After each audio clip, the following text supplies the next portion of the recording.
叮，检测到宿主重生，天赋增幅系统已启动。效果一，每次击杀一魔物增加1点效果。效果2，每次击杀一魔物增加1米距离。效果3，每次击杀一魔物，所有属性加1点。目前距离增幅0，目前属性增幅0。注：增幅对所有技能有效，作为代价，所有技能永远为1级，每次升级都无法获得等级属性。击杀魔物等级必须大于等于宿主当前等级。叮，天赋觉醒成功。脑海中系统提示音响起，让江晨大脑一片空白。天赋？宿主？我是谁？我在哪？还没来得及细想，却听到周遭嘈杂纷乱的声响。快撤！怪物太多了，再不跑就来不及了。可是江晨还在呢。别管他了，他8成已经嗝屁了。再不跑，我们都得死。唉，造孽啊！早知道就不带他进入秘境了。密集的脚步声越来越远。秘境？我没听错吧？难道穿越到了一个魔幻世界？江晨睁开双眼，视线逐渐清晰。他晃了晃脑袋，向四周打量，发现自己正身处在一片密林之中，而周围全都是果冻状的透明史莱姆，正丢恩的弹跳。江晨眯着眼睛数了数，1、2、3、4、5，足足有17个。而队友们正在疯狂逃窜，逐渐离他越来越远。他被队友抛弃了。如果不出意外的话，他这个刚刚重生的人形生物恐怕要再次死亡。Vocal， 江晨内心发出一阵哀嚎。还有没有天理啊？他上辈子好事没有少做，什么扶老奶奶，给希望工程捐款，定期去献血站鲜血。本以为好人有好报，却受到了大卡车祝福，直接被撞飞。而现在，我可去你 M 的好人有好报吧！这特么简直就是在玩我呢！可江晨知道，现在生气没用，最重要的是如何脱离危险。电光火石之间，快速冷静下来，他决定先看看属性面板。江晨，等级1，职业光环师，生命100，力量1，体质1，免伤0.001%，速度1，精神1，技能灼烧光环1级，灼烧光环1级，每秒给周围标记过的生物造成1点伤害，范围10米。不愧是废物光环师职业啊！神他妈1点伤害，神他妈10米距离，有什么用？与此同时，脑海中一股记忆碎片涌入进来。江晨终于明白过来，这是一个全民转职的游戏世界。现在的处境，全都是因为他在进行第3次模拟考试。他觉醒成为辅助光环师之后，和一群弱渣一起组队进入秘境。作为一个弱渣辅助，他除了拖后腿以外，对整个队伍似乎没有任何帮助。如果一定要说有，那就是在怪物残血没有被秒掉的时候，他的光环技能可以补刀，结果输出更不够，最后同学扛不住了，只好跑路。逃跑的路上，他一个没有任何攻击、位移能力的辅助，直接被秒杀。不作死就不会死，这技能有够废的。江晨忍不住吐槽。这时，一只残血史莱姆蹦蹦跳跳脱离追击队伍，向江晨这边移动。这只怪物对准江晨的大腿根部，张开大嘴准备大快朵颐。怪物吃人可以回复生命值。江晨微眯双眼，等待时机，想要等他再靠近一些。史莱姆，等级1级，生命100，体质1，免伤0.1%，力量1，敏捷1，精神1。突然感受到一丝冰凉，那分明就是史莱姆的口水。再不爆发，估计不死也得残废了。于是江晨就地打滚，移动向一旁，同时开启自己唯一的技能灼烧光环。重吐息，标记。残血史莱姆微微一愣，明显没有反应过来。可光环攻击带来的灼烧痛感，还是让他迅速清醒。一声凶猛的怪叫立刻向江晨扑腾过来。负1生命，负1生命，负1生命！江晨大惊，连忙站起来，转身就跑。本以为能秒杀，没想到残血史莱姆竟然这么耐造，再不跑就死翘翘了。造孽啊！但是他这边的动作瞬间吸引了更多的史莱姆。原本追击同学的那群史莱姆当中，立刻有一小部分开始朝着他这边跑过来。别看黏糊糊的球形魔物样子萌萌哒，可是防御力、攻击力、敏捷都要比刚转职的学生强，否则也用不着大家组队刷怪了。妈妈咪呀！救命啊！眼看着怪物越来越近，江晨边跑边嚎。可是在这秘境里，叫破喉咙也没有用，队友们自身难保，也不可能回头专门来救他。内心中忍不住生出一股绝望情绪。穿越不到2分钟就再次死亡的人，恐怕也是没谁了吧。而就在这时，脑海中出现一个提示：击杀1级史莱姆，获得经验值 0.1%。想要升级，就必须再击杀999只史莱姆，经验不多，危险性还大，简直没天理。原本残血的那只史莱姆死亡了，可是却碎成了一地更小的史莱姆，数量不减反增。25只史莱姆，跑不动了，死！开什么玩笑？我还不想死，可是呼吸急促，脚步也越来越沉重，死亡如影随形。突然，一道电子音响起，叮！成功击杀第1只魔物，天赋技能生效。目前威力增幅1，目前距离增幅1米，目前属性增幅1。江辰心头一惊，这才想起昏迷中醒来时听到的电子音。天赋，原来这就是天赋，这岂不是说刷的怪越多，自己的技能也能跟着滚雪球？有没有一种可能，以后自己会成为全世界最靓的仔？还不等他继续细想，身后不断追击的史莱姆血线开始集体缓慢下降。-2生命，-2生命，-2生命。10秒后，之前被爆成小型史莱姆的魔物最先承受不住，击杀1级小型史莱姆，获得经验值 0.1%， 获得全属性1。击杀1级小型史莱姆，获得经验值 0.1%， 获得全属性1。击杀1级小型史莱姆，获得经验值 0.1%， 获得全属性1。在击杀掉7只小型史莱姆后，灼烧光环的伤害值变成了8，距离变成了18米。身后的史莱姆血线以更快的速度开始下降。1分钟后，全部爆开变成了小史莱姆，然后小史莱姆瞬间被秒杀，危机解除。呼哧呼哧，胸口剧烈起伏，喘着粗气。江辰终于停下脚步，瘫在地上，眼神中满是狂喜。江辰1级光环师，东湖中学，第9527名。他发现模拟考试的积分增加了102点，排名从11000名瞬间提升到了第9527。第2章发现蚂蚁巢穴，获得装备。查看属性面板。江辰等级1 20%， 职业光环师，生命202，力量103，体质103，免伤 0.1%， 敏捷103，精神103。技能灼烧光环1级。灼烧光环1级，每秒给周围标记过的生物造成103点伤害，范围112米，大大小小击杀了102只史莱姆。所以触发天赋效果后，属性增加了102点，技能的伤害增加了102点，范围增加了102米。没有天赋前没用的小废物，天赋后草鸡变凤凰。江辰立马气也不喘了，腿也不酸了，一个机灵从地上爬起来，感觉腰杆子都挺直了。杀一只怪加1点属性，加1点伤害，加1点攻击范围，这个谁不迷惑？再配合光环师的技能，瞬间就能变无敌。起码说明只要不断杀怪，杀的越多，自己就越是牛逼。抬头看向队友逃跑的方向，早就没了踪影，估计这会已经逃出秘境了。江辰迈着六亲不认的步伐开始寻怪，没走多远，忽然看到前方有一处蚁穴，不断有巨型蚂蚁从蚁穴中进出出。食人蚁，等级2级，生命220，体质30，免伤 0.3%， 力量25，敏捷68，精神0，技能强力咬合，发挥出700%的攻击力。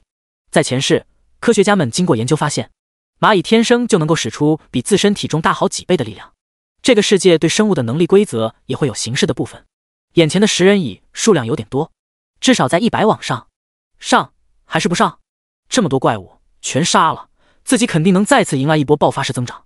可是食人蚁的数量众多，如果一个不留神被食人马从背后暴击几下，说不定就直接挂了。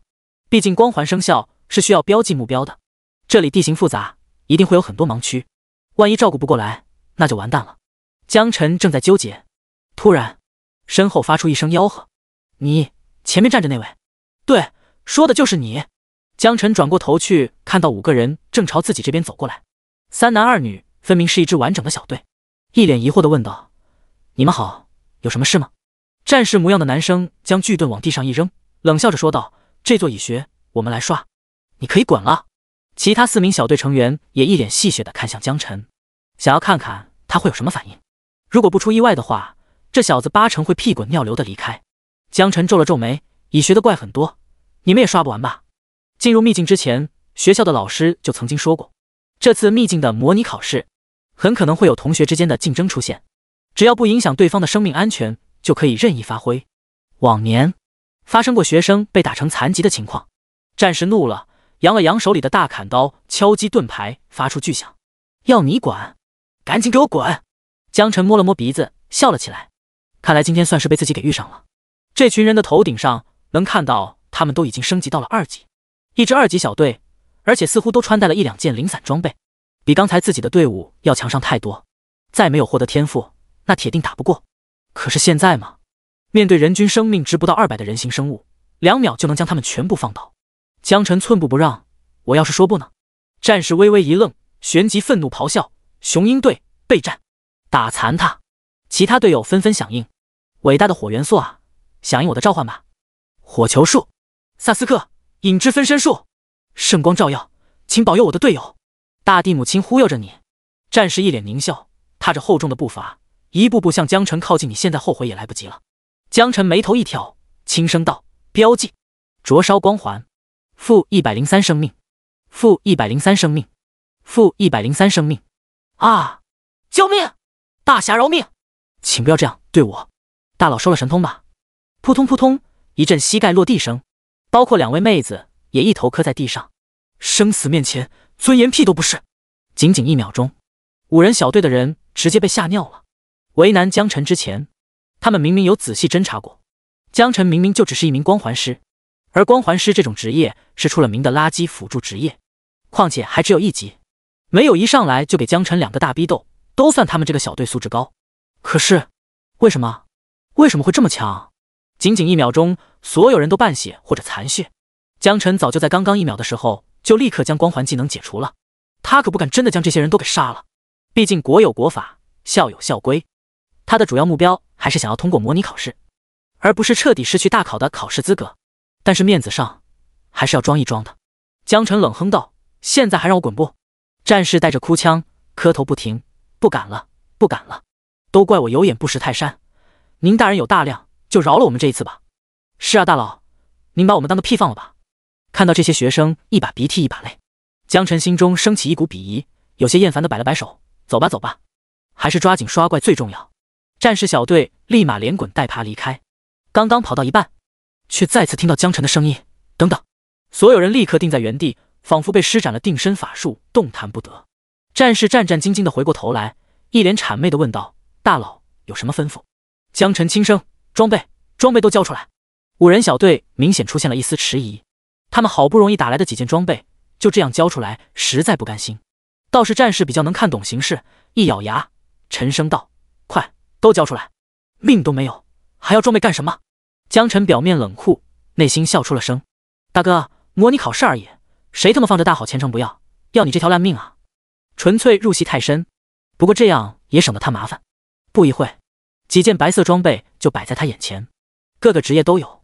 新手法袍，穿戴等级1级，品质白色，基础属性精神+5，附加属性无，耐久100%。江晨很开心，精神加成正好适合他法系职业，虽然他的光环技能并不需要损耗精神。破碎手套，穿戴等级1级，品质白色，基础属性体质+5，附加属性无，耐久100%。聊胜于无吧。江晨勉为其难的将手套也戴在手上，其他的几件都偏物理职业，他穿身上也没什么用。就这些，你们可不要骗我。江晨一脸认真的看向战士，大有一副马上就要进攻的姿态。战士扑通一声再次跪在地上，连磕3个：大佬，大哥，真的就只有这些了？您这么厉害，怎么会不知道？模拟考试的装备掉率只有1/1000，能有这些已经很不容易了。行，那你们走吧。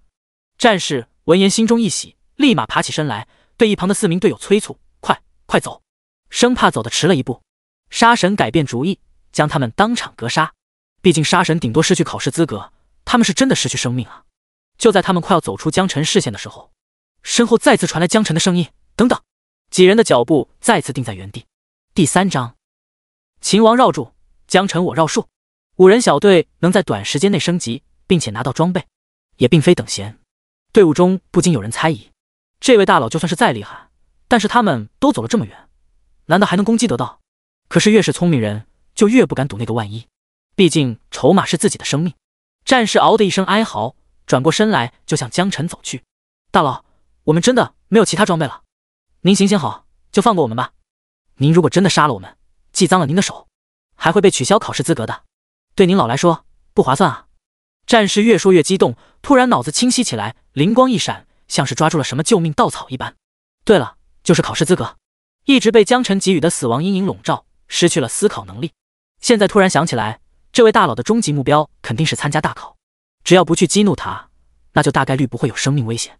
其他几名队友也都纷纷磕头，好话说尽，姿态极其卑微，甚至其中2名女生已经开始向江晨抛媚眼。啊，这什么情况？江晨被弄得有些哭笑不得。不得不说，这群人还真会审时度势，生命诚可贵，一切皆可抛。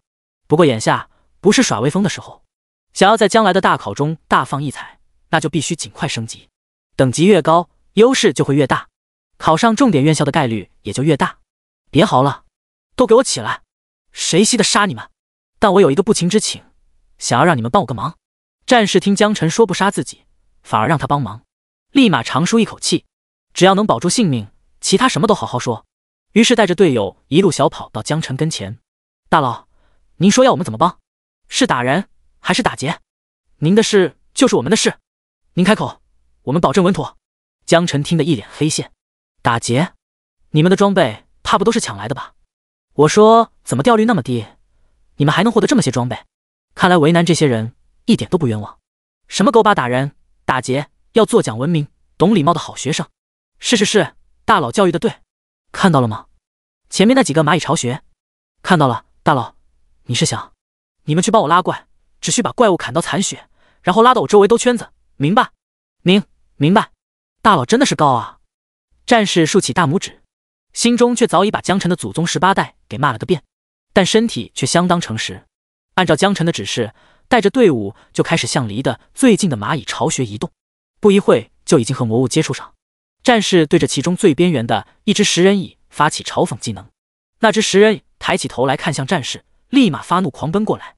与这只食人蚁相邻的几只也立刻警觉，跟随其后也朝着5人小队狂奔。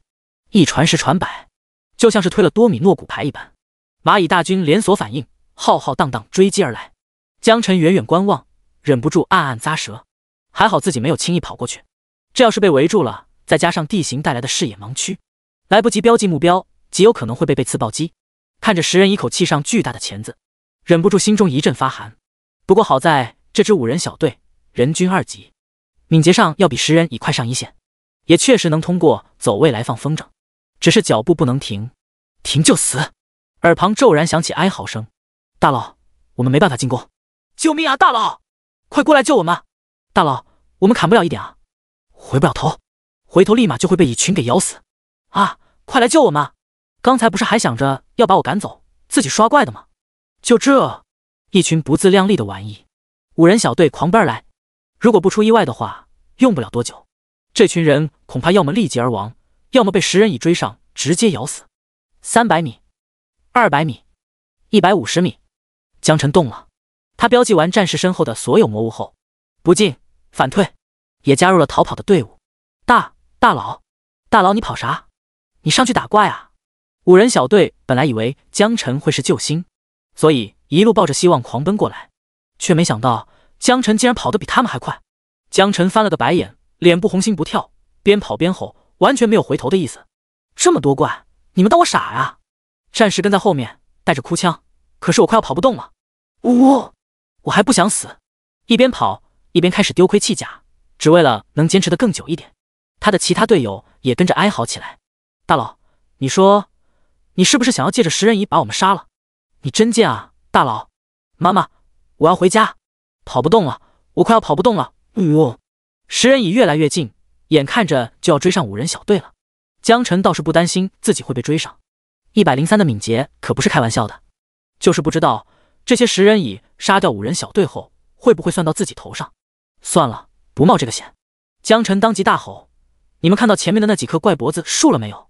战士顺着江晨指示的方向看去，不远处正好有几棵高达10多米的怪脖子树，直径估计也都有4、5米。战士点点头，看到了。爬上去，立刻马上。可是，没什么可是的，不想死就爬上去。战士只好点点头，表示同意。有了目标，立刻激发最后的潜力，速度陡然提升，向歪脖子树跑去。很快就和队友一起爬了上去。10人乙失去目标后，全体转换目标，追击江辰。而江辰，则是带着这群蚂蚁绕着大树兜圈，吓得5人小队屁滚尿流，哭爹喊娘。魔物距离江辰已经达到100以内，灼烧光环生效，负103生命，负103生命，负103生命，一声声哀鸣自身后发出。追击江辰的魔物不断倒地死亡，脑海中传来击杀提示：击杀2级10人乙，获得经验值 0.1%， 获得全属性1，获得技能威力增幅1，获得距离增幅1米。击杀2级10人乙，获得经验值 0.1%， 获得全属性1，获得技能威力增幅1，获得距离增幅1米。击杀2级10人乙，获得经验值 0.1%， 获得全属性1，获得技能威力增幅1，获得距离增幅1米。第4章救苦救难的大恩人。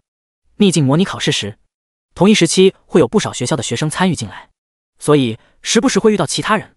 但是秘境又很大，越往深处人烟就会愈发稀少。而江辰他们现在所处的位置，其实还是在秘境的外围，时不时会有不少学生路过此地，远远就能听到哭嚎声。顺着哭嚎的方向看过去，几棵远古巨树，树上有大约5个人，树下则是一大群10人蚁正绕着巨树跑圈。树上几人随时会有生命危险。死！路人倒吸一口冷气，这要是换做自己，恐怕死定了，立马后退连连，躲得远远的，直到确认安全距离才停下来幸灾乐祸。这群人真傻，一支5人小队就敢拉这么多怪物，可不是吗？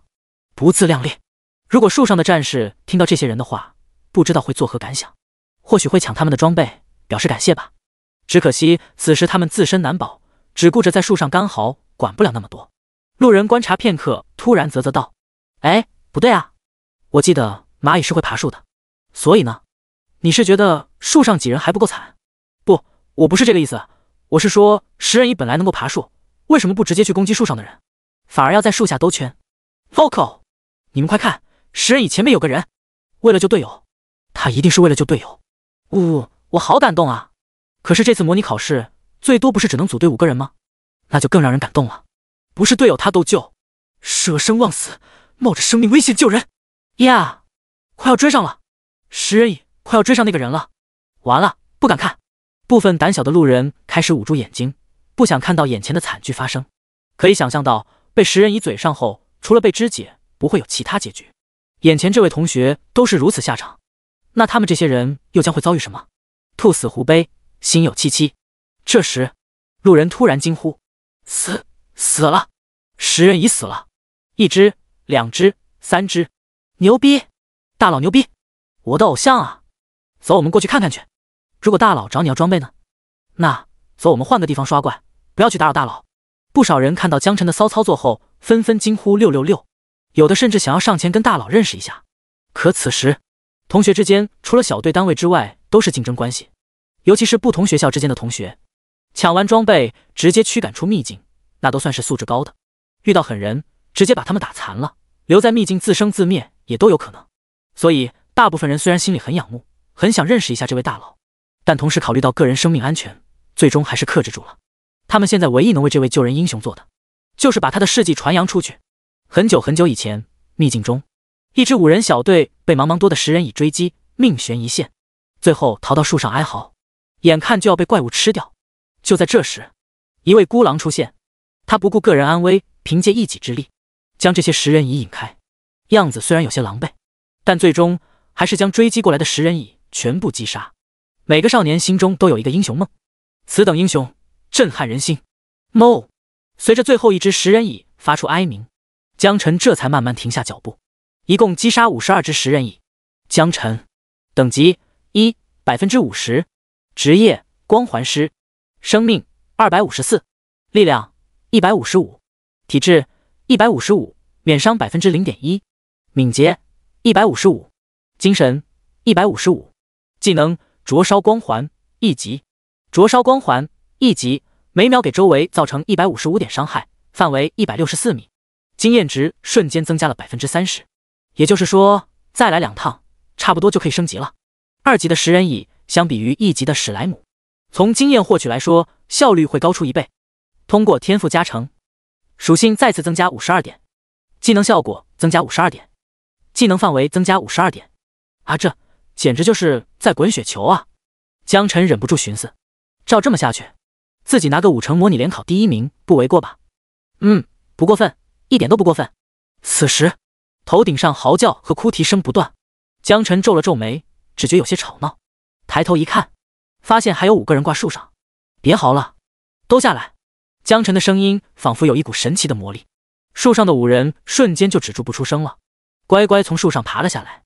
大佬，太吓人了，我还以为要去见我太奶呢。是啊，大佬，您可太厉害了，竟然一个人就干掉了50只食人蚁。多亏您及时阻止了我们去刷食人蚁，否则我们今天这几条小命肯定要交在这里了。说完就开始哭，一把鼻涕一把泪，就要给江晨作揖。女孩子更是哭得梨花带雨，好不伤心。看着这群刚才还对自己要打要杀的小队，江晨无语。但江晨不想废话，你们的死活关我屁事。不过厉害倒是真的，否则我也不可能一个人干掉50只魔物。好了，都得安静点，吵到我了。战士等人立刻收声，满眼崇拜地看向江晨，就像是在看自己的救世主一般。从实际意义上来说，江晨确实救了他们一命。如果遇到别人直接被撵走后，他们再去蚁穴杀怪，除了被怪物咬死，估计没有别的可能性。有句话怎么说来着？自作孽不可活，说的就是这几个人。所以江晨的出现或直接或间接的救了他们一命。战士都在琢磨，等出去后一定要找个机会去江晨的学校，好好当面答谢一下这位救命恩人。而现在他们只是5个被吓破胆的年轻人，已经毫无斗志，继续在副本待下去也没有任何意义。大佬，如果没有别的事，我们就先离开了啊。大佬，您的恩情我们一定不会忘记。看到大佬点头，5人道谢后拱拱手转身离开。可是刚刚没走多远，身后再次转来声音，等等，回来！5人小队皆是身体一抖，定在原地不敢动弹。战士转过身来，哭丧着脸硬挤出微笑。大佬，还有啥可以帮忙的吗？有，还真有。江晨一脸懂我的表情，肯定道。战士心里一咯噔，瞬间全身冰凉。他能感觉到4名队友正以杀人目光盯着他，我就处于礼貌顺嘴一问，没曾想大佬还真有事。我也很无奈啊，或许不问就没这么多事了呢。战士此时此刻恨不得一巴掌抽死自己。第5章梅开2度，升级。在江晨面前站成一排，5人小队噤若寒蝉。江晨皱眉问道：咋，不愿意帮我忙？战士幽怨的眼神看着江晨，我能说不愿意吗？江晨冷哼，不能。战士叹了一口气，那您说我们一定办到。比起那些食人蚁，江晨才是最可怕的存在。人在屋檐下不得不低头。还算比较上道，也不为难你们。帮我一点小忙，再去蚁穴那边帮我拉2波怪来。江晨指着蚁穴的方向悠悠地说道。闻言，5人小队其双眼通红，嘴唇不停地颤抖，2个小女生干脆哇的一声哭了出来。战士也泪眼婆娑，破音道：你管这叫小忙？还拉2波怪？我们刚才差点死掉，你没看到吗？江晨摸了摸下巴，那你去不去？战士下意识地打个冷战，连忙回答：去，我们去。50只强大的食人蚁尸体还在一旁躺着，对他们造成了极强的威慑力。只要江晨愿意，他们5个就能很快加入到尸体当中去。10分钟后，战士和他的队友们再次鬼哭狼嚎，从蚁穴的方向往回跑。远远看到江晨，就像看到救命稻草一般，然后手忙脚乱地爬到树上，呼哧呼哧大口喘气。江晨则在巨树下开启灼热光环，兜圈，1秒、2秒，负155生命，负155生命。50只食人蚁再次躺平。击杀2级食人蚁，获得经验值 0.1%， 获得全属性1，获得技能威力增幅1，获得距离增幅1米。击杀2级食人蚁，获得经验值 0.1%， 获得全属性1，获得技能威力增幅1，获得距离增幅1米。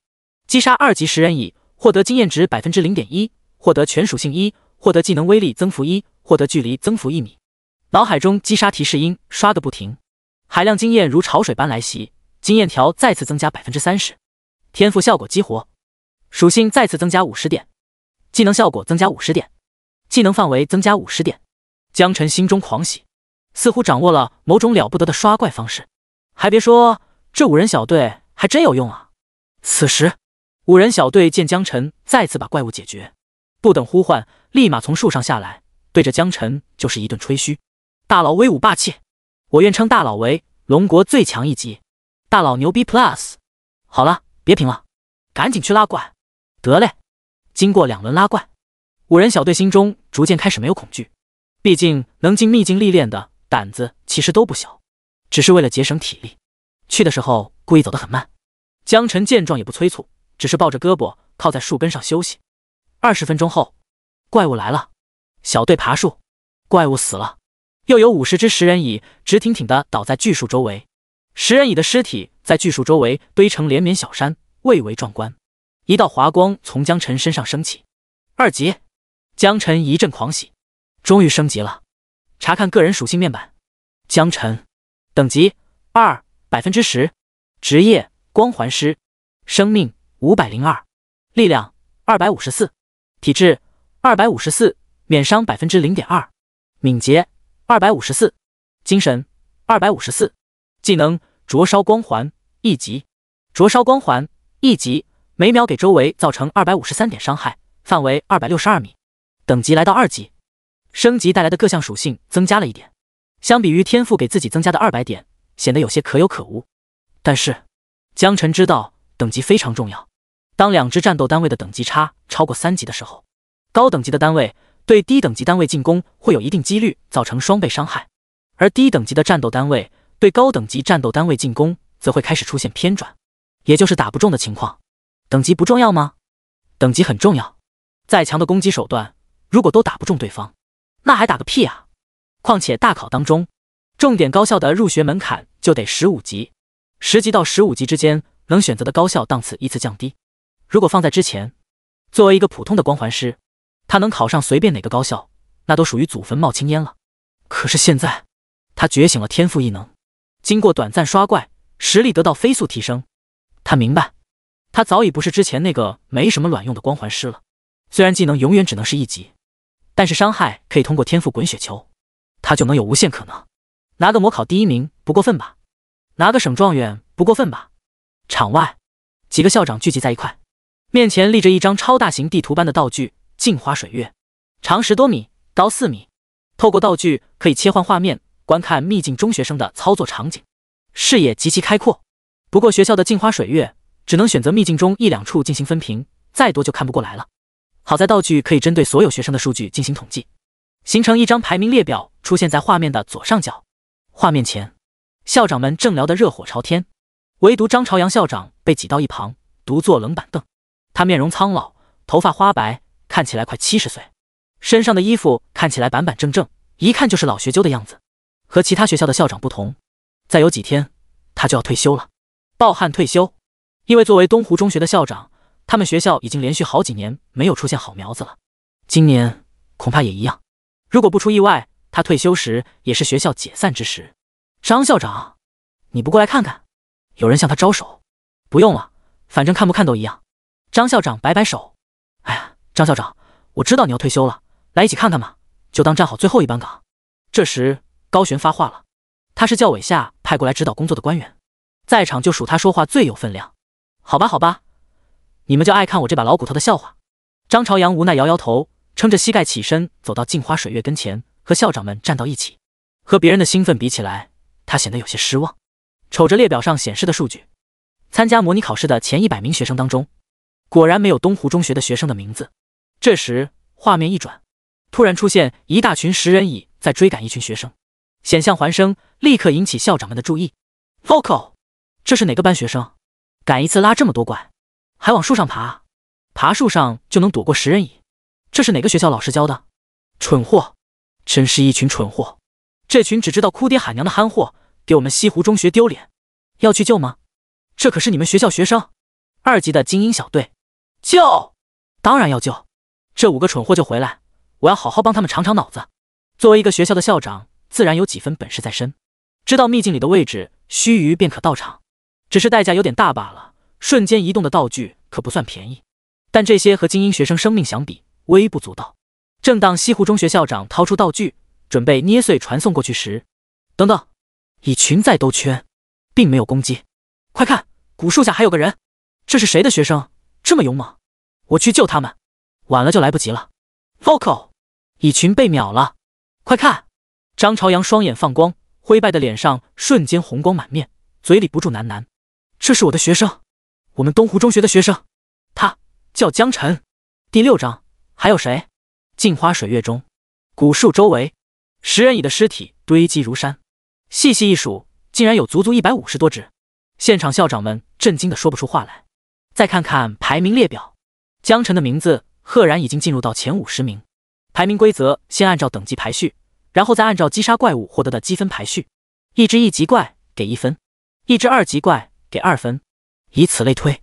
而精英怪的积分翻倍 ，BOSS 级怪物积分10倍。同等级的怪物，如果是精英怪，杀死后积分则会翻倍。而江晨的积分此时已经高达406分，在同等级当中已经排名第1，甚至要比绝大部分升级到3级的同学积分都还要略高一些。江晨，光环师2级，406分，东湖中学第49名。江晨，你是说他是你们东湖中学的学生？明明排行榜上有写，但是这些校长们总感觉出现了错觉。张朝阳中气十足地肯定道：“对，他是我的学生。”立马有其他校长恭喜，藏得挺深啊。老张，你是想退休之前给咱们一个大大的惊喜吗？快老实交代，你这学生是不是你的秘密武器？东湖中学怕是要迎来第2春了。可以啊，老张，这都能被你起死回生。张朝阳也不知道什么情况，学校的学生人数众多，他对江晨没什么印象，而且光环师不是一向出了名的弱吗？但是既然江晨能榜上有名，能够为自己为学校争光，再多的疑惑也要压下来。或许因为江晨在他退休后，东湖中学能活下来。加油，江晨！张朝阳喃喃道。老人的腰杆子挺直了许多，仿佛一下子年轻了好几岁。好了，现在你们可以离开了。以食人蚁的尸体为背景，在5名西湖中学精英小队眼中，江晨的身形高大伟岸，可是听到江晨的话，竟然没有一个人挪窝，战士没有动，4名小队成员也没有动。江晨皱了皱眉，略微有些不悦。咋了？你们刚才不是哭着喊着要走吗？难道你们想要跟我抢怪？战士瞬间被江晨的话给吓尿了。我哪敢跟大佬您抢怪啊？连忙解释道。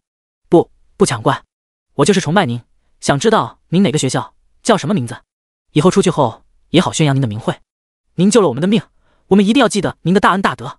江晨摸了摸鼻子，这么说也没错，但是大家都是同龄人，这么整感觉有点怪怪的。你们只需要知道我是东湖中学的学生就好了，至于其他，还不是你们这种级别能够打听的。知道太多秘密可不是什么好事。战士冷汗盈盈。是，您说的是。东湖中学的大侠，我们记住您了。那请问，我们可以继续在秘境中打怪升级吗？正所谓伸手不打笑脸人，而且这些人已经付出了代价，所以江晨并不打算做得太过分。可以，不过什么？大佬，你有什么要求尽管说。战士下意识的抢答，可是话刚说出口，他就后悔了。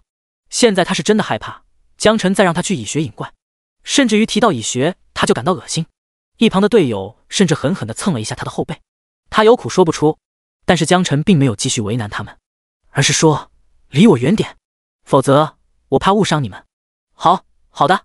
战士点头哈腰，立马带着队友逃之夭夭。这一次他们奔跑的速度比之前任何一次都要快得多，仿佛身上有使不完的力气，导致站在身后注视他们的江晨都在犯嘀咕，有些后悔没有让他们继续拉怪了。体能真好啊。不过他现在的技能伤害每秒可以达到253点伤害，施法影响距离为262米，而食人蚁的生命值也才220，基本上只需把技能打开，然后站在最远施法距离，一个一个标记目标就行。除非食人蚁能1秒跨越262米的距离，否则还没到跟前就死翘翘了。于是江晨打定主意，再次来到蚁穴附近。比起之前，蚁穴外面的食人蚁已经肉眼可见的少了一小半，稍微数了一下，差不多还有300多只。选择了离自己最近的几只后，江晨轻声标记。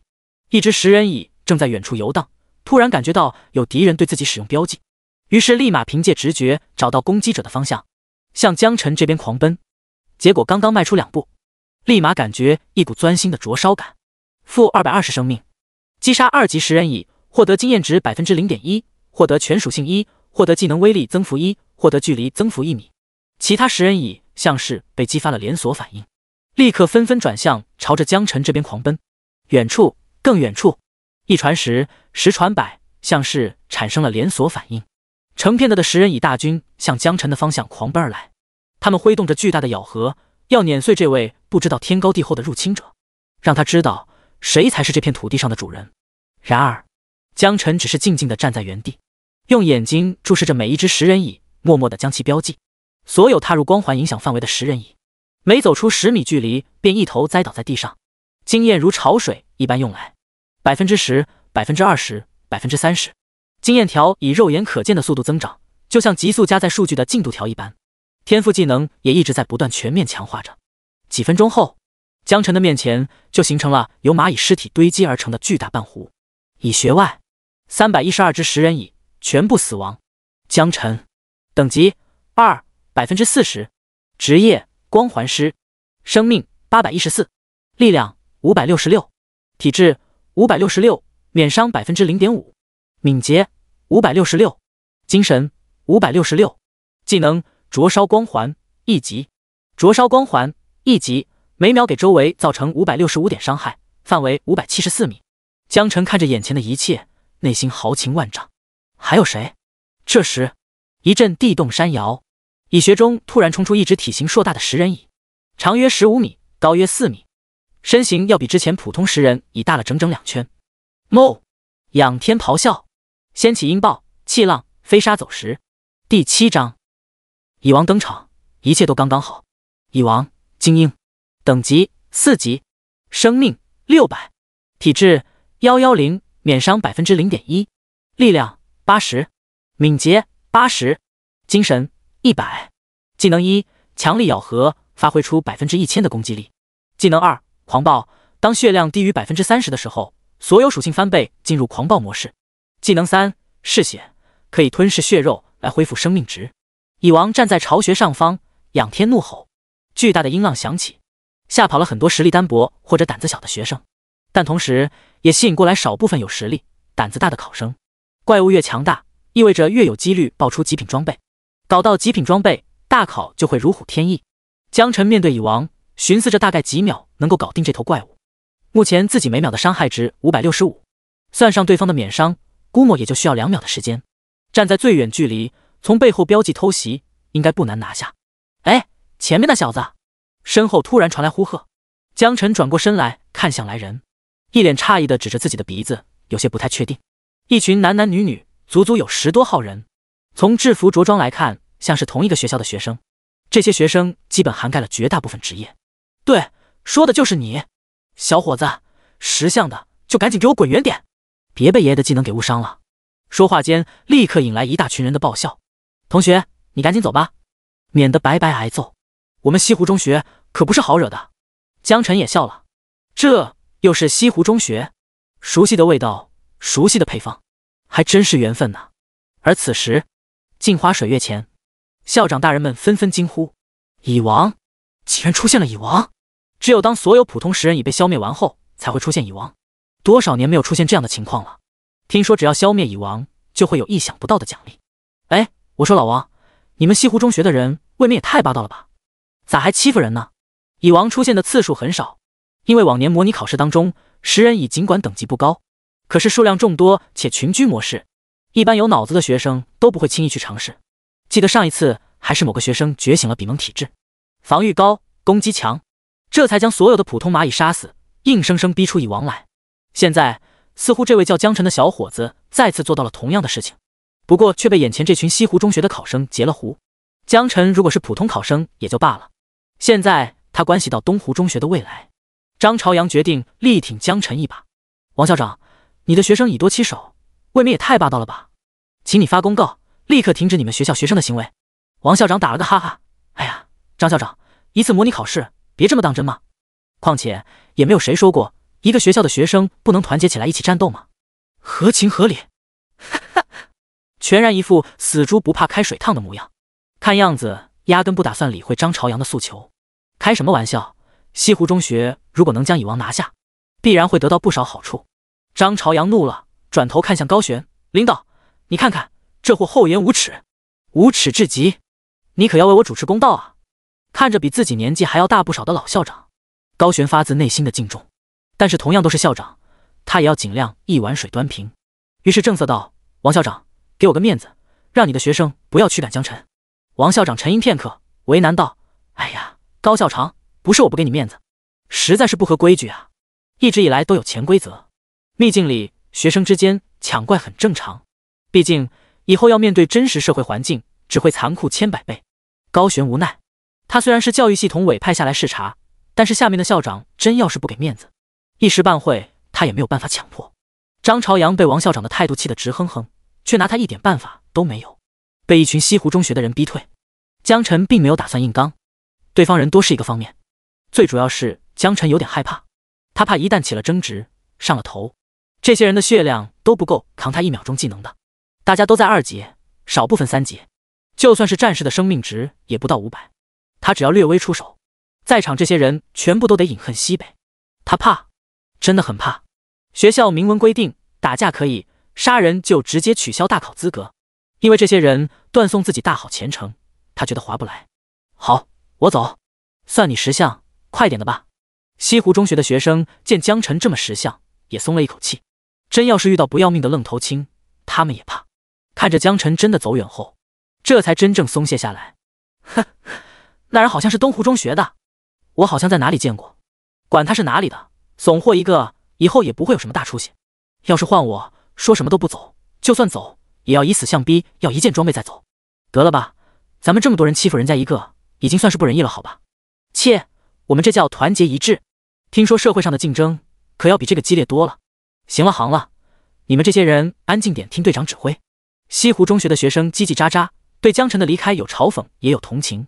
作为骑士的队长站了出来，他指着蚁学愤怒的蚁王，沉声说道：“我们的目标就在那里，战士，骑士上前一步走，记住你们的责任是保护输出和辅助不受伤害，就算是死，也要死在蚁王脚下，绝不可以做逃兵。所有辅助现在可以开始给所有小队叠 buff 了，记住，优先给肉盾保持血量，他们的命就看你们的了。所有输出都给我听好了，全部分散站开，别被一锅端了。该给技能打断的给打断，一上来就给我放大招，都别藏着掖着。如果我发现有哪个敢偷奸耍滑的，打完了怪我会找你们一个一个清算。但要是你们尽心尽力拿到装备了，优先给到有需求的同学。听清楚没有？听清楚了，听清楚了。西湖中学的考生齐声回答，紧接着按照骑士的安排，形成一个扇形队形，向着蚁王的方向压过去。不远处的一个小山坡上，江晨嘴里叼着狗尾巴草，微笑着注视着眼前的一切。施法距离574，蚁王距离572，一切似乎都刚刚好。第8章，又菜又爱玩。蚁穴之上，蚁王来回踱步，正在狂暴地甩动着锯齿。族人被屠灭殆尽，他想要寻得仇人。没有人会怀疑被他盯上的猎物会轻松逃跑。突然，有一群人形生物正慢慢靠近。作为这里的王，又怎么能容忍入侵者？扭头就疯狂向这群不知道天高地厚的人类狂奔过去。防御，肉盾防御，攻击，所有输出集火，治疗注意毫卸线。原本平静的小队中立刻爆发队长出声嘶力竭的怒吼声，队友们立刻响应，冲锋！战士立刻举起圆盾向前突进，给目标造成短暂眩晕，止住了蚁王的步伐。神光庇佑，骑士给整个小队套上了一层金黄色的能量护罩，可以短时间抵挡200以内的所有类型伤害。伟大的火焰精灵啊，请听从我的召唤，焚毁一切吧！火球术，法师的施法前摇比较长，需要不断吟唱。一颗小型火球在身前逐渐凝聚成型。万箭齐发，猎人拉弓对着天空45度角射出了一连串漂亮的弧线。迟缓，术士瞬发了一个诅咒效果，降低蚁王的攻击速度。治疗术，牧师抬手一个瞬发，给前排肉盾每个人都上了持续治疗，每秒钟回复10点生命值。10多名西湖中学的学生同时爆发。不得不说，虽然大部分人的等级只有2级，甚至有些只有1级，但是配合上面可圈可点，已经初见章法。镜花水月的画面前，校长们对此给出好评。不错不错，配合完美，素质很高，不愧是西湖中学的学生。王校长，今年恐怕先进中学恐怕又要非你莫属了啊！岂敢岂敢，都是各位校长抬举，小子们还需要更加努力才是。稳了，这把稳了。哎呀呀，这群孩子了不得呀！只有张朝阳苦着脸，闷闷不乐。该说不说，西湖中学学生的素质确实要比东湖中学好，一个年年先进，一个等着封校破产，根本不能比。然而，现实总是偏向强者，根本就不会有人关心东湖中学的死活，更不会有人管张朝阳此刻心情。有校长问高璇，对西湖中学的这些学生怎么看？高璇笑着说，他们啊，进退有度，很不错，比我当年都强。王校长赶紧谦虚道，哪里，一些晚辈后生瞎胡闹，哪能跟高老师相提并论。高璇沉吟道，不过什么？王校长有些诧异地问道。其他校长也纷纷看过来，眼神中充满疑惑。高璇道，我觉得他们可能打不过蚁王。校长们不说话了，尽管心里不服气，但是高璇的职位级别比在场所有人都要高，所以也没人去反驳。反正打得过打不过，很快就会见分晓，没必要在这点小事情上面得罪领导。而张朝阳只当是高璇在给自己脸面，感激地看向高璇，苍老的脸上挤出一副笑脸。蚁王被定在原地，血量掉了1/5，战士只能靠不停发动嘲讽拉仇恨，转换方向，让蚁王背对着同学。其他同学疯狂释放技能被刺蚁王。上坡上看到这一切，江晨忍不住笑了。刮痧小分对面，这么多人打伤害，不是被 miss 就是减伤，真正对蚁王造成影响的伤害极其有限，让人等得有些不耐烦。本来还打算残血收割，让这帮强势的西湖中学学生恶心一把，这特么要等到何年何月去？要不然直接弄死算了。就在这时，附加在蚁王身上的控制技能出现了空档，强力咬合。蚁王发动技能，他面前的战士瞬间被腰斩，生命值瞬间为0，然后掉头面向身后的其他近战。骑士阵亡，刺客阵亡，拳手阵亡，跑，快跑啊！学生们慌了，一个呼吸的功夫，看到同学瞬间被秒杀了3个，所有人都慌了神。再这样下去，也许下一个死的就是自己。这也是所有人毕业以来第一次感到死亡离自己如此之近。近战开始躲闪逃亡，紧着是法师治疗，所有人四下逃散。恐惧像是一种传染速度极快的瘟疫，很快让整支小队溃不成军。镜花水月前 ，Vocal， 王校长，你们班的学生溃败了，死了好几个，完了！蚁王的追击速度太快了，再这么下去，你的学生非得死光不可。老黄璇老师，我要求立刻马上进场，我要去救援我的学生。按照规矩，模拟考试过程当中，老师、校长是不可以下场去帮助学生的，违者会受到极其严重的处罚。这样做也是为了让学生自己对危险能够认真评估，毕竟学校不能成为他们一辈子的庇护所。所有的目光看向高璇，现在也只有他有这个特权，决定救还是不救。高璇并没有理会王校长，而是看向张朝阳，张老师，你觉得呢？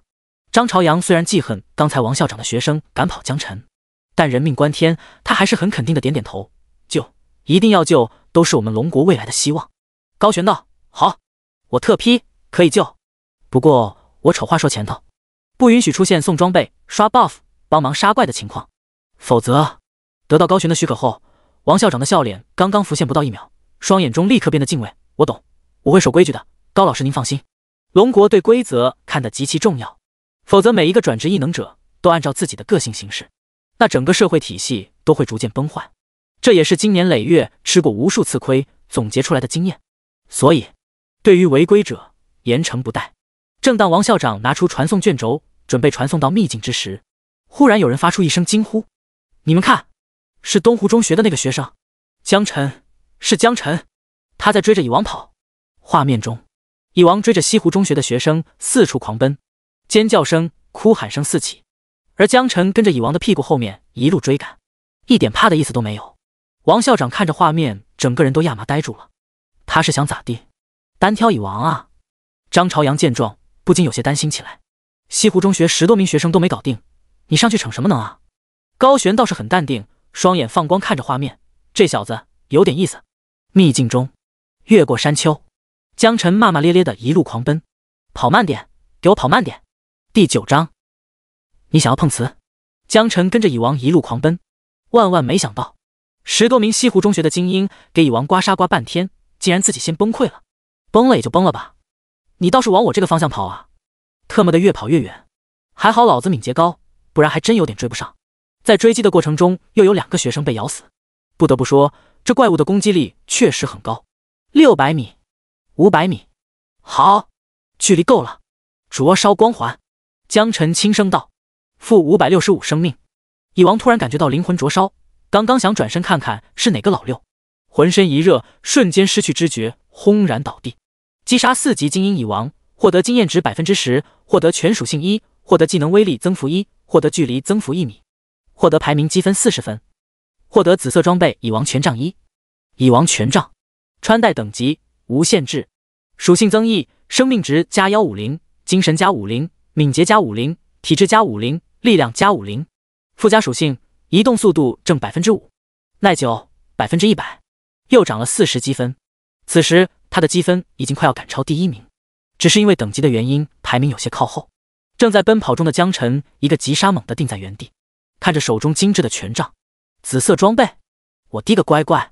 每一项属性至少增加了50点，移动速度也增加了 5%。江晨心脏狂跳。装备按照等级由低到高，依次为白色、绿色、蓝色、紫色、橙色、红色。对一个初出茅庐的学生来说，没有人知道一件紫色装备有多难搞。课堂上老师曾经一遍遍讲述的那些大成就者，每一个都是从拿到紫色装备开始。与此同时，所有考生和老师的系统面板上同时出现了一则公告：通告，恭喜东湖中学高3一班江晨成功击杀蚁王，奖励积分40。通告，恭喜东湖中学高3一班江晨获得蚁王权杖，紫色，奖励积分40。通告，东湖中学高3一班江晨目前积分486，等级2级，排名49名。可能是由于杀了稀有怪，整个秘境都发出通告。虽然积分暴涨了80分，可是排名并没有变化。不过整个秘境第1名的积分也才452分，只是因为提前升级到了3级，把江晨的排名给压了下去。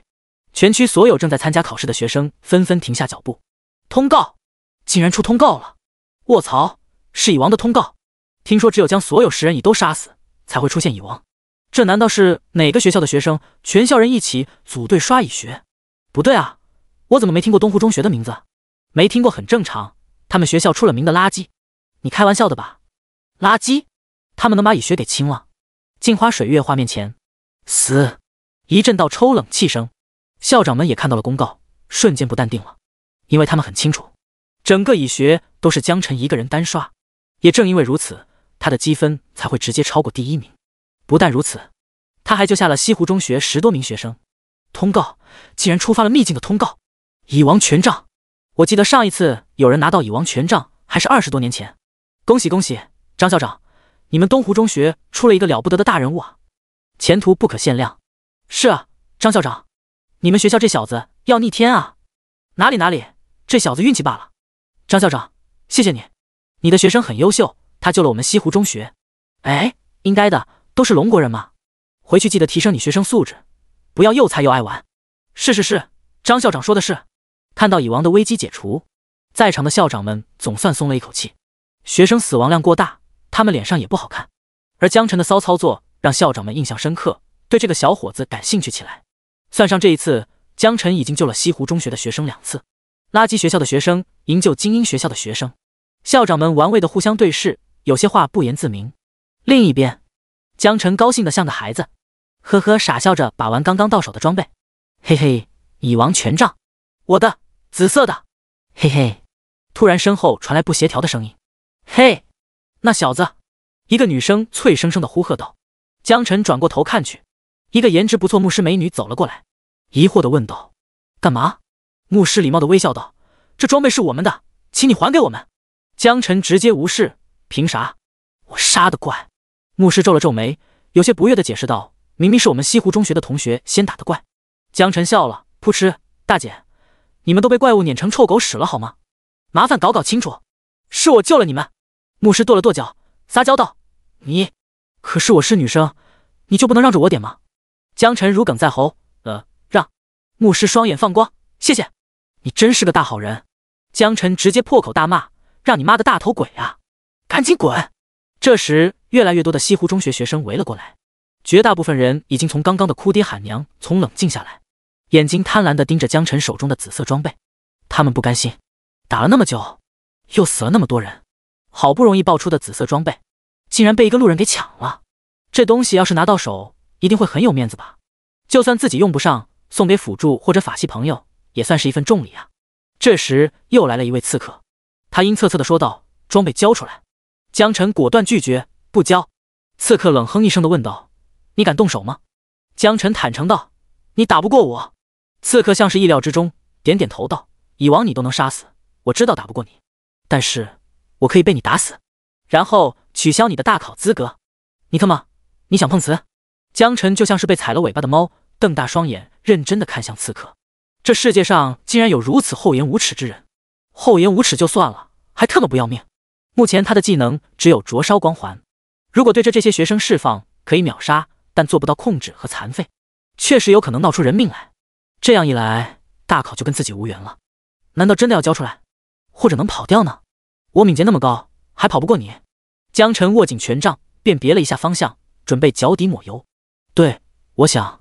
刺客点点头，刚想说我就碰瓷了，你能把我怎么地？身后立刻传来一声怒喝：“你给我住口！还嫌不够丢人吗？”第10章，让你刷怪。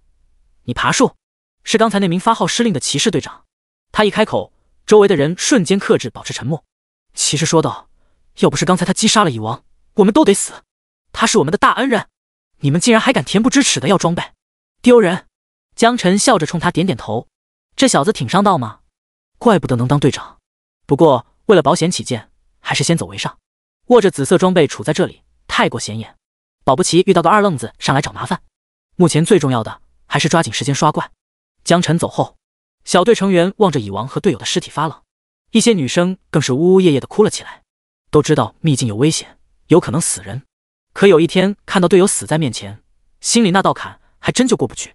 队长骑士不断给几人做心理辅导，看着江晨离开的方向，忍不住心里犯嘀咕：哪里来的妖孽？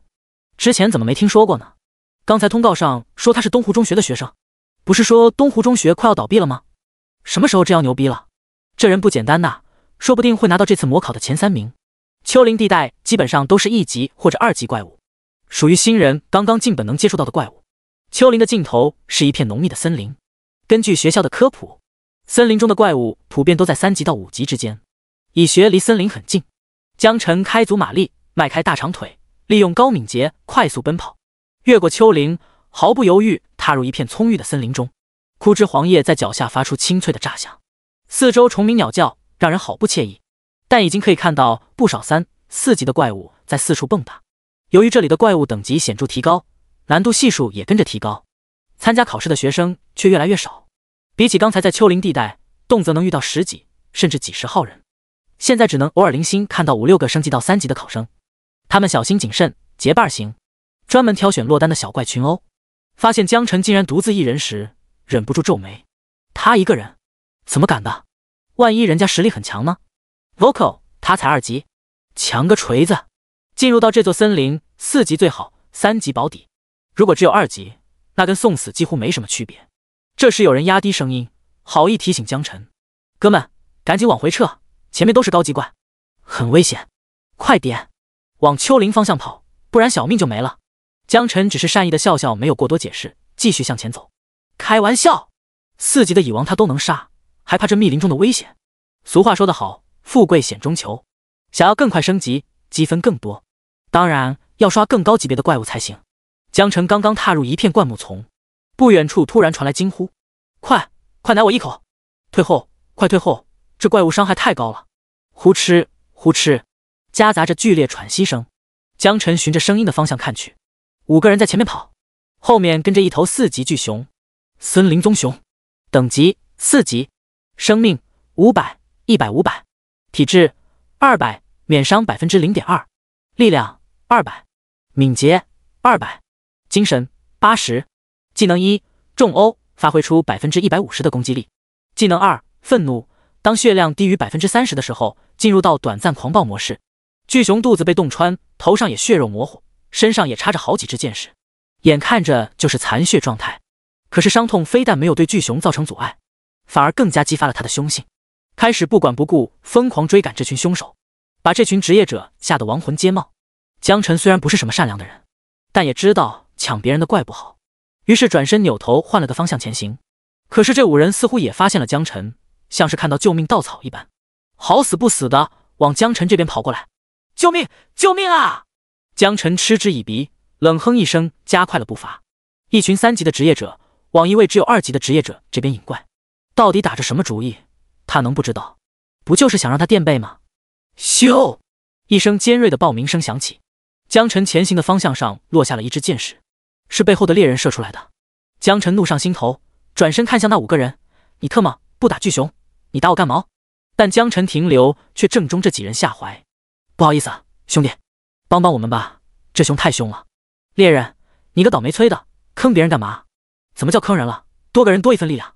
巨熊还在身后追，这5人逃命的路上竟然内讧。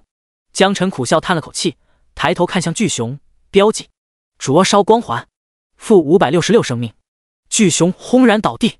击杀4级森林棕熊，获得经验值 1%， 获得全属性1，获得技能威力增幅1，获得距离增幅1米，天赋增幅567点。原本逃亡中的5个人见状停下脚步，表情都有些不自然起来。你刚才杀了4级怪，有没有搞错？你才2级，2级的光环师，难以置信。5人小队惊呼声不断。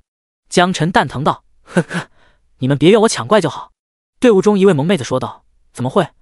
你可算是救了我们一命，刚才差点被熊拍死。”江晨摆摆手，直接转身离开。他可不想再跟这群人有什么瓜葛。危险来的时候，把他当挡箭牌；危险解除了，又捧杀。他可不吃这一套。看着江晨离开的背影，猎人冷哼道：“有什么了不起？不就是运气好，单杀了一只残血巨熊吗？”萌妹子打断道：“可是刚才要不是他，我们之中说不定会有人被熊拍死。”正当猎人还想反驳，却听到有人惊呼：“你看他想要干嘛？爬树！他竟然在爬树！什么鬼？他不是来打怪的吗？”不单单是他们，更多的人把目光投向江晨这边。江晨选择了一棵大约20多米高的树，敏捷的像一只猴子，飞快地爬到了顶端。摇摇晃晃的树干摇下来不少落叶，引起了周围很多职业者的目光。众目睽睽之下，江晨环视一圈，发现视野还算不错。577米的范围内，大大小小的怪物有几十只。森林棕熊1只，东北方向80米；森林饿狼2大1小，西南方向100米；森林巨蟒2只，西北方向300米。我尼玛，他在搞什么飞机？他不会是想……不会的，肯定不会的。第11章，我级禁区模拟考第1名。森林里，不少人已经从树上看到江晨的存在，江晨瞬间成为了最靓的仔，纷纷开始猜测。一名2级光环师，他越级刷怪也就算了，现在开始爬树上又是怎么回事？是嫌死的不够快吗？监控画面前，校长们似乎看出了一些端倪。老张，你这学生他不会是想要群怪吧？我觉得问题不大，刚才4级的蚁王都给杀了，他可才只有2级，这样做未免风险也太大了吧？蚁王只有1只，现在周围有无数只怪，他一个人能杀的了？老张，你倒是说句话啊！张朝阳咂咂嘴，却不知道说什么。以他几十年的小学经验来判断，只要不是脑子有问题，江晨应该不会做出找死的行为。那么真相或许只有一个，这小子极具自信，他有把握。张朝阳笑了笑，让他试试，问题不大。哟呵，老张，好不容易出了个宝贝，你竟然不心疼？你这葫芦里到底卖什么药？王校长打趣道。既然张朝阳不急，他也不急。一旁许久没有说话的高璇却替张朝阳解了围。他说道：“张校长自然有他的道理，我们看着吧。”见高璇说话，其他校长纷纷点头，也不好再说什么。反正又不是他们学校的学生，是死是活也跟他们没什么关系。而且死一个东湖中学的天才，对其他学校来说或许也是一件好事。此时，江晨已经将周围所有的野怪标记好了。灼烧光环，负568生命，负569生命，负570生命，负571生命。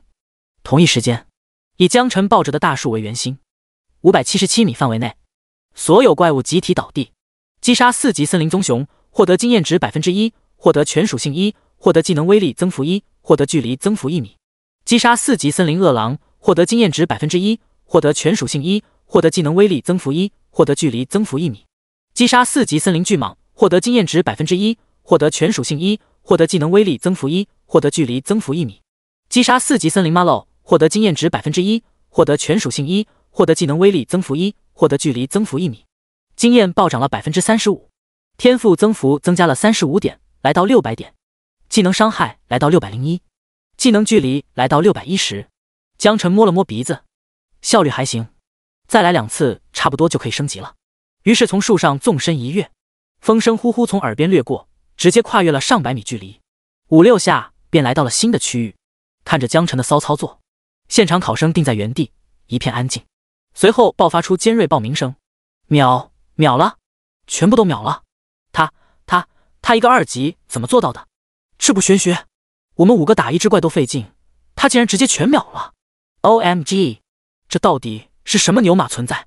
比怪物都要强大的敏捷，瞬间秒杀所有怪物的手段。如果不是能够看到他头上 LV2 的标记，都会以为这小子是不是某个大佬伪装过来刷低级秘境，在众人面前找存在感的。但是等级标记是骗不了人的，要么隐藏，要么就只能真实暴露出来。在场大部分已经3级，对江晨刚才搞出的动静充满了深深的敬畏。高等级敬畏低等级，让很多人的认知都开始失调，甚至有3级的女性法师开始对着江晨远去的方向大声呼喊：帅哥，带我，我愿意做你的女人。3级的狂暴战士也不甘示弱，带上怒吼技能咆哮道：偶像，从今往后你就是我的偶像，总有一天我要像你一样装备。镜花水月前，王老师你怎么看？我能怎么看？用眼睛看啊！老张朝阳，你是不是早就知道一切啊？想给大家一个下马威？你个损色，藏得还挺深啊！高璇也一脸意味深长地看向张朝阳，似乎想要得到更多的答案。东湖中学如果真有这么一个天才，按理说张朝阳应该早就汇报上来才对，这样就能避免东湖中学即将被关闭的结局。毕竟经营了几10年，寄托着他的心血和情感。张朝阳苦笑，只好坦诚道：我也不是很清楚。您是知道的，我们学校的生源整体偏弱，出了江晨这么一个天才，只能算是运气。不过之前没有发现，确实是我疏忽了。看着张朝阳一脸真诚，不像是在说谎的样子，高璇这才点点头。很好，老张你也甭跟我谦虚了，回去好好培养他，有什么难处尽管跟我说。如果有任何人还想着要关闭你们学校，你告诉我，我来处理。闻言，张朝阳拱拱手，流下了激动的泪水。因为学校关闭的事，之前求过高璇很多次都没用。张朝阳不怪他，各有各的难处。现在有了江晨的存在，高璇抓住机会力挺张朝阳。快要70岁的人了，哭得像个孩子。其他校长纷纷过来劝慰张朝阳，这才好了许多。唯独只有王校长眼神中闪过一抹阴霾，定定地站在监控屏幕旁，盯着画面中的江晨，脸上的怨毒一闪即逝。Vocal， 他第3波了，他开始第3波怪了，这效率真绝了！一个人就像一支队伍，不，他的效率比5人小队强上10倍100倍。江晨连续2次群怪秒怪之后，森林里越来越多的人看到江晨。此时，江晨已经准备好第3次群怪，再次故技重施，负670生命，负670生命，负670生命。周围的怪物应声倒地，在一片惊呼声中，升级的芒冲天起。江晨，等级3 20%， 职业光环师，生命902，力量754，体质754，免伤0.7%，敏捷754，精神754，天赋增幅700点，技能灼烧光环1级，灼烧光环1级，每秒给周围造成703点伤害，范围712米。江晨满意的点点头，给出了评价，还行。照这么下去，天赋增幅一只滚雪球，或许有一天，光环范围内自己可以秒杀一切生灵。我极尽缺。这时，每参与秘境的职业者脑海中，通告再次刷屏。通告：东湖中学高3一班江晨目前积分1288，等级3级，排名第1名。第12章异变，触发地狱模式，冰霜女巫登场。江晨以1288分位居这次模拟考试第1名，而作为第2名刘国庆却只有465分。造成这种分数差距的原因只有一个，那就是江晨一直以来都是在越级杀怪，所以获得的分值远超当前等级。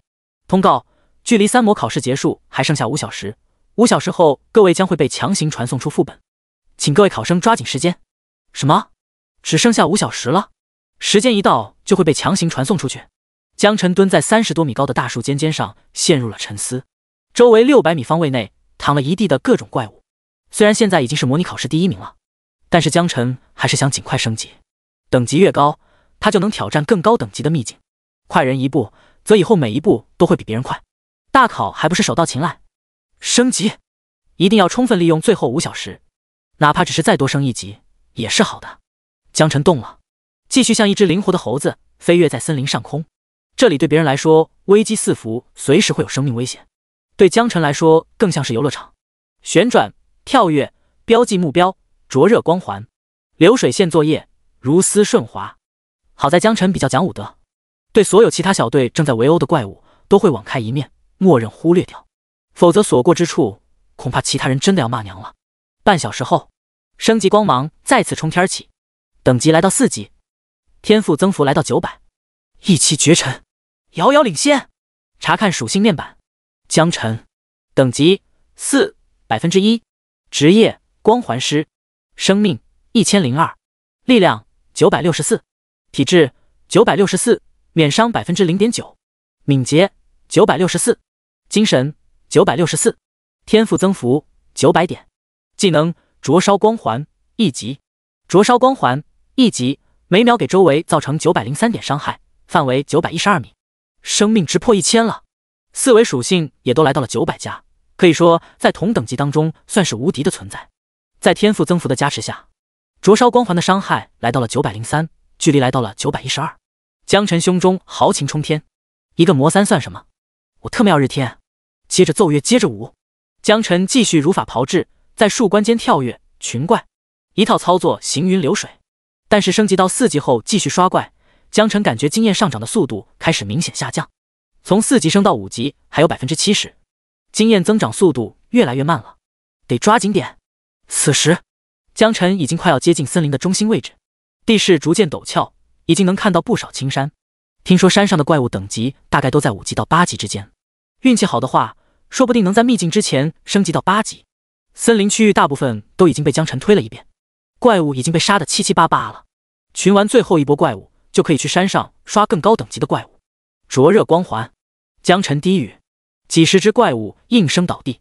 江晨刚想转身离开，通告：森林区域怪物死亡率超过 80%， 开启地狱模式，触发隐藏天灾场景，出现寒冰女巫，肇事者江晨将作为主要目标被秘境锁定。突然整个森林都刮起了飓风，青山绿树开始凋零枯黄，石头大的冰雹砸落，很快副本就变成了冰雪世界。少部分知情的考生脸色巨变，似乎想到了什么，没有丝毫停留，发疯一样往秘境出口狂奔。但大部分考生们还不知道问题的严重性，看到通告之后还在兴奋不已。刺激啊，真的刺激，看起来很好玩，很有挑战性的样子。谁都不许跟我抢，我们南湖中学包圆了，你这是不把我们西湖中学的同学当人看？那就一起上。好说好说。监控画面前，校长们脸色惨白，完了完了，触发了地狱模式。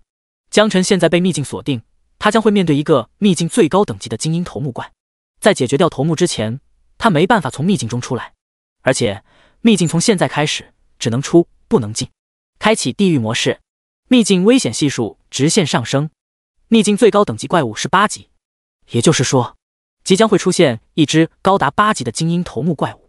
江晨作为首要攻击目标，其他考生也会跟着遭殃。大部分考生的等级也才3级，即便是作为第1名的江晨，目前的等级也才4级，想要依靠他们独立战胜8级精英怪，几乎是不可能完成的事情。最关键的是，秘境现在只能出不能进，想要帮忙都不行，如果不进行干预，会死人。很多考生都会在此次3模考试当中丧命。高璇坐不住了，豁然起身喊道：模拟考试马上终止，通知所有考生想尽一切办法，必须尽快离开秘境。是。校长们点头答应，开始想办法联系上自己学校的学生。储物空间里的通讯道具全部拿出来，捏碎通讯。一时间，监控室内充斥着各种颜色的符文光华。同学们，模拟3考试现在提前结束，秘境已经变得极为危险，请大家迅速撤离，否则会有生命危险。剩下那些不知情的学生，在收到老师发送的单向通讯符文后，也开始了迅速撤离。留得青山再不愁没柴烧，小命都要没了，还剩几个毛线啊！跑，赶紧跑！所有人都卯足了劲向着副本外面奔跑。东湖中学的学生大部分还在丘陵地带游荡，离副本的出口最近，所以他们能最快速度脱离秘境。他们也是人生头一遭感受到学渣的优势，只不过不同的是，他们收到的信息比别的学校多了一条：江晨同学已经被秘境锁定，无法脱离，请身上带着回复药剂的同学们将药剂随手放在地上，万一江晨有需要，或许能帮上一点小忙。于是丘陵地的草地上，每隔一段距离都会散落着各种回复药剂，其中生命药剂居多，因为他们知道江晨是个光环师，根本不用耗蓝。江晨也同样收到了信息，此时他正在树冠上飞跃，他要尽快跨越森林，赶到丘陵地带，同时不停地吐槽道：妈的，不就是群个怪吗？至于这么小气吗？8级的精英头目，你直接让我去死好了。就在这时，身后传来尖锐的声音：结，感受冰霜的力量吧。一只高达5米的人形生物悬浮在半空中，正以极快的速度向他飞来。途经之处，那些来不及撤离跑得慢的考生直接被化成冰雕，以跑步的姿态冻结在了原地。江晨回头一看，亡魂皆冒，我的妈呀！冰霜女巫精英头目，等级8级，生命2000，体质1000，免伤1%，力量280，敏捷210，精神400。技能1：冰霜之处对敌人造成300点冰冻伤害，冰降低30%，移动速度3秒，冷却时间5秒。技能2：冰封领域，一定范围内持续造成冰冻伤害，持续降低区域范围内敌对目标的移动速度，对生命值低于10%的生物直接产生冰冻效果。被动技能无冷却。技能3：冰霜护盾，可以为自己召唤一个寒冰护盾，减少敌人30%的伤害。技能4：冰霜爆裂，对整个战场造成大量的冰冻伤害，冰冻敌人2秒，冷却时间30分钟。女巫登场，释放冰封领域，一部分考生瞬间变成一座冰雕，永远留在了秘境之中。凛冽的寒风吹过，似乎还夹杂着人类的哭喊声。江晨亡魂皆冒，此时他心中只有一个念头：跑。第13章，龙国荣耀，无惧生死。武城市教育局局长办公室，一名等级为70级中年男人正在接电话。局长刘天明将嘴里的茶水一股脑喷到面前的文件上，随即豁然起身，瞪大双眼咆哮：什么？你再说一遍！模拟3处发了地狱难度，你们在搞什么鬼？我不管是谁的问题，首先要保证学生们的安全，我马上赶过来。刘天明额头上青筋暴跳，一次小小的模拟考试竟然闹出这么大幺蛾子，如果考生大量死亡，他这个局长也就到头了。备车，马上备车，我们去秘境，晚了可就全完了。副本被锁定，只能出不能进，镜花水月陷入一片灰暗，秘境的画面已经无法继续监控。几位校长干脆离开监控室，来到模拟3考试的秘境入口处。此时已经有不少学生从副本中跑了出来，校长们开始点名统计人数。片刻之后，得到统计结果：南湖中学进入学生2360名，实到2120名，未到240名；西湖中学进入学生3439名，实到3265名，未到174名；东湖中学进入学生1897名，实到1896名，未到1名。大部分学校都出现了几百名学员的损失，不致命，但也很深刻。现场情绪变得无比低落。没想到啊，这次区3模竟然死了这么多考生。你就知足吧，你们西湖中学死亡比例这么低，还想怎么样？哟呵，你跟我提死亡比例是吧？你也不看看东湖中学，他们才死1个。嘘，你小声点，这个可是老张的心头肉，东湖中学全校的希望。张朝阳站一旁，不知道该哭还是该笑。说难受吧，他们学校的学生因为都很菜，所以死亡率极低。说高兴吧，好不容易出现这么一个大牛，哦豁，没了。看来东湖中学倒闭是命中注定的事情。他不由得长叹一声，哎，都是命。高璇拍了拍老张肩膀，安慰道：你也别太往心里去，万一江晨能脱离险境呢？张朝阳苦笑着摇摇头，以他多年的教学经验来看，江晨十有八九凶多吉少，4级打8级精英头目，除了死就是死，不会有其他可能。这时，远处一辆黑色轿车急速驶来，第508 BQ 是局长的车，车停在副本附近。校长们让学生们就地休息后迎了上去。刚才高璇在电话里一五一十的把情况都向局长说明清楚，局长说马上过来，没想到速度这么快。显然这次刘天明是真的动了肝火了。刘天明一下车，立马指着高璇问道：什么情况？赶紧汇报一下。高璇将之前统计过的数据一五一十的重复了一遍。刘天明总算松了一口气，情况还不算太糟糕，但还是板着脸：胡闹，简直就是胡闹！模拟3就搞出这么大的动静，上面追责起来，我可保不了你。是，局长教训的对。高璇抹了抹额头的冷汗。刘天明出了名护犊子，哪怕平时没什么往来的普通职员，他也会在关键时刻拉一把。只要局长把火发出来，那问题就不算太糟糕。这时，考生那边突然吵了起来，都怪你们东湖中学的人，要不是你们学校江晨，我们也不可能死那么多人。你再说一遍，江晨人都死了，你还敢在这比比？信不信我抽你？哟呵，人菜瘾大呀！正好大爷，我手痒痒了。听说你们东湖中学菜，没想到脾气还蛮大。打他狗日的，我女朋友也死秘境里了，我要为她报仇雪恨。许多考生多年同窗被永远留在了秘境之中，心里难免愤懑，不知怎么就转移到东湖中学的考生身上了。矛盾一触即发，眼看着就要打起来。高璇将这一切看在眼里，眼中闪过一丝惊慌，心急如焚。事情已经够麻烦了，这要是再闹出幺蛾子，那他可就真的要吃不了兜着走。高璇消失在原地，来到学生中间，60级强者的气息瞬间爆发。在场考生大多都是3级左右，哪里经得住如此王霸之气？下一秒，10几名准备搞架的学生被震翻，坐倒在地上。强大的压迫感笼罩每一个学员，一个个心有余悸，再也没了脾气。这就是强者的气息吗？竟然恐怖如斯！其实是高璇等级高，身上又有几件神装，所以力量属性也高。在没有使用任何技能的情况下，单凭借蛮力鼓荡都能产生气浪，这才造成了刚刚的王霸之气。高璇看到学生们终于冷静下来，他长舒一口气，平复心情。从学生们崇拜的眼神可以看出，这个杯他装得很完美。他清了清嗓子，呵斥道：“吵什么吵？什么你的学校我的学校？咱们都是龙国人，都是兄弟姐妹。平时一个个喊着要参加大考，报效国家，现在出了点状况，就怪这个怪那个。以后国家还怎么把任务托付给你们？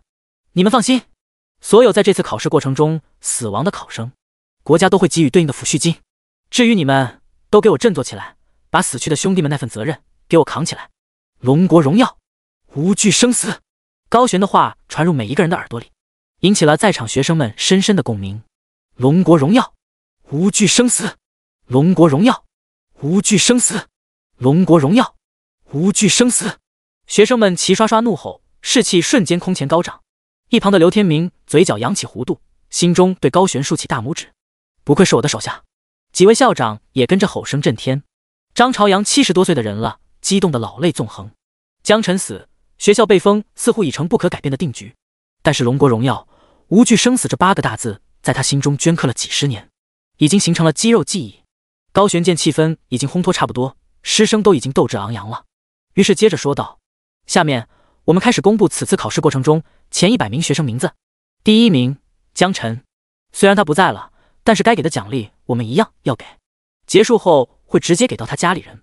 第2名，此时秘境中千里冰封，万里雪飘，哪里还有什么丘陵森林，统统都披上了一层银装，覆盖在厚厚雪层下面。所有人都以为秘境中再无生机，却仍然有一个人还在继续战斗着。呼哧呼哧，江晨来到了丘陵地带，剧烈喘息，嘴里不断冒出白烟，寒气逼人，眉毛睫毛都开始出现冰渣子。真冷啊！狗东西，差点把我给冻死。从地上捡起一瓶生命恢复药剂后，磕开瓶盖猛猛灌进嘴里，生命值瞬间恢复。把剩下的药剂一股脑扔到储物空间后，继续向前跑去。不远处的天空上，冰霜女巫紧随其后。第14章再次异变，开启传说模式。刚才被冰霜女巫减速后，被按在地上连续挨了2个定向技能，直接残血，差点把他给吓尿了。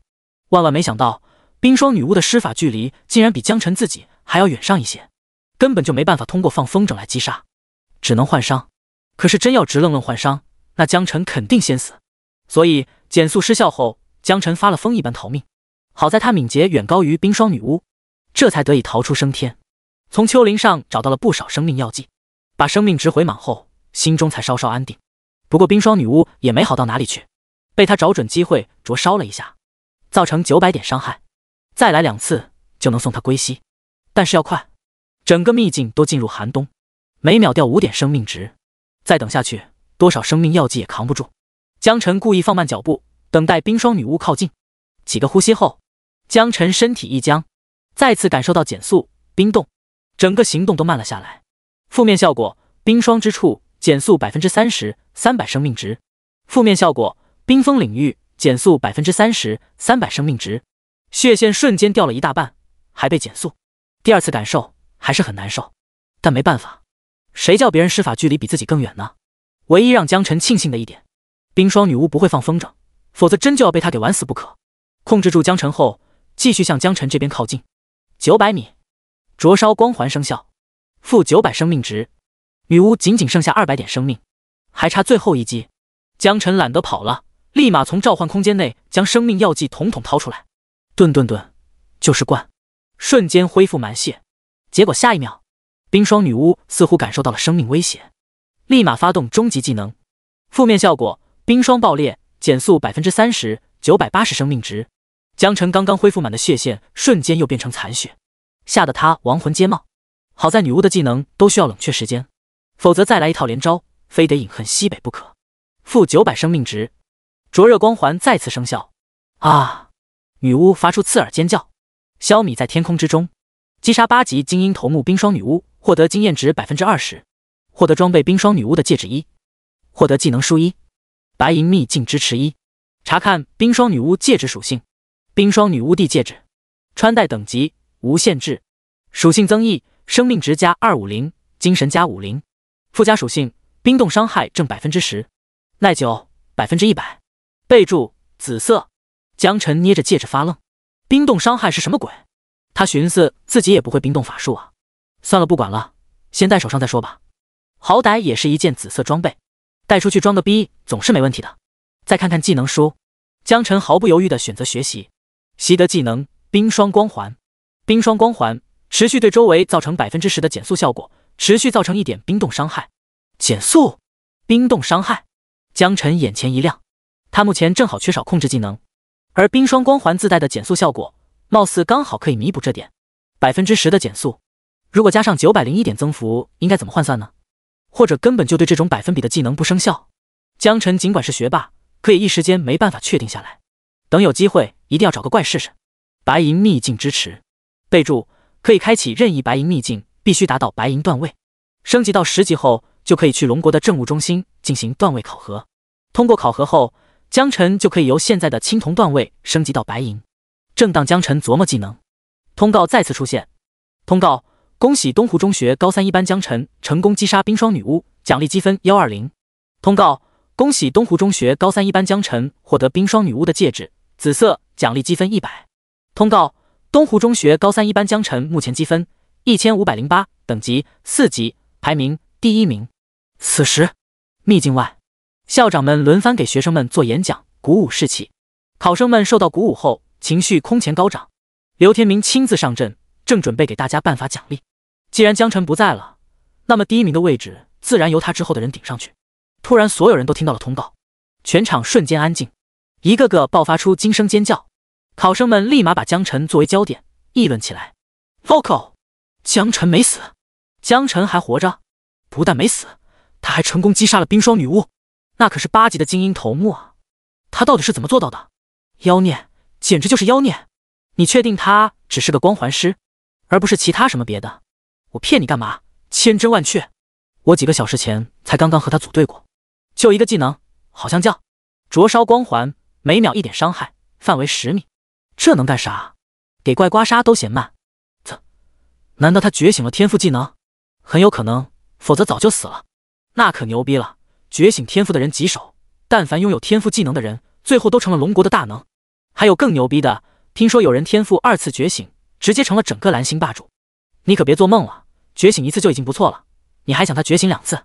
那可说不定，运气好的人，可能运气会一直好。Vocal， 你这么说可把我馋坏了。有什么用？不如早点抱紧大腿。对，等他出来，一定要抱紧大腿。同学们越聊越兴奋，仿佛看到了未来某个大佬即将成长，每个人都生出结交之意，就连校长老师们也不淡定了。刘天明第一个走出来，一把握住张朝阳的手。老张，恭喜啊，你培养出了一个好苗子。张朝阳满面潮红，哪里，是江晨那小子自己争气。高悬剑姬向刘天明吹耳边风。刘局，您看东湖中学封校的事是不是得缓缓？刘天明眉头一皱，眼睛一瞪，嗔怒道：缓缓？缓什么缓？直接给我把学校翻新！我去跟上面申请资源。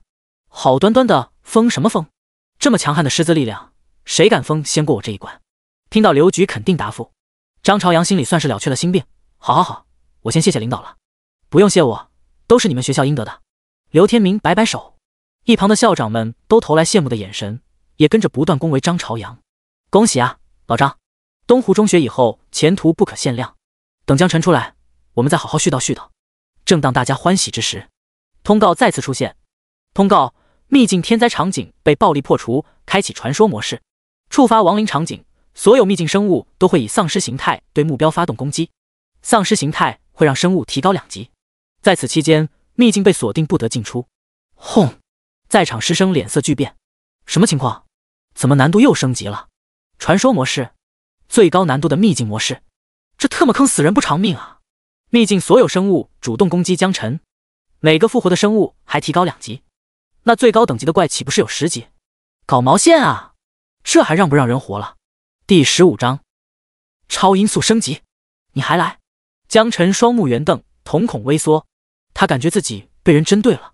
刚刚经历完一波难度提升，差点死在冰霜女巫手上，现在再次升级，还是传说。如果不是他觉醒了天赋，如果不是他的职业不需要消耗体力和精神，换成任何一个人来，恐怕早就和那些冰雕考生一样，死得透透的了。他江晨之所以能熬到现在，纯粹是因为他的天赋增幅技能足够牛逼，就很无语。不过现在想太多也没有意义。江晨认为，反正都是要升级，怪物主动过来攻击自己，还省得一个一个去找了。当务之急是赶紧找到一处视野开阔的地方。秘境门口，我真是太聪明了。虽然现在被秘境锁定，没有办法从秘境逃出去，但是靠近秘境入口处，也就是丘陵的边沿地带，怪物进攻的方向立马就少了一半，只需要面对180度的方向就好了，这样方便标记，不会有所遗漏。打定主意后，江晨立刻开始狂奔。他击杀冰霜女巫本来就已经抵达丘陵地带，现在需要跨越的路程很近，在900多的敏捷下，把速度发挥到极致，只用了短短几秒钟，人已经抵达了秘境入口处。江晨一屁股坐在地上，面朝森林方向，剩下的就只是等待了。轰隆隆，地面开始颤抖。最先攻击过来的怪物是史莱姆，之前的颜色晶莹剔透，看起来像蓝色水珠，现在通体黝黑，比之前大了好几圈，更像是滚圆的墨汁。一共不多，有356只，速度极快，2公里的距离转瞬即至。还不等史莱姆靠近，后面又来了一大波食人蚁，体型更大，身上冒着一缕缕绿油油的腐烂色泽，数量更是有大几百只，快速冲了过来，甚至其中还有6级的丧尸蚁王。江晨来不及细想，远远就开始全部标记。冰霜光环开启，灼热光环开启，2道光环开启的一瞬间，他发现怪物刚刚接触到光环，速度立马急速下降，像是被定在了原地。仔细观察就会发现怪物的动作没有停止，但是速度已经低到令人发指。江晨嘴角上扬，他开始明白这个百分比的技能是直接做了加法，900加10百分号等于90010百分号，但又因为某种规则限制，不能超过100%，所以就变成了99.99%。其实跟直接禁锢的区别也不是很大。有了这种控制技能，那怪物可就要遭老罪了。本来还担心这么多怪物打过来，玩一防高血后被整破防了怎么办？现在看来，这种担心纯属多余，直接定在1里外，一动不动。而且冰霜光环和灼热光环的伤害可以叠加，每秒能造成1802伤害。史莱姆大军来了，定在离江晨900多米外，然后被秒杀、分解，再秒杀，负901生命值。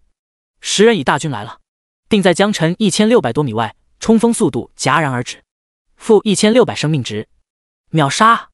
森林动物大军来了，同样定在江晨2000多米外，负2000生命值，秒杀。经验如潮水一般涌来，天赋的增幅技能快速暴增，900、1600、2000，升级光华亮了又亮，5级、6级、7级，经验条像是吃了药一般，狂突猛涨。不只是经验，还有茫茫多的材料都自动落入到它的存储空间当中。虽然大部分都是不怎么值钱的垃圾，但胜在量大，到时候出售给材料商，又可以狠狠地赚他一笔。怪物接连不断涌来，不顾生死。江晨就这样盘坐在原地，既不消耗体力，也不消耗精神，除了眼睛有点干涩以外，还真没什么其他不适。另一边，考生们已经陆续获得了自己排名的奖励，但是因为某种原因，所有人暂时不得离开。校长们和局长一起回到监控室，打算就这次的秘境模拟考试做个总结。当刘天明扫过水月镜花，发现画面还是灰蒙蒙一片，什么都看不到，只能看到其中的排行榜和积分。模拟3考试第1名江晨，在排行榜上如此醒目。哎，可惜了，老张啊，你也不必难过，吉人自有天相，传说级难度啊，这可是传说级难度。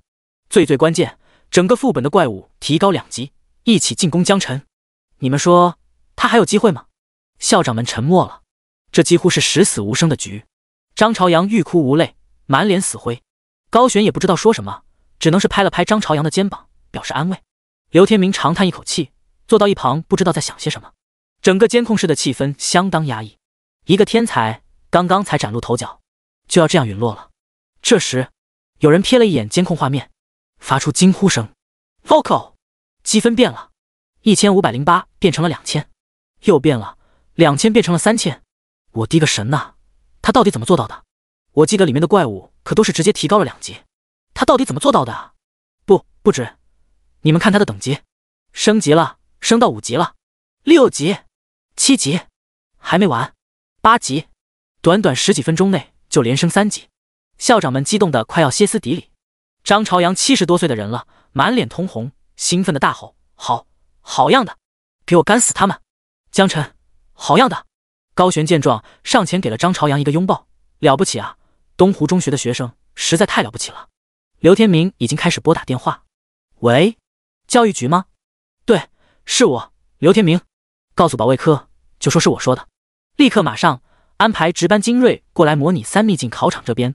记住，要便衣，分头行动。对，保密级别 A 级吧。龙国的信息保密级别从 E 到 S 级依次提高，一般能成为必机密的信息，那都是需要局长以上亲自解锁才能观看。A、S 更是只有龙国寥寥数人才可以知晓。参与信息的人员，每个人都会签署协议，严格保密，否则将会面对龙国最严厉的制裁。挂断电话后，刘天明扫视一圈，保卫科马上到。我想规矩大家都知道，不用我多说什么吧？知道的，局长您放心。校长们表情严肃的点点头。而另一边，秘境中升级的光华再次亮起，来到9级。尽管怪物还在继续涌过来，可是8级之后升级速度明显减缓。体验过坐火箭升级速度突然减缓，让他有些不习惯。江晨看着眼前堆积成山的怪物尸体，以及源源不断涌过来的怪物，不再守株待兔，而是离开秘境门口，开始迎着怪物过来的方向奔跑。速度两相加，经验条的速度再次加快。结，果然有用。第16章，什么靠山？我就是靠山。江晨此时的天赋增益已经高达5688，在天赋的加持下，4维属性也跟着叠加上去。即便没有光环技能去控制和输出，他单纯凭借肉体的力量和敏捷，也能将这秘境中的怪物全部粉碎了。假如现在有人在秘境之中，会看到一个快如闪电的人类在丘陵狂奔，迎面咆哮着涌来的魔物，就像被镰刀收割的麦子一般倒地。或许是玩心大起，江晨尝试着收起光环，单枪匹马闯入怪物之中，以肉身姿态和怪物硬碰硬。怪物撕咬他，掉个几十上百点基本没什么感觉，但是他打一拳怪物，怪物立马死亡。秒杀，还是秒杀。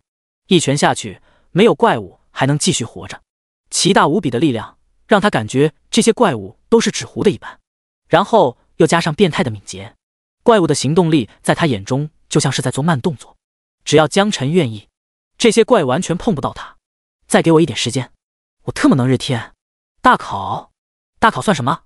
我要上华夏最好的高校。哈哈哈哈！江晨高兴得像个孩子，在森林里飞掠，肉搏了半天，还是觉得用光环技能更快一些。于是灼热光环、冰霜光环再次释放。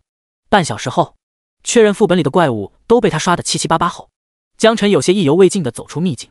此时，秘境外停放着10多辆军用装甲车，士兵们将秘境入口围得水泄不通。刘局，我们将秘境入口封锁，请指示。待命。收到。电话里听到小队队长的回报，刘天明这才放下心来，眼神中透出绝对的自信。作战小队专门处理各种突发危机，实力上毋庸置疑，有他们在，即便遭遇一场小型战争都不怕。刘局，这是保密协议，在场所有人都已经签署完毕。你先收好，回头地交给局里存档。好的，刘局。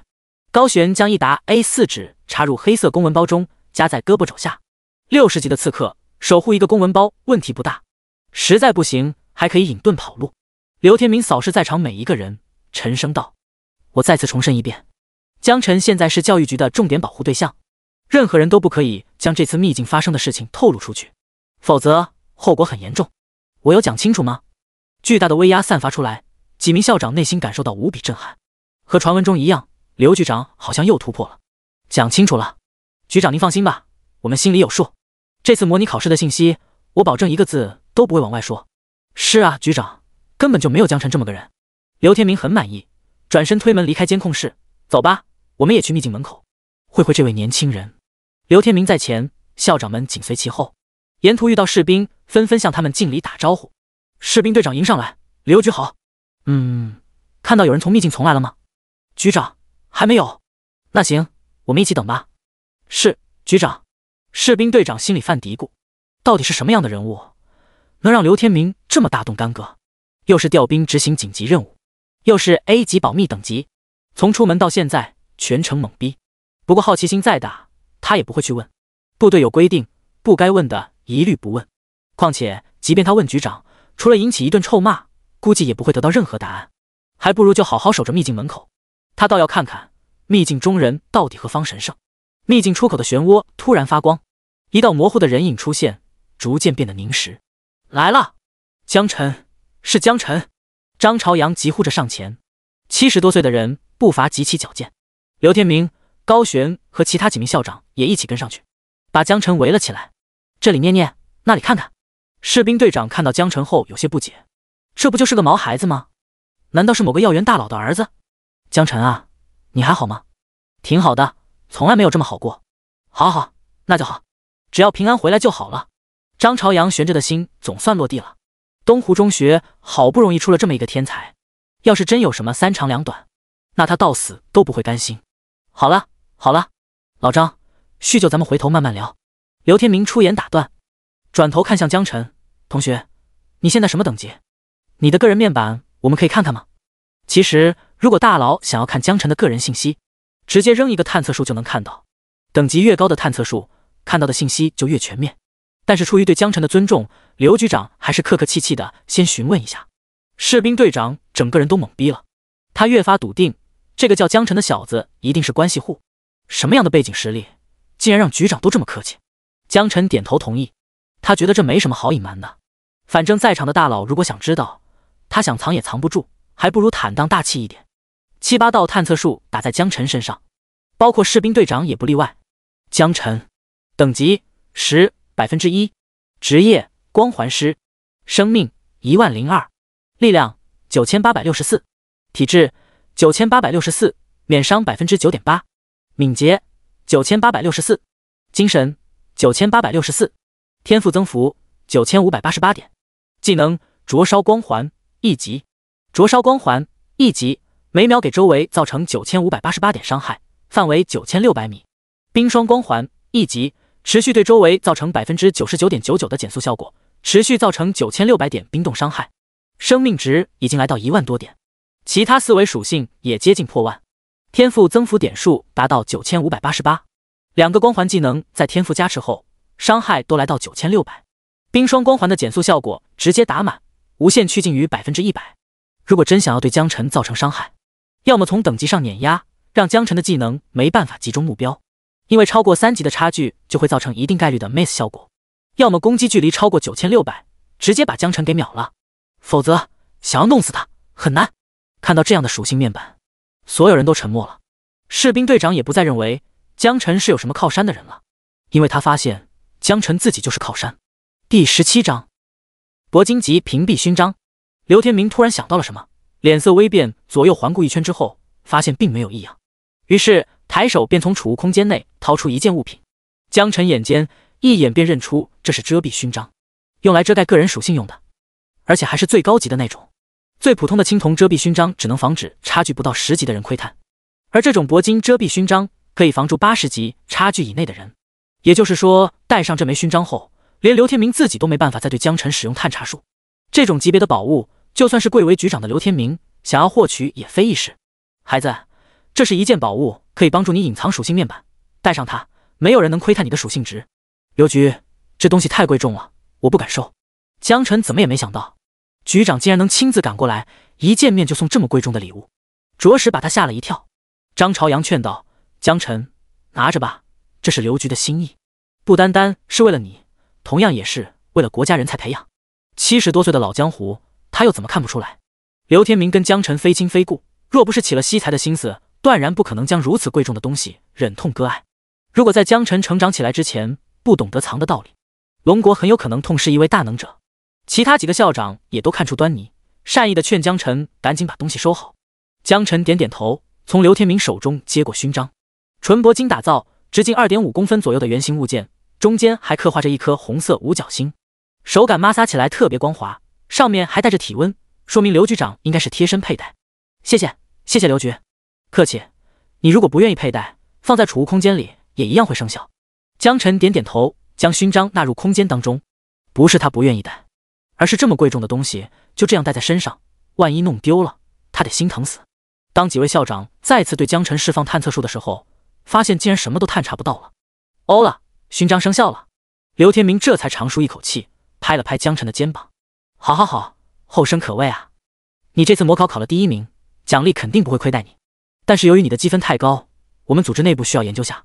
待会你先回去，明天我让张校长告诉你答案。”江晨依稀记得出本之前通告的积分好像已经达到了6位数，如果按照常规来颁发奖励，确实有点亏。好好研究，仔细研究，千万别跟我客气，我一点都不急。江晨内心大声疾呼，表面上还是淡淡的回答：“好的，谢谢刘局。”离开局长和校长的包围圈后，江晨长舒一口气，被一群6、70级大佬围着，说实话压力太大了，就好像站在一群狮子老虎中间，就算他们承诺不咬人，但是那种来自心灵深处的压迫感还是让他感觉很不自在。此时同学们看到江晨回来了，瞬间沸腾了，聚集过来将江晨围住，围得水泄不通。紧接着数十上百道探测术打在江晨身上，却徒劳无功。咦，怎么看不到？越来越多的学生发现百试不爽的探测术竟然对江晨无效，释放后竟然什么都看不到。之前和江晨组队的几个同学立马围拢过来。3级战士赵小虎伸出胖胖的胳膊，一把搭在江晨肩膀上，凶神恶煞地对周围同学喊：“让一让，都给我让一让，别挤到我们家大宝贝了。”说话间甚至还特意用上了战吼技能，同学们被震得连连后退，自动让出一条路来。虽然很装逼，但从效果来讲，江晨给他打满分。和赵小虎一起的还有法师林墨、术士秦风、牧师张小丹，他们前后左右把江晨护在中间，不让其他人靠近。别说是东湖中学的学生，就算是他们高3一班的同学也不行。赵小虎一改刚才的霸气，满脸歉意地说道：“江晨，我要向你道歉，对不起。”其他几个同学也一脸歉意：“对不起，江晨，当时我们真的害怕极了，真的不是故意丢下你的。”“是啊，江晨，我们当时还以为你已经嗝屁了呢。是张小丹，他说你已经死了，然后怪物又太凶，所以我们就只好跑路了。对不起，我不是故意的。”结结巴巴，语无伦次，竟然小声啜泣了起来。张小丹平时是队伍里的团宠，可是出了这么大的事，队友也没继续袒护他。看到队友们这副模样，江晨又好气又好笑。原先的江晨确实已经死了，现在的他是江晨 2.0 版本，从21世纪的蓝星穿越过来的有为少年。在当时那种情况下，换作是他自己肯定也要溜之大吉，不然一起整整齐齐躺板板吗？好了，别哭了，我原谅你们了。张小丹情绪都有些不连贯了，本来还以为江晨会劈头盖脸责骂一顿，哪知道就这么直接原谅了。就这，赵小虎甚至伸手摸了摸江晨的额头，又摸了摸自己的额头，一脸疑惑地说道：“没发烧啊？江晨你没事吧？”“啊呸，你才有事，你全家都有事，我刚刚才死里逃生，有你这么说话的吗？”江晨佯装暴怒道。赵小虎不但不生气，反而立马开心地笑了：“对，这样就对了吗？我滴个乖乖，被你这么骂一下，全身都舒坦了。”其他几名同学也跟着附和道：“江晨，你刚才一副性冷淡的表情，真的把我给吓死了，还以为你被小怪附体了呢。没事就好。你是不知道，咱们几个从本里逃出来，就属张小丹哭得最凶。哪有，人家根本就没哭。”张小丹故意做出一副凶神恶煞的样子，吓得赵小虎做出害怕的样子，连连求饶，惹得其他人哈哈大笑。玩归玩，闹归闹，赵小虎表情严肃地看向江晨，老实交代，你是怎么从副本里出来的？还有啊，你知不知道这次你模3考了第1名？江晨眼神中闪过一丝惊慌，难道这小胖子猜到了什么？毕竟这几个人对原来的江晨最为熟悉，搞不好要杀人灭口。第18章装甲车护送，便衣保护。赵小虎见江晨不说话，把头靠过来挤眉弄眼，压低声音贱兮兮的口吻道：赶紧开始吹牛逼呀！多好的机会啊！没看到有很多妹子在偷偷看你吗？快快快，别墨迹了，兄弟我给你打配合。说完重新恢复到一本正经，把刚才的话大声又问了一遍。江晨，你一个光环师到底是怎么取得模拟3的联考第1名这样的好成绩？尤其是第1名这3个字刻意咬字加上了重音。一旁的队友也兴致勃勃地附和追问，江晨这才放下心中的石头，原来不是自己想的那样，一五一十地把秘境当中所经历的事情照实说了一遍。还没说完，赵小虎立马皱眉，等等等等，江晨，你这个牛吹的有点过了昂，一点都不专业。一旁的张小丹扑哧一下笑出声，吹牛你还是得跟赵小虎多学学，他这方面的本事堪称大师。江晨就笑笑不置可否，很多事情没有必要解释太清楚，自己知道就行。赵小虎看江晨不说话，还以为他的自信心受到了打击。江晨，没事，有些事情急不来，慢慢学总能学会的。虽然赵小虎看起来有些不着调，但是看得出来是打心眼里对江晨关照，他还是能感受得到的。于是认真回答道：好，我争取早日跟上你的脚步。赵小虎微微一愣，一副孺子可教的表情。回头我请你吃牛肉拉面，给你压压惊，顺便恭喜你这次获得第1名。另外几名队友也跟着说道：恭喜恭喜。这时接送考生的校车开了过来，各个学校的学生已经开始陆陆续续排好队等着上车。东湖中学的学生还没形成队形，赵小虎眼尖卯足了劲，一把冲到最前面。江晨，快来，我给你占了位置。张小丹，你们几个快点。江晨笑了笑，稍微加快了点脚步跑过去，看起来比正常人只快了1线。开玩笑，接近1万点的敏捷，真想抢位置，谁争得过他？只是没必要为这么点小事惊世骇俗，暴露实力罢了。江晨，你不用坐校车了，我们送你回家。这时身后传来喊声，江晨回头一看，原来是刚才见过的士兵队长。士兵队长解释道：是刘局安排的，为了你的安全着想。行吧，既然是刘局长特意嘱咐，江晨觉得也没有必要驳了人家面子。和赵小虎等人交代清楚后，跟着士兵队长上了装甲车，先校车一步离开了秘境。看着装甲车消失在视线中，赵小虎不禁喃喃道：真帅啊。张小丹冷哼一声：你不会以为江晨真的只是在装逼吧？赵小虎被呛了一下，也不气恼，嘿嘿一笑：你不会对江晨有意思吧？张小丹瞬间变得脸色通红，咬着嘴唇跺了跺脚，泪珠眼看已经在眼眶里打转。赵小虎见状一下慌了神，我就这么随口一说，神怎么知道你真的对江晨有意思啊？哎呦，我这张碎嘴啊！对不起，我不知道你真的喜欢江晨。滚，你给我闭嘴！好的，我不说了。一双美眸看着江晨的装甲车消失的方向，失了魂落了魄。校车回去的路上，大家所有讨论的焦点几乎都放在了江晨身上。一个光环师如何能从普通难度一路刷到传说级难度，又如何能单枪匹马从秘境中活着出来？有的人说他是玉皇大帝转世，有的人说他是孙悟空附体，还有的说他出生的时候天降流星，是江星下凡。总之说什么的都有。但是赵小虎更愿意相信江晨是掉进了山洞里，遇到了高人传授绝世武功。一片破旧的小区内，一辆装甲车缓缓驶入，停在了一栋楼房门口。低沉的轰鸣声让附近不少局面纷纷侧目。好了，我就不送你上楼了，有什么事随时跟我联系，这是我电话号码。江晨点点头，从士兵队长手里接过写着电话的小纸条，揣进兜里。士兵队长刚刚转身离去，又回头补充道：另外，我会安排2个兄弟在你附近值班，他们穿了便衣，暗号是天王盖地虎，小鸡炖蘑菇。一旦对出这个暗号，就知道是自己人。江晨点点头，谢谢。不用，都是应该的。你好好的就是对我最大的感谢。我还有任务要回局里汇报，就先走了，再见。再见。告别了士兵队长后，江晨独自上楼。楼道里弥漫着一股浓烈的中药气味，一位中年妇女正拿着蒲扇对着火炉的进风口不断扇动。炉子上的汤药不断发出咕噜咕噜的声音。中年妇女赶紧拿出脏兮兮的抹布，将药罐子端起来倒入保温瓶。这时听到脚步声，抬头一看，发现是江晨。他住在3楼，江晨在5楼，算是上下楼的邻居，每次在楼道煲汤，经常会撞见。江晨称呼他刘姨。呀，是江晨回来了。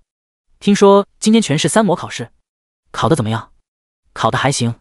刘姨，你这药都熬了2年了，还没好呢。嗨，别提了，屋里那死老婆子半死不活，我不管她就没人管了。刘姨长叹一口气，似乎是怕影响到江晨的情绪，又挤出笑脸。倒是你考试没什么问题的话，以后可就要前途无量了。以后发达了，可别忘了经常回来看看我。江晨点点头，一定一定。根据记忆，刘姨是这户人家的媳妇，过门没多久，丈夫就病死了。本来打算改嫁，后来婆婆也跟着病倒，没有人照顾，于心不忍，也只好暂时留下来照顾。可哪里知道，一晃就是3、5年，姑娘熬成了黄脸婆，也是一个苦命人啊。5楼左边户，江晨掏出钥匙，打开门，叮叮哐哐，刚刚走进屋内，就听到厨房的锅铲不停的撞击声，空气中能闻到浓郁的菜香味。爸妈，我回来了。第19章，校长到访，儿子回来了，快洗个手，准备吃饭。听到江晨的喊声，母亲张静贤从厨房里走了出来，身上围着围裙，手里拿着几副碗筷。江晨点点头，找了个位置坐下。好的妈，你也赶紧一起吃吧。餐桌上摆着4菜1汤，一家3口吃绰绰有余。这时父亲江云端着一盘菜放到桌上。好了，起火，开动开动。今天模拟考试考得怎么样？不等江晨回答，张静贤一脸埋怨的嗔怒道：我说江云，你能不能等孩子吃完饭再问？好好好，我的错，我闭嘴。吃饭吃饭。江云唯唯诺诺，给江晨夹了个大鸡腿。江晨哼哼唧唧，吃得不亦乐乎。刷了一天的秘境，肚子早就饿了。爸妈，我今天考试考得一般，一般就一般，没关系的。张静贤嘴上说着不关心，可是当真的听到儿子说考试考一般的时候，脸上的光彩以肉眼可见的速度消失。江云再次问道：到底考了第几名？也就考了个第1名吧，6所中学联考的那种。江晨面无表情，将碗里的鸡腿送到嘴里大快朵颐。他甚至都能想象到爹妈听到这个消息之后的表情会有多精彩。什么？你再说一遍。第1名？我没听错吧？啪嗒一声，张静贤的筷子从手里滑落掉地上，都没有发现。两人一脸震惊地看着江晨，都不敢相信自己的耳朵，生怕是听错了，空欢喜一场。江晨一边吃着鸡腿，一边重重点头表示肯定。哇，我儿子考了第1名！天哪，天哪！我要告诉所有亲戚。夫妻俩饭也顾不上吃了，拿起手机开始挨个给亲戚朋友打电话。从吃了吗？睡了吗？2句话直接聊到我儿子这次模拟考试考了第1名，不超过5分钟就开始以我现在很忙为理由挂断电话，继续下一个。从未有过的那种扬眉吐气，江晨就笑笑不说话。记忆中，这2活宝在第一次听说自己转职成了光环师职业后，夫妻俩别提有多难过。他们俩一个厨师，一个裁缝，都是生活职业，干了大半辈子的996打工人。本来指望儿子出息，结果成了一个最垃圾的辅助职业。心想着，果然龙生龙，凤生凤，生活职业的儿子能成为垃圾辅助，也算是祖坟冒烟了。好歹也能凭着这个职业进入秘境参加职业考试了。现在直到儿子直接考了第1名，直接心花怒放，整个人就跟喝醉了酒似的，压根不考虑自己儿子到底怎么做到的，反而在电话里头描述了上百个版本，几乎次次牛逼都不同，但又都很细节。江晨只当是下饭菜，听个乐呵。当听到其中某一个版本竟然和自己秘境中的经历差不多的时候，他都惊呆了。校长不是说过，从第1次升级难度开始，就没人能看到秘境中的情况吗？况且作为生活职业的父母，又怎么可能是那种手眼通天的大佬？最后得出结论，只能说这对夫妻的想象力实在太丰富，通过花样式吹牛，竟然还被他们蒙对了。吃过饭，洗碗后回到自己的房间，一间不到10平米的小单间，麻雀虽小，五脏俱全，一张床，一个书桌，一个衣柜，家具老旧，都是从2手市场淘回来的。就这样，还陪伴了他10多年，不得不说质量真好。躺在床上，江晨开始期待这次第1名的奖励，也不知道会不会奖励一些金币，这样就可以改善一下家里的生活了。也在已经10级了，可以去升级白银段位了。其实也怨不得江晨家里这么穷，自从蓝星被游戏世界入侵，大面积土地都被怪物盘踞占领，人类只能通过建立据点来重建秩序，抵御怪物。但由于人类的大能者太少，从怪物手里抢夺回来的地盘十分有限，这样就导致资源异常紧张。即便寻常的生活物资，像柴米油盐这些东西，也已经让江辰父母消耗了大部分收入。好在龙国上学不要钱，否则江辰恐怕早就辍学了。对龙国来说，只要能从100个学生当中培养出一个厉害的转职者，那他们就有机会开拓出一片新的据点。据点的大小根据转职者能力大小来判定，能力强的职业者自然也能够清理出更多的荒地，并且守住据点。当然，龙国除了培养开拓、防守据点的超级英雄以外，还会培养探索型职业者，专门去往那些深渊或者迷失之地执行任务，寻找宝物、装备、材料。一旦完成任务，将会获得丰厚的奖励以及政府的资源倾斜。这也就是为什么强者愈强的原因。正如某经上所说，你有的将会给你更多，你没有的将会拿走你仅有的。在成为强者、被政府重点培养之前，如果想要快速提升实力，除了参与学校组织的秘境探索以外，还可以通过金币购买秘境之池，进入到对应的秘境。只不过价格十分昂贵，最便宜的也要上百万金币。有些穷人家的孩子在偶然刷到秘境之池后，甚至都舍不得自己用，而是直接卖掉改善生活。因为就算自己用，没有强大的实力，也只是白白浪费机会罢了。而且秘境之池想要激活，还需要达到对应的阶级。阶级一共分为青铜、白银、黄金、钻石、铂金、王者、传说、神级。提升阶级需要去龙国的政务中心登记考核。青铜段位就只能去青铜级别的秘境，白银段位同样也只能去白银段位以下的秘境。10级刚好是从青铜段位升级到白银段位的必要条件之一。普通秘境的怪物等级普遍在1到10级，白银秘境的怪物等级普遍11到20级。想要继续提升等级、增强实力，普通秘境已经无法满足，必须去白银秘境才行。目前手头已经有一枚白银秘境之池，只需要通过考核即可。第二天 ，Doom， 卧室房门被敲响，江辰将头缩进被子里继续睡。都几点了还在睡？快点起来！你们学校的校长来了。江辰还在睡梦中就被张敬贤叫醒。等会，我再睡一会。江辰换了个边，继续睡。2秒后，少年爆发出惊天嚎叫：什么？校长？张校长来了！江辰一个机灵，立刻从床上爬起来，穿好衣服后打开房门，就看见张校长正坐在客厅里喝茶。看到江辰睡眼蓬松从卧室走出来，面带笑意的说道：早啊，你先去洗漱吧，不着急。陈爸陈妈坐在一旁局促不安，激动的不能自已。这辈子都没想到一个学校的校长竟然能亲自登门拜访。第20章第1名的奖励。校长，您喝茶。校长，我们家江辰让您费心了。张朝阳笑着摆摆手，我没费心，是你们家江辰自己争气。夫妻2人听到张朝阳的话，四目相对，都从彼此的眼睛里看到了惊讶。昨天江辰说自己考了第1，他们尽管火急火燎一顿吹牛逼，可是事后冷静下来，开始怀疑事情的真实性。现在通过校长的口吻，江辰说自己得了第1名的事情，看来8九不离10了。江云端了一杯茶递给校长，笑着说道：校长大人，您尝尝，一点点粗茶，提提神。说是粗茶，其实是他存了3年都没舍得喝的普洱茶，朋友送他没舍得喝，专门用来招待贵宾的。等了3年，终于迎来第1位大人物，要不是江辰，恐怕还要继续等下去。张朝阳接过茶，笑着浅尝了一口，眼神中闪过一丝不可察觉的诧异。多少年了？大概还是在基层当老师的时候才喝过这么粗糙的茶叶吧。不过一想到东湖中学即将因为江辰不但不会倒闭，反而会受到政府的嘉奖，他便甘之如饴。啧，好茶，真的好茶。江辰他爸，我很久没有喝到这么好喝的茶了，真的谢谢你。说完放下茶杯，站起来跟江云握手。江云激动得满脸潮红，自己的珍藏终于得到了大领导的认可。校长，您还记得我吗？我也是东湖中学毕业的，03级的。张朝阳微微一愣，有些懵逼，这特么全校多少学生啊，记得才有鬼了。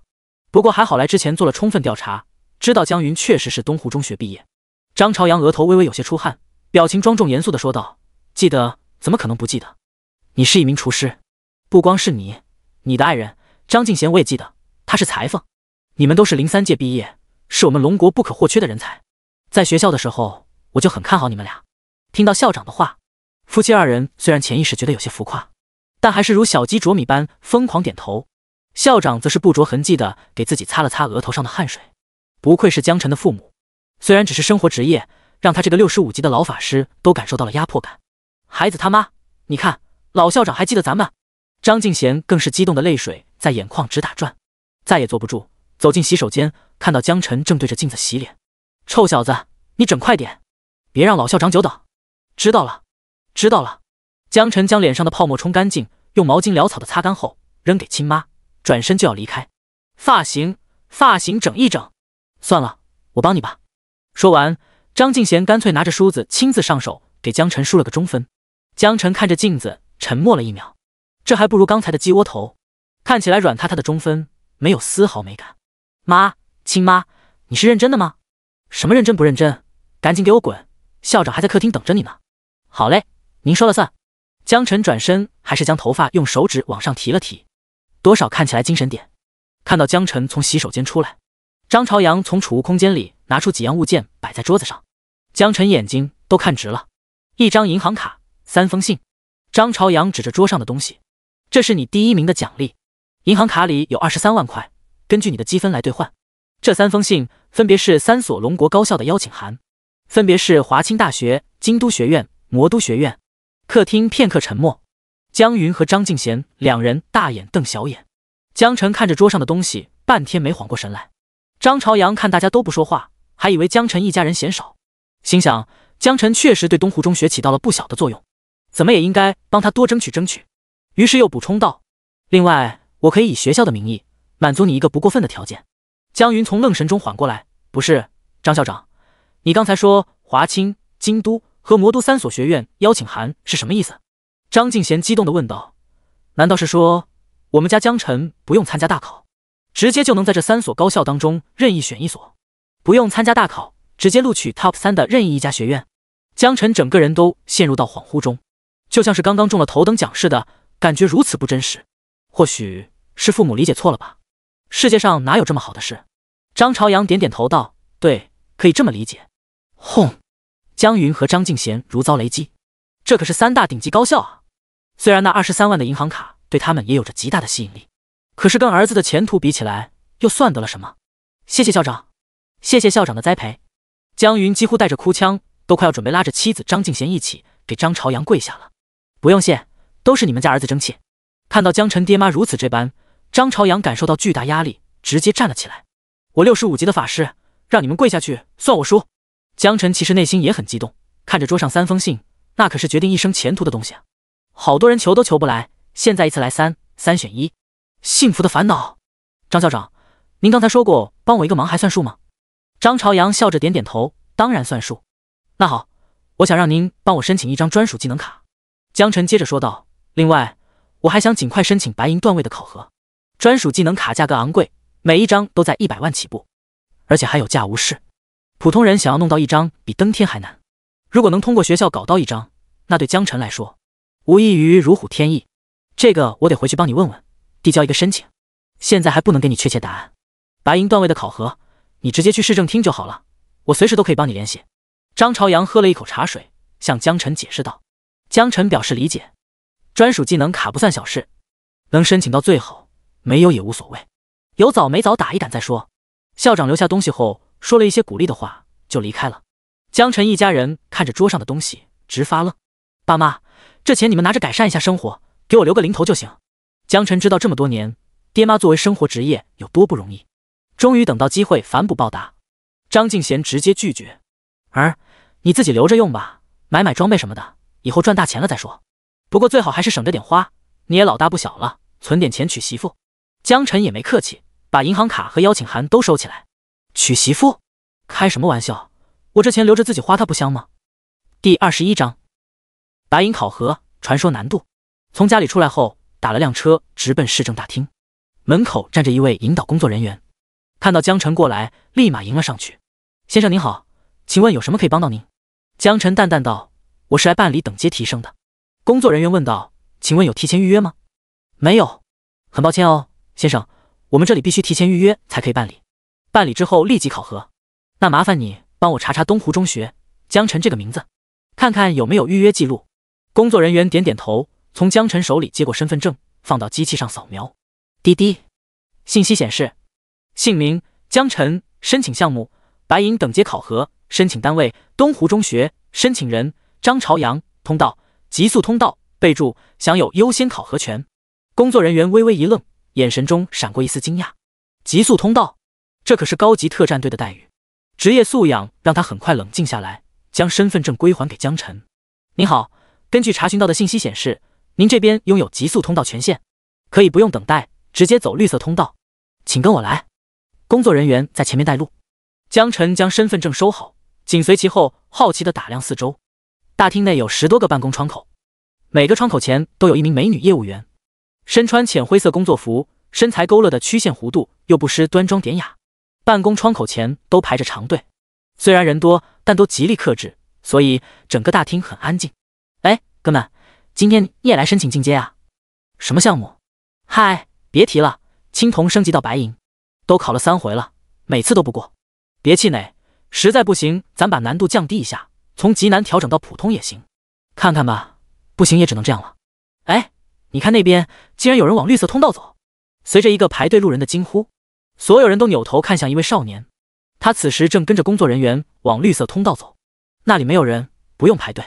工作人员甚至都百无聊赖地打着呵欠，这是专门为龙国高级特战人员准备的通道。可是眼前这位少年怎么可能是高级特战队成员？应该是哪家的公子哥吧？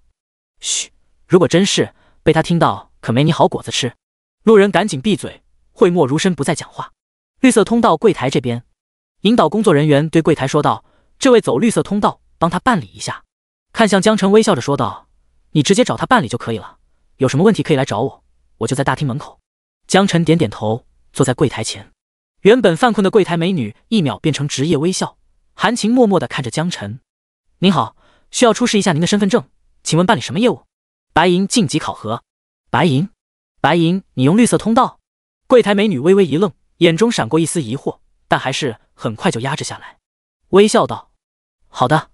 接着解释道：鉴于您是第一次晋级考核，我帮你介绍一下，晋级考核难度可以分为普通、困难、极难、噩梦、地狱、传说，难度由低到高。请问您需要选择什么难度？江晨沉吟片刻，那就传说吧。柜台美女不淡定了，你确定？我想我有必要提醒您，先生，超出自身实力太多，考核过程中极其有可能会出现生命危险。江晨点点头，我确定。好的，您填完这张表格，然后按上手印，我帮您存个档就可以了。柜台美女回复道。一张 A4 纸打印出来的表格，上面主要是关于姓名、年龄、考核难度、意愿等等，见没有什么特别的地方。江晨拿起笔刷刷填好后，按上红戳交还给柜台。柜台美女接过表格，放到机器当中扫描打印，然后放到一个单独的文件夹里，又起身来到柜台后面，找到一个黑曜石手牌递给江晨。手续都办完了，拿着这个手牌去大厅后面的院子里，将手牌嵌入到石柱即可。好的。江晨接过手牌，起身离开，手心里传来磨砂质感，绝非凡品。看着江晨的背影消失在大厅尽头，柜台美女立刻离开，满脸兴奋地和后台的同事八卦起来。你们知道我刚才办理了一个什么样的客户吗？切，绿色通道还能有什么客户？高富帅、粗大长？不是，你能不能正经点？好好猜。行行行，你直接说吧，正经的我猜不出来。一个少年特批绿色通道，申请白银晋级，选择传说难度。什么？你说什么？白银？传说？你知道这意味着什么吗？吹牛逼也要打个草稿吧。一连串的问题让绿色通道的柜台美女很是满意。刚才在面对少年的时候，她都快要憋死了。现在看到同事一副震惊、难以置信的小表情，她有一种有苦同担的爽感。不信？那我们打个赌，就看你敢不敢了。切，如果真的有这么个人，我赌他回不来。这不公平！1比100，你压1块钱，我输了给你100块，敢不敢赌吧？赌1万块钱吧。柜台美女咬咬牙，眼神中闪过凌厉的光芒。她虽然不信刚才的那小子能从传说级考核当中活着出来，但是1比100的赔率实在太让人心动了。一个关于赌注的小型契约在两人之间完成，只要达成最终结果，则会强行划扣财物。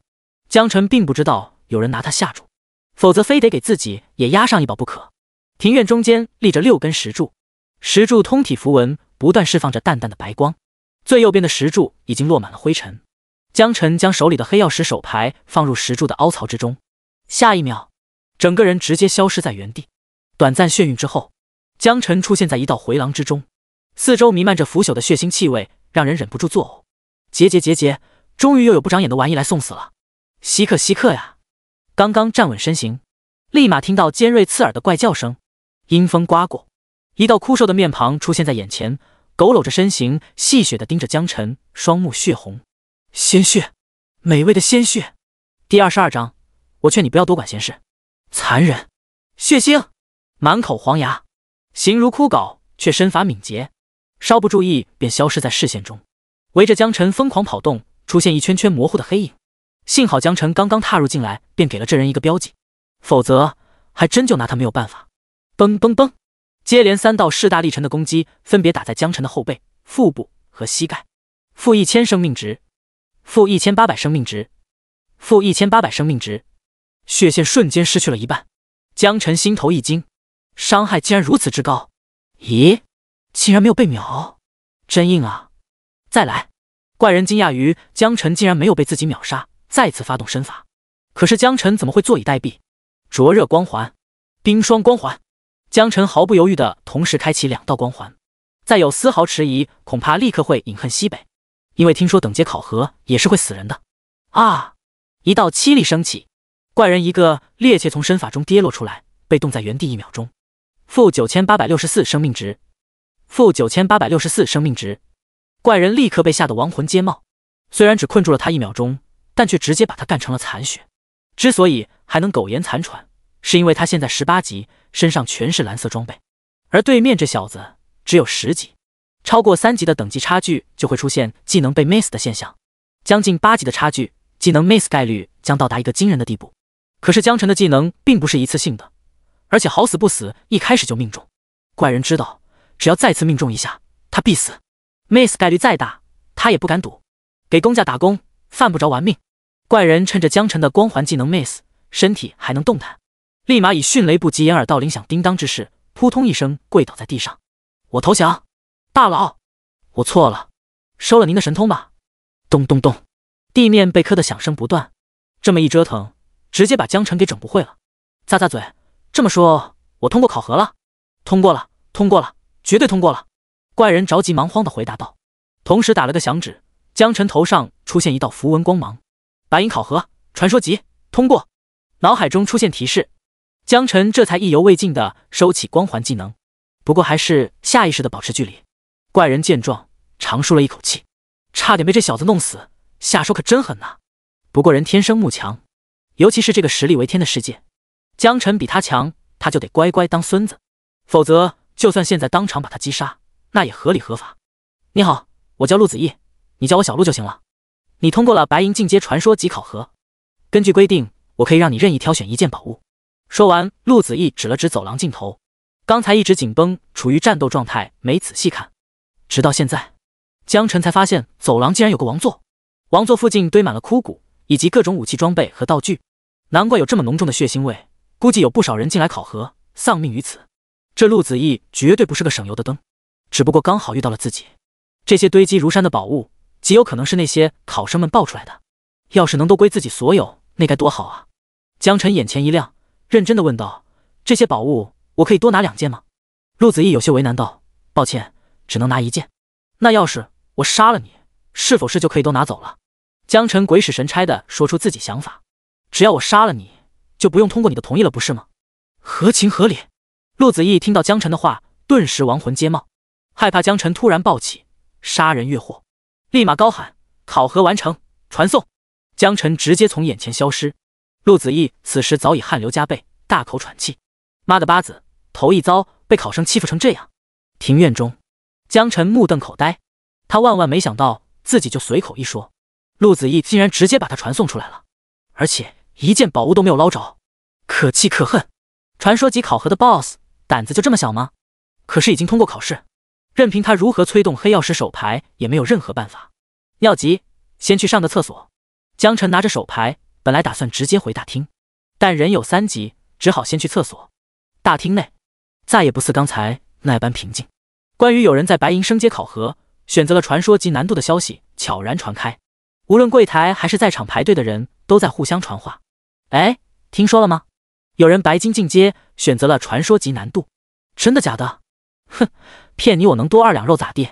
柜姐亲口说的，这还能有假？哦哟，就你这黄金普通进阶，还能让绿色通道的柜姐亲口告诉你？笑死人了！嘿，你别不信，敢不敢打赌？有什么不敢？赌就赌。为了方便，甚至有人私下坐庄。一是赌到底有没有这回事，赔率1比100，赌有的压100赚1，回头倒找101；没有这回事，压1块赚100，这几乎算是明牌了。再傻的人也明白过来怎么回事。看来真的有人选择白银传说了，没人下注，根本没人下注。第二个赌注则是江辰是否能从传说考核中活着出来，赔率同样是1比100，赌活着压1块赢100块，赌死亡的压100块赢1块钱。绝大部分人都压住死亡，很少有人压活着，这对大家来说跟捡钱没什么区别。都为庄家的慷慨表示感谢。行政大厅的监控室里，大屏幕前站着一老一少，举止言谈贵不可言。少爷，你这么干可是要亏本的呀。无妨，一点点小钱，图个痛快罢了。也是，少爷开心就好。少年叫秦风，秦家少爷。秦家乃是名门望族，几乎人人都是主战，其中不少人都成了龙国的中流砥柱。秦风和江辰一样是高3学生，马上要参加全国联考。突然，有个年轻人从厕所匆匆走出来，一旁下注的人像是鲨鱼闻到了血腥味，一把拉住他，讲解了一下赌注的事情。少年，下注吗？可以刷卡吗？可以，下多少？压那边23万，压那人能活着出来。少年，我劝你再考虑一下，我劝你不要多管闲事，就压23万。好的。第23章，龙国交易所任务。暗装办事麻利，掏出 POS 机让江辰刷卡，和江辰签订契约。龙国不禁赌，尤其在如今物资匮乏的时代，甚至还鼓励赌，以缓解大家对恐怖世界的压力。好了，契约完成，概不退款，现在后悔也没用了。暗装提醒道。江辰微笑着点点头，转身头也不回的走了，嘴角比 AK 都难压。忍住，不能笑。23万的100倍是多少？2300万。如果说23万对他们家来说是一笔巨款，那么2300万对他来说是一笔天文数字，而且他还不怕对方反悔。契约可是规则般存在，甚至高于龙国律法之上。昂首阔步，脚步越来越快，到最后一路小跑，朝着绿色窗口奔去。身后的暗装本来还在疑惑，这小子不愧是个怨种，花这么大价钱打水漂，肯定是哪家的富二代败家子。可无意间看到江辰的背影，心中突然有一股不祥的预感，嘴里不断低语：不是吧，不是吧，这个老六，这小子该不会就是那个传说白银考核的人吧？然而老六头也不回，直接柜台前坐下，给出了答案。整个大厅都安静了下来，目光炯炯地盯着绿色通道的方向。心头一突，这位骚年要干嘛？您好，请问办理什么业务？柜台美女头都没抬，机械式问道。可当他抬眼看到江辰时，整个人都呆住了。难道这小子真的通过了传说考核？不可能这么快，才过去10几分钟，也许是中途返回，想要变更难度吧。只是可惜白瞎了1万块钱。有力无气地说道，是想变更难度吗？身份证和手牌拿过来一下，给您换。不，我已经考核通过了。江辰把身份证和手牌递过去，柜姐的手明显抖了一下，猛然抬头，什么？我说我考核通过了。好的，不好意思，马上给您办。柜姐又惊又喜，她经过正规培训，什么阵仗没见过，可是拿着江辰的手牌和身份证，好几次都从手指缝里滑落。好不容易把身份证和手牌对到感应器前，调出江辰的信息：姓名江辰，等级10级，考核项目白银进阶，考核等级传说，状态通过，考试时间5秒。通过。简短的2个字，仿佛灵魂暴击。啊！柜姐情不自禁发出尖锐报名声，整个大厅的人齐刷刷看过来，眼神中满是疑惑，包括江辰也不是很理解，有什么问题吗？柜姐脸色涨得通红，抱歉，我太激动了，没什么问题。好了，手续都给您办好了。江辰接过身份证，感觉有些莫名其妙，不过既然事情已经办妥，他也懒得细想。就在这时，整个大厅里头突然出现零星的手机提示音，对面柜姐的手机也亮了起来，传来提示音：叮咚，您的支付宝已到账100万元。哇哇呜！美女激动疯了，看着江晨的眼神充满了小星星。帅哥，我家的猫会后空翻，晚上可以约你吃个饭吗？没空。江晨礼貌性笑笑，转身就走。开什么玩笑，我可不是那吃软饭的人。不过100万进账，确认挺让人羡慕啊。也不知道刚才下的赌注啥时候到账。刚走没2步，兜里的手机亮了，设置了静音，所以只是震动了一下，并没有发声。从兜里掏出手机，点开一看，您尾号74700的储蓄卡账号某月某日某时某分银联入账，收入龙币2300万元，活期余额2300万元，请注意查收。龙国银行。目瞪狗呆，狗瞪目呆，这可是2300万啊！前一秒都比脸还感觉，后一秒直接千万富翁。江晨感觉自己简直活在梦中，脸上已经开始失去表情管理。嘿嘿，发财了，发财了！一脚深一脚浅，走路的脚步都开始有些虚浮了。不行，现在还不是倒下的时候，我要坚强。江晨强行稳定住情绪，目不斜视往前走，他要快点离开这里，否则被刚才那群暗地坐庄的人堵住可就不好了。凭本事赚的钱，谁他妈也别想拿走。不过还好，从行政大厅走出来，并没有发现任何可疑人物，也没有人阻拦他，不由得暗自松了一口气。打了一辆车，来到最近的龙国交易所，在这里可以购买武器装备、材料、药剂等等，也可以接一些悬赏任务。武器有白色、绿色、蓝色、紫色、橙色、红色，依次等阶提高。其中白色的装备最为便宜，几百块钱就可以购买，红色的则高达几百万甚至数千万不等。放在以前，江晨肯定会拿着手里这笔巨款大肆采购一番，装备、材料都买最好的。可是现在，江晨知道财不外露的道理，突然买这么多好东西，说不定就会被有心人盯上，还是低调一些为好。他只想买点药剂，用来应对白银等阶秘境。毕竟上一次如果不是同学在丘陵给他留下那些药剂，说不定已经重新穿越了。初级药剂回复1000点生命值，冷却时间1分钟，需要花费1000块钱。适中等级为1到20级。中级药剂回复1万点生命值，冷却时间同样1分钟，需要花费1万块。适用等级20到40级。高级药剂回复10万点生命，暂时用不上。还好是试用，并不是只能限制试用。江晨认真阅读了说明，发现他也可以使用中级药剂，这才长舒了一口气。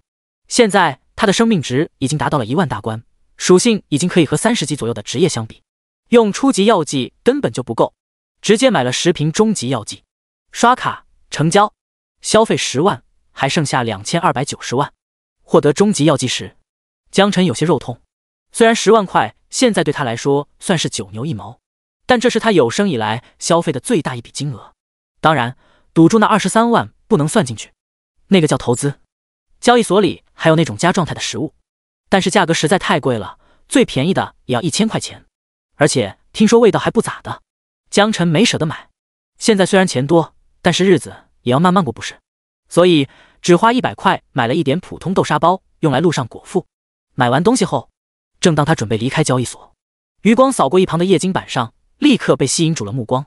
他发现交易所竟然有白银秘境的任务。任务：击杀精英头目哥布林王，并夺回哥布林王金盒，赏金10万块。低阶任务很少，这是目前唯一的一条白银段位任务。江晨毫不犹豫，立刻拿出身份证贴在液晶板的传感器上，传来电子音：滴滴，权限验证通过，白银段位。检测到用户点击承接击杀哥布林王的任务，是否确认？是，确认成功。限时间48小时，48小时后自动取消任务。第24章樱花小次郎登场，小手一抖，任务到手。48小时的时间，说长不长，说短不短。哥布林秘境听说一支5人小队过去，最多小半天就能刷完，时间上完全足够。从交易所出来已经是傍晚时分，江晨招手打车直接回家。他在犹豫要不要把今天进账2300万的事告诉爸妈，这么多钱他们家一辈子没见过，要是吓出个3长2短来可就糟糕了。东湖中学校长办公室，呼哧呼哧，张朝阳看着桌上的书面信函喘着粗气。信函上写着：怀疑东湖中学江晨模拟3秘境考试有舞弊行为，特此举报，望严查以正视听。实名举报人：西湖中学校长王国栋。盖章：教育局局长批。即刻收回给予江晨所有奖励，同时展开调查。龙国人才培养，绝不容许有任何舞弊行为，岂有此理！简直岂有此理！张朝阳又看了一遍信函，实在气不过，狠狠拍着桌子怒骂道：“眼看着东湖中学就要因为江晨崛起，现在王国栋这个王八羔子竟然敢从中作梗，横插一杠子，这不是给他添堵是什么？他要据理力争，他要去教育局讨个说法，谁质疑谁举证，想要污蔑就先拿出证据来。”叮铃铃，办公桌上的电话突然响了起来，是那种老式的座机，发生像是金属撞击声，听起来特别提神醒脑。张朝阳正在气头上，拿起电话没好气地说道：“谁啊？”“对，白银进阶，这个我知道。”“什么？传说急？怎么没人拦着他？他人呢？”“别急，我能不急吗？他才10级，直接考核传说，白银跟找死有什么区别？考过了。你说他考过了？这种事情可开不得玩笑，而且还是5秒考过的。好，行，好的。”电话挂断，张朝阳呆若木鸡，脑子一片空白。我是谁？我在哪？生命的意义是什么？宇宙的尽头在哪里？江晨这小子到底怎么做到的？这是个谜。另一边，教育局局长办公室，秘书正在给刘天明汇报工作，足足汇报了1个多小时，还在继续。今天行政厅等阶晋级出现一则新闻，工作人员发现有个人申请白银进阶传说级考试并成功通过，同时还发现来参加考核的人群，包括工作人员在内，都有下注行为。赌注就是那人是否能成功通过考核，赔率为1比100。更有趣的是，竟然有人押了23万赌。秘书娓娓道来，却被打断。刘天明瞪大双眼道：“等等，查一下这人是谁，叫什么名字？”秘书翻开档案详细资料，东湖中学学生江晨，东湖中学校长是张朝阳，江晨的父母叫……刘天明摆摆手：“好了，我知道了。今天早上我是不是批了一个举报？举报对象也是江晨？”秘书回答：“是的，局长，举报人是西湖中学的校长王国栋。”刘天明微眯双眼，怒极反笑。秘书见状，吓得脸色惨白，险些无法站稳。他知道局长此时是动了真怒。好。刘天明怒极反笑，一字一顿，连说了3个好字，大手一挥，立刻撤销对于江晨的举报批复。好的，局长，我马上就去办。秘书转身就准备离开，看到局长如此震怒，他只想逃离。等等，好的，局长，按照组织程序对王国栋同志进行彻查。好的，还有别的事情吗？没了，就这些，马上办。好的。秘书走出办公室，带上门，逃也似的离开。走廊上噔噔噔响起高跟鞋高频撞击地面的声音，两边的办公室里，有人探出半个脑袋，表情极为凝重。懂行的人都知道，恐怕又要出大事了。几分钟后，张朝阳接到了来自教育局的电话，收到消息，关于江晨的调查函作废，忍不住拍案叫绝：“好小子，干得漂亮！”西湖中学，黑色轿车急停在门口，门卫想要拦截，看到对方出示证件后，吓得一哆嗦，立马闭嘴，敬礼，放行。监察院代替龙国高层行使监管工作。至于来干什么，来查谁，他一个小喽啰不想知道也不敢知道，但可以肯定有人要遭殃了。一处秘密基地里，几个小日子正在和一个龙国走狗对话，其中一个小日子人中留着一撮胡须，从衣着看来像是一个高官。小日子高官说道：“你的消息来源是否可靠？”龙国走狗拍拍胸脯保证道：“可靠，绝对可靠，咱们也不是第一次合作了，我的人品您放心。”小日子高官直接笑出了猪叫声：“哈哈，你一个卖国贼跟我们讲人品？”走狗面色一僵，显然不知道该怎么回答。小日子高官拍了拍走狗的肩膀：“很好，我很喜欢，去老地方找财务领赏吧。”“谢谢，谢谢太君。”走狗点头哈腰，开心的像个孩子。听到小日子要给赏钱，立马脚底抹油，天知道下一秒会不会被这群天才给毙了。看见龙国走狗消失的背影，一旁身穿和服的武士狠狠地啐了一口：“八嘎，猪一样的东西，竟然出卖自己的祖国！”小日子高官哈哈大笑，拍了拍这名武士：“樱花小次郎，你是我们小日子帝国的骄傲，看不上这种走狗我可以理解，可是如果没有他们，我们又怎么会如此了解龙国人的情报呢？晓之以情，动之以理，先夸人，后讲道理。能做高官的位置，御下都有自己的一套方法。”樱花小次郎点点头，明白。小日子高官表情突然严肃，高喝道：“樱花小次郎听令！嗨一，限你2日之内取下江晨首级！嗨一！”记住，一定要造成意外死亡的样子，不能让龙国怀疑到我们头上。嗨！樱花小次郎右手握着刀柄，鞠躬点头。根据龙国走狗的交代，这次要斩杀的对象江晨将会在明天进入哥布林王副本，而他只需要在同一时间段在副本中将其斩杀，然后抛尸给怪物即可。神不知鬼不觉，谁也不会怀疑到他们的头上来。嘿嘿嘿，龙国天才吗？可惜你只有10级。这次任务出奇的简单呢。白银秘境进入的等级范围在10到20级，而他刚好20级，碾压一个10级的天才还不跟玩似的。第25章，荒野狂奔，我既是死神。哥布林秘境位于武城西北边的荒野之中，荒野再往北是一片一望无际的大海，往西是高不可攀的险峻高山。荒野原本是前文明的交通枢纽，游戏世界入侵，出现异世界通道，通道中源源不断的哥布林涌现，毁灭了一切。后来人类大能重建据点，命名武城，并将荒野上的哥布林族群赶回了秘境，并将通道封印。被封印的通道也就变成了今天的秘境。哥布林秘境白银段位可入，需要消耗1枚白银支持。后来尽管荒野上已经没有了哥布林的踪迹，但魔气泄露太多，导致荒野上的野兽纷纷变异，等级大概都在10级到12级左右。部分怪物甚至变异成为了稀有精英。如果没有强力职业者护卫，普通人肯定凶多吉少。第二天，天刚亮，江晨便打车来到武城据点的城门口。出城需要过安检，好在起得早，排队出城的人只有2、3个。江晨直接走向闸机。您好，请出示一下您的证件。一位身穿制服、身姿挺拔的女警拦住江晨。好的。江晨掏出身份证递了过去，他知道这是例行公事，每个进出城的人都需要登记一下，记录信息。女警把身份证放红外感应器上，滴滴，验证通过，传说级白银段位。女警愣了愣，看向江晨，眼神中充满了惊讶。传说白银？对，传说白银。怎么了？没什么，我还是头一回看到传说级白银。好吧，小伙子，你哪个学校的？东湖中学。东湖中学？怎么可能？听说都快要倒闭了。确实是东湖中学。好吧，最后一个问题，你要去西部荒野干什么？哥布林秘境升级。好吧，虽然不知道你怎么考过的传说白银，但祝你好运。谢谢。江晨接过身份证，礼貌地笑了笑，便头也不回地跨过城门。看着少年消失的背影，女警心中忍不住在想，如此年轻就通过白银段位考核，而且还是传说级别，或许龙国将要出现一位大能了，而他今天有幸见证。江晨刚刚离开城门，便感觉有些不对劲，城外的空气瞬间变得压抑起来，整个天空乌云密布，不远处正有人贴着城墙杀怪练级。聪明。江晨会心一笑，之所以这么做，是因为一旦打不过，还可以跑回城内，立马脱离危险，而且依靠着城墙，只需要关心180度的视角，精神压力小了一半。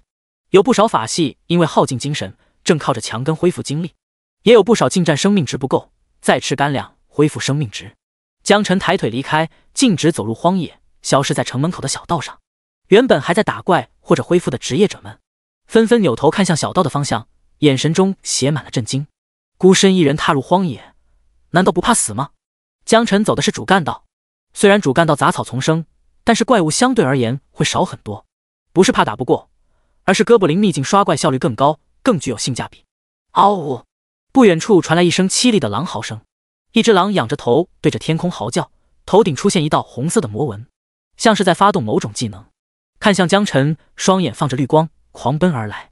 江晨一道探测术甩过去，荒野老狼，等级10级，生命1200，体质800，免伤1%，力量300，敏捷200，精神50，技能狼嚎，增加180%攻击强度，持续60秒，冷却时间15分钟。正常的10级野怪属性，只不过带了技能会多造成180%的伤害。标记。江晨冷静淡定，魔三秘境杀了将近上万只怪物，早就变得心如止水。光环开启，脚下出现火红色和冰蓝色的圆形光环，负9588生命值。击杀10级荒野老狼，获得经验1%，获得破旧皮毛衣。一只荒野狼给1%的经验，也就是说杀100只就能升级了。江晨的敏捷高达9864，说是闪电侠也不为过。以他的速度穿越荒野到秘境要走10多分钟，江晨觉得不能浪费，顺带刷刷怪也不错。主干道附近的怪虽然少，但他的技能范围接近10公里的距离，所有能看到的怪物都可以标记为技能目标。放眼看去，荒野上长满了枯黄的野草，偶尔会出现几棵孤零零的小树，视野极其开阔，没有遮挡。秃鹫、蛇、野猪、狼，甚至还有被魔化的人形生物。标记，统统标记。江辰脚下生风，眼睛180度无死角扫视，目之所及能看到的怪物全都被江辰打上了标记。负9588生命值，负9588生命值，负9588生命值。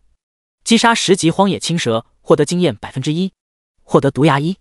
击杀10级荒野秃鹫，获得经验1%，获得秃鹫头骨1。击杀10级荒野红猪，获得经验1%。脑海中提示不断，经验1点1点增加，同时还获得了不少材料。虽然这些材料不怎么值钱，但是抵不住量大，当破烂卖给交易所，还是能换一些零花钱的。一时间，整个西部荒野仿佛刮起了一场死亡风暴。江辰到哪，死亡就到哪。偶尔有路人刷怪，面对还剩下一般生命值的怪物，直接暴毙。刚想要骂娘，谁他妈抢怪？可是抬头一看，发现怪物尸体躺了一地。Vocal， 什么情况？死神来了！没有人回答他，独留他一人在风中瑟瑟发抖。而且10公里外，江辰根本听不见。10几分钟后，一道白色光芒从江辰身上绽放。11级，查看属性：江辰，等级11%，1%，职业光环师，生命10102，力量10064，体质10064，免伤9.8%，敏捷10064，精神10064，天赋增幅9688点。技能灼烧光环1级，灼烧光环1级，每秒给周围造成9689点伤害，范围9700米。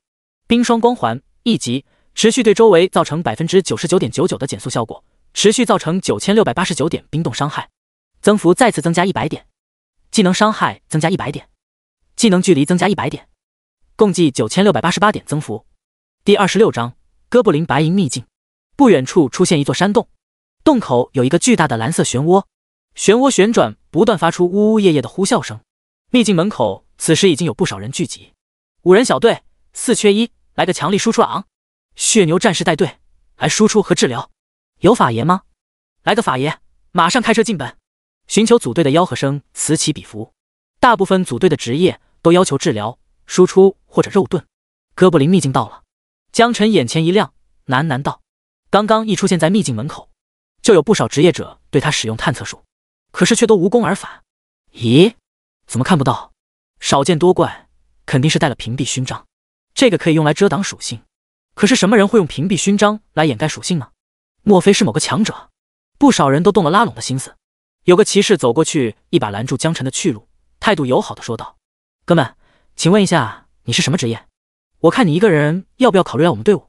江辰微微一愣，觉得没什么好隐瞒的，于是笑着说道：啊，我光环师。光环师？啊，那没事了，打扰了，告辞。骑士一听是光环师，没有任何拖泥带水，转头就走。开什么玩笑，光环师初期是出了名的拖油瓶，如果生在富贵家庭还可以烧钱成长起来，后期进入国家队参加大规模战斗，秘境基本就别想了。5人小队里几乎没有存在感。骑士回到人群中，其他人开始八卦，怕丢人，所以就整了个屏蔽勋章。原来屏蔽勋章还可以这么用，哈哈！一个光环师来哥布林秘境干嘛？他应该很难组到队伍吧？那也不一定，万一他有超能力呢？在得知江辰的职业后，一个个笑出了声。骑士突然惊恐地盯着副本入口的方向，发出了猪叫。Vocal， 他要干嘛？其他人也纷纷看去，眼神中满是震惊。刚才他们嘲笑的那位光环师，竟然径直走向了秘境漩涡。单刷？他竟然去单刷？怎么敢的？大家想不通。唯一的结论，这人肯定是脑子不太好，想要找死。除了这个解释，再也找不到其他更合理的了。江辰看着手里的白银之药破碎消失，虽然早就知道，但还是难免有些失落。价值100万的道具就这样没了，比割肉还疼。为了变强，为了升级，冲冲冲！来都来了，现在他要做的便是好好利用进入秘境的机会，快速提升实力，做大做强，再创辉煌。选择难度：普通、困难、极难、噩梦、地狱、传说。传说！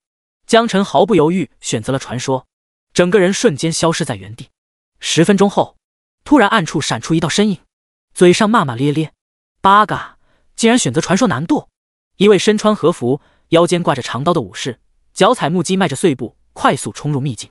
哥布林秘境内，一条狭长的隧道七弯八拐向前延伸，隧道内的光线暗淡，只有墙壁上的火把散发出炙热的光芒。空气中弥漫着淡淡的煤渣气味以及腐烂、潮湿的味道。糟糕的环境，得赶紧离开这。江晨皱了皱眉头，叮叮叮，铁镐敲击墙壁的声音有节奏的传来。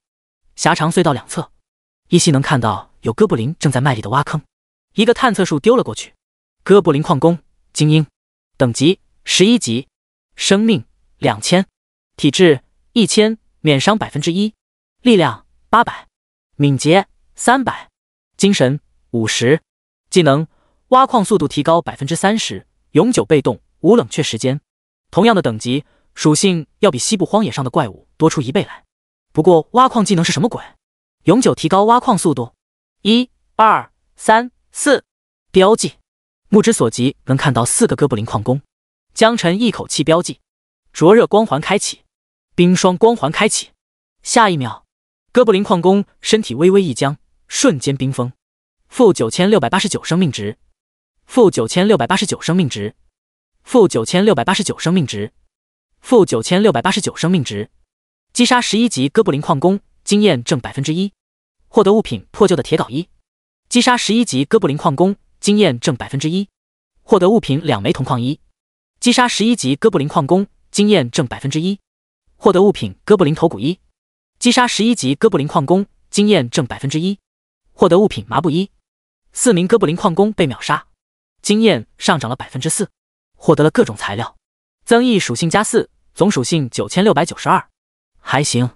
江晨自言自语道：100只11级矿工怪升级，材料虽然不值钱，但是积积攒攒卖到交易所，多少也能换点钱。目前的伤害估计可以在秘境当中横着走，而唯一能让他破防的可能性，只有超过1公里的距离对他进行放风筝，或者直接秒杀1万点生命值，否则就凭他空间里的生命药水，想死都难。江晨忍不住感叹，无敌是多么寂寞。继续向前走，穿越7扭8拐的隧道，叮叮叮，金属敲击声越来越大，越来越密集。江晨知道这是铁镐敲击矿石的声音，而且根据声音的密度判断，矿工的数量不少。穿越隧道，豁然开朗，眼前突然出现一片巨大的矿山，至少有几十只哥布林矿工散落在矿山周围。除了矿工之外，好像还有巡逻的哥布林士兵，身穿铠甲，手拿狼牙棒。10只哥布林士兵为一个小队，一共有2支小队，环山交错巡逻。正常情况下，5人小队进本后，肯定会采取分批引怪、逐步蚕食的方式来慢慢推进，而一旦操作失误，很有可能被怪物包围，直接困在原地陷入危险。江晨毫不在意这些，一个探测术打在哥布林士兵身上。哥布林巡逻者，等级12级，生命2500，体质1500，免伤1%，力量1200，敏捷1500，精神50，技能狂暴，牺牲40%的防御力，增加50%的攻击速度。等级虽然只是比矿工高了1级，但是无论是生命值还是敏捷都得到了极大提高，而且还拥有主动攻击的技能。这样的存在真要去肉搏，肯定会吃大亏。而这些在江晨眼中似乎有些弱，无需浩然，无需肉搏。第27章，我叫刘萌萌，暗影刺客。这座矿山规模不大，10公里的范围几乎可以覆盖这座小型矿山。然而山后面的怪没办法看到，所以只能暂时标记一部分。哒哒哒，这时密集的目击声传来，一道白色身影从矿山后面窜了出来。随着他的移动，所过之处的哥布林生物都被吸引，整个矿山的怪物都开始沸腾了，纷纷向他穷追猛赶。好在他的速度总是比怪物要快上1线，虽然险之又险，但是总能被他巧妙地避开。抢怪？江晨有些疑惑，他不知道这算不算抢怪，毕竟这人也是从后山窜出来，事先并没有看到过他。但真要被这人把怪都拉完了，那自己还打个屁啊！不是说秘境没什么人会选择传说级别吗？怎么还能遇到其他人呢？正当江晨犹豫要不要直接启动技能之时，那名白衣武士调转方向，笔直冲着江晨的方向跑过来。姐姐，愚蠢的龙国人，面对恐惧吧。萨斯克，江晨皱了皱眉，什么玩意？小日子，既然你诚心诚意的问了，那我就大发慈悲告诉你。樱花小次郎狞笑道：“你记住了，我就是樱花小次郎，小日子国的转职者，我的职业是小丑。”江晨嘿嘿一笑，老早就看到和服，他就开始怀疑白衣人会不会是小日子，可又担心是龙国的某个二货在玩 cosplay。现在既然对方满嘴小日子强调，那我就放心了。标记，灼热光环，冰霜光环 ，miss 三连，根本就无法命中。樱花小次郎微微一愣，旋即猖狂大笑：“雕虫小技也敢班门弄斧？我可是20级的职业者，你一个11级怎么可能打得到我？”江晨一个探测树人出去。樱花小次郎，等级20，职业疾风剑豪，生命6000，力量3000，体质3000，免伤5%，敏捷5000，精神1000。疾风斩，向前出剑，造成物理伤害，并在命中后获得一层旋风裂斩效果。隐遁，扔出一团白雾，潜入暗影之中，传送5公里之外。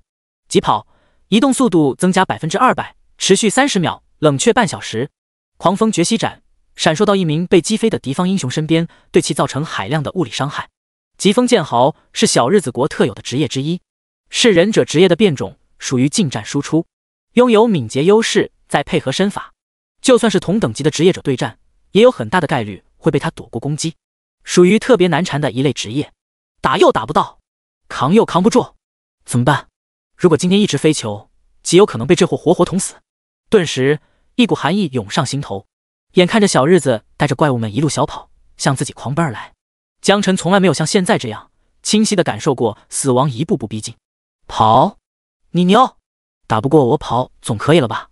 樱花小次郎距离江晨还有50米距离的时候，邪魅一笑：“姐姐，感受恐惧吧。”隐遁，白雾起，小次郎消失传送，怪物们瞬间失去目标，全都愣住了。刚刚准备跑路的江晨也愣住了，什么情况？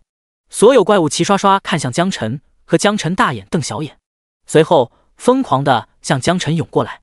江晨回过神来，迅速用眼睛扫视，目之所及，所有怪物全部被标记，冷漠的就像一个神，丝毫看不出慌乱。下一秒，怪物全都被定在了原地。负9693生命值，负9693生命值，负9693生命值。击杀11级哥布林矿工，经验正1%，获得物品破旧的铁镐1。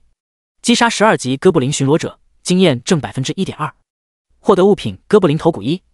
提示刷屏，经验如潮，材料不断，经验条犹如坐火箭一般暴涨。秒杀，短短1秒，哥布林矿工和哥布林巡逻者像被割麦子一样翻倒在地，足足160多只哥布林。升级的光华冲天起，12级。江晨一脸惊愕，他都还没来得及从死亡的情绪中抽离出来，竟然升级了，还说那个樱花小次郎到底是来杀他，还是来帮他升级的昂？5公里之外，八嘎，完美的意外死亡，没人会怀疑到小日子国的头上。樱花小次郎嘴里叼着一根狗尾巴草，脸上露出惬意的笑容，躺在上坡上看着天空的白云。他此刻笃定地相信，江晨在这么多怪物的包围中绝不可能生还，就算他自己也只有逃跑的份，更何况那个只有10级的龙国猪。如果不出意外，江晨会在恐惧中被怪物围住，乱棍打死。现在他要做的，只是先美美睡一觉，然后回去复命即可。江晨有些犹豫，还要不要继续深入秘境？万一樱花小次郎再次出现怎么办？除了被动挨打，他还能咋地？并且，江晨怀疑这次小日子突然来搞偷袭，应该是有预谋的，刻意为之。只要他不死，那就还会有下一次进攻。如果他就这样回去，恐怕不止他自己的生命会受到威胁，爹妈可能也会被卷入其中。老爹是厨子，老妈是裁缝，完全没有反抗的力量，躲得了一时，躲不了一世。不管了，抓紧时间升级。江晨咬咬牙，决定豁出去了。绕过一地的怪物尸体，越过矿山，江晨来到一片大草原上。青青的野草有半米多高，凉风习习，让人感觉无比舒畅。草原的中心有一大片湖泊，湖水里有鱼，也有哥布林在捕鱼。湖泊的岸边修建有大大小小的茅草房子，一大群哥布林3、5成群在茅草屋附近游荡。这里是哥布林村落，驻扎着整个哥布林族群。开放式木屋内，哥布林老者拄着法杖正在给小哥布林讲课，咿呀哇啦的，不知道在说些什么。湖边，哥布林女人采摘椰果，缝洗衣物；男性哥布林撒网捕鱼，或者在草原上围猎动物。看到这一切，江晨整个人都惊呆了。眼前的哥布林村落已经自成了一个分工明确的社会体系。放眼看去，初步预估可能有上千只哥布林怪物。嘿，哥们，你也选了传说难度吗？身后突然出现一个声音，把江晨吓了一跳。一个身材纤细、五官精致、樱桃小嘴的女人出现在眼前。看到经常这副模样，她娇笑恋恋：“哥哥，很抱歉吓到你了。我叫刘萌萌，18级暗影刺客，幸会。”第28章，他真的只是光环师吗？幸会。江晨，12级光环师。握住女人的手，江晨内心泛起涟漪，纤细白皙，嫩如葱。可谁又能想到，这双手的主人却是直击要害的暗影刺客。刚才如果这娘们想要搞偷袭，他肯定要嘎，先手连招带控制，直接晕到死。江晨很震惊，身边什么时候多出这么一个人来？或许自己应该找个机会加强一下防护措施了。比起江晨，刘萌萌更加惊讶。他之所以能走到这里，全靠潜行技能，绕过怪物，开宝箱，捡漏。至于刷怪升级，那跟找死有什么区别？所以，这位12级的光环师到底是怎么过来的？光是矿坑的怪物就有好几百，总不可能光环师也能潜行吧？光环师，我的天！大佬，请原谅我的冒昧，能不能告诉我，你到底是怎么过来的？我记得矿区有好几百怪物，都是精英级别的。当然，如果是秘密，你也可以拒绝回答。刘萌萌双目炯炯有神地盯着江晨，可以看得出她真的很想知道。但是每个人都有自己的秘密，如果选择不回答，那也算情理之中。江晨有些不理解，但还是耐心地回答道：“杀完了就过来了。”这妹子问的问题好奇怪啊！杀完了？不是，你是说那200多号哥布林你都杀完了？刘萌萌万万没想到江晨的回答会如此轻描淡写。就算是5个20级精英小队过来刷传说级，那也不是一件轻松的事情。可是江晨难道有帮手？对，肯定还有4个20级的队友在附近。他立刻左右张望起来，想要从江晨的身后发现其他人的踪影。看了一圈，什么都没有，还是不死心，于是又问道：“江晨，你老实说，你是不是还有其他队友？”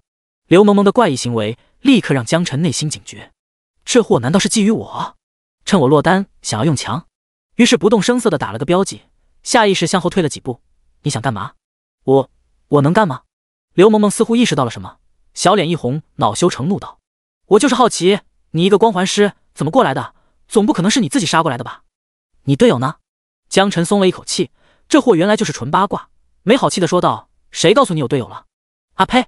难不成还能是你一个人单刷到这里？不想说拉倒。”刘萌萌打死都不会想相信，一个初期专业户能一个人刷传说秘境，爱信不信。江晨懒得多解释，说完直接往哥布林村庄的方向走去。等等，你这么过去跟送死没有区别，我建议你等等你队友。刘萌萌善意提醒，可看到江晨头也不回，他气急败坏的跺跺脚，哼，自己找死，我也没办法，我还是继续开箱子吧。技能隐遁，身形倾斜，消失在暗影之中。环绕湖泊一整个都是哥布林的村庄房屋，只要将屋内的人用闷棍敲晕，那么屋内的东西统统都可以纳入到储物空间。此前，刘萌萌已经在其中1、2间房屋内摸到了捡好宝贝，现在她的目标是中间那栋最大的房子，只要巧妙地避开最外层的守卫以及屋外的居民，还有屋内的。刘萌萌刚刚进入暗影，没走几步，赫然发现江晨竟然直愣愣地朝着那间大房子去了。我特么！他瞳孔微缩，身形不稳，一个踉跄从暗影之中跌落出来，他整个人都惊呆了。这小子难道想要寻死吗？本来想要提醒一下，可一想到刚才江晨头也不回的走掉，顿时便打消了想法。算了，不管他，死之前帮我吸引一波怪也行。另一边，江晨倒是没有再去关注刘萌萌，他现在全部注意力都放在眼前的哥布林村落上，一步步向前走，呼吸越来越粗重，眼神越来越兴奋，激动的整个人都开始轻微颤抖。这得有多少哥布林啊？700、800，还是1000？这可都是经验值啊！眼睛贪婪的来回扫视所有，目之所及全部标记，一个都没有放过。管你是哥布林妇女，还是哥布林孩童，亦或是哥布林老者，统统标记。至于那些到处巡逻的士兵，那就更不用说了。这时，在最外围巡逻的哥布林民兵似乎发现了江晨，齐刷刷看过来，眼神中充满疑惑，随后陡然暴怒，乌里哇啦举着兵器向江晨这边冲过来。哥布林巡逻者，精英，等级14级，生命2400，体质1400，免伤1.4%，力量1800，敏捷1300，精神150，技能狂暴，牺牲30%防御，获得50%攻击速度，持续1分钟，冷却半小时。传说副本的精英怪要比其他难度的怪物属性都要强上许多。哥布林巡逻者属于物理近战，自带有一个狂暴技能，可以短时间内极大提高攻速。这一支小队足足有15只哥布林巡逻者，如果是5人精英小队过来对付，也要通过放风筝的方式慢慢磨死，至少得花费1个多小时。跟在江晨身后的刘萌萌见巡逻怪物被江晨吸引，立马发动技能疾跑，移动速度提高200%。巡逻怪都是有透视能力的，这也是为什么刘萌萌一直在边缘徘徊的缘故。现在机会终于来了，冲！头也不回的和巡逻怪擦肩而过，耳边风嗖嗖的刮过。啊！突然背后一连串剧烈的惨嚎声响起，刘萌萌有些惊讶，这听起来不像是江晨的声音啊？难道说……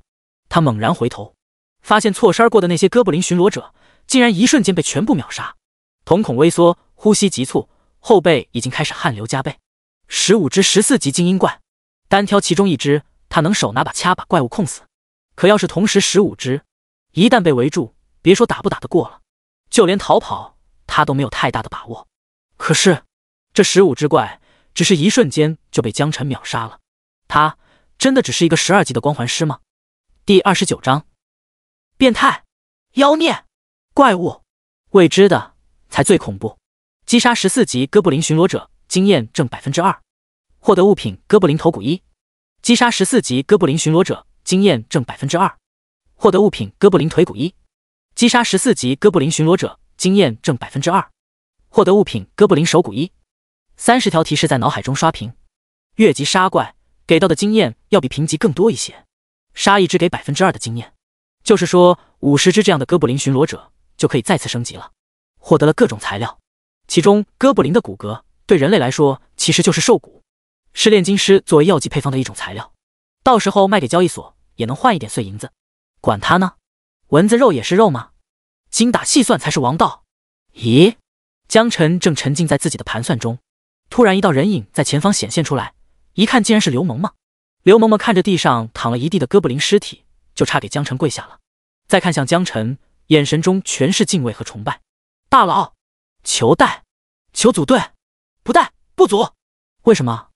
我可以掏钱，我给你5万块，哦不，10万块。不为什么，你会吃我经验，耽误我升级。我特么缺你这点钱，我可以加钱。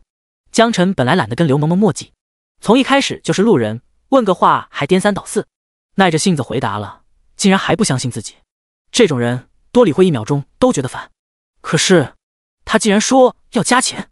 江晨突然想起来，父母曾经谆谆教导过他，出门在外一定要多照顾照顾女孩子。对，绝对不是因为钱，而是因为江晨讲文明，懂礼貌。于是一副勉为其难的样子。那倒也不是不可以商量。刘萌萌眼前一亮，有戏。他伸出了5个手指头，50万。江晨心动了，50万对他来说是父母2年的收入，不过他还是决定再抬一抬价格，认真说道：100万或者1枚白银之药。刘萌萌整个人都懵了，这小子狮子大张口啊！他兜里一共就50来万，给钱肯定是给不起。而他刚才开宝箱获得最值钱的东西就是白银之药，手里还没捂热，竟然就要交出来，畜生啊！他舍不得，但是舍不得孩子，套不住狼。刘萌萌咬咬牙，从储物空间掏出白银之药。可以，不过我们要签个契约，免得你拿了东西不带我玩了。江晨看到白银之药，顿时眉开眼笑，签，马上签。类似这种契约、赌约一类的东西，属于蓝星上的天地规则，签约之后必须遵守，否则就会被抹杀，即便大能也逃不过，比龙国法律更加有用。契约，江晨必须在能力范围内，作为队长，带着刘萌萌在哥布林传说秘境内刷怪升级，保护刘萌萌的安全。交易物品：白银之药1。刘萌萌很快将契约草拟完毕，递给江晨过目。你看看契约有没有问题 ？OK， 签吧。江晨点点头，同意签约。两人头顶同时出现一道红色符文光芒，签约成功。江晨感觉到自己储物空间内多出一样东西，内视查看，正是白银秘境之钥。行，从现在开始，你就是我的队员，我来保护你。不过，你必须听我指挥，所有绿色以上装备都由我来统一分配，所有材料统统归我。江晨一脸奸计得逞的样子。当然，你也可以反驳，但反驳无效，因为队长本身就有分配权，而且契约里也没有明文规定这些。我的，都是我的。你就安安心心吃点经验吧。本以为刘萌萌会大吵大闹一番，花了这么大代价，却只能吃到一部分经验，结果却淡淡道：“可以，一切都听成哥的。”表面性冷淡，内心都已经乐开了花。老娘才不要你那三瓜两枣呢！我要的是宝箱，这片村寨所有的宝箱。两个逗逼各自都觉得自己占了便宜，一前一后继续向村落深处走去。击杀14级哥布林法师，获得经验 1%。获得物品破碎的哥布林法师手杖1，击杀12级哥布林换洗妇女，获得经验 0.5%。获得物品破碎的麻木1，击杀10级哥布林孩童，获得经验 0.1%。获得物品棒棒糖1。江晨在前面清怪，目之所及格杀勿论，从东走到西，从北走到南，绕着巨大的湖泊，将房子外面的哥布林全部标记，一个一个清理，所过之处尸横遍野，看得刘萌萌胆战心惊。不过她很快便适应过来，闪身消失，快速潜入屋内。所有带锁的东西，门、柜子、宝箱，统统都难不倒她。越难开越兴奋，还真就被她找到不少好东西。好在江晨只顾着刷怪，懒得进屋，他也不用遮遮掩掩，装作一副好奇的样子，闷声发大财。呀，这间屋子好别致啊，进去看看。哦豁，这间屋子竟然上锁了，我练练开锁技能没问题吧？啧，我从小的梦想就是建筑设计师，这套茅草屋的设计很新颖。开始一直装作漫不经心，找借口进屋，后来发现江晨根本就没工夫理他，于是也不装了。江晨开怪杀怪，刘萌萌就跟在后面进屋扫荡、开锁、拿东西、走人，两人各忙各的，互不干扰，逐渐形成默契。半小时后，一道白光升起，刘萌萌身体一僵，忍不住发出惊呼：啊，我升级了，19级！储物空间内塞了不少好东西，其中白银之钥就有2把。她很激动，但是她不能说，表面上依然要装出一副淡定的样子，憋得很辛苦。刚才决定加入江晨队伍的决定，刘萌萌觉得自己太有先见之明了。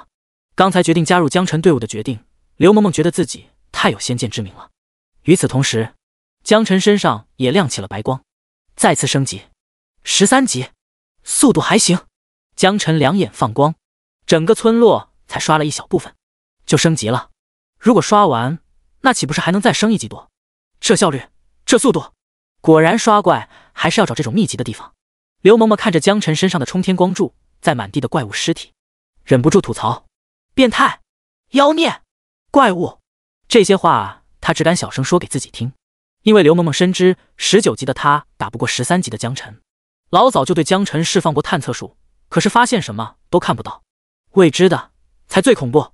第30章顺藤摸瓜特大间谍案。江晨脑海中查看属性面板，江晨等级13 1%， 职业光环师，生命12202，力量11284，体质11284，免伤 9.8%， 敏捷11284，精神11284，天赋增幅11000点。技能灼烧光环1级，灼烧光环1级，每秒给周围造成11001点伤害，范围11001米。冰霜光环1级，持续对周围造成 99.99% 的减速效果，持续造成11001点冰冻伤害。等级13级。龙国靠前的3大高校15级才是及格线，没有15级再优秀也白搭。虽然张校长之前带来了3大高校的邀请函，但却不是他江晨松懈的理由。而且刚进本差点被樱花小次郎给玩死之后，江晨深刻意识到等级的重要性。伤害再高，因为等级差距打不到对方有什么用？3级就有 30% 的 miss 概率了，差10级以及无限接近 100% 的 miss。 樱花小次郎如果攻击江晨，一打一个暴击，多少生命值都不够对方砍的。虽然不知道对方抽什么风，宁可拉怪搞他，也不亲自动手，但是难保下一次不会再遇到同样的情况。由于天赋增幅已经11000点，江辰的各项属性值也跟着水涨船高，可以毫不夸张地说，15级以下他可以横着走，就算不用技能，光是肉身的敏捷和力量就足够造成海量伤害。超过15级，那就要考虑到 Mace 的问题了。如果是职业者，脑子稍微正常点，绝壁不可能给他放风筝的机会，要么想办法秒杀江辰，要么直接跑路。现在他的技能伤害已经来到11001，距离同样是11001米。作为代价，技能等级永远保持在1级。西湖中学校长办公室，王校长的痛哭流涕跪在地上。我什么都说，请不要为难我的老婆和儿子。当监察院的人找上门时，王校长死活不承认。可是当这帮子黑衣人笑嘻嘻地从公文包里拿出王校长最近几年的转账记录后，他怂了。贪污总计高达1000多万，如果只是简单的贪污公款也就算了，然而他在那一沓记录中发现了一条备注，备注标记小日子情报机构转账100万人民币到王校长老婆的龙国银行，日期赫然就是昨天。他感觉天都塌了。龙国最痛恨汉奸走狗，他活肯定是活不成了，现在唯一的念想就是别影响到自己的儿子。那得看你表现了，如果你能提供给我有价值的情报，我保证你老婆和儿子不会受到牵连。黑衣人队长玩味地看向王校长，他知道这货已经崩溃了，接下来8成会竹筒倒豆子。果不其然，王校长用袖子抹了抹鼻涕眼泪，直接从地上爬了起来，坐回到自己的办公桌前。我给你们写，所有我知道的我都给你们写出来，写完我就按手印。队长长舒一口气，竖起大拇指上道，也省得他使用手段了，毕竟为难一个校长说出去也不体面。20多分钟后，校长上交了厚厚一沓罪状，签字画押交给黑衣人一起合成。队长拿着这沓认罪书随便翻了几页，不得不承认字写得不错，也不得不承认这货是真的贪。在任期间，从校服到食堂饭菜，从书本费到老师的补课费，一桩桩一件件，可以说无孔不入。可当看到江辰、小日子、情报字样的信息后，队长呆住了。小日子在龙国有个情报组织，其目的就是扼杀龙国天才少年。王校长竟然鬼迷心窍，把江辰的信息卖给了小日子的情报组织。根据推测，今天恐怕就会对江辰动手。快通报组织！你们几个把王校长看好，他出了任何闪失，我拿你们是问。是，队长。看到队长突然疯了一般冲到走廊上，几名队员目光相对，从对方眼神中看到了疑惑。罪证他们也拿在手里翻阅了一下，看到队长翻过的那一页，立马明白了怎么回事。走廊上，电话接通，队长极力控制情绪，沉声道：喂，教育局刘局长吗？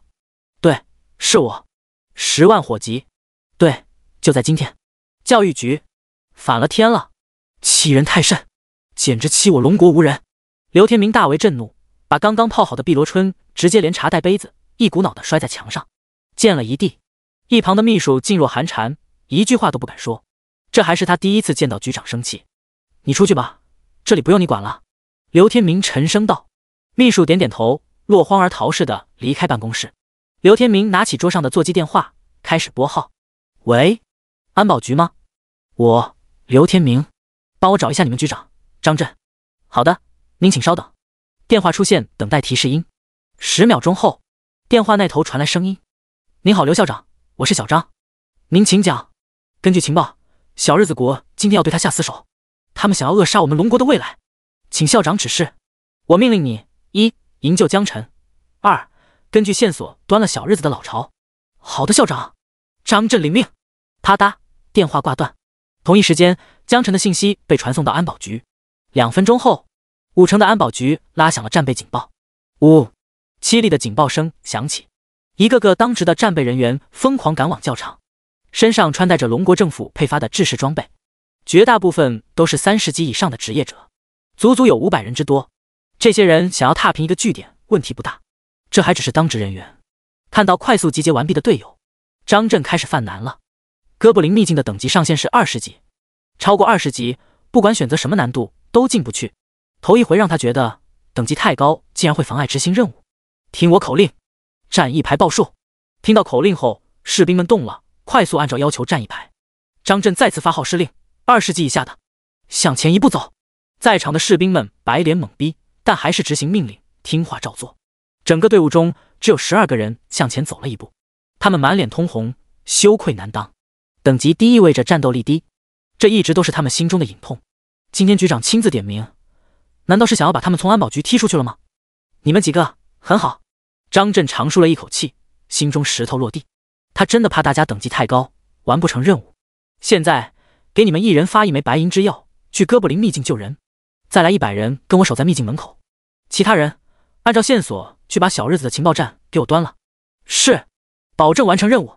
吼声震天，12名20级士兵眼睛瞪得老大，激动的泪水在眼眶里直打转。他们万万没想到，今天的主角竟然是他们。其他队友纷纷投来鼓励的眼神。出发！第31章，击杀哥布林将军。5城街道开始临时管控，所有路口红灯常亮，所有行驶车辆靠边停放，路面上军车呼啸而过，一路往城市的北门驶去，直接驶出城门，另一路去往5城某个废旧的工业区。明眼人都知道5城肯定出大事了。哥布林秘境内，江晨已经将湖泊周围的大部分哥布林都消灭完毕，等级来到14级，天赋增幅增加到了11580。江晨都有些后悔组刘萌萌进队伍了，高等级吃经验吃得太狠了，大部分经验值都被加到他身上了。规则默认高等级会吃到更多经验值，但是拿人手短，也只好认了。刘萌萌现在一脸美滋滋的表情，在江晨身旁蹦蹦跳跳，像极了兔子精。家人们谁懂啊？马上又要升级了，1枚白银之药就有大佬代刷传说哥布林秘境，经验值多不说，还开了几10个宝箱，赚得盆满钵满。但如果真要有人问起来，他到底赚了多少，那他打死也要哭着说亏本。卑鄙的人类，我要消灭你们！一声刺耳的咆哮声传来，湖泊村庄里最大的房屋被推开，一只身形高大的怪物走了出来。太阳照射下，铠甲银光闪闪，一看就不是凡品。手里的刀锋利无比，盾厚重古朴。江晨淡定地打了个标记，同时甩出一个探测术。哥布林将军，精英头目，等级18级，生命21000，体质5000，免伤5%，力量4000，敏捷4300，精神1500。技能1：狂暴，牺牲30%防御，获得50%攻击速度，持续1分钟，冷却半小时。技能2：冲锋，快速移动到目标身前，让目标眩晕3秒钟，距离500米可用。技能3：盾强，免疫60%所有受到的攻击，持续30秒，冷却1小时。技能4：召唤族人，可以复活附近死亡的哥布林作为召唤物，冷却12小时。不愧是传说级副本，这才18级，生命值就高达21000。即便20级5人小队过来，估计都得刮痧1个小时才有可能将其杀死，前提还是只看生命值的情况下。体质带来的免伤有5%，对刮痧队来说，拖的时间越长越致命。除了属性之外，技能也非常全面，控制、位移、防御，甚至还能大范围召唤。尤其位置还在村寨附近，不出意外的话，很难有民间组织能打得过。刘萌萌看到 BOSS 的属性面板后，整个人都吓傻了。刚刚准备脚底抹油，却发现 BOSS 正死死盯着自己。负面效果，眩晕。BOSS 直接对刘萌萌发动了冲锋技能，瞬间出现在刘萌萌面前。刘萌萌被眩晕在原地，顿时吓得魂不附体，10000字草泥马从心口碾过。BOSS 平 A 2次，有一次竟然被 miss 了。3秒时间到，生命值还剩1，再多一丝伤害，立马死。技能隐遁，刘萌萌残血开机跑亡命逃窜，顺手从空间掏出生命药水，顿顿猛灌。江晨，我先溜了，别怪我不仁义。反观江晨这边，虽然标记了 BOSS， 也开启了2道光环技能，可是由于5级的等级差距，一直都在 miss。咋搞？江晨也有些懵逼。这时，随着刘萌萌的消失， BOSS 将矛头调转，看向江晨这边。距离11000米，无法发动冲锋技能，只能大踏步去追击江晨，速度极快。可是江晨的敏捷比 BOSS 还要高，又岂能轻易追上？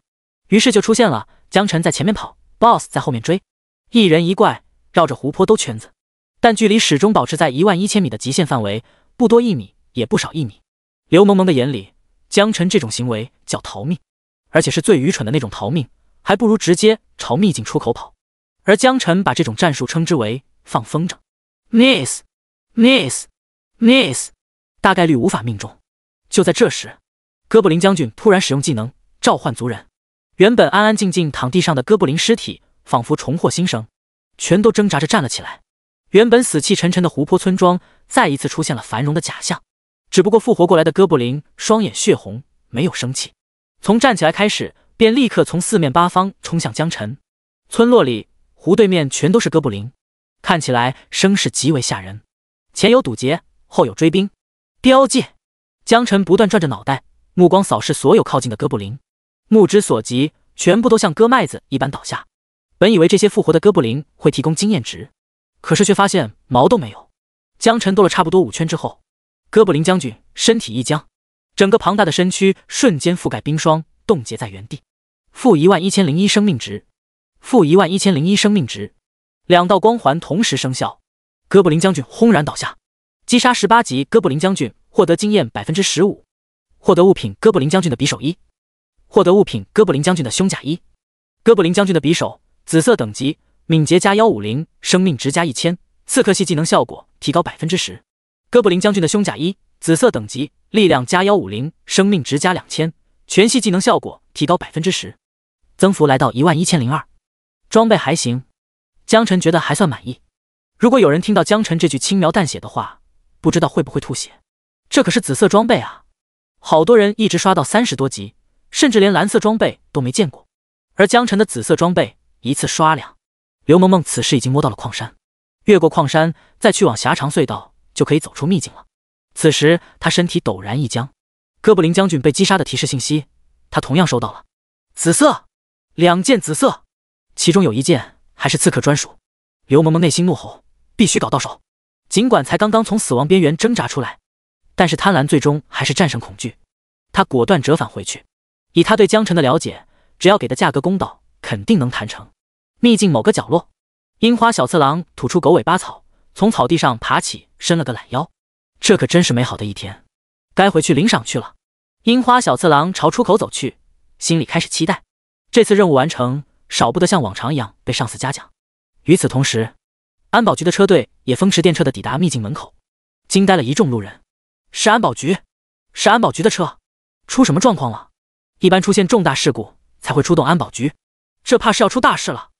第32章，螳螂捕蝉，黄雀在后。哥布林副本门口，嗡嗡，尖锐的鸣笛示警声响起，10几辆装甲车还没停稳，立刻有士兵跳车，快速占领有利地形。冲在最前边的大头兵怒吼道：“政府办案！所有人原地待着，别动！秘境现在只许出，不许进！违者按叛国罪论处。”密集厚重的脚步声踏在每一个职业者的心坎上。每一个士兵30级起步，都穿戴完整的制式装备，给周围人造成了巨大的压迫感。没有人会怀疑这支队伍可以造成的打击能力。这就是5城据点的武装力量，也是龙国武装的实力，很强，同时也让在场的龙国人感觉到很安心，很踏实。张震从车上下来后环视一圈，并没有发现可疑人物。这时，一名士兵队长跑了过来敬礼，大吼道：“报告刘局，鹰到112人，实到112人，12名主力做好战斗准备，请您指挥。”张震目光闪过一丝满意的神色，点头道：“行动。”是，保证完成任务。士兵队长敬礼，然后转身向身后的做了一个手势。众目睽睽下，12名20级士兵怀着激动的心情走出队伍，向张震敬礼，然后转身向副本走去。今天他们第一次感觉到等级低竟然也能成为主角，同时也感受到肩膀上的担子很重，因为他们要代表5城整个安保局完成这次任务当中最为核心的部分。兄弟们，加油！看你们的了！任务完成，我请你们加鸡腿，你们1个月袜子我包了。沿途的队友们给这12人打气，缓和气氛。毕竟传说级副本，一个不小心可是真的会丢小命，大家都懂的道理。这12名小队成员又怎么可能不懂？过来的路上，他们所有人都已经写好了遗书，并且交给队长保管。如果不幸牺牲，遗书会转交给家属，同样也会收到一笔丰厚的抚恤金。现在他们已经准备安心上路了。选传说，别整错了。放心吧，不会整错的。由于秘境规则问题，小队分为3组，2组5人，1组2人。进去之后自然会会面。秘境巨大的漩涡呼啸旋转，现场安静，数百人的视线都盯着副本门口。突然，12人中的3个队长同时猛抬头，目光对视，都从对方眼中看到了震惊之色。你也一样？难道说卧槽锁本了？快给领导汇报！传说级秘境只有在终极 BOSS 进入战斗状态之后才会被锁定，任何人不得进出秘境，直到终极 BOSS 死亡。亦或者传说及秘境中的职业者全部死亡。张震确认过消息后，表情瞬间变得凝重起来，快速将这个情况向教育局局长刘天明汇报。刘天明拿着电话长叹，只能看这小子造化了。说是造化，其实大家心里都有数，生还的可能性不大，更何况还有小日子的刺客在里面。张震让所有士兵待命，保持警戒，副本解锁之前寸步不离。此时，哥布林副本内，樱花小太郎正在怀疑人生，他发现自己出不去了，立马联想到可能有人触发了终极 BOSS。八嘎！本大爷倒是要看看，到底哪个王八蛋！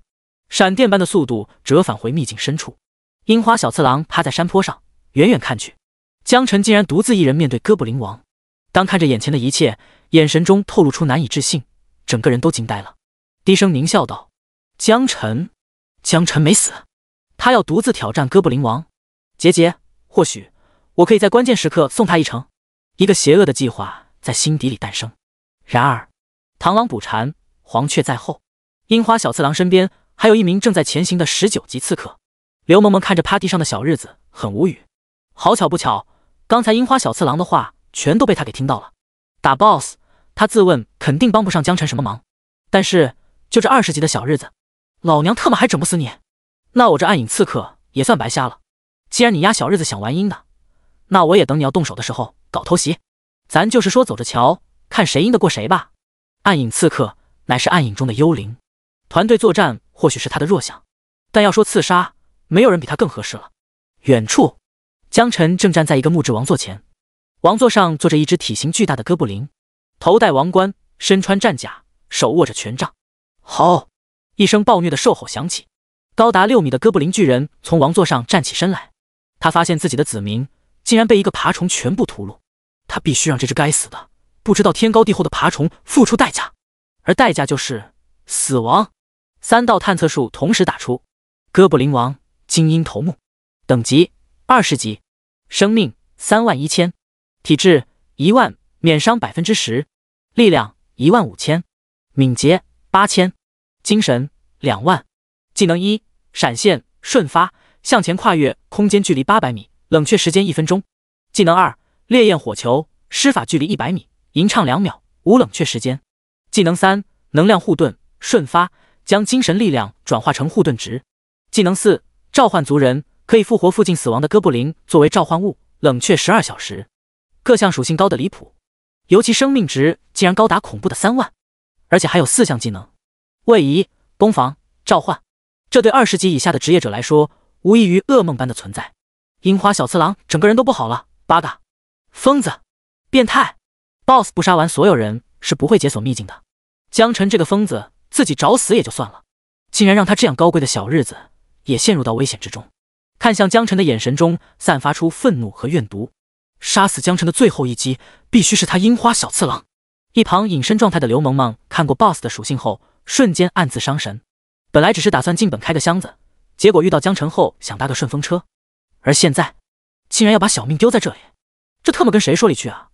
突然余光瞥见趴在地上骂骂咧咧的小日子，既然要死，那就在死前把这小日子给嘎了吧。想到这里，刘萌萌的心里的阴霾被驱散了不少，嘴角浮现出一抹笑意。他自信打不过哥布林之王，同样也相信江晨打不过，隔着等级差呢，但他相信偷袭樱花小次郎没有问题。第33章击杀樱花小次郎，差6级吗？江晨看着哥布林王苦笑道。根据经验，他知道这意味着什么，他的命中失效概率将会被无限放大。吼吼吼！哥布林王没有给他太多思考时间，直接一个闪现缩短了800米距离，然后快速朝江晨这边走来，吓得江晨亡魂皆冒。江晨哪里敢多做停留，开启光环后直接逃跑。可是除了 miss 还是 miss， 技能对 BOSS 没有任何影响。江晨心头一凉，现在他唯一能做的就是逃。好在全力奔跑的过程中，他发现自己的奔跑速度比哥布林王要快上不少。即便哥布林王每次都能通过闪现拉近距离，可是每次技能冷却时间内，江晨能再次将距离拉开，于是便索性往湖泊的方向跑去。如果像这样放风筝，绕着湖泊跑圈，貌似是最合适的策略了。看着江晨闪电一般的奔跑速度，樱花小次郎整个人都不好了。他作为疾风剑豪职业者，最强的属性便是敏捷，可是江晨的速度都快要赶上他使用技能时的速度了。如果不能在技能冷却时间内把江晨杀死，恐怕就要像哥布林王一样被江晨拉着到处跑。同样震惊的还有刘萌萌，江晨身上一直有屏蔽勋章，所以江晨的属性他并不了解。原本以为江晨就是个伤害有点高的光环师，可是现在发现这小子的敏捷竟然如此之高，堪比刺客的光环师，所以他到底还藏着多少秘密？刘萌萌微眯起双眼，心中顿时充满了探索欲。如果还能活着出去的话，他一定要好好的研究研究这个人。不得不说，樱花小次郎选的制高点非常完美，不但能看到哥布林王座，换个方向同样能看到湖泊。几分钟后，江晨已经把哥布林王引到湖泊附近，开始了他的战斗艺术——放风筝。不得不说，这个方法真的很好用，不过一般人也用不来，并不是所有人都和江晨一样，不需要消耗精神，不需要消耗武器装备，完了攻击距离还远，跑得还快。其他职业14级去普本估计都要被碾成渣，可是江晨直接传说级副本把哥布林之王当狗溜，1圈、2圈、3圈。樱花小次郎趴地上看着湖面一人一怪都圈，眼中闪烁着深深的忌惮。怪不得组织上让他来刺杀江晨，没想到竟然如此之强，真要让江晨发展起来，必将成为小日子国的劲敌。杀！必杀之！樱花小次郎动了，他要趁着江晨被 BOSS 追击的时候前去阻击，配合 BOSS 把江晨斩于刀下。可是他刚刚起身，却发现无法动弹。难道是趴时间太久，身体麻痹了？可转职者的身体比普通人要强大不少，不应该出现这种状况才对。正当樱花小次郎心中疑惑之时，感觉后腰传来一股酥麻，紧接着剧烈疼痛。可惜还是不能动。然后是另外一只腰子，全身麻痹，但能感受到一把匕首在身上不断的穿刺，捅了又拔，拔了再捅。短短3秒钟，樱花小次郎眼睁睁看着自己的生命值快速下降，感觉像是过了1个世纪。生命值10%，他猛地拔刀反击，却扑了个空。只见一个美女微笑着逐渐消失，吓得樱花小次郎亡魂皆冒，再也顾不上江晨了。他现在心中只有一个念头，那就是跑，因为只要这刺客美女技能冷却完毕，再来一套连招，他必死无疑。雅灭蝶！樱花小次郎疯了一般跳下山崖，同时从储物空间里掏出生命药剂，刚刚准备对嘴里猛灌，却发现药剂直接被一把夺走，吓得他立刻使用技能疾跑，逃命速度加快了200%。而江晨这边虽然在湖泊周围溜 BOSS， 但还是发现了樱花小次郎的踪迹，顿时如临大敌，标记，直接标记10公里范围生效。虽然同样存在着无法命中的尴尬局面，但是目前没有其他更好的办法，只能死马当做活马医了。否则等到樱花小次郎过来堵截，江晨觉得今天小命真的要交代在这里了。他发誓等出去之后一定要想办法获得防御类的光环才行，否则他这种情况打怪风险太大了，而且被小日子盯上，就算躲过这一次，那下次怎么办？当然如果还有下次的话，因为 BOSS 一直 miss 自己的光环技能，再跑下去就算不被 BOSS 杀死也要累死了。正当江晨担心之时，突然出现提示：负11580生命值，负11580生命值，负11580生命值，负11580生命值。击杀20级职业者疾风剑豪，获得荣誉值+1，获得装备疾风之剑1，获得装备疾风之鞋1。一连串的提示出现，储物空间瞬间多了5-6件装备，同时还获得了1点荣誉值。江晨记得只有在击杀帝国军人的时候才会获得这种东西，当荣誉值达到一定的数值，可以向龙国申请军衔。江晨感叹，这小日子真太客气了，千里送人头礼，亲情意重啊。正所谓好事成双。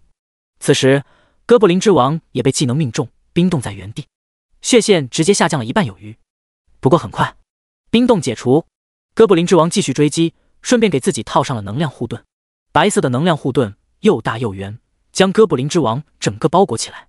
这也就意味着江晨的伤害要先限耗掉哥布林之王的精神，才有可能继续消耗生命值。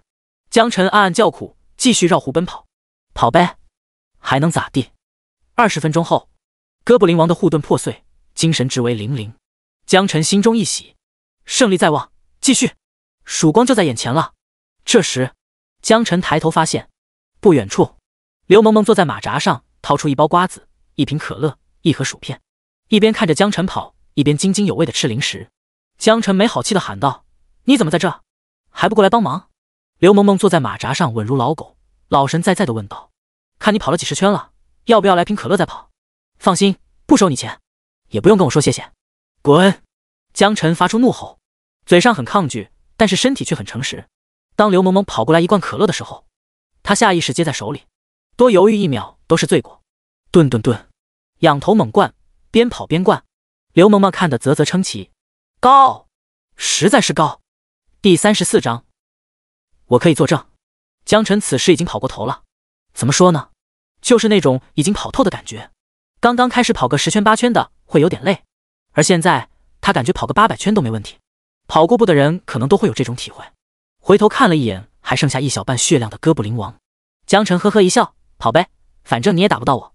趁着跑圈的间隙，甚至还能跟一旁的刘萌萌手里抢点瓜子、薯片、小可乐什么的，气得人妹子大喊：“救命啊！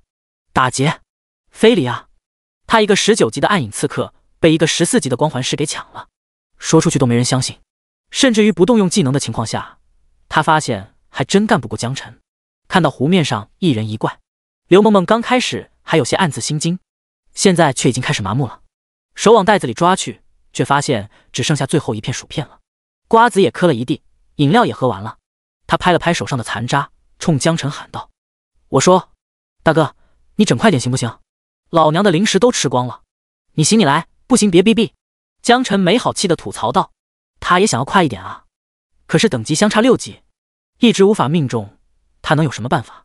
命中率低的可怕 ，BOSS 什么时候被他磨死，这得看运气。要不是刚才运气好，一不小心把樱花小次郎给秒了，现在说不定他早就嗝屁了。”终于，绕着大湖又跑了2圈半后，哥布林王的身体再次被冰霜覆盖，冻结在原地。-11581生命值，-11581生命值。击杀20级哥布林之王，获得经验 20%， 获得物品哥布林王的法杖1，获得物品哥布林王的戒指1。哥布林王的法杖，紫色装备，精神加300，生命值加1000，法系伤害提高 10%， 20级可装备。哥布林王的戒指，紫色装备，精神加250，生命值加800，法系伤害提高 10%， 20级可装备。通知：副本已解锁，秘境将在24小时后重置。哥布林王死了，获得经验值 20%。2件紫色装备。江晨长舒一口气，这怪终于死了。一道光华升起，等级提升，来到了15级。一旁的刘萌萌直接站起来，看向江晨的眼睛都直了。我说：“大哥，你又升级了？冒昧问一下，你现在多少级吗？”“哎，不高，也就15级吧。”江晨叹了口气，吃了等级低的亏，一直被追杀的滋味可不少受。刘萌萌没好气地说道：“你就凡尔赛吧，一会功夫就连续升3级，谁能有你快啊？活电！”其实他吐槽也没毛病，一般人都会选择组队刷普通秘境，而且高峰期还是好几个甚至10几个队伍抢怪刷资源。哥布林王已死，副本封锁解除，两人没有多做逗留，决定看看谁能先跑出秘境。结果刘萌萌耍赖，甩手就给了江晨一个5秒钟的控制，然后使用技能疾跑，速度提高 200%。 回头看了一眼江晨的眼神中的小愤怒，让他很享受，终于找到了一丝优越感。一个19级的暗影刺客竟然在一个15级的光环师身上找优越感，这要是被旁的人知道了，可不得惊掉下巴。很快，刘萌萌第一个从副本里出来，脸上洋溢着一副胜利者美滋滋的表情，可是下一秒整个人直接懵逼。秘境门口人影攒动，不远处停满了政府的车，上百号武装人员死死盯着副本，表情凝重。整个秘境门口不像之前那般喧嚣，反而诡异的安静之中。举起手来，趴地上，不许动！几道凌厉的爆喝声响起，同时传来一股让人心悸的强大气息。60级的强者亲自上前，将刘萌萌按倒在地上。13、40级的群士兵职业者围了上来，没有一丝怜香惜玉。刘萌萌脸贴地上，眼泪在眼眶里直打转。老娘他妈今天到底是造了什么孽啊？不就是想进去撬几个箱子吗？谁规定去秘境撬箱子犯法了？一肚子委屈，可他却不敢喊。张震问道：“安保局当差。”我问，你答。好的。刘萌萌强忍着泪意回答道：“你是从传说南渡出来的对吧？”“对。”“那你见过江晨吗？”刘萌萌整个人都不好了。又是江晨，我可爱死你了，小宝贝。今天因为你，我他妈算是长见识了。张震皱了皱眉，催促道：“快说，见过没有？”“见过。”那他现在什么情况？有没有受伤？受伤？他不可能受伤。刘萌萌乐了，这货不但没受伤，一边溜 boss， 一边还能抢自己零食吃。张震长舒了一口气，虽然不知道刘萌萌为什么会这么说，不过这次任务的核心目标就是保证江晨的生命安全。既然江晨没事，那就问题不大。只是不太明白，为什么明明有小日子搞偷袭，江晨还能没事？继续问道：“你见到过一名小日子刺客吗？”正当刘萌萌想回答，这次秘境的漩涡闪烁，一道人影出现在副本门口。刘萌萌你个！江晨呆住了，突然发现上百双眼睛正盯着自己，有职业者，还有穿着统一制服的龙国士兵。什么情况啊？刘萌萌怎么被抓了？你就是江晨？张震一眼就认出眼前这人八成就是江晨。出发前，教育局传真来的照片他看过，长得一模一样。我是江晨，怎么了？江晨有些心虚地回答道：“或许我不应该是江晨，只要不刷我，你说是啥就是啥。”那就好，那就好。张震彻底放心了，只要江晨没事，这次任务就稳了。他接着问道：“有个小日子的刺客，你见过吗？”江晨轻描淡写道：“哦，被我杀了。”张震懵逼了：“你确定？”根据资料，江晨只是一个10级的光环师，而刺杀他的刺客是20级，并且拥有丰富战斗经验的疾风剑豪。我可以作证，那名小日子确实被江晨所杀。刘萌萌算是看出来了，张震对江晨的态度极好，比对自己的态度要好得多，所以为江晨作证肯定没问题。而且他说的也是事实。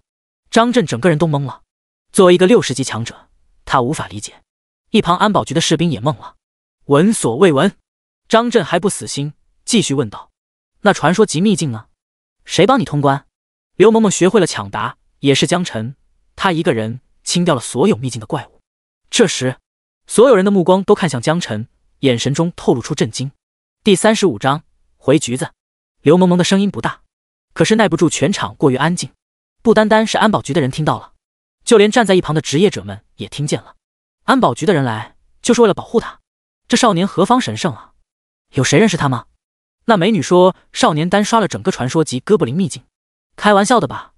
肯定是开玩笑，5个20级大佬进去都不一定能活着出来，他单刷，鬼才信！哈哈哈，没有人会相信，安保局过来的士兵们也不相信。不过没关系，这和任务没有什么直接关系，只要保证江晨的生命安全就行。张震沉声道：“我信，因为除了这个解释之外，再没有其他可能性。更何况还有人证在场。”根据他多年的办案经验，刘萌萌和江晨两人表情来看，他们并没有撒谎。虽然很离谱，但事实就是如此。谢谢领导的信任。江晨微笑着说道：“现在我们可以走了吗？”张震摇摇头：“抱歉，可能还需要你跟我去局里录个口供，顺便给刘局打个电话，他还在等你的消息。”江晨点点头，跟着张震一起上了车。刘萌萌也莫名其妙被裹挟在其中，心中满是黑人问号。咱就是说，必须得跟着被押走呗。秘境门口再次活跃起来，关于江晨的谣言传得沸沸扬扬。有说江晨是富家子弟，因为误闯传说秘境，护卫拼死和哥布林之王同归于尽，才救出了江晨。也有说江晨背景深厚，是名门之后，血统纯正，转职成了了不得的存在，所以一直用屏蔽勋章掩盖真实情况。这次单刷传说副本却引来了仇家的陷害，最后不但杀穿副本，还干掉了仇家买来的凶手。还有人说江晨就是政府高干子弟，为人骄横任性，但出手阔绰，买通了上百高手，进本帮他通关，最后都牺牲在了秘境之中。巴拉巴拉巴拉，说什么的都有，一传十，十传百，整个武城沸沸扬扬。武城城内，一处秘密基地。八嘎，怎么可能？樱花小次郎怎么可能死？小日子军官看着手里碎裂的石头，发出了猪叫声。每次出任务都会对小日子的外勤人员绑定一颗魂石，当石头出现裂痕，就代表这个人受了伤，而完全碎裂则表示死亡。就在刚才，下属着急忙慌地跑过来，说有紧急情况回报，说是樱花小次郎的魂石碎了。20级的疾风剑豪稀有职业，去斩杀一个10级的光环师，任务没完成，人还死了。军官完全不信，感觉自己的智商受到侮辱。可是当下属把碎成渣渣的魂石掏出来的时候，军官整个人都麻木了。他想不通到底哪里出了问题，除非王校长兜售的情报是假的，我一定要宰了这头猪。竟然拿了钱还出售假情报，让小日子帝国折损了一名精英。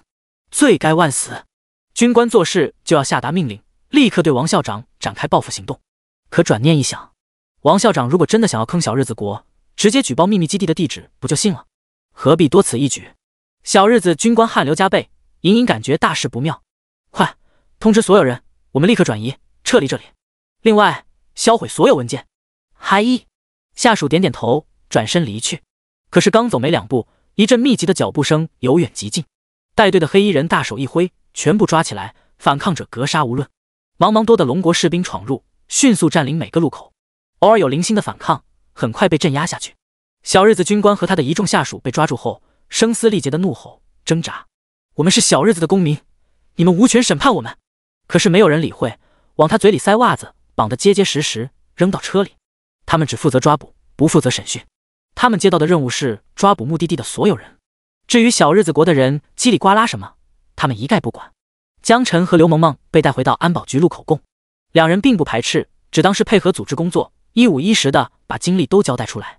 最后经过专家鉴定，口供吻合程度99%，也就是说，要么两人串供，要么江晨真的单刷了传说秘境，并且还跨级击杀了樱花小次郎，等级差距并不是10级，还是6级。但即便这样，按照常理来讲，那也是可能性很低的一件事情了。而根据测谎仪的判断，两人说的竟然是实话。不过，张震并不太关心口供的内容，他时刻心心念念向老校长汇报情况。喂，刘校长吗？对，我是刘天明。小张啊，事情怎么样了？你说。江晨没事，我带回局里了。干得漂亮，不愧是我最得意的学生。那个小日子怎么样了？校长过奖了，不过恐怕有个事情我想跟您汇报，也是关于江晨的。哦，但说无妨。小日子的派了一个刺客，20级的疾风剑豪去刺杀江晨。混蛋，用20级的转职者去杀一个10级，还好被江晨给杀了。10级杀20级，这也太离谱了，他怎么做到的？具体不清楚，不过现在江晨15级了，而且他还刷通了哥布林秘境的传说难度。不可能，绝对不可能。小张，你现在的情报工作懈怠了，这么离谱的事也敢汇报？可是校长，江晨确实刷通了，除此之外他绝不可能生还，因为秘境里没有任何人能帮他。哦对了，还有一个目击证人。张震和刘天明聊了很多，基本上把自己所知道的信息竹筒倒豆子都转告给了刘天明。刘天明从质疑到震惊再到怀疑人生，以他几十年的阅历，作为一个70级职业者，很难理解江晨到底是如何做到这种地步。就算觉醒天赋也不可能，但事实又摆在眼前，让人不得不去相信。江晨这边刚刚录完口供，安保局另一班人马也到场了。第36章，刺客深夜到访。小日子的间谍被大批押送到安保局，士兵们对待他们进行审问，比起对江晨可算天地之别了。这点从审讯室的惨叫声中就能听得出来。天色渐晚，审讯人员长舒一口气，带着笑意从审讯室里走出来。我还以为小日子的骨头有多硬，天天喊着玉碎，切腹自尽，结果一个个都是怂包，随便拔个指甲，倒点盐水就都撂了。武城还有2处情报点，我现在就带人去把他们都端了。张震点点头表示同意。没想到这次小日子搞偷袭，偷鸡不成蚀把米，拔出萝卜带出泥，这下算是彻底把武城的小日子给一锅端了。一旁的江晨长舒了一口气，本来还有点担心，如果小日子执意要弄死他，这把失败大概率还会重新派人过来。他自己倒是没什么问题，毕竟打不过也能凭借着极高的敏捷跑掉。可要是那些王八蛋抓住爹妈作为要挟，那可就不好办了。张局，谢谢你。哎，哪里的话，是我应该谢谢你，给咱们安保局钓上来这么大一条鱼。张震笑着回答，看向江晨的眼神中充满了欣赏。怪不得连刘校长这么看重，果然是人中龙凤。单刷传说副本就已经让人闻所未闻了，还跨级干掉了小日子的刺客，最后间接性提供小日子在武城3个窝点的信息。江晨现在只想早点回家，免得爹妈担心。张局，我现在可以回家了吗？行，我找辆车，让人送你回去。张震回答道。江晨点点头，没有拒绝。已经傍晚时分，万一路上再出什么幺蛾子，可就不好了。他绝对不是因为想要省那点打车钱，对，绝对不是。刚上车，刘萌萌不知道从哪窜出来，敲了敲车窗，理直气壮地说道：“开门，送我一程。”开车的师傅回头看向江晨，眼神中流出询问的目光。江晨犹豫了1秒钟，像是下定了某种决心：“师傅快走吧，麻烦你了，我还赶着回家吃饭。”师傅点点头，挂档起步猛踩油门，100公里加速 2.9 秒。从后视镜上可以看到，一张精致的瓜子脸逐渐变得扭曲。江晨不自觉嘴角上扬，女人只会影响我升级的速度，还想蹭顺风车？门都没有。这时手机铃声响了，接通后一个苍老的声音响起：江晨啊，我是张朝阳。张校长你好，你的事情我刚刚都听说了，了不起啊。校长过奖，有个好消息，申请技能书的事情组织上已经批准了。啊，谢谢校长。不客气，你什么时候方便我就给你送过来。这怎么好意思，要不就今天吧，我马上就到家了。也行，我马上过来，刚好还有件事要当面跟你说。电话挂断，江晨心情无比高兴。技能书，这玩意可是稀罕物，不是想搞就能搞到的。技能书属于国家管制品，通常只有考学或者做出过杰出贡献才有可能获得。当然，黑市偶尔也有出售，但是一般价格奇高。据说曾经有一本技能书的价格从100万的底价，到最后拍到了1个亿才成交。在这个世道，实力强才是王道。学到一项逆天的技能，就意味着名望、荣誉和不可估量的资源倾斜。有钱的家庭一定会想尽一切办法培养自己的势力，所以普通人想要往上爬，有且只有2条路可以走。一条是国家队，通过考学不断往上爬，高度根据个人天赋和贡献而定。天赋好，但是不愿意为国家做贡献，不接受国家派发的任务，也不会获得太多资源照顾。天赋一般，但是积极完成国家安排的任务，那么也有可能成为大神。而另外一条就是给有钱人家当狗，当一辈子忠心耿耿的狗，甚至签订主仆契约。后期就算再怎么强大，只要主子愿意，随时一个念头就能让仆人死亡。到家了，师傅拜拜。好嘞，拜拜。送江晨过来的汽车一溜烟消失在视线中。江晨上楼回家，打开门，发现客厅里竟然黑灯瞎火，心里一突，糟了，这个点父母应该在家才对，不许动，否则你的爹妈就会没命了。黑暗中传来蹩脚的中文，听起来像是女人的声音。循着声音传来的方向看去，借着窗外的微光，看到父母正被五花大绑，塞住嘴巴绑在凳子上，嘴里不断发出呜呜的声音。江晨瞬间冷静下来，脑子一抽就蹦出一句话来：光线这么黑，我咋知道你绑的是不是我爹妈？说完就要上前，黑暗中传来声音：八嘎，你别动，我来开灯。客厅的灯被点亮，整个房间都亮了起来。一个身材丰满、先凸后翘的女人，身穿忍者服，手里握着苦物，正用刀尖对着江云的咽喉，像是为了让江晨看得更清楚一些，还贴心的帮江晨的父母把嘴上的胶布给撕了下来。让人没想到的是，刚刚给江云把封条撕下来，便立刻发出警告：儿子啊，别管我们，打死他！八嘎，你给我安静点！女忍者重新把封条封上，又掏出一个手铐扔给江晨：戴上它，否则我就杀了你爹妈！手镯被扔到江晨的脚边，这是一个银色的手镯，主要是用来限制职业者释放技能。江晨在学校里的理论课上有看到过，一旦戴上，不管你再牛逼，都能瞬间变成小绵羊。当然，纯粹力量型的职业除外。江晨点点头，佯装捡起手铐，同时扔出一个探测术：阴天小翠花，等级18级，职业忍者，生命4000，力量2000，体质2000，免伤5%，敏捷3000，精神800。手里剑，向前扔出手里剑，正中目标后造成180%伤害。隐遁，扔出一团白雾，潜入暗影之中，传送5公里之外。疾跑，移动速度增加200%，持续30秒，冷却半小时。18级，属性一般。就这，你就来威胁我？20级的樱花小次郎都杀了，我还怕你这18级忍者？江晨现在15级，距离18级相差3级，已经存在一定的 miss 概率，万一没命中，后果不堪设想。想到这里，江晨还真就有些害怕。这时，一道声音从阳台闪了进来：人未到，生先至。恐怖的气息爆发，给人带来巨大压迫感。何方宵小，安敢欺负我学生？啊，张校长，你怎么来了？我来给你送东西，幸亏我来得及时，否则这刺客非得被你灭口不可。第37章，学会守护光环，硬抗60级攻击。70岁的老人把阴天小翠花给击晕在地。江晨感叹，不愧是60级的职业者，徒手能干翻18级，连一点反抗力量都没有。张校长，谢谢啊，这么晚了，您还大老远的跑一趟，专程过来保护我们。江晨有些不好意思地说道。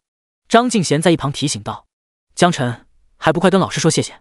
要不是你老师过来，咱们连命都丢了。”张朝阳微笑道：“不用谢，即使我不动手，你们儿子也能搞得定。”看到江云夫妻俩明显一脸不相信的表情，也没有解释，而是接着说道：“我这次来主要是给您儿子送东西，另外我还要交代一些事情。”说完，将一颗看起来像书一样的符文石头递给江晨：“那这是组织批准下来的技能书，现在我转交给你。不过你现在要当着我的面使用，这是组织上的规定。”江晨点点头表示理解。之前听说就有人拿到技能书之后，自己不用出售给黑市，造成了不好的影响。从那以后，技能书发放都需要有人现场监督使用，这一点在学校里也有了解过。江晨并不排斥，反正他从一开始就打算自己用。不过这次会学到什么技能呢？输出和控制技能都有了，希望学个自己没有的吧。技能书已激活，是否学习？是。技能书破碎，化作点点白光汇入江晨的身体之中。习得技能守护光环。守护光环1级，光环范围内给友军提供防御力，可以免疫 5% 的伤害。是防御技能。江晨眼前一亮，这玩意对自己来说可是刚需，等级差造成的无法命中，好几次差点把他给害死。现在好了，有了防御技能，单独看守护光环技能其实很普通，甚至可以毫不客气地说，如果不放在100人规模的大型战役当中，几乎等于废品技能。但江晨有天赋增幅，现在高达1万多的天赋增幅，直接可以守护技能的免伤逆天。张朝阳关切问道：“学到技能了吗？”江晨轻声道：“防御技能还不错，确实还不错。经过天赋增幅加强后，直接免伤 99.99%， 即便说是一只打不死的小强也不为过。”张朝阳点点头：“那就好，那就好。老师，你可以打我一下吗？”江晨一脸认真地问道，他想要试试刚刚获得的防御技能到底有多厉害。不等张朝阳回答，张敬贤一巴掌拍在江晨的胳膊上，没好气地说道：“你这死孩子，疯了吧？校长要真出手，还不得打死你啊？”江云哈哈一笑：“我们家江晨现在不但未来可期，而且还变得越来越幽默了。好好，这样找女朋友也更方便一些。”张朝阳也笑着摇摇头：“江晨啊，低调点，我这可是60级的战士。”江晨又认真重复了一遍：“张校长，我是认真的，您要是不放心，可以一点点加力度。”其他3人都不说话了，整个客厅陷入短暂沉默。胡闹！大晚上的，别在这不着调，快别难为校长了。江云夫妇2人一看江晨要来真的，立马绷不住了。这是活腻歪了吗？要求一个60级的战士打自己，又或者儿子开始走抖 M 路线？张朝阳沉吟片刻，点点头：“也行，我控制力道一点点加。”又转头看向江云他们：“你们放心，我会慢慢控制力道的。”江云和张敬贤点点头，但还是在一旁惴惴不安。准备好了吗？我要开始了。准备好了，来吧。江晨点点头，甚至摆出一副扎稳马步、气沉丹田的模样。张朝阳试探性的一巴掌打在江晨的胳膊上，然后抬头看向江晨：“太轻了，用力。”张朝阳笑了，他职业生涯以来，已经很多年没有人这么跟他说话了。不过这可是自己学校的宝贝疙瘩，仅此一个，打坏可就没了。他当然不会傻到真的用力，于是又加了一丝力气。啪！客厅里一声清脆：“校长，让你用力，你就用力多一点啊！”江晨有点不耐烦了，跟拍蚊子似的，这得是到什么时候去？张朝阳乐了：“我今天就让你小子长长见识，知道山外青山楼外楼，吃亏成早。”他打算使用3成力道。轰！房顶落灰。江云和张敬贤被呛得咳嗽，心中一突，立马看向江晨，发现他站在那跟没事人一样。啊呸呸呸！都是灰，校长你行不行啊？没吃饭咩？张朝阳彻底震惊了，这可是3层力道啊！发动攻击之前，他都担心会不会让江晨骨头断裂，结果伤害提示一生命值。好好，你跟我出来，我们出外面打，待会这房子可别整塌了。江晨点点头，跟着张朝阳一前一后噔噔噔下楼。江云和张敬贤相互而视，从对方眼中看到了震惊之色，也跟着一路下楼去。夜色下，月亮高高挂，周围的居民都已经早早关灯睡觉了。青蛙和虫子的叫声，找了一片比较空旷的场地。张朝阳喊道：“准备好了吗？”江晨点点头，示意准备完毕。轰！5成力道，负1生命值。江晨脚下出现一个土坑，再来。轰！负1生命值。8层力道，江晨周围泥土翻飞，像是被一个巨型大球砸过，深深凹陷。月色下，老人愣在原地，看向江晨的眼神中充满了深深的震惊。江晨喊道：“再来啊！没吃饭面？”张朝阳摇摇头：“不用试了，我就算用技能，也突破不了你的防御。江晨，你现在可以承受住我全力攻击了。不过我还是要提醒你，山外青山楼外楼，不能因为能力强就骄傲自满，否则一定会吃大亏。”江晨点点头：“我会注意的，校长。”一旁的父母整个人都亚麻呆住了。校长竟然亲口承认打不动江晨，这意味着什么？意味着再琢磨下去，他们小脑都要宕机了。张朝阳对江晨的表现很满意，宠辱不惊，获得了如此神技，不骄不躁，将来必然大有一番作为。斟酌了片刻，继续说道：“江晨，接下来我要跟你讲个坏消息，希望你不要难过。”第38章坏消息，收回邀请函。张朝阳叹了口气，不敢去看江云和张敬贤。江晨微微一愣：“您说，我听。”张朝阳点点头，他没想到江晨情绪竟然如此稳定，一点慌乱的情绪都不曾出现，确实是个值得培养的人才。张朝阳沉声道：“你的3大高校邀请函被取消了。”“为什么？怎么就突然取消了？”一旁孩子他妈忍不住了，冲到校长身前质问，这关系到自己儿子的前程，而他只是一个失去理智的母亲。江云将张敬贤拦了下来，沉声道：“我们家江晨到底哪里做错了？您说，我保证他可以改，但请不要收回邀请函，这对我们家江晨实在太重要了。”江晨轻声道：“爸妈，你们听张校长把话说完啊。”两个生活职业气冲冲地对一个60级的职业者大声说话，这在整个龙国都可以算得上新闻了。虽然是个法治社会，但早就演变成了实力为尊、弱肉强食的潜规则。可张朝阳并没有生气，而是耐心地解释道：“收回邀请函不是你们家江晨的问题，是组织流程上的原因。之前魔3考试过程中，秘境突然升级难度，其实是王校长从中做了手脚，这才导致考试的难度突然变化，所以组织上无法确定考试成绩的真实性。”江晨问道：“所以就取消了3所高校的邀请？”张朝阳回答：“对，取消了。所以你现在需要正常参加高考。不过以你目前的能力，我相信即便参加高考，你也能取得不错的成绩。开玩笑，连我一个60级老战士的攻击都能接下来，高考又算得了什么？只要不是点子太背，都会取得不错的成绩。”江晨点点头：“这算不得什么坏消息，我也相信自己一定可以取得不错成绩。”一旁的江云没好气地说道：“张校长刚才都让你谦虚谨慎，你就知道左耳进右耳出。”不过看向江晨的眼神中却带着满满笑意：“儿子啊，你终于长大了。”张敬贤道：“臭小子，别得意太早，狮子搏兔亦用全力，千万不可掉以轻心。”“知道了，爸妈，你们就放心吧。”江晨笑了笑，无奈道：“他知道父母都是关心他，可是他通过这段时间历尽历险，几经生死，早就不是之前那个小孩子了。高考决定了一个前途，现在没有了3大高校的邀请函，他正好可以体验一把高考的整个过程，通过自己的实力来证明一切。”几人回到了房间。客厅内，黑衣人刺客躺在地上，刚刚恢复意识，瞪大眼睛看着4人，眼神中透露出怨恨，发出愤怒咆哮：“八嘎呀路，快点放了我，否则小日子帝国不会放过你们的！”吓得爹妈一哆嗦，赶紧把江晨护在身后。张朝阳闪身又补了一个手刀，世界再次变得安静下来，转身笑道：“你们夫妻俩太小看江晨了，我出手是因为想留活口，如果江晨出手，估计这女人的命就没了。”不过随即想到天下父母心，在父母眼里，孩子永远都是孩子，也就释然了。一旁的江云夫妇倒是对张朝阳的话感到震惊。张敬贤看向儿子，满眼狐疑：“儿子啊，你难道还学会杀人了？在外面可不能不讲理啊！”江晨轻声道：“妈，你放心吧，我这个人最讲道理了。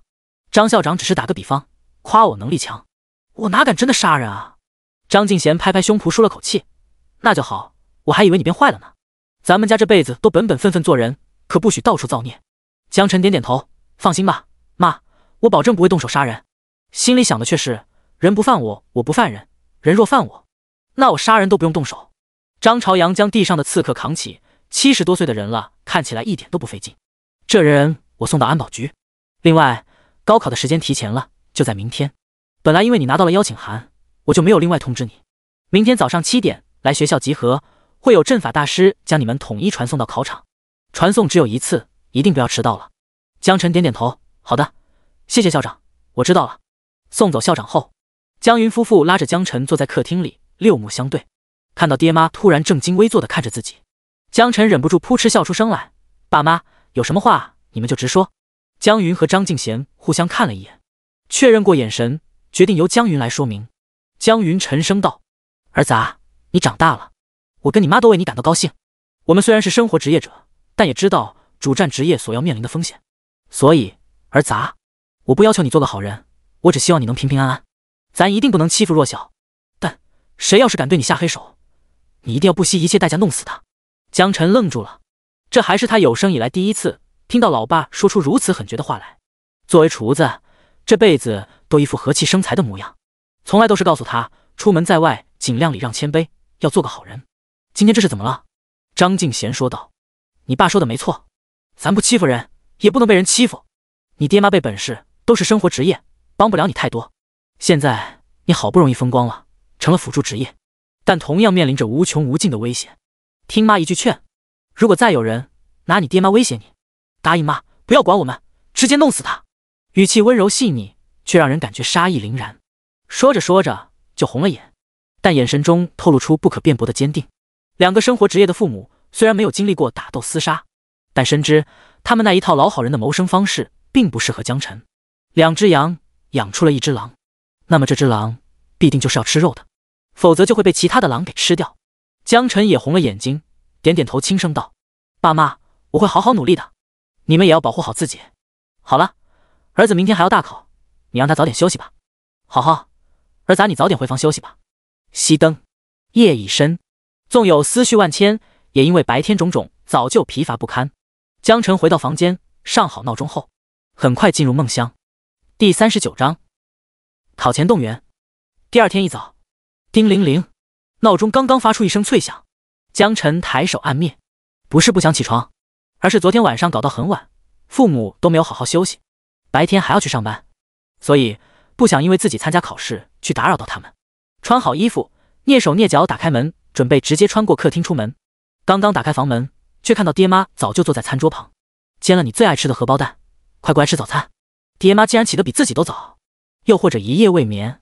江晨不禁心中有些感动，点点头，坐到餐桌前开始用餐。荷包蛋金黄酥脆，一口下去直接爆浆。不得不说，老爹的手艺真不是盖的。张敬贤嘱咐道：儿子啊，考试不要有压力啊，正常发挥就行了。爸妈给你攒了一些钱，以后给你娶老婆用，等你考上了大学啊，就可以放心大胆的学校找一个。听妈妈的话，找老婆就要找那种三观正、传统保守一点的。社会上找老婆啊，可不好找了哟，而且多半恋爱经验特别丰富。江晨听着听着头皮发麻，咀嚼速度越来越快。好了，我吃完了，爸妈再见。鼓鼓囊囊，嘴角还溢出蛋黄，起身夺门而出。噔噔噔，快速冲下楼。路过3楼，看到刘姨已经开始用煤炉烧中药，烟熏火燎，呛得直咳嗽。刘姨早啊。江晨早，祝你今天考试顺利。谢谢刘姨。江晨笑着打了个招呼，下楼冲出小区，来到马路上，直接拦了一辆出租车。师傅，东湖中学，麻烦开快点，赶时间。好嘞，您坐稳了。出租车师傅猛踩油门，30分钟的路程，15分钟不到就开到了学校门口。江晨差点把早饭给吐出来，比了个大拇指，师傅，您真牛，您是这个，钱收好。祝你考试顺利。今天全国统考，师傅一眼就看出江晨即将参加高考。走进校门，操场上已经熙熙攘攘站了不少人，有老师，有参加这次大考的学生，都举着拍子，以班级为单位站成一个方阵。操场的中央还有一个用白色涂料提前画好的6芒星阵。江晨，这里，看到我没？过来这里。远处的一个方阵中传来熟悉的声音。江晨循声看去，是自己班级的方阵。赵小虎正在挥舞着小胖手，和他站一起的还有张小丹、林默、秦风，3年同窗，关系一直都还算不错。之前也只有他们愿意组一个光环师去刷秘境，这跟带一个拖油瓶没什么区别。这份情谊，江晨暗自记在心里。江晨嘴角上扬，淡淡笑着走了过去。赵小虎一把搂住江晨的脖子，恶狠狠地说道：小子，上次听说你都升到了10级，我很伤心，所以我奋发图强，进行了地狱特训。你猜我现在多少级了？江晨摇摇头，表示猜不出来。尽管可以直接用探测术就能看得一清二楚，既然都说了要猜，江晨也就没有使用。不过这么短的时间内，不是人人都像他那样天赋觉醒，普通人一起组团能升级到多少，他还真有些拿不准。张小丹扑哧一笑，10级，我们一起刷的秘境都升级到10级了。赵小虎怒了，他显然对张小丹直接跳过猜等级环节，让他觉得很尴尬。张小丹，你这个见色忘义的美女，你敢不敢矜持一点？你都还没过门呢，就开始胳膊肘往外拐。你……张小丹小脸通红，急忙瞥了一眼江晨，发现并没有什么表情变化，这才放心下来。只是再也不敢跟赵小虎斗嘴，怕他这个嘴上没把门的，不知道还会说出些什么羞人的话来。江晨又怎会不明白张小丹的心意？可是他现在只想好好准备高考，考上一个好一点的大学。到时候两人大学不在一个学校，必定会徒增烦恼，还不如一开始就直接不接触。张小丹看向江晨，陈哥，你打算考哪个学校啊？清北吧。什么？你要考清北？赵小虎盯着江晨的脸看得仔细，仿佛是在看荒野巨兽，甚至伸手要摸摸江晨的额头。这小子莫非发烧糊涂了？按理说转职者不应该会体弱呀。一旁的秦风、林墨也跟着被逗乐了。赵小虎的惊讶不是没有道理，东湖中学向来以教学资源薄弱出门，小道消息甚至传闻，等张校长一退休，学校就要关门大吉。他们可能是这学校里最后一批高3毕业生了。上一次有人考进全国前100名校，还是10年前。至于清北，那可是龙国排名 Top 1的高校啊。张小丹看向江晨，认真问道：“陈哥，你真的要考清北啊？”江晨点点头，对，就靠他。以前不敢说，现在他对自己很有信心。尤其是昨天晚上和张校长过2手，抗下60级战士的攻击之后，他很相信自己，这次一定能取得一个不错的成绩。张小丹说道：“好，陈哥，我也考清北。”这下轮到江晨惊讶了。要知道，牧师虽然也是辅助职业，可主要还是以治疗为主，而清北学府主收主战职业，对辅助职业的招手尤其苛刻。一旁的同学立马开始起哄了：“两颠公颠婆，这是要玩生死相随的游戏了吗？我滴个乖乖，都考清北。这要是被张校长知道了，估计做梦都要笑醒。那也要能考得上啊！清北可是咱们龙国顶级学府，梦想总还是要有的。万一考上呢？不可能有这个万一，除非玉皇大帝显灵。”对江晨跟张小丹想要报考清北这个说法，大家显然不太相信，更多的是觉得这两人在打情骂俏。这时，一道威严的声音响起：“这次高考关系到每个人以后的命运，希望大家拿出看家本领来，积极面对困难，认真参加考试。请大家一定要记住，任何违反考试规则的考生会第一时间取消考试资格，赶出考场。所以我希望我们中学不要出现这样的情况。好了，该说的已经都跟大家交代过了。我在这里预祝大家考试顺利。现在大家都向六芒星阵中心靠拢，五云大师准备启动阵法，将大家传送到考场。第40章传送京都考场。操场中间有个白色涂料画出来的六芒阵，阵眼中心站着一个身穿白袍、手持法杖的白胡子老头。五云阵法大师52级。在场的学生听到校长的指示后，纷纷向这位名叫五云的白胡子老头靠拢。5分钟后，操场上的人已经清点完毕。五云收集完信息后，声音清亮高亢地说道：“应到301人，实到301，全部就位，请求传送。”好，准许传送。张朝阳点点头。五云口中念念有词，挥舞着法杖开始施法前摇。众人脚下的六芒星阵开始发光，光芒越来越盛，到最后冲天起。在光芒笼罩着的众人脚下一轻，集体进入到破碎时空当中，眼前的场景变成一块块碎片，快速向后倒去。江晨感觉有些头重脚轻，不过勉强还能忍受。不少同学已经开始感到眩晕，大家都是第一次远距离传送，感觉不是太舒服。15秒后，江晨再次感受到脚踏实地，耳边变得喧嚣起来。哇呜，这里好大啊！好多人，黑压压一片，全都是人。这是哪？是京都了吗？哦，刚才的传送阵真让人难受啊！江晨从短暂的眩晕当中清醒过来，抬头一看，发现身处在一个巨大的体育场内，场地中央耸立着一座巨型高塔，脚下是一片大型的田径球场，球场上黑压压一片，站满了人，四周都是层层叠叠的看台，看台上坐着少许黑袍人。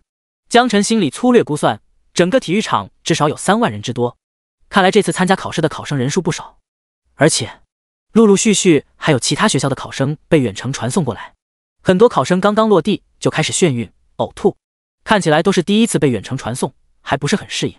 一旁的张小丹一手搭在江晨肩膀上，脸色惨白。赵小虎直接撑着膝盖在一旁哇哇吐。哦，秦风和林默两人都是法系，精神力量相对比较高，所以只是感到虚弱，并没有太难受。江晨，你咋一点事都没有啊？赵小虎不服气地问道。按照思维惯性，江晨在他心中还是那个求着组队的可怜虫。秦风和林默不晕也就算了，江晨竟然也没事，连脑子都是肌肉的他不理解。张小丹眉头紧蹙，一脸看弱智的表情。你狗嘴里能不能吐出象牙了？陈哥好好的，没事咒他干嘛？赵小虎自知失言，继续用呕吐来遮掩。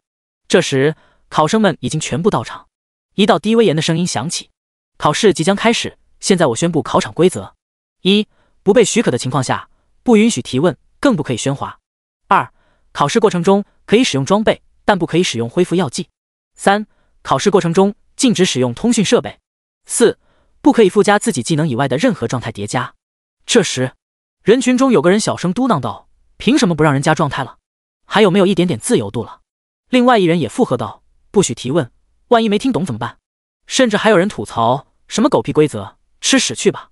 尽管都压低了声音，却不知道为什么，他们刚刚说完，声音便被放大无数倍，重复在体育场回荡了一遍。所有人惊疑不定时，下一秒，宣布考场规则的声音突然一变，变得凌厉无比。违反考试规则，逐出考场。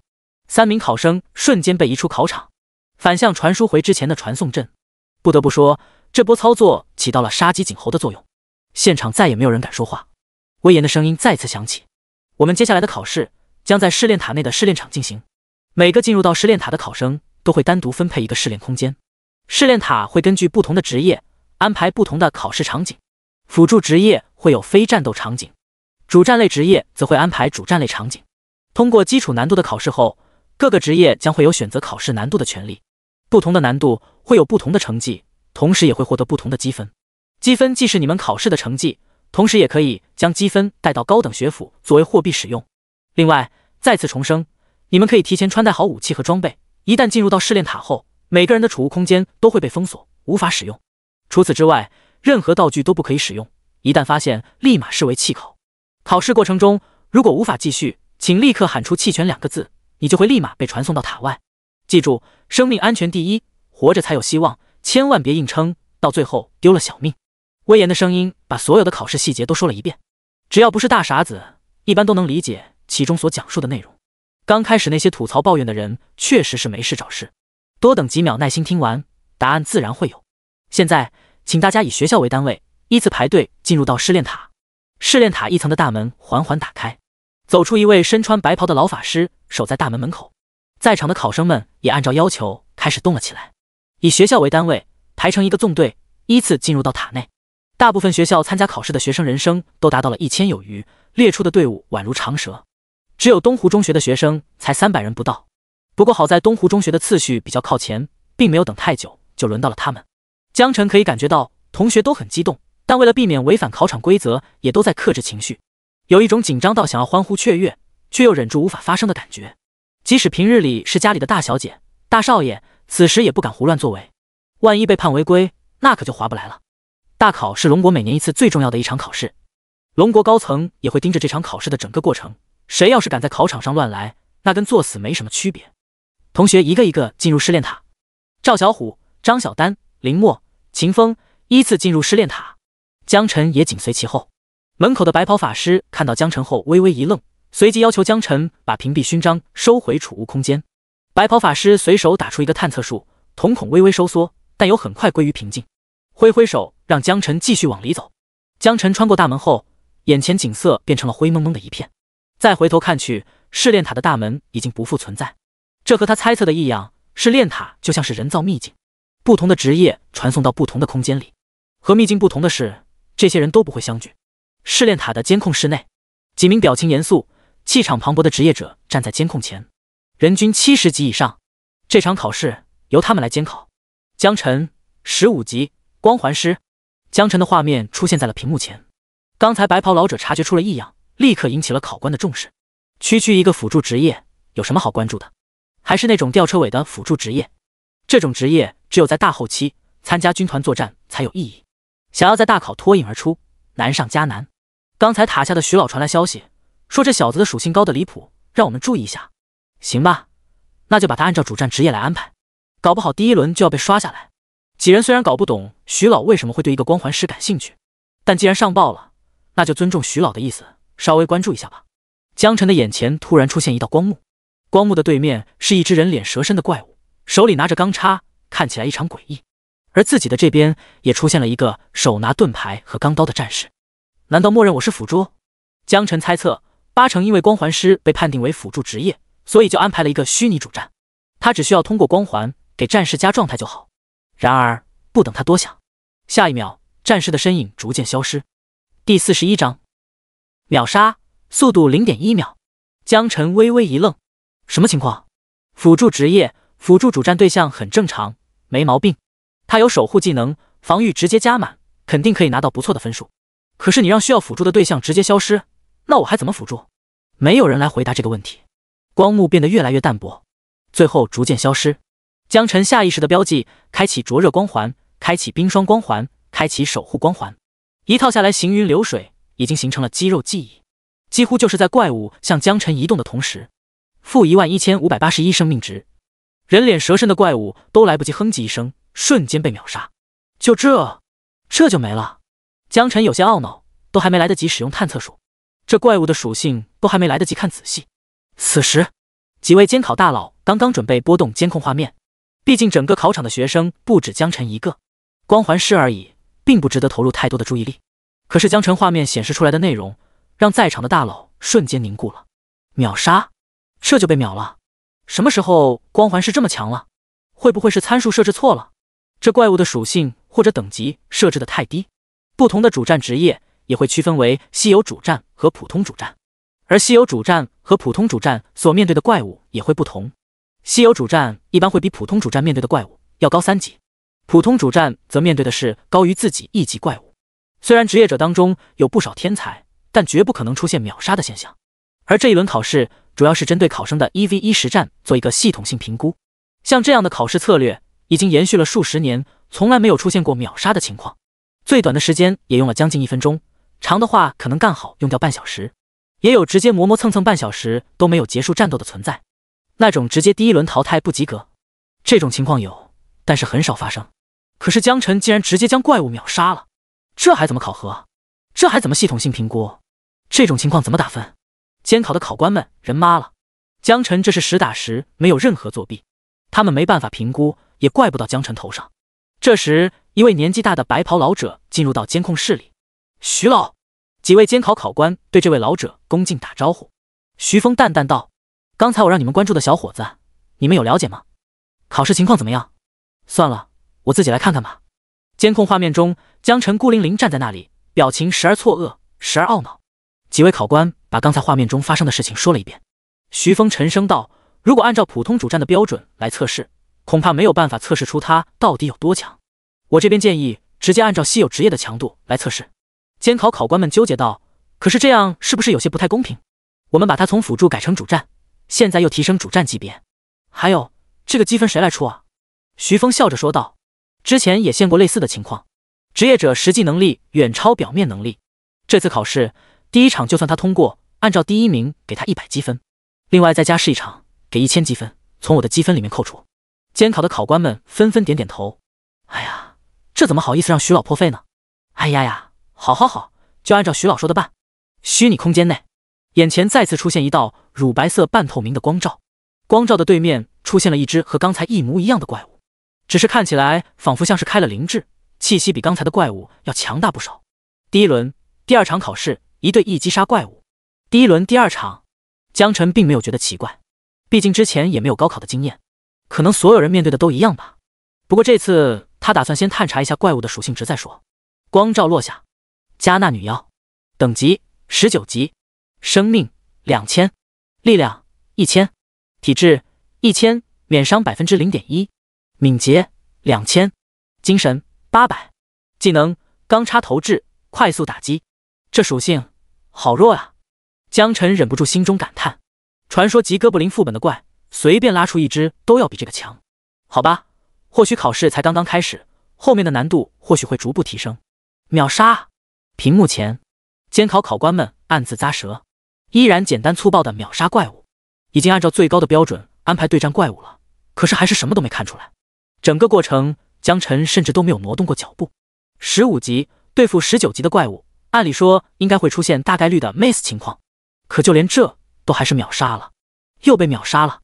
就算技能牛，实力强，可是等级差导致的命中问题也是客观存在的呀。15级打19级还能做到秒杀，咱就是说他不光实力好，运气也这么强。徐老，要不咱再来一轮？监考的考官们依然没有拿到自己想要的结果，都很不甘心。但这里官最大就属徐老，最终决定权都在徐老那，行不行要等他一句话。徐峰摇摇头，行了，到此为止吧。开始第2轮。此时，所有人都完成了第1轮考试，威严的声音再次在所有人的耳边响起。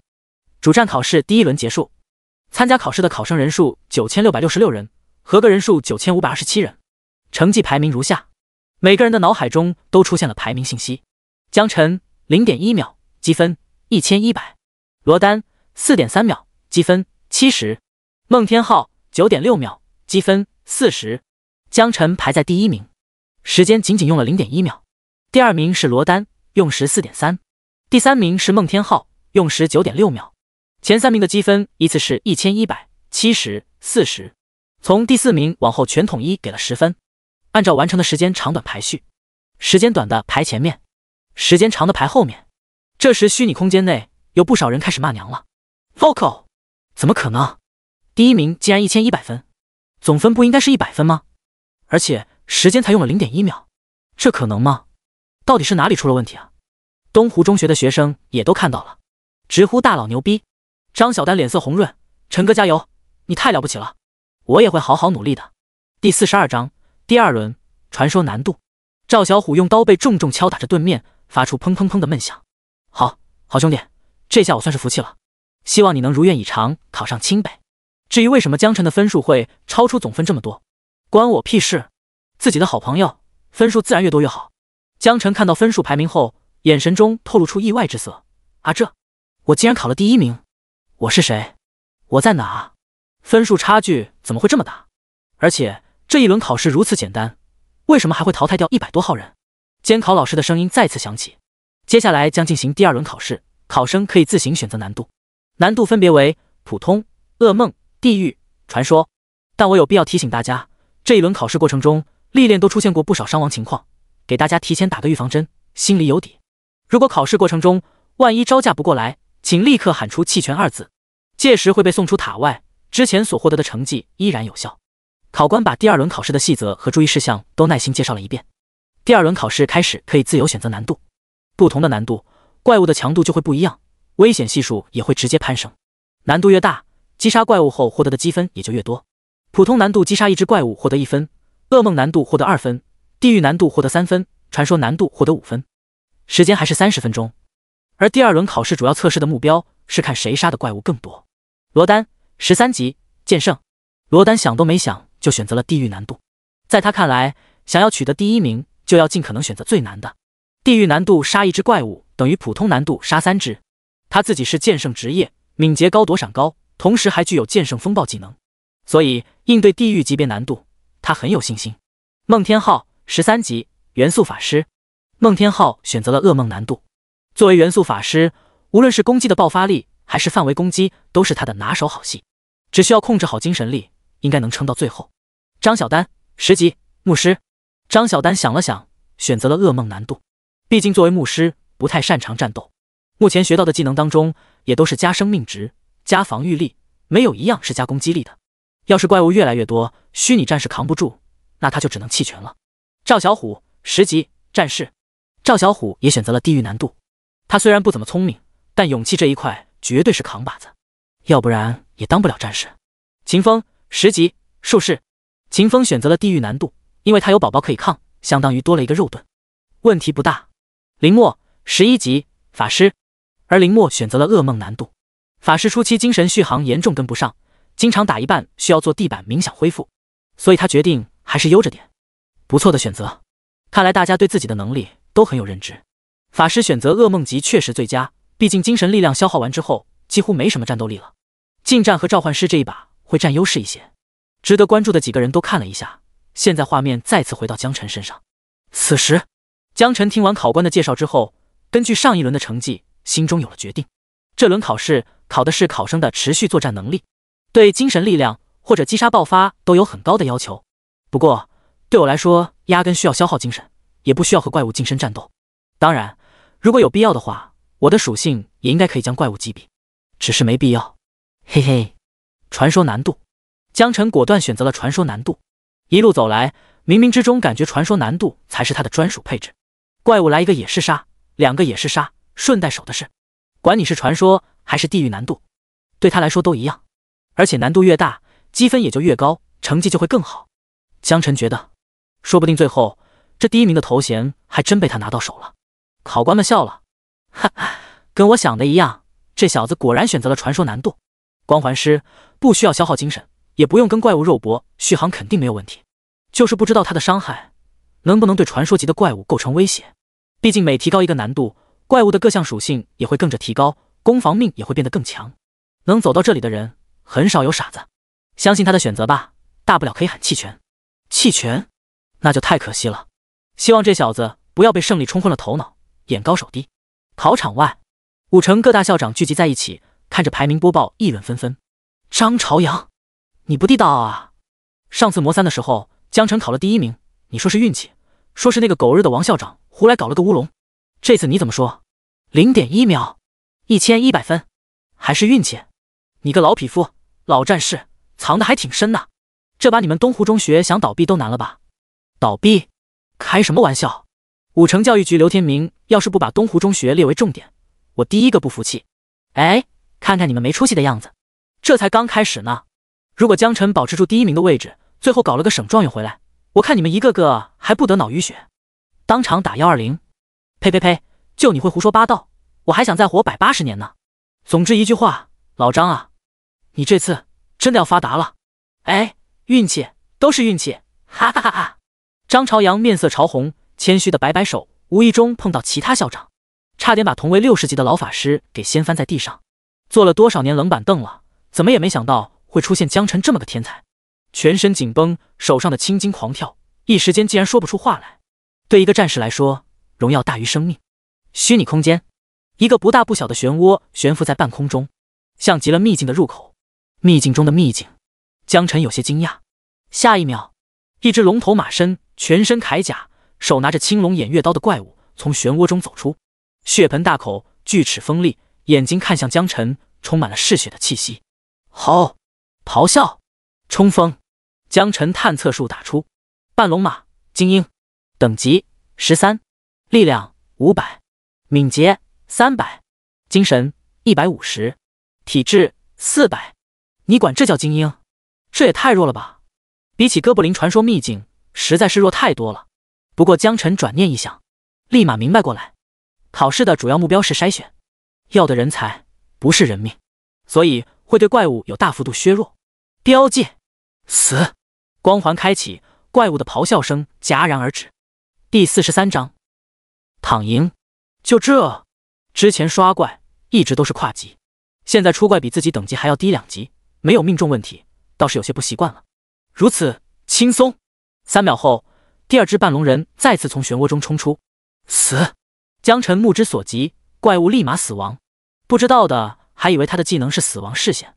几轮过后，江晨大概知道其中的规则，只要杀死一只怪物，后面的怪物就会在3秒倒计时完成，继续出现。监控屏幕前，监考老师心肝颤。江晨的职业确定是光环师吗？眼神所见即死亡，你管这叫光环师？半龙人怪都没有撑过1秒钟，这轮考试对他来说也太简单了。什么时候光环师变得这么厉害了？简单、粗暴、见光死，无敌般的存在。江晨原地站着不动，感觉无聊得很。储物空间又都被锁死，甚至玩起了指甲。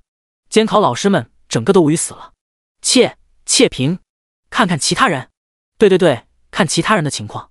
再继续看下去，这些中年人估计要脑淤血了。画面一转，罗丹选择的地狱难度，他双手持长刀迎击怪物，敏捷高，躲闪也高，辗转腾挪之间和怪物打得有来有往。他一闪一躲之间，回手掏，回手再掏，再回手掏，怪物血溅当场。罗丹的表现得到了考官们的一致认可。孟天昊选择的是噩梦级难度，由于是法系，为了避免过度消耗精神力量，每一次使用技能都尽量用最小耗蓝，大招技能干脆就不用，避免精神提前消耗一空，导致最后只能肉搏。甚至为了等技能 CD， 用换伤的方法来硬挺。轰！一道天雷，怪物半血。等技能 CD， 拉开距离，小短腿跑不过怪物，被砍一刀哼哼唧唧，以伤换时间。暗自感叹，还好选择了噩梦难度，要是再高一个级别，这刀不一定能扛得住。轰！又一道天雷，怪物倒地。孟天昊大口喘气，早知道来考试之前多堆点生命值了。画面中的身影狼狈不堪。作为法系，在技能不全的情况下，能发挥到这个程度，还行吧。他应该感谢自己的明智，没有选择地狱难度，否则还真就生死难料了。用身体硬抗换技能 CD， 是个狠人。监考考官们对孟天昊的做法表示理解，同时佩服他一个法师的勇气。这轮考试主要考的续航，同时也会考验考生从考试开始到结束整个人的状态差异。孟天昊即使能撑过30分钟，最后整个人的状态估计也会大大减弱。之所以这么考评，主要还是考虑到在真实的战场上一开始就放大招，很有可能导致最后成为待宰羔羊，因为你并不知道这场战斗要打到什么时候。用最小的力量换取最大的伤害，才是一个成熟职业者最明智的选择。在这方面，其实罗丹和孟天昊做的都不错，而罗丹明显会更胜一筹，不但选择的难度更大，伤害精准，效率也更高。如果不出意外的话，即便再给他3个小时也能坚持下来。考官们又继续观察了其他考生的状况，每个人都有自己的战斗策略，可圈可点，但都还比较稚嫩。全部考生看个七七八八后，考官们也做到心中有数，对考生的实力做出了评估。而江晨这边，考官们有些蛋疼，他躺下了。这里是考场，他竟然躺下了。他选择的难度，我没记错，好像是传说级。对，确实是传说级。行吧，躺下就躺下吧，也没人规定说考试不能躺着考。江晨此时感觉有些乏了，干脆侧卧在地上，用手撑着头，双眼微眯，看向漩涡的方向，让人忍不住怀疑他下一秒就会完全睡着。每出一个怪物，立马倒在漩涡旁，轻松惬意。这估计是龙国高考历史上唯一一位躺着考试的考生了吧？给他记一笔，让他成为历史。要不咱再给他增加点难度吧。看到其他考生都拼尽全力，用尽浑身解数去搏一个好成绩，而江晨，考官们感觉尊严受到了挑衅，躺着都比别人强，这找谁说理去啊？算了，考生还是要统一标准，公平公正。况且他已经选择了传说难度了。徐峰摆摆手，不同意考官们的说法。不过可以看得出，他对江晨愈发开始期待起来。也不知道这小子如此状态会坚持到第几轮。时间流逝，30分钟很快就过去，没有杀死的怪物直接从虚拟空间内消失。不少学生一屁股坐地上，大口喘气。终于熬满30分钟了，张小丹脸色煞白，此时他的精神力量已经完全用光，一直给虚拟战士奶血线，整整半小时没停下来过。幸亏他奶量足，否则早就被怪物绞杀了。可是虚拟战士的攻击力也是真的低，简直就是在给怪物刮痧，半天才弄死一个，导致最后怪物越来越多。再多待几分钟，恐怕要喊弃权逃命了。赵小虎在怪物消失的一瞬间，立马四仰八叉躺地上，破衣烂衫，满脸是血。我滴个娘嘞，好歹结束了，差点没弄死。打着打着，发现怪越来越多，根本打不完，而且生命值越掉越快，感觉随时都有可能去见太奶。他想要放弃，可是突然忘了该喊什么才能得救。退出，救命，投降，再见。能想到的都试了个遍，却一点用没有。心里后悔为什么要选择该死的地狱难度。现在总算也熬到头了。剑圣职业罗丹也例外，扶着长刀气喘吁吁。孟天昊则拄着法杖，用尽了最后一丝精力。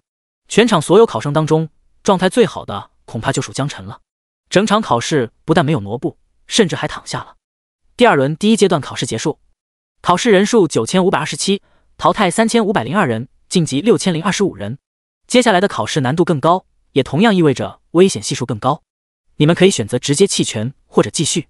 第44章，谁也别想拦住老娘。听到监考老师的说明后，很多人都开始纠结起来，到底是继续还是放弃？这是个问题。第二轮考试过程中，不少人已经险象环生，硬挺了30分钟。这也就意味着继续考试会承受更大的危险。与其说选择继续还是放弃，不如说选择死亡还是生存。这对那些徘徊在及格线的考生，无疑是一次巨大的心灵考验。考官们露出果然如此的表情，给出抉择提醒也是考核过程中的一部分，主要考验考生的勇气。许多本来意志不太坚定的考生，很可能会因为考官的这一句提醒主动出局。意志坚定在战场上同样重要。放弃，我放弃，活着，活着比什么都重要。很多在及格线的考生选择了放弃，同样也有人选择死撑到底。反正如果打不过，还可以中途喊弃权。在晋级的6025人当中，再次淘汰掉了925人，还剩下5100人继续参加考试。虽然主动弃权的人已经没办法继续考试，但他们去上个普高肯定没什么大问题。而这些继续参加考试的人，注定要挑战龙国的高等学府，前途不可限量。下面开始公布第二轮第一阶段的考试排名，成绩排名如下：第一名江晨，总积分4100分；第二名罗丹，总分1570分；第三名赵小虎，总分910分；第三名孟天浩，总分840分；第1060名秦风，总分610分；第1314名林墨，总分512分；第1440名张小丹，总分410分。赵小虎看到自己的名字竟然排在第三名后，愣了好一会，这才咧开嘴大笑道：“哈哈哈，我进前3了，老子是第3名，你们这些垃圾，连我都比不过。”哈哈哈！还有谁？全然一副小人得志的嘴脸。万万没想到，鲁莽一把，竟然拿到了出乎意料的分数，3秒一只怪，半小时最多会出现600只怪物。而他选择了地狱难度，也就是说，杀一只怪物获得3点分，杀了300只怪物，刚好一半，获得900分。而孟天浩虽然杀了400只怪，但因为选择的难度是噩梦级，一只怪只有2分。不过作为法系，需要持续消耗精神力量，能走到这一步已经算很不错了。此时，考场外，张朝阳激动的全身都在发抖。江晨是妖孽，是天才，他已经知道了。但前3名的位置竟然出现了第2个东湖中学的学生赵小虎，激动的心，颤抖的手，发麻的脸，阿巴阿巴说不出话来。一旁的武城其他学校校长忍不住酸了起来。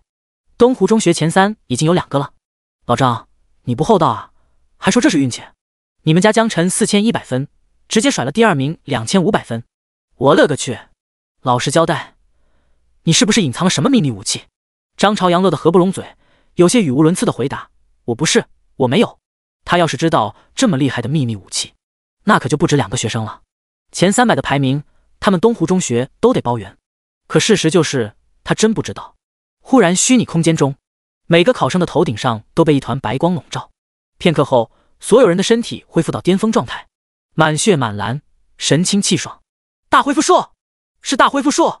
不少考生惊呼，这是只有在60级之后的牧师才有可能学到的高阶技能，给范围内每个人恢复100%的状态。考官的声音再次响起：恭喜大家通过第2轮考试，下面开始第3轮，你们会单独面对一只 BOSS 级别怪物。这一轮考试同样有4种难度：普通100积分，噩梦200积分，地狱300积分，传说500积分。上次是1对多，看谁能挺更久，杀怪更多。这次是1对1，看谁能单杀 BOSS。同样有4种难度，对应4种积分，但并不能因为积分高就选择最大难度，还需要根据自己的实际能力来考量，否则被 BOSS 一巴掌拍死，又或者根本杀不死 BOSS， 那可就完犊子了。而且通常来讲，对付 BOSS 一般都需要团队作战，肉盾、输出、奶妈、辅助一个都不能少。现在要求所有人单刷，对每个考生都造成了极大的心理压力。当然，江晨除外。传说级吧，江晨依然选择最高级别难度。记忆中，他好像就没有选择过别的难度，到现在已经形成了一种惯性。别人都是习得性无助，他是习得性传说级，不需要经过大脑，最直接的选择。监控前，考官们全都傻眼了，这可是 BOSS 啊！这小子狂妄可是要付出代价的。他能秒小兵，我还可以理解。BOSS 可不是那么容易对付的，还是年轻，吃亏不够。等他挨了 BOSS 的毒打，就知道怎么回事了。也不好说，毕竟前2轮他都轻轻松松，这轮说不定会逼出他的真正实力。哼，就算这轮过去了，还有第4轮、第5轮。咱们龙国高考专门为天才量身定制的地狱级考试，在龙国的考试历史上，能通过第4轮的考生极少，能通过第5轮的更是寥寥无几。很多自命不凡的天才考生，考到最后大部分都铩羽而归。当然，并不是说他们不行，而是考试难度过大，越往后越像是在模拟真实的战场。不过即便没有考过，也会有大把知名高校抢着招收，不愁考不上好大学。赵小虎再次选择了地狱难度，他叉着腰怒吼：江辰，你给我等着，我也要上清北。张小丹他配不上你，我跟你才是真爱，不怕横的就怕不要命的。张小虎才不管你难度多少，反正大爷我死活就要选地狱难度，有种你弄死我呀！作为一名战士，他的勇气是合格的，但他的勇气更多来自于没头脑。张小丹同样选择了地狱难度，1对1，他对自己的奶量有信心，实在输出不够，他也可以上去用法杖敲2棍子，不为别的，仅仅只是为了他和江辰的约定。清北，我一定要跟上江辰的步伐，靠清北，谁也别想拦住老娘。第45章，重在参与。第4轮考试开始，考生们选择完难度之后，第3轮考试开始。光幕前，一只红色巨龙出现在眼前，一双黑黄相间的巨大瞳孔死死盯着考生，身上覆盖着厚重的鳞片，看起来防御值极高。火龙精英 BOSS， 等级15，力量2000，敏捷1600，精神1800，体质1000%免伤，技能龙焰、横扫、撕咬、石化。属性上来看，各项数据偏弱，明显又是被削弱过的。看来龙国对考生的生命是真的很珍惜。把等级除开，单看属性还不如哥布林秘境之中的矿工。之前刷过的 BOSS， 每一个拿出来都要比这个强得多。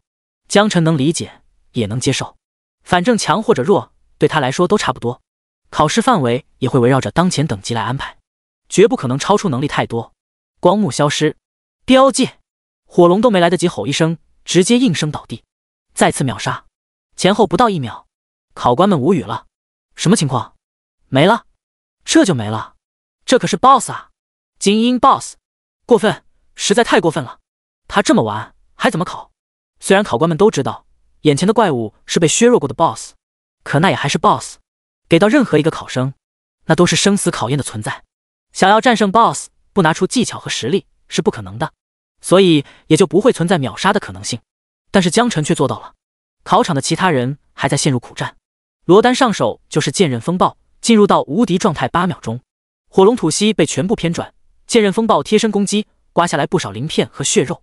孟天昊不再留手，上来一个雷击麻痹2秒，然后开始独条、前摇大招、劲咒、晴天霹雳。红龙刚刚获得行动力，轰的一声，一道粗壮的闪电劈在红龙身上，身上的鳞片悉数脱落，一片血肉模糊。红龙怒吼咆哮，一口龙焰喷在孟天昊的能量护盾上，造成大量伤害，却被抵挡下来。秦风是术士，他有肉盾宝宝可以站在前排嘲讽红龙，吸收伤害，而他自己就可以慢条斯理的前摇施法。3秒前摇技能灵魂之火，4秒前摇技能恶魔之吻。红龙身受重创，把怒火全都撒在肉盾身上。赵小虎看到红龙上来就吐龙焰，嘿嘿一笑。技能盾反，龙焰被反弹到火龙自身，不熄不灭，一直燃烧。技能冲锋，平 A 接 Q 接 W 接 Q 接 E 接2接盾反。虎归虎，一顿操作行云流水，早就形成了肌肉记忆。张小丹给虚拟战士套上各种状态后，趁着红龙被战士拉住，直接上前用法杖捅鼻子、眼睛、腹部等薄弱部位，虽刮痧，但亦能造成伤害。而红龙攻击虽猛，却始终无法让虚拟战士的血线掉到 80% 以下。镜头一转，再看江辰这边，他老神在在的站在原地，从头到尾都没有动一下。以他的实力，单刷一些等级比较低的秘境没什么问题了。呵呵，何止，至少能刷低级的噩梦级难度，甚至是地狱级难度。让我感到很遗憾的一点是，到现在为止都没有测试出他的能力极限到底在哪里。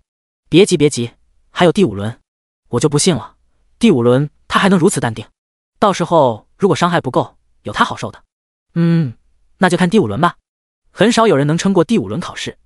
考试的内容每年都一样，都是龙国高层经过精心测算并安排出来的，监考老师只负责执行就好了。第3轮考试很快结束，考试过程并没有真的持续30分钟，而是不到15分钟就已经全部结束了。能击杀 BOSS 的都在15分钟以内将 BOSS 击杀，不能击杀 BOSS 的随时都有生命危险，大吼一声弃权，直接退出考场。这批被淘汰出局的人失去了参加第4轮的考试资格。当然，他们即便此时已经被淘汰，也可以进入到排名中下游的重点大学。第3轮考试成绩：第1名江晨，总积分4600分；第2名罗丹，总积分1870分；第3名赵小虎，总积分1210分；第4名孟天浩，总积分1040分；第501名秦风，总分810分；第502名林墨，总分712分；第510名张小丹，总分710分。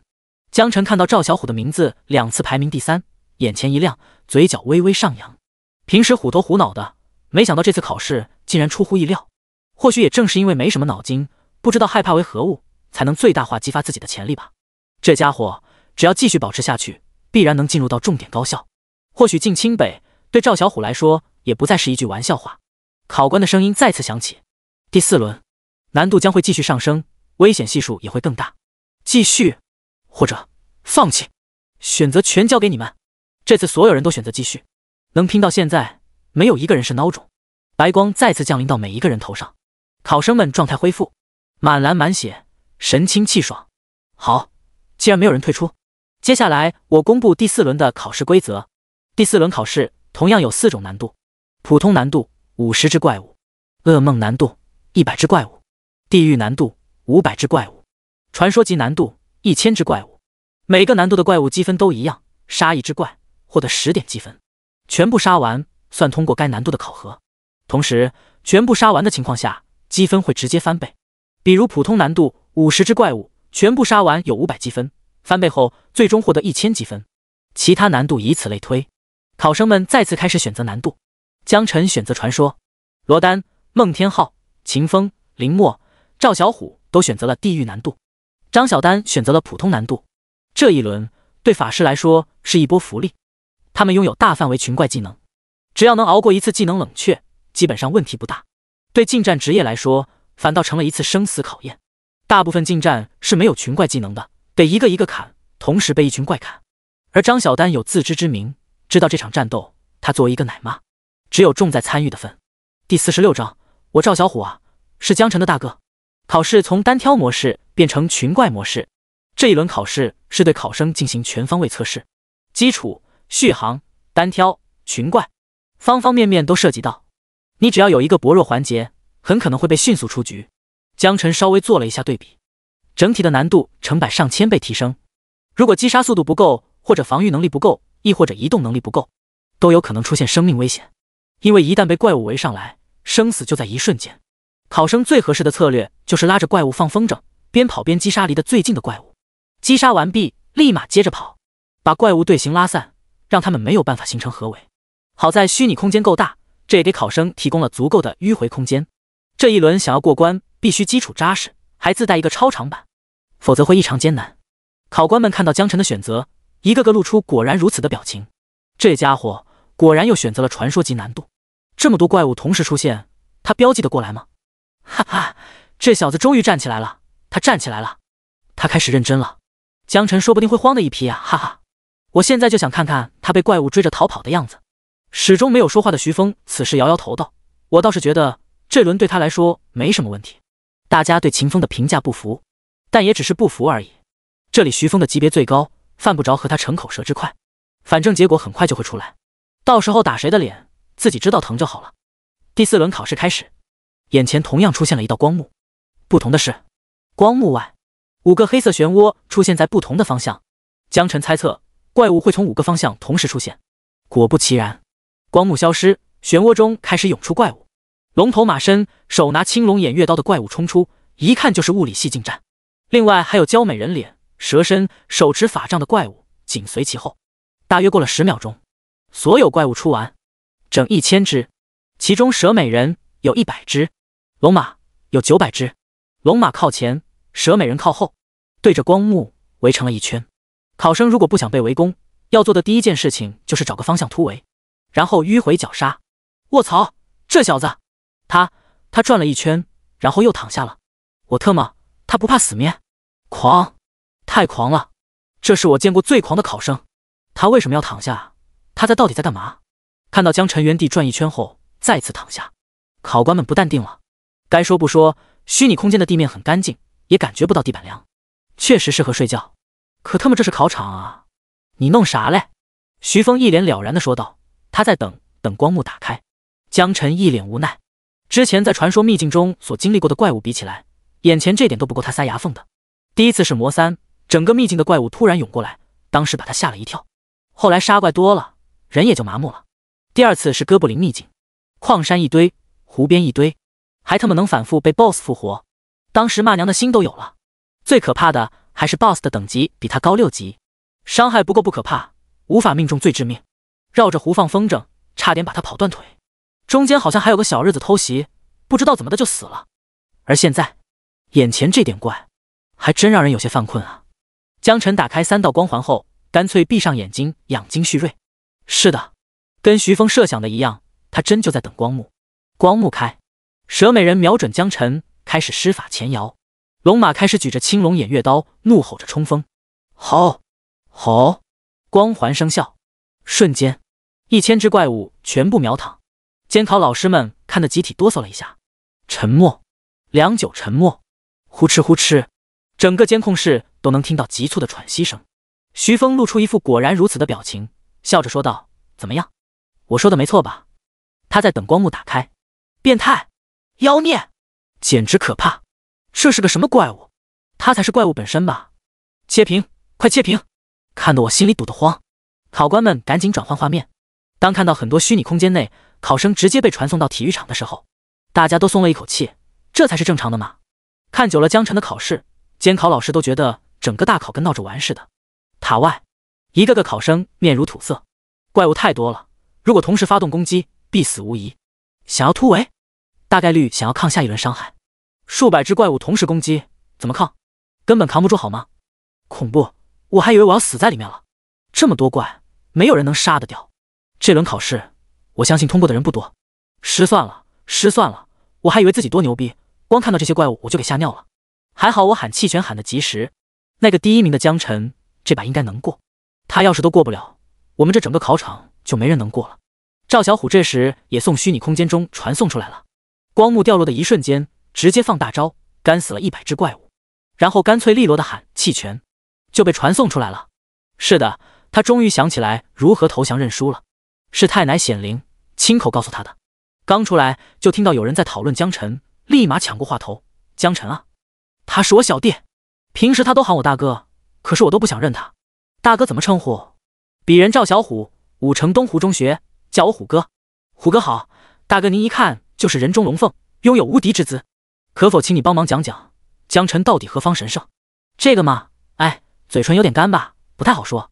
大哥，这是我珍藏多年茅台，我这个润嗓子吧。大哥，这是我的治疗药剂，要不你喝我这个吧，满血没事，喝着玩啊。大哥，我猜你肯定没有喝过精神药剂吧？毕竟你不需要蓝，要不尝尝我这瓶不一样的味道。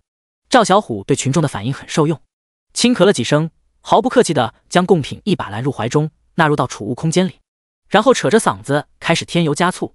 江晨是如何一人刷传说秘境的？在场人都露出崇拜的眼神，时不时发出几声惊呼：嚯！啊！怎么可能会有人这样牛逼？太可怕了！果然人比人得死，货比货得扔啊！赵小虎才不管事情的准确性，他只根据围观群众的脸色来调整语音语调和内容。群众越激动越震撼，赵小虎就越兴奋越得意。第47章，第5轮考试开始。虚拟空间中还剩下5人，分别是罗丹、孟天浩、林默、秦风、张小丹。罗丹和孟天浩之所以能坚持，纯粹是因为实力够硬，职业、装备、等级、战术都堪称完美。前者敏捷高，又有剑刃风暴的无敌大招，能在怪物群中杀个7进7出没什么问题。实在打不过了，可以跑吗？孟天浩起手控制界大招，然后闪现突围到怪物后方开始拉风筝。虽然扛了不少伤害，疼得龇牙咧嘴的，可最后胜利的希望也很大。林默、秦风、张小丹实力是真的不太行，全凭一口真气吊着。昔日的队友拿到第1名，在他们心中种下了一根精神图腾，图腾上刻着4个大字：不能掉队。林默破衣烂衫，满脸是血，他闪现到一个合适的距离，嘴角勾起一抹弧度。为了省蓝，从一开始就没有打开能量护盾。他低沉的吟唱：火神啊，我是您人间的使者，请为我消灭眼前的敌人吧。禁咒，烈焰焚天。虚拟空间内，陨石火雨疯狂砸向眼前的怪物。这小子竟然学会了禁咒，可是现在这个等级根本没有办法释放禁咒啊！他在消耗寿命，用寿命为代价引发禁咒，这太拼了，太拼了！后生可畏，后生可畏啊！考官们不理解，但震撼。法师职业就算刚开始慢半拍，后期发展起来也是了不起的存在，完全不需要急于一时。可眼前这小子竟然宁可牺牲寿命。徐峰早已看穿一切，笑着说道：“如果我说他是江辰的同学，你们会不会理解许多？”立刻有考官提出自己的疑惑：他是同学，可是东湖中学有300好人，为什么其他人不这样？徐峰说：“不仅仅是同学，他们还是好朋友，还是曾经一起刷秘境的队友。”考官们沉默了，仿佛忽然想起了自己年少时代的朋友。好小子，很不错，瞬间理解释然。画面一转，考官们惊讶发现，不仅仅是林默，术士秦风也开始发疯了。作为法系小短腿，他也有自己的方法，传送阵。提前设置好2个端点的传送阵，来回进行空间穿梭，把怪物们逗得团团转。而他刚好施法前摇完成，然后再传送到另外一端。精神力不够用是吧？他就主动消耗生命值换精神力，根本不带犹豫的。宝宝根本扛不住这么多怪同时进攻，反而成为了啦啦队。牧师张小丹一边给虚拟战士奶血线，一边用法杖敲打怪物，一声声怒吼：“给老娘死！江辰是我的，你们谁都不许抢！挖你眼睛，打烂你的头！”一共50只怪物，打出了1000只怪物的气势。还别说，到目前为止已经躺了一大半，胜利在望。20分钟后，第4轮考试终于结束，通过人数6人，其余全部淘汰。下面开始公布考试成绩。第1名江辰，总积分24600分；第2名罗丹，总积分16870分；第3名孟天浩，总积分11040分；第4名秦风，总分10810分；第5名林默，总分10712分；第6名张小丹，总分2210分。江辰依旧稳居第1名，不过分数再也不像之前那般差距大的离谱，似乎越往后分数的获得就会越高。6道白光落下，所有人的状态全部恢复到巅峰。秦风嘴角勾起弧度：“清北吗？你们上的，我也上得。”林默冷若冰霜：“还不错。”张小丹面色潮红：“江辰哥哥，我赢了，我通过了。你看到了吗？我们清北见！”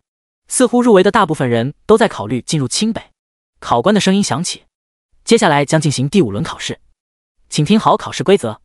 第5轮考试会模拟真正的战场，战场内会源源不断的出现各种职业的怪物，战士、法师、猎人、骑士、术士等等，他们会以军团的方式出现在大家眼前。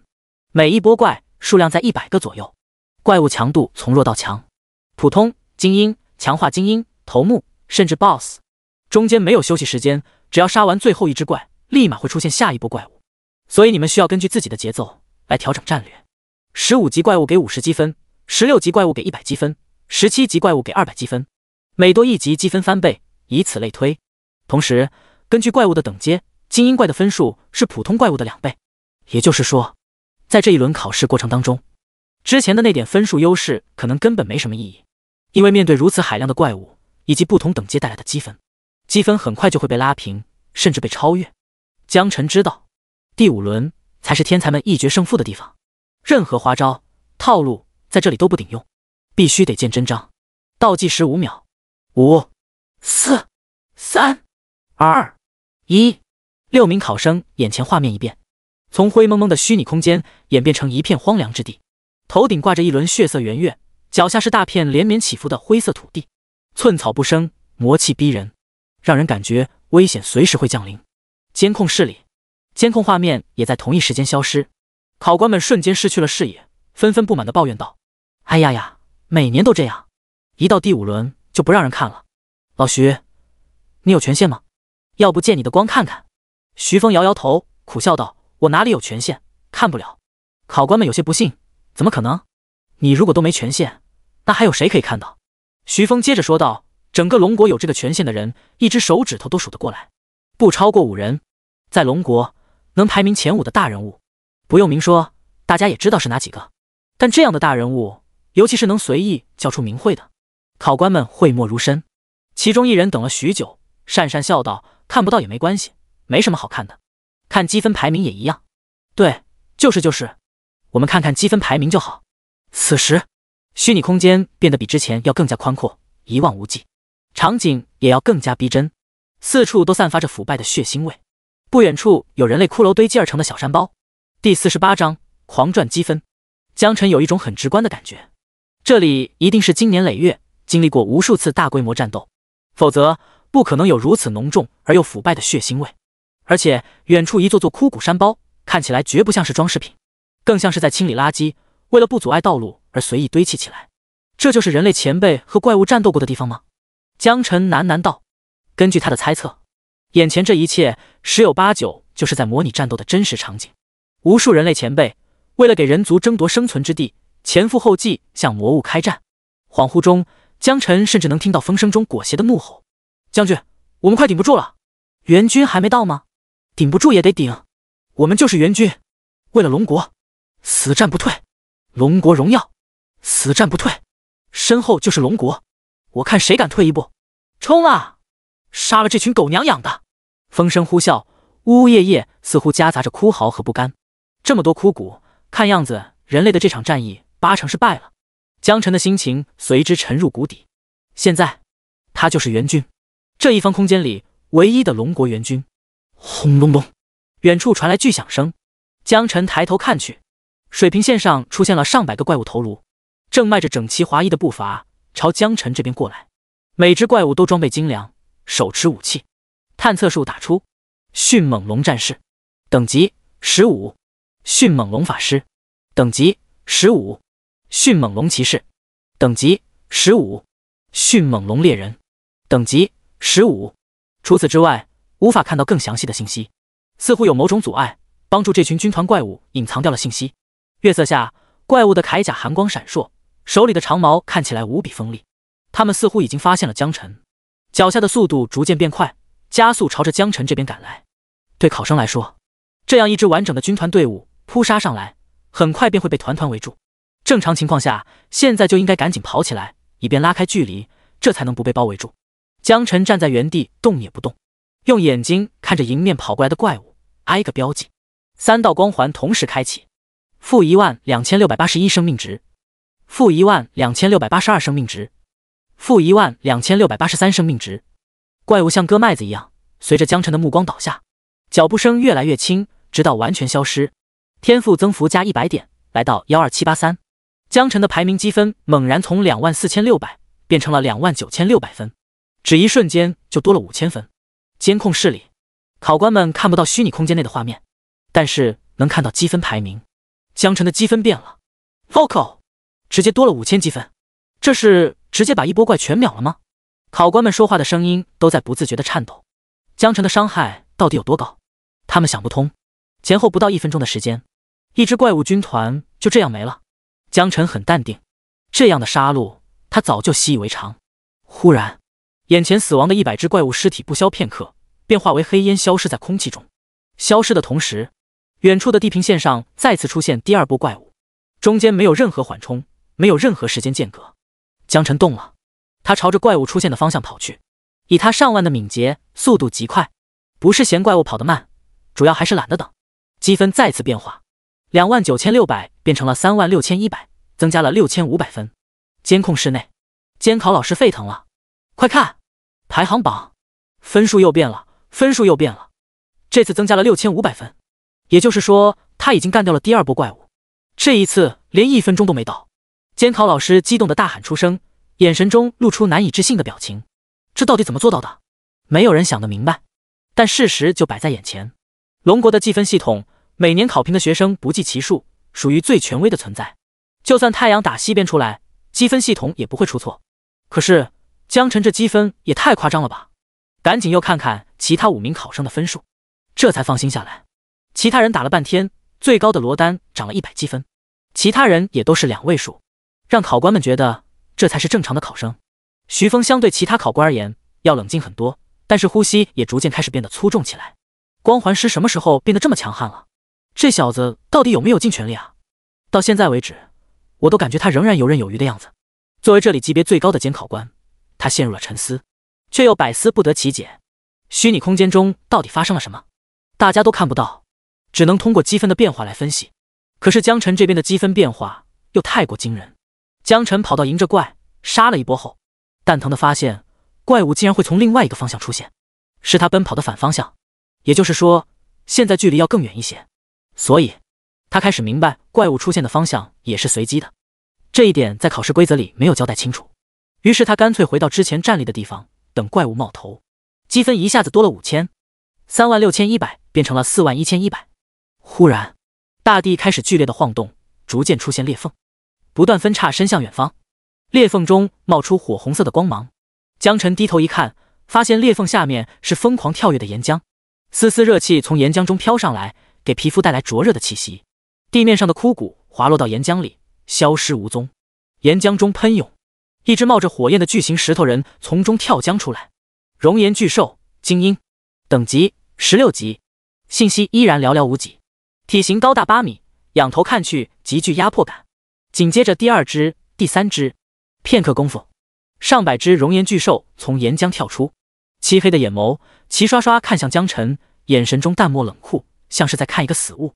月色下，空气都开始变得扭曲起来。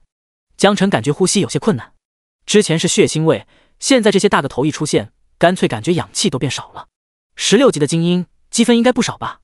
对别人来说极具压迫感的怪物，在江辰的眼中不过是一只只行走的积分怪。-12883生命值，-12884生命值，-12885生命值。一只怪200积分，100只怪2万积分，积分从41100来到61100积分。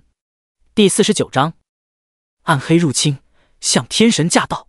江辰发现越往后，怪物的等级和等阶都会相对应的提高不少，也就是说怪物会越变越强，而且都是以军团模式出现。一开始可以是100只普通怪，到后面很有可能是100只 BOSS。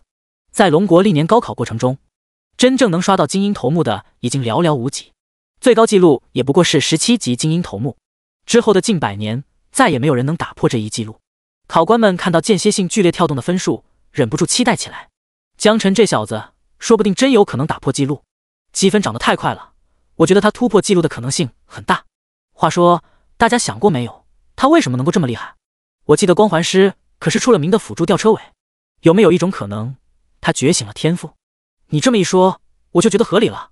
觉醒天赋之后确实能脱胎换骨，可是天赋觉醒者整个龙国也就那5个人，概率有多低，我相信大家不是不清楚。那你说除了这种情况还有没有其他可能？这谁知道呢？江辰的分数变化都是爆发性上涨，而且前后不会超过1分钟。无论从哪个方向出现的怪物，只要刚刚一冒头，立马就会被成片收割。扫视一圈，迎着目光倒下，只要不超过他等级3级以上的怪物，统统都秒杀。完呗，谁能玩得过我？怪物你只管来，打不死算我输。罗丹玩起了策略，上去一个剑刃风暴后，留下其中一个残血放风筝，等技能冷却。只要不杀死最后一个，下一轮怪物一时半会不会主动出现？周而复始，看来效果不错。孟天昊、林默作为法师职业和罗丹采取同样的操作，先手一个大范围攻击，控住之后撒腿就跑，反复刮痧。秦风很快布置好短距离传送阵，无限传送，把军团怪物耍得团团转，中间甚至还能抽空补充点生命值。最惨的就是张小丹，她是唯一一个晋级到第5轮的奶妈。尽管她发现可以控制虚拟战士进攻或者跑路，但是终究还是缺少强有力的进攻手段，只能一路滋哇乱叫，哭喊着逃命。啊，不对，是放风筝。折腾半天才干掉2、3个怪物，好在回蓝快，续航一时半会没有什么问题，就看啥时候精神崩溃，实在撑不住了喊弃权，被淘汰出局。忽然塔外体育场馆，明明是艳阳高照的天气，一瞬间乌云密布，整个天空都暗淡下来，紧接着变得漆黑，伸手不见五指。一只巨大独眼出现在天空中，死死盯着高塔。何方邪祟，胆敢犯我国威？结，我吗？我就看看，什么都不做。徐峰不怒自威，看着天空冷哼一声，独眼立马被高空中伸出的大手一把捏碎，溅射出大片绿色汁液。不好，塔外有学生！几名监考老师瞬间闪现到塔外，联手在半空中营造出一个大型光幕，绿色汁液想要淋到学生身上，先要浸透光幕才行。然而下一秒，半空中的枝叶并没有继续下落，而是猛地幻化成无数蝙蝠，遮天蔽日向高塔袭来。带，给我滚出去！姐，你拦不住我的！滚！徐峰大怒，控制整个高塔向外喷出火焰来抵挡蝙蝠入侵。塔外立刻传来蝙蝠凄厉的滋滋惨叫声，无数蝙蝠被火焰吞噬，烧成黑灰，洒落在光幕上。可百密一疏，仍然还是有少部分没拦住，进入到高塔之内。哎呀！杀吧！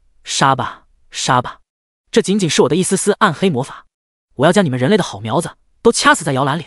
5位监考老师连同徐峰都漂浮在高塔上空，宛如6尊天神。所有转职者在升级到60级后都能学会御空飞行技能，速度150%，像鸟儿一样在天空自由翱翔。他们此刻头皮发麻，如临大敌。暗黑力量入侵塔内，考生危险了，怎么办？要不要上报？上报？恐怕来不及了吧。就在这时，一道身影出现在考官们附近，从模糊逐渐变得凝实。远程传送术，从很远的地方传送过来才会有这种效果。象神好，象神安康。向思琪点点头，沉声问道：我感应到塔里进了脏东西，到底发生了什么？有邪祟入侵，成功进入到塔内，恐对考生不利。多久能解决？最快也要半个小时。那现在开始。好的。此时，虚拟空间内突然风云变幻，天崩地裂，浓郁如墨的暗黑气息从四面八方渗透进来，扰动着这一方天地。江晨连续杀了好几轮怪物，还以为又要出什么新花样，结果发现有些不对劲。陈哥，是你吗？陈哥，背后传来女人的声音。江晨转过头去，发现原来是张小丹，天王盖地虎。张小丹翻了个白眼，小鸡炖蘑菇。江晨好奇地说道：真的是你？张小丹你怎么来了？不能怪他多心，毕竟考了整整5轮都没有见到过其他人，他怕考官又折腾出什么心魔怪来狗他一把，所以不得不有所防备，对个口令也是好的。我还想问你呢，我正和虚拟战士一起打杀特杀，突然就被传送过来了。张小丹脸不红心不跳地说道。他当然不会告诉江晨自己被第一波怪物追屁股后面撵了一路。还不等江晨反应，不远处又出现了几道身影。林默、秦风、罗丹、孟天浩，他们出现的一瞬间，四目相对，都从对方眼中看到了惊讶，随即下意识的快速拉开距离，扎稳马步，中气十足的大吼：天王盖地虎，小鸡炖蘑菇，你是我的小鸭小苹果，怎么爱你都不嫌多，你是分我是杀，缠缠绵绵闯天涯，自己人。一群人这才松了一口气，放下戒备来。如果刚才口令没有对上，肯定得直接上大招，管你是什么妖魔鬼怪还是心魔啥的，直接 EOK 平 A 接2再接 QEW 一套带走。发生了什么事啊？你们怎么都在这里了？我哪知道啊，我也很懵逼啊。就在这时，越来越多的身影陆续出现，放眼看去，全都是这一届参加高考的考生，从一脸懵逼到白脸懵逼，一问一个不知道。我是谁？我在哪？没人知道，但是人却越来越多。这时，突然一道声音在每个人的耳边响起：同学们，我是向思琪。轰！考生们目瞪口呆，面面相觑。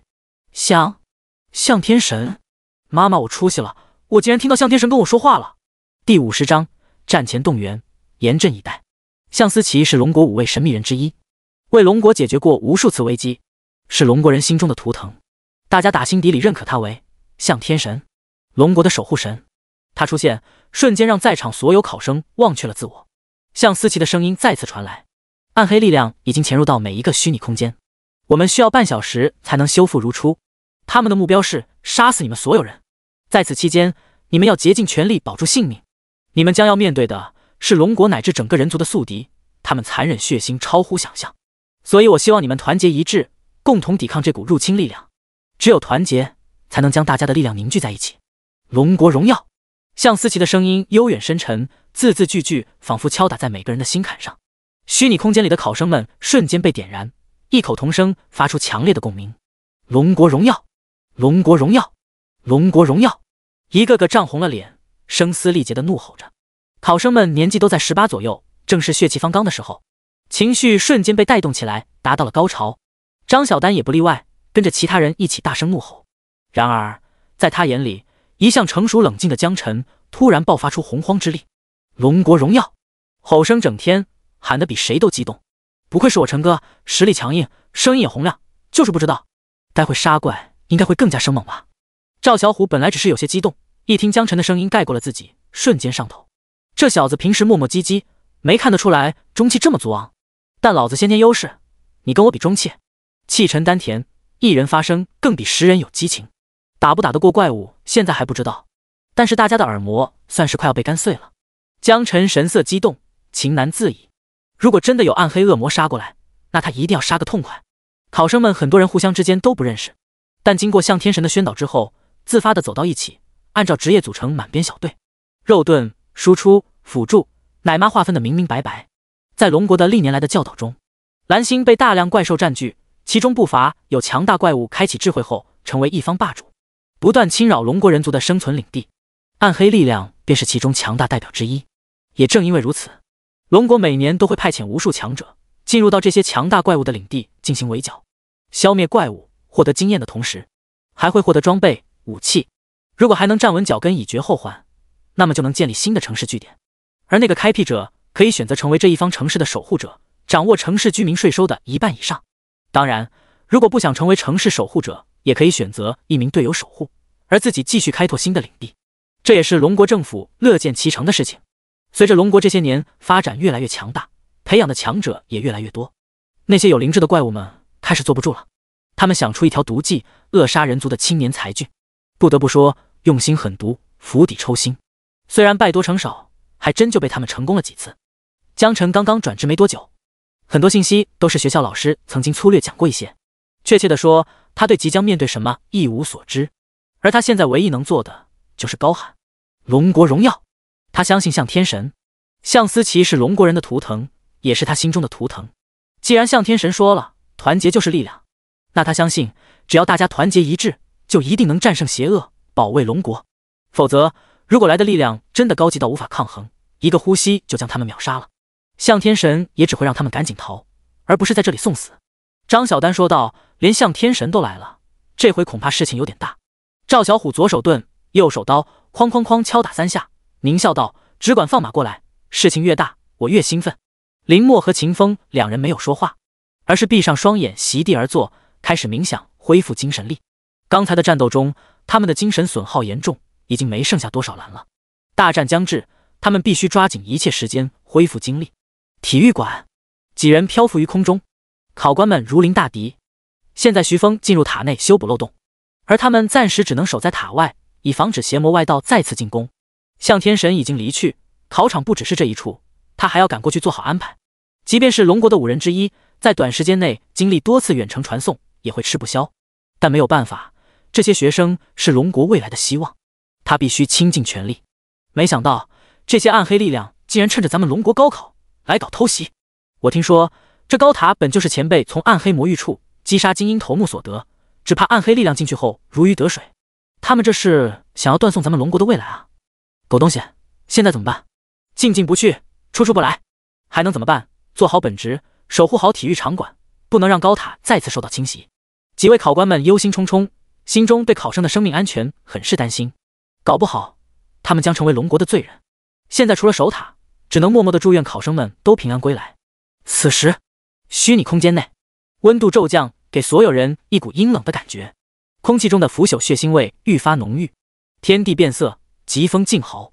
骑士、战士自觉地站到了人群的最外围，给队友充当防线。想要攻击队友，必须先从他们的尸体上踏过去。输出站在中间严阵以待，一旦发现敌人，随时准备拉弓射箭，施法前摇。起手控制大招 QW12 在脑海中过了一遍又一遍。辅助和奶妈站在最后，给所有人都加上状态。在场的每一个队友的血线都必须保持在 50% 以上，队友的生命紧紧抓在手上，绝不可以有半点疏忽。人族的崽子们，你们的样子让我想起了不愉快的回忆。所以你们所有人都得死。我要抓紧时间了，趁着魔塔被修复完成之前，将你们统统杀光。美味的鲜血，恐惧的味道。第51章，守护光环登场。恐怖割裂的声音无处不在，让在场所有人都感觉到毛骨悚然。一股锥心的寒意从脚底板升起，直冲天灵盖，让人全身冰凉。最大的恐怖不是无法战胜，而是未知，根本不知道敌人到底在哪。许多人还是都一会见到这样的场景，一个个被吓得面无血色，却依旧拿着武器四处打量。轰隆隆，轰隆隆，天空中传来空气卷动声，众人眼中满是疑惑，齐刷刷抬头看去，一只巨大的人形鹰嘴怪物，手上握着弓箭，脚上长着鹰爪，不断忽扇着翅膀，声音正是翅膀扇动所激发出来。无数道探测术打出，鹰嘴兽人，暗黑附魔，等级19，等级只有19级，吓死我了，我还以为有70级。你傻了吧，19级也不低了好吗？我们大部分人都才10级出头，等级超出3级连命中都困难，何谈伤害？那总比70级强吧？咱们人多，好歹能把他给莽下来。也对，一人一口唾沫，命中一半都把他淹死了。可是说话的人刚说到一半，立马呆愣在原地。轰隆隆，轰隆隆，轰隆隆，一只、2只、3只，越来越多的鹰嘴兽人出现在天空中，密密麻麻盘旋于头顶，数量刚刚好，差不多100只。每只怪物全身都布满鳞片，手持弓箭，尤其在月色的衬托下，配合那张鹰嘴脸，野兽般的瞳孔，压迫感给到所有人。在场的考生毕竟也只有18岁，转职成功之前都是爹妈的好蛋儿，其中还不乏公子哥大小姐，更是衣来伸手饭来张口的存在。来考场只是单纯为了高考，打不过反正能喊弃权。万万没想到会有现在这样的生命危险。看到如此多强有力、高等级的怪物后，一个个吓得屁滚尿流，脸皮发麻，牙齿不停地打颤。之前怒吼出声的龙国荣耀早就抛到九霄云外去了。张小丹尽管被吓得脸色煞白，但看到江晨没事人似的盯着天空的怪物，心想陈哥不怕，我也不能怂。江晨看着天上的怪物，简单数了数，一共有100只。之前他在虚拟空间进行第5轮考试的时候，每次出怪的数量也是100只。为什么会是100只呢？难道某种巧合？江晨冷静地陷入沉思，这是不是意味着这个空间内一次只能出100只怪物？可是既然暗黑力量想要杀掉这些考生，那为什么不出现100只70级的大 boss 呢？这样一来，他们岂不是必死无疑？除非这个虚拟空间内同样对等级也有限制，最高等级只能到达19级。目前自己的等级是15级，跟怪物相差4级，3级差就开始出现大幅度 miss 率高达 30%，4级差的 miss 率将会达到 40%， 接近一半的概率无法命中。而且光环能不能对空作战都是个问题。好在江晨之前魔3的时候遇到过冰霜女妖，也是漂浮在空中的 boss， 所以他知道空中的怪他也耐够得着。当然必须在攻击范围之内。现在天赋增幅点高达12783多，距离也有12783，也就是12783米，1.2公里的距离。目测了一下，怪物在空中的距离差不多刚刚好，再远一点恐怕就困难了。陈哥，你放心，我会奶好你的。张小丹信誓旦旦道。赵小虎可怜巴巴道，我是肉盾，待会可别忘了奶我一口，不死就行。一向骄傲沉默的林默扑哧一声笑骂道，看来你是真的怕死。赵小虎不服气，谁不怕死啊？你不怕吗？反正我怕死，但我保证就算死也不后退一步。秦风说道，呸呸呸，你们2行了呀，还没开始打就死啊死的，没见过这么咒自己的。忽然江晨眼前一亮，似乎想到了什么，嘴角勾起一抹弧度。积分？经验？既然这些怪物的出现都遵守空间规则，那么是否在击杀之后会有积分和经验？江晨内心怒嚎，我的，都是我的。就在这时，割裂的嗓音再次炸响，人类的小崽子们，意不意外？惊不惊喜？我特意为你们准备了飞行魔物，这里面每一只魔物都是我特意用暗黑力量强化过的，一共有100只，不知道你们顶不顶得住哟。桀桀、向思琪让你们送死，你们就真的心甘情愿送死？恐惧吧，颤抖吧，哀嚎吧，美味的鲜血，桀。哦，我似乎闻到了屎尿屁的味道，你们谁把屎尿拉裤兜子了？上，给我杀了这群人族崽子！声音的主人似乎受到了强烈刺激，再也没有耐心继续恐吓考生，而是给上百只飞行怪下达了进攻的命令。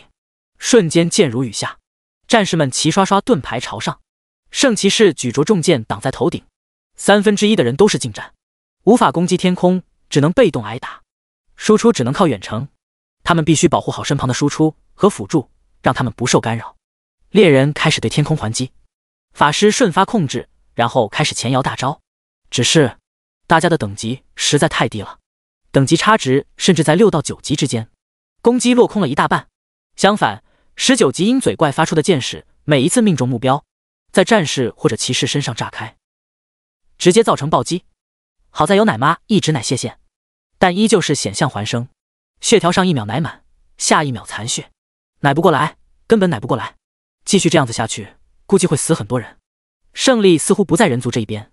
大家看到这种情况之后，恐惧的人更恐惧，原本有勇气的人心也逐渐开始沉入谷底。赵小虎勉力支撑着盾牌，不断怒吼。张小丹哭出声：“我的蓝快要没了！”呜！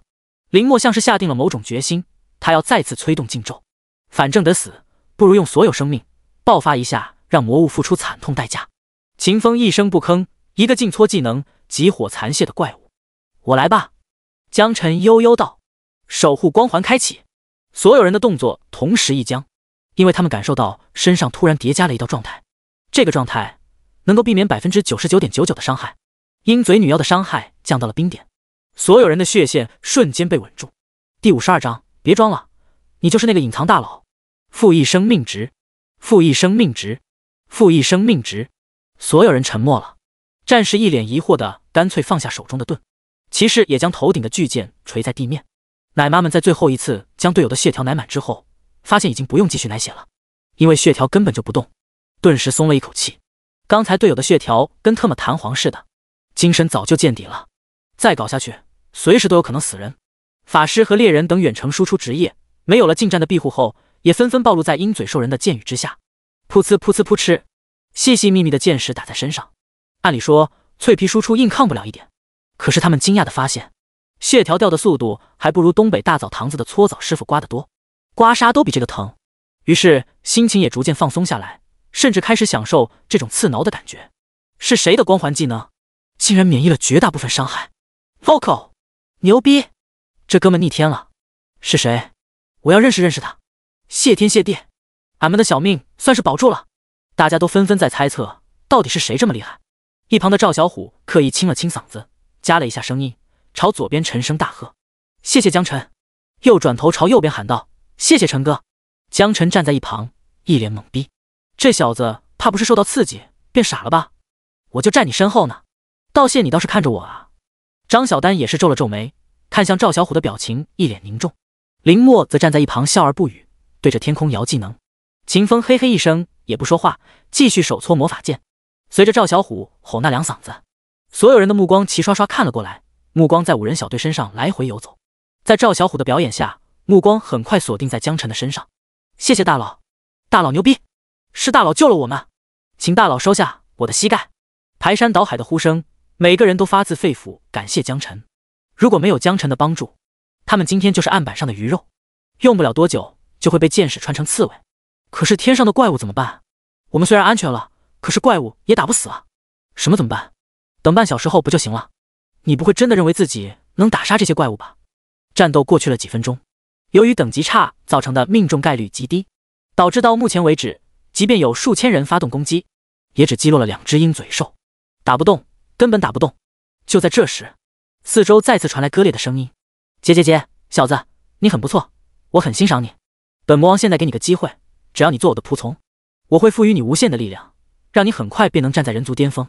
怎么样，小子，你一定开始心动了吧？”恶魔的声音传递到每个人耳朵里，立马有人出来反驳：“哼，我劝你死了这条心吧！我们龙国的子民又岂是你这种邪魔外道能够动摇的？就是江辰绝对不会背叛人族。”很多人站出来发声呵斥，可还是有人不放心地看向江辰，看着他的脸陷入担心。现在所有人之所以能够继续存活下去，全靠江辰的守护光环带来的免伤状态。只要江辰叛变，那么迎接所有人的只有一种可能：死亡，没有任何悬念的死亡。张小丹看向江辰：“陈哥，你不会的对吧？”赵小虎哈哈大笑：“江辰肯定不会，你放心吧。”林默和秦风不说话，但是下意识地靠近江辰，就说明了他们对江辰有着充分的信任。而江辰内心狞笑：“这么多经验值，你们不要，那可都是我的狼。”但表面还是装出一脸性冷淡，默默地开启了灼热光环和冰霜光环。天上的鹰嘴兽刚才早就标记完毕了。就在这时，在场所有人的脑海中提示开始刷屏 ：Nice， 负12783生命值， Miss， 负12785生命值。Miss， 理论上40%的 Miss 率，实际上却要更高。能不能命中，全看概率，但只要命中，便是一击毙命。哗啦，28只鹰嘴兽瞬间掉落，众人满脸震惊，还不等有所反应，哗啦，再次扑腾下一片，32只鹰嘴兽瞬间掉落。独属于江辰的提示开始刷屏：击杀19级精英怪鹰嘴兽，获得经验值6000，获得全属性1，获得威力增幅1，获得距离增幅1，奖励积分2000。击杀19级精英怪鹰嘴兽，获得经验值6000，获得全属性1，获得威力增幅1，获得距离增幅1，奖励积分2000。击杀19级精英怪鹰嘴兽，获得经验值6000，获得全属性1，获得威力增幅1，获得距离增幅1，奖励积分2000。江辰心头一喜，果然有经验值，不但有经验值，还有积分奖励。不断有19级鹰嘴兽被击落，一只只砸在人群中，考生们不断躲避，同时发出阵阵惊呼声。不过很快就开始研究起地上的怪物尸体来。你们说这羽毛还怪好看的呢，剪下来带回去当装饰品不错。怪物虽然长得丑，但是身材还蛮好，前凸后翘的。Vocal， 你不是吧？这也能吃得下？滚啊！我就是随口说说。有人悠悠道：上百只怪物被秒杀，你们不应该关心下到底是谁的手笔吗？一语惊醒梦中人，大家的注意力瞬间从怪物身上抽离出来。难道我们当中有隐藏大佬？不可能啊！我听说最多进来19级的职业者，再牛逼的大佬也不能秒掉这么多怪吧？会不会又是刚才那位？众人的目光齐刷刷再次看向江辰，莫名意味深长。江辰一脸性冷淡：啊？什么？都看着我干嘛？心里却早已乐开了花。经验持续飙升，一道白光自江辰的头顶亮起，江辰终于升到了16级。天上最后一只鹰嘴兽也掉落下来，立马有人不服道：还说不是你？别装了，你就是那个隐藏大佬。大家非常肯定，隐藏大佬很可能就是江辰。瞒不住，根本瞒不住。第53章，我以我的荣誉起誓，他们平安无恙。江辰不置可否，什么大佬不大佬的，我只要经验和积分，拒绝一切捧杀。与此同时，一道白光从张小丹身上冲天起，11级。张小丹忍不住发出惊呼，他也升级了。刚才他只不过是多奶了江辰几口，多给江辰补充了几次状态而已。但这是什么情况？为什么鹰嘴兽掉落，他能升级？张小丹看向江辰，瞬间明白过来，很有可能是刚才给江辰打辅助，系统判定了他也有份。经验、积分，得救了，得救了！怪物都被东湖中学那大佬杀死了。这位大佬太强悍了，一个人就干掉了将近上百只鹰嘴兽。我打赌，这位大佬以后一定会成为龙国的强大存在。赵小虎不屑冷哼道：哼，看到没？这就是我小弟的能力。话音刚落，立马迎来不少的嘲讽。就你一个普通战士，还当人大佬的大哥，臭不要脸！你这胖子给大佬提鞋都不配。开什么玩笑？刚才我都看到你惨嚎了，还大哥呢？别逗我了！赵小虎被喷得面红耳赤，我就是，你们管得着吗？但说完又有些底气不足，求救的眼神看向江辰。一旁的张小丹、秦风、林墨都玩味地看着赵小虎，窘迫又心虚的样子，顿时觉得好笑。江辰一本正经的点点头，对，赵小虎是我大哥，当初也是自己求着赵小虎魔三组队刷本，受人之恩，哪能说忘就忘？况且赵小虎这人虽然不太聪明，但有事是真的插自己2刀，喊声大哥又不会少块肉。江辰觉得没什么，但是周围的同学瞬间懵逼了，原来赵小虎真的是江辰的大哥。卧槽，以后要好好巴结一下。看向赵小虎的眼神立马多了几分敬意，甚至之前在塔外给赵小虎上供的考生都开始得意起来。之前还有人骂他们上当受骗，殊不知他们才是真正的有眼力见。就在这时，黑暗气息再次涌动，割裂的声音再次响起：你很好，很好，你知不知道我乃暗黑侍从？小子，你彻底激怒我了，我要吃你的肉，喝你的血，你给我死！尖锐的叫声里表达出极致愤怒。天空中再次出现一大批怪物，不过这次怪物已经汲取了教训，他们飞得足够高，手里的箭雨纷纷向下抛射。他们的主要目标是江辰，所以箭矢大部分都飞向江辰的方向。而这一举动被不少职业者发现，其是战士立马向江辰靠拢，竖起盾牌和巨剑。拱卫大佬，拱卫大佬，拱卫大佬！瓢泼箭雨泼不进人肉盾牌一点，全都被拦截了下来。众人心中想着，只要坚持半小时，他们就能获救。现在反正没有生命危险，咱就老老实实当乌龟壳，不丢人。江晨双眼微眯，注意力并没有放在天上的怪物身上，反正也打不到，标记了也白搭。找到了！嗨哎呀！江晨兴奋地发出阵狞笑。标记！通过声音，他识别到了声源的方向，就在距离1000米的地方。不得不说，这暗黑力量还真是小瞧人啊 ！Nice， 暗黑侍从慌了，你小子要干什么？你到底是怎么发现我的？你这个变态、疯子、杀人狂、恶魔！撕裂嗓音，破口大骂，可以听得出来愤怒之极，但也同样能听出来声音当中的颤抖。江晨没有说话，只是等光环命中。他知道对面的等级最多也就是19级，因为等级最高19级是这方天地的规则，否则塔外的考官和向天神早就杀进来营救他们了。庆幸的是，黑暗力量不知道江晨的最远施法距离。-12883生命值。远处传来一声凄厉的惨嚎：“我要杀了你，杀了你！你个狗杂种！”声音愤怒、怨毒，但却很虚弱。咦，竟然没死！江晨疑惑，看来这玩意可能是个 BOSS 头目级别的存在，所以才没有秒杀。糟糕，要跑！江晨心头一突，他感觉得到这股黑暗力量想要跑，如果真的被他跑掉，说不定会一直潜伏在高塔之内。当然，他相信向天神有办法搞定，可是积分就没了。煮熟的积分不赚就是亏。-12883生命值。击杀19级 BOSS 暗黑侍从的分身，获得经验值15万，获得全属性1，获得威力增幅1，获得距离增幅1。奖励积分1万。京都体育场馆塔外，徐峰正在努力的修补被暗黑力量入侵造成的破损。几名考官在体育场馆上空悬浮，警戒外敌入侵。他们此时的心情无比焦虑，拖得越久，学生们的危险系数就越高。就在这时，向思琪的身影再次出现。向天神，向天神好！向思琪一脸疑惑地问道：“你们提前修复了？”没有，徐峰还在里面抢修。可是我感觉到，你们这里的暗黑力量已经被清理干净了。啊，这怎么可能？你敢怀疑向天神？我不是，我没有，我只是觉得这匪夷所思。看出来这几位考官说的并非谎言。向思琪疑惑更甚，随即脸色猛地难看起来。莫非塔内的学生都已经被屠杀殆尽？徐峰，出来！听到向天神的呼唤，正在抢修中的徐峰一个闪现出现在眼前。向天神好！向思琪点点头。我问你，塔内暗黑魔力消失了，你知道吗？徐峰茫然。我知道，我正在纳闷到底出现了什么情况。向思琪艰难地开口问道：塔里的学生还在吗？徐峰感受了一下，说道：浓郁的人族气息跟之前比起来一样浓郁。向思琪长舒一口气，也就是说，考生们都还在？怎么可能？考生里面天资卓越的顶尖之辈也才15级，其他的更是10级都不到。这样的规模，能够按照他说的从暗黑气息的魔抓下逃得一条性命，就已经很不错了。难道他们还能反过来将其消灭不成？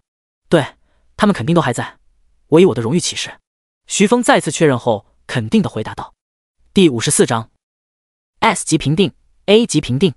虚拟空间内，暗黑力量消散，天地重新恢复到之前的状态。张小丹小脸红润，眼神中写满了激动和崇拜。江晨，入侵力量被打跑了。此刻他心脏蹦蹦蹦狂跳不止。没有江晨给力的话，在场的考生，包括他自己，恐怕都要被怪物杀死。不愧是我中意的男人，实力竟然如此强劲有力。江晨点点头，被消灭了。江晨的话像是一颗定心丸，张小丹心中的石头总算落下。他越来越坚定地相信江晨，只要是江晨说的话，那肯定就是对的。附近其他考生在听到后，也都将心放回肚子里。刚才天上的鹰嘴兽打得他们根本就没有还手之力，暗黑力量又能反复作妖。如果不是江晨，恐怕大家坚持不了几分钟。这时，向思琪的声音响起：“孩子们，暗黑力量已经被破除，虚拟空间恢复正常。待会你们会传送到考场外，稍等片刻后会有考试排名结果通知到你们。”考生们一阵欢呼，有一种劫后余生的感觉。向天神都说没事了，那肯定就安全了。一阵恍惚，江晨来到体育场的草坪上，张小丹、赵小虎、林墨、秦风、罗丹等人也都被传送出来。高考考试结束，请大家原地休息，考试分数稍后会通知大家。监考考官的声音响起。每年的高考考完，会很快公布考试结果。考生们等在原地，期待自己的考试分数，这将决定接下来的人生走向。战斗职业的考评体系分为2个部分，一个是主观部分，也就是监考考官对考生考试过程中的表现给出的评定；一个是客观部分，根据考生在考试过程中杀怪的积分来直接评定。龙国的顶尖高校不单单只是要求积分达标，监考老师的考评也同样重要。高校的排名越是靠前，相对应的要求也会更高。比如清北的要求，积分达要到1万以上，监考老师的评价达到 A 级。其他顶尖学府在积分上会相对要的少一点，但是评价同样要求达到 A 级。因为杀怪多少所获得的积分，只能说明你这个当下的实力状态。而监考老师的考评，则意味着这位考生以后得培养潜力，潜力越大，培养的价值也就越大，就更容易受到顶尖学府的青睐。当然，如果目标只是普通院校，那么监考老师的评价就不起决定因素，分数够了就能上。没有进入到第5轮的考生，统一由现场的监考老师给评价；进入到第5轮的考生，一律由龙国的高层统共同评定给出成绩。龙国一向对这种顶尖人才重点关注，但凡能考入到第5轮的考生，未来都有着不可估量的培养潜力。京都，徐峰、向思齐几位龙国的强者正在利用高塔观看历史回放，每一个考生在考场中表现的状态都可以从头到尾看得一清二楚，但凡有作弊情况，事后也能查得出来。也正因为如此，作弊的情况极少发生，今年也不例外。而今年出现暗黑力量入侵的意外事故，倒是让考官们格外关心。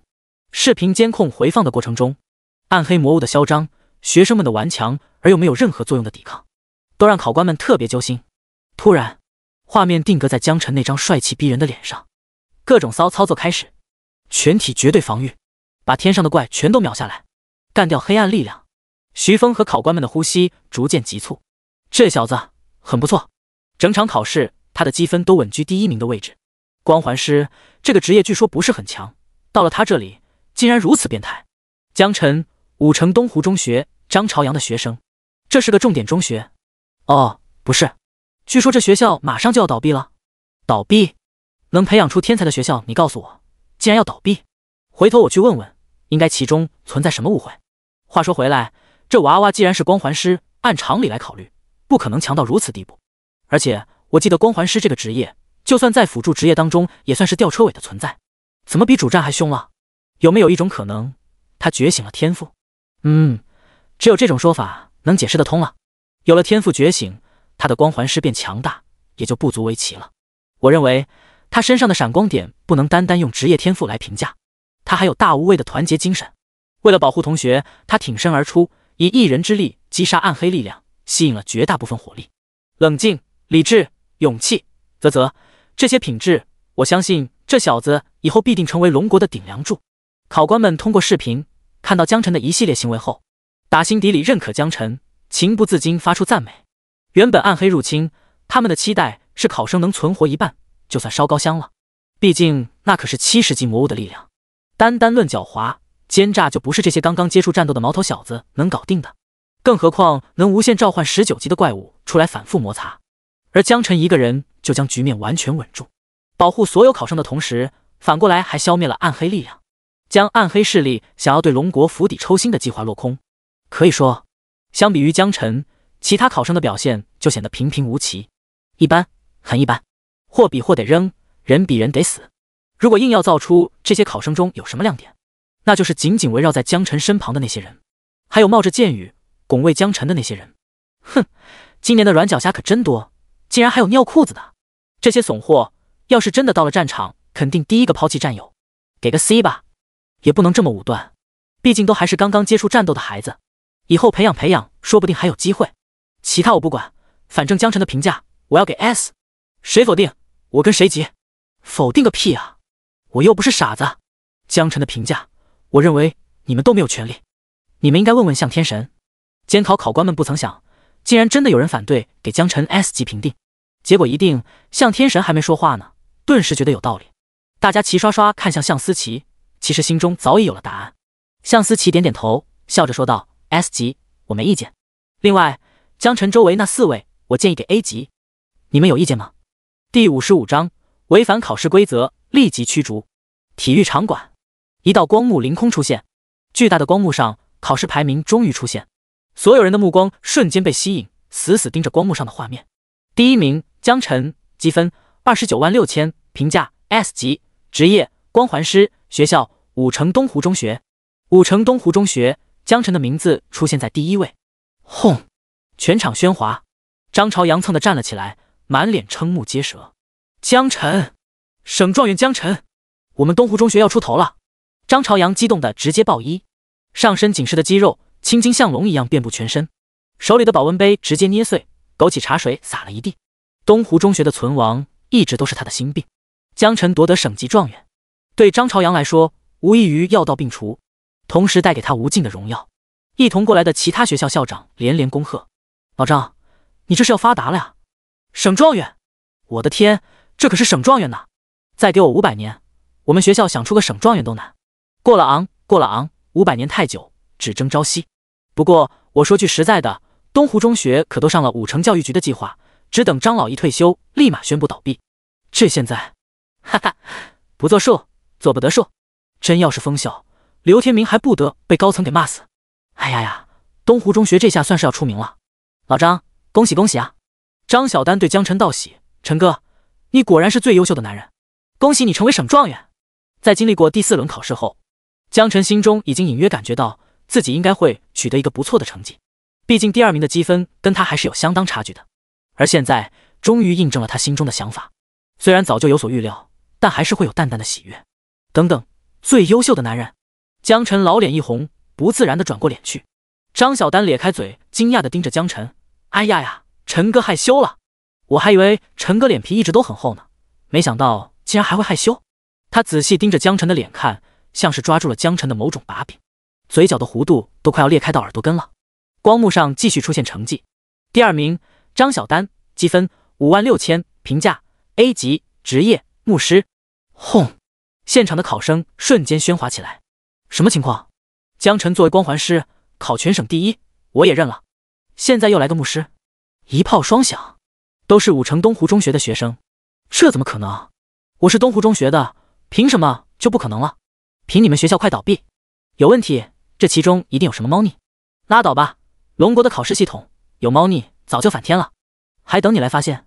那你说是因为啥？总不能牧师能奶死那些怪吧？等等，有没有一种可能，是因为在江晨杀怪的时候，牧师正好一直在奶他？卧槽，还真有可能。可是一个牧师不奶肉盾，奶一个光环师辅助职业干嘛？这你问我，我问谁去啊？大家猜想了很多种可能，从质疑考试的公平公正，到现在开始羡慕张小丹傻人有傻福。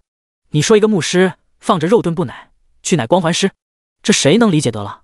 可还真就有人这么做了，并且获得大量积分，一举成为全省第2名。张朝阳激动得不能自已，手里的保温杯彻底报废，被揉成了小钢球。一旁的几位从武城过来的校长看张朝阳的眼神里写满了羡慕，可是羡慕有什么用？人凭本事考的名次。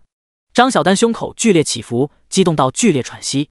我竟然考了第2名！盯着光幕上的排名，眼神中全是难以置信。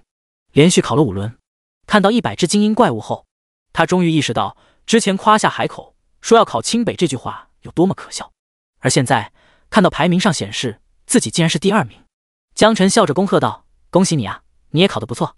可下一秒，张小丹一把抱住江晨：陈哥，我终于能跟你一起进清北了。似乎跟江晨一个学校比考全省第2对他来说更为重要似的。江晨的成绩并不是很让人意外，而张小丹的成绩一跃成为第2，着实让很多人大吃一惊，都觉得是他走了狗屎运。光幕成绩继续滚动，第3名罗丹，总积分37870，评价 A 级，职业剑圣。第4名孟天浩，总积分29000分，评价 A 级，职业元素法师。第56名赵小虎，总积分11210分，评价 A 级，职业战士。第67名秦风，总积分8210分，评价 A 级，职业术士。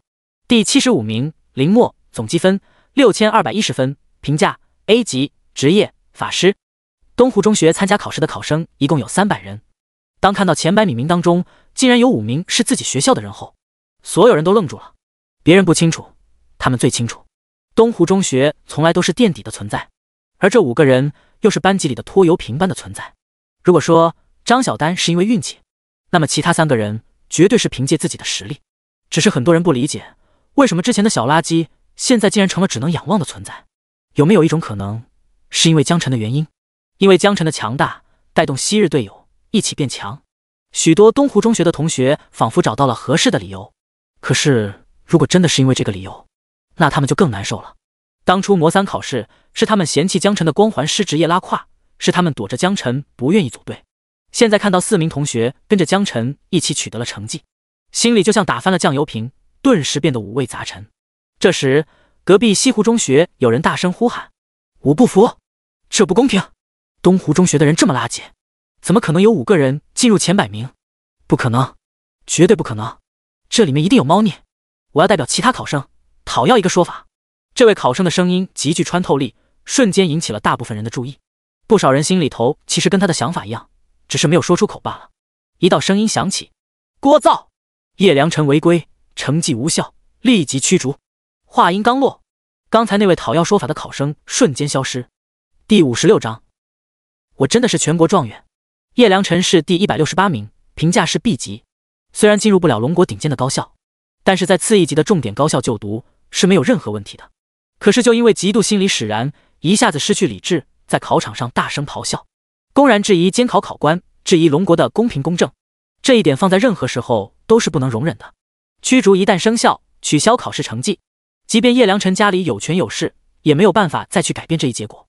成绩公布完毕后，监考考官的声音再次响起：“本年度湖海省省状元获得者，5城东湖中学江晨。”江晨2个字犹如雷霆，砸在现场每一个人心坎上，瞬间引爆全场，排山倒海的掌声、欢呼声。省状元代表着整个湖海省的荣耀，每个人都与有荣焉。江晨的强大有目共睹，他以一人之力扛下了暗黑力量的入侵，第1名当之无愧，所有人都心服口服。然而，下一秒，监考考官的声音再次响起：“龙国全国高考分数经过汇总后，高层紧急传讯，江晨同时获得全国高考状元。”张朝阳原地一蹦3尺高，激动的心，颤抖的手。我的个妈呀！全国状元！我老头子临退休了，竟然还有机会亲手送出一个全国状元！谁能告诉我这到底是真的还是假的？来来来，老徐，往我身上兑个大火球，我来看看疼不疼。感觉就特么像是在做梦一样。算了，我自己来。张朝阳当着其他校长的面，反手捶在自己胸口上 ，vocal， 好疼，不是做梦。校长们一个个哭笑不得。老张，你一把年纪了，可别乐极生悲啊！哎呀呀，老张啊，你咋还自己打自己呢？这当然不是梦，谁做梦敢这么做啊？这下你们东湖中学可算要出名了，不但不会被封，很有可能还会受到组织嘉奖。作为校长，大家都处于竞争关系，这些年来一直暗地里为了学校的师资力量声援较劲，私心肯定有，但主要还是为了给龙国大力培养人才。现在看到张朝阳，是又羡慕又嫉妒又好笑。而反观张朝阳，哪里像是一个70多岁的老头子，原本佝偻的身形，现在看起来整个人都精神了不少。体育场馆，轰！掌声、欢呼声更加热烈，现场气氛瞬间变得如同沸腾的油锅一般。全国状元，我们省竟然出了个全国状元！我如果没有记错的话，湖海省上一次出全国状元还是在30年前。了不起，太了不起了！江晨，你是我的偶像。江晨倒是没有太过激动，毕竟从他确定暗黑力量是来送积分的时候，心中就有预感，这把肯定是个状元。至于是省状元还是全国状元，不好说。而现在拿到全国状元也算是意料之中的事情。张小丹说道：“陈哥，恭喜恭喜！现在你可是全国状元了。”江晨点点头：“你也不差，考了省第2名。”张小丹感激道：“都是托陈哥的福。”赵小虎故意夹着声音道：“都是托陈哥的福。我要是个治疗，我也能托到陈哥的福。”张小丹勃然大怒：“你个死胖子，是不是活得不耐烦了？说完做事就要用拳头打。”赵小虎皮糙肉厚，哪里会需治疗的攻击，但还是装出一副害怕的样子，躲到江晨身后，夹着声音道：“陈哥，救命！”张小丹跺了跺脚，不再上前。你，江晨摇摇头：“好了，差不多得了。当初如果不是这几个队友愿意让他组队，估计连3模的门都进不去。光环师作为辅助中的垫底职业，可不是一般的拖油瓶。现在看到队友们考试成绩都很理想，他也会感到高兴。”罗丹和孟天浩2人一起走了过来。“江晨，恭喜你啊！”罗丹嘴角微微上扬，表情友好。一身劲装，修长的身形再配合手中的长刀，一眼就能将职业猜得七七八八。孟天昊道谢，江晨，我要谢谢你，如果不是你，我们八成要挂球了。一旁的罗丹也跟着一起道谢，应该的。江晨笑答。孟天昊说道，听说你要去清北，你的成绩肯定够了。江晨点点头，对，我想去清北。那行，我和罗丹也打算去清北，到时候咱们再一起聚聚。一言为定，一言为定。大考结束，考生们通过远程传送阵陆续传送回自己的学校。由于有了之前的远程传送经验，这次大家感觉适应了许多。江晨从一开始就没有任何不适感，他觉得这可能跟他的属性增幅有关系，强大的属性让他对远程传送有抵抗力。传送到学校后，同学们各回个家，各找个妈。江晨走出校门，打了个的士，直接回家。现在他是真心不差这3瓜2枣，放在以前，那铁定是要坐公交慢慢摇回家的。打车10分钟，公交至少也得40分钟，各种绕路。回去的路上，的士上放着欢快的小曲，师傅笑盈盈地问道：“小伙子，我看你今天气色不错，高考考得还蛮好的吧？”江晨点点头，还行，全国状元。下一秒，江晨能感觉到的士在行驶过程中很明显的顿挫了一下。师傅透过后视镜看向江晨，眼神就像是在关爱智障。小伙子，不是我不信你啊，你这牛逼吹的实在有点大了。全国状元，你怕是不知道我们湖海省多少年没有出过全国状元了。而且你刚才是从东湖中学走出来，我没看错吧？听说马上都要拆迁了。江晨被逗笑了，我真是全国状元，你过几天看新闻就知道了。行吧。目的地到了，188块8。江晨知道的士师傅肯定还是不信，懒得多做解释，给完钱就下车走人。也不知道师傅过几天看到新闻后，得知湖海省真的有一个全国状元，表情会有多精彩。爸妈，我回来了。第57章回家。此时已经是傍晚时分，江云亲自下厨，张敬贤帮厨，饭桌上已经摆满了各种菜肴。知道今天江晨高考，夫妇俩早早回家准备饭菜。江晨刚刚走进家门，就闻到了熟悉的饭菜香。张敬贤招招手，儿子回来了，快去厨房洗个手，准备吃饭。江云从厨房端出最后一道菜，笑着问道：“怎么样？今天考试还顺利吗？”不等江晨回答，张敬贤瞪了江云一眼：“你能不能先让你儿子吃完饭再说？”经历了一天的高强度考试，再加上眼前的菜肴看起来实在可口，江晨早就眼馋的不行，端起碗来就开始干饭。呵呵，还行。张敬贤宠溺的提醒道：“还行就好，还行就好。哎呀，你慢点吃，别噎着了。”似乎江晨不管考得怎么样，对他来说都没有让儿子先吃饱重要。看到江晨狼吞虎咽，江云很满意儿子对自己菜品的肯定，于是也加入到干饭的队伍中。江晨一边干饭，一边断断续续介绍今天大考见闻。这对夫妇最需要吹牛逼的素材，他作为儿子心里特别清楚。然而下一秒，江云赶紧扭过头，一口汤饭喷在垃圾桶里，鼻孔嘴巴全是残留物，样子狼狈极了。张敬贤手里的碗筷也瞬间滑落在地上，摔成了8瓣，嘴里不停地念叨着岁岁平安，岁岁平安，心里却早已乱了方寸，嘴角上扬比 AK 还难压。儿子取得好成绩，做父母的哪能不欣慰呢？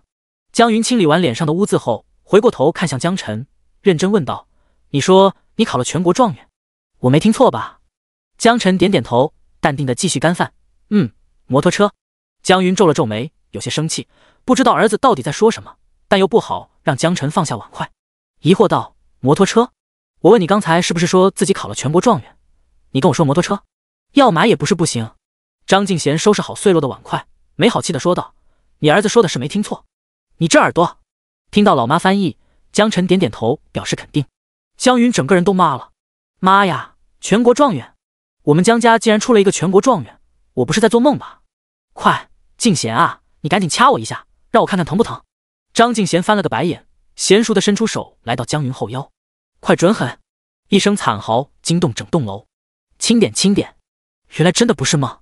江云感动得痛哭流涕，也不知道是疼的还是为江晨的考试结果感到高兴。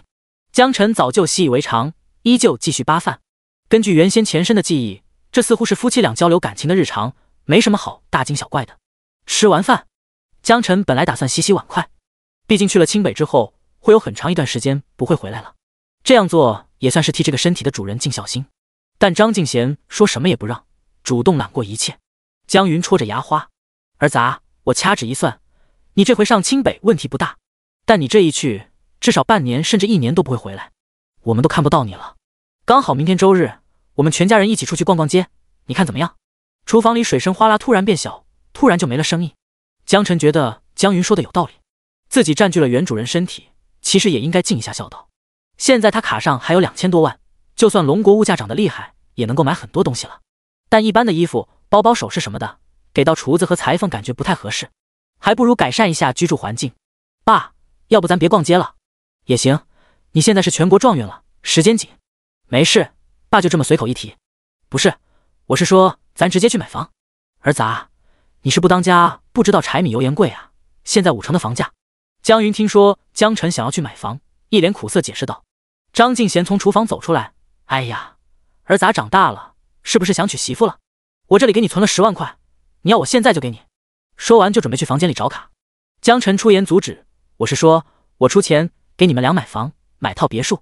夫妻闻言四目相对，都从对方眼中看出了惊讶。江云沉声道，你哪来这么多钱？江晨一五一十将自己在白银晋级时候参与的赌注事情讲了出来，不过唯独把具体金额少说了一个0，也就是230万。但即便是这样的数字，也让夫妻两倒吸一口冷气。死，儿子啊，你真溜！可是这钱你还是留着以后娶媳妇用吧。江云摆摆手表示拒绝，不过还是为江晨感到高兴，不但取得了全国状元，财运还这么好。张敬贤也跟着一起劝说，有钱别乱用，以后用钱的地方多得很。江晨微微一笑，他早就掌握了夫妻俩的底层密码，只要把节奏往娶媳妇上带，什么都能说得通。于是说道，妈，咱们家这破房子，谁家姑娘见了会嫁过来啊？买套别墅岂不是会更容易娶老婆？闻言，张敬贤眼前一亮，对，买，这别墅必须得买，钱不够我去找人借去。江云点点头，也表示同意。这么多年来，家里小事都是张敬贤说了算，但什么是小事也是张敬贤说了算。既然张敬贤都同意了，那还有什么可说的？只不过买别墅对夫妇俩来说终究是一件大事。在统一好战线后，立马开始查找整个5城市最具性价比的别墅楼盘。这个世道该说不说，房价依然还是那么贵，230万买别墅其实没有太多好的选择。江晨决定不行就分期，到时候再慢慢还就是了，主打一个财不外露。夫妻俩兴奋的一夜未眠。全国状元230万别墅，哪一样对他们来说都具有极大的精神冲击力，这一辈子都办不到的事情，江晨给办到了，他们由衷的感到高兴。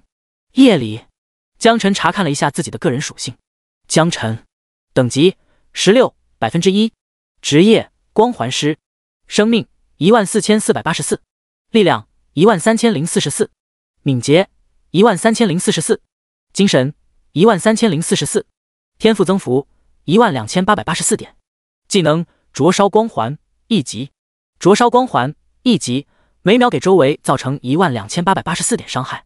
冰霜光环1级，持续对周围造成 99.99% 的减速效果，持续造成12884点冰冻伤害。守护光环1级，光环范围内给友军提供防御力，可以免疫 99.99% 的伤害。装备蚁王权杖，冰霜女巫的戒指。由于有天赋增幅的原因，属性点已经高达13万多，生命值更是已经来到14万。就这属性，比哥布林传说集副本的 BOSS 都不骋多让。或许找个机会可以试试看，能不能一拳把 BOSS 给直接干死。江晨觉得只要没有命中问题，8成能行。至于防御，更加不用担心，有守护光环的存在，任何伤害都会被直接过滤掉绝大多数。没有生命危险的情况下，俺们就是说可以面对面和 BOSS 掰头，一拳打不死，那就多打几拳。灼热光环和冰霜光环的伤害已经来到了12884，施法距离也达到12884米，也就是 12.88 公里。伤害范围已经可以覆盖到一个相对小型的秘境了。试想一下，进入到秘境之后，直接开启光环，整个秘境的怪物瞬间被秒杀，经验如潮水般涌来，还有无数材料装备自动拾取。我的个乖乖！不过梦想很丰满，现实很骨感。现在他的光环攻击技能还需要主动标记才能生效，一旦怪物超出视野，即使在施法范围内也没办法杀死怪物，距离太远又看不到，这无限增加的死法距离岂不是废了？江晨陷入沉思，会不会有一种技能可以自动识别怪物呢？以他目前高中所学到的知识，没有办法明确解释这个问题。但他觉得或许清北大学会给到他答案。第58章，别墅白菜价，想弄个荣誉墙写你名字。第二天清晨，江晨一家人就很有默契的起床洗漱吃早餐。买别墅可是件大事情，夫妇俩经过一夜的研究，已经搜索完了5城所有适合的楼盘，挑选出其中几个准备前往。路线我都准备好了，坐520路公交，在洛市北路下，然后转330。江云盯着一对熊猫眼，兴奋地介绍自己的路线图。江晨扶着额头打断道：时间呢？有考虑吗？公交会不会摇到天黑都看不完？这倒是没有考虑到，还是打车吧，都打算买别墅了，不差这几个钱。行吧。江云悻悻收起自己的计划小本本，心里还是感到开心，儿子终于长大了。一家3口下楼后来到路边，刚准备叫的士，正好有一辆的士停在附近。江晨走过去问道：师傅，走不走？师傅深深看了江晨一眼，回答：走。夫妻俩坐后排，江晨坐前排。的士启动得很平稳。师傅蛋疼地说道：还记得我吗？昨天拉过你回家。江晨这才想起来，这不是昨天送自己回家的的士师傅吗？咋地？难道没给钱？不应该啊。记得。咋了？你不会是专程过来等我的吧？师傅也不说话，而是打开的士上的收音机。此时收音机正在播放新闻，热烈庆祝本市东湖中学江晨同学在本年度高考当中取得了高考状元。每个频道轮番播放，一大早耳朵都听出老茧来了。我就在琢磨，你昨天说的话有没有可能是真的？江晨有些无语。昨天不是说过自己是全国状元了咩？不信就不信吧。今天还特意跑过来验证一遍。执着的八卦之心竟然比赚钱还重要。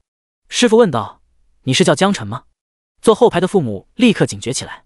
江云沉声问道：你想要干嘛？不是他敏感，之前被小日子闯入到家里来之后，对贸然打探江晨信息的人就特别提防。师傅委屈地说道：我一个跑车的，我能干吗？我儿子明年也高考，我是琢磨着替儿子沾沾全国状元的喜气。他要真是江晨，这单车费我给他免了。这么解释下来，车上3人瞬间松了口气。江晨点点头：对，我就是江晨，如果方便的话，可以帮我签个名吗？江晨回答：可以。师傅立马掏出早就准备好的小本本和笔递出来。江晨接过本子，在首页签上自己的名字：龙飞凤舞，江晨。师傅将本子珍藏好，连连道谢。到了位置后，真的给江晨免单了。下车后，夫妻俩都惊呆了，万万没想到全国状元竟然有这么多好处，就连打个车都能免费。走进售楼处，很快便有销售出来接待。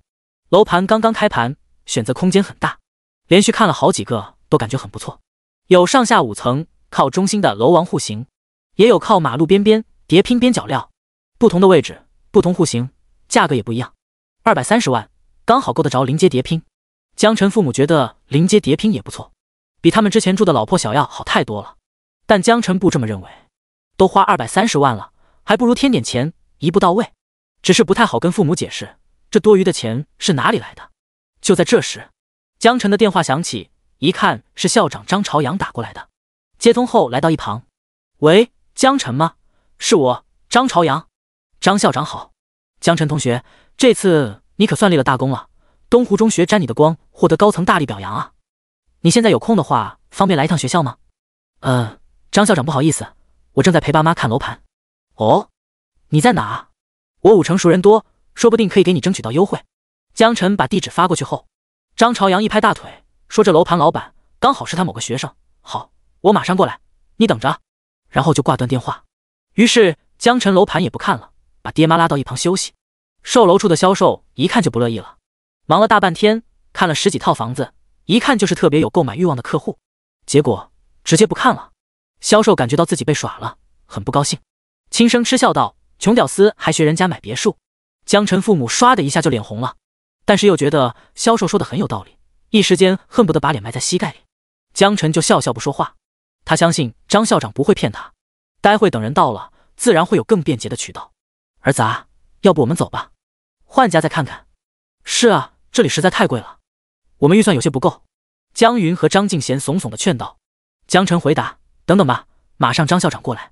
一听张校长要过来，江云夫妇眼前一亮，这可以算得上5城的大人物，但随即又暗淡下来，再大的人物那也不能当钱花呀。230万对他们来说是天文数字，可是用来买别墅还是有点费劲，只能挑边角料。哼，谁来都没用，穷鬼。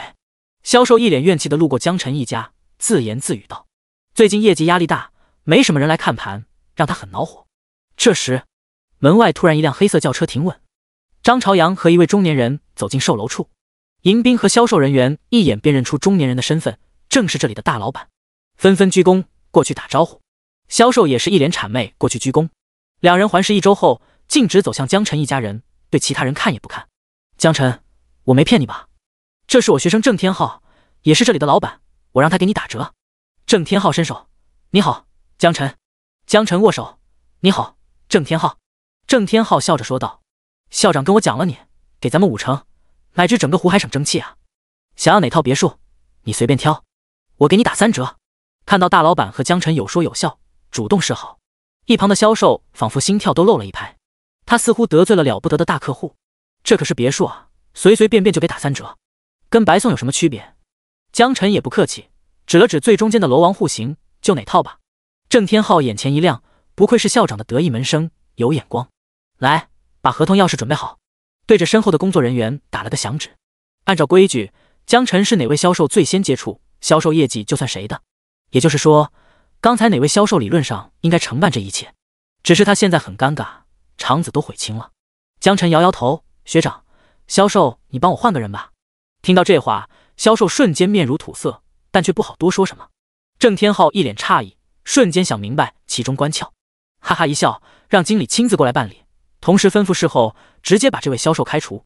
合同、签字、画押、刷卡，很快搞定，只消费了210万不到。当拿到别墅钥匙的那一刻，江云和张敬贤两人都惊呆了，感觉这2天来跟做梦一样。上下5层的楼王别墅真的是我们的了，总感觉不真实，感觉这一切随时会溜走。两人拿着钥匙欢天喜地离开。江晨看着爹妈这么开心，有种感激，谢谢学长。郑天浩笑道：“别谢我，要谢就谢校长。”江晨看向张朝阳，张校长，谢谢你。张朝阳说道：“是我该谢你，这回要不是你，咱们东湖中学说不定真就要被拆迁了。还有个事，我得征求你的同意。”江晨点点头，校长您说，只要我能办到。欠了这么大一个人情，江晨觉得力所能及之内都能接受。我们学校打算弄一个荣誉墙，贴上你的照片和个人信息，用来鼓励后来的学生。想问问看方不方便？张朝阳看向江晨，眼神中充满期待。第59章向天神深夜到访。江晨微微一愣，他还以为什么大不了的事情，原来是张校长想要在学校给他折腾个荣誉墙。比起真金白银实打实的别墅优惠，借他名字办荣誉墙还真就不算什么。况且以后学弟们也能记住他，何乐而不为？江晨笑着答应下来，有何不可？你真的答应了？张朝阳有些激动，忍不住双手握住江晨的手。太好了，这真的太好了！可以说没有江晨，这把东湖中学铁定没了。也正是江晨的存在，让东湖中学一跃成为整个5城乃至湖海省的明星学校，再多的感谢都不为过。别墅打折又算什么？张朝阳还想要邀请江晨去东湖中学，结果被婉拒了。江晨今天只想多陪陪父母。在看过楼王别墅之后，确实觉得不错，视野好，空间大，装修豪华，周边购物出行也很方便。再一想到目前蜗居的老破小，恨不得分分钟就立马搬家过来，1秒钟都不想多等。但是原先家里的那些家具大多是破旧的二手货，放到豪华别墅里显得有些格格不入。本来打算找搬家公司，也换成了去家具城大采购。1.8米的床，大厅沙发，超大屏投影，经历了大半天折腾，才把主要家具都购置齐全。其他的小物件以后再慢慢置办。乔迁新居，一家人激动地在别墅里上蹿下跳，睡不着，根本睡不着，这辈子没住过这么豪华的地方。这时1楼的门铃突然响起，此时夫妻俩正在大厅看电视，四目相对，有些疑惑。大半夜谁会过来按门铃？况且他们还是刚刚搬家。江云打开一看，门口站着2人，其中一人正是张朝阳，顿时松了口气。张校长，快进来坐。江晨在吗？我有事要跟他说。一听是找儿子的，江云微微一愣，转头扯着嗓子冲楼上喊道：江晨，有人找。江晨正在折腾家具。噔下楼，来到门口后，夫妻2人直接走开，选择不打扰。儿子长大了，相信他能自己处理好。江晨下来一看，原来是校长，70多岁的小老头，此时却像个陪衬似的恭恭敬敬站在一位陌生人身旁。张校长，你怎么来了？白天不是见过吗？该讲的话应该都说过了，大半夜过来又是要干嘛？只不过这次多了一个人，张朝阳身旁的人江晨没见过，不过看到他，江晨感觉心中有一股莫名的悸动，像是被某种危险野兽盯上了一样，整个人瞬间如坠冰窖，头皮发麻，连呼吸都不连贯起来，本能的给对方打上标记，同时开启守护光环。如果真有什么异常，接下来肯定是要开始灼烧光环和冰霜光环了。我是向思琪。江晨微微一愣，随后瞬间反应过来，这道声音他在考场上听过。长舒一口气，整个人瞬间放松下来，向天神好。向思琪嘴角勾起一抹弧度，看向江晨的眼神中充满欣赏。小伙子不错。在监控回溯的过程当中，他看到郭江晨的整场表现，整个过程相当精彩，除了实力强悍以外，性格也相比于其他同龄人更加沉稳，这是身为一名强者必备的性格。或许不久的将来，龙国将再添一位大神。这次过来，主要是想跟你谈谈清北大学的事。江晨给向天神和张校长一人倒了一杯凉白开。刚刚搬进来，很多东西都没有置办，整个1楼大厅显得空荡荡的。不过幸好没有忘记买净水器，否则请向天神进来，连口水都没得喝，那可就尴尬了。刚刚搬家，没办法盛情款待，还请向天神多多包涵。向思琪打量了一圈整个别墅，除了1楼空旷以外，还有个环形楼梯可以爬上去到每一个楼层。如果不想走路，1楼室内还有电梯可以乘坐。楼梯扶手是金丝楠木，地板都是大理石，吊灯点缀，整个看起来富丽堂皇。来之前打听过江晨的父母都是生活职业，按理说应该买不起这么豪华的别墅。不过不重要，重要的是这位天才江晨。你的考试视频我都看了，非常精彩，可以把你的屏蔽勋章取下来吗？我想看看你的属性值。江晨除了考试，屏蔽勋章一直都处于生效状态，不同于最普通的青铜遮蔽勋章，只能防止差距不到10级的人窥探，这种铂金遮蔽勋章可以防住80级差距以内的人。也就是说，即便是象神也没办法对江晨使用探查术。江晨点点头，将屏蔽勋章隔离。向思琪一道探查术打出，咦，4维属性竟然高达1万多，这怎么可能？向思琪忍不住惊呼。正在来说，16级的职业者4维属性通常在2000左右，通常不会跑出这个范围。随后像是想到了什么，接着问道：你觉醒了什么天赋？一旁的张朝阳立马激动地站了起来。天赋？江晨，你觉醒了天赋？江晨点点头，对，我确实觉醒了天赋。杀怪能获得增幅。向思琪长舒一口气，释然道：从你考试的过程就能猜个8、9不离10，只是不太确定。每个人都有自己的秘密，天赋这种东西是职业者保密的东西。向思琪并没有继续问下去，而是脸色一肃，正色道：这次我来找你，一个是将考试的奖励给你带过来，本来是你去到清北大学会发给你，我刚好要过来，就直接给你带过来了。另外一件事就是，现在带你去清北报到，后天有个秘境任务，我帮你争取到了名额，希望你不要拒绝。江晨疑惑道：什么任务？向思琪说道：这是清北某个学院发布的任务，接受任务的人都是清北学院的内部成员，具体信息必须在你同意接受任务后才可以公布。什么样的任务？保密级别竟然如此高？江晨嗅到了一丝挑战性。参与任务的都是清北的内部成员，虽然他目前对清北大学的整个机制不太了解，但这一听起来就很不简单好吗？而且向天神并没有强迫自己，而是给了充分的选择权，不想参加可以拒绝。江晨猜测这项任务可能会有不小的机缘。第60章，获得奖励，接受任务。很多时候如果不好好把握，机会就会转瞬即逝。况且以向天神的身份，完全没有必要坑自己。向思琪继续说道：这次任务的细节现在我没办法说更多，但我可以很明确的告诉你，这是一次不错的机会。本来以你目前的身份，可能要在清北学习2年后才能参加这次任务，但我以个人的权限帮你争取到了机会，接不接受最终还是看你自己，不做强制要求。江晨点点头，接受。话都说这么明白了，这是个机会，谁不接受谁是傻子。况且向天神的面子还是要给的。OK， 全国状元的奖励我也给你带过来了。向思琪从兜里掏出早就准备好的东西。江晨看到向天神拿出来的东西，瞳孔微缩。其中一件他曾经在书上看到过，黄金之药，这玩意掉率比白银之药的概率还要低，根本不会在市场上流通，即便有也会很快被一扫而空，通常售价高达3000万左右。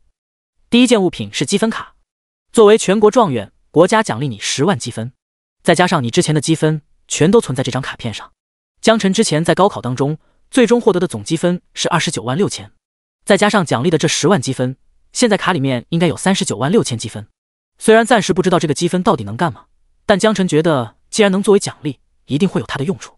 向思琪把卡片递给江晨，然后继续说道：或许你应该听说过，在高校积分可以当钱用，不过我劝你不要这么做，因为很多物品只能用积分来兑换，而进入到大学时候想要获得积分难度会很高，非必要的情况下能用钱解决的问题千万不要浪费积分。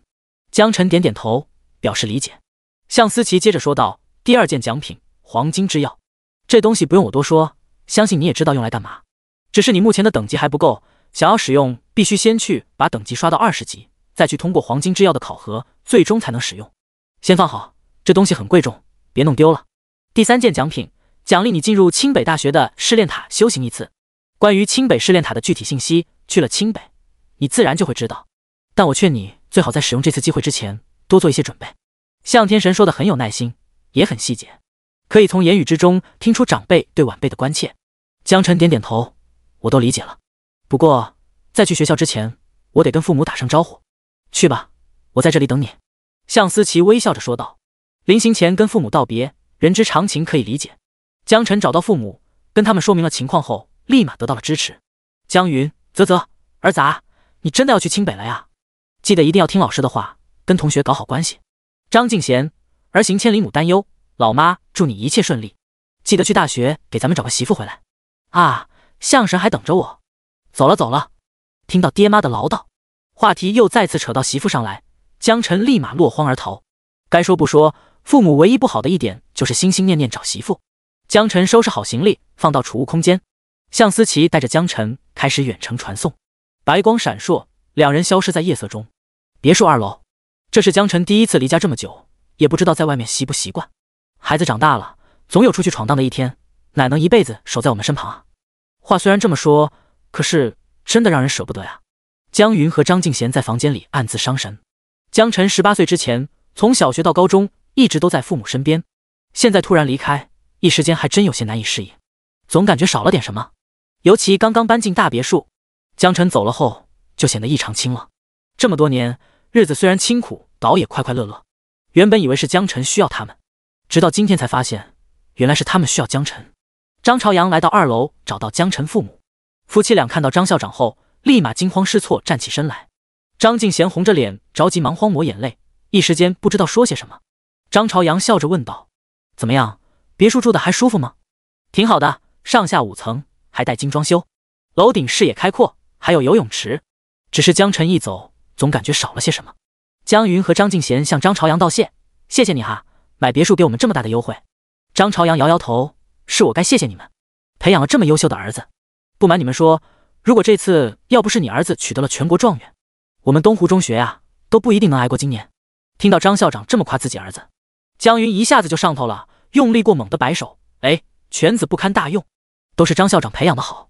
张敬贤也跟着说道：对，都是张校长培养的好。张朝阳老脸一红，他要真有这个本事，也不至于坐那么多年的冷板凳了，甚至于沦落到整个东湖中学都随时准备拆迁的地步。全国状元还不堪大用？虽然他知道江云是在客套，还是忍不住想找个地方钻进去。哪里，不早了，明天教育局还要来人慰问，我就先不打扰了。好的，张校长慢走，有空常来玩啊。张朝阳点点头，转身下楼离开别墅。还没走多远，又听到夫妻俩讲悄悄话：老婆，我刚才说的怎么样？犬子和不堪大用这2个词用的好吧？我觉得还行，做人还是要谦虚一点。那就好。希望以后江晨也能像咱们一样，不但实力强大，还能做到谦虚有礼貌才好。张朝阳身体微微一顿，加快了步伐，走出别墅，消失在夜色中。以前经常觉得成为职业者后，即便70多岁依然能够拥有强大的五感，让他很自豪。可唯独今天，第一次觉得听力好可以，但好到这种地步就有些多余了。江晨，加油吧，你将是龙国的未来。第61章入住清北。江晨感觉这一次远距离传送时间上更久一些。龙国不同于其他国家，在整个蓝星属于版图最大的国家，属于人族几个强国之一，而武城距离清北大学足数千公里距离，就算是进行远程传送也需要一些时间。时空破碎，斗转星移，光怪陆离的画面不断从眼前疾掠而过，江晨开始感觉头重脚轻，有一点眩晕。时间越久，不适感就越强烈，或许再过一会，他就会哇的一声吐出来了。向思琪提醒，闭上眼睛会好一点。江晨赶紧闭上眼睛，强忍着恶心感，顿时感觉舒服多了。忽然，脚下一顿，双脚重新踩到地面上，所有的不适感也在这一刻烟消云散。体质不错，你是我见过第一个没有在远程传送中呕吐的新人。向思琪对江晨赞许点点头，在心里对江晨的评价因此又提高了几分。能力、心性、身体素质都很重要，而江晨刚刚好也都有，甚至远超其他人。星月当空，清北学院门口灯火通明，整个院校都被高高的石墙围起来，巨大厚重的铁门给人一种强烈的视觉冲击力。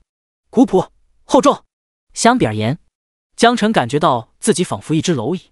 这种感觉不单单是视觉上，更是本能觉察到铁门后有无数强大的气势，而这种气势让江晨感觉到了危险，致命的危险，甚至于这道门本身都感觉很不简单。向思琪说道，这道门是阵法大师和武器大师联合打造，攻防一体，顶级强者擅闯也会付出不小的代价。走吧。二人靠近大门，江晨感觉有强大的气息将自己笼罩，跟探测术很像，但江晨可以肯定这不是探测术。几个呼吸后，通过验证，脑海中闪过一条提示，宏伟的铁门缓缓打开，清北校园的夜景映入眼帘，绿植遍布，道路弯曲，道路两边都有星星点点的路灯，湖泊和树林里各种奇珍异兽随处可见。这些动物似乎不怕人，有的抬头看了一眼江晨，便继续陷入沉睡。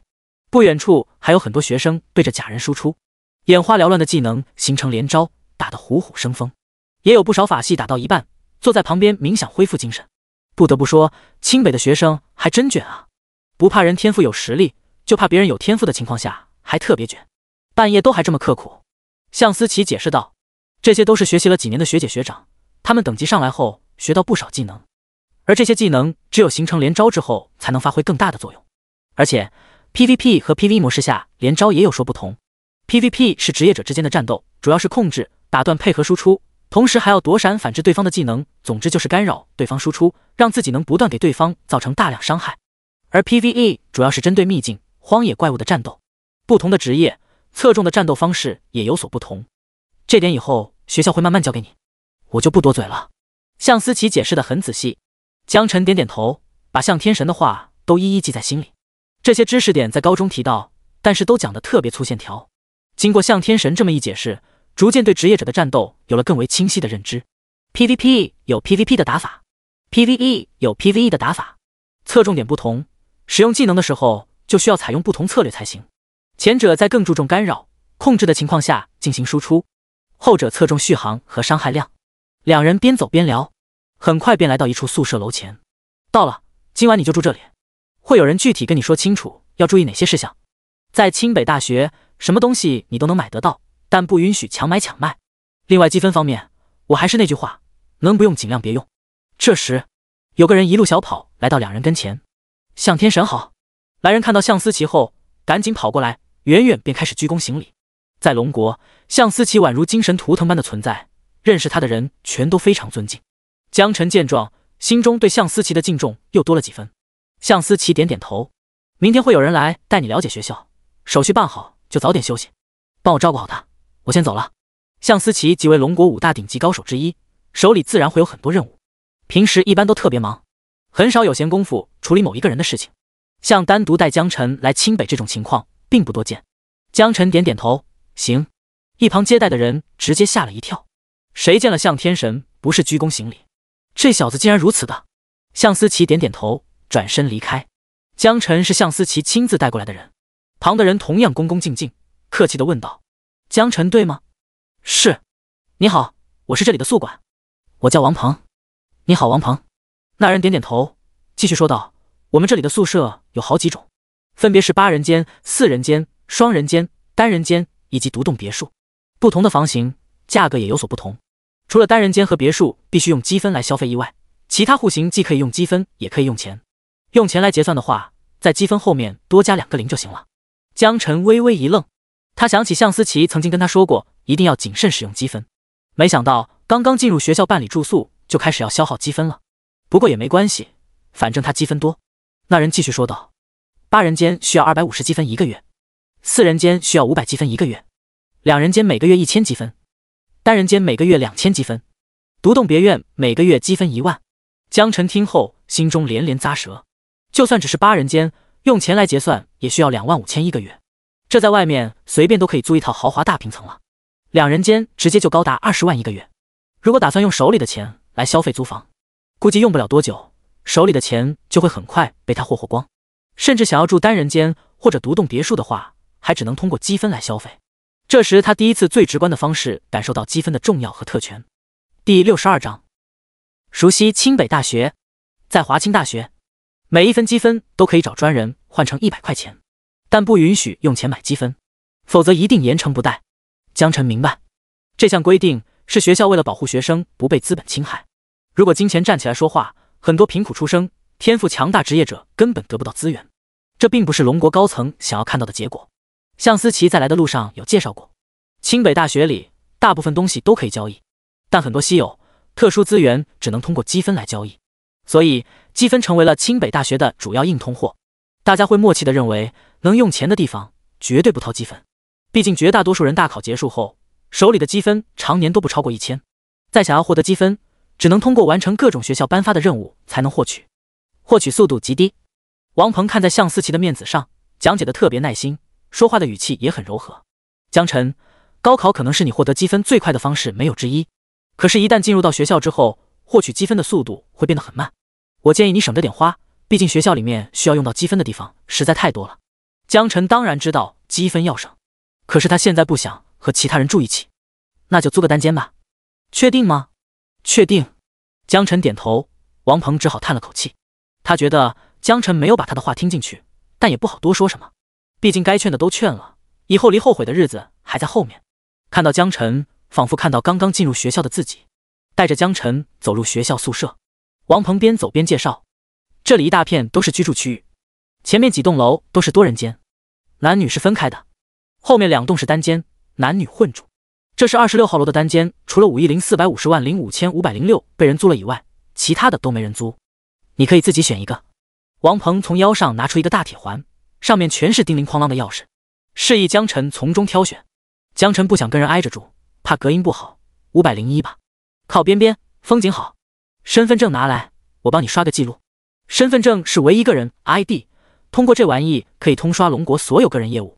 王鹏接过身份证，在手里的机器上刷了一下，验证通过，积分已扣除，卡上余额39万4千。王鹏看向江晨，眼睛瞪得像铜铃，将近40万积分。他进入到学校以来，还从来没有听说过哪个新生有这么多积分。王鹏整个人都懵逼了，他认真地问道：你方不方便告诉我这积分都是怎么来的？江晨轻声道：全国状元奖的。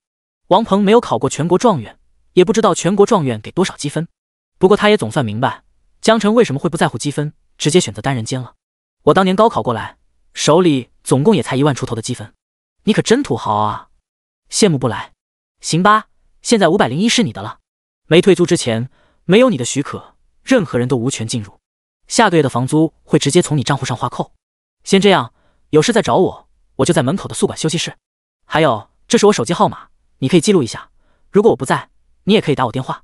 王鹏耐心地交代了半天，之所以当宿管，其实也是为了节省房费，同时还能赚一点积分。王鹏走后，江晨拿着钥匙上楼，来到房间。单人间位置不大，但五脏俱全。简单收拾洗漱之后，躺到床上，很快进入梦乡。第二天一早，砰砰砰，门外有人敲门。江晨睡眼朦胧中起床，打开门，睁眼一看，有些惊讶。只见刘萌萌正背着手，笑盈盈站在门口，跟之前在秘境之中遇到的装束有些不同。身穿碎花裙，盘了个丸子头，看起来有一副娇小可爱的邻家女孩模样。谁又能想到，这货竟然是个暗夜刺客？哎呀呀，你发什么呆啊？啊？难道你不记得我了？不是吧，不是吧，这才过了多久，你就不记得我了？刘萌萌水灵灵地盯着江晨，露出不可思议的表情。江晨微微一笑，记得。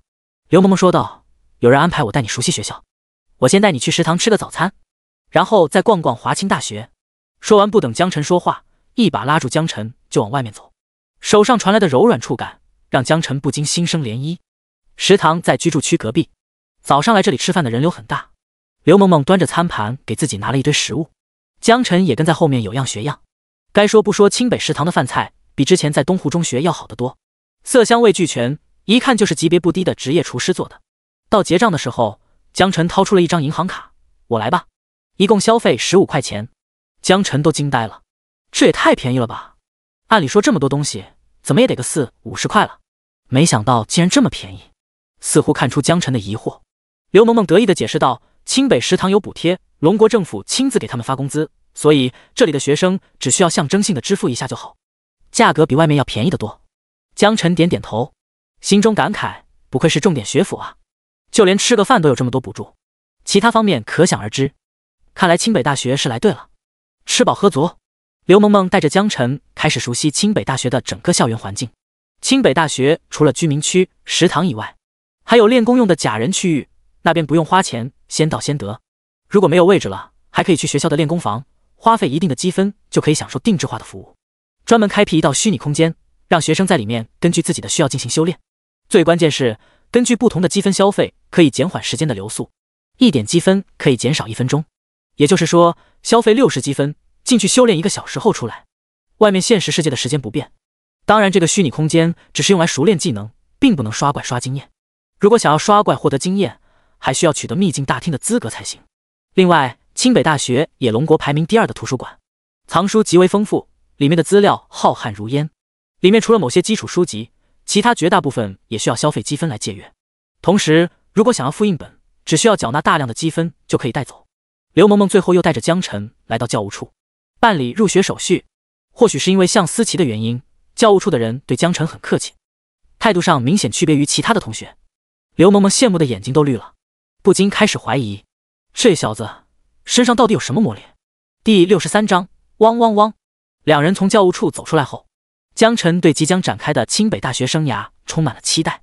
刘萌萌说道：学校差不多带你逛完了，有些地方去的仓促，以后你有时间可以慢慢逛。现在我要有另外一件事，我今天来除了带你熟悉学院，另外还要带你去认识一下队友。队友？江晨微微一愣，不过心中也猜了个8-9不离10。刘萌萌说道：任务，学校里安排了任务，需要小队的形式去完成。我现在带你过去认识一下队友。从教务处出来后，穿过公共区域，溜达了快2个小时，途中经过很多学院，每一个学院都有自己专属的教学区域，只有本学院的人才可以进入。炎黄学院，窃窃私语，不少人正在低声讨论着什么。刘萌萌带着江晨走进学院。萌萌来了。一位身材火辣的女人迎了上来，她身穿锁子甲，将前凸后翘的身形完美勾了出来。刘萌萌笑着说道：这位就是江晨。女子看向江晨，眼神中多了几分异彩。向天神安排的人。你好，我叫江来，一名火焰法师，24级。江晨淡淡道：你好，我叫江晨，光环师，16级。这时一旁的队友脸色开始变得古怪起来，搞什么名堂？才16级，想要塞人进来当经验宝宝，也不是这么个塞法啊！这已经不是拖后腿了，这简直就是谋杀！我们小队要被这玩意给害死的吧？一旁尖锐的嗓音响起，一名猎人职业走进学院，看向江晨的眼神充满了不善。刘萌萌温怒道：艾克小，你说话放尊重点，江晨可是全国状元来着。艾克小扑哧一声笑出声来：全国状元？咱们学院每年都有全国状元考进来，怎么很牛逼吗？到最后还不是被虐得像条死狗一样？他高傲，他冷漠，他无情嘲讽，从进门开始就不带正眼看江晨的。不单单是他，江晨发现学院里的人好像都是鼻孔朝天、自命不凡的那种人，全身都散发着一股子傲气。全国状元对他们来说好像真的没什么。你懂不懂对人最起码的尊重？有你这么说话的吗？刘萌萌站在江晨身前，气急败坏地质问：尊重？你怕不是在秘境开锁，把脑子开秀逗了吧？想要在清北，尤其是咱们炎黄学院获得尊重，那得靠实力说话。一个 title 就想获得尊重？开什么玩笑！艾克小冷哼一声，寸步不让，又看向江晨：我知道你是走关系进来的，有向天神罩着你，但咱们学院讲的就是实力。你想进来蹭经验，我没话说，但请你不要惹我不高兴，否则我很难保证你活着从任务当中走出来。江晨翻了个白眼，这货未免也太高看自己了吧？在高考之中也看到过不少天之骄子，还从未见过有人如此针锋相对。傻逼！江晨轻声疑惑道。艾克小瞳孔微缩，不可思议地问道：“你说什么？再说一遍。”右手已经从剑袋里拿出剑矢，左手已经从肩膀上取下弯弓，剑矢搭在弓弦上，拉弓蓄力，仿佛随时抬手就能对江晨犯剑。刘萌萌闪身挡在江晨身前：“艾克小，你要干什么？你给我住手！艾克小，住手！”江来也撑起魔法护盾，走到江晨身前，同时手上开始出现熊熊烈焰，灼热的气息将周围的温度瞬间抬高。看到江来站出来准备摇技能，艾克小识趣的将弓和剑分别收起。江来姐，我给你面子。挑衅的瞪了一眼江晨，退到一旁抱着胳膊肘，闭上双眼不说话，丝毫没有为刚才的行为感到抱歉。傲，龙傲天的傲。江来见艾克小总算消停下来，松了一口气，看向江晨说道：“明天早上7点出任务，还是在这里集合。等明天集合后，我会告诉你具体的任务内容。”江晨点点头，收到。刘萌萌一把拉住江晨：“走吧，我们去交易所买点东西，为明天的任务做准备。”说是买东西，其实是担心刚才的争执再次发生。他同样也看不惯艾克小，所以只好拉着江晨赶紧逃离。两人离开后，江来责怪道：“艾克小，我不管你心里有什么想法，都请你不要带着情绪执行任务。江晨是向天神点名安排进来的人，你就算不给江晨面子，也要给向天神面子。”艾克小冷哼：“我说他几句怎么了？就算我们队伍实力很强悍，可以带人，可是也不能带这么个拖油瓶啊！才16级，还是最没用的辅助职业光环师，这不是找骂吗？”江来说道：“等级是有点低，但是他可是全国状元。我知道你瞧不上全国状元，但他肯定有过人之处。”其他队友也说道：“光环师能够成为全国状元，我觉得肯定不简单。”艾克小噗呲一声：“光环师就是光环师，全国状元又能说明什么？只能说明这一届的考生都很垃圾。我们学府传承才是正统。在龙国，有很多豪门贵族掌握着一定的话语权，为了不和普通家庭的职业者竞争资源，不少顶尖高校干脆设立了学府模式。豪门贵族家里出来的孩子，从小就能够直接享受清北大学的师资力量，天赋实力暂且不论，单单是眼界方面就不是普通学生能比的。等级方面更是遥遥领先于普通人家的孩子。至于装备、技能书、武器等资源，就更不用说了。”刘萌萌拉着江晨往交易所走，边走边安慰：“江晨，你别生气，那家伙就是条疯狗。”江晨点点头：“我不跟疯狗一般见识。”见江晨并没有太放在心上，刘萌萌长舒一口气，但心中也感叹江晨拥有着不同于这个年龄段的老成稳重。他太知道江晨的实力了，放到其他年轻人身上，说不定都把对方开瓢了。两人来到交易所，江晨把之前积攒的一些用不上的材料和装备统统都拿出来卖了，还有之前在秘境中获得的装备，他感觉压根用不上。就他现在的属性，穿戴同等级装备没什么意义，一共卖了98万，跟他这些天的花销比起来不算多，但多少也算是一笔进账了。第64章组队。刘萌萌提醒：“明天我们的任务是试炼，买点药水防身吧。一般试炼前都会准备药水，用来提高队伍的容错率。比如奶妈奶不过来的情况，那么自己立马喝一瓶治疗药剂就可以保命。而法系职业或者奶妈如果技能摇到一半，发现没蓝了，也可以通过喝魔法药剂来补充精神。也就是说，治疗药剂可以在关键时刻保命，魔法药剂可以加强法系职业续航。可以不用，但不能没有，算是去秘境之前给自己买了个保险。”江晨觉得自己虽然属于辅助职业，也算是个法系吧，但他的技能都是光环，根本不用消耗精神，所以还是考虑买点治疗药剂。点开交易所的交易界面，搜索治疗药剂。初级治疗药剂，回复1000点生命值，冷却1分钟，推荐20级以下职业者使用。中级治疗药剂，回复1万点生命值，冷却1分钟，推荐40级以下职业者使用。高级治疗药剂，恢复生命值10万点，冷却1分钟，推荐70级以下职业者使用。分别是1000块、1万块和10万块，属实是1点生命值1块钱，拿钱换命。江晨现在的生命值高达1万多，初级治疗药剂对他已经没什么作用了。比起初级治疗药剂，中级治疗药剂会更加适合他。虽然现在等级不到20级，但中级治疗药剂只是建议40级以下，并不是不能使用。所以江晨一口气买了10瓶，消费了10万块。另外，他想看看学院的交易所里会不会有技能书卖，结果一看，果然没有。这玩意属于国家管制类道具，想要获得，必须完成任务才有机会获取。黑市上倒是有，但基本上很难抢到。不过江晨的光环师职业并不稀有，他的技能同样可以从职业训练大师那里学习。清北大学听说就有光环职业训练大师，只不过找职业训练师训练，在清北不单单要消耗积分，同样也需要有贡献度才行，而贡献度则需要完成任务才能行。江晨问道：“这次的任务会获得贡献度吗？”刘萌萌点点头：“会，学校派发的任务，中级难度以上都会给贡献度，根据任务的难度等级，给的贡献度也会有所不同。中级难度任务给1点贡献度，高级给2点贡献度，极难给3点贡献度。一般我们这个等级接到的任务不会超过中级。你是想用贡献度找职业训练师学技能吧？”江晨点点头：“对。”刘萌萌一副过来人的表情，1点贡献度可以去训练师那里消费积分学1次技能，所以好好完成任务，积攒足够的贡献度，就可以去训练师那里学到当前等级下所有的技能了。江晨心中一喜，积分他现在根本不缺，这也就意味着获得1点贡献度，他就可以定向学习一门技能，比起技能书随机给技能要好得多。要知道，获得一本技能书的难度那可是相当大的。到目前为止，他也就从赵朝阳手上拿到过1本。买完东西后，两人走出交易所。根据刘萌萌所说，艾克小之所以第一次见面就针对他，是因为他占用了艾克小女朋友的名额。本来应该是艾克小女朋友过来当经验宝宝的，可是却被江晨横插了一竿子，所以艾克小这才处处针对江晨。而这次任务属于终极任务，刘萌萌也不知道具体内容，同样要等到第2天才会知晓。江晨对艾克小并不在意，一个骄傲蛮横的猎人而已，只要他守护光环一开，就站在原地给艾克小累到精疲力竭也不会有事。而只要等级不超过5级，他就能将对方秒杀。超过5级，就会出现100%的命中问题。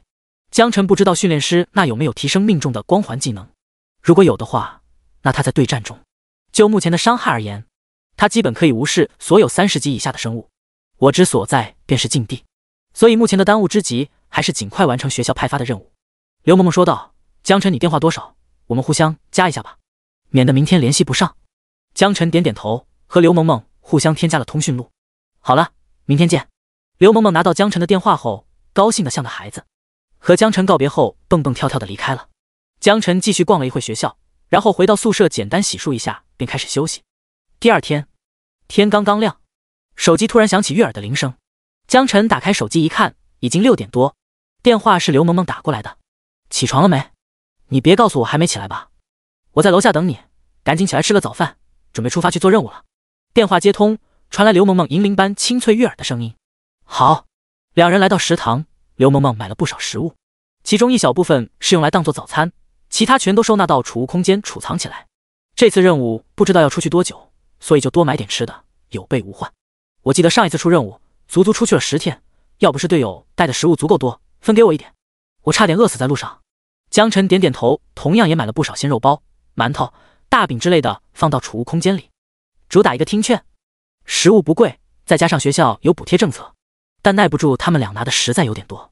等到结账的时候，消费了1万多块钱，别说10天，省着点吃1年都没问题。等到两人吃完早餐，来到炎黄学院，发现学院里已经来了不少人，江来等人已经早就到了。除了江来的队伍，其他队伍也3、5成群聚在一起。刘萌萌拉着江晨加入到队伍当中。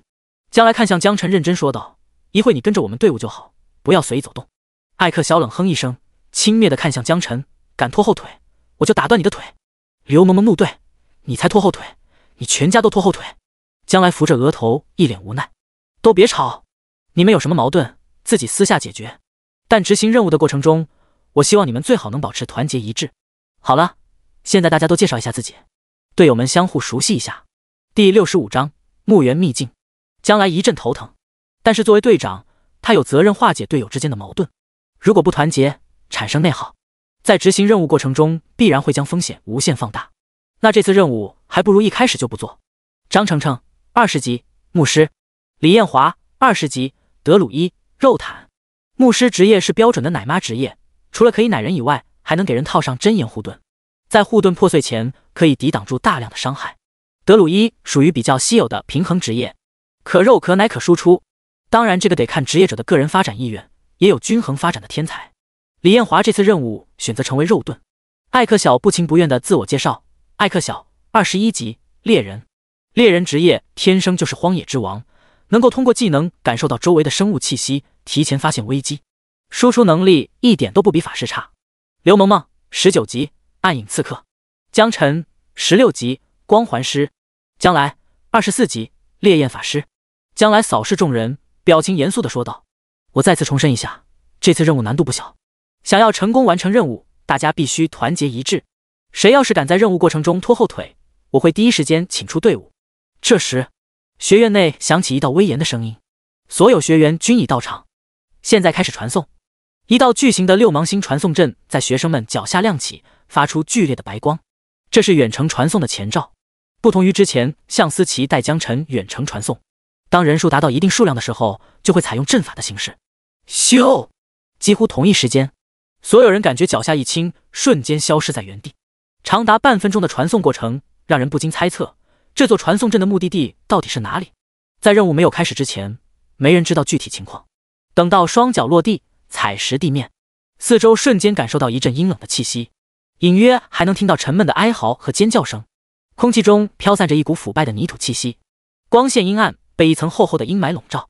众人来到了一座墓园门口，许多人由于经历了长时间的传送，身体本就变得虚弱，一时间感觉到头晕目眩，有些人干脆扶着膝盖呕吐起来。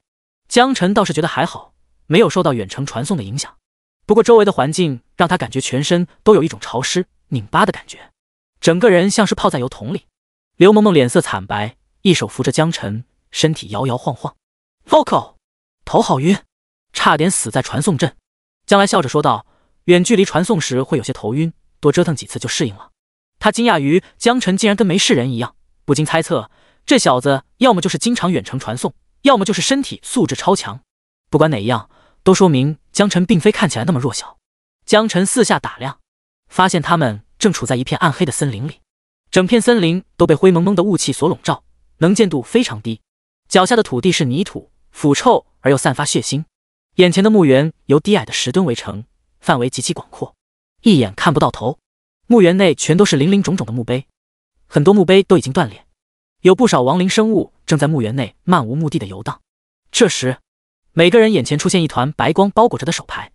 将来解释道，任务牌，每个参与任务的人在执行任务之前都会发放一枚任务手牌，带身上后可以领取任务，同时记录任务过程中所有情况，类似于行车记录仪的一种东西。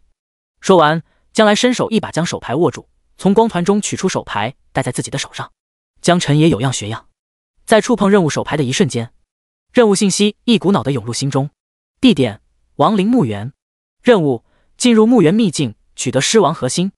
整个任务有3大难点，其一就是秘境对于队伍有等级要求，整个队伍不得超过6人，队伍的平均等级不得超过21级，这也是为什么会组一个低级队友进来的原因。而原本属于艾克小女朋友的位置却被江晨给顶替了，所以艾克小才会一直针对江晨。第二个难点就是秘境只有噩梦级难度以上才能获得尸王核心，这也就意味着对大家的战力和配合要求极高。奶妈、输出、肉盾不但要自身能力强大，而且还得有丰富的战斗经验以及默契的配合补位，才能将风险降到最低。第3个难度则是效率，尸王一旦被击杀，取得尸王核心之后，即便秘境被刷新，1年之内也不会再次出现尸王核心。也就是说，小队虽然众多，但是真正能完成任务的小队只会有一个。江晨问道，也就是说我们是来刷秘境的，刷通秘境拿到尸王核心就完事了？将来沉声道，事情没那么简单。墓园秘境每年都有一次机会爆尸王核心，尸王核心可以用来打造装备，是国家重要的战略储备。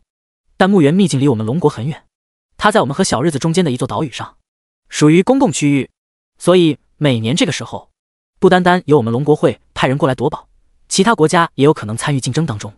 我们这次炎黄学院派出了10至6人小队，我们是其中之一。我们不但要和其他小队竞争，也要提防别的国家乘机捣乱。将来作为队长，把整个形势说得很详细。江晨一听就懂。刘萌萌说，同个学院的人还好说，大不了尸王核心抢不到而已。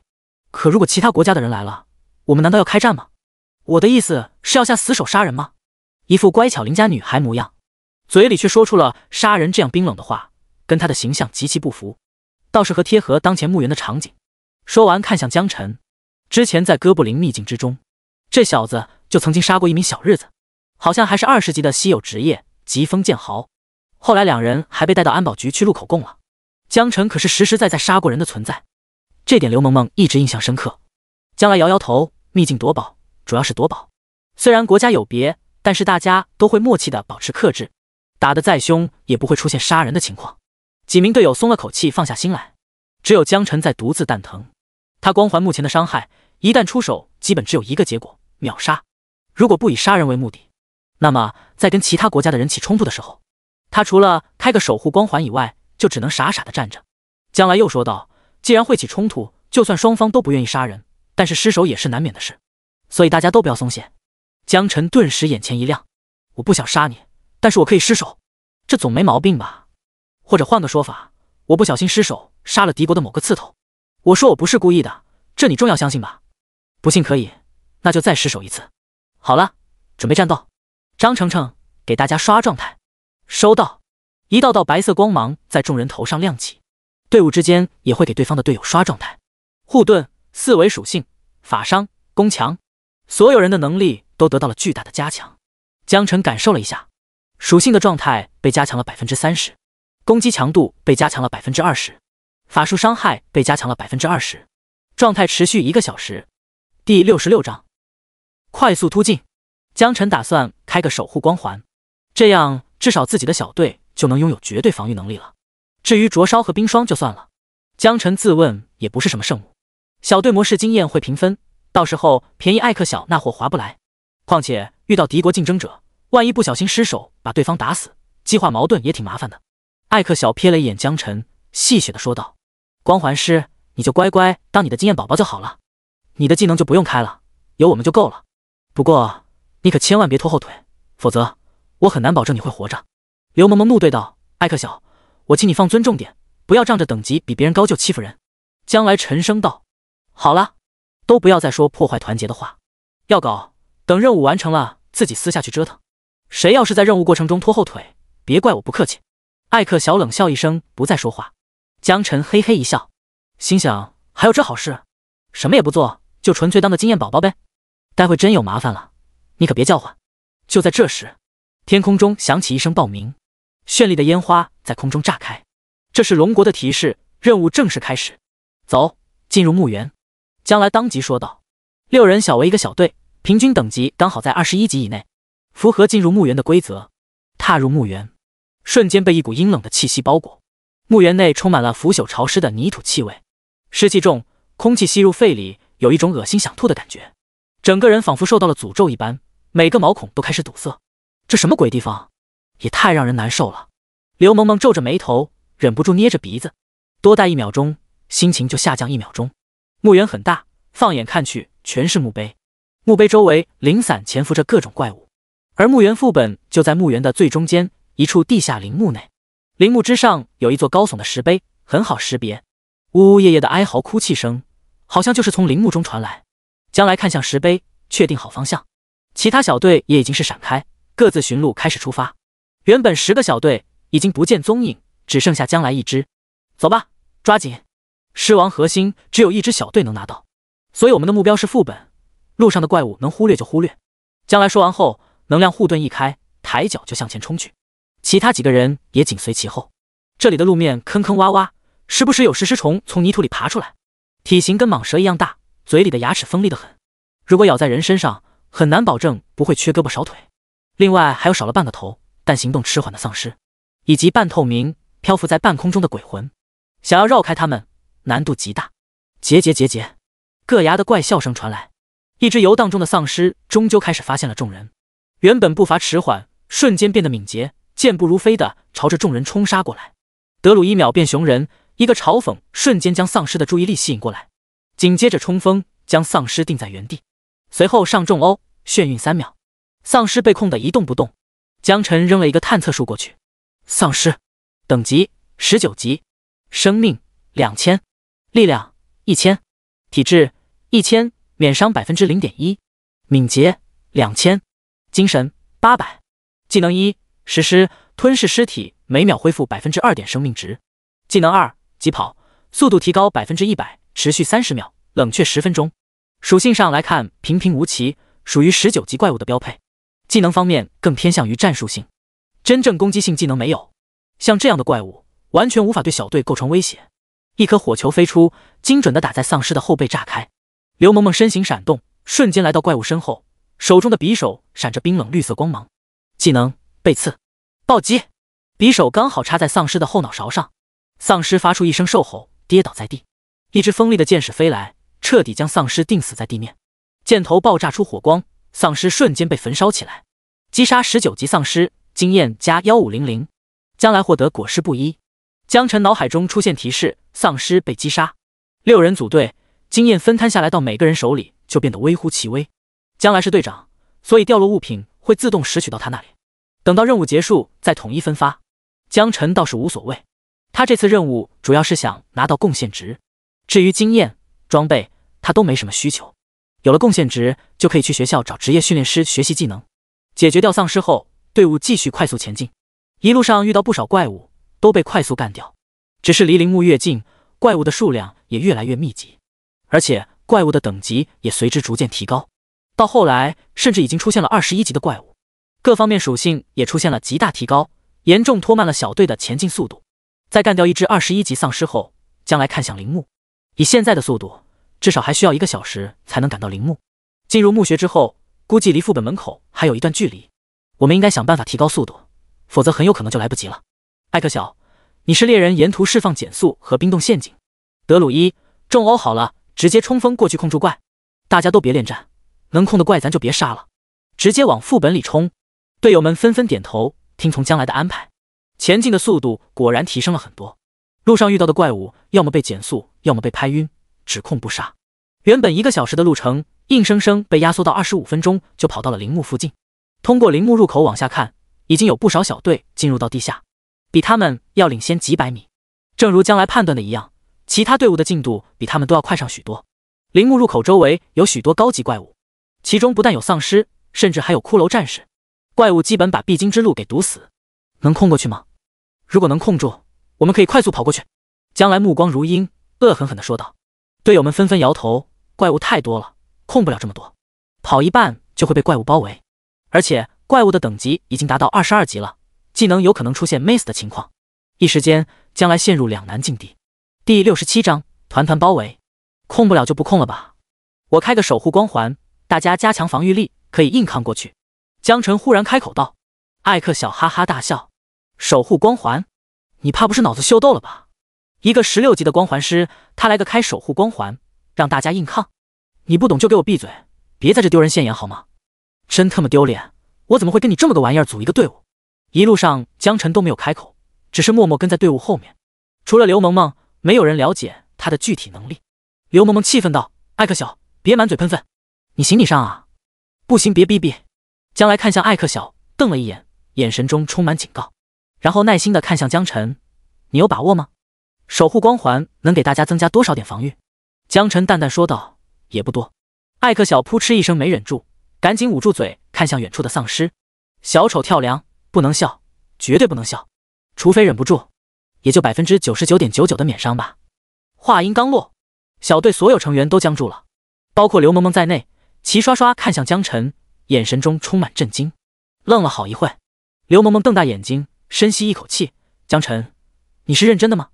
之前在哥布林秘境看到过江晨光环能力，伤害能力爆表，但是并没有见到他有什么防御性光环。不是他不信江晨，如果真有这妖牛逼的光环，早为什么不用？而且那个时候也完全没必要跑。赶紧给我闭嘴，别当小丑，惹人烦。艾克小有些不耐烦，像驱赶苍蝇一样挥了挥手。将来沉吟片刻，只是说道，江晨，你开个守护光环试试。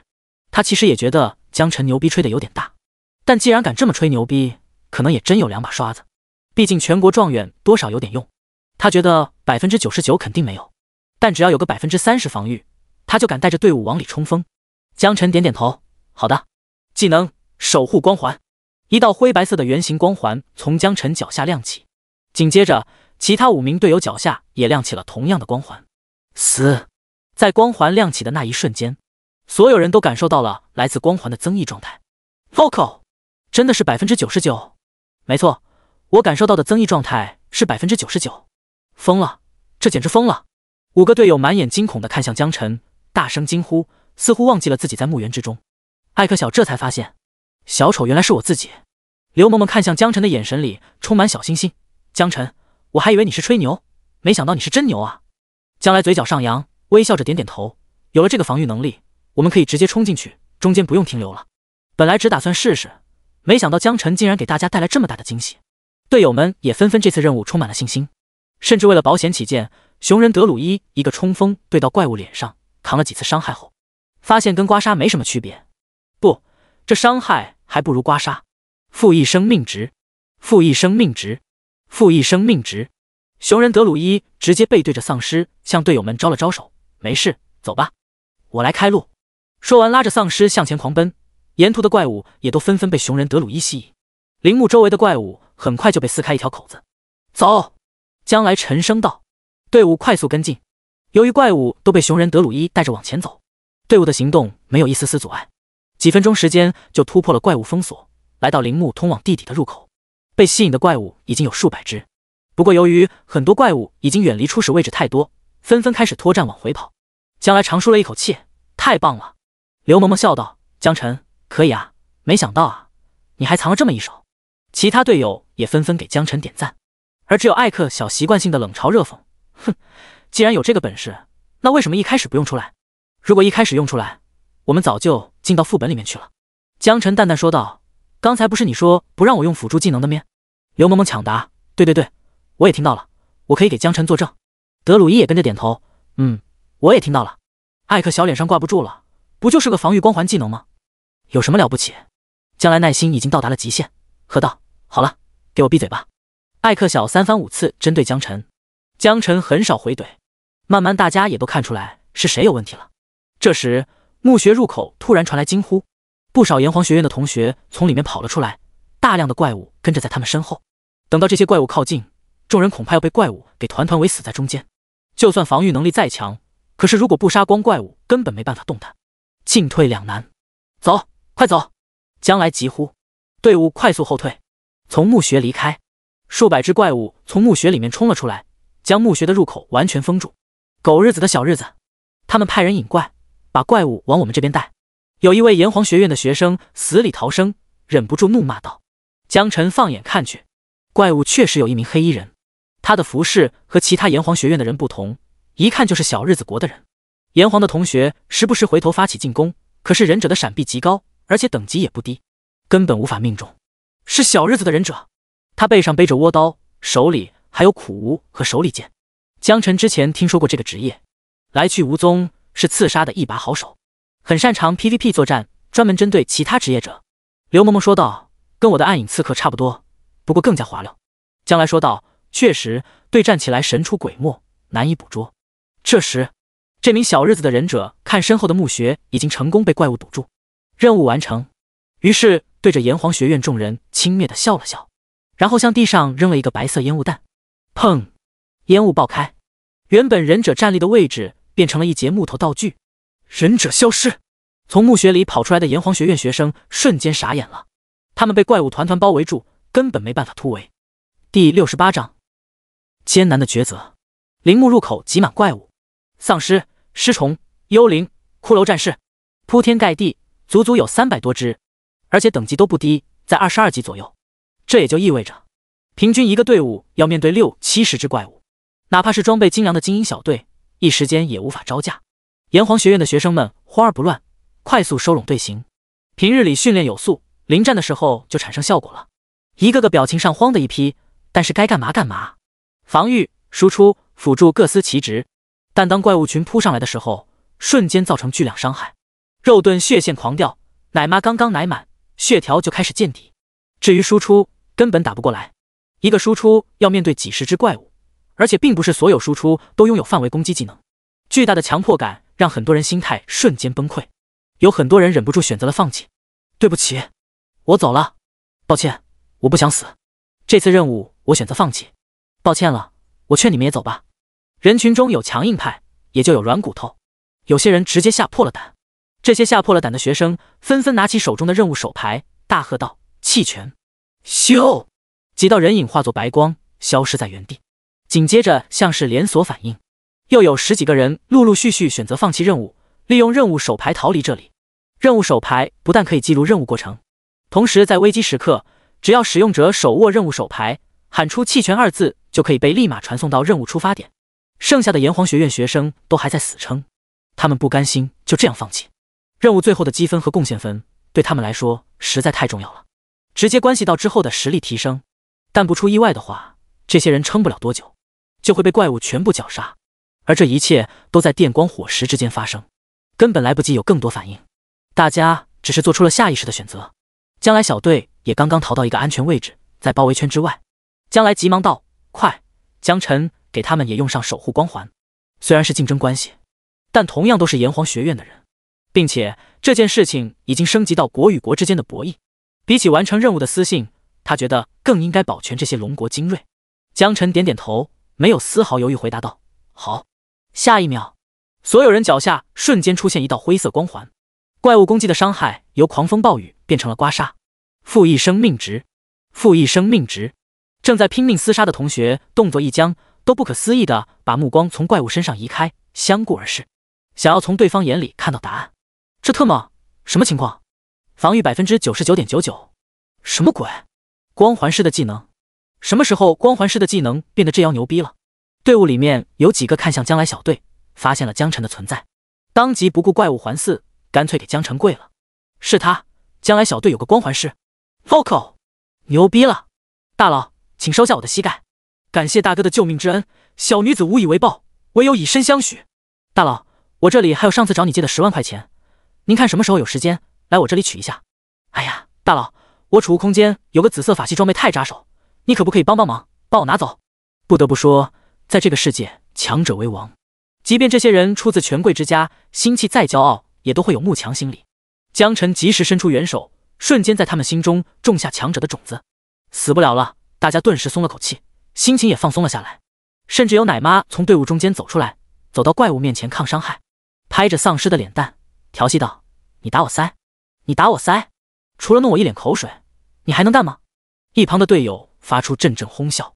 不过危机虽然解除了，但是队伍却不再完整，很多队伍少2个人或者3、4个人，这样进本基本上有死无生。想要击杀狮王夺取核心，更是痴人说梦。于是有人开口道：“不如我们重新组队吧。”立马得到其他人的响应。奶妈和肉盾都不怎么缺，倒是输出刚才传送走不少，一时间输出职业在各个小队成了香嬷嬷。刘萌萌拍手称赞：“江晨，你太溜了。”将来看向江晨的眼神中又多了些许肯定。江晨，这次多亏了你。其他队友也纷纷对江晨露出友善的表情。江晨，你真棒，我们队伍有你，说不定真能完成任务。艾克小冷声道：“将来姐，我要退出队伍，重新组队了。”刘萌萌怒了：“你个狗东西，你敢趁火打劫？你走了，我们怎么办？”将来脸色瞬间阴沉了下来：“给我个理由，怎么才能留下来？”艾克小鼻孔朝天，骄傲地说道：“没有理由，想要我留下来可以，江晨必须从队伍中踢出去。”队友们这才知道，原来艾克小又开始在针对江晨了。很可能是刚才江晨一个人出了太多风头，现在别的小队刚好又在组队，所以他才想要用这个方法把江晨给赶出去。不但刘萌萌很愤怒，其他的队友也开始不爽。张程程皱了皱眉：“艾克小，你这样做未免太过分了些。刚才要不是江晨出手，我们根本没办法这么快抵达这里。做人不能不讲良心。”艾克小冷哼一声，翻了个白眼：“良心？良心值几个钱？能当饭吃吗？能换贡献点吗？反正我不管，必须2选1，要么我退出，要么江晨退出，你们自己选，我不勉强。”将来呼吸一滞，陷入纠结之中。这次任务的配置虽然是6个人，但是每个人的位置都提前精心设计好的。艾克小虽然骄傲，一直找事，但作为一个远程物理输出，他是不可或缺的存在。而江晨进组只是为了降低队伍等级的平均值而已，孰重孰轻其实已经一目了然。缺了艾克小这位强力输出，任务绝对不可能完成。但是少了江晨来拉低平均等级，随便找个低级来凑数就可以弥补了。第69章两面夹击。将来看了看江晨，又看了看艾克小。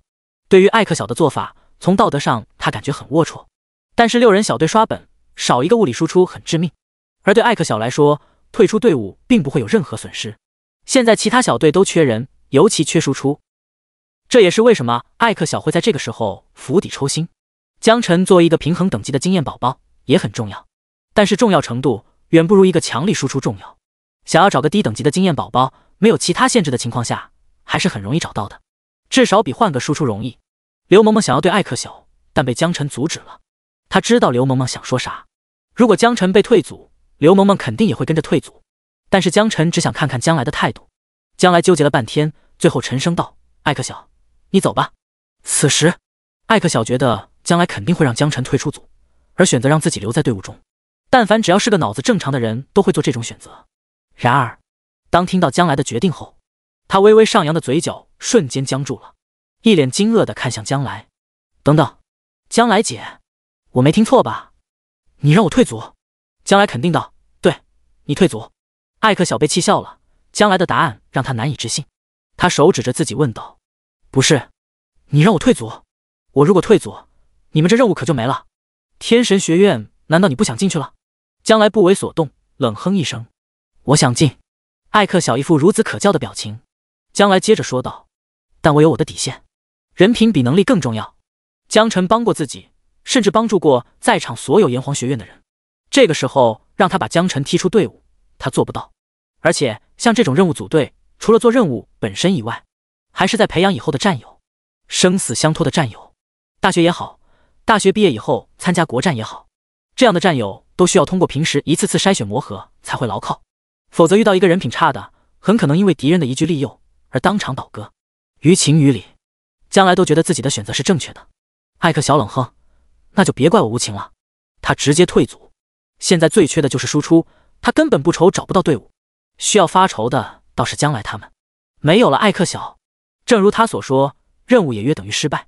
走吧，我们进墓穴。江晨轻声道：“刘萌萌愣了愣，下意识点头答应。可是当听清楚江晨说的内容后，整个人都呆住了。其他队友也不例外，齐刷刷看向江晨，面露古怪。将来疑惑道：“进墓穴？我们队伍现在少个输出，进去也没什么意义。实在不行的话，我们只有放弃任务了。”张程程也说道：“是啊，少一个输出，战斗时间会无限延长。先不说效率很低，能否赶得上狮王金河，单单是我这边的治疗续航就有点够呛。”江晨淡淡道：“相信我，跟着我就好。”刘萌萌眼前一亮，之前哥布林秘境当中，他可是见过江晨如何屠杀怪物的。翻倒式守护光环还是第一回见，看来江晨要大发神威了。我相信你，咱们走吧。听到刘萌萌突然这么说，其他人都开始犹豫起来。这么聪明的小姑娘，绝不可能做傻事。将来心想，反正打不过，半路还可以再退出，没什么大不了的。那走吧。将来一声令下，队伍跟着江晨的步伐开始深入墓穴。从墓穴下去，其实离副本还有一段不小的距离。炎黄学院其他小队早已经进入到墓穴探索。说归说，闹归闹，目前为止还是竞争关系，自然要先下手为强。本来还在担心探索的速度太快，脱离了江晨的光环有效范围，结果发现完全没问题，不禁惊叹江晨这小子的光环到底能影响多远。几乎所有小队都能享受到江晨的光环福利，一路上直接拉过去，速度快得很。副本门口，小日子国的几名转职者也才刚刚抵达，刚才引怪的忍者也在其中。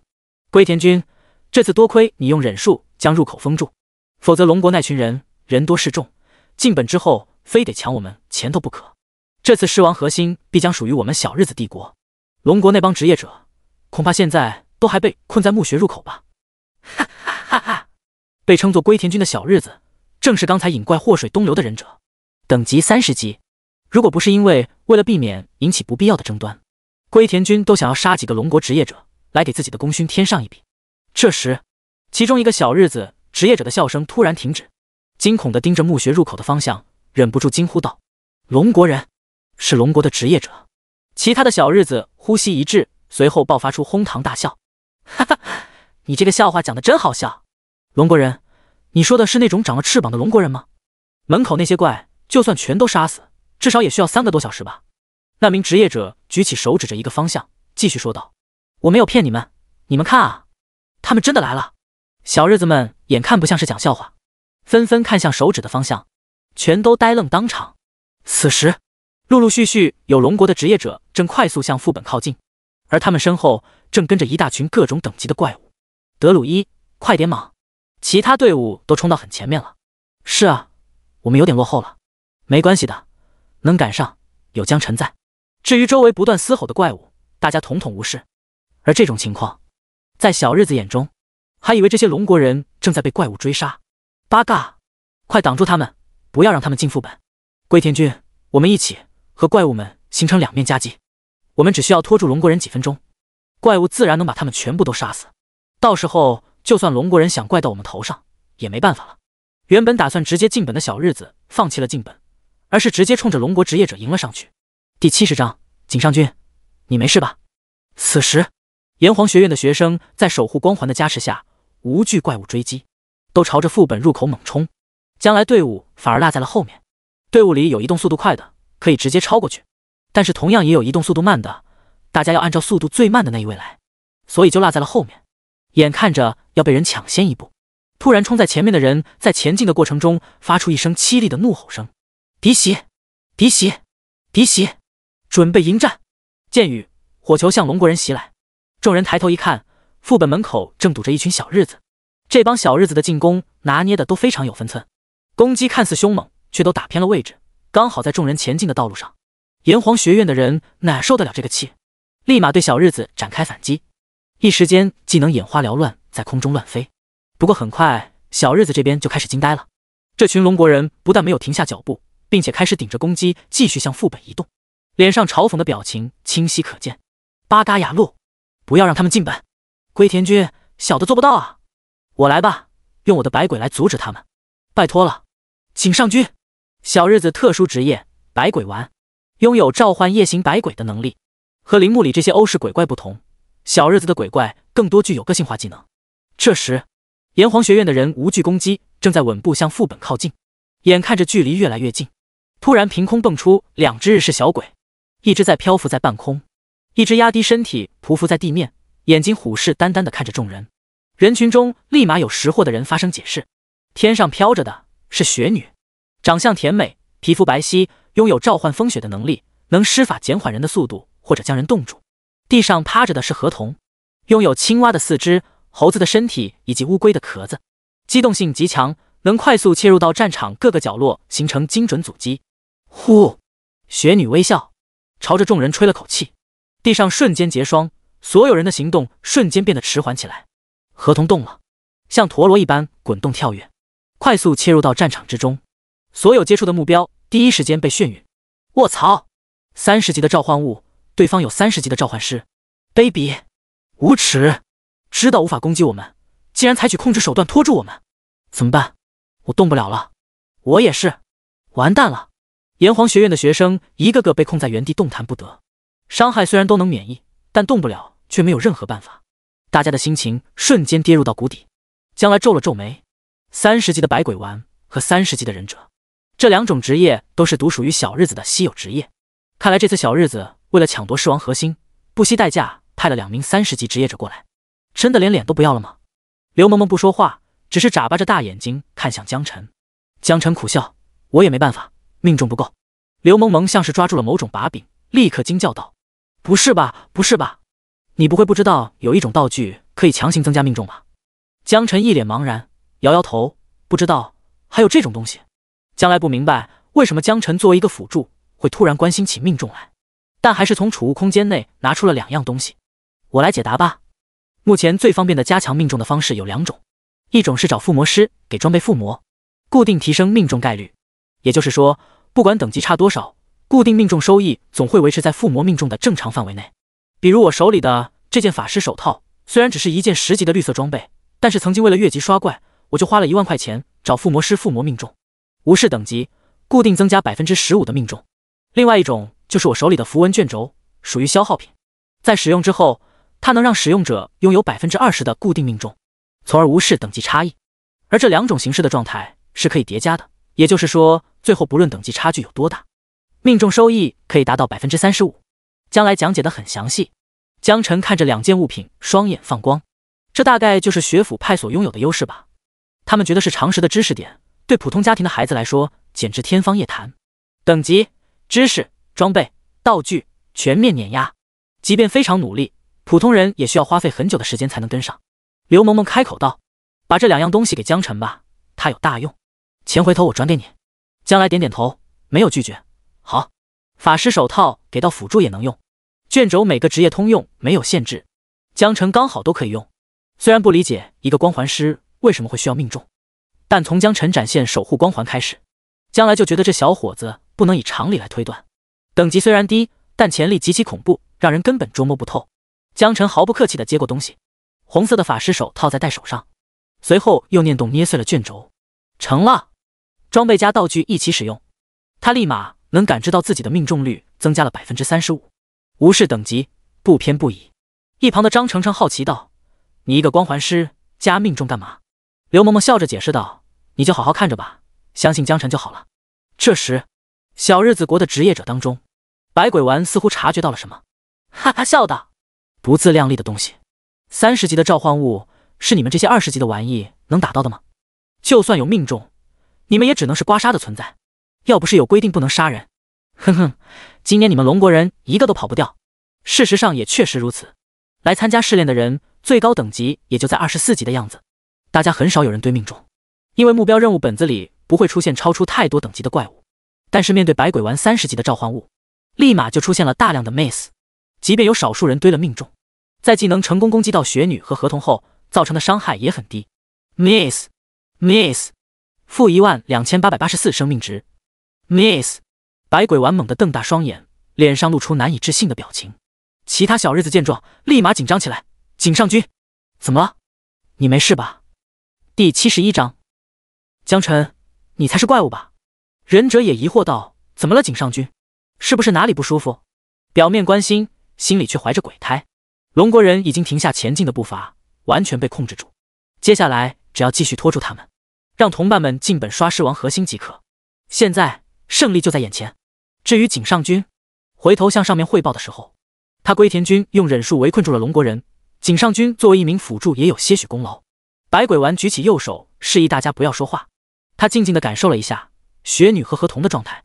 刚才茫茫多的 miss 提示和伤害当中，有一条记录竟然高达1万多，难道是幻觉？不可能吧？是雪女，此时已经半血，如果再来一次，估计要凉。雪女被攻击了。井上君得出结论后惊呼。龟田君微微一愣，随即笑道：“又打不中，打中了又没伤害。”一旁其他小日子也附和道：“是啊是啊，井上君，你到底想说明什么啊？”不远处，雪女正在持续释放技能，尽管受到了伤害，已经半血，但还是依然按照百鬼丸的命令继续牵制龙国少年。负12884生命值。雪女苍白的脸颊上双目流血，回头看向井上君，发出凄厉的尖叫声，仿佛是在和主人告别，随后破碎成一地冰渣。还不等众人反应，合同也紧跟着当场死亡。怎么可能？井上一口老血喷出，眼睛惊恐地看着这一切，像是受到了不小的重创。小日子这边见2只小日子妖怪被消灭，直接懵逼了。要知道，在他们的文化当中，合同和雪女虽然是鬼怪，可那也是图腾般的存在，等级被召唤师所压制，只有30级，但控制技能不会削弱。而现在竟然眼睁睁看着对方直接杀死，直接给所有小日子的心理造成巨大冲击，就连忍者龟田君也不例外。八嘎！这群可恶的龙国人，竟然在人群中隐藏高手，卑鄙无耻！我记住你们了。龟田君骂归骂，手上的动作却很娴熟，掏出卷轴，直接施展忍术，消失在原地。其他小日子扶着井上君疯狂后撤，快后撤！龙国人里有高手，再不跑就来不及了。他们不是没有想过先进本，但是他们怕真拿到狮王核心，根本没办法带回去，所以还不如直接撤退。炎黄学院这边的学生们一脸懵逼，雪女怎么死了？合同也死了？等等，难道是我眼花了？对面的忍者直接遁走了。Loco， 百鬼丸好像吐血了。其他小日子正架着他逃跑。见鬼了，见鬼了！到底是谁杀了雪女和合同？那可是30级的召唤物啊！不管了，反正现在优势在我，速速进本做任务。走，做任务。炎黄学院的人见小日子突然撤退，也没打算去追击，大家心中第一优先级还是完成任务。小队重组后还剩下6只，快速冲入副本当中。副本不同于秘境，这些人进去都会是以小队为单位，享有单独的虚拟空间，唯一共享的是1年只出现1次的狮王核心。走，我们进本。将来现在终于知道刘萌萌为什么会对江晨这么有信心了。刚才给江晨提供命中道具和装备后，对面的2只召唤物当场死亡，这不是江晨又是谁？牧师和德鲁伊也都心知肚明。刘萌萌眉眼笑成1弯月亮，江晨，你果然还是那么强。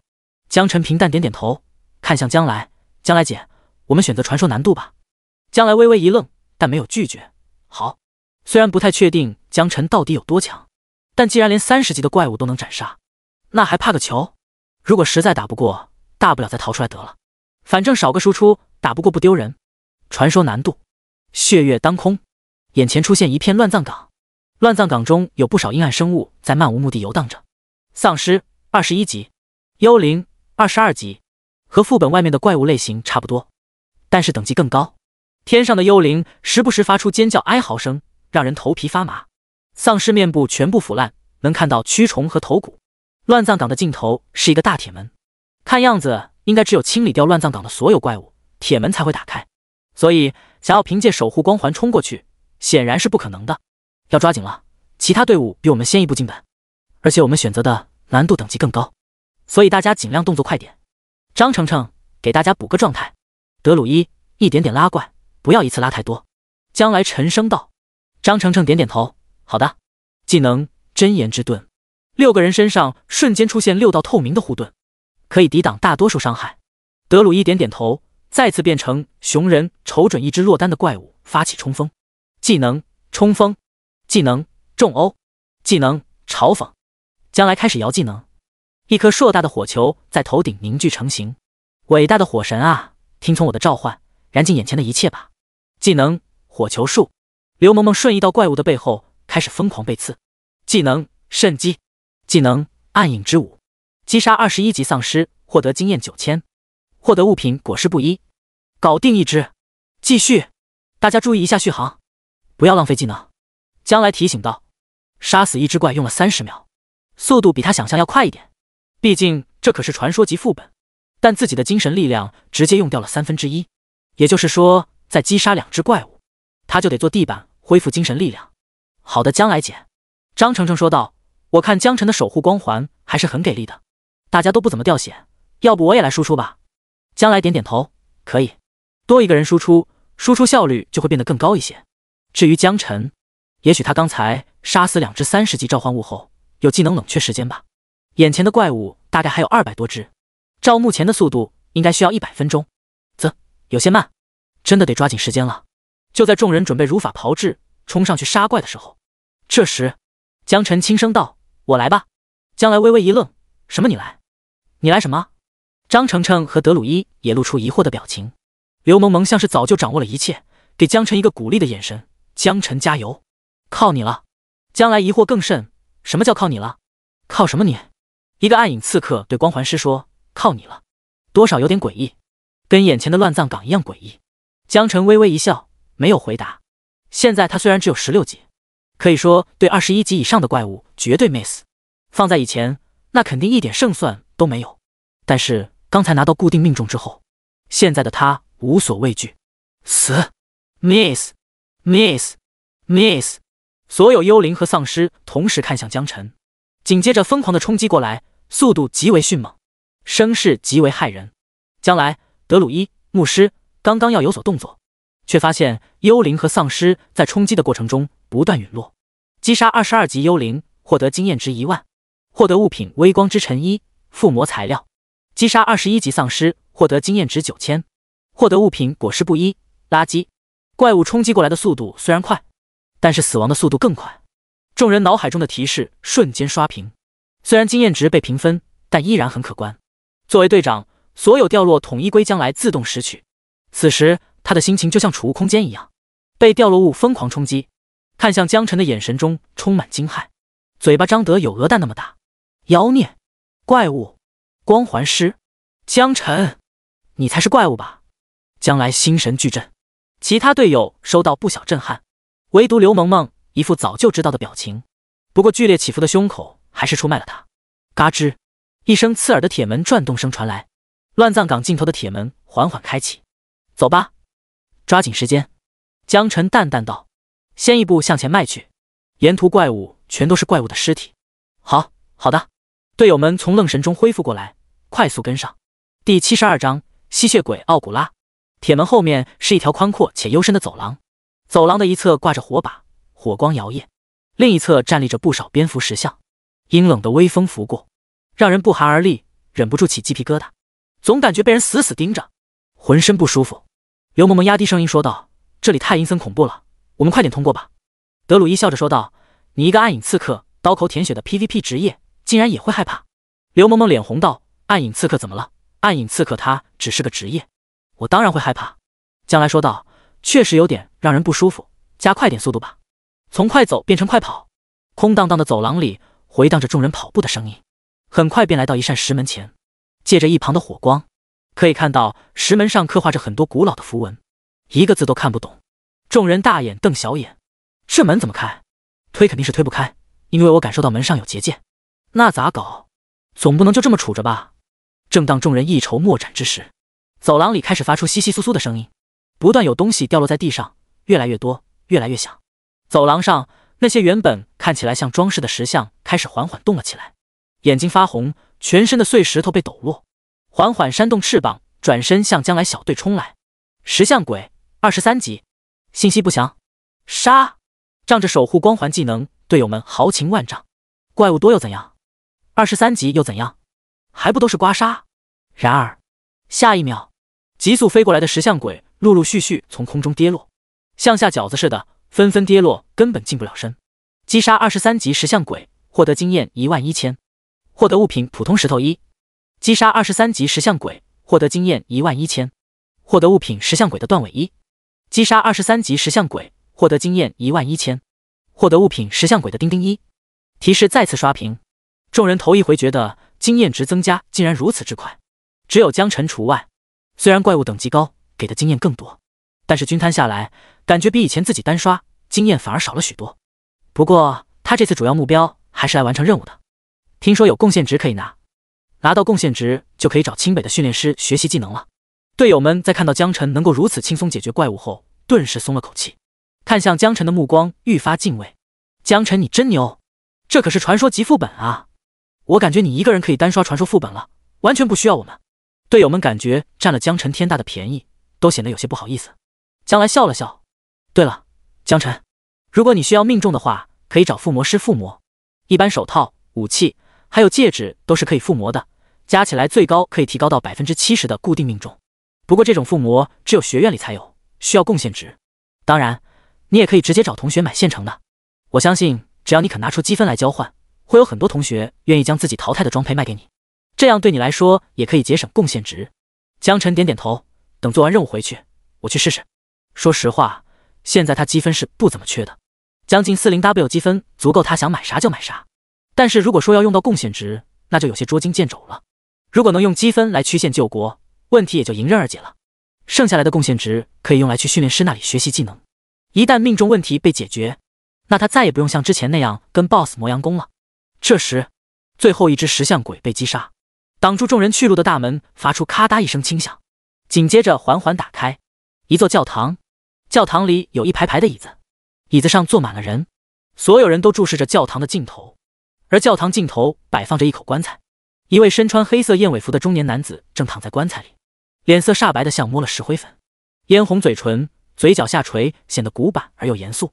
修长手指上戴着镶嵌有绿色玛瑙的黄金戒指，浑身散发着一种英伦古朴风格。在大门打开的那一刻，原本安静的人们猛然回头，一双双血红的眼睛看向将来等人，眼神中充满了癫狂。鲜血，甜美的鲜血，全新的贡品。哦，不，他们也有可能想要加入我们。你们是想加入我们对吗？快说，想加入我们？死亡还是生存？你们到底是想要死亡还是生存？哦，孩子，快过来，坐在我旁边的椅子上。教堂里这些回头的人并没有开口说话，大家却能听到无数窃窃私语，像蚂蚁一样钻入大家的脑子里。刘萌萌嘴角上扬，两眼发直，我愿意。随后向着教堂走去。紧接着，将来张程程、德鲁伊也都失去理智，身体完全不受控制走进教堂。6人小队，只有江晨依然保持清醒。他也不知道为什么，可能是精神力太强的原因。理论上来讲，精神力很强就会对精神类攻击具有极强的抗性。江晨皱了皱眉，队友5个人，一个一个伸手去拦，肯定是拦不住的，除非都踹飞回去，但又感觉不太合适，还是将眼前这些古怪都杀了再说吧。魅魔23级，信息不详。死！江辰轻声道。教堂内的诡异像被割麦子一样，陆陆续续被秒杀。击杀23级魅魔，经验加11000，获得物品皮鞭1。击杀23级魅魔，经验加11000，获得物品皮鞭1。提示再次刷屏，队友们不再前进，从迷糊中醒来。刘梦梦惊讶道：“我刚才好像失去意识了。”将来脸色难看，确实，我感觉身体不受控制，有一种强烈渴望，想要成为这座教堂的傀儡。德鲁伊长舒一口气，吓死我了！整个过程其实内心是清醒的，但身体不受控制，还以为要死在这里了。张程程点点头，我也有这种感觉。众人纷纷向江辰致谢。将来说道：“江辰，谢谢你，虽然不知道你为什么没有受到影响，但是如果没有你，恐怕今天我们很可能要栽跟头了。”江辰淡淡笑说：“应该的。”这时，教堂尽头，棺材里不知道什么时候已经空了，一道身影漂浮在教堂的穹顶。哦，欢迎你们，我的朋友，请叫我奥古拉斯夫斯基。今天晚上的月色很不错，就像诸位的鲜血一样美。第73章，奥古拉之贵。奥古拉优雅地向6人小队鞠了一躬，仿佛即将开始一场绚烂的表演。但是怎么看，这副本的生物都像是开启了智慧一般，跟以往见到的怪物大不相同。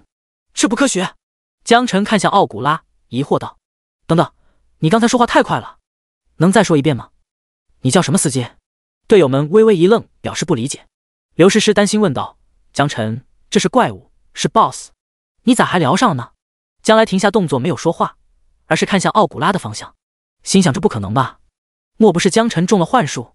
怎么还和 BOSS 聊上了呢？德鲁伊沉声道：“管他什么司机，一个没有灵智的怪物，宰了就是了。”张程程道：“我的治疗术可能对他有用。”而就在这时，奥古拉做出了一个让队友们惊掉下巴的反应，他居然回答了江辰的话：“粗鲁的人类啊！既然你们诚心诚意的问了，那我就大发慈悲的再说一遍，我叫奥古拉斯夫斯基，一位伟大的吸血鬼伯爵。我允许你成为我的奴仆，请亲吻我的右脚小拇指。”奥古拉激情四射地向众人展示着自己的优雅和耐心，并为自己的慷慨施舍而感到骄傲。江辰淡淡道：“等等，你的名字太长了，奥什妖垃圾，你慢点说。我叫奥古拉斯夫斯基，一位伟大的斯什么基？奥古拉斯夫斯基，一位古拉斯基，奥古拉古德毛利。”队友们直接无语了。你哥这跟 BOSS 卡 BOT 呢？好在奥古拉终于醒悟过来，并没有让江辰继续玩下去。够了，你这个愚蠢的人类，你不配知道我的名字，就现在献出你的生命吧！奥古拉化作一道黑色闪电向江辰冲来，强烈的压迫感让队友们的心瞬间提到了嗓子眼，而江辰却不慌不忙，淡定的回答：“好的，奥古拉斯夫斯基。”奥古拉一个趔趄从空中跌落，好不容易才停稳了身形，然后气急败坏的说道：“好，很好，我的朋友，你终于知道了我的名字了是吧？不过我已经饿了，请献出你的鲜血吧。”众人惊呆了，万万没想到副本的 BOSS 竟然有智慧。紧接着就看到诡异的一幕，6人小队周围不断有黑影闪烁。德鲁伊本想冲锋重殴一套控制住，可是根本捕捉不到目标。此时可能法系的范围攻击更加合适一些。张程程释放2个群体范围的治疗术，很快精神就空了，或许对奥古拉造成了一定伤害，但并不明显。将来直接释放大招流星雨，一波下来半管子蓝没了。奥古拉可能擦伤，但绝对没有重伤。好在有江辰的守护光环，所有人承受攻击，但却不痛不痒。负一，负一，负一。与此同时，江辰的灼热光环和冰霜光环也在同时生效。Miss， 负12984生命值。Miss， 奥古拉再次从黑影中跌落，惨白的脸上写满了狰狞。小杂种，我要杀了你！我一定要杀了你！你现在就算是求我也没有用了。身形一闪，速度比之前快了10倍不止。密集的伤害打在将来6人小队身上，噼里啪啦就像竹筒倒豆子，平均1秒钟每个人掉5点血。20级左右的职业者，如果装备精良的情况下，正常来讲血条一般都会达到6000以上。想要消耗掉1管子血条，至少需要20分钟。在这20分钟里，牧师随便抬手一个治疗就能瞬间回满，但这似乎也已经是奥古拉攻击的极限了。而6人小队当中，大家也有自知之明，奥古拉的一直保持高速移动，而且还是在空中飞翔，德鲁伊根本起不了作用。至于法系的范围攻击，实在太过耗费精神力量，就算击中目标也没办法构成大量伤害。所以大家很干脆，索性原地站着，啥也不干，甚至还聊起了天。反正有江晨在，怕什么？哇，这个 boss 竟然可以沟通聊天，我还是第一次见到。谁说不是呢？竟然还和江晨吵了起来，太有趣了。奥古什么来着？奥古拉斯？夫斯基？哎呀，管他叫啥，一个 boss 罢了。刚才太逗了，一本正经的让江晨亲吻他的脚趾。我有个疑问，你说，你们到底是怎么忍住不笑的？啊？哈哈哈哈，忍不住，真的忍不住。你们别笑了，这可是 boss， 给他一点面子好不好？奥古拉这次没有再出来撕逼，而是继续拼命攻击，因为他知道再被击中2次，他就完蛋了，所以他必须要在江晨命中之前尽可能发动攻击。可是打了半天，这群该死的人类食物不但没有被击垮，反而悠闲的在那聊起了天。奇耻大辱！我一定要杀了你！你这个 Beyond！ 凄厉而又尖锐的谩骂声震得人耳膜生疼。该说不说，不死系列除了不死，精神攻击也很厉害。5名队友瞬间都戴上了痛苦面具，血量狂掉，吓得牧师张程程快速对队友回血，而江晨却没什么感觉。他发现守护光环可以抵挡住物理伤害、魔法伤害，但是好像对精神攻击没有效果。只是他13000的精神力量，又好像刚刚好能中和这种攻击，抵抗掉绝大部分伤害。不过再继续下去，恐怕队友都要完犊子了。Miss， 负12984生命值。Miss， 再次命中。奥古拉身形一顿，从空中跌落，捂着胸口哇哇吐血，看起来像是受了很重的伤。只要江晨再命中1次，他就可以归西了。大家虽然不明白一个副本 BOSS 为什么会突然开启智慧，但他们知道现在奥古拉恐怕要放大招，生死相搏了。刚才吃了精神攻击的亏，这个时候将来等人也开始紧张起来，不敢再像刚才那样掉以轻心。大佬，请收下我的膝盖吧，请允许我亲吻你的脚趾、小拇指就行，我愿意成为您的奴仆。奥古拉匍匐在江晨的脚下，干脆又利落，把大家吓得不轻。奥古拉突然砸在地上的膝盖，比刚才他的精神攻击还要有攻击性。什么情况？你可是尊贵的吸血鬼奥古拉啊！你怎么能说跪就跪呢？第74章进入沙漠。叮！奥古拉请求发动主仆契约，是否同意？江晨微微一愣，有些懵逼。高中读书时候好像在哪看到过类似的知识点，说是龙国历史上有人通过王霸之气在荒野震慑了游荡的 BOSS， 然后 BOSS 当场就要跟这位王霸签订主仆契约，后来帮助这位王霸之气的拥有者成就了一番宏图伟业。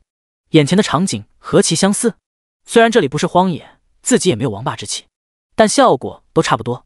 江晨当即不再犹豫，点点头同意。奥古拉化作一道黑光钻入江晨的身体，江晨感觉手背微微有些发痒。片刻后，江晨的手背出现了一只黑色的小蝙蝠图案，绑定成功，获得仆从奥古拉。奥古拉传说 BOSS， 等级23级，生命26000，力量9800，敏捷12000，精神10000，技能灵魂尖叫、闪电攻击、魅惑。灵魂尖叫1级，对500米范围内所有目标造成灵魂攻击，伤害值等于精神50百分号加600，无视物理防御和魔法防御。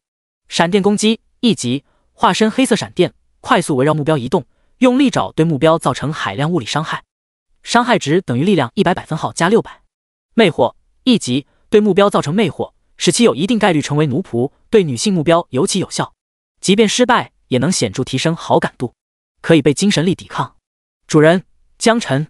江晨查看了一下奥古拉的面板，直接有被震惊到，高达26000的生命值，比自己都要高，要不怎么说是 BOSS 呢？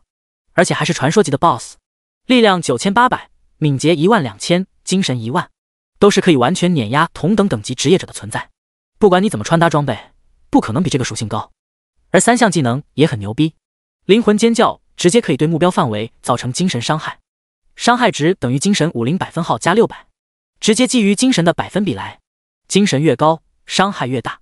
闪电攻击可以快速移动，用利爪造成物理伤害，伤害值等于力量100百分号加600，根据力量的大小来造成伤害，具有可成长性。魅惑技能奴仆，对女性尤其有用。江晨觉得这个技能没什么用，真正的战斗就应该血拼，他早就习惯了用光环来结束战斗，这种魅惑技能只能短时间控制一下，磨磨唧唧没什么意思，不过不妨碍他偶尔实验一下。整体来说，奥古拉的属性和技能都相当惊艳，任何精英小队遇到了都会陷入到艰难的战斗中，甚至还有可能直接丢掉小命。可惜他遇到的是江辰，打不动，挨打还挺痛。你管这叫职业者？从未见过如此妖孽的职业者。江辰同样很懵逼，为什么这货会有智慧，而且还知道害怕？江辰想把奥古拉召唤出来，好好问问。就在这时，队友惊呼：“门开了！”只见教堂的后面开启了一扇门，绚烂的阳光照射进来，让本来显得阴郁的教堂瞬间明亮起来。走，我们抓紧时间，否则晚了，狮王核心就要被别人给刷走了。将来焦急地说道，先一步走去，队友紧随其后跟上。江辰咂咂嘴，也跟在后面。奥古拉是吸血鬼系列，即便是伯爵遇到了阳光，估计也要 GG。原本还觉得这货很牛逼，现在看来牛逼的很有限。算了，回头再说吧。抬脚也跟了上去。另一边，其他几支小队也刚好打到教堂这里。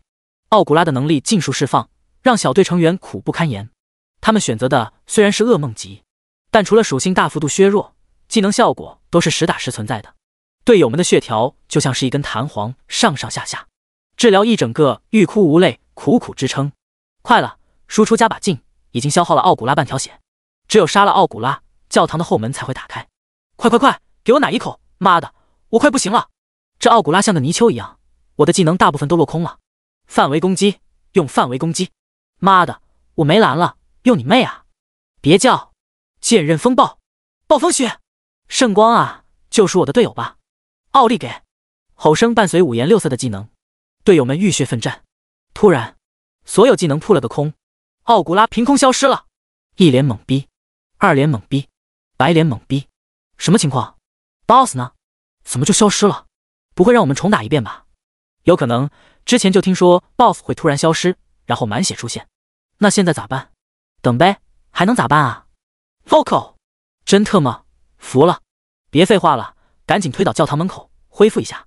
同样的情况在各个小队上演，大家都以为奥古拉会被重置，都抱怨还得重新来一遍，简直耽误时间。只有击杀了奥古拉，教堂的通关下一个关口的门才会打开。可是没人知道，或许奥古拉被重置还不算是最糟糕的事情，更糟糕的或许是奥古拉永远也不会出现了。将来小队越过教堂后门，来到一处荒漠中，炎炎烈日下，感觉空气都被扭曲了，灼热的气息直扑面门，让人快速感觉到燥热。远处是一望无际的沙漠，沙漠里有蝎子、木乃伊、骆驼，而沙漠的中间耸立着几座高达巍峨的金字塔。难道狮王指的是木乃伊？很有可能。法老木乃伊，管他是啥，抓紧时间。其他小队很有可能都已经打到金字塔里面去了，再不抓紧，我们这趟就白来了。踩在沙漠的路上，感觉就像是铁板上的鱿鱼，竟然特么的开始掉生命值，负1生命值，负1生命值。张程程，注意大家的血量。好的，收到。张程程抬手给所有人套上了护盾，技能真言树盾，提供2000点能量防御，持续15分钟，冷却5秒。小队快速前进，突然一旁的沙土松动，一只巨型毒蝎子一跃而出，快速向众人跑过来。探测数：沙漠巨蟹，传说精英，等级22级。第75章，人未到，怪先死。烈日下，沙漠巨蝎高高扬起尾针，在阳光下明晃晃，亮晶晶，看起来异常锋利且尖锐。如果捅在人身上，恐怕一捅一个血窟窿。而且从尾针颜色来判断，深黑色必然隐藏着剧毒，可想而知，毒伤比穿刺伤更加难搞。全身上下覆盖有鳞片，同样证明巨蟹的防御力惊人。攻击的时候从沙漠里猛然钻出，让人防不胜防。巨型毒蝎快速扑来，德鲁伊起手冲锋，眩晕2秒，技能重殴，眩晕3秒。流石狮闪现到毒蝎身侧，使用技能瞬击，眩晕5秒。将来前摇火球完成，对怪物造成了1000点伤害。江辰的光环在连续妹死了几下后，终于命中，击杀22级沙漠巨蝎，获得经验1万，获得物品毒针、武器材料。十全程只用了10秒，比之前快了不少。队友们发现最终击杀主要还是靠江辰，所以干脆也就不怎么输出了，直接齐刷刷的丢控制。没控制住也无所谓，反正有守护光环能抗下 99.99% 的伤害，主打的就是一个陪伴。Miss， 负12985生命值。Miss， -12986生命值。击杀22级沙漠巨蟹，获得经验1万，获得物品毒针1，武器材料。击杀23级木乃伊，获得经验11000，获得物品破烂不堪的沙袋5，没什么用。击杀21级疯狂骆驼，获得经验9000，获得物品骆驼断尾1。不得不说，沙漠的范围很大，金字塔看着挺近，但小队足足用了1个小时才抵达。江晨忍不住咂舌，这还是一路上马不停蹄，没有停下来打怪的结果。其他队伍可想而知的有多慢呢？只是他不知道，在收复奥古拉之后，其他队伍连看到沙漠的机会都没有。醒悟的早的已经原路返回，退出副本了。还待在教堂耗着的队伍，此时的心情也一点点跌入谷底。这次的任务，他们注定没办法完成。江晨还是第一次获得仆从，难免激动，于是试着在内心呼唤，看看能不能沟通。奥古拉，在的，我的主人。哇呜，真的可以。江晨嘴角微微上扬。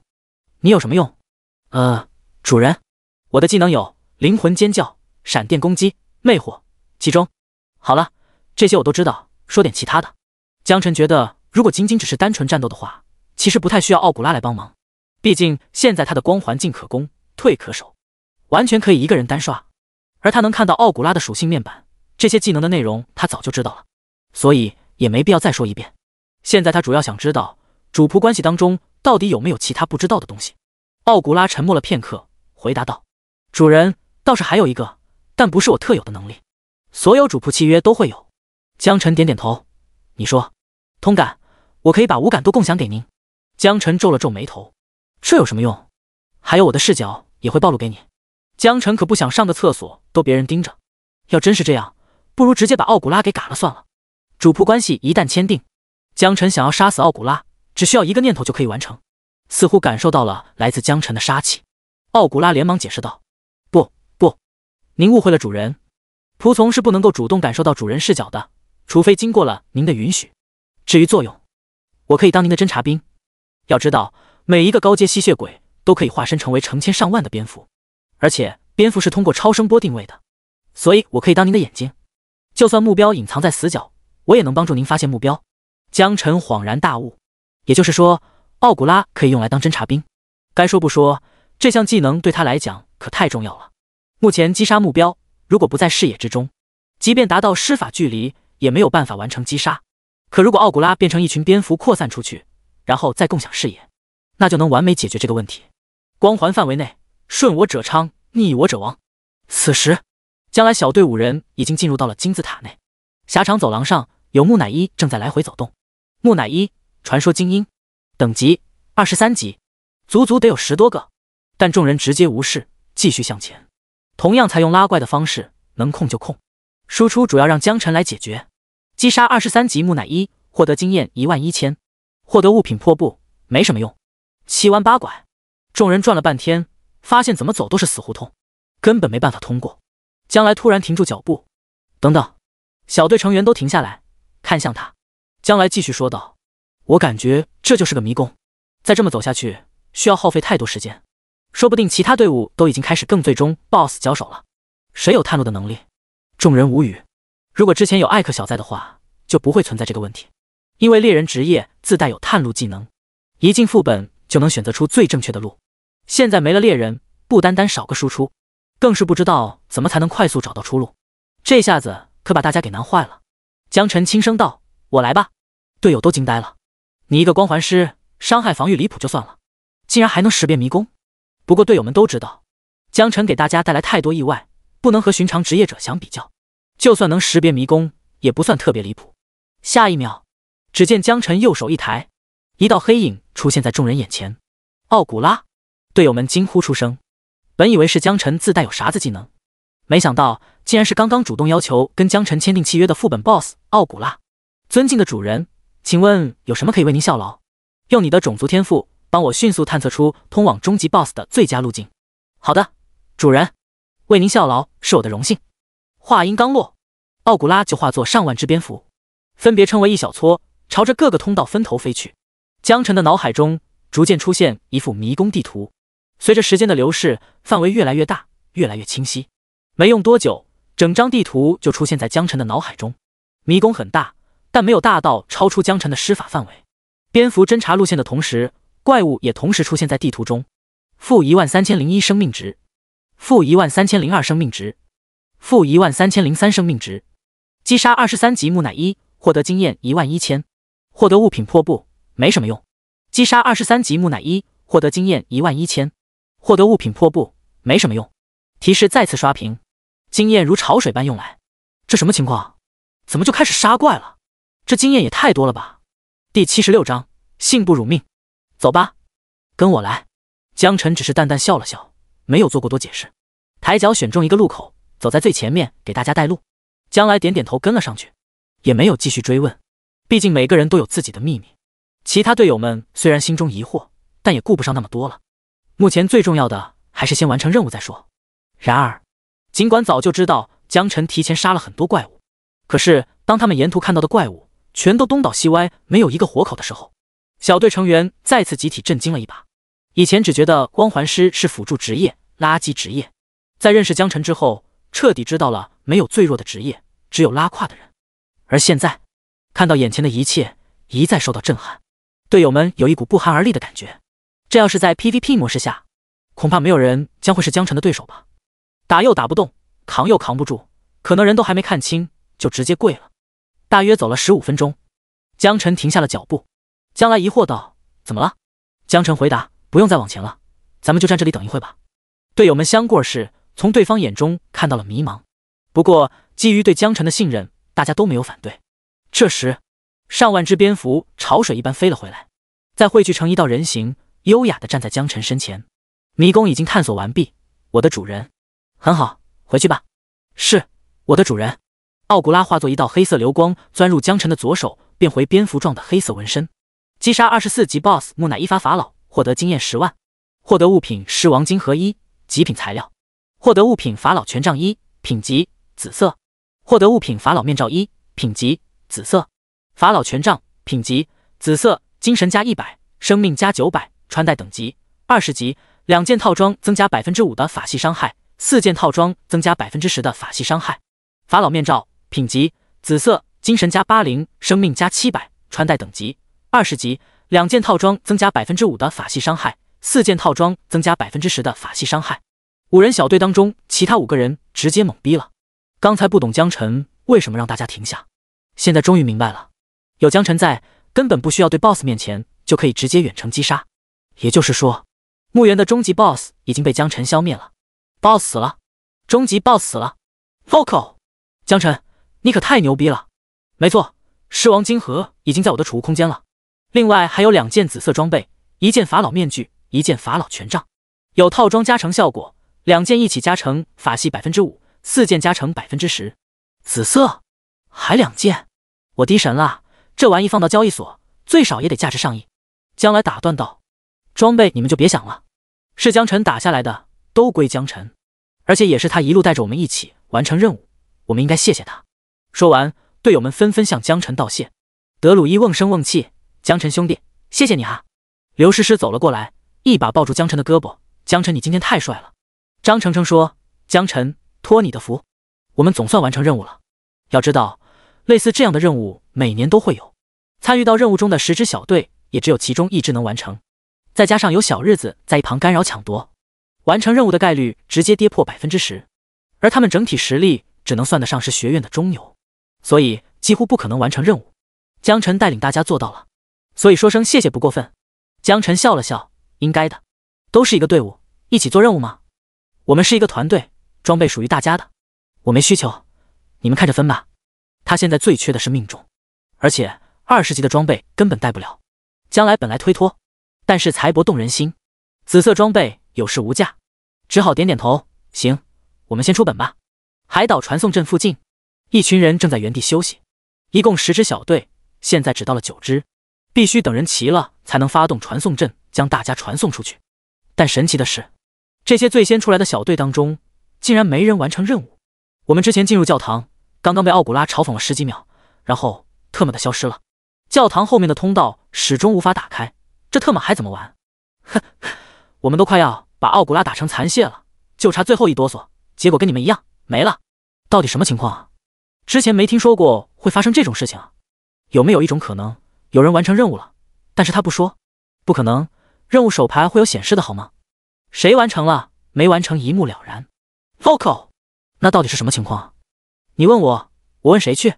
或许是副本出 bug 了呢？还有一支小队没有回来，有没有可能他们会完成？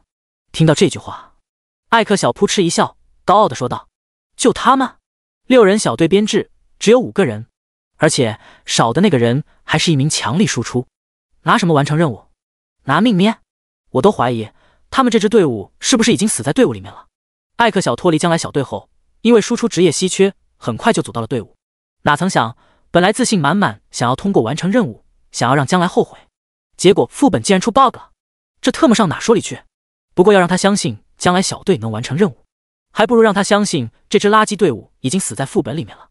不过艾克小的言论很快收到了一旁同学的反驳：“不可能，如果他们真的死了，老师这边会有感应，任务手牌会自己传送回来。”艾克小冷哼一声：“难道你想说他们会完成任务？我可没这么说，但就是不可能死。何况他们小队的光环师拥有强大的守护技能，实在遇到危险，保命肯定没什么问题。”艾克小过分了啊，动不动就咒同学死，太不吉利了，快跟我说呸呸呸！艾克小翻了个白眼，没好气的扭过头去。开什么玩笑，把自己赶出队伍，都死了再好呢。然而他的眼神凝固了，身体不自觉的打了个冷战。是将来小队，哇，你们快看，是将来张程程他们来了。此时将来小队5个人越过乱葬岗子，来到众人面前，每个人看起来很高兴，脸上都挂着微笑。幸不辱命，任务完成。第77章，牛逼 Plus 江晨。在场同学沉默了几秒后，发出尖锐报名声：“怎么可能？你们难道没有遇到副本 bug 吗？奥古拉没消失，教堂的后门能打开。说实话，大家都遇到副本 bug。你说你遇到，那不正常？”艾克小嗤笑道：“就他们5个人配置，就算能通过教堂，实力恐怕也不允许吧。”嘿嘿，装，接着装。面对大家的质疑，将来小队5人相互对视了一眼，从队友的眼中看到了震惊。看来刚才奥古拉和江晨签订主仆契约后，直接断绝了其他小队完成任务的可能性。但这个问题确实不太好解释，怎么办？将来大脑开始急速运转。好了，人都到齐了，我们传送回去再说。一道来自传送师的声音响起。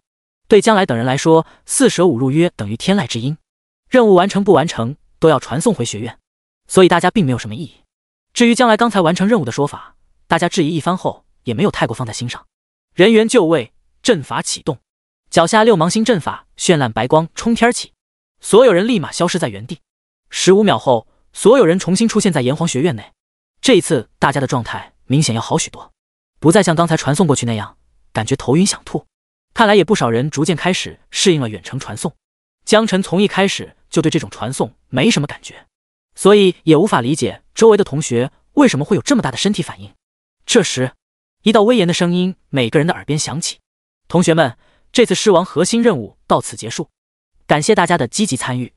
下面宣布本次的最佳5人小队，将来小队。”轰！在场所有人瞬间沸腾了。就在刚才，大家还在对将来提出完成任务这句话感到质疑，即便将来拿出任务手牌都不一定能解释清楚。那么现在，炎黄学院的院长董宏武亲自宣布将来小队完成了任务，没有人还会继续质疑。什么？我没听错吧？将来小队完成任务？他们竟然真的完成任务了 ！Vocal， 这不科学！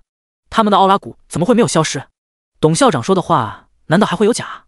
不是，我没有怀疑董校长的意思，只是没有人怀疑董院长，但却又怎么也想不明白。明明大家都一样，进本之后遇到了奥古拉消失事件，可为什么唯独将来小队能成功完成任务？很多人想说这不公平，他们小队能力只能算中下游，但没有人真的提出来去较真。跟董院长较真，那就等于跟自己的前途较真，没必要，完全没必要。如果说别人还只是隐约觉得不公平，那么对艾克小来说，4舍5入约等于晴天霹雳。他很后悔，后悔当时为什么要那么冲动，明明可以一起完成任务，获得奖励，可是现在亲手断送了这次机会。江晨，你给我等着，今天的羞辱我记下了，我爱某人一定会让你好看。艾克小眼神怨毒地看向江晨，他觉得一切的错误都因为江晨导致。本来明明可以跟将来他们一起完成任务，结果偏偏江晨要来碍眼。可恶，恶臭的东西，你小子给我等着！江晨似乎发现了艾克小的目光，微微一愣，觉得他可能是羡慕自己吧，于是嘴角上扬，微笑着对他点了点头。看到江晨的样子，艾克小肚火中烧，认为这就是一次红果果的挑衅。好，很好，江晨是吗？我记住你的名字了，咱们来日方长。江晨这边并不知道艾克小心中所想。此时此刻，听到院长宣布小队任务成功后，他同样很激动，这是他第一次执行清北的任务，而且这次任务还是向思琪、向天神给他争取来的，意义非同凡响。院长简短的做了一下任务总结后，宣布解散。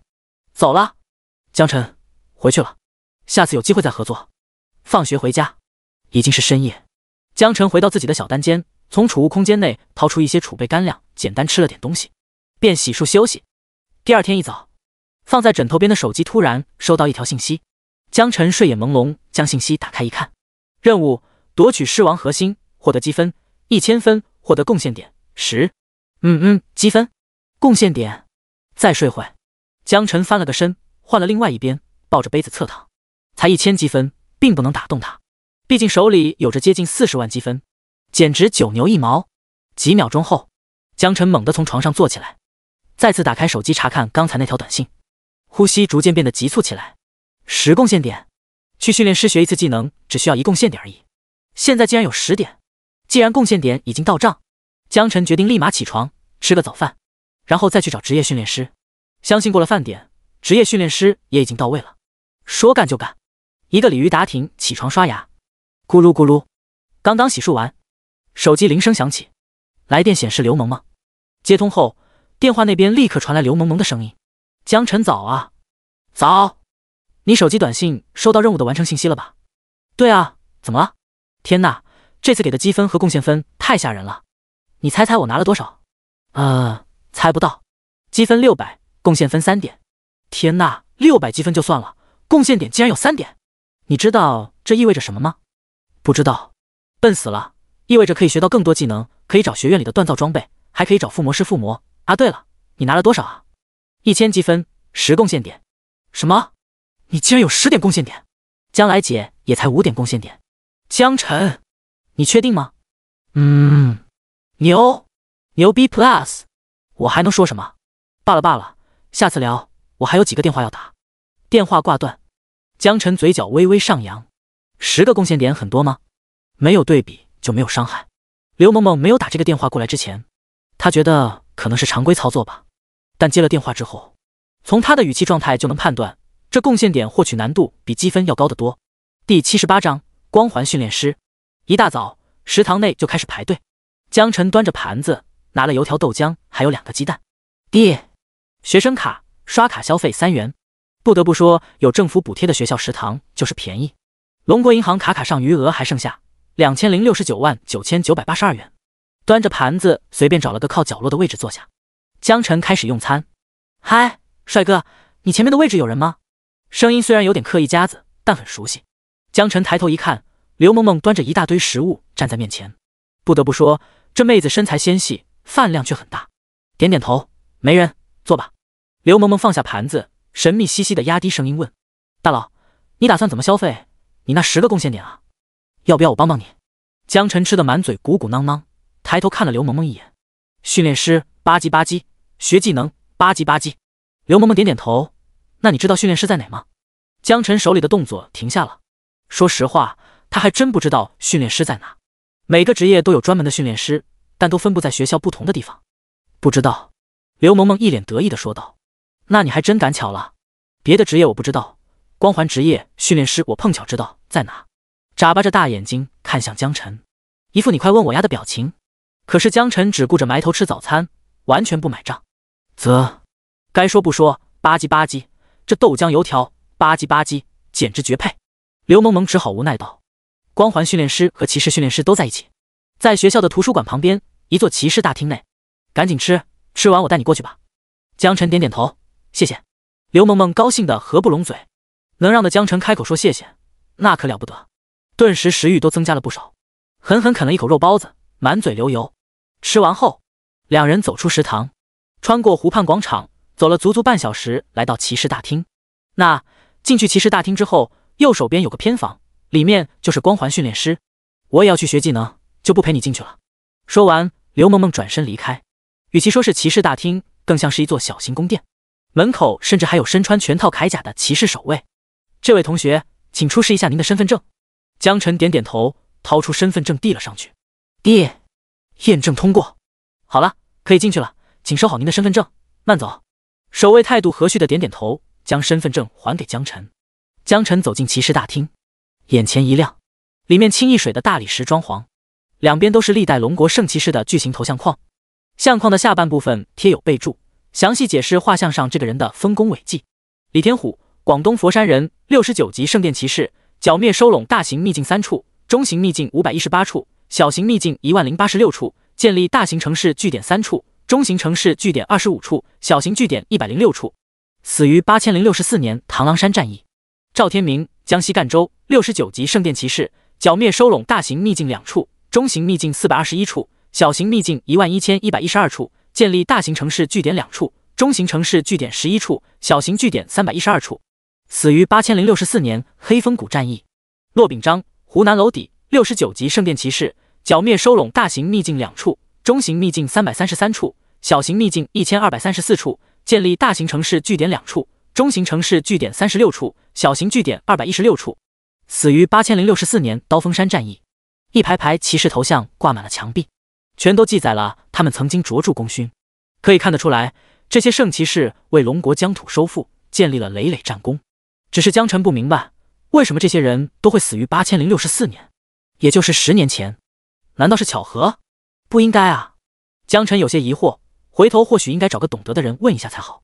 走廊的尽头就是一个巨大宽敞的圆形大厅，里面或站或坐着不少高阶骑士，像是正在商讨什么。钢铁铠甲全副武装，看起来特别威风。这些人里面应该就有骑士训练师了。不过江晨要找的是光环训练师。江晨记得刘萌萌说过，光环训练师在右手边的偏房。右手边偏房吗？走廊有些长，江晨将目光盯着右边，走了老长一段距离。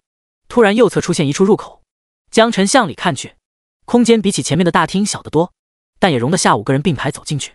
里面有几排书架，书架前放着书桌和椅子，书桌上还有刚刚泡好的咖啡。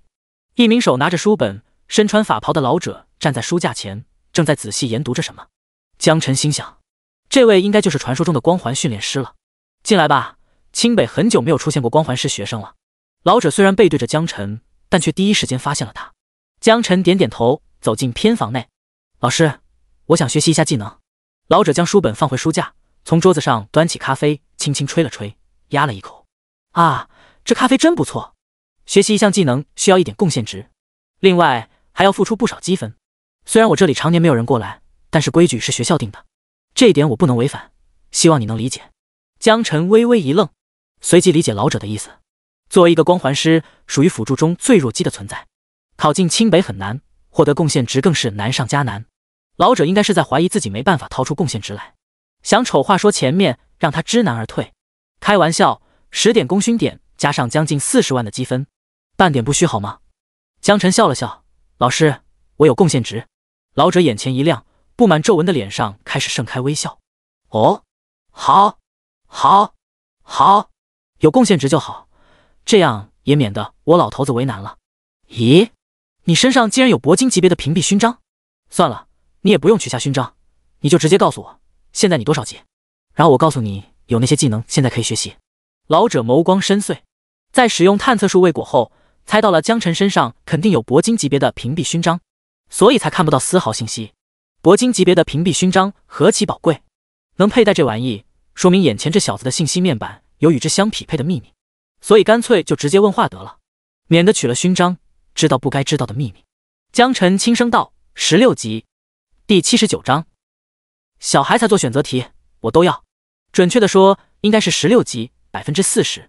去一趟墓园副本，经验条涨了快30多个点，对于别人来说已经很多了，但对于江晨来说确实很慢。如果不是任务需要，他肯定不会主动去组队分享经验。老者点点头，开始介绍：20级以下的技能学习，消费1点功勋点，1000积分。16级以下能学的技能不多，目前你可以学习的技能如下。为了避免重复说明，老者直接拿出手机，将信息都发给江晨。可学习技能：强击光环，增加单位攻击强度；法伤光环，增加单位法术强度；命中光环，增加单位的命中几率。不可学习技能：耐久光环，增加单位的防御力和生命值；辉煌光环，增加单位的攻击速度和攻击力；邪恶光环，减少敌方单位的护甲值；吸血光环，使敌方单位的生命值转化为自己的生命值；荆棘光环，反弹敌方单位的近战攻击；虚弱光环，降低敌方攻击速度；狂热光环，增加单位攻击速度，缩短法术前摇时间；真伤光环，有一定概率将单位伤害转化为真实伤害。密密麻麻一长条的技能列表，每一项技能都有着独特的状态加成。江晨馋得直流口水。不过大部分技能都更偏向于传统的团队加成，而且加成比例很低。不过这些对江晨来说都不是问题，因为有天赋的缘故，所有的百分比状态都会无限趋近于 99%， 而数字类的增益则直接享受天赋的点数。看到江晨这样子，老者忍不住有些感慨，看来光环师都不容易啊。他当年升级全靠花钱当老板，一路刷上来，刷到学校，再刷到军队，最后刷到战场，主打的就是一个超能力。如果不是权贵出身，他相信绝大多数光环师将会被埋没在底层，因为光环师的唯一出路就是给军队当辅助，才会有最大收益。如果是个人单位，没有充分资源的情况下，根本培养不起。小伙子，慢慢跳，不着急哈。目前你能学习的技能有3个，分别是强击光环、法伤光环以及命中光环。你看看你要选哪个，想好了告诉我。哦，对了，你要喝咖啡吗？我去给你泡一杯。或许是很久没有人来这里找他进行职业技能训练了，所以老者显得格外的热情。江晨点点头，那就都学吧。老者愣了愣，看向江晨的眼神中有些惊讶。3项技能也就意味着3点功勋值，这小子哪来这么多功勋值？想当年自己刚进学校，想要获得有1点功勋值都费了老鼻子劲了。老者苦口婆心地解释道：小哥，你听我跟你说哈，你这样需要消费3点功勋值，实在太浪费了。我建议你着重选择一项技能学习，实在有需要再去学习其他的。像我们新手光环师呢，获取资源本来就很困难，所以使用资源呢，最好是精打细算。选择强击会给猎人、战士这类物理攻击为主的职业叠状态，选择法伤会给术士、法师或者其他辅助叠状态，而选命中的收益相对来说是最低的，因为但凡需要堆命中才能打得怪，基本上很难打过，尤其还是带了一个光环师的情况下，你懂我意思吧？如果队友需要命中，他们会自己找附魔师附魔。老者解释得很详细，江晨也算全都听明白了。如果这些分析安排在普通光环师身上，那确实都没问题。可他江晨不需要。江晨摇摇头，不用了，我都学。尤其是这命中光环，我一定要优先学。另外2个光环倒是其次。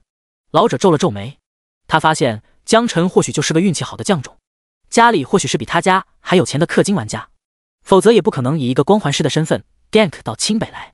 老者见劝说无效，只好长叹一口气。也行，3贡献点，3000积分。身份证给我一下。江晨点点头，从储物空间掏出身份证递给老者。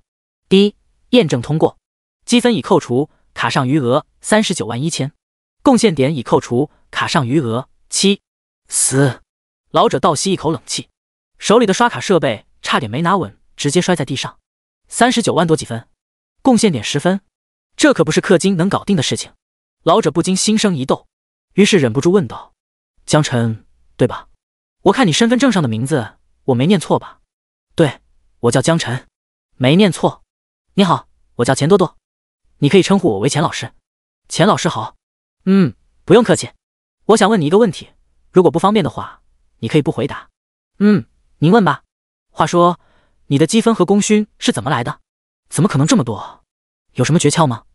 哦，你说这个呀，积分大部分是高考给的，功勋值是刚刚完成了一个任务，就是狮王核心那个任务，您知道吧？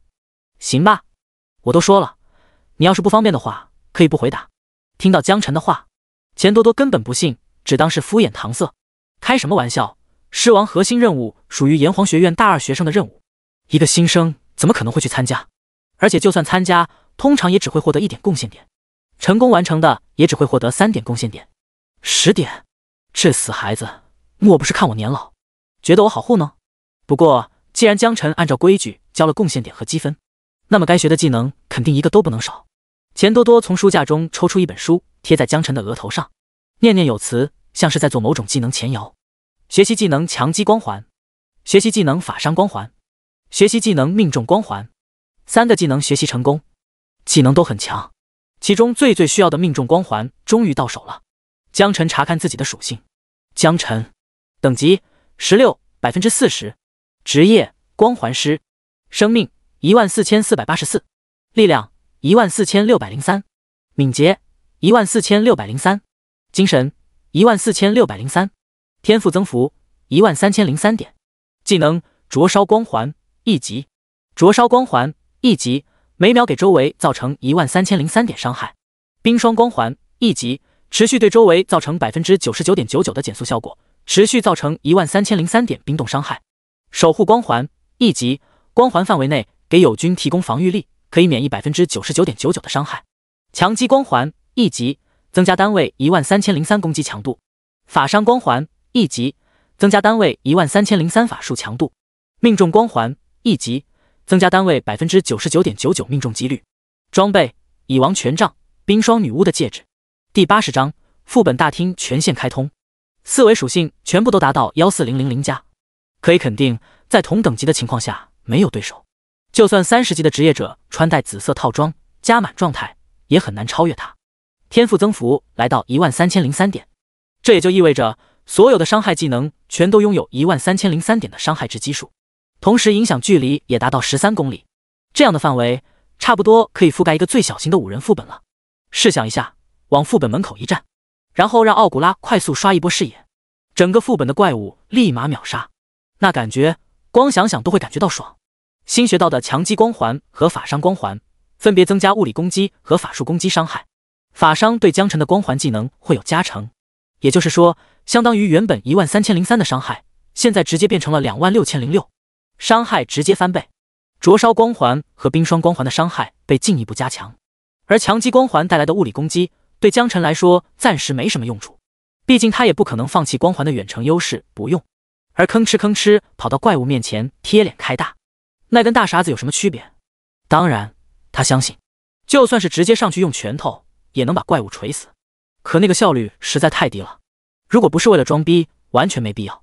最后一个新技能命中光环，从开始升级以来他就一直被命中问题所困扰，超过3级就出现 30% 的 miss， 超过5级直接无法命中，这对别人或许压根不是个问题，因为反正也打不过，没必要去送死。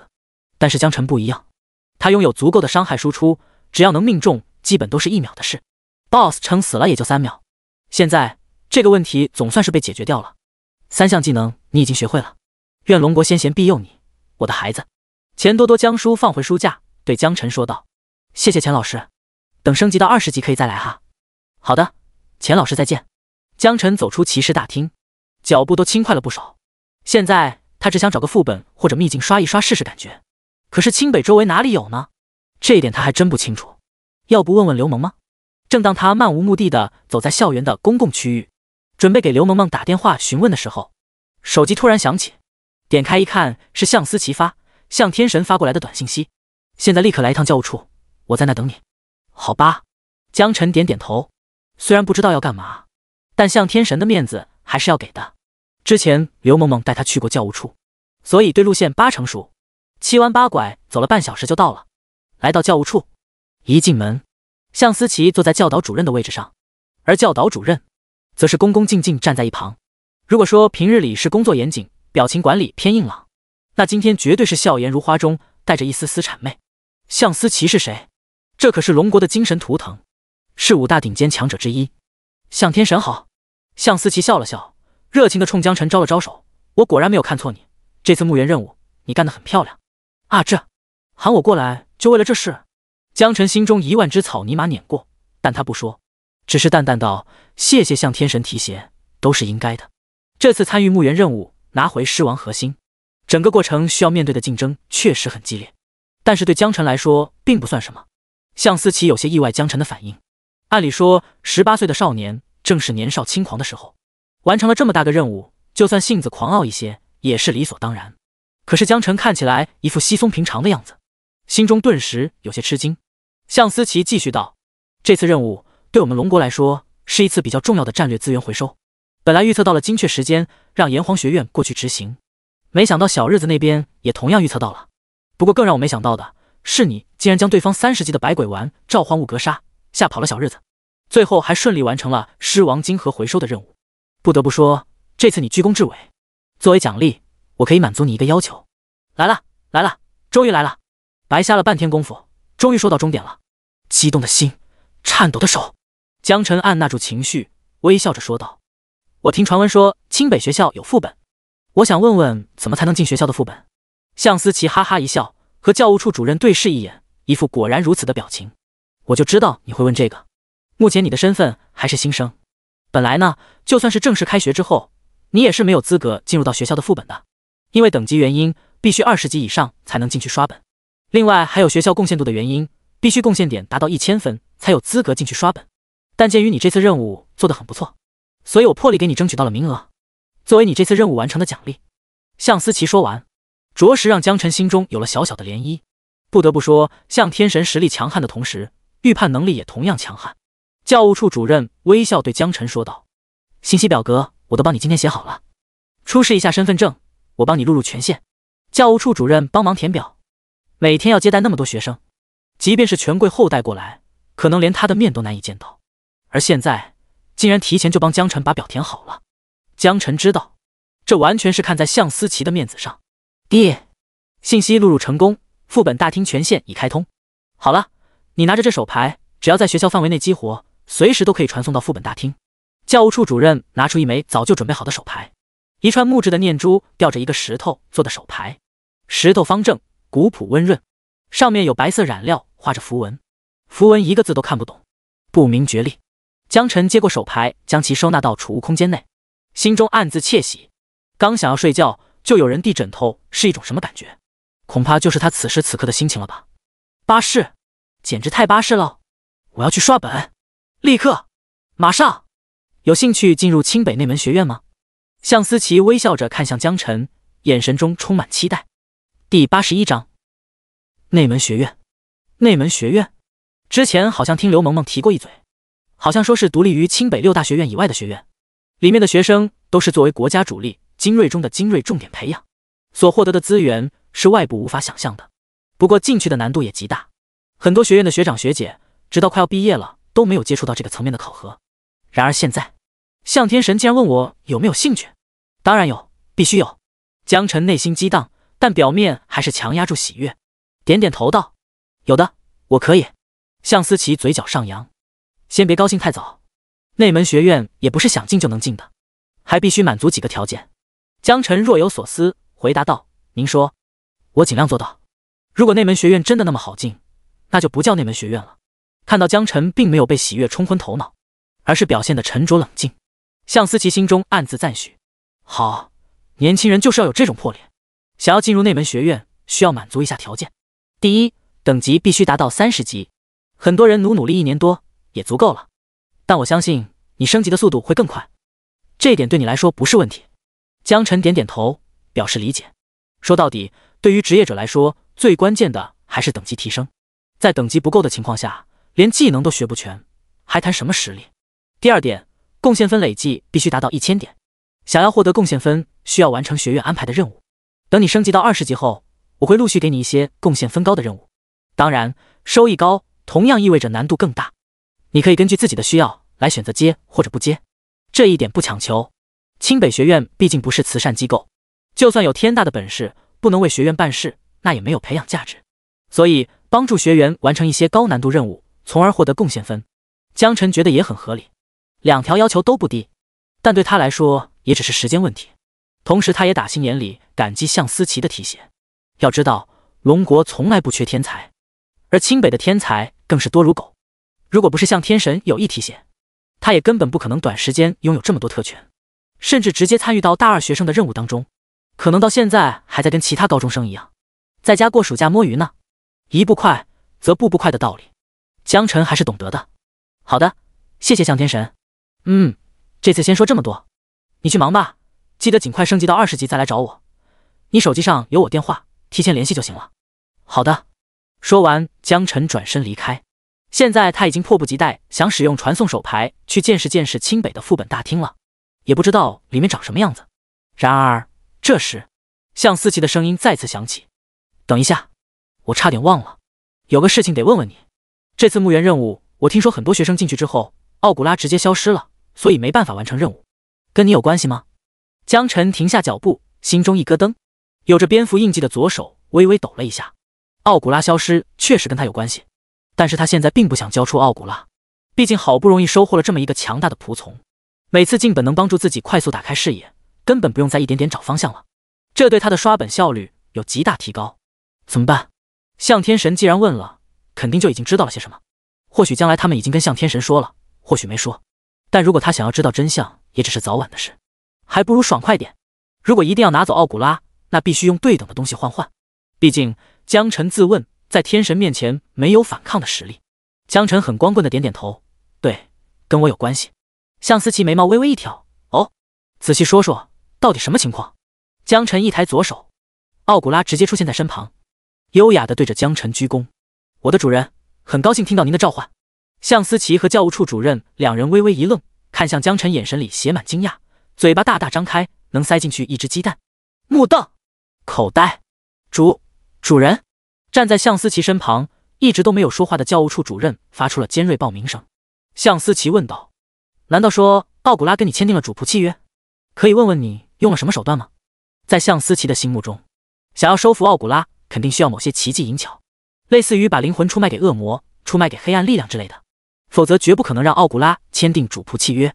因为如果单单用武力就能征服的话，那每年都会执行一次狮王任务，学校早就人手一只奥古拉了。教务处主任同样感到好奇，想要知道江晨到底用了什么方法。江晨抓耳挠腮，其实我也不知道。然后看向奥古拉，你来解释一下。目光齐刷刷看向奥古拉。奥古拉优雅站立，绅士微笑，转身面向两人。从两人跟江晨说话的语气来判断，应该是主人的长官，那么应有的礼数还是应该做到的，绝对不可以傲慢世人。两位尊敬的大人，我之所以能被收服，主要是因为主人身上有一股王霸之气，他的人格魅力深深的让我感到折服。王霸之气，人格魅力。向思琪和教务处主任同时翻了个白眼。我信你个鬼，你个糟老头子。一旁的江晨站在那也尴尬的感觉，能用脚抠出3室一厅来。神特么王霸之气，你是明明是被爆炸伤害给吓得屁滚尿流了好吗？我心里清楚，但我不说。打人不打脸，毕竟以后还要长期相处，虽然是主仆关系，基本的面子还是要给的。真的吗？像少女的鲜血一样真。向思琪知道问不出什么来，但还是想再努力一下，结果发现还是徒劳，于是叹了口气，算了，你为什么签主仆协议我也管不着，但我再问你一个问题，你必须如实回答。奥古拉点点头，尊敬的长官，诚实是我仅剩的财富。第82章，一份奥古拉租赁合同。奥古拉的厚颜无耻，让在场3人纷纷无语。如果诚实真的是他唯一，那么其他人都能堪称圣贤了。向思琪不想在这个问题上继续纠结，继续问道：你和江晨签订主仆协议后，副本里头其他人没办法通关了，这是客观事实。那么我想知道，是否同时也意味着以后也无法去墓园刷狮王核心了？这个问题可把江晨给震惊到了，他根本没考虑到这么远。如果墓园副本因为奥古拉的原因而永远无法刷本，那么龙国或许将会永远失去这样一个固定的战略资源。1年出现一次的狮王核心，不单是别的国家刷不了，龙国自己也刷不了。奥古拉点点头，如您说说，确实会这样。毕竟想要通过那座教堂，必须满足一项规则，杀死我。简单直接，一副慷慨就义、悍不畏死的模样。要不是当初亲眼看到奥古拉给自己跪下，江晨差点就信了。向思琪和教务处主任都陷入了沉思。现在奥古拉是江晨的仆从，他们没有权利要求奥古拉去副本送死，但在以往，既然墓园可以无限刷奥古拉，那么奥古拉或许不是真的死亡。向思琪又问道：有没有一种可能，你在副本规则当中并不会真正死亡？奥古拉微微一愣，坦白道：这点我没办法给您明确答案，我的长官。我只是有一种模糊的感觉，我好像死了很多次，永远都在轮回当中。得到这个答案，向思琪和教务处主任相顾而视，两人都眼前一亮。向思琪长舒了一口气，看向江晨：江晨，我想跟你做笔交易。江晨心中一咯噔，完了，该来的还是来了。奥古拉看来要保不住了，事关国家战略资源，孰轻孰重他还是知道的，就算白给他也无话可说。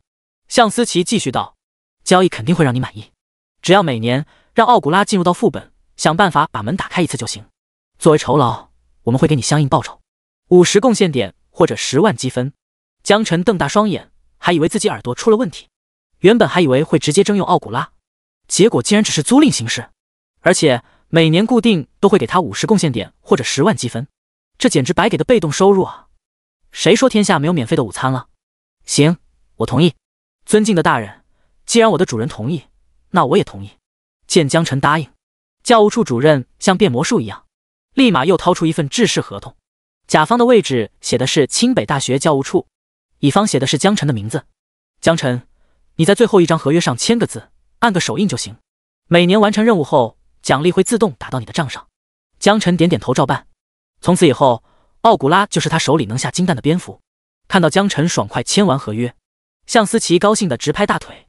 哎呀呀，江晨，你知道这意味着什么吗？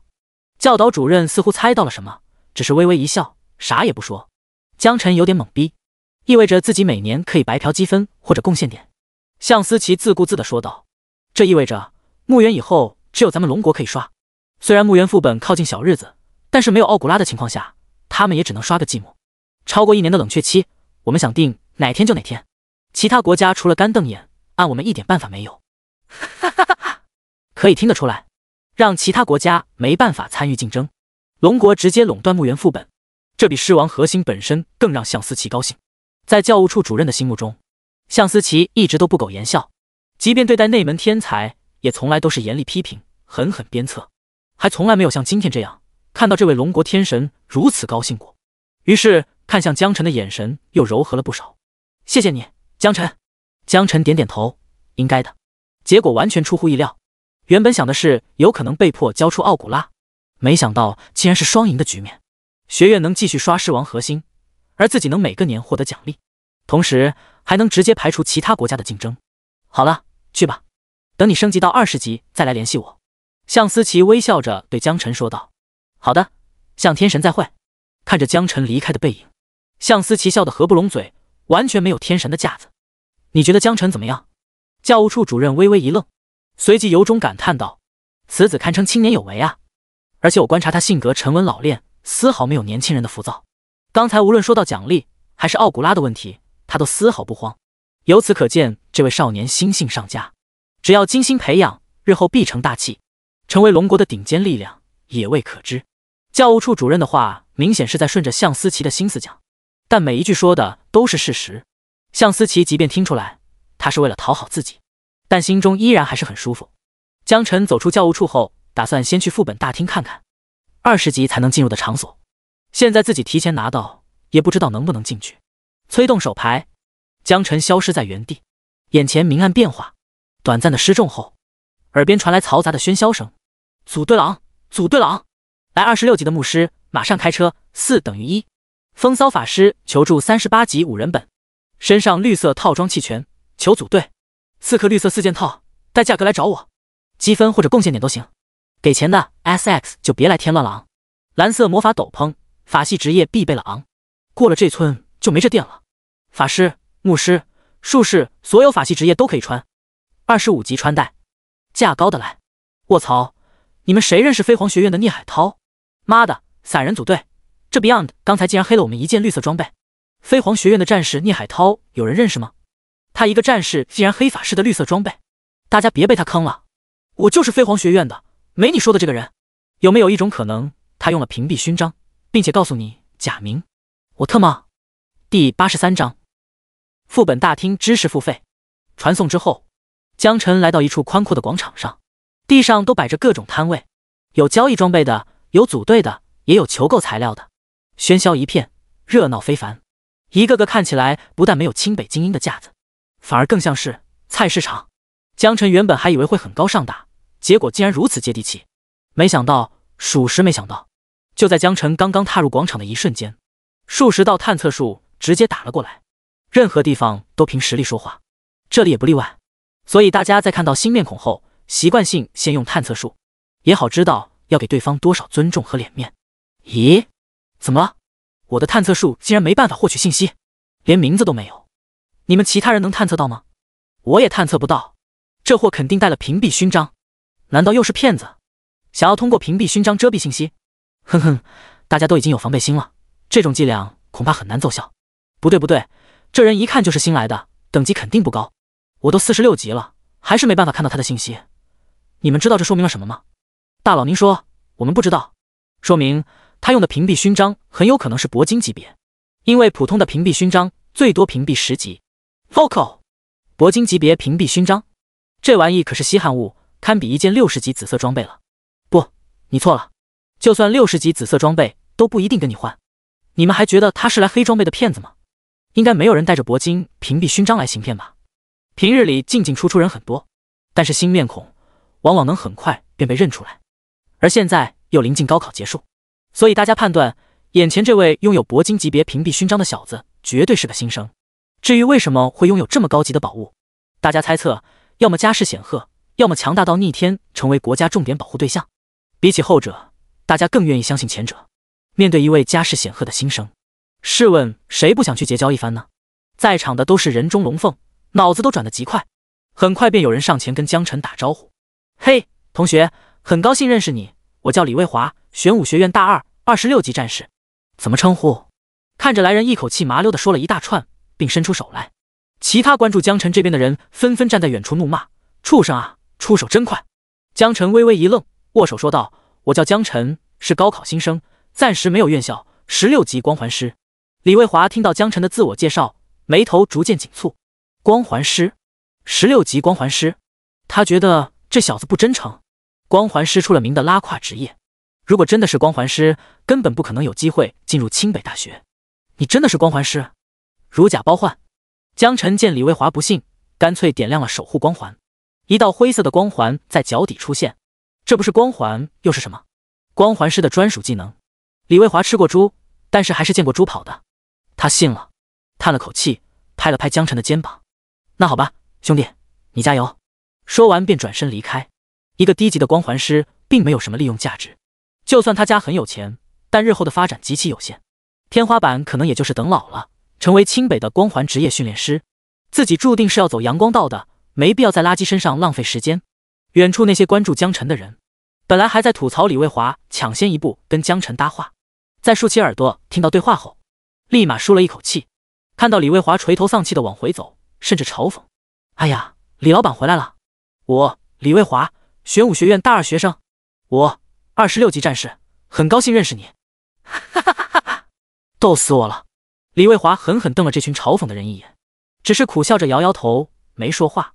而江晨这边对眼前的一切浑然不觉，四处溜达一圈后，发现这些摆摊的现在都跟自己没关系，组队他没兴趣，装备等级太高他也穿不上，而且就他现在而言，根本不需要什么装备了。无论是身上早就该淘汰的紫色装备，还是将来给的绿色命中手套，对他来说都已经没什么用。穿过广场后，抬头便看到一座宫殿，宫殿内金碧辉煌，室内呈环形构造，空间巨大，中间放着一个金色的大球，四周立着上百个大大小小的漩涡，这些漩涡不断转动，发出清浅不一的呜呜声，汇聚在一起，让人感受到一股厚重的压迫感。每个漩涡旁边都有一片白色的提示面板，上面似乎记录着某些数据。江晨走过去才发现，这些白色面板上记录着刷本排行榜，但仅仅只有3条信息，说明很有可能只记录前3名。这位同学，你好。这时身后转来一位女生的声音，江晨微微一愣，回头看向这位妹子，身材高挑，前凸后翘，五官精致，一看就是标准的美女。此时她涨红了脸站在面前，眼神闪动，显得有些许紧张。你好。江晨点点头回应道。你好，我叫田园，我是这里的老生，可以帮您解答各种问题。哦，你好，我叫江晨。江晨摸了摸鼻子，心想自己一眼就被看出来是新生，刚好他初来乍到，心中也有些疑惑，有人问一问自然会更好。田园有些腼腆不好意思地说道，不过我的咨询需要收费哦。江晨点点头，应该的，你报个价吧。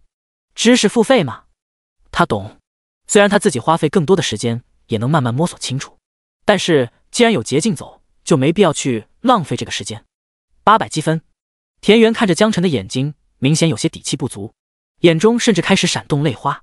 江晨点点头答应道，可以，就800积分。800积分对他来说不算多，如果能给他节省时间，那就再好不过。掏出身份证刷卡，不过对方是学生，并不能看到江晨的余额。田园看到积分到账后，声音都变得激动颤抖起来。谢谢你。没事。那下面我就开始给你介绍一下副本大厅的讯息。第84章800积分花的真值。我们这里大大小小副本一共有116个，其中100人团本有4个，40人团本有12个，5人本有100个。不同的副本要求等级不一样，只有达到了对应等级才可以进入到副本当中。最低级的副本有2个，分别是暴风城监狱和死亡矿井，适合15级到21级左右的新人。越过20级后，可以选择的副本也会越来越多。每个副本的难度可以选择普通、困难、噩梦、地狱、传说。难度越高，怪物的强度越高，给的经验值和奖励也就越高。副本和团本的区别在于，副本一般5个人就可以组队进去，而团本通常组队上限高达上百人。而且团本不同于副本，对于等级没有强制要求，任何等级都可以进入，所以也相应的催生出了一些学生代练赚积分。你如果有多余的积分，跟着团队进去，什么都不用做，就可以吃经验，需求高品质装备。哦，对了，由于你是新生，你可能对秘境和副本的区别不太了解，我再说的仔细一点。无论副本或者团本，他进去之后只能看到自己小队成员，并且单独享有冷却时间。一般刷通之后，想要再次刷新，必须等到12小时冷却才能重置。而秘境虽然跟副本很相似，但是它是一种公共空间，但凡选择同一种难度进去的人，可以在秘境中看见彼此。冷却时间根据副本的规模来，规模越大，冷却时间越长，短的需要1-2周，长的可能需要1个月。副本是自然生成的，天然就有，而秘境是大能者将怪物打包推送到虚拟空间当中形成的。在现实生活当中，升级刷怪，一般我们会推荐副本，因为冷却短，还可以主动重置。而想要训练自己实战，建立功勋，会更多去刷秘境。因为你现在看到的龙国每一寸土地，都是数不清的龙国职业者通过将荒野怪物打包到秘境而来。江晨打断道：“那我有个问题。”田园拖着腮帮子，微笑着点点头：“你说。那为什么不直接怪物消灭完，而要打包到秘境里面去呢？还有，既然是打包进去的，为什么秘境会刷新，永远也刷不完呢？因为能量陨石，能量陨石从天而降，无法摧毁，并且能不断孕育出怪物，所以只能通过秘境的方式将其打包封存，最后成为了秘境。包括荒野上一些低等级的怪物，也都是秘境中散发出来的能量孕育。离得越近，怪物等级也就越高。哦，我明白了，谢谢。不得不说，田园解释得很详细，江晨基本一听就能明白。田园问道：“还有什么不明白的吗？”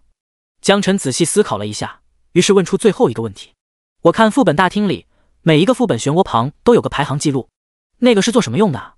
田园微笑着解释道：“你这个问题问得很好，这些排行榜除了个人荣誉和激励后来的同学以外，还会对参与突破记录的个人或者团体给予奖励。初级本一般给少许积分，等级高的副本会给大量积分，甚至是贡献点。5人本用时越短，排名越靠前。想刷新记录，就得尽可能缩短时间。当然，难度越难，排名也会越靠前。难度的优先级大于时间。好比我普通本用了10分钟刷完，但是我会排在困难本用了1个小时的人。”江晨点点头。田园说的这些很好理解，想要破纪录，就需要尽可能选择能力范围内最大难度，并且通关时间也要尽可能短。至于刷新记录后的奖励，根据副本的等级来判断。江晨眼前一亮，忽然想到了什么，于是接着问道：“田园姐，有没有一种可能？我是说，有没有一种可能反复破纪录，然后反复获得奖励？”听到江晨的话，田园发出银铃般的笑声。眼前这位新生问出来的问题天真无邪，像极了家里正在读高中的弟弟。破纪录哪有那么容易，还反复破纪录？不过既然收了人家的钱，田园还是耐心解释道：“我懂你的意思，你是想问问是不是能卡 bug 对吧？一次只突破记录1秒钟，然后反复突破就可以反复拿到奖励。我直接告诉你，不能。即便之前特别古早的时候可以，现在也早就解决掉了，否则清北的积分和贡献点也太不值钱了。”听懂田园一口否定，江晨讪讪笑了一下，看来是自己想多了，真要说可以那才奇怪了。江晨指着大厅中间金色大球问道：“那是啥？”田园一拍脑门：“抱歉，忘了跟你说，这属于灯下黑，我们管它叫交易宝珠。你可以将手放在宝珠上，就可以看到任务信息、交易信息、组队信息3大板块。但无论是接任务还是买卖做交易，又或是组队，都需要缴纳一定数额的积分。很多同学为了节省积分，一般会直接去大厅外面摆个地摊吆喝，短时间可能不明显，时间长了会省下不少积分。当然，很多人的时间相对比较值钱，不在乎那点积分，就可以直接利用交易宝珠达成需求。江晨点点头，我明白了，你先去忙吧，我自己看一会。该说不说，这800积分花的还真挺值。田园微笑说道，有什么问题还可以继续问我，我就在附近闲逛。哦对了，暴风城监狱和死亡矿井副本在进门左手边。说完指给江晨看。按照他的理解，虽然解释了很多知识，但现在江晨最需要的还是这2个副本。江晨顺着田园的方向看去，门口左手边确实有2个体积最小的漩涡，于是毫不犹豫地走了过去，来到其中一个副本漩涡门口。暴风城监狱，一旁显示排行榜，排名第1的记录发生在3年前，用时49分59秒，难度为极难。一支完整的5人小队组成，战士、牧师、法师、猎人、术士，人均18级，2名强力法系，1名强力物理，1奶1肉，很标准的配置。但自从3年前创造纪录之后，就一直保持，再也没有人来撼动过。第2名的难度同样选择了极难，时间达到1小时18分钟，足足多了29分钟。江晨消费100点积分，选择传说难度，进入到副本中。漩涡色变证明进本生效，而且是代表着传说难度的金色光芒。副本大厅内，本来漫不经心的职业者们瞬间炸锅。第85章，奔跑吧，奥古拉！急速刷本。副本大厅内，此时正有上百号职业者，有人正在等待队友集结，同样也有不少人正在操作交易宝珠。虽然大家都在各自忙碌，但作为一名职业者，大厅内发生的一切都会有所感知。尤其是刚才消费了800积分，咨询了老半天的新人，无论是代打还是出售装备，像这种新人都有可能成为客户，所以自然也就会多多关注一下。然而，这位新人就在刚才，在和田园聊完之后，在所有人眼皮子底下，一个人踏入了副本，而且还是传说级难度。这一秒，所有人像是被德鲁伊挨个重殴给定在了原地，整个副本大厅都陷入了短暂沉默，然后瞬间沸腾起来。那个谁，我刚才好像看到有一个人进副本了，而且还是极难副本，单刷极难！天哪，我这不是在做梦吧？这是哪里来的大佬？之前怎么没有见过？不对啊，大佬怎么可能进低级新手副本？田园本来以为江晨在听完讲解后会选择摆摊或者去交易宝珠里组队，可是才一转身的功夫，人没了。直到听到大厅里的人说话，才发现这小子竟然直接一个人进了暴风监狱副本，选择的还是传说级难度。Big 胆，从来没见过如此大胆狂徒。他很懵逼，这特么跟送命有什么区别？难道是刚才老娘说错了什么，让这位新生觉得初级副本很 easy？ 田园想不通，甚至开始内疚自责起来。副本内，江晨眼前是一条狭长的走廊，走廊上有5、6个人形精英怪物在来回巡逻。走廊的两侧每间隔2米就会出现一道低矮的门洞，门洞内到底是啥，暂时看不清楚。而走廊的尽头有一间牢房，这间牢房门口左右两边有楼梯，不知道通向何处。就视野而言，极其不方便。如果是以往，江晨可能要一个门洞一个门洞的钻进去，但现在不同了，他有奥古拉。奥古拉，很愿意为您效劳，我的主人，请问有什么吩咐？江晨心念一动，下一秒，奥古拉身形优雅地出现在眼前，右手放在胸口，向江晨微微鞠躬。主仆关系一眼可辨。江晨很享受这种感觉，淡淡道：“快去，帮我打开副本视野，我要能看到每一个角落。”遵命，我的主人。砰的一声，奥古拉化成万千蝙蝠，快速沿着狭长走廊扩散出去。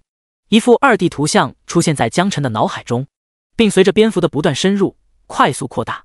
3秒，仅仅只用了3秒，整个监狱的每一个角落都被探索完毕。除了林林总总100多只17级左右怪物以外，还存在着6位 BOSS。1号 BOSS 塔格尔19级，传说级精英；2号 BOSS 卡姆深怒20级，传说级精英；3号 BOSS 哈姆霍克19级，传说级精英；4号 BOSS 巴基尔斯瑞德20级，传说级精英；5号 BOSS 迪克斯特瓦德20级，传说级精英；6号 BOSS 布鲁高铁拳21级，传说级稀有精英。小怪主要类型：布加迪强盗，传说精英18级；布加迪小偷，传说精英19级；布加迪牛虻，传说精英19级，多达100多个。各个怪物强度都很高，而且都窝在各个监狱门洞里，得一个一个进去杀。就算是再强力的精英小队来了，也需要耗费大量的时间，因为对绝大多数职业来说，视野是最致命的问题，其次才是怪物的强度。你技能再牛逼，但是看都看不到，你怎么打？目标都没办法锁定好吗？但这对作为光环师职业的江晨来说根本不是问题，因为光环师只要在距离范围内就可以生效。另外，传说级副本当中，小怪的强度就已经无限接近噩梦级副本 BOSS 的强度了，而传说级 BOSS 就更不用说了。这也是为什么多年以来从来没有人挑战通关过传说级副本。但作为传说难度专业户的江晨来说，根本就不理解什么叫噩梦级难度。光环开始生效，负26006生命值，负26008生命值，负26010生命值，负26012生命值。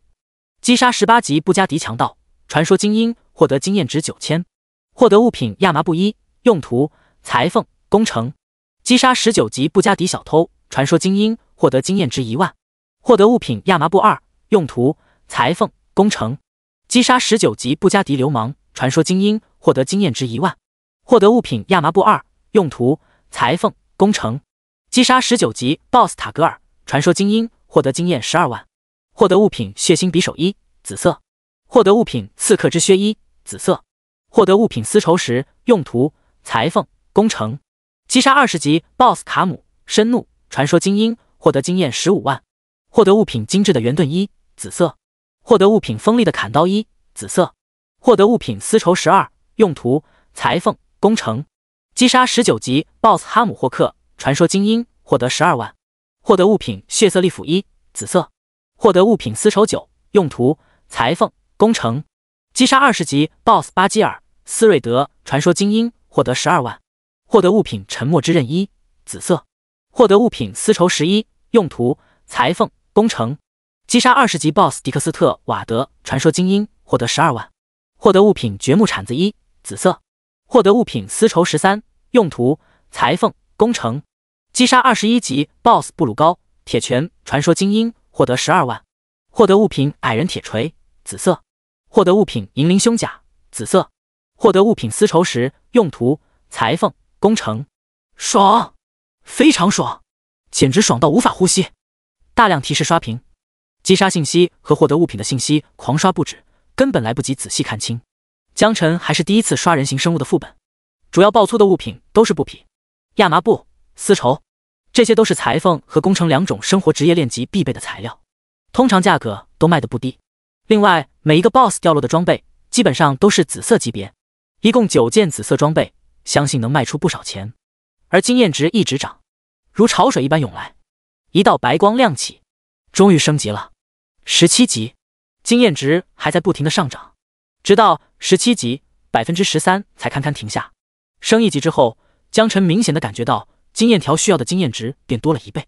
不过不要紧，反正他刷本效率高，可以说无人能及。整个过程用15秒。第86章，传说副本是你家，你想咋刷就咋刷。副本大厅，所有人都觉得江晨在找死，运气好或许能逃出来，运气不好大概率要死在副本里。单刷传说难度，开什么国际玩笑？甚至有人打赌，这新人要是真能单刷传说难度的暴风城监狱，他立马表演倒立吃屎。群众里没有傻子，但有虚荣心，一听有人要打赌吃屎来证明自己比别人更懂，立马就不乐意了。你是说只要那新人刷通传说难度，你就倒立吃屎？对，我说的。吃屎哥一脸众人皆醉我独醒的样子，生怕别人不知道他聪明，不过很快就被人压过一头。啊呸，这明摆着稳赢，我要是你，我就赌倒立吃屎加拉屎。吃屎哥被噎了个半死，看向抬杠那人都呆住了。大哥，你牛逼，我服了。不过也有对他们俩打赌不满的，我说你们能不能放过屎？打赌就打赌，听着就让人恶心，立马引来哄堂大笑。对这些职业者来说，江晨的死活似乎并不重要，因为人狂自有天收，自己找死那就怪不得别人。大家都笃定认为江晨此去九死一生，唯一难过的可能就只有田园了。刚刚如果多提醒2句，这位新人也许不会那么莽撞，可是现在说什么都迟了。唉，我该死啊！江晨要是出事，他或多或少心里都会有很久的阴影，而现在也没心情继续做业务了。田园转身准备离开副本大厅，就在这时，一道醒目的提示在所有人的脑海中出现：暴风城监狱记录刷新，第1名江辰，光环师，清北学院8064级新生，难度传说，用时5秒，获得奖励10000积分。暴风城监狱记录刷新。第一名江辰，光环师，清北学院8064级新生，难度传说，用时5秒，获得奖励10000积分。暴风城监狱记录刷新。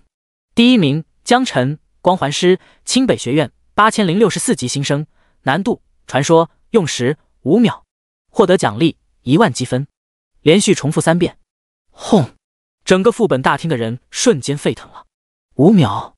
不是，怎么可能只用了5秒啊？有没有搞错？这可是传说级副本，他一个光环师单刷传说级，他怎么敢的？做到了，他竟然做到了 ！Vocal， 离谱！离谱的爸爸给离谱开门，离谱到家了！刚才谁说要表演倒立吃屎的？不许走！我刚好今天有点窜稀。大厅外的广场上，正在摆摊吆喝的人立马停下手里的伙计，发了疯一般往副本大厅内涌动。原本很宽敞的大厅瞬间挤满了400-500号人。田园本来都要走到门口，看到通知后，整个人直接呆愣在了原地。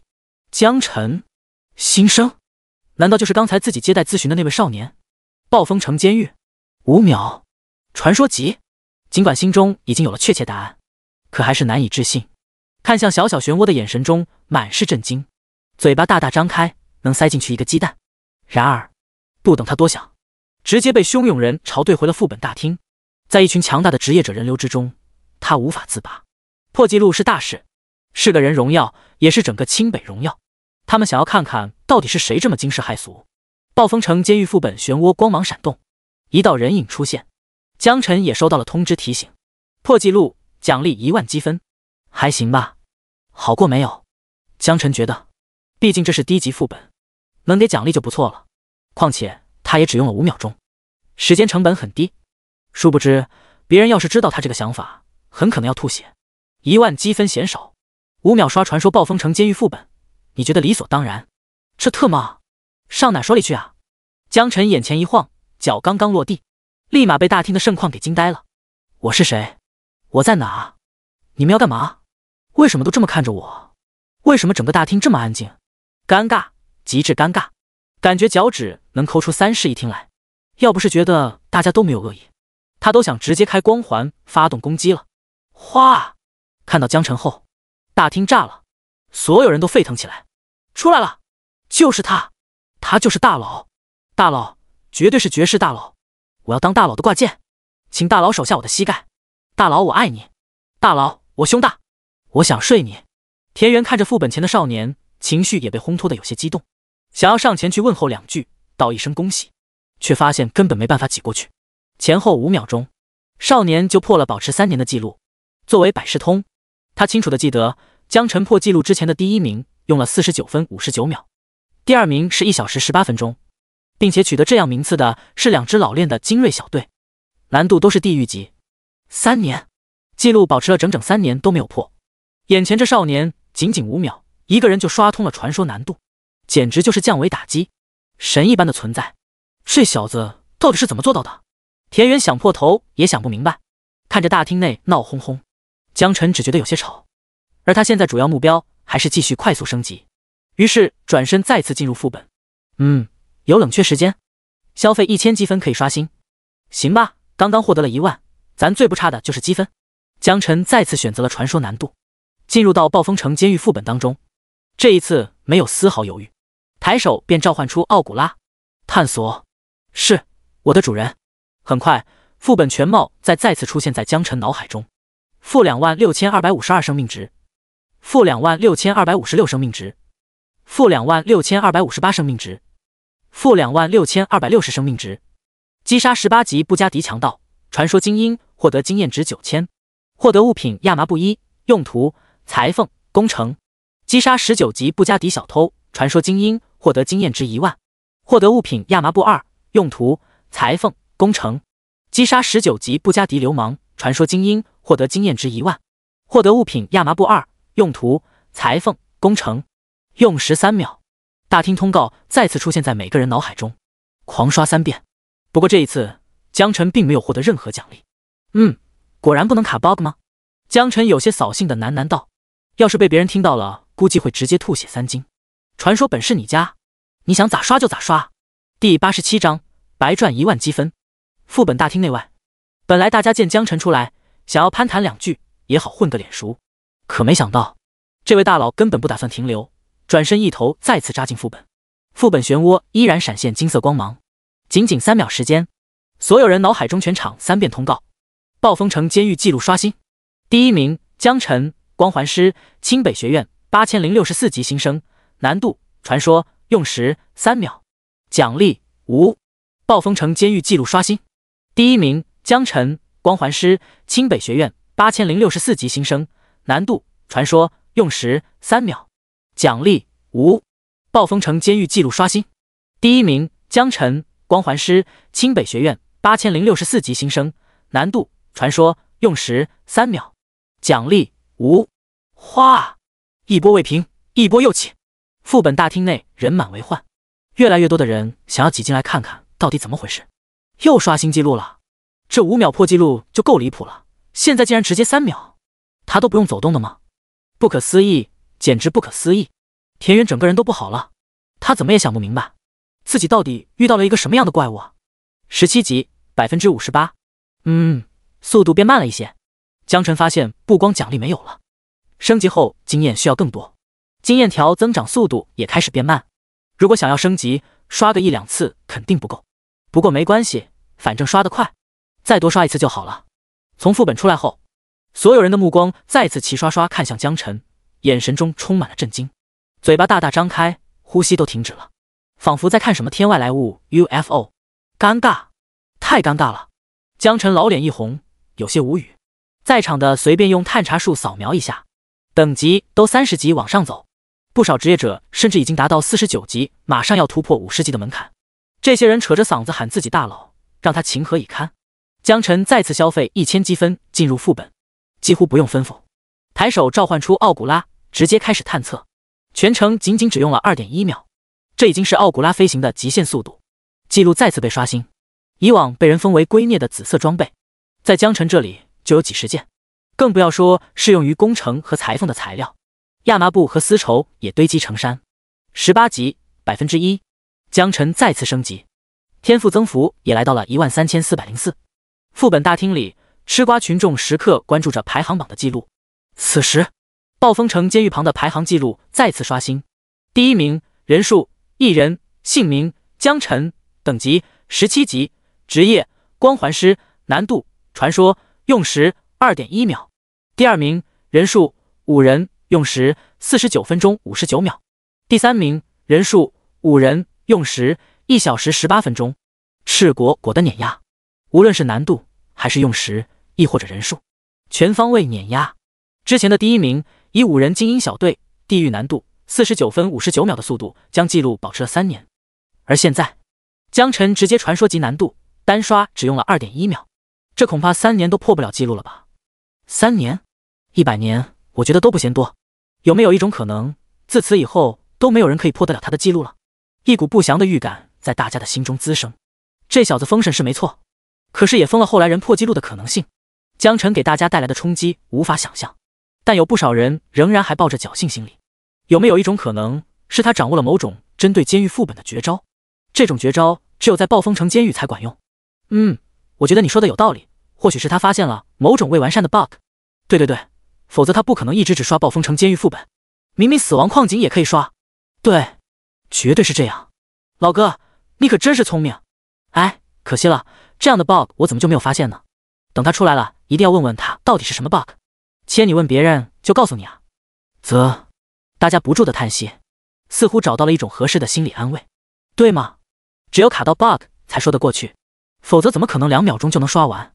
这在整个龙国历史上都不存在好吗？不行，这种 bug 必须要问清楚。独乐了，不如我也乐了。就算现在自己等级已经远超过副本的经验要求了，但是不妨碍刷着玩。很多人都想要在副本 bug 修复之前体验一把。20级以下就2个本，要么暴风城监狱，要么死亡矿井。现在已经刷到18级了，江晨其实可以继续刷暴风城监狱，一直刷到20级，但是刷暴风城监狱本，总江晨感觉有点腻歪了，所以他决定换个本试试。而就在这时，江晨再次出现在副本门口，离得近的职业者立马靠近。嘿大哥，你等等，我想问你个问题，不白答，价格你随便开，我保证不还价。所有人都怀着期待的目光看着江晨。既然有人先问了，那么副本 bug 就不会再成为秘密，迟早大家都会知道，所以没必要去竞价。江晨微微一愣，心想还有这好事？可以，我就是想问问你是怎么做到这么短时间内就能单刷传说级暴风城监狱的？那人见江晨像是在思考什么，怕被拒绝，立马补充道：价格你随便开，我可以积分支付，1万积分您看怎么样？江晨皱了皱眉，这样不好吧？啊，是我梦浪了，2万积分怎么样？问问题的人死死咬住牙关，一个问题2万积分，不能再多了，就算真是 bug， 学校也会很快就修复，根本用不了多久。江晨淡淡道：你确定？确定，我非常确定，要不这样，我们签个契约，打完了直接积分到账。契约卷轴，这种卷轴之前用过，卡上2000多万就是这么来的，没想到今天又用上了。本来想说这怎么好意思，但还是强行忍住了。上赶着送来的钱，不要白不要。江晨点点头，行吧。对面怕江晨返回，立马掏出契约，将内容填好，说出暴风城监狱副本快速刷本的 bug， 交易1万积分。只要江晨说的是实话，那么1万积分会自动从对方的账户转移到江晨手上。您看这样行吗？可以的话就签一下。江晨摇摇头，把 bug 改成原因。那人心头微微一突，感觉有些不对劲，但又说不上来到底哪里不对劲，陷入犹豫纠结中。旁边有人催促道：快点的，你行不行啊？不行让我来。滚滚滚，先来后到。说完又笑着看向江晨，好的没问题，我改。改好了。江晨点点头，复核了一下契约上的文字，已经按照自己要求改好了。这玩意一定要尽可能严谨，毕竟契约这东西搞不好是要赔上性命的。一道白光自二人头顶亮起，契约签订成功。大家眼巴巴看着江晨，想要知道答案到底是啥。江晨淡淡道：我让仆从先探路，然后用技能都杀了。众人微微一愣，随即哄堂大笑。这怎么可能？搁这呢？大哥1万积分呢，这你能忍？签订契约的小伙被气笑了，我一个35级的法师会被你个新生耍？你给我等着吧，契约规则会制裁你。田园又叹了口气，或许刚才自己应该也讲讲关于契约的信息。很多普通人家的孩子可能整个高中读完都没有接触过契约签订，根本不知道其中的利害关系。现在说什么都晚了。一道白光再次在2人头顶亮起，契约达成。所有人都傻眼了，这怎么可能？这不可能。然而尽管这位35级的法师喊得很大声，但是大家心里清楚，契约规则不会骗人。第88章，这小子真的签了，契约不会骗人。也就是说，眼前这位小哥刚才说的都是实话，怪不得要把 bug 改成原因，因为根本就不存在什么 bug。不过按照江晨的说法，这未免也强得太离谱了吧？仆从探路这种把戏，倒是有很多人可以通过道具办到，但想要直接秒副本，根本办不到。就技能范围、技能伤害以及视角这3样，任何一样，其他职业根本想都不敢想。江晨竟然做到了。法师手机上收到短讯，点开一看，1万积分自动化走了。与此同时，江晨的手机也同时收到提醒，获得1万积分，快乐就是这么简单。我还是不信。法师有些气急败坏，他这个职业向来以聪慧闻名，结果竟然闹了这么大的乌龙，而且周围几百号人都看着，感觉老脸都没地方搁了。今天江晨要是不给个说法，必须把1万积分要回来。可法师越是这样，一旁的人越是起哄唏嘘。契约都生效了，你还不信？死鸭子嘴硬呢。有没有一种可能，其实是有 bug， 但那位小哥不想说，所以才主动要求改了契约？我操，你这么一说，倒是有可能啊。有相信江晨的，也有相信法师的，但更多的还是抱着吃瓜的心态，想要看个究竟。毕竟天天刷本升级变强，大家偶尔还是更愿意找点乐子。哦，你要怎么才回信？江晨眉头微微一挑，进了我的卡，想要回去那是不可能的。只要不是太过分，看在1万积分的面子上，都可以自证一下，就算是免费赠送了。法师骄傲的眼神看着江晨，冷笑道：我也不为难你，只要你去死亡矿井刷本，传说难度60秒钟能刷完，我就认了。我不但认了，我还再给你1万积分。如果不行，那你不但要把1万积分还给我，你还要当着大家的面磕3个头，并且说出暴风监狱的 bug。 江晨觉得这法师是个死脑筋，哪来的 bug 呢？不过是自己实力太强了而已。要不是拿人手短，你爱信不信？围观的人群有人起哄：小哥，你赶紧说了吧，现在还来得及。就是啊，利用 bug 没什么的，学校也不会处罚你。还有啊，法师你这是把小哥架火上烤啊，当着所有人磕头，这让他以后怎么在学校混啊？过分了啊，过分了啊！有人欺负新生了啊！大家都是从新生过来的，自然有人看不惯新生被欺负。眼见法师如此气急败坏，哪里还不知道是为了什么？不就是白白给了1万块钱，又丢了脸面，心里不服呗？输不起就别玩，咋还能欺负新人呢？然而江晨心里却乐开了花，才给了1万，又要给1万，这多不好意思啊！而且刷了好几把暴风城监狱，老早就腻歪了，现在刚好一波带走。怎么着？不敢，不敢就直接认输，磕3个头，说出 bug， 把1万积分转给我，我保证不为难你。这还叫不为难？大厅不少人对法师的做派嗤之以鼻，但又不好说什么，毕竟江晨有权利拒绝这种无理要求，主动权还是在小哥手上。要真闹到动手的地步，再出手帮忙也不迟。一个法师，这么近的距离，随便来个德鲁伊或者战士，起脸开大分分钟控住。江晨淡淡道：那还是签契约吧。什么？小哥，你糊涂啊？吃瓜群众们惊呆了，这小子怕不是脑子不清醒，刚刚被门夹了吧？这么大的坑你也敢跳？法师更是没想到，他觉得江晨肯定会服软求自己，到时候磕头可以免，但是积分一定会拿回来，而且 bug 的秘密也能白嫖到手，岂不是美滋滋？哪曾想竟然要求契约，这小子难道真的可以？所有人都看向法师，想要看看他反应。氛围烘托到这个份上，现在已经是骑虎难下了。好，就契约，60秒刷通传说难度死亡矿井副本，你看下，没问题就签。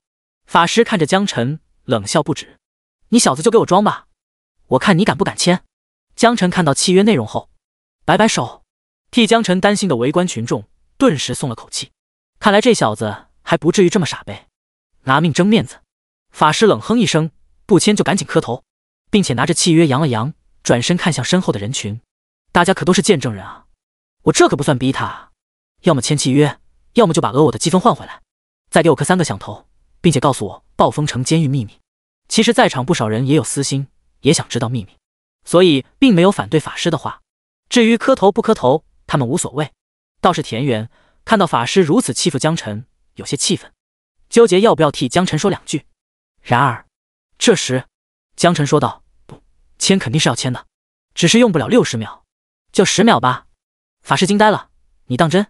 江晨点点头，时间给太多了，我不好意思拿着积分。围观群众见状直接傻眼了，这小子还真是。厕所里点灯，找死啊，到现在还死鸭子嘴硬，为了争口气连命都不要了。田园大声道：江晨，你别逞强，就算你不签，你也不用给法师磕头，之前的契约已经生效了，你获得的1万积分就是合法的，新的契约你完全可以拒绝。不少人看向田园的眼神冰冷，显得你有正义感了呢。法师更是气急败坏，你信不信我让你以后在副本大厅接不到业务了？赶紧给我滚蛋！还有江晨，这可是你说的10秒钟啊，不许反悔。说完立马把契约按照江晨的要求改成了10秒，他就还不信了。妈的，一个光环师单刷传说级按秒计算，你告诉我这是实力，那我法师算什么？其他唯一职业稀有职业又算什么？只要你敢签，今天我倒要看看待会你会不会哭着求我。来，改好了，这下总 OK 了吧？江晨点点头，一道契约符文白光再次在2人头顶生成，全场错愕，这小子真的签了。第89章死亡矿井 6.1 秒，不少人为江晨惋惜，这下连最后一点回旋余地都没有了。之前还可以拒绝耍赖后悔，而现在只能进本，还是指名道姓的死亡矿井。要知道，从进本开始到副本的尽头，就算你不刷怪，光是跑到头至少也得半小时。而且死亡矿井之所以带着死亡2个字，那就说明其中的危险性不可小觑，更别说选择还是传说难度。而且在不熟悉副本的情况下，矿道7弯8拐，迷路什么的很正常，半小时都不一定能跑得完，更何况你还要去杀怪呢。所有人都认为江晨输定了，包括田园也不例外。他眉头紧蹙，看着江晨的方向，喃喃自语道：还是太过年轻气盛了。不少年轻男性为了在美女面前表现强大，根本不计后果，这小子看来也不例外。一旁的吃瓜群众惋惜道：“谁说不是呢？冲动，太冲动了。赌约是小，如果因为着急死在副本，那可就白瞎了。法师不会负一点点责任，爹妈养这么大多不容易啊，简直白瞎了。”甚至有人大声提醒江晨：“小哥，进去意思一下就行了，千万别较真丢了性命，可就亏大了啊。”此时法师似乎也觉得自己做的有些过火了，于是提醒道：“算了，你要是输了，不用磕头，给我道个歉，然后把积分还我，说出 bug 的秘密就好。”听到法师的话，江晨翻了个白眼，有些无语。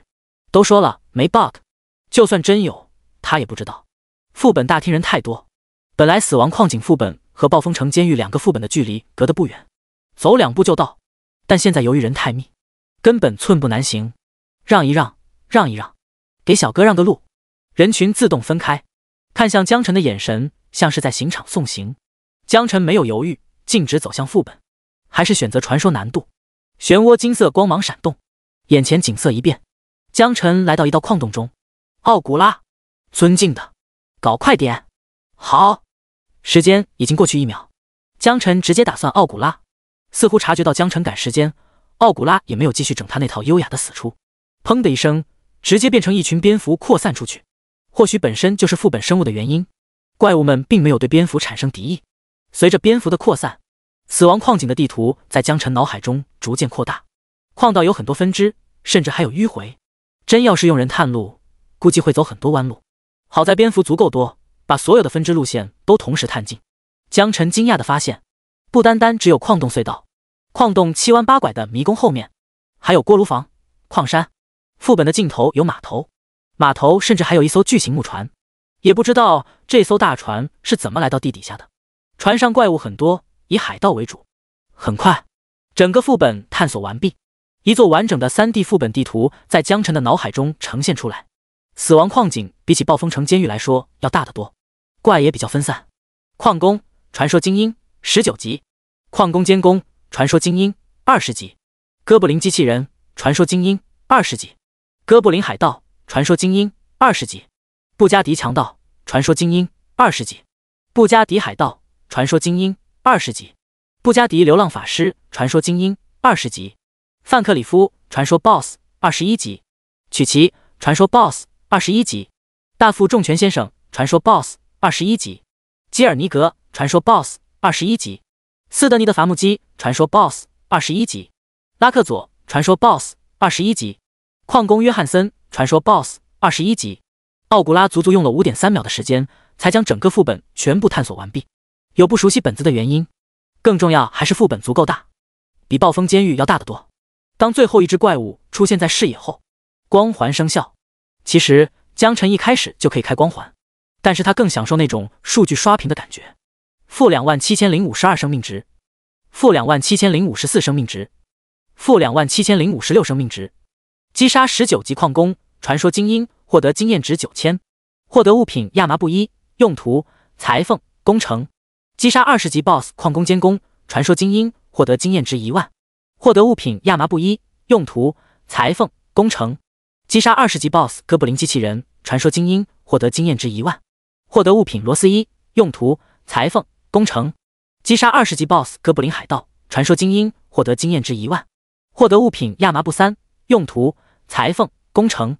击杀20级 BOSS 布加迪强盗，传说精英，获得经验值1万，获得物品亚麻布2，用途裁缝、工程。击杀20级布加迪海盗，传说精英，获得经验值1万。击杀21级布加迪流浪法师，传说精英，获得经验值1万。击杀21级 BOSS 范克里夫，传说 BOSS， 获得经验17万。获得物品范克里夫的海盗长刀1，紫色。获得物品丝绸15，用途裁缝、工程。击杀21级 BOSS 曲奇，传说 BOSS， 获得经验17万。获得物品曲奇的吹火棍1，紫色。获得物品丝绸15，用途裁缝、工程。击杀21级 BOSS 大副重拳先生，传说 BOSS， 获得经验17万。获得物品重拳先生的大锤1，紫色。获得物品丝绸11，用途裁缝、工程。击杀21级 BOSS 基尔尼格，传说 BOSS， 获得经验17万。获得物品基尔尼格的牙签1，紫色。获得物品丝绸18，用途裁缝、工程。击杀21级 BOSS 斯德尼的伐木机，传说 BOSS， 获得经验17万。获得物品斯德尼的小玩具1，紫色。获得物品丝绸18，用途裁缝、工程。击杀21级 BOSS 拉克佐，传说 BOSS， 获得经验17万。获得物品拉克佐的海盗帽1，紫色。获得物品丝绸18，用途裁缝、工程。击杀21级 BOSS 矿工约翰森，传说 BOSS， 获得经验17万。获得物品矿工约翰森的铁镐1，紫色。获得物品丝绸20，用途裁缝、工程。6.1秒，死亡矿井所有怪物全部死绝。提示信息疯狂刷屏，紫色装备和各种材料宛如泥石流涌入储物空间，经验条也跟着疯狂涌动。18级 46%， 还得刷2次，凑合吧。不过下次一定会更快一点。江澄看向奥古拉问道：“你说是吧？”奥古拉擦了擦汗：“一定，我的主人。”此时，副本大厅，时间只过去了短短几秒，不少人已经开始抨击法师做的太过分了。有人甚至已经悄咪咪地拿起手机，准备给教务处老师打电话，却发现人太多，信号差，竟然打不出去。田园不断唉声叹气，他倒是不担心以后接不到业务，而是觉得江澄实在太冲动了。就连法师也开始察觉到刚才自己行为上有些欠妥，但还是嘴硬道：“你们都看到了昂，我可没逼他，都是他自己自愿的。真要出了事，可不能怪我。那个谁，你打电话做什么？手机放下！说的就是你。我都看到你了，不关我事昂！”骄傲法师叉腰瞪眼，大声怒喝，脚步却已经一个劲开始向往大厅外面挪动。任谁都能看得出来，这厮其实早已心虚了。学校不禁止契约打赌，但一定要是公平公正，双方自愿情况。这公平吗？法师自己都开始有些心虚了，万一出了人命，他还真就说不清楚了。这时，通知乍现，所有人脑海中出现刷屏：死亡矿井记录刷新，第1名江澄，光环师，清北学院8064级新生，难度传说，用时 6.1秒，获得奖励1万积分。死亡矿井记录刷新，第1名江澄，光环师，清北学院8064级新生，难度传说，用时 6.1秒，获得奖励1万积分。死亡矿井记录刷新，第1名江澄，光环师，清北学院8064级新生，难度传说，用时 6.1秒，获得奖励1万积分。第90章，出售装备材料被秒。哗！大厅所有人呆若木鸡，有人最先反应过来，指着死亡矿井副本旁的排行榜大声道：“快看榜单！”死亡矿井原先的排行榜上，第1名青龙学院5人小队，用时3小时58分36秒，地狱难度。第2名白虎学院5人小队，用时4小时21分12秒，地狱难度。第3名玄武学院5人小队，用时6小时33分43秒，噩梦难度。而现在，榜单刷新，江澄的名字赫然出现在排名第1的位置。第1名新人江澄，用时 6.1秒，传说级难度。原先榜单上其他队伍的名次依次后延，第2名和第1名的差距着实有些刺眼，灼烧着在场每一位职业者的心。法师整个人都懵逼了，一个趔趄没站稳，差点跌倒在地，还好人多被搀扶了一把，嘴里不住的喃喃道：“6.1秒，而且还是一个人单刷传说级副本，这怎么可能？”这时，江澄的身影出现在副本门口，前后不到8秒钟，大厅里人影幢幢，所有人的目光齐齐盯着江澄，眼神里充满了狂热。大佬出来了，大佬又创下新纪录了，大神威武，大神霸气，他赢了，竟然真的在10秒内完成，只用了 6.1秒。刚才打赌那人还在吗？怪不得江澄敢签契约，原来胸有成竹，实力恐怖如斯。那法师，江澄来了，你别走啊！法师一个闪现，无视人群拥挤，直接逃副本大厅。再待下去，他感觉自己心态会崩。田园为江澄能平安出本而感到高兴，但距离太远，也没办法靠近。江澄对面众人微微笑了笑，余光也看到了法师离开的背影，心想还好签了契约，否则这货肯定要赖账。这时手机亮起，收到一条短讯：1万积分已到账，美滋滋，来刷个副本升级，积分不但没有减少，反而变多了。清北学院的师哥师姐都是大好人呐，或许是别人等级高，赚取积分比他更加容易吧。不光积分多了，储物空间里紫色装备也打了一大堆，虽然都只是20级的装备，但属性加成和30级的蓝装想必都不逞多让，实在不需要也可以分解成附魔材料给装备附魔。江澄轻咳嗽一声，原本喧嚣的大厅瞬间安静下来，大家想要听听这位江辰的励志成功故事，万一能受到些许启发，对之后刷本也算有益无害。那个，能让一下吗？我想用交易宝珠。听到江辰的话，众人立马让出一条通道，纷纷猜测江辰到底想要干嘛。组队肯定是用不着组队了，估摸要么买补剂，要么接任务，再或者就是出售些材料和装备。一旁站着一位24级的术士，他努力挤出微笑，对江辰问道：“小哥，这边请，可否冒昧问一下，你想用交易宝珠干嘛？”江辰淡淡道：“我要买几件装备，另外还有亚麻布和丝绸。”刚一说完，立马吸引来不少人的关注。大佬，你不用去交易宝珠上交易，那上面需要积分作为手续费，交易一次，按照物品的价格扣除10%积分，非常不划算的。是啊，去外面摆个摊多好，我们都是在外面摆摊。不少人提醒江辰，其实更主要是为了巴结讨好。这样的大佬，目前等级虽然低，以后的成就必然卓著。结交一定要趁早。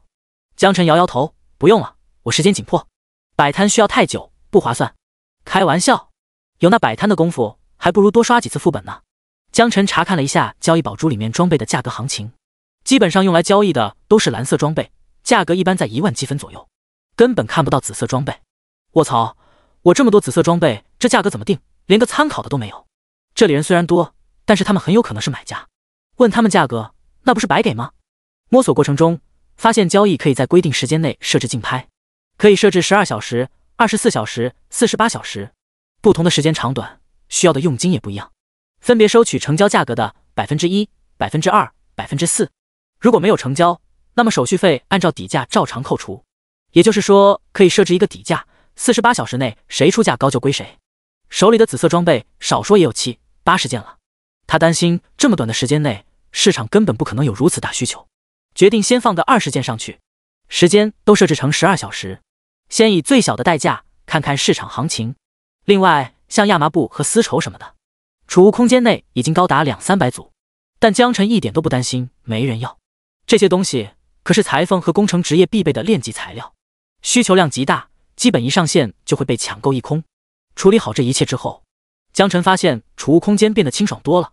交易宝珠的交易系统连通的是龙国交易所，也就是说，江辰挂上去的装备和材料，不单单是清北大学内部可以看到，龙国其他各个交易所也能看到。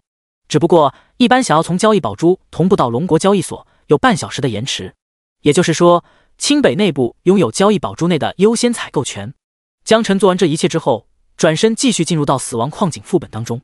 或许交易会成功，但没必要占用他宝贵的刷本时间，更没必要出去摆摊。大厅内有人同样正在使用交易宝珠，很快便刷到了江辰刚刚挂上去的东西。哇哦，紫色装备，只有传说副本才会100%掉落的紫色装备。妈妈，我有紫色装备了，而且还是全套，亚麻布、丝绸，量大，价格看起来也不高。虽然我用不着，但是我可以多买点囤起来，然后挂到龙国交易所慢慢卖，赚个差价。卧槽，你们太凶残了，这才不到1分钟，全都被你们秒了。清北学院不缺有钱人，很多权贵大小就被送到清北学习，虽然资质不一定很高，但是绝对不会缺钱。江辰怎么都没有想到，才刚刚放上去的装备，很快就被土豪们秒光了。丝绸和亚麻布也不例外。死亡矿井副本内，江辰对交易所发生的事情一无所知，因为副本内电话没有信号。他召唤奥古拉快速刷本，这次仅仅只用了5.2秒，就将整个副本内的怪物全部清空。材料和装备很快，18级 92%， 再来一次就可以刷到19级。明天吧。刚从教务处出来就直奔副本大厅，感觉肚子都饿了。反正19级之后的经验值估计需求更高，估计得刷个5、6次，也不急在这一时。江辰从副本出来，直接使用传送手牌离开副本大厅，脚刚落地，手机短信响个不停。20卷亚麻布已出售成功，获得积分100；20卷丝绸已出售成功，获得积分900；范克里夫的海盗长刀已出售成功，获得积分10万。江辰赶紧查看了一下积分余额，积分余额760231。第91章，这哪来的杠精？积分直接多了30多万。江辰记得，向思琪、刘萌萌甚至宿舍管理员都曾经告诫过他，让他积分尽量省着点花，毕竟以后需要用到的地方比较多。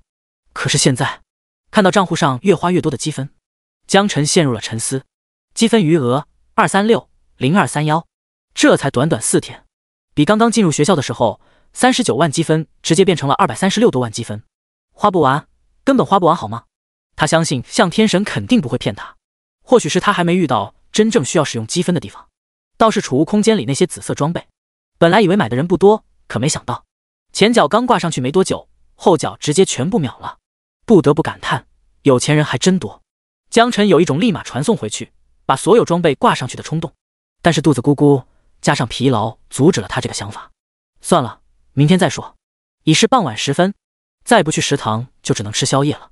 另一边，副本大厅，当大家看到有人摸完交易宝珠后，直接全套紫色装备穿戴在身上后，所有人立马不淡定了。这说明什么？说明刚才交易宝珠有人挂了紫色装备，而这个人很有可能是江晨。虽然20级副本爆出来的紫色装备大家早就用不上了，但是这种贵重的东西买下来，转手卖给新生都能赚个盆满钵满。大考刚刚考完，相信有很多刚刚加入清北的新生需要升级装备，而那些家境富裕的肯定会第一时间探寻超能力的解决之道，稍微加点价，翻个倍什么的，肯定能卖得很好。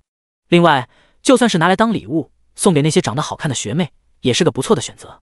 再高冷的学妹看到紫色装备之后也会把持不住，毕竟这玩意可是紫色装备，比积分、钱更加稀缺的存在，说是硬通货也不为过。想买得抓住机会，普通人可能清北读完都不一定能拿到一件。怎么样，我这身紫色装备看起来还行吧？一位36级的战士故意说得很大声。装备穿在身上，大家默认都会隐藏起来，以普通装束示人，非必要不会全部显露，因为这跟内裤外穿差不多个意思了。但如果是紫色装备，还真就招人嫉妒啊！我好恨，这么好的机会竟然没被我抓住。紫色装备，这可是紫色装备啊！那小子竟然直接挂在交易宝珠上，我好恨，这么好的机会，杀了我吧！我的紫色装备，我的可爱的大长腿学妹，我逝去的青春。战士，你能不能把紫色装备都给我收起来？太扎心了。Vocal， 骑士、牧师，你们怎么也有紫色装备？好运显然不止战士一个人，但往往也就集中在2-3个人身上。整个副本大厅的人都在羡慕，有些极端个别的人甚至打算今晚上就不回宿舍了，就守在交易宝珠旁边，不停地刷交易信息。不少同学嗤之以鼻，谁他妈有大病，刷了一天副本不回去休息，晚上还跑来刷啊？可是依然有人坚持要守在副本大厅。万一呢？万一江晨晚上过来呢？这可是紫色装备啊！我特么刷不了传说本，我认了。明知道有人会扔交易宝珠交易，我还不去关注，那我不服。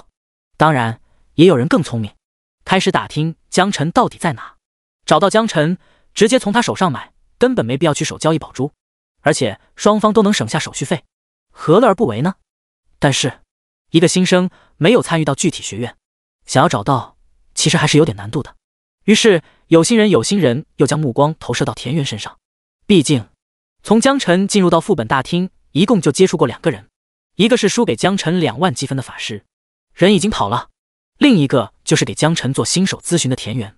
当有人找到田园，想要花高价买江晨信息的时候，田园表示很无语：“你问我，我问谁去？我怎么知道？再说了，就算我真知道，我也不可能出卖客户信息吧？”众人想想也有道理，虽然田园没有提供有效的信息，但是他表达出来的坚定职业操守受到了大家一致认可。刚才法师扬言要让他没生意做，估计有点难办了。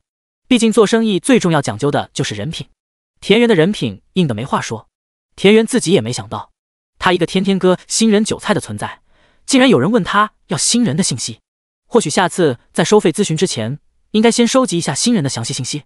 江晨此时压根不知道到底发生了什么，但是信息通过收集扩散的信息速度极快，有人在副本大厅内甩卖紫色装备的信息很快就蔓延到校园各处。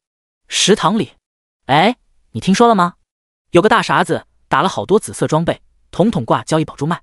Vocal， 真的假的？我读书少，你可别骗我。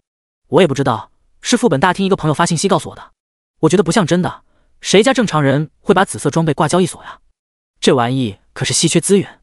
Vocal， 朋友发图片过来了，副本大厅里有个战士穿着紫色装备在秀肌肉，还真是。天哪，我感觉自己错过了1个亿。别慌，听说明天那个大傻子还有可能去挂紫色装备。真的吗？那我明天暂时不做任务了。贡献分什么的都可以等等再拿，紫色装备不去抢就没机会了。有人把紫色装备挂交易宝珠，这个消息立马成为了大家饭后谈资。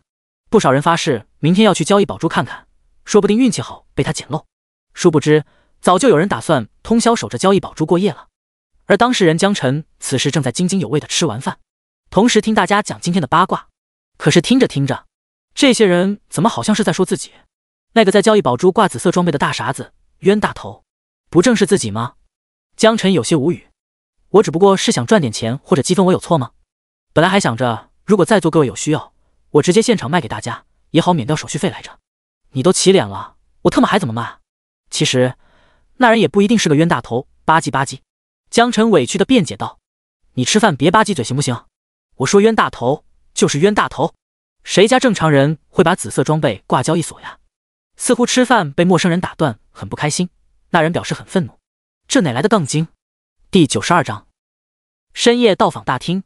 深夜，清北大学某处虚拟空间内，焚香气味扑鼻，一桌围棋旁放着2杯温热的茶，向思琪和董宏武正在对弈，黑白二子已经布满大半个棋盘，局面似乎已经进入到焦灼状态。杀！向思琪温温柔柔地吐出一个杀字，董宏武全身一抖，如遭重击，随即把手中悬着的棋子扔回棋篓子，不服气道：“重来，重来，这把不算。”向思琪端茶喝了一口，笑着说道：“一晚上你已经连输3把了，改日再下吧。”董宏武冷哼一声，赢了就知道跑。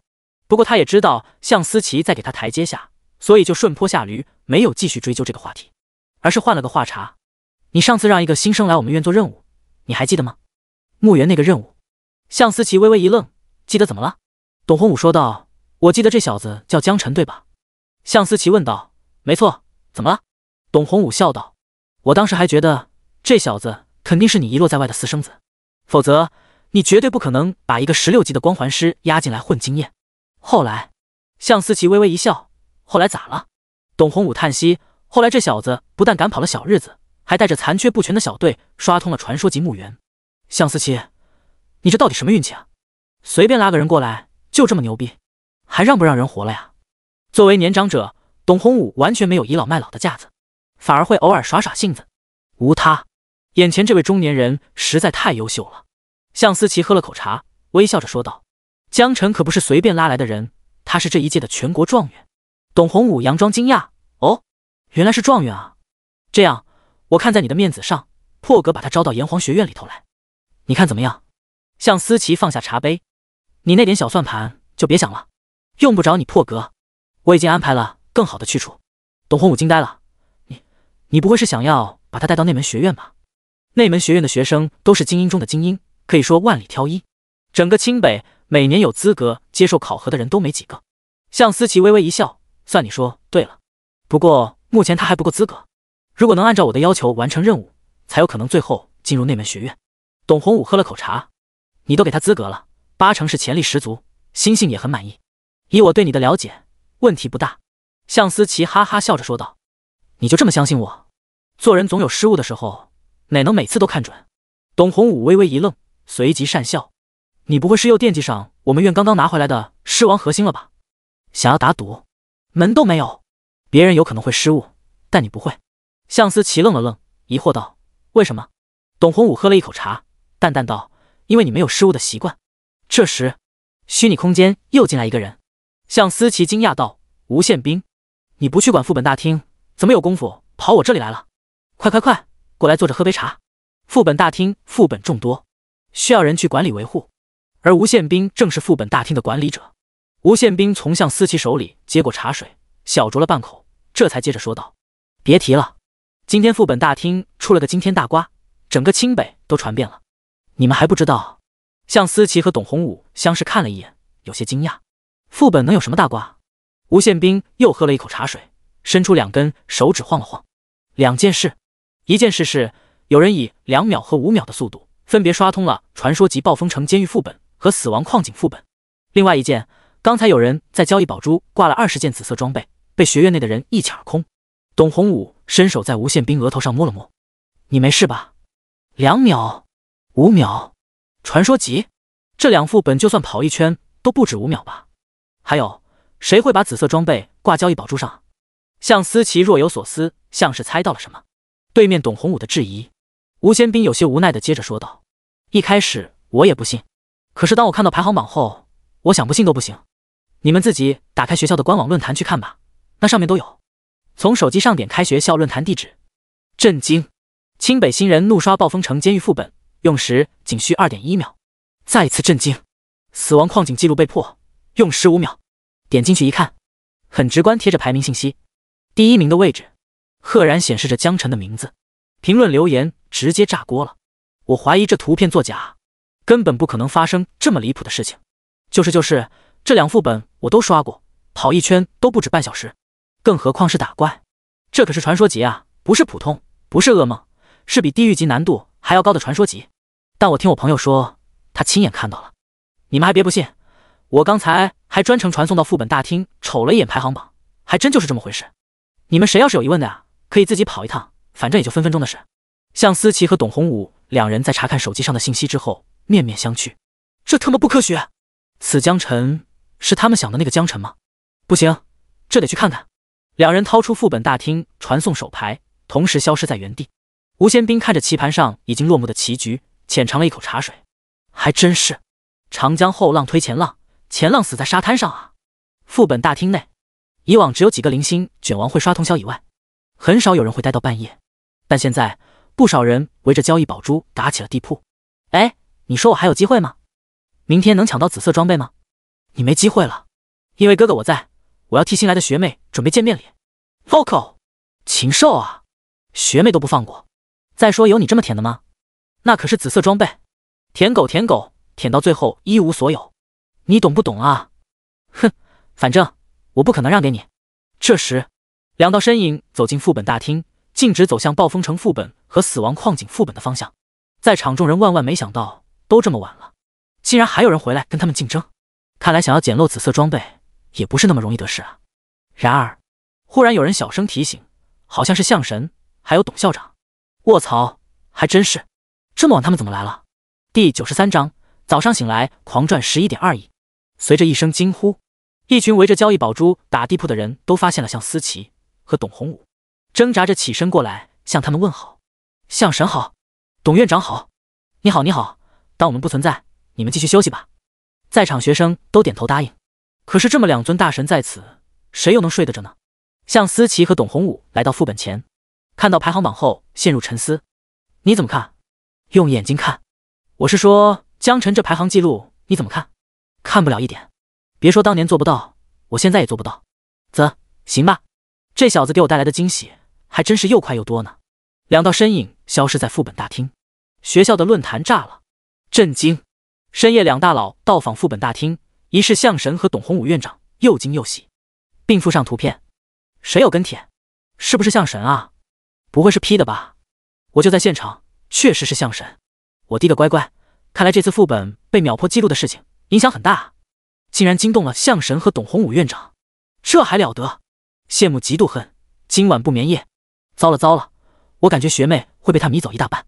第二天，江晨刚刚把手机开机，立马发现有10几条未接电话，有刘萌萌的，有将来的，有张程程的。什么情况？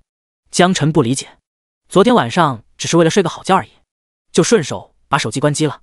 没想到这么多人找自己，江晨在琢磨要不要打电话过去问问。这是来电提醒，是刘萌萌打来的电话，刚刚接通，立马传来尖锐报名。江晨，你可算是开机了。哈？干嘛？你出名了你知道不？昨天闹出那么大动静，你怎么睡得着的？不就是破了个副本记录吗？还不就是破个记录？谁告诉你把紫色装备挂交易宝珠的？那不然呢？别说了，下来，我在楼下等你，一起吃早餐，边吃边说。行吧。电话挂断，江晨一个鲤鱼打挺从床上起来，穿戴整齐后下楼，一眼便看到刘萌萌正在跟自己打招呼。江晨同学，早啊。早。走，去吃早餐，边走边说。行吧。两人来到食堂，人很多，大家的话题无不都是在讨论昨天副本大厅破纪录的事情。刘萌萌故意走到江晨前面，今天我来买单。江晨点点头，应该的，上次我请，这次你请。刘萌萌翻了个白眼，你还记得真清楚啊，土豪哥，你缺这点钱？江晨点点头，缺啊，蚊子肉也是肉啊。刘萌萌说道，那你多吃点，把本钱都吃回来。江晨微微一愣，那好，今天本来打算继续豆浆油条，换成牛肉面和鸡汤吧。两人端着餐盘结账。第一，学生卡，共计消费56元。为了不引人注意，刻意找了个角落坐下。大家只知道江晨的名字，很多人还不知道江晨到底长啥样。只要不站起来大喊我是江晨，基本没人会发现。江晨一边吃一边问道，牛肉面不错，鸡汤也不错。无事献殷勤，非奸即盗，说吧，找我什么事？刘萌萌被鸡蛋呛得猛灌豆浆，好不容易拍拍胸脯缓过劲来，没好气地说道，吃个早餐而已，咋就搞成非奸即盗了呢？委屈，我好委屈。江晨点点头，那就好，吧唧吧唧。刘萌萌放下鸡蛋，咳嗽了一声，你要说这有事吧，他还真有事。江晨呵，那就快说吧。刘萌萌心一横，说道，紫色装备你还有多少？如果可以的话，我都要了。你确定？江晨直接惊呆了，满脸疑惑地看向刘萌萌，你确定你有这么多积分？刘萌萌也懵了，不确定，积分可能不够，但我有钱。说完，刘萌萌自己都脸红了，潜意识大家都知道，积分肯定比钱好使。说出这话，他自己都有些不好意思。江晨夹了一块牛肉送进嘴里，吧唧吧唧，亲兄弟明算账啊，不对，好同学明算账。你也知道钱不如积分好使，我也不讹你。学校的兑换比例是1比100，我要1比200，不过分吧？刘萌萌思索片刻，点点头，很合理，不过分。你明明可以直接赚积分，却跟我换钱，你是大好人，你的恩情我一定记得。一件紫色装备10万积分，我给你2000万。你手里有多少？江晨说道，也就50来件吧，准确的说是56件，11万2000万。刘萌萌惊叫，什么？你还有56件？整个食堂的人齐刷刷看了过来。江晨赶紧用食指放在鼻尖，做出一个噤声的手势。刘萌萌这才强压下激动的情绪，再次坐下来，假装继续啃包子，然后压低声音说道，有点多，莫这么多现金。那你说个屁，可以分期付款吗？不行，我刚请你吃了牛肉面和鸡汤了，那我把钱找给你，10天，给我10天时间，钱全部到账，另外还送你一个超级实用的道具。什么道具？地图感知道具。有什么用？可以小范围内探测出周围的地形，对地形复杂的副本有奇效。刘萌萌万万没想到江晨手里还有这么多紫色装备，也暂时拿不出这么多钱购买，只好提出分期，同时送一个地图感知道具作为甜头。没用但贵，很少有人愿意花这个冤枉钱买的道具，毕竟刷副本的地图问问前辈也能知道得了。江晨眼前一亮，这玩意对他来说可是好东西，死亡矿井跟他们似的，要是有这东西，奥古拉根本不用走那么多冤枉路，速度还可以再快一点。而且这还是小型副本，当副本再大一些呢？成交。不过分期我只给你10天时间，过了10天你必须把装备都还给我。成交，签契约吧。刘萌萌10天之内凑齐11万2000万交给江晨，立息为地图感知道具。一道白光自两人头顶亮起，一旁吃饭的人瞥了一眼，小声捣鼓，大早上吃个饭都契约，真无聊。如果他要是知道这是高达11.2亿的交易，不知道还会不会这么吐槽。江晨表面稳如老狗，内心里早就乐开了花，心脏砰砰砰狂跳不止。积分确实比钱重要没错，可是爹妈尚在，钱可以让他们生活的不用那么辛苦。而且老妈常常说没房子就娶不到媳妇，我现在可以买很多房子了，我要证明给他看，即便有很多房子同样娶不到老婆。第94章刷本本。吃过早餐后，刘萌萌预先支付了地图探索道具，另外卡上打了1亿的首付款过来。看到手机短信发来的到账提醒，江晨整个人感觉跟做梦一样。有了这些钱，即便是在这种怪物横行的世界里，普通人也会过得很不错了。不过这些钱江晨还是悠着点来，穷人乍富是最容易翻车招致灾难的，所以得一点点向父母袒露。今天买个别墅，明天买个商铺什么的，慢慢来。江晨拿起电话打给张敬贤，喂，妈，晨，最近学校有没有好好吃饭啊？听不听老师的话？找没找女朋友啊？不是，妈，我跟你说个正事。哎呀，我说的都是正事啊。你这孩子出门在外要团结同学，知道不？妈，我真有正事。行吧，你说。我不是刚来清北吗？学校发了一点点钱给我，我想转给你，再帮我买套房子。买房子好，买了房子就可以找到媳妇了。清北大学原来这么好客友善吗？哎呀，你一定要好好学习。我先给你打1000万，你看着买。什么？你再说一遍。多少钱？1000万啊！电话那边立马沉默了，紧接着出现摔倒的声音，传来江云的惊呼：老婆，你怎么了？老婆，你走了我可怎么活啊？儿子啊，我先挂了，你妈晕倒了。行吧，让她别激动，这点钱不算什么。电话挂断后，江晨感觉有些无奈，正因为了解爹妈的尿性，所以一直没有把卡上的钱告诉他们。一个是怕他们俩承受不住喜悦带来的精神压力，二是他们到处炫耀招来灾难。毕竟作为厨子和裁缝，一辈子干到死，能赚到的钱都是有数的，而且他们俩本身又没见过什么大世面，还老爱八卦，所以江晨再三斟酌，尽量往少了说。这次转1000万属实是奇猛了，但他也没办法呀。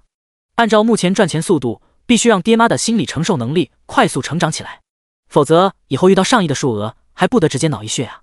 赚完钱后，余额还剩下11.3亿多，花不完，根本花不完。江晨决定继续去副本大厅刷本，毕竟向思琪前天跟他交代过，等升级到20级就会给他安排一项重要任务，向天神发话，面子肯定要给，更何况还关系到自己进入内门学院的考核资格，所以等级提升越快越好。副本大厅广场上再次出现喧嚣，不少人开始摆摊，有组队的，也有买卖装备和材料的，主打一个能省则省，绝不白瞎手续费给交易宝珠。而交易宝珠周围10几号职业者打了一晚上地铺，可以说寸步不离，为的就是等江晨过来交易。他们当然更希望能跟大佬当面交易，但是大佬来无影去无踪，根本没机会搭话，所以守着交易宝珠是最好的选择，能拉着大佬私下交易最好，不行的话去交易宝珠抢购也能行。这时大厅外传来不一样的呼喊声：大佬来了，大佬早上好啊！大厅内的人立马开始警觉起来，等了一晚上，终于来了吗？江晨一路走来，感觉有些无语，这些人当中随便一个等级都要比他高，一路跟他殷勤打招呼，让他有种想逃的感觉，活脱脱把江晨从艺人变成了 I 人。行吧，保持点头微笑，既然你们喊我大佬，那我勉为其难就承认了吧。江晨走进大厅，几十双眼睛齐刷刷看过来，甚至有一部分围着交易宝珠的人顶着黑眼圈直奔江晨过来。这群人一见江晨就笑，只是面色苍白，眼圈发黑，笑得比哭还难看，看起来有点瘆人。江晨心头一突，不由得后退半步。你们要干嘛？大佬，你手里还有紫色装备吗？我想买。对啊，我也想买。如果可以的话，也请卖给我一些。来人直接开门见山，江晨这才松了一口气。大部分都是男性职业者，一脸肾虚加谄媚，不知道的还以为有龙阳之好呢，吓死宝宝了。不过江晨突然想起来，手里的紫色装备都交给刘萌萌了，手里哪还有多余的装备？江晨如实回答，没有。立马就有人急了，大家熬了一晚上，就为了等江晨来副本大厅扔紫色装备，现在倒好，直接说没有，这换谁能接受得了啊？没有。不是，小哥，你要是对价格有什么要求，你可以提。对啊，我们保证给你个公道价，别一口回绝啊。是啊，你要钱要积分，或者你要别的什么东西，你都可以说一声，我们保不齐都能给你凑一凑。话都说到这个份上了，他们相信没有人会继续拒绝。江晨有些无奈，真没有，昨天的紫色装备都已经买完了。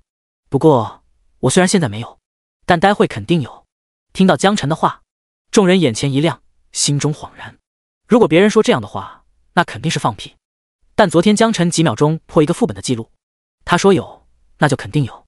好，兄弟，你记住我这张脸啊，我叫刘鹏。待会要是出了紫色装备，甭管是啥，你都直接卖给我，我都要了。刘鹏一身横肉，比赵小虎还要胖上不少，近看就是一座肉山，拍着胸脯和江晨讲话都能让身上的肉一颤一颤，给周围人一股极大压迫感。可是即便如此，还是有人立马提出了异议。凭什么？我们等了一晚上都卖给你，我们岂不是白等了？就见者有份，你买得，我们也买得。刘鹏，我知道你，玄武学院大山，职业战士，你给大家条活路，日后好相见。刘鹏本来还打算硬抗蛮横下去，见有人扒拉自己的老底，眼神中有些慌乱，立马挤出一副笑脸。哎呀，都是同学，待会大家公平竞争，东西都在人大佬手上，他愿意卖谁就卖谁，谁也强迫不了哈。众人这才算是松了口气。虽然这货的言辞模棱两可，但总算给大伙留了一条活路。江晨心中有点好笑，昨天还觉得紫色装备可能销量不好，毕竟都是等级很低的紫色装备，高年级的学院的学生根本就不需要，看来还是不太了解市场。江晨今天打算继续暴风城监狱和死亡矿井，20级以下就这2个本子，效率上来讲其实差不多，后者怪物多，装备多，但是地图也更大，奥古拉探索的时间更长。先从暴风城监狱开始吧，交叉着来，这样刷不会太腻。另外打到的装备也不会太单一。第95章20级，5人本的冷却时间通常都在12小时，从昨天离开到今天，副本的冷却时间早就过了，所以江晨不需要花费额外的积分来重置冷却，第一次只需要支付进本的积分就可以了，一次消费100积分，积分余额2360131，同样选择传说级难度。进入副本后，江晨打算先用早上刘萌萌给的地图道具试试。初级地图道具可以探索小型副本秘境，使用次数达到1000次后升级为终极地图道具01000。备注：终极地图道具可以瞬间打开中小型副本地图迷雾，高级地图道具可以打开大型副本迷雾，并可以看到怪物。没想到这玩意还是个成长性道具，还能通过使用次数升级，满1000次就可以升级为终极道具。不过目前暂时也就刷个小型5人本，用初级地图道具也足够了。江晨催动初级地图道具1/1000，原本需要奥古拉探索才能看到的地图画面，现在直接出现在江晨的脑海中。不过仅仅只有地图画面，并没有显示怪物，也就是说看到地图中的怪物，那是高级道具才有的功能。那如果我就这么疯狂原地使用呢？江晨眼前一亮，又被他想到了一个 bug， 再次催动地图道具，结果使用次数还是1。行吧，看来地图打开视野后再次使用不会计算次数。江晨喃喃道，目前地图道具可以打开视野，不能锁怪，只有在迷宫类型的地图才会有大用，还是得依靠奥古拉。不过只要升级到高级也就可以锁怪了，每次刷本前该用还是得用奥古拉。哦，尊敬的主人，请问有什么可以为您效劳？麻溜的。收到，我的主人。砰的一声，奥古拉化作千万蝙蝠，铺天盖地飞了出去。江晨脑海中的地图里，怪物的身影逐渐显现，光环生效，经验如潮，材料如潮，6件紫色装备到手，亚麻丝绸各2组，18级12%，增幅点数增加了216点，升级速度明显要比昨天慢很多，这一次速度比之前又快了一些，全程只用了 1.8秒。不过由于刚才用地图道具试了一把，耽误不少时间，所以并没有打破记录。出本，立马有人围了上来。大哥，有了吗？卖不卖？陈哥，你要是卖的话，价钱好商量啊。江晨摇摇头，待会等我刷完再卖，一点点卖耽误时间。来人见江晨不愿，只好作罢。再次进入到死亡矿井副本，同样没有冷却时间，消费100积分，积分余额2360031，选择传说难度。江晨催动地图道具，死亡矿井里的迷雾剥除，一幅清晰的副本地图出现在脑海中，矿道里边边角角都能看得十分清楚。终极道具升级21000，地图道具的使用次数再次加1。这次奥古拉一出现，问也不问，直接开始探路。江晨把奥古拉叫了回来，狠狠批评了一顿，该有的流程还是要走的，不差这一回，绝对不是喜欢那种被称为主人的感觉。奥古拉站在江晨面前，优雅的像个傻子。哦，我尊敬的主人，请问有什么可以为您效劳？探路，以最快的速度把副本的怪都给我探出来。好的，主人。这特么不是一回事。砰！奥古拉炸开，蝙蝠，大量的蝙蝠，夹杂着奥古拉的纠结，迅速向远处扩散。光环生效，经验猛涨，比监狱要多足足1倍有余，一次增加了 24%， 18级 36%， 再刷2个来回就可以升级了。时间用了5秒，比上一次还要快上1线。不过由于江晨打断了奥古拉，实际时间用的长了一些，总共15秒。增幅点数增加了454点。7件紫色装备，亚麻和丝绸各6组，也就是说监狱和矿井各刷一次，紫色装备能有个13件，亚麻丝绸数量随机，大概在8组左右。之前没有细细盘算，是因为不知道这些玩意这么好卖，还以为会积压，现在知道大家都抢着要之后，江晨觉得还是要好好盘算，做到心中有数，毕竟这可都是钱啊。接下来江晨在来个副本之间来回穿梭，又刷了2轮之后，终于升级了。19级1%，增幅点数16140，积分余额2360231，紫色装备39件，亚麻和丝绸分别为24组和28组。这些材料属于工程和裁缝2职业链级的刚需，根本不愁销路。江晨打算先不去处理这些东西，反正多的是人要买，也不差这一时半会，先静静让他们躺在储物空间得了。江晨再次一头扎进副本，只不过他惊讶发现经验条所需要的经验直接翻了3倍，也就是说，之前1级需要3次暴风城监狱和3次死亡矿井，现在直接需要各9次，9次就9次吧，反正可以顺便刷刷装备和材料什么的，这些东西到时候转手倒卖一下，也能赚个盆满钵满。接下来刷本，江晨一次比一次快，没劲刷完一次，副本排名记录就会刷新 0.1 到 0.2秒。在副本大厅里不断有破纪录的通知刷新，只要破一次记录，所有人脑子里就会刷3遍。大家感觉脑子都快被刷骂了。江晨的名字已经深深刻在每一个职业者的脑子里，大家都在感叹，暴风城监狱和死亡矿井这2个副本算是被江晨刷废了，以后永远不可能有人在这2个副本当中拿到第1名。而且现在江晨等级还低，只能刷新人副本，如果等他等级起来了之后呢？会不会其他副本也这样？想到这里，所有人都不寒而栗，不少打算近期准备破纪录的小队直接改变计划，在准备不充分的情况下，就今明2天开始着手突破高等级5人本第1名记录。大家属实是被逼急了，根本顾不得那么多了，再等下去，等到的只能是悲剧。不是我方太弱，属实是这小子太变态了。变态小子江晨在副本中白光乍现，他终于升级到了20级，增幅点20226，剩余积分2340431，剩余贡献值7，紫色装备156件，亚麻96组，丝绸112组。第96章大赚特赚，终于升级到20级。按理说应该立马去找象神报道，看看接下来应该做什么。但是江晨还是决定先把储物空间里的东西先处理掉，绝对不是贪财，主要看到这些人渴求的目光。江晨想起妈妈说过的话，在学校一定要跟同学打好关系，满足同学的要求，不正是打好关系的一种方式吗？没毛病，完全没毛病。副本大厅，几十号人坐在大厅无所事事。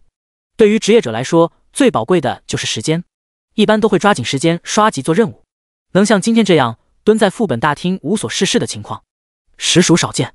刘鹏等得有些累，找了个离新手副本近的地方，一屁股坐下闭目养神。养着养着，竟然打起震天鼾声。晚上在副本大厅打地铺根本休息不好，待了1天1夜，是个人都会累。其他人也都很疲惫了，但依然强撑。只要能从江晨手里买到几件紫色装备，一切都是值得的。虽然地狱级副本中也有一定概率会出现紫色装备，可是那概率低到发指。传说级副本几乎会100%掉落紫色装备，但对大家来说，当前等级副本根本挑战不了一点，高等级又进入不了低等级副本，所以之前偶尔出现1件紫色装备，那肯定会拍出天价来。而江晨这位妖孽竟然直接搞批发，不少人心里酸溜溜的。可谁让人家江晨这么一个新人有实力呢？在这个强者为王的时代，实力就是一切。死亡矿井副本漩涡闪动，副本大厅内多出一道身影，几十双眼睛齐刷刷看过来，眼神中充满了期待。大佬辛苦了。大佬还刷吗？能考上清北的职业者都很有眼力见，看到江晨没有着急再次进入副本，立马上前询问。刘鹏也从半睡半醒之中瞬间清醒过来，也跟着围拢过去。江晨摇摇头，差不多了，今天就刷到这里。你们谁刚才说要装备的？话音刚落，刘鹏彻底清醒，一把粗鲁挤开人群来到前面。大佬，我要装备。我刘鹏。被挤到身后的人气的冒泡，这什么人呐？先来后到懂不懂？一点礼貌都不讲了吗？刘鹏一转脸，举起沙包大的拳头晃了晃。哼，我怎么不讲礼貌了？我看谁敢说我不讲礼貌。玄武学院的防御技能是出了名的，而刘鹏又是战士职业，走盾战路线， PVP 打起来还真没几个能干得过他。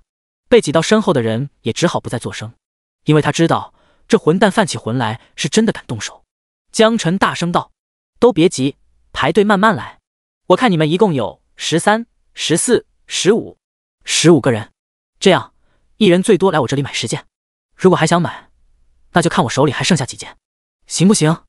现场一片安静，导致江晨开始反思自己是不是哪里讲错了。没有啊，讲得很好啊，咋就都不说话了呢？片刻安静后，嘶，一阵道抽冷气声。每人10件，岂不是有150件？天哪，这可是紫色装备啊！喂，我没听错吧？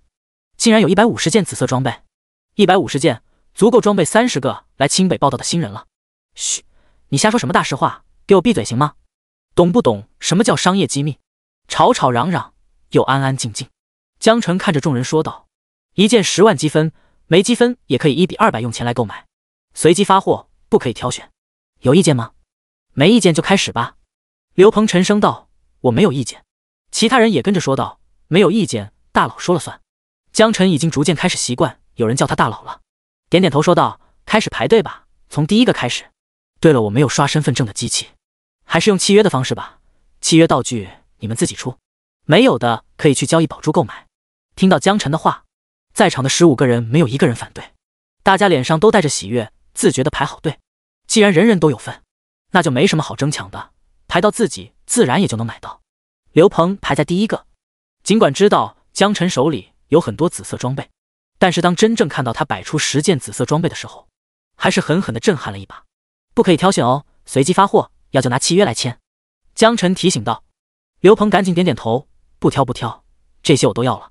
说完拿出契约道具，和江晨签订交易契约，10件紫色装备换100万积分。契约生效，眼前的装备瞬间消失。刘鹏微微感受了一下，立刻面露喜色站到一旁。谢谢陈哥，我先在一旁等着，待会还有没卖完的，我还是第一个买。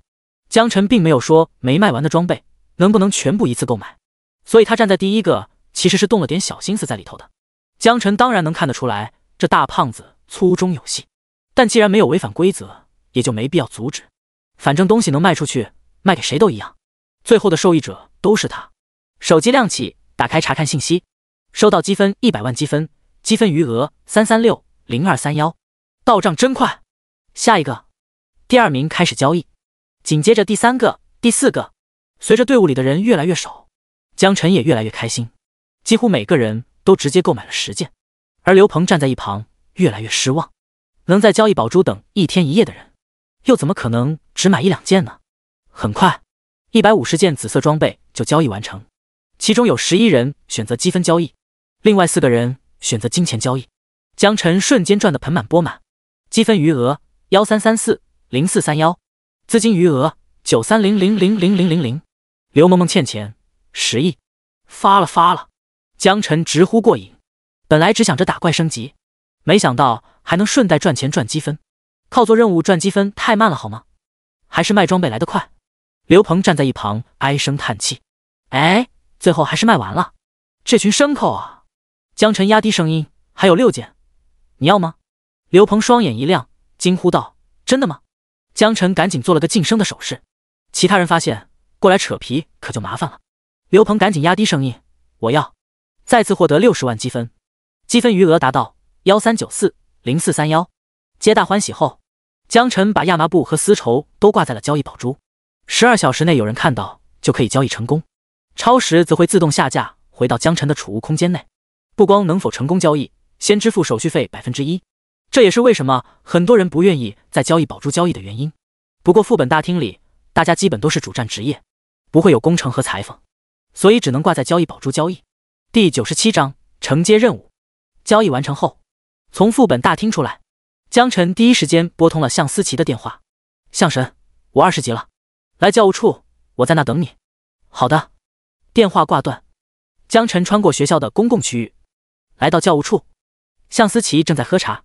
江晨过来了，快过来坐。江晨点点头，接过向神道的茶小嘬一口，感觉味道还不错。平时很少喝茶，但很感觉这茶清爽可口，味道还不错。20级了。是的，向神，不错，你的升级速度是我见过的人里头最快的。谢谢向神。向神点点头。这样，我给你安排个任务，完成这个任务之后可以获得50贡献点，不过这项任务的危险系数极高，难度也很大，你可以选择拒绝。说完，向神笑而不语看着江晨，眼神中充满了笃定。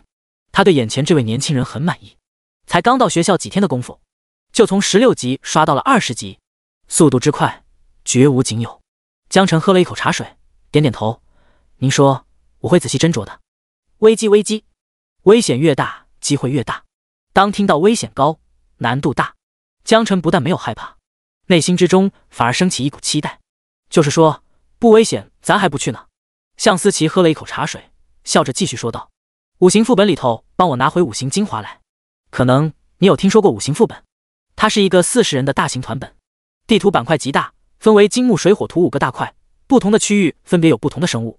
当你击杀完5个区域的怪物和 BOSS 后，整个副本会将五行能量汇聚一团，形成更为强大的怪物。与此同时，副本的中央会出现一个五行精华，它将成为怪物们抢夺的对象。不过在杀光所有怪物之前，你必须保护好它。一旦有怪物靠近，则会不断吸取五行精华的能量，从而变得更为强大。而五行精华的能量也会受损，从而降低价值。所以最好是能让怪物都没办法靠近，而又能够击杀掉所有怪物，最终才能获得完整的五行精华。不过我要提前告诉你，五行精华同样1年只会出现一次，一般会提前1个月的时间组好40个人再去刷本。由于副本够大，可能要刷4-5天，距离新生报道还有4天时间。我给你4天，看看你还有什么想问的。向思琪对副本的讲解很详细，从副本的整体结构以及会面临什么样的挑战，都耐心的讲解了一遍，基本都能明白。江晨点点头：“好的，向神，这项任务我会尽量完成。”向思琪说道：“相信你的能力，去吧。”看着江晨离开的背影，董宏武从一旁走了出来，坐在了刚才江晨坐下的位置，重新给自己倒了一杯茶，笑着抬头看向向思琪：“4天？你这个要求，就算是40人的团队也做不到吧？”向思琪点点头：“一般情况下确实做不到，但江晨比较特殊，我相信他可以做到。”董宏武喝了一口茶：“哎呀，你这茶味道不错，一看就是极品，我可还是头一次喝啊。”说完又品了一口，咂咂嘴：“看来你很看重这个叫江晨的小子。”向思琪点点头：“不置可否，算是个人才吧，潜力无限，但还需要慢慢磨练。”董宏武说道：“话说，你当年去五行副本单刷，大概用了多久？”向思琪微微一愣，随后像是想起什么不好的事情来：“行了，别提了，好汉不提当年勇。”董宏武看到向思琪的窘迫样子，立马坏笑道：“哎呀，我可是记得当年你出本的时候好像挺狼狈的，休息了大半个月。我说的没错吧？快给我详细讲讲，我都快要忘了。”向思琪老脸一红，板着脸说道：“一般，就是当时没有好好准备，再加上年轻气盛，有些轻敌了。”董宏武点点头，继续喝茶，一脸满足的表情：“年轻嘛，我懂，谁人年少不轻狂？年轻人吃点亏是好吃。”刚说到一半，董宏武瞬间石化，直愣愣地看向向思琪，良久才再次张嘴：“向神，好手段，好计谋啊！”向思琪笑而不语，静静喝茶不说话。接下任务后，江晨决定先去交易所买点道具和药剂，装备什么的他感觉倒是不太需要，毕竟他现在的4维属性碾压各种装备带来的收益，甚至于对技能增幅来讲，与其靠装备，还不如多杀几个怪物来得快一些。他没有去副本大厅的交易宝珠，毕竟那里认识他的人太多了，搞得人很不自在，所以还是去清北自带的龙国交易所比较好。来到龙国交易所，江晨先是补充了100支终极治疗药剂。这次虽然是去团本，本来应该多买一些，但是上次去墓园任务买的基本上没怎么用，所以江晨觉得例行采购一点就行了。另外有看了看关于食物类别，交易所售卖的食物跟食堂的食物不一样，普通食物放久了会变质，但是真正的厨师职业者做出来的食物可以放很久不会坏，同时还可以给人增加有益状态，物理攻击、法术伤害、精神恢复、耐力、敏捷，有按照百分比增加的，也有按照具体点数增加的。江晨现在购买的原则就是只最贵的，不买最好的。当然，价格贵肯定也有它贵的道理。采购完药剂和食物后，又看了看任务发布，他想要看看这次去的五行副本有没有相关人物，如果有的话，可以一起做了。翻阅了一会，江晨心头一喜，果然发现有一条10万积分，悬赏五行副本中的最终奖励五行精华。看到奖励后，江晨看了看手机短信记录里显示的积分余额，有些无语。积分余额13340431，10万积分，10万积分你就想要五行精华，你怎么不去抢啊？10万积分对别人来说或许是一个了不得的天文数字，对江晨来说简直白给。随便刷一趟低级副本，一堆紫色装备回来就有大把积分了。离开交易所后，江晨打算再去一趟训练师那里，20级是个坎，应该能学到不少新技能。至于技能管不管用，根本无所谓。江晨现在已经不太考虑实用性了，他更喜欢光环一开，脚下那种五颜六色蹦迪的感觉，主打一个光环收集癖。第98章，训练师。骑士大殿偏室，光环训练师处，惬意的小曲声在房间回荡。书桌上放着一杯香气四溢的咖啡。此时钱多多手里正拿着一本从书架上翻找下来的书籍，在房间里来回踱步，表情时而兴奋，时而脸红，口干舌燥之际，又会3步并作2步走到书桌旁合上书，端起咖啡小嘬2口解渴。该说不说，在清北当光环训练师，跟个摆设没什么区别，因为清北几年都难招进来一名光环师，所以平时这里属于他的私人空间，根本不会有人来打扰他。钱多多再次拿起手中的书本，捧在手中继续仔细研读，脸色再次开始变得潮红。啧啧，不错不错，无恩，这道光环技能看起来相当的圆润饱满。就在钱多多因为书中精彩绝伦的曼妙曲线而陶醉之时，钱多多余光发现一道身影出现在门口，手一滑，一本春宫图从书中滑落。女人，女人，全都是没有穿衣服的女人，在书页上凹着各种造型。钱老师，我可以进来吗？江晨问道。钱多多老脸一红，进来吧。同时赶紧将小册子从地上捡起来，重新加到书本中，把书放回书架后，端起咖啡顿一口干掉，这才转头看向江晨。你刚才没看到什么吧？江晨眼神坚定的像要入党，铿锵有力，中气十足的回答道：绝对没有看到，老师。钱多多脸色更加潮红了，看到了也没关系，只要不往外说就行了。江晨点点头，确实没有看到。钱老师。钱多多被江晨的耿直逗乐了，于是问道：说吧，来找我什么事？江晨回答：我想要跟您学习新技能啊，老师。钱多多愣了一下，不是，你前几天不刚来过我这里吗？年轻人想要上进是好事，但是绝对不可以眼高手低昂，做事情要一步一个脚印，做人也要踏踏实实。你想学新技能，不是我不愿意教你，你至少也得到达20级才有新技能可以学呀。回去吧。江晨点点头，钱老师，我已经刷到20级了，所以才过来找您的。钱多多此时有些不悦，一个光环师3天2头往我这跑，不知道的还以为是主战训练师呢。再说了，人主战升级也没这么快啊，2、3天从16级到20级，你当我白痴呢？钱多多只想着江晨赶紧滚蛋，继续研究书籍当中的人体艺术。刚才正看到关键部分，至于后面是什么，他很想知道。可是当听到江晨说自己已经达到20级后，钱多多愣住了。他转头看向江晨，满脸震惊。什么？你再说一遍，我没听错吧？江晨点点头，认真道：没听错，我确实达到了20级。钱多多眼睛瞪得像铜铃，一抖衣袖，绕着江晨360度视角兜圈，像是在看某件稀罕物。奇了怪了，头上也没长犄角，屁股也没长尾巴呀，怎么就能2天刷到20级了呢？江晨说自己20级，钱多多对此一点都不会怀疑。他唯一疑惑的便是作为一个光环师，到底怎么才能在2天内从16刷到20级，简直离了大谱了，就连主战职业都做不到，更何况一个号称业内最拉胯的辅助职业。看着钱多多围着自己跳大神，一脸好奇宝宝的表情，江晨有些无语。钱老师，20级应该可以学新技能了吧？钱多多微微一愣，随即点点头，可以学，有贡献点就可以学。不过20级开始，一个技能要2点贡献点。别说我坑你啊，这可都是学校规定的。在这一点上，江晨不会怀疑钱多多的话，毕竟贡献点也不会打到钱多多账户上。要是钱多多真靠着贡献点拉业绩，恐怕早就饿死在清北大学了。江晨点点头，我现在还有7点贡献点，刚好够学3样技能。钱多多说道：好的，我会把你目前学的技能同样发送到你的手机上。手机亮起，江晨点开手机上的短讯，可学习技能：耐久光环，增加单位的防御力和生命值；荆棘光环，反弹敌方单位的近战攻击；反伤光环，将敌方攻击一定比例伤害返还给对方；邪恶光环，减少敌方单位的护甲值；吸血光环，对敌方造成伤害，使敌方单位的生命值转化为自己的生命值。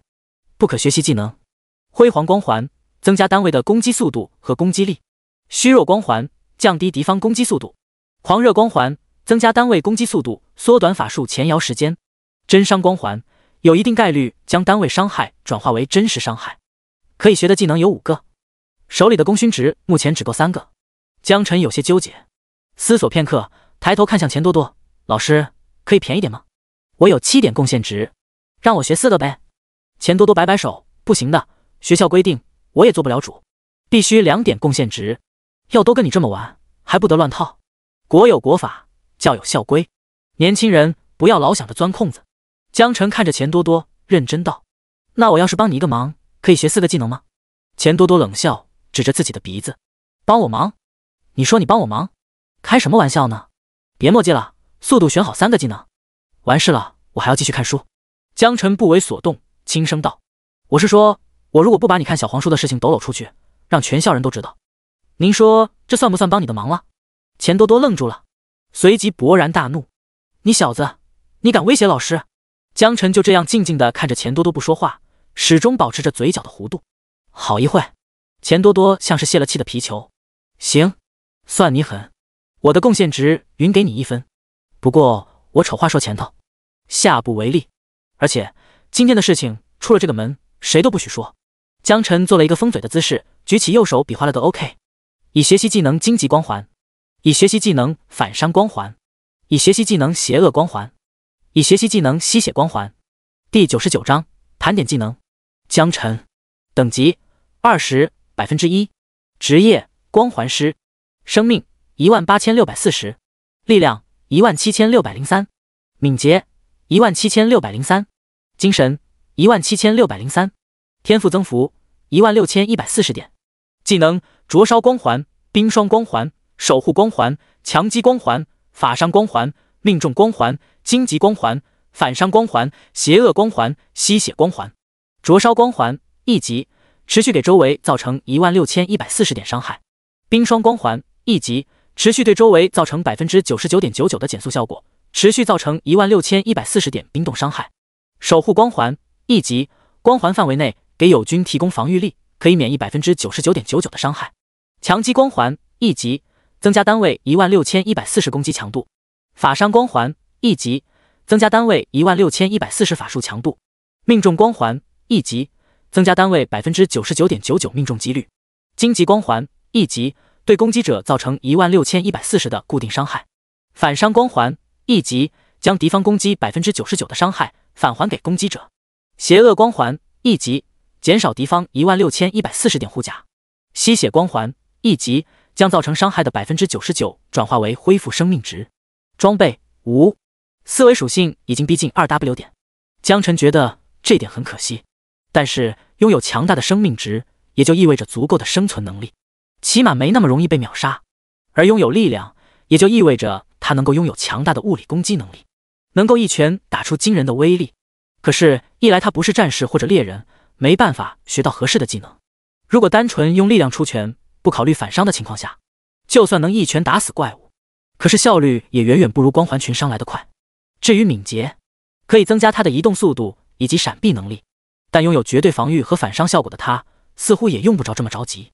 精神，他一个光环师根本不需要耗蓝，更加无所谓精神恢复速度。由于天赋的原因，技能并不能享受到精神属性点带来的法伤收益。思维属性虽然很高，对他来说也只是锦上添花。江晨想，或许有一天，敏捷加上力量可以用在生孩子这件事上面吧。精神高，生出来的孩子也会更加聪明。现在光环技能已经学习到了10个，主要可以划分为攻、防、控、反伤，伤害翻倍。光环同时生效的情况下，每秒可以造成129120点伤害。至少目前5人本里面，江晨还没有见过有哪个 BOSS 能扛得住这么高的伤害，更不用说其他精英怪、小怪了。主打的就是一个秒杀，并且施法距离也来到16140，也就是 16.14 公里。一般的5人本只需要江晨站在副本门口，就可以轻松干掉所有怪物，直接秒刷副本，根本不需要考虑视角、续航等各种问题。主打的就是一个轻松惬意。江晨催动副本传送手牌来到副本大厅，不少人纷纷看到后纷纷打招呼，大佬好。江晨只能表面淡定，微笑点头。这时刚好田园也在，热情走过来跟江晨打招呼：早啊，江晨。田园姐早，这么早就过来刷本啊？有天赋又努力，真的太让人羡慕了。田园姐过奖了，你知道5星副本吗？江晨轻声问道。田园微微一愣，惊呼道：你不会已经升级到20级了吧？江晨点点头，笑着说道：“对，昨天刚刚刷到20级。我的天呐，2天时间从16级刷到20级，平均1天2级，这速度也太快了。”田园眼睛瞪得像铜铃，像看怪物一样看着江晨，满眼都是难以置信。其实也不怪田园这么惊讶，一般新人刚刚进学校，想要找到合适的队伍，至少都得1-2天，除非高中同班同学有好几个都同时考进了清北，否则进来之后都得重新找人。光是这个过程都要花费不少时间，而且就算找到了适合自己的5人小队，还要一遍遍去刷5人本呢。在经验均摊的情况下，刷本次数绝对要远远高于江晨，而且刷本的时间更是以小时为单位计算，大部分人是没有办法跟榜单成绩做比较的。一个5人本刷下来，半天甚至是1天时间就没了，不可能有人做到像江晨这样直接秒本的存在。江晨笑笑，现在还只是刚刚开始，以后会更快。随着光环叠加越来越多，以后刷本确实会越来越容易。田园好不容易整理好情绪，既然你已经达到了20级，想要了解5行副本，那我就给你讲解一下吧。江晨点点头，表示自己在听。田园继续说道：首先，5行副本其实更准确的说，应该叫做5行团本，因为它并不是一个5人本，而是可以组队40个人进本的大型团队副本。其次，5行团本的进本要求必须是20到30级之间，并且没有难度区别，都是统一的。第3点，便是不管你组40个人进去也好，还是35个人进去也好，你需要缴纳的进本积分都是按照40个人来计算，而且每个人消费1000积分，这对新人来说是一个不小的费用。在这里，我不得不介绍一下学校的剧团。如果你家里有钱，又或者手里有积分，我可以帮你联系学校的剧团，他们专门会有35个职业打手，然后带上5个老板进去消费装备和吃经验升级，全程不需要你动手，跟好队伍就行。江晨若有所思，摇摇头，暂时不需要，你继续往下说吧。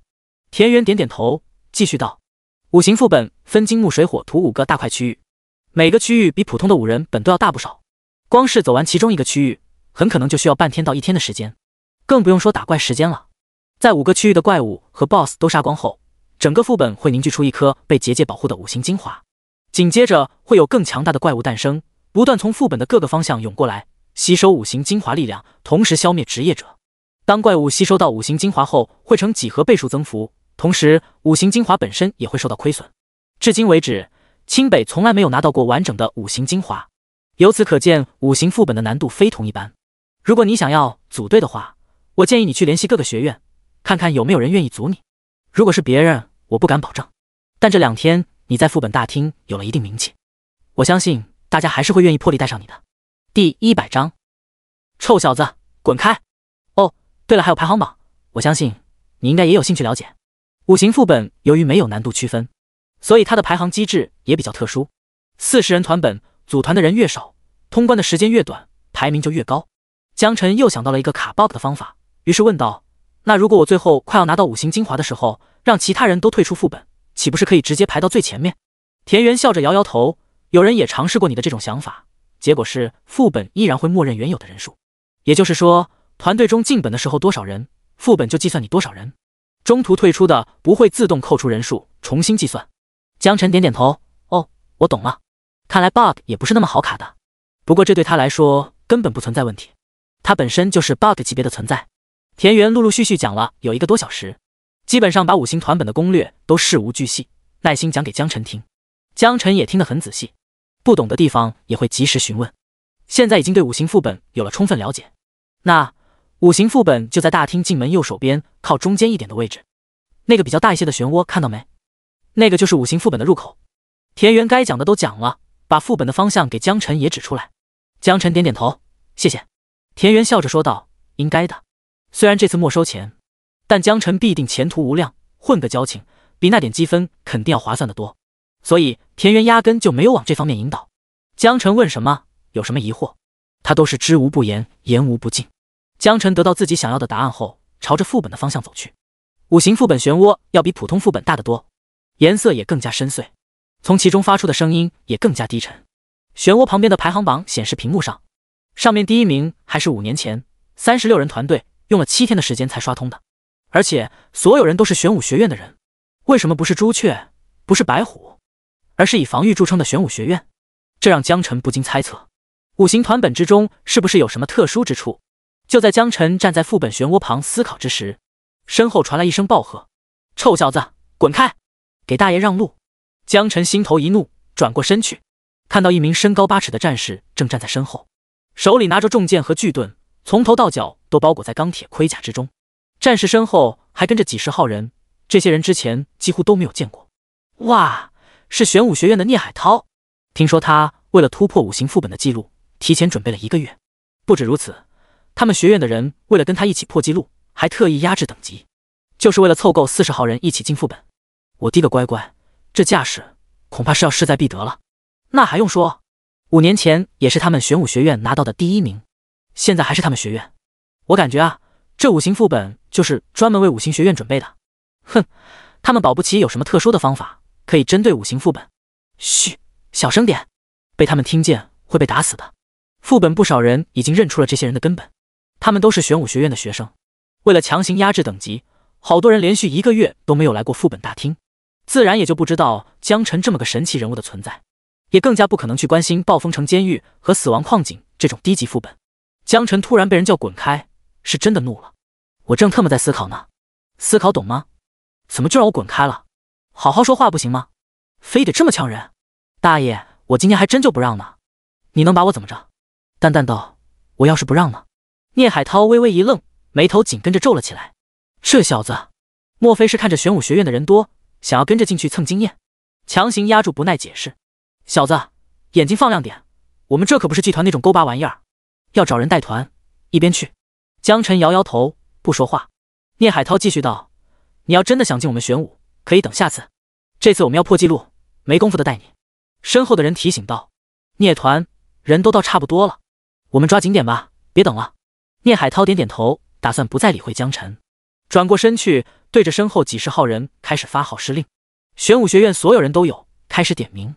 法师刘翔到，猎人张小涵到。1分钟后，还少10个人，让他们速度来集合。所有人准备 buff 刷起来，各种五颜六色的状态在玄武学院的人头顶上亮起。法师、猎人、骑士、术士、牧师，职业齐全，等级清一水30级。同时也有不少人陆陆续续赶到副本，加入到队伍当中。龙国荣耀，龙国荣耀，龙国荣耀，进本！聂海涛高声呼喊，发出最后的命令，握紧手中的盾和剑，向副本的方向前进。其实5行副本漩涡足够大，可以5、6个人通行，江晨让不让都根本挡不住去路。玄武学院的学生不断和江晨擦肩而过，威势极其惊人。田园在不远处惊呼，江晨，你快回来！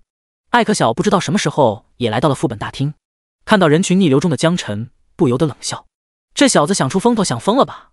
在新手副本嘚瑟了2天，就感觉自己天下无敌了？哼，天真！一旁的吃瓜群众见状也纷纷摇头。哎，大佬，糊涂啊！这可是玄武学院的人，没必要和他们硬刚，以后的日子还长着呢，说不定哪天就要求他们代刷副本了。现在得罪他们太不明智了。哎，还是太年轻，年轻气盛，缺乏历练，刚刷了2个新手本就觉得自己天下无敌了。罢了罢了，年轻人吃点亏也是好事。艾克小带节奏，吃瓜群众们也觉得江晨的行为有些不智。然而下一秒，江晨转身随着人流进入了5行副本之中，消费4万积分，积分余额133000431。艾克小愣住了，田园愣住了，吃瓜群众愣住了，就连玄武学院的人也懵逼了。第101章，他一个人进本了。江晨一个人进了团本，整个大厅瞬间安静，所有人都僵在原地，眼神中流露出难以置信的表情。玄武学院组的团没有队长的邀请，其他人不可能跟着混进去，这也就说明江晨一个人进了团本。死！所有人倒吸一口冷气，我没有看眼花吧？刚才江晨好像一个人进本了。Loco， 无敌！无敌是多么寂寞，一人成团，一个人单刷5人本就很离谱了，现在他还想单刷40人的团本，真他妈小刀拉屁股开了眼了，简直前无古人后无来者。江晨的行为简直出乎所有人意料，大家刚开始都以为他只是想要跟玄武学院的人混个脸熟，甚至说想要碰瓷求带进本。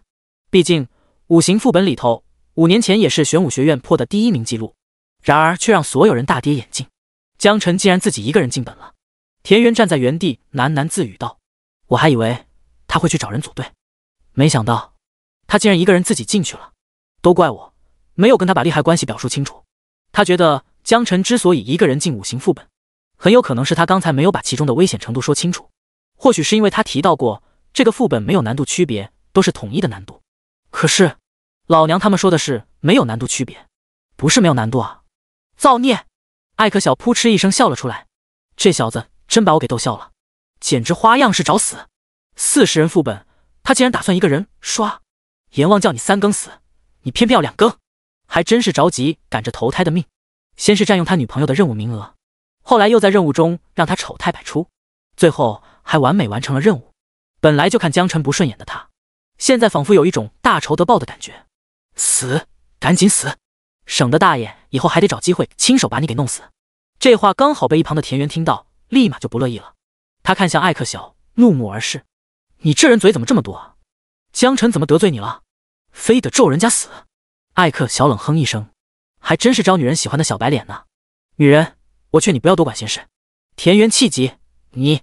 他意识到艾克小应该是某个学院的人，作为普通学员，他根本得罪不起，因为他还要靠着学院的人赚取积分，否则根本没办法发展增强实力。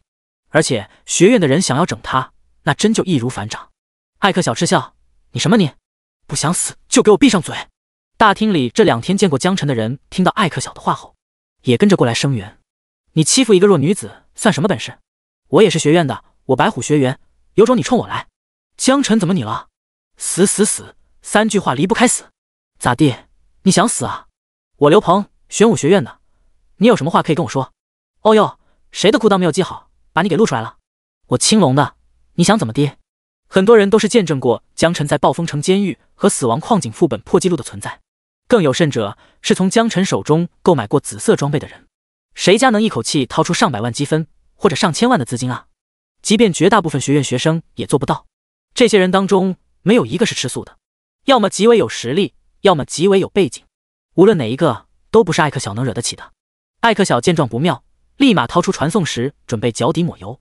林催动还泼脏水，哼，要不是向天神给他宝物，他能单刷个屁的监狱本？5行团本，他那宝物指定是用不了了，等死吧！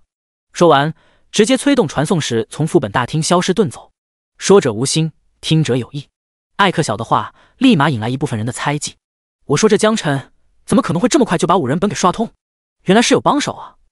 你们说，艾克小的话有几分是真的？最起码我觉得有7分，要不然不可能有人这么快。我也觉得艾克小人虽然不咋地，但那话值得推敲1、2。没想到象神竟然如此偏心，我也没想到啊。或许江晨是象神流落在外的私生子也说不定。嘘，你这话可不能乱说，被人听到了检举你，那可就完蛋了。怎么着？允许州官放火，不许百姓点灯？他敢帮着江晨作弊，就不许我吐槽2句了。哎，你说有没有一种可能是像天神和江晨 ？Vocal， 越说越离谱，快闭上你的狗嘴！哎呀，我这不是发散思维吗？你这真不是发散思维，你这是找死！真要不是不知道死字怎么写，你就和江晨一样，一个人进本。我倒是想装那个逼，但是我没积分啊，4万积分，要不你给我出？滚滚滚！一天天的就知道积分，想要积分自己去赚啊！人江晨怎么就能拿出4W 积分来？哎呦呦，还不是有人给他开后门？这种后门给我都不要，我怕疼。我他妈，你一天天的想什么呢？什么 CP 都敢磕，也不怕磕出毛病来？你们说有没有一种可能，江晨用这个工具把5行团本给刷通了？傻子才信！你也不想想，要是真有这种工具，学院能让这记录保持5年，则暴风城监狱和死亡矿井副本不也保持了3年吗？你傻不傻？一个是新手本，一个是团本，这2能相提并论吗？有句话叫杀鸡焉用牛刀，你懂不懂啊？你说的好像也是。那要照你这么说，江晨这一个人进团本，岂不是九死一生？嗨，人麻，总要为自己的选择付出代价。哎，可惜啊，可惜了这么好一年轻人。副本内，一股灼热的气息扑面而来，大地龟裂，红色的岩浆时不时从中溅射，空气都开始变得扭曲了起来，整个天空被映射得通红。火！江晨微微诧异，他原本以为金木水火土会按照顺序来，现在看来跟他想象的有些出入。第102章火区。不远处，能看到高达5米的火焰元素在四处徘徊。如果普通人挨上一拳，应该会很疼吧？尤其这还是元素生物，也不知道挨打的人会不会顷刻之间化作一团火焰。探查术：火焰之灵，等级24，生命4600，力量3200，敏捷2600，精神3400。技能：烈焰焚身，被动。烈焰焚身，被动，每一次攻击都带有500伤害加力量值 50%。属性相对来等级来说不算多。技能方面开始出现共享属性值增益的效果，每次攻击都会产生火焰伤害，而这种火焰伤害除了500点的固定伤害值以外，还有1半力量的加成。这一方天地极为辽阔，几乎到处都是火焰元素在四处游荡，再远一些还有别的生物，从来没有见过。而且江晨发现，在守护光环的作用下，他竟然在持续掉血。负1生命值，负1生命值，负1生命值。估摸这种伤害还是被减去了绝大部分之后的效果，免疫 99.99%， 但是最小单位1点伤害没办法免除。如果换做其他人，其结果可想而知。即便在做好火抗准备的前提下，治疗也将会面临极大压力，不得不持续给大家治疗，续航将会成为很大的问题。恐怕都还没刷几个怪，精神就见底了，更别提遇到 BOSS 之后还能剩下多少精神力量。而且在这种环境中，就算中途想要做地板冥想，都变成了奢侈。然而这些问题对江晨来说几乎不存在，因为他压根不需要消耗精神力量，也就不存在续航问题。至于持续掉落的生命值，他也不用担心，因为刚刚学到的吸血光环能够通过杀怪来恢复生命值，掉血了直接杀2只怪就好了。主打的就是以战养战。不过在那之前，江晨默默掏出地图道具，升级终极地图道具31000，能刷则刷，早日升级成为高级地图道具，这样锁怪也没那么麻烦了。然而使用地图道具过后，地图并没有显示全面。江晨知道这副本一共有5个区域，现在脑海中只出现了这一个区域的一部分。这说明什么？说明仅仅这一方火属性地图就已经足够大，比普通副本大得多，区域范围已经超出了初级地图道具的探索范围。江晨不禁暗自咂舌，单单一个区域就这么大，那所有区域总和加起来得有多大？奥古拉！江晨左手一抬，一道黑影出现在江晨身侧。奥古拉现身后，眼眸中扫过周围的环境，微微诧异。他是黑暗属性生物，这一方天地天然对他有所克制，立马感受到轻微的灼烧感。不过他身上也享有江晨基于的光环状态，所以环境带来的灼烧感已经被降到最低。内心深处对江晨的尊重又多了几分，自己的这位小主人看起来要比想象中还要强大。奥古拉谦卑地向江晨鞠躬，尊敬的主人，请问您有什么吩咐？江晨嘴角上扬，很受用，指着眼前这一方天地对奥古拉说道：去吧，帮我把这片空间探索出来。然而这一次奥古拉并没有立即行动，而是面露难色地解释道：主人，我化身成为蝙蝠后，每只蝙蝠的生命值很低，只有20点，也就是说只需要20秒，我的所有分成就会被烧成灰，所有分身被销毁后，我也就会失去生命。江晨微微一愣，他明显没有考虑这么多。原来奥古拉在分身之后并不是无敌般的存在，在这种大范围 debuff 的情况下也会无所遁形。了解了奥古拉的苦衷后，江晨决定不再强求，接下来只能自己去探索了。好在这一片空间都是平地，放眼看去没有任何视野问题。那走吧，你不用分身了，我们选择不同的方向就好了。你左，我右。江晨决定直接兵分2路，凭借自己的敏捷，移动速度也不会逊色奥古拉，甚至还有过之。唯一的不及可能就是不能在空中飞而已。奥古拉点点头，好的主人。说完快速升空，向着靠左边的方向急速飞驰而去。由于共享视野，左侧的地图上的怪物很快便在江晨的脑海中出现。除了刚刚进本时候看到的火焰之灵，还有其他很多火系生物。地狱恶魔精英头目24级，熔岩巨人精英头目26级，火焰堕落者精英头目27级，复仇焰魂精英头目28级，布兰德精英头目29级。江晨脚下生风，快速开始跑动起来。另一侧的怪物也开始出现在视野中。不过这一次江晨没有等到将所有的怪物全都探测完毕再杀怪，因为他也不确定这火系区域到底会不会比他的光环影响距离还要大，所以从一开始他就让所有光环生效，一边前进一边杀怪。击杀24级火焰之灵，获得经验24000。获得物品火焰之尘1，备注10枚火焰尘可以合成1枚火焰精华，作用附魔。击杀24级地狱恶魔，获得经验24000。获得物品恶魔的断脚1，作用攻城。击杀26级熔岩巨人，获得经验26000。获得物品锡矿3，作用锻造攻城。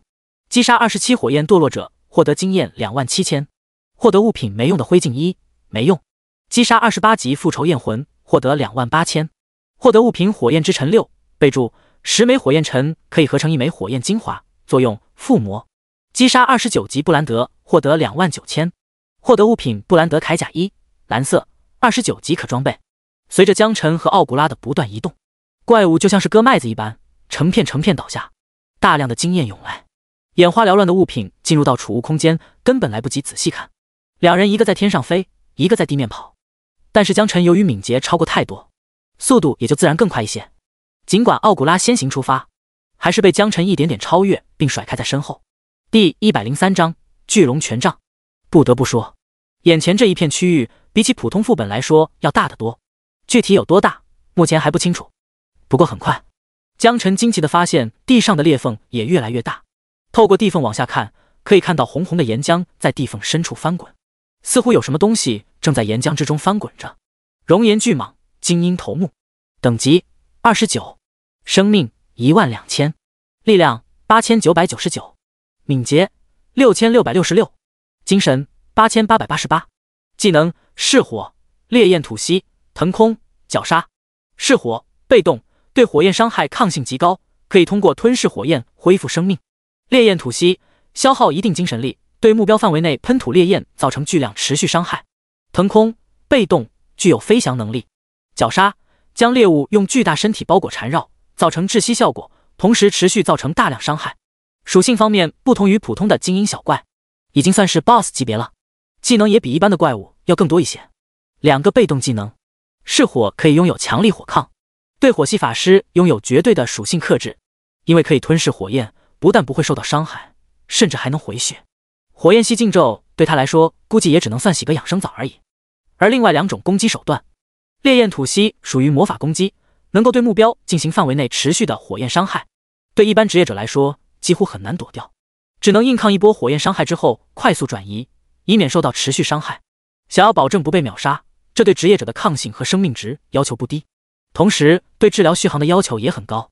试想一下，如果队伍中好几个队友同时被这一项技能所命中，那么对治疗的压力是很大的，几乎一瞬间就能让治疗的精神直接见底。绞杀更不用说，一旦选定目标，如果是肉盾还好，防高血后，治疗能奶得起来。一旦绞杀的目标是脆皮输出，那就很容易死人。不开玩笑，40人的团本确实没那么好打。而且江晨惊讶地发现，岩浆中这样的怪物不止一条，随便目测就会发现5、6条这样的怪物。对职业者来说，最正确的做法是一个一个拉出来慢慢击杀。如果不幸同时吸引到了超过2条甚至3条以上，那么不好意思，团灭的风险将会成几何倍数提升。而这一切对江晨来说似乎都不存在，单单一个守护光环就能将伤害降到最低。另外还有吸血光环，可以将大部分伤害直接转化成恢复生命值，根本不用担心血线问题。至于伤害，或许灼热光环在这里起到的作用会大打折扣，但是冰霜光环因为克制的原因，则会让怪物直接破防，更别提刚刚学会的荆棘光环和反伤光环了。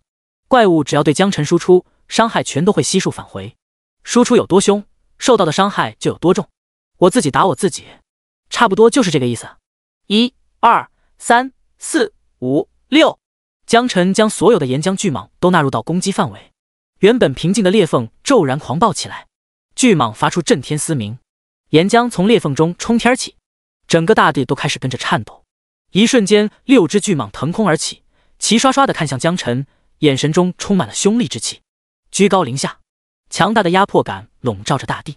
江晨抬头看去，整个人都被笼罩在阴影之中。然而下一秒，6只巨蟒齐齐发出一声哀鸣，纷纷从天空中跌落下来，有的重重摔在地面上，有些则是落回到岩浆里，再也没有起来。击杀29级精英头目熔岩巨蟒，获得经验29000。获得物品巨蟒蛇皮1，作用皮甲制作材料，备注高级货，值老鼻子钱了。击杀29级精英头目熔岩巨蟒，获得经验29000。获得物品巨蟒蛇皮2，作用皮甲制作材料，备注高级货，值老鼻子钱了。击杀29级精英头目熔岩巨蟒，获得经验29000。获得物品巨蟒蛇皮3，作用皮甲制作材料，备注高级货，值老鼻子钱了。经验6连，皮甲材料一组。就在江辰准备继续前行的时候，大地颤抖，地缝裂开，岩浆中一道巨型怪物冲天而起，待到悬空，江辰定睛一看，才发现空中竟然出现了一条巨龙，上古时期的龙，东方巨龙。江辰惊呆了，他怎么也没想到会在这里见到东方巨龙。据说这是龙国人的先祖曾经膜拜过的精神图腾。探测数：熔岩巨龙精英 BOSS， 等级30级，生命值26000，力量18000，敏捷16000，精神15000。技能：巨龙吐息，火焰清河，神龙摆尾。巨龙吐息，向地面大范围喷吐不灭龙焰，造成大量持续伤害。火焰清河，对火系攻击具有超强抗性。神龙摆尾，通过龙尾横扫地面进行攻击，造成大量攻击并眩晕目标。终于打到 BOSS 了，江辰长舒了一口气。跑了老半天，他还以为这地图没有边界，地图道具也只探索了一部分后就无法再次使用了。探路全靠奥古拉和他自己的2条腿。不得不说，这 BOSS 的外形是真的炫酷，气势磅礴无比，在天空中一眼看不到头，远远的看上去简直帅啊！如果能够抓回去当坐骑，不知道会有多拉风。不过这种也只能是想想，如果这 BOSS 真被他抓了，估计副本就得退出去重新来过了。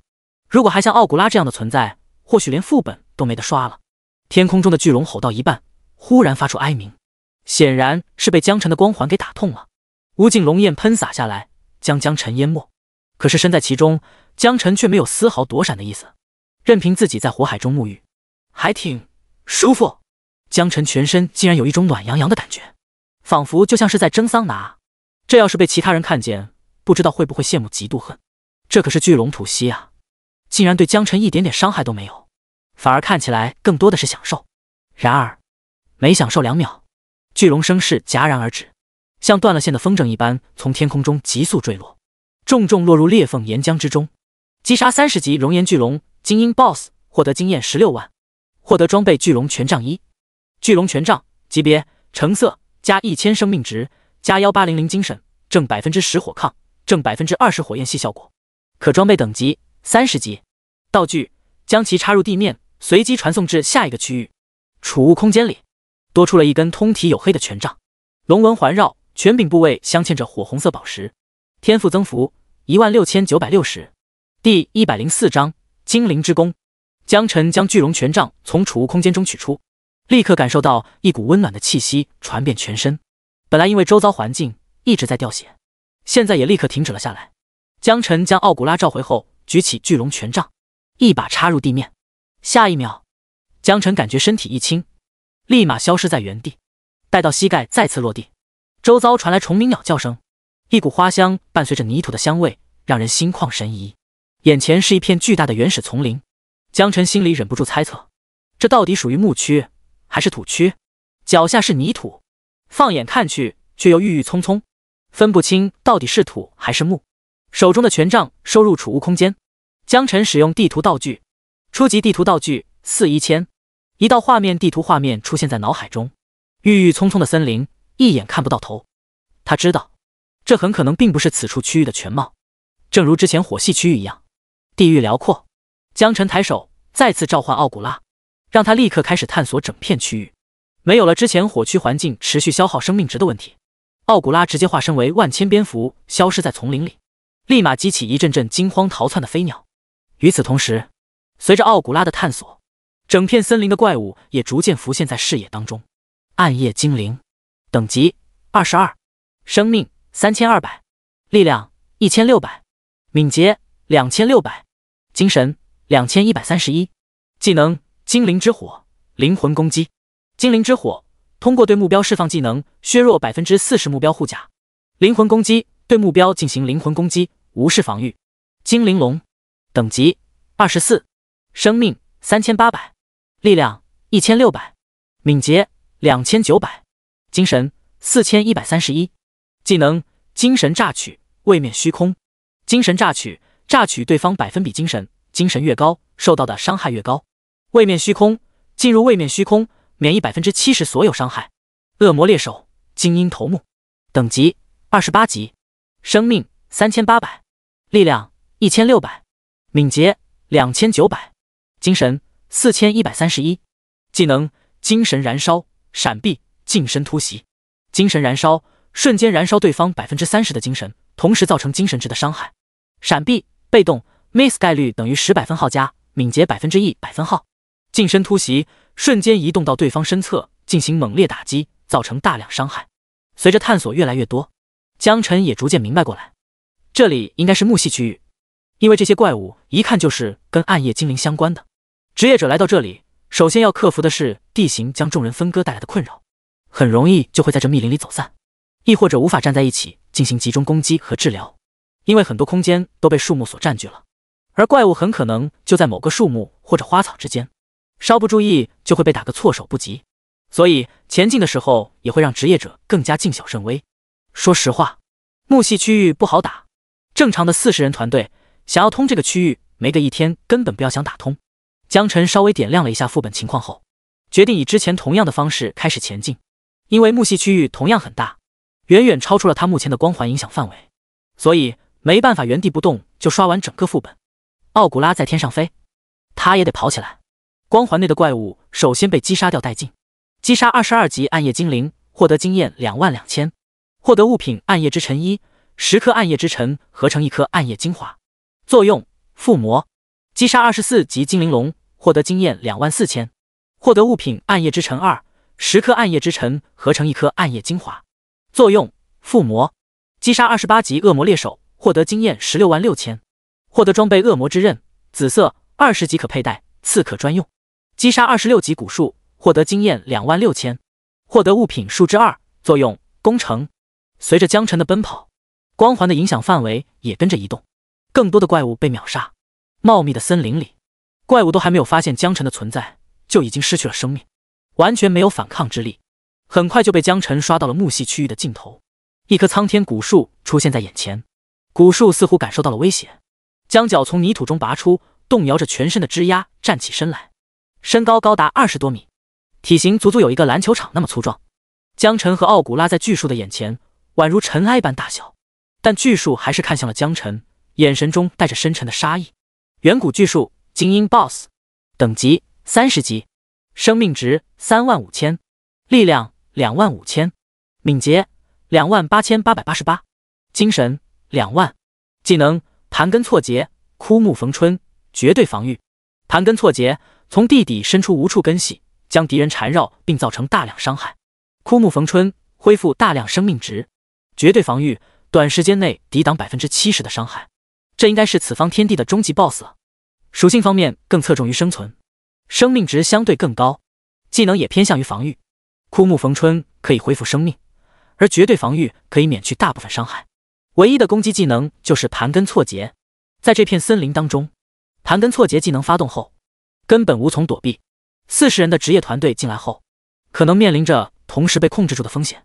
如果运气不好，把辅助和治疗先控住，连个解控的人都没有，等待所有人的大概率是团灭了。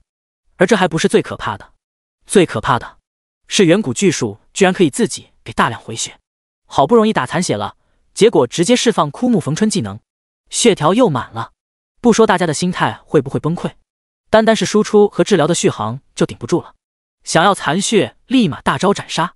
不好意思，他还有绝对防御技能，免疫70%的伤害，可以让远古巨树无比从容地释放完枯木逢春。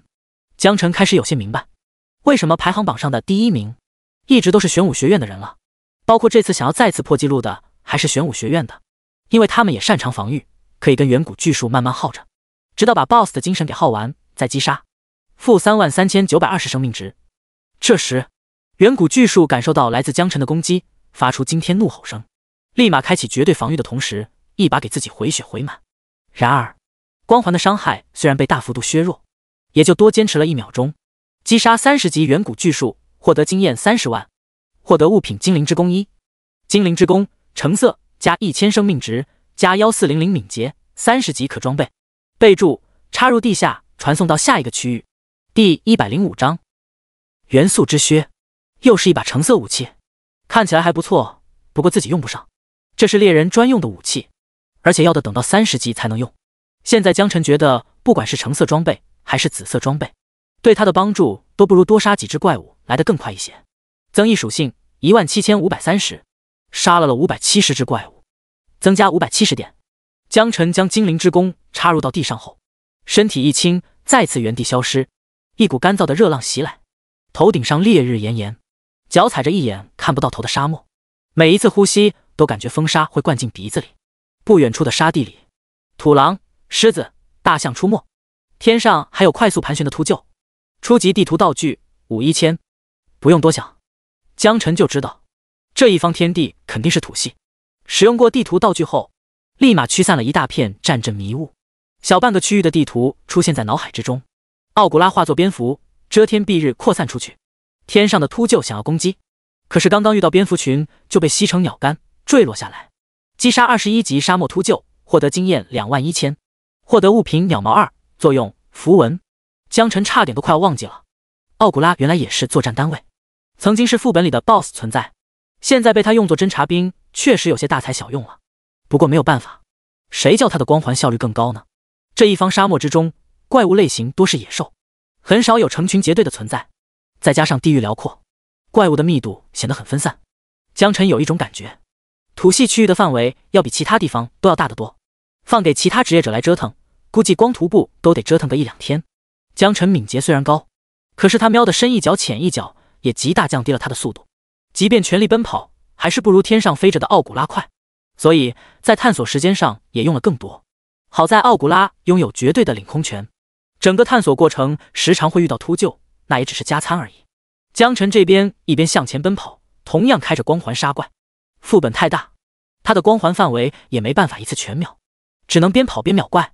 击杀23级沙漠骆驼，获得经验23000，获得物品骆驼祥子1，作用肥料。击杀24级沙漠土狼，获得经验24000，获得物品兽皮1，作用皮甲。击杀25级草原狮子，获得经验25000，获得物品兽皮1，作用皮甲。击杀27级巨型猛犸，获得经验27000，获得物品猛犸象牙1，作用攻城。1小时后，江晨发现奥古拉不动了，整个地图的全貌已经出现在脑海中。他跟着后面也来到了副本尽头，这里是一座绿洲，碧蓝的湖泊在沙漠之中成为了一道亮丽的风景线。湖泊周围有青青绿草以及各种野兽，狮子、大象、土狼、骆驼都相安无事，聚在一起休憩和喝水。江晨没有耽搁，直接将所有的野兽全都秒杀。结果下一秒，绿洲上刮起狂风，湖水、树木被卷上天空，紧跟着无数风沙也跟着飞扬起来。江晨感觉自己的身体也跟着不受控制，隐隐有一种起飞的感觉，于是立马向后撤退了1公里。他现在最怕的就是这种控制技能，尤其大范围控制，怪都还没出现，先被死死控住，基本无解。狂风越卷越大，很快便出现了变化。元素风暴精英 BOSS， 等级30，生命38000，力量32000，敏捷18000，精神26000。技能闪电剑、闪电链、沙暴葬。闪电剑对目标释放一道闪电，造成大量电系魔法伤害。闪电链对目标群体释放一道闪电链，在目标群体之间来回穿梭，造成大量伤害。沙暴葬卷起狂沙，将目标范围内的所有敌人用沙子埋葬捏爆，造成大量伤害。不得不说，这 BOSS 的属性在当前等级下高得离谱，而且还是元素生物，对物理伤害有大量免疫。想要高伤，法系伤害会更合适一些，但一个队伍当中想要让输出全都是法系不现实。一来是因为整个清北学府同一时间内有资格挑战5行副本的人里头不一定有这么多法系，二来是因为5行副本也不只是有这一个土系区域，其他地方需要物理输出也不能只靠法系，所以对整个团队的配置要求极高，需要精确的配置好每一名团队成员，物理输出要有，法系输出也要有。江晨的光环伤害其实基本上都是法系，元素怪还没开始攻击，立马就受到了光环暴击，3800的生命值，还剩下几百点的残血。吼！震耳欲聋的吼叫声从元素怪的身躯中发出，威势极其骇人。紧接着，闪电链被释放出来，瞬间打在江晨身上。江晨只是感觉到一阵酥麻，不但没有疼痛感，甚至还很享受。然而享受不了1秒，元素怪已经被击杀。击杀30级元素风暴，获得经验18万，获得装备元素之靴，橙色。元素之靴装等橙色，加1200生命值，加800敏捷，加800精神，元素魔法加成 20%。道具：将其插入地面，随机传送至下一个区域。又是一件橙色装备。这件装备虽然法系、猎人都能用，但其实更适合萨满职业者。如果有萨满职业需求，这件装备恐怕会出到很高的价格。江晨不觉得自己是个有经商头脑的人，可是像这种基本的交易常识他还是知道的。把东西卖给有需要的人，才能卖出最高的价格。将元素之靴插入地面后，原地消失，再次开启传送。江晨原地消失，等到眼前的视线再次清晰，发现身在一枚尖锐的山尖上。更准确的说，这是一座斜斜刺向天空的山尖，前后左右上下全都是这样的山尖。一不小心没站稳，而从中滑落，很可能会被串在下面的山顶上。还剩下金河水，不用猜，江晨就知道，这里肯定是精细区域。究竟是什么样的怪物会出现在这片区域呢？江晨不禁有些好奇。第106章，奥古拉，你会潜水吗？初级地图道具61000，奥古拉探路。江晨有点懵逼，他今天才发现自己有点恐高，并且在思考到底如何前进比较好一些。从山尖尖滑到山脚，可是这山脚深不见底，下去之后不一定还能爬得上来。倒是山峰和山峰之间的距离挺近，可以向上跳跃，也可以跳到下一座山峰上。而唯一要克服的就是对高度的恐惧。周围的怪物基本都是飞行类生物。23级巨型螳螂，精英头目；24级凶残狮鹫，精英头目；25级奇美拉巨龙，精英头目；27级角鹰，精英头目；28级毒蜂，精英头目；29级石山灵猴，精英头目。江晨鼓足了勇气，从脚下的山头跳到了另外一个山头，张开双臂保持平衡，轻微晃动了几下后重新站稳。咦，没事。江晨嘴角上扬，该说不说，第一次这么玩还挺刺激。紧跟着又连续碰了几次，跨越好几座山峰，感觉还挺好玩。仅仅用了1分多钟，江晨便能够娴熟的在山峰上蹿下跳，像极了一只灵活的猴子。江晨还从来没有体验过这种非一般的感觉，心情逐渐兴奋起来。此时奥古拉已经探索完所有空间，杀戮时间开始。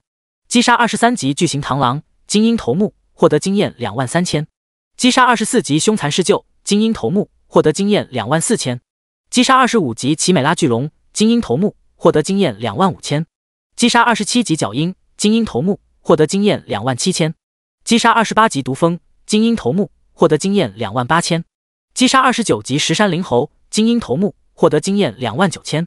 半小时后，江晨再次来到精细区域尽头，一只巨型的石头人矗立在山峰之间，究其肤色看起来跟山的颜色几乎一样，只是这只巨型石头人看起来有鼻子有眼，而且身形更加粗壮一些。探测数：远古巨人，精英 BOSS， 等级30，生命4万，力量36000，敏捷12000，精神1万，技能重击、抛掷、狂怒、石化皮肤、魔法皮肤。重击，对目标快速挥拳，造成眩晕，并造成大量伤害。抛掷，抛掷巨石砸向对方，造成大量的物理伤害。狂怒，对目标方向怒吼，造成大量的精神攻击。石化皮肤，短时间提高 70% 的防御能力。魔法皮肤，被动，魔抗 30%。此间 BOSS 在属性方面更偏向于武力肉盾一些，生命值和力量会有明显的提高，而精神和敏捷则相对较低。技能方面主要偏向于物理输出。重击不仅仅能造成伤害，最重要是能够对目标进行控制。试想一下，如果肉盾被控制住后，没办法进行有效防御，接下来所承受的攻击，奶妈不一定能顶得住。抛掷技能可以向远处抛掷巨石，虽然 BOSS 怪物没有灵智，但同样也说明技能很可能没有规律可循。一旦巨石砸中了远处的输出，可能根本来不及治疗，当场就会被秒杀。狂怒是声音攻击，直接全场每个人都会受到影响。精神力越弱，抵抗力也越差，受到的伤害也会越高。40个人的团队，奶妈能耐得起来，这是个问题。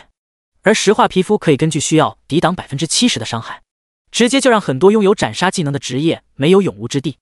魔法皮肤则是专门针对法系， 30%的魔法面议，法师、术士的进攻伤害都会被大幅度削弱。这也是为什么5年来玄武学院一直保持纪录，无人可破。而现在再次组织人手突破纪录的，还是玄武学院的人。江晨心中了然，原来问题的根源就在眼前这只 BOSS 身上。皮糙肉厚，攻击手段还特么贼丰富，这个谁受得了啊？不好意思，江晨可以。只见远古巨人从漫无目的的巡游中突然顶住身体，1秒的功夫瞬间残血，顿时发出一声惊天怒吼，转身看向江晨。眼前这个弱小的人类竟然胆敢挑衅自己。技能石化皮肤，技能重击，技能狂怒。江晨瞬间被从上间砸落，重重摔在地上，眩晕不动。负1伤害，负1伤害，伤害性不大，但动静倒是蛮强的。足足眩晕了2秒，江晨才从眩晕中回复过来。然而就算僵持眩晕过程中什么都做不了，他的光环状态还是生效的，没有视角限制，没有施法前摇，也不需要瞄准目标，每1秒都会造成伤害。击杀30远古巨人精英 BOSS， 获得经验18万，获得装备巨人重甲橙色，巨人重甲装等橙色，加2000生命值，加800敏捷，加1200力量，战士专属，30级可穿戴。道具将其插入地面，随机传送至下一个区域。装备属于防御战士系列装备，橙色巨人重甲属于30级以内天花板级别护甲。江晨将其放到地面上，传送完毕后，江晨发现自己来到了一座小岛上，蓝天白云，四面都是汪洋大海。小岛的旁边停靠着几艘帆船，帆船上有可以滑动的桨，以及可以被风驱动的风帆，这大概就是水系世界了。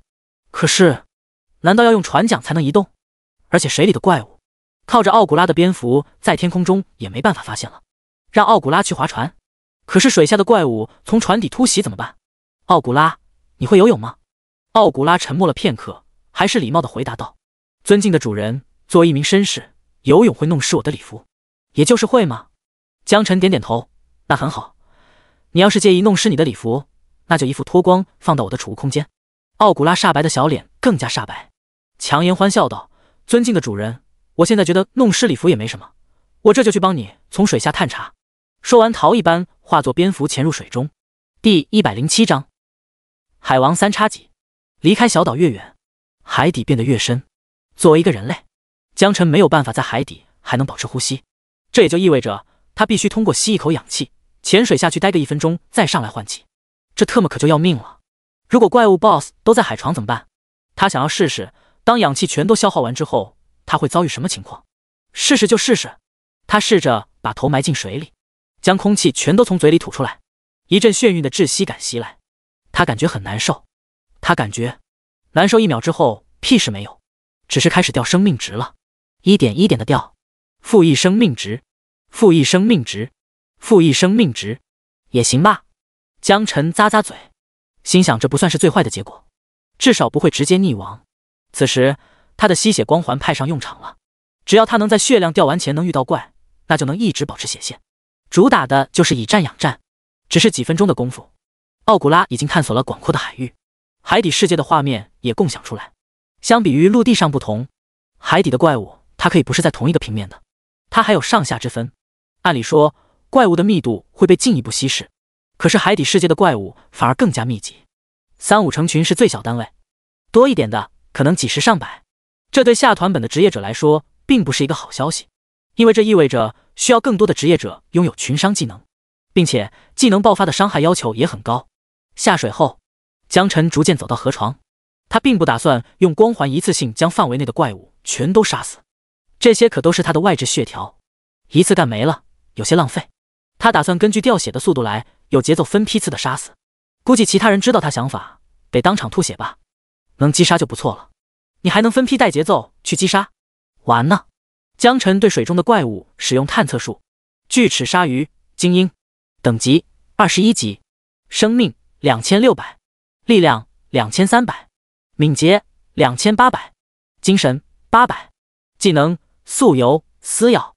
鱼人精英，等级23级，生命2800，力量1700，敏捷2500，精神1800，技能鱼叉渔网呼叫同伴。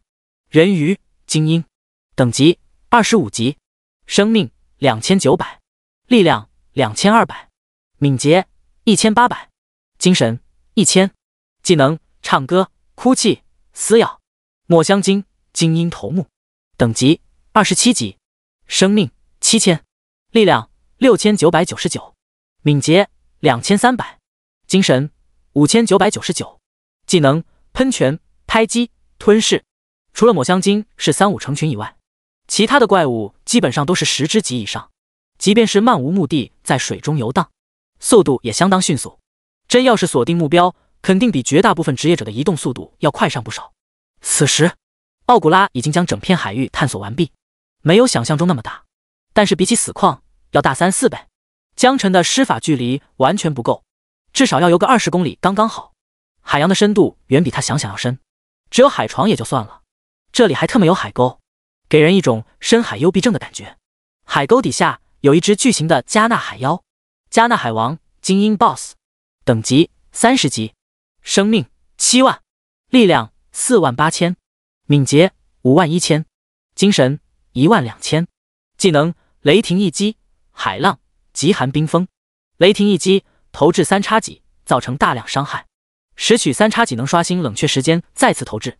海浪控制海洋流向，掀起惊涛海浪，在海面效果尤其明显。极寒冰封将目标范围内所有目标用海底寒冰瞬间冻住，控制时间为10秒，每秒造成巨量伤害。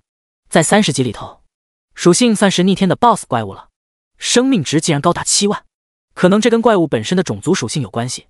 力量和敏捷也在5万左右，这样的伤害下来，秒个脆皮职业者不存在任何问题。而且技能方面，雷霆一击属于远程物理攻击，他的攻击跳过肉盾，直接攻击输出会发生什么？随即死亡一名幸运奶妈或者职业者，一点都不带开玩笑。而海浪即便在海洋之中，也能控制海流改变职业者们的位移，想跑让你倒退，想靠近直接推开。总之就是技能一开，让职业者无法自由移动。极寒冰封更离谱，直接把职业者冰冻在原地，而且是范围冰冻，长达10秒的硬控加上巨量伤害，不知道血条短的能不能定得住。面对这种技能，江辰都有些心虚。他现在很清楚，最怕的就是超远距离硬控。海王如果有智慧，直接丢个极寒冰封将他困在原地后，接下来反复摩擦就好。可惜这只是一只没有灵智的怪物。在探索完后，江辰根本不打算和海王正面硬刚，直接最远距离让光环够得着就行了。击杀21级巨齿鲨鱼，获得经验21000，获得物品鲨鱼断齿2，作用锻造。击杀23级鱼人，获得经验23000，获得物品鱼鳞3，作用锻造。击杀25级人鱼，获得经验25000，获得物品水系之尘2，作用10颗水系之尘合成水系精华附魔。击杀27级抹香鲸，获得经验3万，获得物品抹香鲸胡须，作用乐器制作。击杀30级加纳海王，获得经验18万，获得物品海王3叉戟1。海王3叉戟橙色，加2000生命，加1000力量，加1000敏捷，加500精神，正10%伤害。30级可装备。道具：将其插入海中，随机传送至下一个区域。一道白光从江辰身上亮起，终于升级到21级了。作为光环师，江辰刷怪就是这么朴实无华，简单粗暴。只是在水里游了1个小时左右的时间，所有怪物全都被肃清，甚至于加纳海王都没有看到自己就被超远距离的攻击的光环给耗死了。让江辰惊喜的不单单是橙色装备和刷怪的方便，最主要是水系空间里头怪物的数量，数量多就意味着增幅点多，增幅点数足足增加了2314点，这几乎是其他区域的总和了。江辰将海王3叉戟拿出来，刚接触海水，立马被再次传送。第108章，后悔没带餐桌。而这一次传送，江辰来到了一座道观中，脚下踩着5行八卦阵，头顶是倒悬着的滔天火海。道观四周郁郁葱葱山林，时不时能听见爆裂兽吼。有一颗五光十色的菱形法宝悬浮在江辰的身侧，5行精华。江辰微微一愣，眼前这东西应该就是5行精华了。5行精华被此处的5行阵法禁锢，想要将其拿走，必须将这一方天地的怪物屠戮殆尽才行。好在不用他离开道观出去寻怪，怪物都会主动送上门来，否则声东击西、调虎离山这套把戏能把他给颠个半死。而这一方天地的怪物，由于5行共生，比之前遇到的在战斗力上至少要强上5倍。而当他们来到五行精华附近，能够吸取精华能量时，战斗力会达到更为恐怖的地步，2倍、4倍，江晨算不过来。反正即便是普通的怪物，在这种场景下也会变成如同 BOSS 那般强大，更何况数量还尤其多。如果是之前的 BOSS 本身，在加强之后，那更加不用说，绝对是炸裂般的存在。即便是玄武学院的人，人人都30级，在这样的场景下，恐怕也要吃不小的亏吧。江晨不知道，他只知道，幸好自己的光环的施法距离已经达到19274米的距离，也就是 19.274 公里。一只怪物就算是100公里每小时，至少也要走上个12分钟，也就是720秒才能摸到跟前来。而他的光环伤害也是19274每秒，再加上法伤光环的加成，可以达到双倍伤害的效果。冰霜光环造成38548点伤害每秒，灼烧光环可以造成38548点伤害每秒。怪物想要走到江晨的脸上，至少得承受得住55059120点伤害，就算是血量最后的海王也扛不住。这都还不算完，冰霜光环还自带有 99.99% 的冰冻效果，别说100公里时速了，就算是1000公里时速都给你干成迈克杰克逊，直接现场表演机械舞，高伤带高控一套带走，更别提其他的环了。荆棘、反伤、邪恶、吸血，根本挨不着，怎么反伤？挨不着不掉血，吸血了也恢复不了生命值。或许别人做不到五行精华100%不被吸收，江晨觉得自己肯定能做到。嗡嗡，天地巨变，四周头顶突然冒出无数怪物，全都是刚才杀死过的怪物，不过体型要比之前的大上5-6倍，速度也更快，从四面八方包围过来。虽然远，但依然看得清晰。所有怪物的目标都只有一个，吸取五行精华，消灭江晨。尽管江晨心中有底，但突然看到这么多怪物来势汹汹，还是忍不住眼皮直跳，仿佛10000只草泥马碾过心头。吓得江晨赶紧从储物空间掏出一盆烤乳猪来，这是他进本之前花了1万块钱买的熟食，拥有加强20%全属性的功效，持续时间是1个小时。如果现在再不拿出来吃，待会就要出本了。不过打了这么久的本子，他确实也有些饿了。从烘烤金黄的烤乳猪身上扒拉下来一块肉，油脂滴落入口酥脆，让江晨有一种说不出的满足。而此时，第一波怪已经开始接触到光环的边沿，成百上千只怪物立刻全身被冰霜覆盖，原本高速移动的状态立马被冰冻，依靠惯性继续向前。随后，以江晨的光环范围为一个球形范围，怪物窸窸窣窣砸向地面，像是下雨一般纷纷陨落，有些是从头顶出现，正好砸向道观。江晨心头一惊，手里的小猪蹄掉落在地上，这要是多来几波，还不得把他给埋了昂。然而当怪物尸体砸落途中，刚刚接触到道观范围，尸体立马凭空消失，接下来连续几次都一样。江晨长舒一口气，这才放下心来，原来道观不接收怪物尸体，那没事了。江晨继续开始吃烤乳猪，吃得满嘴流油，感觉就像是手里端着爆米花，在电影院观看一场4D 电影，小日子过得不要太惬意。击杀24级火焰之灵，获得经验24000，获得物品火焰之尘1，备注10枚火焰尘可以合成1枚火焰精华，作用附魔。击杀24级地狱恶魔，获得经验24000，获得物品恶魔的断脚1，作用攻城。击杀26级熔岩巨人，获得经验26000，获得物品锡矿3，作用锻造攻城。击杀27火焰堕落者，获得经验27000，获得物品没用的灰烬1，没用。击杀28级复仇焰魂，获得28000，获得物品火焰之尘6，备注10枚火焰尘可以合成1枚火焰精华，作用附魔。击杀29级精英头目熔岩巨蟒，获得经验29000，获得物品巨蟒蛇皮1，作用皮甲制作材料，备注高级货，值老鼻子钱了。击杀22级暗夜精灵，获得经验22000，获得物品暗夜之尘1，10颗暗夜之尘合成1颗暗夜精华，作用附魔。击杀24级精灵龙，获得经验24000，获得物品暗夜之尘2，10颗暗夜之尘合成1颗暗夜精华，作用附魔。击杀28级恶魔猎手，获得经验166000，获得装备恶魔之刃，紫色，20级可佩戴，刺客专用。击杀26级古树，获得经验26000，获得物品树枝2，作用攻城。击杀23级沙漠骆驼，获得经验23000，获得物品骆驼祥子1，作用肥料。击杀24级沙漠土狼，获得经验24000，获得物品兽皮1，作用皮甲。击杀25级草原狮子，获得经验25000，获得物品兽皮1，作用皮甲。击杀27级巨型猛犸，获得经验27000，获得物品猛犸象牙1，作用工程。经验条猛长，材料装备矿矿王储物空间队。不得不说，打怪刷本还是这种防守系列更轻松惬意。江晨有些后悔没有带个餐桌和凳子进来，只能坐地上摆盘吃东西，足足吃了1个小时的美食，甚至把奥古拉喊出来一起用餐，最后又闭目养神冥想了2个小时。一道白光自江晨身上亮起，再次升级了22级，增益点数足足增加了4222，增幅点23469。尊敬的主人，怪物他好像已经杀完了。奥古拉语气中透露着无尽谦卑，对自己的主人江晨的崇拜之情达到了顶峰。第109章五行副本破纪录。此时副本大厅内外开始出现集体刷屏，所有人脑海中都出现了破纪录的通知。五行副本纪录刷新，第1名江晨，光环师，清北学院8064级新生，难度传说，用时6小时48秒，获得奖励10万积分，30点功勋值，连刷3遍。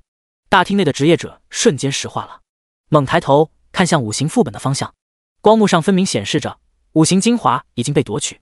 再看看排行榜上，江晨的名字赫然榜首。死！大厅内的人齐齐吸了一口冷气。Vocal， 五行副本记录被破了，保持了5年的记录被破了。妈妈咪呀！可是他有一个人，他一个人就把记录给破了。五行副本可是40人的团本，谁他妈这么屌？而且他还拿到了五行精华，1年只出现1次的五行精华。原来以为他单刷5人本就已经是极限了，现在竟然还能单刷40人团本，并且还破了记录。新人大佬恐怖如斯！不只是大厅内的人，大厅外本来在摆摊吆喝的人也开始疯了一般向大厅内涌入进来。发什么了？又有人破纪录了！快看光幕，快看排行榜 ！Vocal， 这要牛逼！五行精华，五行精华也被拿到了！已经有人开始拿起手机联系同学好友，信息正在疯狂扩散出去，一传十，十传百，整个校园像是炸了锅，不断有人冲到副本大厅里。这时，一队人马出现在大厅门口，为首那人趾高气昂，一副鼻孔朝天的模样。玄武学院院长培养的人，46级精灵骑士。据说这人装备全靠玄武学院的人供养，几乎用不着自己下本。他怎么来了？谁知道呢？也许是视察工作。刚才玄武学院的人不是先进去了吗？或许他是来接那些人的吧。玄武学院的刘景华刚刚迈入副本大厅，立刻就引起了不少人的注意。这位是玄武学院院长看好的天才少年，平时对他青睐有加，花了不少精力培养。刘景华进入大厅后环视众人，从大家的表情中看到了关注，顿时嘴角微微上扬，很是享受。跟着刘景华过来还有不少玄武学院的跟班，一看就是刘景华的狗腿子。只见刘景华身侧一人凑上前来，对刘景华说道：老大，刚才听说五行副本的记录被刷新了，五行精华也被拿到了，想必聂海涛他们也快要出来了。这次破纪录的荣耀必将属于玄武学院，必将属于您。狗腿子一脸谄媚的样子让刘景华很受用。刘景华冷哼一声，那是自然，我们玄武学院可不是什么阿猫阿狗能相提并论的，荣耀当然属于我们。身后的小弟跟着附和道：玄武荣耀，玄武荣耀。五行副本变幻莫测，对刷本成员的能力要求极高，而玄武学院又以防御能力著称，从来都有着以不变应万变的能力，所以一直以来都垄断着五行副本的排行榜，1、2、3名全都是五行学院的人，整整5年，纪录无人可破。而今年玄武学院再次组织人手，自己破自己的纪录，这份荣耀，这份荣光必将再次属于玄武。狗腿的呼声让刘景华瞬间上头，他轻蔑地看着副本大厅的这些职业者，有一种俯瞰蝼蚁，高高在上的感觉，呵呵笑着说道：在场的各位都是垃圾。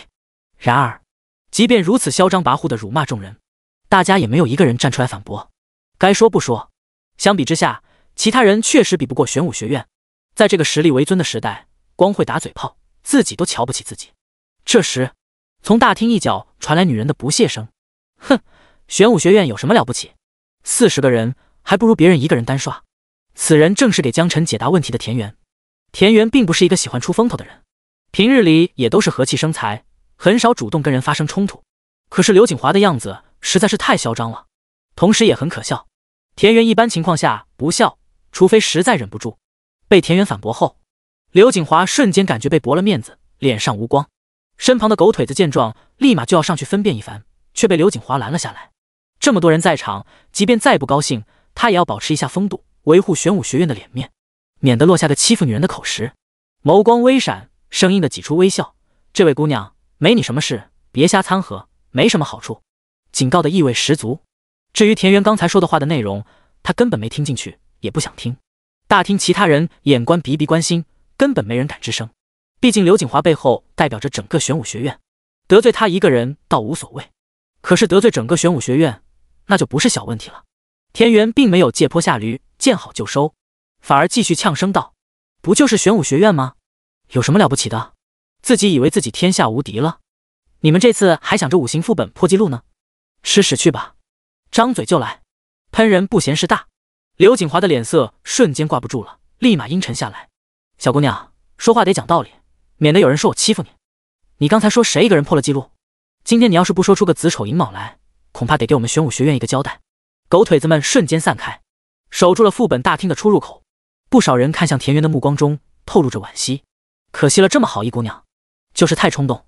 田园浑然不惧，抬头直视刘景华：“哼，自己不会看吗？”说完转过身去，不再理会刘景华。刘景华愈发尴尬，那里受过这个气，正想要发作，身旁一狗腿子指着副本的方向，瞳孔微缩，嘴巴张得鹅蛋还大：“那边，看那边，阿爸阿爸阿爸！你们快看啊！”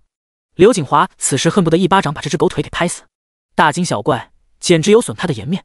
不过仅存的一丝理智还在，他强忍着已经达到顶点的怒意，顺着狗腿的手指方向看去，瞬间呆愣在了原地，眼睛瞪得像铜铃，头扬好像要长犄角，全身颤抖，下巴都快要掉在地上。这怎么可能啊？失了魂，落了魄，再也站不稳，一屁股瘫坐在地上。第110章，为何院长如此惊慌？华哥，你怎么了？华哥！身后的狗腿子眼见华哥要死不活的样子，顿时慌了神。这可是他的精神支柱，说倒就倒了，立马想要上前去搀扶。刘景华看向五行副本的排行榜，眼睛死死盯着画面，不知道在想些什么。怎么可能？这怎么可能？全然已经没了刚进副本大厅时候的嚣张气焰。副本排行榜上江辰2个大字，仿佛正在无声嘲讽。身后跟着的狗腿子们此时也面红耳赤，尴尬不已。什么荣耀，什么骄傲，现在都只是他们的一厢情愿罢了。他们甚至感觉副本大厅里的每一个人都在看他们笑话。刘景华挣扎了好几次，险些没能从地上爬起来，还是狗腿子上前扶了一把，这才站直了身体。刘景华沉声道：“走，我们走。”说完就带头使用传送，消失在了副本大厅。刘景华等人前脚刚走，副本大厅的人就再次热闹起来。你们说这刘景华这回恐怕是要收敛了吧？哼，让他知道什么叫山外有山，楼外有楼。狗东西，目中无人，这回算是遇到狠人了吧？还有田园，你就不怕他记恨上你啊？田园笑了笑，他这种人就该好好敲打莎莎威风。平时没机会，现在抓住机会了，还不赶紧整？这种装逼犯就是该好好弄他。田园的话立马赢得了大家的认可，都说要给田园介绍客户。不得不说，田园这一步赚取人心算是走对了。不少眼光独到之人，内心深处都对这位院外女同学心生敬佩。单走一个6字，口碑赚了，钱也赚了。而就在这时，五行副本光芒闪现，江辰从副本中出来。今天收获还是蛮大的，40人团本，进去的时候20级，出来现在已经有22级了，相当于连升2级，比起不断在初级副本各种进出重置要爽利得多。江辰突然发现副本大厅的人看向他的眼神都怪怪的。田园主动走上前来，脸上挂着甜甜的微笑：“江辰，恭喜你啊，又破纪录了。”向江辰伸手。江辰犹豫了一下，还是握了握手，微笑道：“我也没想到40人团本会这么简单。”田园的手柔软无骨，质感滑腻。可是当江辰讲出这话后，明显感觉僵硬了一下。田园尴尬的笑了笑，没说话。大厅内其他人则瞬间亚麻呆住了。一个人单刷团本就已经离谱了，还破了5年来的第1名记录。这也就算了，他喵的还觉得很简单，这让其他人怎么活啊？货比货得扔，人比人得死啊！这是。江辰传送出副本大厅后，给向思琪打了个电话：“喂，江辰啊，五行副本的事情准备的怎么样了？要不要我帮你找几个帮手啊？”电话那头传来向思琪懒洋洋的声音，听起来像是还没睡醒。江晨轻声道：“不用了，我已经刷完了。”向思琪直接惊呆了：“等等，你说啥？再说一遍。”江晨重复道：“我说我刷完了。”向思琪沉默了片刻，试探道：“五行精华拿到了？”江晨点点头：“已经拿到了。”“好，你在哪？就站那里不要动，我马上过来找你。”向思琪语气中微微有一丝激动。江晨看了看周围，犹豫了一下，然后说道：“我在公共区域的湖边的林荫小道上，我可以在湖边的柳树旁等你。”向思琪本想再说些什么，但还是肯定点点头：“行，我来找你。”江晨有些无语，选个明显点的地方会合不好吗？非让原地等。这里的林荫小道几公里长，到处都是柳树，你就找吧，活爹。象神是龙国的顶梁柱，他的要求虽然不科学，但江晨还是下意识地觉得应该遵守，所以也就没有过多提醒。此时已是傍晚，眼前硕大的湖泊上平静的像一面镜子，有黑天鹅和白天鹅在湖泊上划水玩。江晨就坐在杨柳树下，看着湖泊发呆休息。半小时后，向思琪从林荫小道的一侧跑了过来，一把抓住江晨的胳膊：“江晨，跟我走。”说完就一个传送，消失在原地。等到再次落地，两人已经来到了一处宫殿门口。周围整个宫殿恢宏阔气，在空中高悬的魔法灯下，看起来让人感觉到一个字：贵。江晨心中计算着，他兜里的钱够不够买这里的一个厕所。要知道，在这个妖怪横行的时代，地面使用极其紧张，因为每一寸土地都需要依靠强大实力去争取，说寸土寸金一点不为过。而要想在土地上修建如此富丽堂皇的宫殿，所花费的成本也不是一个小数字。最关键的，怎么才能让这片宫殿不受到怪物的侵扰，保存下来？至少得有一个高级的阵法大师提前布阵，并且定期维护才行。这可不是一般有钱就能解决的。向思琪向前走去：“走吧，跟我进去。”江晨紧随其后，两人穿过宫殿大门，走过长长的石阶，又绕过厢房，来到一处凉亭。此时，董洪武一身麻衣，坐在凉亭的桌旁品茶观景。江晨上前鞠躬行礼：“董前辈好，之前做墓园任务的时候，在炎黄学院里面见过。”江晨记得他是炎黄学院的院长，虽然没有向思琪那么出名，但也算是龙国的中流砥柱了。之前听说董洪武院长擅长阵法布置，所以江晨猜测宫殿周围的阵法应该都是董洪武院长设置的。万一以后自己也有需要呢？如果有机会能结交一下，那肯定是要好好沟通一下子的。董洪武点点头：“来，喝茶。”空出一个杯子，倒了一杯茶放到一边。向思琪拍了拍江晨的肩膀：“老董的脾气很好的，你不用拘谨。”江晨点点头，接过茶水，喝了一口，瞬间感觉沁人心脾。虽然他不怎么喝茶，但还是能感觉到这肯定是好茶。董洪武问道：“江晨，听说向思琪安排你去五行副本了，准备的如何？”向思琪坐在一旁，眼观鼻鼻关心，默默喝茶，但是嘴角的上扬却出卖了他。江晨放下茶杯，回答道：“已经刷完了。”“刷完了？”“对，刷完了。”江晨发现董洪武拿着茶壶的手明显晃了一下，虽然很轻微，但还是被他捕捉到了。刷个五行副本应该挺容易吧？为什么院长会如此惊慌？第111章，新的挑战。董洪武喝了口茶压压惊，又继续问道：“这么短的时间，人生地不熟的，你能组得39个人？而且这39个人还得都是刷本好手。哦，对了，最近听说玄武学院那边有动静，难道是你加入了他们？”一连串的疑惑抛出。董洪武很少对一个年轻人这么有兴致，毕竟这是向思琪看中的少年。听到董洪武连珠炮似的问题，向思琪坐在一旁笑而不语，端起茶杯细细品味。尽管早就知道了答案，但还是微微有些惊讶。他想要看看董洪武听到江晨的答案后会是什么表情。江晨轻声道：“我一个人单刷。”董洪武赶紧扭头，一口茶水喷到旁边的池塘，被自己给逗笑了，看向江晨哈哈笑道：“单刷？你是说你一个人刷的五行副本？”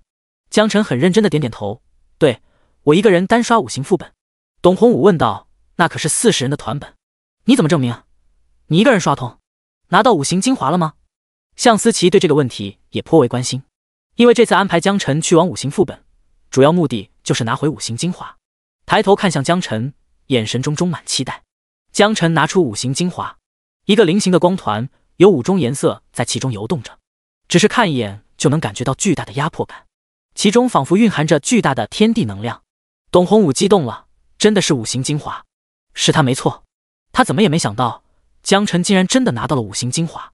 其实就算打通了5行副本，也不一定能拿到5行精华，因为虽然1年刷新一次，但是盯着这玩意的人可不少，各个学院都会派人去尝试，而按照惯例，往往都会被玄武学院的人捷足先登。可是这一次，仅仅凭借江辰一己之力就拿到了5行精华，属实是小牛拉屁股开了眼了。有了董洪武的确认，向思琪觉得肯定是5行精华没错了，毕竟阵法大师天生就对这些东西敏锐。向思琪接过5行精华，眼眸闪过金光，好，好，好，连续道出3个好字，可以看得出对江辰的好感度再次上升。董洪武夸赞道：“老向，你可以啊，给咱们龙国挖掘了一个人才。”向思琪摆摆手，笑着说道：“都是他自己争气。”说完又转头看向江辰：“谢谢你。”江辰点点头，轻声道：“应该的。”董洪武亲自再次给江辰将茶水满上，看来这次向思琪选的人将大有可为。向思琪将5行精华收入空间，放松地靠在藤木椅子上，笑着对江辰说道：“之前忘了跟你说，5行副本不单单有5行精华，还有一定的概率出现人参果，就在最后那个道观里。”江辰眸光闪动，哦，人参果有什么用？既然向天神能提到这个，那么肯定不是凡品，必然无比珍贵，有大用。向思琪微微一笑，心想就知道江辰会这么问，于是又继续说道：“只要拿到这个人参果后，就能找炼金师帮你炼制成双倍经验药水。服下这枚经验药水之后，可以在24小时内获得双倍经验加成。”江辰眼睛放光，他刷本速度是很快，但是如果能拿到双倍经验药剂，那岂不是小母牛坐火箭直接原地起飞？尽管已经到了半夜，但你要说这个，我可就不困了啊。向思琪笑了笑，又说道：“我知道你现在升级肯定没问题，只要努力，一个人单刷很快就能达到30级，符合内院的门槛。但是你有把握获得足够的贡献点吗？”江辰摇摇头，把握不大，确实把握不大。目前为止，一共获得了40点功勋值，其中10点是墓园任务来的，30点是破了团本的记录来的。因为学技能用了10分，现在只剩下30分，还需要970点贡献点才可以进入到内门。而副本的破纪录奖励不会重复发放，虽然副本大厅的副本很多，但是团本都是有数的。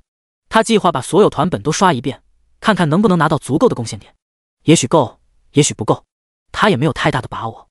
能进内院肯定要比进学院强，获得的资源也会更多。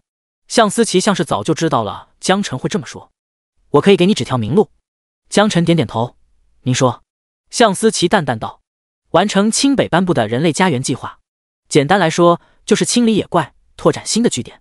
当然，一开始都只是会安排一些很小的污染源给你去处理，将金河用特殊的道具封印成为秘境，然后你会获得清北的贡献点奖励。”江辰点点头，谢谢向神。向思琪顿了顿，不过这种封印道具极其稀有，不是花钱就能买到的。闻言，江辰立刻意会，他知道天下没有免费午餐，什么东西想要获得，必须依靠自己的努力才行。江辰问道：“我需要付出什么？”向思琪嘴角微微上扬，他果然没有看错人，年轻人就是上道。我给你个清单，你照着上面的来就好了。向思琪把清单发给江辰的手机上，江辰手机收到一条短讯，点开看，清单如下：1. 猪腰子石，剃刀高地副本；2. 虎鞭石，荆棘之地副本；3. 黑枸杞2石，暮色森林副本；4. 野山菊石，赤脊山副本。江辰看着这一清单，陷入沉思。我虽然年少不懂事，但是这些玩意不都是补肾的吗？抬头看向向思琪，眨巴双眼，眼神中充满了疑惑。向天神看起来体魄强壮，不像是需要这些东西的人啊，而且需求量还这么大。向思琪淡定地说道：“你不用多想，这些材料跟我没关系，不过你一定要保密，不可以跟人到处说。”江辰点点头，一脸严肃：“好的，我一定办到。”丝毫看不出来内心在想些什么。在副本大厅刷怪，对他来说简直就是举手之劳，完全没必要纠结用途，东西拿回来换自己需要的道具就好了。所以江辰对谁用、怎么用并不感兴趣。向思琪点点头：“好了，不早了，回去休息吧。”向思琪起身将江辰带回清北的宿舍楼下后消失。江辰也累了一整天，早就想休息了，直接回到宿舍，很快就进入梦乡。然而副本大厅内，一队人马刚刚从副本里头走出来。“老大，太棒了，我们终于把副本刷通了。”第112章就像是在做梦一样。此时夜已深，副本大厅里还有不少夜猫子在通宵刷本。毕竟在这个强者为王的时代，实力才是一切，所以要抓紧一切时间来刷本升级。五行副本的漩涡不断闪动，时不时有人陆陆续续从副本中走出来，汇集到一起。老大，我们终于刷完了，这次的荣耀肯定是我们玄武学院的了。玄武学院威武，玄武学院牛逼，我们是最棒的。聂海涛从副本中走出来站定，身旁队友们的吹捧让他很受用。刚才他计算了一下，从进本到出本中间的时间，他们用了14个小时05分，比玄武学院前辈们创造的榜首还提前了1个小时出来。这样的成绩，想不骄傲都很难。聂海涛鼻孔朝天，谦虚地说道：“低调低调，我们不光是要成为最牛逼的存在，我们还要让全世界都知道，我们是最低调的存在。荣耀当然属于我们玄武，但也不能让其他傻叉觉得我们锋芒太露。”狗腿子一听，觉得很有道理，瞬间对聂海涛的崇拜之情又多了几分，纷纷附和。老大教训的是，我们一定要低调。对对对，骄兵必败。为了传达老大的思想宗旨，立马就有人冲着身后刚刚出本的队友们大吼：“刚刚老大说了，你们这些破了记录的勇士，不要骄傲，要低调，要让全世界人都知道，我们玄武学院的人不光实力强，还懂得谦虚。”队友们嘴上的笑容比 AK 还难压，怒吼声响彻副本大厅。是，我们一定要低调。荣耀、尊崇，并不是靠嘴炮就能获得的，必须实打实的取得成绩，用实力来说话，才能最后让人心服口服。此时此刻，所有参加这次五行团本的玄武学院成员，每个人心中都跟喝了蜂蜜一样甜滋滋。为期5年的团本记录终于被他们家破了，而这位带领他们突破副本记录的队长聂海涛，同样也教给他们一个做人的道理：低调，就要让全世界都知道什么是品质，这就是品质；什么是内涵，这就是内涵。持才而不傲物，有能力还保持低调。此时，很多人看向聂海涛的眼神都变了，变得无比崇拜。他们心里有个声音，叫听队长指挥，一定能创造奇迹。副本大厅里，看到五行副本突然涌出大量的人来，本来默默刷本的职业者们顿时惊呆了。你管这叫低调？还让全世界都知道？让全世界都知道的低调，那还能叫低调？是不是傻呀？而且有的职业者也看出来了，玄武学院这帮子人之所以大晚上的这么兴奋，是因为他们觉得自己突破了副本的记录，但又不想让外人觉得他们太过骄傲，失了体面。可是排行榜上第一的位置不是写了江辰2个字了吗？于是就有好心的路人想要去提醒一下。啊，我说，玄武学院的同学，你们是不是搞错了？然而，这些自以为刚刚取得了殊荣的人早就得意忘形，嘴上说着低调，心里面却早已眼高于顶，哪里还听得见其他人说了什么？有人注意到了这位路人，只是白了他一眼，就继续沉醉在自己的世界中。可惜啊，这次没有拿到5星精华，可能是我们刷本的时间太快了，冷却时间还没有到。是啊，无所谓了，再进去刷一遍就好了。大家有没有信心？有。好，这次我们不用像刚才那么快刷完，慢慢刷就好了。反正在清北也没人跟我们抢5星精华。哈哈哈哈！听到聂海涛搞怪的表情说出“反正没人跟他们抢5星精华”这句话时，所有人都被逗乐了，瞬间哄堂大笑，一脸得意的斜眼看副本大厅其他人，仿佛是在无形炫耀一般。只是有人发现，这些路人看向他们的眼神好像并不是羡慕，而是一种怜悯。对，就是怜悯。聂海涛皱了皱眉，他不理解，觉得这有可能是自己的错觉。不过很快他就释然了，蝼蚁的心情又有什么可关心的？以后迟早都是2个世界的人，没必要跟他们共情。就在这时，身旁一个队员看向5行副本的光幕，神情巨变。他抬手指着光幕的方向，嘴里不断发出阿巴阿巴阿巴的声音。聂海涛有些不耐烦，压低声音，沉声道：“低调，我让你低调点，不要搞成一副很不可一世的样子。”其他队友也嗤笑，没出息的样子，以后跟着聂哥混，像这样的机会还很多。那名队友深吸一口气，调整好情绪后，哭腔喊道：“队长，你看那，你转过头去看看啊！”聂海涛皱了皱眉，摇摇头，这逼还真是没见过什么世面，不就是破纪录拿了个第1名吗？确实是应该激动人心。可是你这么搞，还让大家怎么保持低调？哎，真是没见过世面。不过这也不能怪他，像这种保持了5年的记录，破除后谁都会有激动的情绪，只是有的人情绪控制能力弱，有的人情绪控制能力强一些罢了，并不是每一个人都能像他这样，既帅气又有指挥能力，还能完美的控制好情绪。不过既然队友都说了，那就还是给个面子去看看吧。聂海涛有些无奈，转头去看五行副本旁的光幕。一般光幕上会显示五行精华的刷新时间，现在应该处于冷却之中了。然而下一秒，聂海涛身体僵硬在了原地。他看到光幕上分明显示着五行精华的刷新时间在1年之后，也就是说，有人把五行精华提前刷走了。是谁？到底是谁？紧接着又把目光移到排行榜上，处在第1名的位置。第1名江晨，光环师，清北学院8064级新生，用时6小时48秒。一个人，江晨，光环师，新生，6小时48分，只用了不到他们一半的时间。聂海涛彻底傻眼了，嘴里不断的喃喃道：“不，这不是真的，我一定是在做梦。”说完，甚至开始抽自己耳光，想要试试能不能把自己抽醒。第113章，轩然大波。聂海涛身旁其他玄武学院的人回想起刚刚他们当着副本大厅所有人的面各种造作装逼，所有人瞬间变得表情僵硬，面红耳赤。丢脸，太丢脸了！什么荣耀，什么低调，现在看来完全就是个笑话。小丑竟是我自己。他们一共有40个人，装备精良，人人等级都达到了30级，即便使出吃奶的劲，最后也都用了14个小时05分。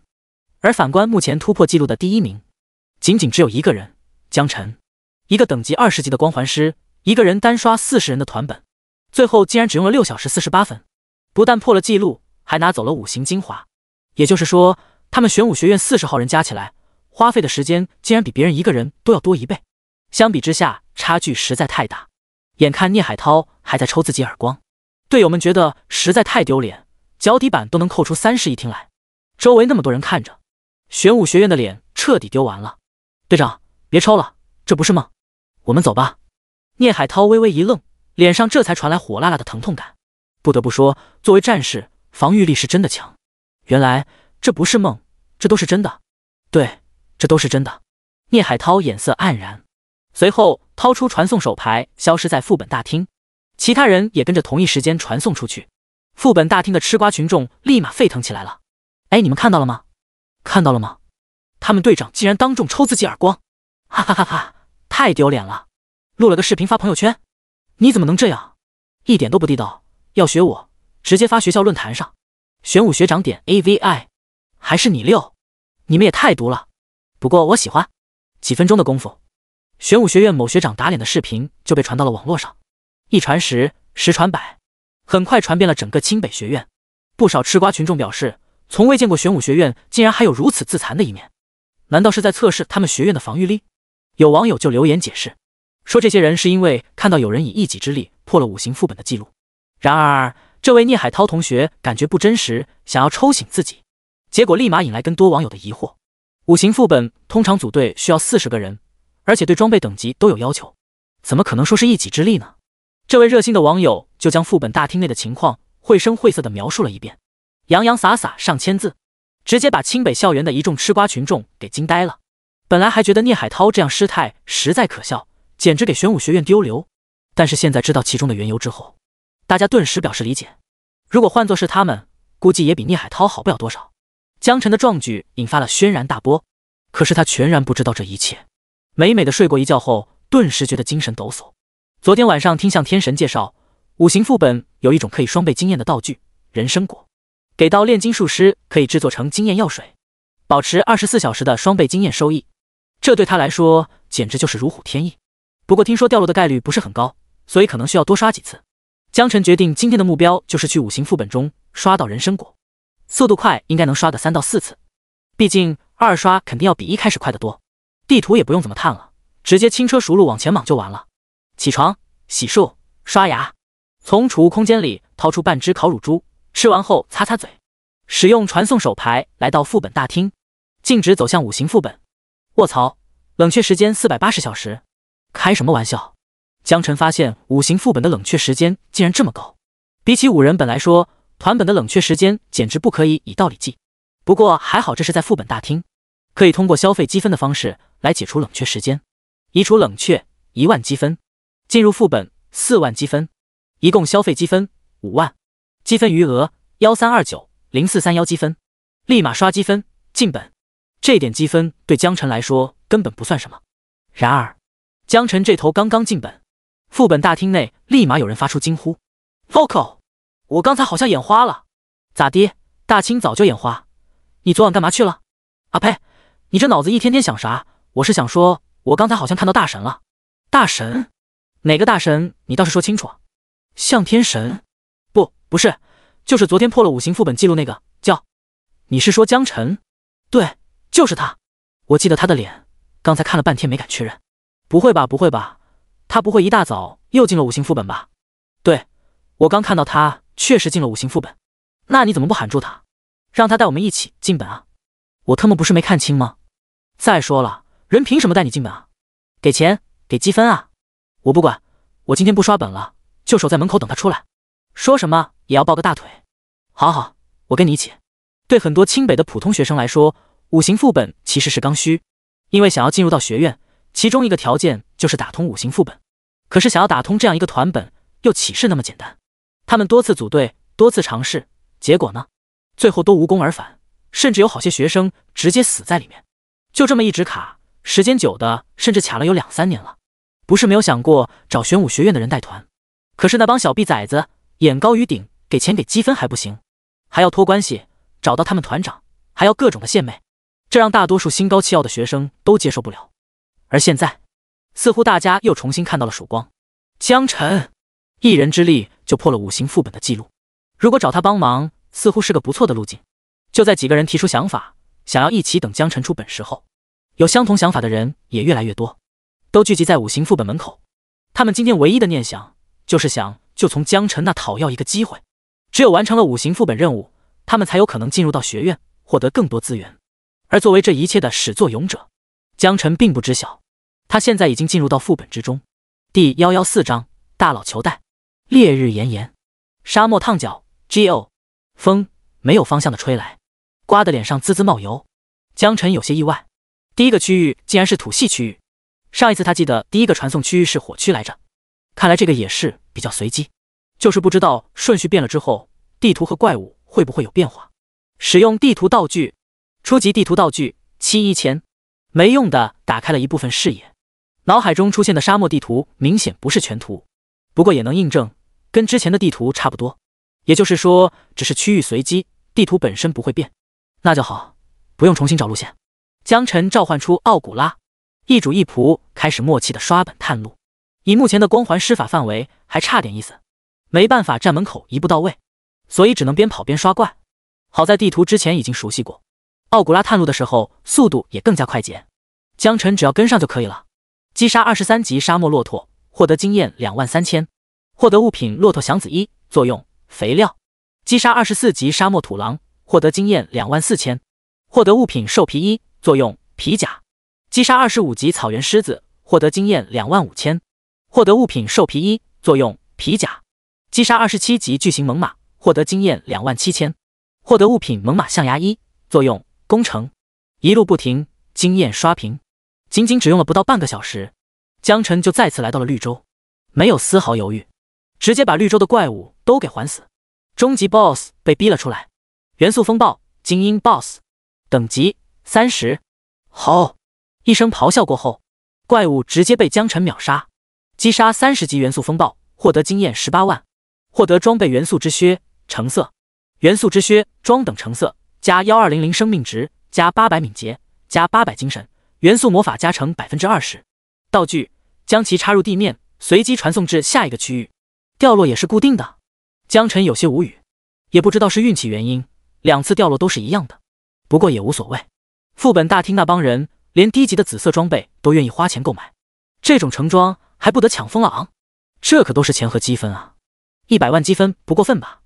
使用道具，传送到下一个区域，火区。初级地图道具81000。由于这里并不适合奥古拉分身，所以江晨决定直接让奥古拉本体去探索。地图路线什么的早就熟悉了，不用7弯8拐浪费时间，主要是用来锁怪。击杀24级火焰之灵，获得经验24000，获得物品火焰之尘1，备注10枚火焰尘可以合成1枚火焰精华，作用附魔。击杀24级地狱恶魔，获得经验24000，获得物品恶魔的断脚1，作用攻城。击杀26级熔岩巨人，获得经验26000，获得物品锡矿3，作用锻造、工程。击杀27火焰堕落者，获得经验27000，获得物品没用的灰烬1，没用。击杀28级复仇焰魂，获得28000，获得物品火焰之尘6，备注10枚火焰尘可以合成1枚火焰精华，作用附魔。击杀29级布兰德，获得29000，获得物品布兰德铠甲1，蓝色，29级可装备。这次的速度也是相当快，从门口刷到 BOSS 的脸上也只用了不到半小时。熔岩神龙精英 BOSS， 等级30级，生命值26000，力量18000，敏捷16000，精神15000，技能巨龙吐息、火焰清河、神龙摆尾。巨龙吐息向地面大范围喷吐不灭龙焰，造成大量持续伤害。火焰清河对火系攻击具有超强抗性。神龙摆尾通过龙尾横扫地面进行攻击，造成大量攻击并眩晕目标。你好，熔岩神龙。再见，熔岩神龙。江晨笑着轻声道。神龙连技能都还没来得及释放，才刚刚看向江晨就被光环技能给秒了，巨大的躯体跌落。击杀30级熔岩巨龙精英 BOSS， 获得经验16万，获得装备巨龙权杖1。巨龙权杖级别橙色，加1000生命值，加1800精神，正10%火抗，正20%火焰系效果，可装备等级30级。道具将其插入地面，随机传送至下一个区域，整个过程干净利落，行云流水。木区、金区、水区，江晨一路刷过去，每个区域都只用了不到半小时的时间，最后被传送到道观，前后也只用了差不多1个小时。升级23级40%，之前刷完差不多可以升2级，现在刷完只能升级1级半。等级越高，需要的经验也就越来越多了。江晨对人参果的渴望越来越强烈，可是这次并没有在道观里发现人参果，果然跟向思琪说的一样，出现的概率不太高。没事，继续刷呗。整个刷本过程加起来也就3.5个小时，再加上橙色装备，感觉还行。今天他说什么也要刷到人参果。与此同时，副本大厅再次全范围出现通知，5行副本记录刷新。第1名江晨，光环师，清北学院8064级新生，用时3小时26分10秒，获得奖励5，连刷3遍。副本大厅外的广场上，所有人都懵了，下一秒疯狂往副本大厅涌动。大厅内有刷本的，也有等江晨出来求带的职业者，这一刻也都呆住了。不到3个半小时，又破纪录了。本以为6小时是人类的极限，没想到江晨根本就不能用人来衡量。恐怖，变态，妖孽啊！我料定大佬会再次破纪录，可是没想到时间直接对半，离谱离大谱。有他这记录，恐怕未来3-5年都不会有人破纪录了吧？3-5年？你哥这开什么玩笑？300-500年还差不多。没有人会怀疑这是一句假话，更多人担心的是其他副本会不会也变成这样。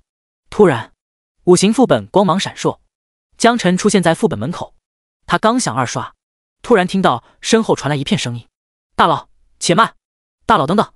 江晨转头看去，副本大厅内几十双眼睛齐刷刷看着自己，一个个面带微笑，让他有种毛骨悚然的感觉。要不是理智控制，他都要开光环打杀特杀了。第115章5行副本考核。副本大厅里几十号人突然围了上来，强烈的压迫感让江晨有一种想要大开杀戒的冲动。好在江晨理智尚存，并没有做出什么过激的举动。环视众人，淡淡问道：你们想干嘛？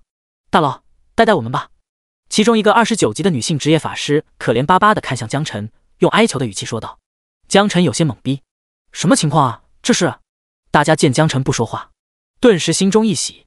不说话就代表不否认，不否认就代表着有希望，有希望的意思就是答应了。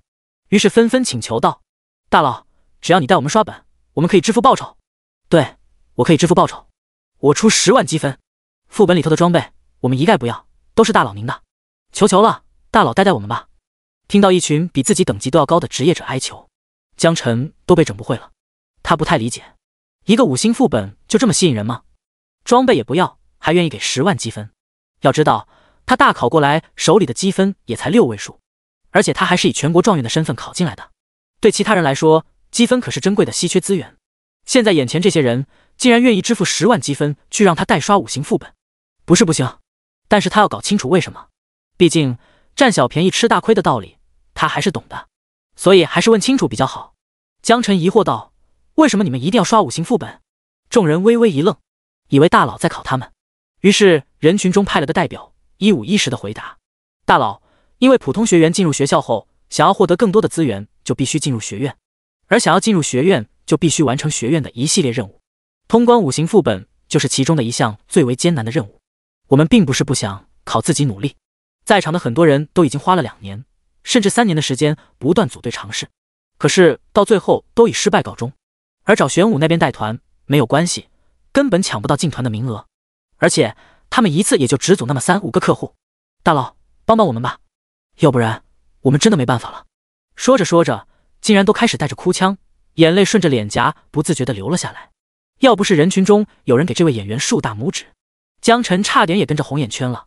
不得不说，这人的表现能力、感染能力确实很强，在前世怎么也能拿到奥斯卡小金人了吧。大佬，帮帮我们吧。呜呼！更多人齐刷刷死死盯着江晨，声泪俱下，有的甚至膝盖一软，直接给江晨跪下了，吓得江晨直接往后退了半步，头皮都有些发麻了。不过通过这些人的解释，江晨也明白过来5行副本通关对他们的重要性。如果能从普通学生变成学院学生，就能接触到更高级的任务，也能获得更大的奖励。并不是每个人都会像江晨那么幸运，刚刚高考完就能被向天神看上，直接参与学院的任务，也并不是每个人都有资格一开始就直接参与到内院的考核。这些在清北待了2、3年的老学员，他们的终极目标不过是通过学院考核，成为一名学院内的学院。而江晨从一开始就直接获得了内院的考核资格，这两者之间完全没有可比性。但是江晨还是表示理解，在这个强者为尊的世界里，每个人对于变强的渴望都无比强烈，只有变强才能发光发热，获取更好的资源，造福家庭，造福国家。不同的人通过各自的努力获得不同的结果，每个人的际遇不同，只要尽力就好。而且这些学长学姐也都承诺了，支付10万积分，进入副本之后不需求装备，只是单纯的跟着混个通关而已。至于经验值可能会被稀释掉一大半，但江晨觉得没关系，反正有了人参果这种东西，多刷几次说不定还能刷到好些个，到时候使用人参果升级那还不得飞天。而且人家给钱了，吃点经验怎么了，那都是应该的。江晨决定帮助他们，环顾众人轻声道：可以。哇呜！大佬答应了，太好了，我们有救了！哦耶，学院的任务终于可以完成了，万恶的5行副本！众人喜极而泣。然而下一秒，江晨把食指放在鼻尖上，在场众人看到后瞬间安静下来，齐刷刷看向江晨，看看他有什么想要说的。江晨说道：事先说好，你们进入副本后只能跟着吃点经验，装备、材料、宝物都是我的，尤其是人参果，那东西我志在必得。众人微微一愣，随即有人弱弱地说道：大佬，这些东西我们都不要，只要让我们跟着您就好。而且人参果的掉率很低，100次都不见得出现1次，我建议您不要抱太大希望。旁边立马有人拍了一下这人的头：你会不会说话？还没进本就咒人大佬打不到人参果，我建议你不要建议了。对，我说错了，我的意思是，只要大佬愿意带上我们，那打到人参果的概率肯定能大大增加的。某人立刻意识到自己嘴瓢了，赶紧说几句吉祥话，否则要是大佬一个不高兴，直接不带他们可就完了。这群人还不得把自己生吞活剥了。江晨点点头，行，既然你们同意，那我没问题。谁先来？话音刚落，副本大厅直接被引爆了。我先来，我都等了2年了，我特么3年了，你算老几？排我后面去，我加钱。大佬，我加钱，我要排前面。加钱了不起啊！我警告你，不要随意哄抬物价，10万积分已经是我全部家当了。卧槽啊！你们要不要这么野蛮？先来后到不行吗？场面一度混乱，江晨有些无语。放眼看去，至少有100多号人，一次肯定没办法都带进去，至少要分3波。第116章，奥古拉竟然只是侦察兵，现场一片混乱，谁也说服不了谁，都想要自己排在前面。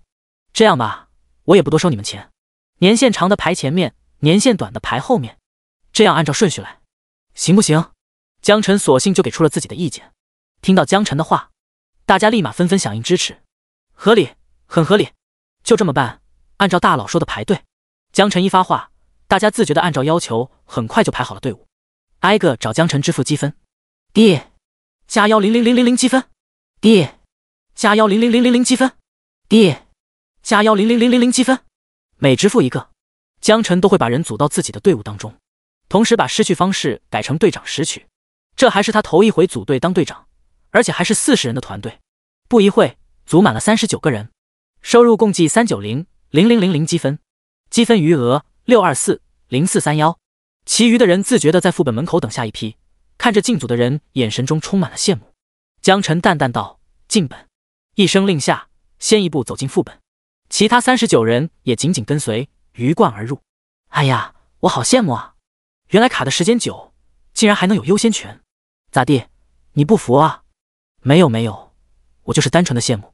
行了吧，大佬代刷也就几个小时的事情，在这里等着就好了。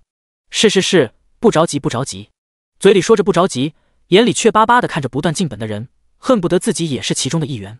尽管知道自己待会也会进本，可还是抑制不住的想要成为先进。毕竟一次这么多人通过考核，学院对后来者也许会设置更高的门槛。不过现在也没有其他办法，只能等大佬出来带他们。进入副本后，众人来到一片丛林之中，周围鸟语花香，枯枝烂叶，看起来一片祥和。然而在39人心里却危机四伏。被5行副本虐过太多次，牧区他们可太熟悉了，除了被打爆的经验，就只剩下生生恐惧。看来这里是牧区了。江晨四下打量了一下，确定这里是牧区，拿出地图道具使用。初级地图道具81000，大片区域地图出现在脑海中。不少人看到江晨手中的地图道具，都纷纷表示好奇，不知道大佬这是想要干什么，但又怕问出来凸显自己的无知，在其他38个人面前丢脸，所以只好继续观察大佬接下来要做什么。说实话，大家都很好奇，大佬究竟如何能拥有如此快速刷本的能力。如果真的是用道具，那么他们或许也可以模仿。不就是钱吗？大不了砸锅卖铁，只要是钱的事情都好解决。然而下一秒，当大家看到奥古拉出现在眼前的时候，整个人都不好了。这不是墓园副本的 BOSS 吗？我记得叫奥古拉，伟大的奥古拉伯爵，那个拥有魅惑能力的吸血鬼。对，就是他，控场、高伤、急速，简直就是噩梦一般的存在。可是他怎么会出现在这里 ？Vocal， 他给江晨鞠躬了，他喊大佬主人，怎么成了江晨的仆人了？大佬请收下我的膝盖，太牛掰了！大家本来以为江晨已经够牛逼了，没想到竟然把副本的奥古拉都收入麾下，成为仆人了。怪不得能这么顺利的快速推本，模仿不了，一点都模仿不了。本来大家还蠢蠢欲动的心，瞬间就死了。然而，就在大家以为奥古拉会去周围开始清怪的时候，却只看到他炸成了一群蝙蝠，迅速扩散出去。啊，大佬，奥古拉不是去杀怪的吗？分散成蝙蝠，战斗力会不会下降啊？有人提出了自己的疑惑，但立马有人反驳：大佬的行为你懂个屁，看着就好了。江晨笑了笑，并不介意，耐心解释道：并不是让奥古拉去杀怪，我只是让他去打开视野，看到怪物在哪里而已。众人还是不太理解，你在说啥啊？意思是让奥古拉去当侦察兵？那谁来杀怪啊？别告诉我，杀怪那人是你自己。然而下一秒，众人脑海中被提示瞬间刷屏：击杀22级暗夜精灵，获得经验22000，获得物品暗夜之尘1，10颗暗夜之尘合成1颗暗夜精华。作用：附魔。击杀24级精灵龙，获得经验24000，获得物品暗夜之尘2，10颗暗夜之尘合成1颗暗夜精华。作用：附魔。击杀28级恶魔猎手，获得经验166000，获得装备恶魔之刃，紫色，20级可佩戴，刺客专用。击杀26级古树，获得经验26000，获得物品树枝2。作用：攻城。大量的击杀数据涌入脑海中，经验分摊到每个人头上，虽然不多，但耐不住同时被秒杀掉的怪物太多了，不少人甚至原地升级。什么情况？刚才到底发生了什么？怎么就突然死了那么多怪物啊？大家心中隐隐知道答案，知道是江晨的杰作，可是还是忍不住发出了惊呼，因为这太离谱，太违反常识了。在场没有人可以做到，更别说模仿了。难道奥古拉真的只是个侦察作用？江晨笑着解释道：刚才奥古拉探测到怪物之后，我用光环技能全都击杀了，都是客户。客户就是上帝，客户有问题，那自然要解释清楚，但是也只能解释在这种程度了。毕竟每个人都有自己的小秘密，怎么可能把家底全部往外抖搂？只要告诉他们是自己杀的怪就好了。众人本来还心存疑虑，可是得到江晨的答案后，顿时炸了。江晨淡淡道：“走吧，我们继续往前。”周围的怪物都清完了，39人点点头，麻木地跟着江晨继续前进。刚才秒掉那么多怪，脑海中的提示信息是不会作假的。可是当他们跟着江晨走了10多公里，既没有发现新的怪物，脑海中也再没有出现过怪物击杀信息后，他们整个人都不好了，看向江晨的眼神就像是在看一头洪荒巨兽一般。恐怖，大恐怖！所有人心中都有一个呼声，到底谁才是怪物啊？喂，江晨你要不要这么变态？第117章，战斗一触即发。奥古拉探索后，整个副本的怪物已经了然，只是江晨目前的光环距离还有些不够，所以必须徒步10几公里的路程才能够得着最终 BOSS。 队友们也亦步亦趋跟着江晨向前奔走。本来大家还觉得江晨只是一个辅助职业，体力和速度就算好也好不到哪里去，结果才刚刚跟了10几分钟，就连战士都有点吃不消了，更不用说奶妈和输出。大佬，休息下吧，太赶了。江晨回头一看，发现好些职业者已经远远落在后面，万一不小心有漏怪，那他们可就惨了。于是只好点点头表示同意。行吧，休息5分钟。哇呜，休息休息。大佬同意，我们休息了。原本还在硬挺着的战士直接一屁股坐地上，呼哧呼哧大口喘着粗气。后面跟着牧师、法师用尽最后的力气往前孤勇了一下，扑通也坐地上开始休息。以往木系区域的森林可是最为诡异的存在，现在有江晨大佬在，大家逐渐从惊疑不定中适应下来。既然没有怪物，不如坐下来好好休息，吃点水果，饮杯茶。不少人趁着休息已经开始掏出水果、花生、瓜子、饮料进行摆盘。一个林间踏青就这样诞生了，哪里还有一点点面对5星团本的样子？5星副本看起来也没什么了不起的吗？你是不是没来过呀？我当时差一点死在这里。有没有一种可能是你太菜？你才菜，你全家都菜。好了好了，别吵吵，喝喝茶，吃吃水果。39人中，虽然不少人都熬了3年时间，但不是每个人都那么幸运能组到合适的队伍进本，毕竟需要40个人的团队才会有胜算，而且对装备的要求也是极高，所以有的人进来过，有的人没有进来过，这很正常。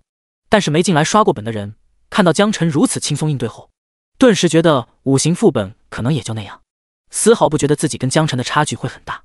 而之前来刷过的职业者听到这话顿时不乐意了，他们当时可是等了足足半年时间才组够40人的团队。在进入到副本之后，木系区域里各种恶魔猎手、暗夜精灵对法系和治疗那是真的疼，各种抽蓝暴击技能让法爷和奶妈们哭爹喊娘，后悔进入到5星副本。最后好不容易挺过去了，蓝血都见底了，只好做地板恢复。本以为这就完了，可是最后遇到终极 BOSS 远古巨树，血厚防高还带大量回血，整个小队蓝都抽空了， BOSS 还他妈是满血，简直就是噩梦般的回忆。你告诉我这叫没什么？这都叫没什么？那我们算什么？就很生气。听到勾巴发言立马回怼回去，不过也有坏种趁机鼓噪。哎，我也进来过。别的不敢说，这木系区域的怪物确实就很一般，我们当时每个人都单挑了一只怪，可有意思了。我建议你们也试试，不然肯定会遗憾。来都来了，连只怪物都没杀过，回去岂不是遗憾？来过和没来过的都沉默了。江晨本来坐一旁嗑瓜子，他也沉默了。咋地？你这还想自己上手啊？应该没有这么蠢的人吧？可是下一秒，竟然真的有人站起来了，一脸兴奋地跑过来找到江晨。大佬，待会可不可以让给我一只怪？来都来了，我想和我几个朋友一起练练手。你放心，一只怪而已，我们肯定能应付。江晨把瓜子壳往旁边一扔，本想说些什么劝劝这孩子，可是当看到对方的眼神坚定的像是要入党，他立马就放弃了。总有人觉得自己可以，这样人如果不是自己经历点什么，根本不会相信其他人说的话。所谓不到黄河不死心，说的就是他们。也罢，既然有这种要求，那对他来说也是举手之劳的事情。江晨拍拍手，行吧，待会我漏纸怪给你。谢谢，谢谢大神，麻烦你了。来人欢天喜地的回去跟同伴报信。这几个人获得江晨的许可后，立马在人群中转着圈炫耀。待会他们5人组要表演手撕怪物，有人炫耀就肯定有人不服，毕竟大家都是来消费的。凭什么你们能有特殊服务，我们没有？那不行，得讲究公平公正。又有几拨人找到江辰，要求待会漏几只怪物给他们。江辰点点头，同样欣然答应。做生意嘛，顾客就是上帝，主打一个满足客户需求。5分钟休息时间到，继续向前。江辰向人群呼喊了一声，带头继续向前走。由于体质高于常人，他的耐力也相当的给力，压根也不感觉到累。39名队友立马起身跟上，走了大概10多分钟，又是一波击杀提示袭来，所有人再次感受到了经验之潮的震撼。不会吧，不会吧，大佬不会又把怪物都杀了吧？放心吧，大佬心里绝对有数。你们这群小可爱，大佬带你们刷怪，你们还挑3拣4的，一个个是不是飘了？来都来了，我们只是想看看这怪物有多强，我们有错吗？闹归闹，大家的脚步一点都不慢，狠狠跟着江辰一路向前。沿途的怪物尸体无数，不过江辰还真就留了几只怪物没杀，并且怪物和怪物之间距离离得还比较远，互相都不会被吸引到一起，可谓是宾至如归，十分贴心了。众人见状纷纷喜上眉梢，大喊江辰威武，大佬威武。大佬，你那个守护光环也关了吧？说好的给我们自己刷怪，可不能作弊啊！有人站出来对江辰提醒道，立马得到了其他人的附和。江辰瞥了那人一眼，明明不是他要去刷怪的，而且刚才好像就是这人鼓动大家刷怪来着。江辰笑而不语，默默地关掉了守护光环，再次提醒道，刷怪有风险，大家还是谨慎一点哦。好的，我们知道了，您就看着吧，这种小怪还是没有问题的。精灵龙、暗夜精灵、恶魔猎手、食人树，冲啊！杀呀！龙国荣耀！状态在每个人都上叠起，近战开始各种冲锋，远程输出已经发出绚烂的前摇技能，战斗一触即发。第118章秒杀远古巨树，大佬牛逼！精灵龙、暗夜精灵、恶魔猎手、食人树，怪物也发现了进攻过来的职业者，迅速发动反击。精灵龙对着附近的法师、术士、牧师一顿抽蓝，当战士对脸上的时候，又迅速发动位面技能，免伤 60%， 所有伤害直接减半。战士的血线狂掉，正在琢磨为什么奶妈还不给自己奶血，立马回头狂吼，回血啊！等什么呢？然而奶妈哭腔大喊，蓝，没蓝了，我的蓝都被抽空了。法师也站在原地干瞪眼，没有蓝他也没办法摇技能啊。物理输出还好一点，猎人还能释放一些不需要消耗蓝的普攻射击，可是即便命中了怪物，还是会被化解掉大部分。他现在心头很慌，有一种想要逃跑的冲动。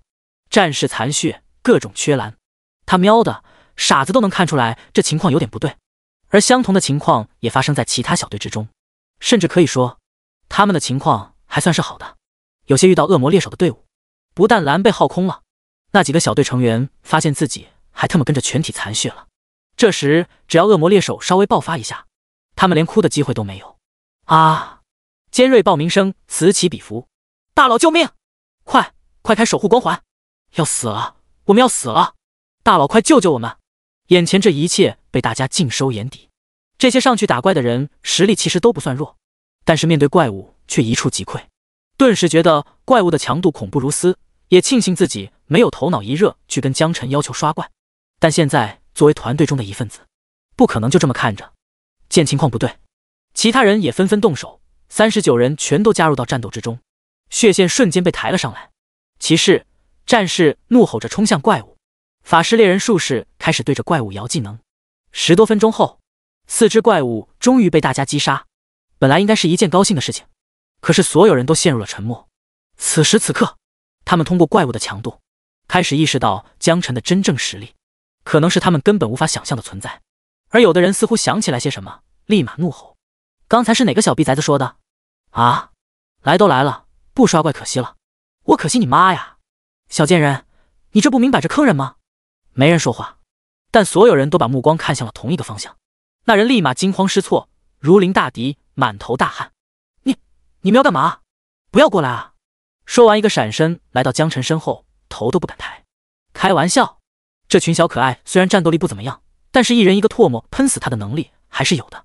江辰无奈地笑了笑，行了，都别吵了，接下来安静跟着我刷本，别再闹腾就好了。大佬发话，大家也不好再说什么，纷纷点头表示同意。队伍继续前进，某人紧紧跟着江晨身后，不敢有一丝掉队。他知道自己玩的有点大。此时队伍里想要给他使绊子的人太多了。一路无语。又是一波击杀提示后，众人来到终极 BOSS 面前。远古巨树精英 BOSS， 等级30级，生命值35000，力量25000，敏捷28888，精神2万，技能盘根错节，枯木逢春，绝对防御。盘根错节，从地底伸出5处根系，将敌人缠绕并造成大量伤害。枯木逢春，恢复大量生命值。绝对防御，短时间内抵挡 70% 的伤害。有人立马面色凝重，就是这 BOSS， 当时差点把我们40号人团灭。防高、血厚，还有回血大招。听玄武学院的人说，必须把他的蓝耗完，才有机会将其击杀，对付起来非常棘手。有了前车之鉴，这回大家都非常相信 BOSS 不好对付，毕竟几只小怪就让大家费了老鼻子功夫了。这 BOSS 既然连玄武学院的人都需要刮痧，那对他们来说就是要命的存在。不少人下意识地往后退了好几步，试图拉开距离。真要打不过，至少有队友顶身后，跑也有个垫背的。然而，有这种想法的不止一个两个，一个退后引起一片退后，看起来就像是大家齐刷刷往后退了一大片空间。独留江晨在最前面顶着。哦，还有那个使坏的同学，他看看身后没人，立马叫怂货，一个个胆小如鼠，简直鼠辈。你有，你牛逼，有种你过来啊，我们保证不打死你。队伍中早就有人对他不满，开口回怼。某人看着 BOSS 小腿打战，却又不敢真的退到人群中，只好硬着头皮继续跟在江晨身侧。江晨笑着安慰道：没事，有守护光环你不知道吗？死不了。某人艰难挤出一个僵硬的微笑，好的，我肯定是相信大佬的。身后那群人也纷纷喊道，我们也相信大佬。甚至有人壮着胆子又往前走了2步。江晨笑笑没说话。光环生效，击杀30级远古巨树，获得经验30万，获得物品精灵之弓1，精灵之弓橙色，加1000生命值，加1400敏捷，30级可装备，猎人专用。道具，将其插入地面，随机传送至下一个区域。远古巨树甚至没来得及转身，直接缓缓倒下，在地面上砸出巨大的烟尘。哗！在场39人全都惊呆了，这他妈可是 BOSS 啊！连玄武学院都觉得棘手的 BOSS， 直接就这样被江晨秒杀了。Vocal， 远古巨树没了，就这么没了？我这不是在做梦吧？大佬威武！大佬手下，我的膝盖！小刀拉屁股，开了眼了。没人会怀疑远古巨树的实力，就算刚才小看了小怪，也绝对不会对远古巨树的战斗力产生质疑。毕竟很多时候学院会有前辈出 BOSS 攻略，而5行副本中的远古巨树就是其中5星攻略 BOSS 之一。然而，这么一个强大的团本 BOSS， 在大家眼皮子底下被江晨大佬直接给秒了。简单粗暴。行了，下一个区域吧。江晨将精灵之弓插地上，所有人瞬间传送。第119章，纸包不住火，地面裂缝，浅浅流淌岩浆子，站在原地不动都能被火星子燎到持续掉血。众人知道这是来到了5行副本的火区，对他们来说也叫死亡区。可能还没莽到 BOSS 跟前，大家的血蓝都掉差不多了。好在有江晨的守护光环在，大家的血量只是一点掉，不至于太过难看。江晨的增益属性已经来到了27469点，他粗略估算了一下，一个最大的区域大概在50多公里左右，刷一个区大概增幅1000点天赋点，也就是说再刷个15、6、7、8个区，基本就可以直接站门口撸了。现在不缺伤害，缺的是距离。也不知道其他人在知道江晨拥有将近30公里的施法距离，还觉得缺距离后，会有什么想法？走吧，这个区域有点麻烦，大家就别浪了，跟紧我就好了。众人纷纷回应，不浪，绝对不浪。放心吧，大佬，在场能考进清北的没有一个傻子。刚才在木系区域遭遇的一波风险，已经把大家都彻底折腾清醒了。人比人得死，货比货得扔。江晨大佬的强大，不是他们可以类比的。否则大家都没法活了。认识到这一点，大家都心甘情愿的安心躺平，反正是交了积分的，正当消费而已，没什么不好意思的。江晨再次使用地图道具，初级地图道具91000。正当他召唤出奥古拉，准备向前探怪的时候，队伍中有人发声了：大佬，等等，我有话说。江晨转头看去，一位身穿火红色法袍的妹子站了出来，前凸后翘，身材饱满高挑，模样看起来也很不错。江晨淡淡问道：“有什么话？你说。”法师妹子疑惑问道：“你刚才是不是一直在使用地图道具？”江晨点点头，觉得没有什么好隐瞒的，回答道：“对啊，有什么问题吗？”法师妹子瞪大了双眼，看向江晨，眼神中充满好奇：“你难道不知道可以去找炼金师，直接满级，根本不用一次次积攒使用次数的？”江晨沉默了，他确实不知道还有这么个情况，要早知道，他也不会这么一遍遍的去积攒次数了。法师妹子接着问道：“不过找炼金师充能的费用挺贵的，我听说至少要100万积分。如果你现在没有的话，可以等攒够了再去，肯定要比你一次次在副本使用更快。当然，100积分也不是个小数目，你要是觉得不划算，就当我没说。”哈哈，法师妹子说道：“100万积分。”突然自己都觉得有些不合适。本来想用这个消息巴结江晨，却没有考虑到实际性价比，倒是无端造成尴尬。希望江晨大佬不要记恨自己才好。说完红着脸退了回去。一旁其他人对法师妹子的行为表示理解，但是也同样发现问题所在，纷纷笑而不语。但江晨却当真了。要说到积分，现在他还真就不怎么缺。如果没有记错的话，手头上的积分余额已经达到了624万多的积分。掏出100万积分来，把地图道具直接升级到高级，完全没问题。他决定等刷完这趟5行副本，直接先去把道具升级了再说。江晨看向法师美女，笑着说道：“谢谢你。”法师美女不好意思的回答：“客气，也没帮上什么忙。”他觉得江晨完全就是客套话，谁没事会给一个副本的地图高举消费100万积分啊？除非这人的积分多到根本还不完。可是谁又会嫌积分多呢？看来还是自己冒失了。江晨这边并没有想这么多，召唤奥古拉开始探索。因为是火区，化身蝙蝠会很快让奥古拉破防，所以一主一仆直接天上地下兵分2路，开始向前推进探索。速度肯定比之前要慢了不少，但队伍里的成员本来行动就不快，而且还不持久，因此也没必要太快，不然跑到一半还得坐下来等他们。木系区域还好说，这火系区域坐下来等，那感觉可就不太好受了。队伍一路向前，这次没有人中途停下来休息。很快，第一波经验值就如同潮水般袭来。击杀24级火焰之灵，获得经验24000，获得物品火焰之尘1，备注10枚火焰尘可以合成1枚火焰精华，作用附魔。击杀24级地狱恶魔，获得经验24000，获得物品恶魔的断脚1，作用攻城。击杀26级熔岩巨人，获得经验26000，获得物品锡矿3，作用锻造攻城。击杀27火焰堕落者，获得经验27000，获得物品没用的灰烬1，没用。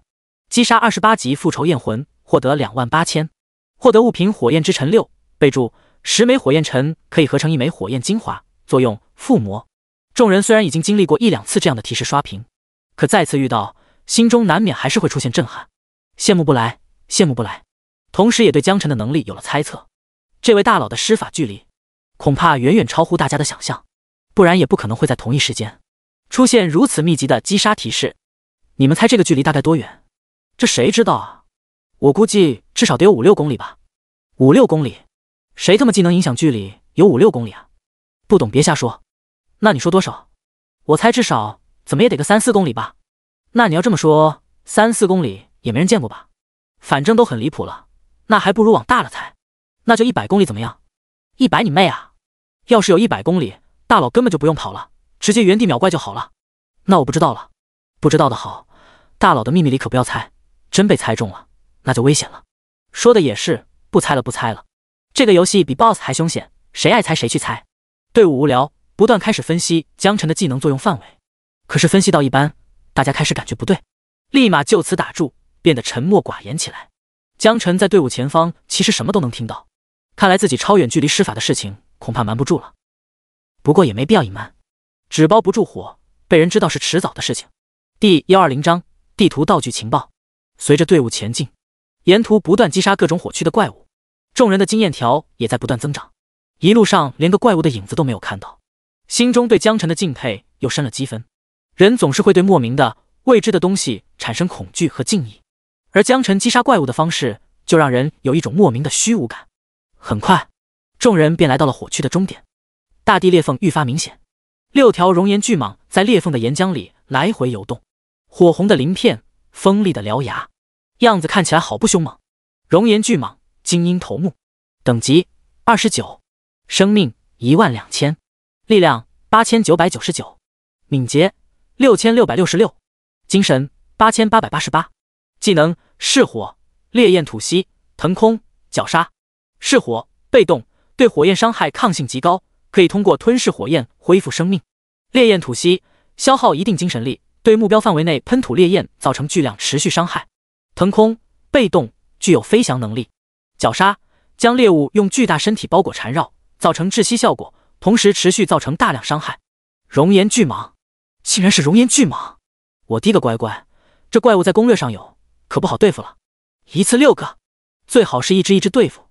我觉得不用，你什么时候看到过大佬拉怪过？都是直接暴力碾压。不是我不信大佬，这可是精英头目，而且还是熔岩巨蟒啊！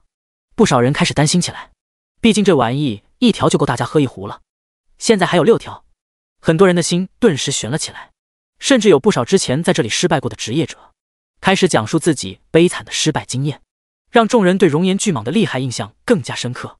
然而，就在大家担心之时，击杀信息再次刷屏，击杀29级精英头目熔岩巨蟒，获得经验29000，获得物品巨蟒蛇皮1，作用皮甲制作材料，备注高级货，值老鼻子钱了。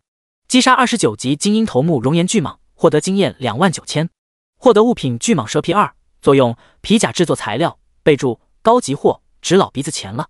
击杀29级精英头目熔岩巨蟒，获得经验29000，获得物品巨蟒蛇皮3，作用皮甲制作材料，备注高级货，值老鼻子钱了。一共6条击杀信息，在场众人瞬间懵逼了，陷入短暂沉默。哗，就没了，6只熔岩巨蟒就这被杀了，牛批，大佬牛批，又秒了！从来没有想象过有一天还能见证神一般的存在，没想到大佬杀怪竟然如此丝滑，太酷了！面对大家的夸赞，江辰表面毫无波澜，内心深处却早就乐开了花。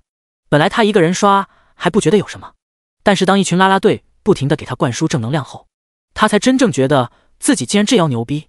众人没高兴多久，突然大地颤抖，地缝裂开，岩浆中一道巨型怪物冲天而起，空中竟然出现了一条巨龙。探测数：熔岩巨龙，精英 BOSS， 等级30级，生命值26000，力量18000，敏捷16000，精神15000，技能巨龙吐息，火焰清河，神龙摆尾。巨龙吐息，向地面大范围喷吐不灭龙焰，造成大量持续伤害。火焰清河，对火系攻击具有超强抗性。神龙摆尾，通过龙尾横扫地面进行攻击，造成大量攻击并眩晕目标。龙，竟然是龙！龙国传说中的龙，我滴个乖乖，太恐怖了！巨龙的升空立刻吸引了大家的注意，不少人都是第一次见到这么有压迫感的 BOSS， 心中顿时7上8下直打鼓。这巨龙别说技能了，光是一爪子薅下来，估计都没人能扛得住吧？大佬真的能打过吗？可是来都来了，现在除了相信大佬，也没有别的办法。江辰尽管是第3次遇到，心中还是不自觉地感觉到压力。光环生效，巨龙吃痛，技能巨龙吐息，众人闪避不及，全体陷入到祸害中，一边哭喊惊慌。然而众人发现，除了有一种暖暖的刮痧感觉，并没有什么不适。复益生命，复益生命，那个还别说，这个感觉还挺爽的。我也觉得挺爽。刚才是谁惨嚎来着？我还听到有人哭了。有惊无险，一群好奇宝宝再次互相开始了嘴贱模式。巨龙并没有让大家等太久，下一秒，击杀信息传遍每个人脑海。击杀30级熔岩巨龙，精英 BOSS， 获得经验16万，获得装备巨龙权杖1。巨龙权杖级别橙色，加1000生命值，加1800精神，正10%火抗，正20%火焰系效果。可装备等级30级。道具将其插入地面，随机传送至下一个区域。就这就杀了 Vocal， 怪不得大佬刷本的时间那么快，直接一路秒杀啊！你行你上啊！说的好像很简单似的。不，我是觉得大佬的牛逼无人能及。在马屁精的沐浴下，江辰果断使用道具，众人进入到下一个区域。禁区，妈呀！众人刚刚传送过来，立马发出惊呼。大家发现脚下竟然是刀锋一样的山脉，一个不小心就容易从山顶滑落下去。山间层层叠叠，往下一看深不见底，要是真的掉落下去，运气不好的话，保不准直接能被摔死。江晨思考了片刻，对众人说道：“这次你们就站在原地不用动了，等着我就行。”他考虑了一下，并不是每个人的身手都会很灵活，万一一个不小心，有人跌落，他还得下去救人，那可就麻烦了。还不如直接让他们所有人待在原地。众人也清楚江晨的意思，没有人反对。好的，大佬，您就放心吧，没有您的指示，我们保证不离开一步。说话那人脸色惨白，他倒是想像江晨一样灵活的在山与山之间来回跳跃，但是心有余而力不足，他压根做不到。江晨见没有人反对，点点头，转身离开，召唤奥古拉变成蝙蝠，开始大范围锁怪。这次他知道地图道具可以找炼金师充能后，也懒得拿出来刷次数了。等出了本，直接消费100万积分得了，一步到位变成高级地图道具，到时候直接全图锁怪。第121章习惯性开摆。在众人羡慕的目光下，江晨在山巅之间娴熟跳跃，奥古拉化身成的蝙蝠远远地扩散出去，迅速探索出地图上的怪物。江晨的脑海中逐渐形成了一个实时的 3D 地图监控画面。击杀23级巨型螳螂，精英头目，获得经验23000。击杀24级凶残狮鹫，精英头目，获得经验24000。击杀25级奇美拉巨龙，精英头目，获得经验25000。击杀27级角鹰，精英头目，获得经验27000。击杀28级毒蜂，精英头目，获得经验28000。击杀29级石山灵猴，精英头目，获得经验29000。Vocal 来了，好爽，熟悉的感觉。队伍中的人还在尝试怎么才能从一个山巅跳到另一个山巅。击杀信息刷屏，经验之潮来袭。然而下一秒，有些职业者本就平衡性不太好，一个分神，脚下没踩稳，从山巅滑落，下饺子一般的坠落下去。啊！救命！声音越落越远，可见其高度。牧师奶妈趁着施法距离内，赶紧套盾，瞬发 DOT 治疗术。砰砰砰，下方传来几声沉重的闷响，让站在山巅上的人一阵恶寒，不由得蹲低身姿，甚至趴在地上，为的就是降低重心，让底盘更稳一些，避免同样掉下去。不禁有人关心地对下面喊道：“还活着吗？”没声，没有回应。大家人都吓傻了，干脆一把抱住山巅，死活不撒手。好一会才听到下面传来带着哭腔的回答：“我还活着，不过我残血了。我也还活着，呜，差一点点就死了，还好牧师补了个盾。恐怖，太恐怖了！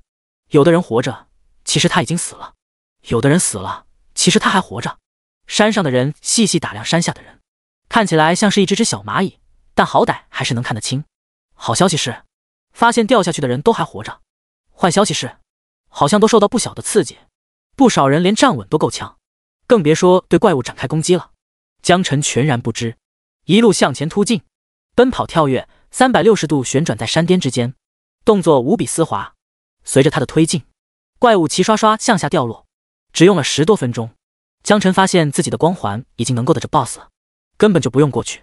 远古巨人精英 BOSS， 等级30，生命4万，力量3600，敏捷12000，精神1万，技能重击、抛掷、狂怒、石化皮肤、魔法皮肤。重击，对目标快速挥拳，造成眩晕，并造成大量伤害。抛掷，抛掷巨石砸向对方，造成大量的物理伤害。狂怒，对目标方向怒吼，造成大量的精神攻击。石化皮肤，短时间提高 70% 的防御能力。魔法皮肤，被动魔抗 30%， 还是熟悉的配方，还是熟悉的味道。光环生效， BOSS 咆哮得很大声，却压根连江晨的毛都摸不到。嚎到一半，直接躺下，压垮了好些山峰。击杀30远古巨人精英 BOSS， 获得经验18万，获得装备巨人重甲橙色。巨人重甲装等橙色，加2000生命值，加800敏捷，加1200力量，战士专属，30级可穿戴。道具，将其插入地面，随机传送至下一个区域。39名观光团队友还在原地哼哼唧唧。江晨拿到道具后，果断触发传送，所有人再次被传送。土区，烈日炎炎，风沙肆虐，脚底板在铁板烧，整个人都像是待在大型桑拿房里。哎呀，好热！这里是什么区域？有谁知道？浑身不得劲，还烫脚。我想应该是到了土区，这里漫天风沙行路肯定不太方便，满地都是沙子，走起来可真有些费劲。那又有什么办法呢？这种环境下，如果让你去杀怪，估计更加难受了。江晨沉思片刻，绝对不能带着这些人一起。刚才在禁区闹出那么大动静，直接让他们待在原地才是最好的选择。你们还是继续待原地别动，我去清怪就好了。好的，大佬，我们保证不动。大佬，你走之前能不能先帮我们把周围的怪都清理干净？放心吧，大佬法力无边，根本不用刻意去清理，周围的怪物就自己躺下了。连续刷了好几个区后，39名队友现在都很相信江晨，有什么问题，队伍中自己就能自问自答脑补解决了。江晨见大家没有异议，召唤奥古拉探路，立刻开始向前。击杀23级沙漠骆驼，获得经验23000，获得物品骆驼祥子1，作用肥料。击杀24级沙漠土狼，获得经验24000，获得物品兽皮1，作用皮甲。击杀25级草原狮子，获得经验25000，获得物品兽皮1，作用皮甲。击杀27级巨型猛犸，获得经验27000，获得物品猛犸象牙1，作用攻城。为了节省时间，江晨也同样没有跑到绿洲那，只是算了下距离，光环刚好能够覆盖，够得着就不继续往前走了。主打一个能省则省。奥古拉已经将全图的怪物都探索完毕后，江晨开始再次大开杀戒。元素风暴刚刚一出来，立马受到了攻击。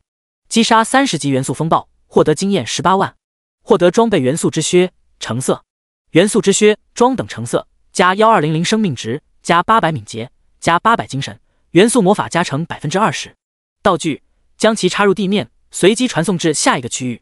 从进入土区到杀死终极 BOSS 只用了不到半小时的时间。击杀 BOSS 的提示出现在众人脑海中，大家的感觉赢妈了。对他们来说卡了3年要命的团本，没想到竟然如此轻松就过了。不得不说这积分给的真值。江晨使用道具集体传送水区，众人被传送到一座小岛上，四面环海，岸边有几艘小船，海里能依稀看到各种怪物，比如鱼人、鲨鱼、加纳海妖之类，不需要江晨吩咐，大家直接原地开摆，有的甚至拿出了野炊用的地毯铺在沙滩上，摆上饮料、零食，躺下开始晒日光浴。不少人甚至带了泳衣泳裤设置式滑板，在海水里开始游泳冲浪。奥古拉化身蝙蝠群在水中扩散出去，江晨选择乘坐帆船出海。第122章人参果欧皇体质。江晨踩着帆船出航，头上顶着暖阳、白云、海鸥，水面以下各种凶兽怪物在水里游荡。奥古拉已经分身成为无数蝙蝠潜入水下，向着更广更深的海底世界探索。海洋范围之大，比之于陆地要多出3倍有余，所以江晨并不打算亲自下海，还是静静坐在船上，画够施法距离就好了。小岛上，吃瓜群众们正在吃瓜。听说这海里游人鱼，身材可好了。你不是吧？人鱼你都惦记，那玩意只是上半身像人而已，你管他上半身下半身，就说好不好看就完了。好看是好看，可是，哼，傻波一，就知道人鱼，不知道这里的凶险程度要远大于其他几个区域吗？突然出现一个董王，瞬间吸引大家注意。于是有人就问了：大哥，看样子你是来过，要不给我们讲讲这里到底怎么凶险呗？其他人也聚拢过来，齐刷刷看着董王，眼神中流露出对知识的渴望。是啊是啊，大哥，你给我们讲讲呗，拿西瓜水给你润润喉。董王接过西瓜水，轻咳嗽一声说道：既然你们诚心诚意的问了，那我就大发慈悲的告诉你们。首先，你们看那。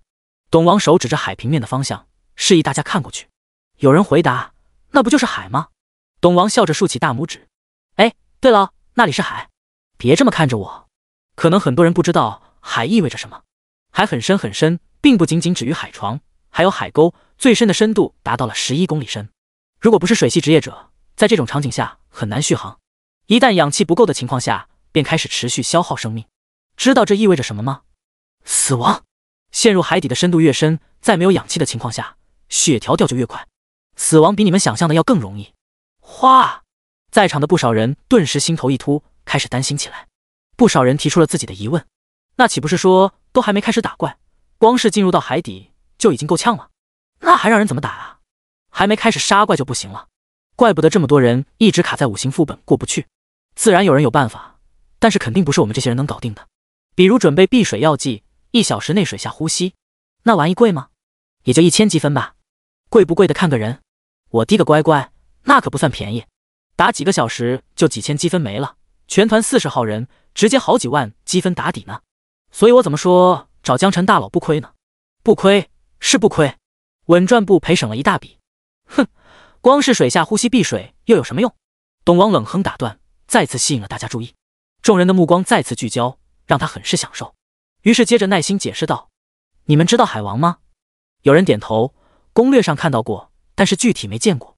董王轻蔑一笑，海王位于海平面以下10多公里的海沟下面，也就是说，从海面到海底需要20多公里才能看到海王。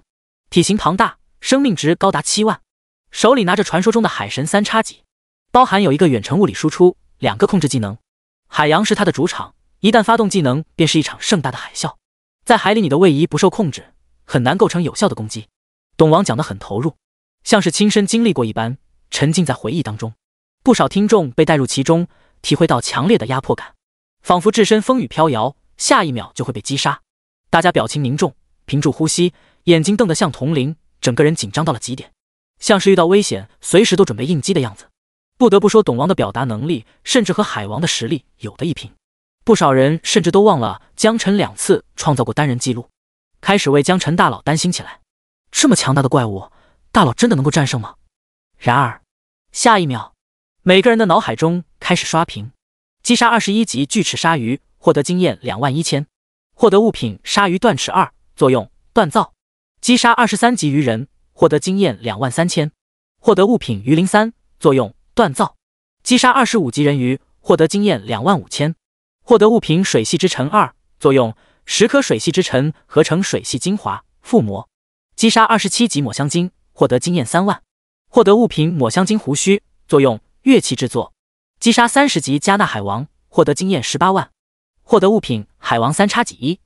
海王3叉戟，橙色，加2000生命，加1000力量，加1000敏捷，加500精神，正10%伤害。30级可装备。道具：将其插入海中，随机传送至下一个区域。Vocal： 海王死了 ，BOSS 被击杀了。说好的山呼海啸呢？狂风暴雨呢？不是海王太弱，而是大佬太强了。不是吧，不是吧？海王可能连技能都没来得及释放就被干死了。没想到大佬竟然恐怖如斯。刚说完海王如何牛逼，结果脑海中就出现了海王被击杀的刷屏信息。大家根本不会怀疑董王说的话，不需要董王解释，大家明白之所以出现这种情况，完全因为大佬本身很牛逼，纯实力碾压。江辰激活道具，岛屿上的人跟着集体传送，眼睛一闭一睁，大家集体出现在道观之中，头顶是倒悬着的滔天火海，道观四周郁郁葱葱山林，时不时能听见爆裂兽吼。脚踩在五行八卦图上，道观中间赫然多出一株灵树，灵树上皆有一颗娃娃形态的果实。江辰眼前一亮，3步并作2步走上前去，将果实摘下。人参果可以提高30%的经验值，经过炼金师的提炼，可以成为经验药剂，提高100%经验值，持续时间24小时。终于达到了，不是概率低吗？这不就欧皇了吗？团队成员们喜闻乐见，纷纷恭贺：恭喜大佬打到人参果，大佬欧皇体质，我等佩服。第123章抢大佬的肘子。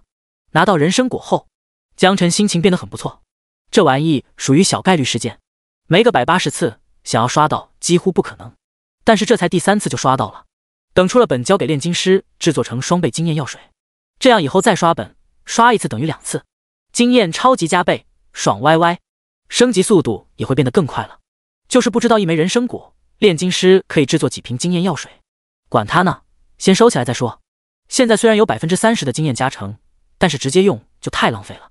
等到经验药水出来后，结合高级地图道具去做小副本的任务，就会爽利很多。试想一下，进本之后直接用地图道具打开整个副本的视野，所有怪物也同时出现在地图坐标中，江辰的光环又能够完全覆盖整个副本，只需要微微发力，整个副本瞬间秒烫。这感觉想想都能原地起飞好吗？再多刷几次，不知道能不能继续刷到人参果。尽管概率很低，但江辰还是开始期待起来。这时道观为中心，上下左右开始出怪了。之前各个副本中的怪物全都被加强了5倍不止，从4面8方朝着道观袭来。此情此景，团队众人一点都不慌，甚至拿出了花生瓜子啤酒小板凳，连刷了5个区。就算脑子还不好使，他们也相信江辰的实力了。茫茫多增强了5倍属性的怪物又算什么？有种你打过江辰大佬啊！哇呜，大佬，你竟然带了烤乳猪，会享受啊！有人正吃着，突然猛然抬头，发现江辰大佬竟然也坐下来了，并且身旁还摆放着桌椅板凳，红漆大圆桌，还带转盘的那种。圆桌上摆放着一盘烤乳猪，不是买不起别的吃，主要是江辰觉得烤乳猪实在太好吃了。听到有人招呼自己，江辰笑着招招手，来过来尝尝，我这里还有很多。那人立马屁颠屁颠跑过来，掏出一双崭新的筷子，夹了一口尝尝，立马竖起大拇指，好吃，真好吃，很不错。更多的人聚集过来，江辰干脆从储物空间又掏出几盘烤乳猪来，这玩意很便宜，相比与积分来说算不得什么，所以直接分享给大家也不亏。众人过来吃东西，顿时有些不好意思，于是也从自己的储物空间内掏出美食摆在红漆大圆桌上。大佬，来尝尝我这个盐焗鸡，味道也很不错的。我这里有牛肉干，你要来点吗？狮子头，这个好吃，大佬你必须尝尝。江辰不停转桌挨个夹菜，尝了一遍，发现了不少新的美食。他也庆幸自己买了个红漆圆桌，用起来还是挺方便的。当时没想那么多，可能是吃货本能使然吧。现在倒是完美的用上了，大家吃得很投入，但依然眼观八方，耳听六路。远处的怪物逐渐放大，说明越来越近了。之前都还是只黑芝麻，现在看起来有西瓜那么大。相信大神能处理，可是大神究竟会用什么样的手段处理呢？或者说，大神的技能极限距离是多远呢？不少人其实在心中是存疑的。之前猜过3公里，猜过5公里的，但根据一路来的推测，根本不止这么点施法距离。具体到底是多少？很多人都想知道，猜来猜去没有意义，所以还是眼见为实比较好。现在目测距离应该有30多公里吧。大家一边吧唧嘴不断品尝美食，一边抬头看向远方不断靠近的怪物，样子看起来要多诡异就有多诡异。就在这时，击杀开始了。击杀24级火焰之灵，获得经验24000，获得物品火焰之尘1，备注10枚火焰尘可以合成1枚火焰精华，作用附魔。击杀24级地狱恶魔，获得经验24000，获得物品恶魔的断脚1，作用攻城。击杀26级熔岩巨人，获得经验26000，获得物品锡矿3，作用锻造攻城。击杀27火焰堕落者，获得经验27000，获得物品没用的灰烬1，没用。击杀28级复仇焰魂，获得28000，获得物品火焰之尘6，备注10枚火焰尘可以合成1枚火焰精华，作用附魔。击杀29级精英头目熔岩巨蟒，获得经验29000，获得物品巨蟒蛇皮1，作用皮甲制作材料，备注高级货，值老鼻子钱了。击杀22级暗夜精灵，获得经验22000，获得物品暗夜之尘1，10颗暗夜之尘合成1颗暗夜精华，作用附魔。击杀24级精灵龙，获得经验24000，获得物品暗夜之尘2，10颗暗夜之尘合成1颗暗夜精华，作用附魔。击杀28级恶魔猎手，获得经验166000，获得装备恶魔之刃，紫色，20级可佩戴，刺客专用。击杀26级古树，获得经验26000，获得物品树枝2，作用攻城。击杀23级沙漠骆驼，获得经验23000，获得物品骆驼祥子1，作用肥料。击杀24级沙漠土狼，获得经验24000，获得物品兽皮1，作用皮甲。击杀25级草原狮子，获得经验25000，获得物品兽皮1，作用皮甲。击杀27级巨型猛犸，获得经验27000，获得物品猛犸象牙1，作用攻城。击杀数据刷屏，队友们吃东西的动作明显一僵，随后得出结论，江辰的施法距离竟然无限接近30公里，恐怖，妖孽！但是大家不敢声张，怕被就地灭口，继续顿顿造美食，吧唧嘴的声音更大了，一个比一个心无旁骛。你们给我留个肘子，都吃完了我吃啥？江辰转了一圈桌子，发现最后一盘烤乳猪都没了，甚至连个肘子都没了，他很不开心。所有人都看向一位手里拿着肘子啃到一半的队友，眼神中露出同情的目光。你完了，抢了大佬的肘子。那人也是一脸懵逼，立刻石化原地。要不我花100积分买，不，1000积分，整盘烤乳猪最多10个积分。看来这小子是真的被吓坏了，啃到一半的肘子都被重新放回了盘子上。江辰摆摆手，表示不用，不至于为了一只肘子跟人不对付。这时最后一只怪物被杀死，39人都收到了任务完成的提示信息。江晨的增幅点也来到了32120点，等级23级，55%。带团本有得有失，得到了积分，经验相对就会慢很多。不过没关系，有了人参果，后期单刷会更快，完全不虚。第124章，大佬，你一定要回来啊！副本大厅内，不少人正在排队等待刷。你们说他们大概还多久出来？急啥？肯定要比玄武学院那帮人快。说的也是，我倒不是急，2年都等了，不差这一回。就是有些好奇。好奇什么？我好奇大佬一个人带39个人，咱先不说打不打得过，光是那些小短腿职业就能拖延好些时间了。那也没有办法，他们是个 team， 懂吗？行吧 ，team。我只是希望这个 team 不要耽误太久时间就好。嘴上说不着急，心里却在读秒。被任务卡了2年，看到希望后，搁谁身上都无法淡定。快看，好像有人要出来了！尖锐报名声回荡在副本大厅内。这时，五行副本漩涡突然闪动，不断有人从副本中出来，一个两个，越来越多，每个人脸上都洋溢着激动的神色。答案显而易见，他们的通关任务完成了。还在排队中的人忍不住问道：“哥，过了吗？”被拉住的人哈哈大笑：“过了，大佬带队，想不过都难啊！”走了，我去学院交任务了。得到肯定答复后，排队的人全都激动的想要哭。看来这五行副本通关算是稳了，只要等着江辰大佬来带他们过本就好了。从副本出来的这些人并没有过多停留，从副本出来的人简单沟通后，第一时间拿出传送手牌离开了副本大厅。他们要去交任务，交完任务就可以成为学院学生，获得更有挑战性的任务，从而获得更多的资源倾斜，从此走上人生巅峰，迎娶白富美，成为龙国荣耀。冲啊！多在副本大厅待1秒，感觉就像是离梦想远了1公里。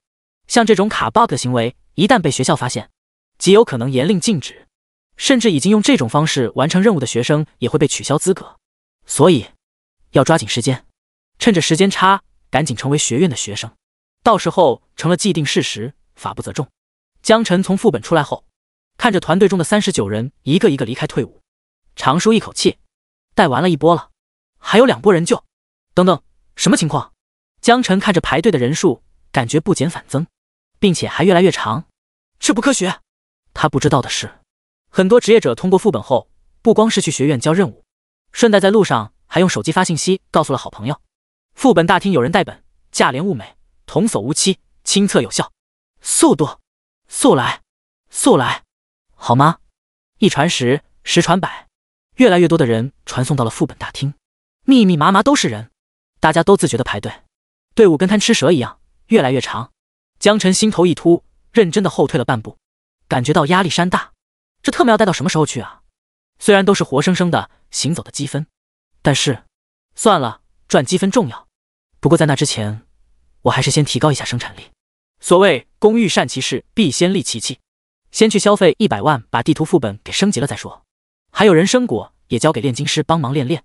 但江辰觉得大家排队那么久，走之前肯定要有个交代，于是清了清嗓子，开口了：“啊，那个。”站在前排的职业者是一名5大3粗的战士，粗中有细，很会察言观色。看到江辰大佬似乎有话要说，立马回头嚎啕一嗓子：“都给我安静！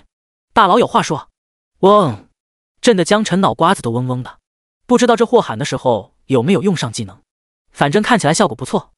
本来嘈杂的大厅，排队的和不排队的都安静下来，目光齐刷刷的看向战士，又看向江辰，眼神中充满了疑惑、兴奋、期待。江辰嘴角上扬，淡淡笑着说道：“那个，可能要让你们等一下，我需要出去升级一下道具，升级完待会肯定回来哈。”队伍中有人炸毛了，眼神中满是担忧：“大佬，你不会不带我们了吧？”更多人也纷纷附和道：“对啊，大佬你可不能走啊，你是我们唯一的希望。”有些脆弱的甚至哭出声来。没有了江辰，他们这五行副本铁定过不了了。眼看着声泪俱下，江辰有些无所适从。不过也有聪明人发声：“别哭了，烦死了，哭个鸡毛啊！人大佬想走直接走就完了，用得着跟你们解释吗？人都解释了还不信任，你们这种人也没资格跟着大佬刷本。”一语惊醒梦中人，大家瞬间清醒过来。对啊，大佬如果不想带他们，根本不用解释这么多，直接说不带了，谁能有意见？或者直接传送时离开，一句废话没有，谁能有意见？现在既然大佬解释了，说要去办事，马上回来，那就肯定只是去办事，肯定也会回来。很多人意识到是自己以小人之心夺君子之腹了，顿时羞愧不已。大佬，你放心去吧，我们在这里排队等着你。对，大佬，我们相信你的人品，你一定会回来带我们的。大佬快去快回啊，我们等你。想通关窍后，大家口风突变，风向一边倒，纷纷表示信任大佬。江晨笑着点点头，拿出传送手牌，消失在原地。从副本大厅出来后，江晨穿过学校的贸易区、职业训练区，来到工匠区域。这里聚集着学校里各种大师及生活职业：铁匠、厨师、矿工、炼金、裁缝。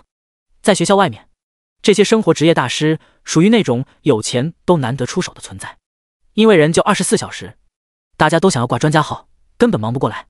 但是在清北，这些大师也会对积分有着很深的渴望，只要你愿意按照学校的规则支付一定积分，那他们肯定能抽出时间来为你服务。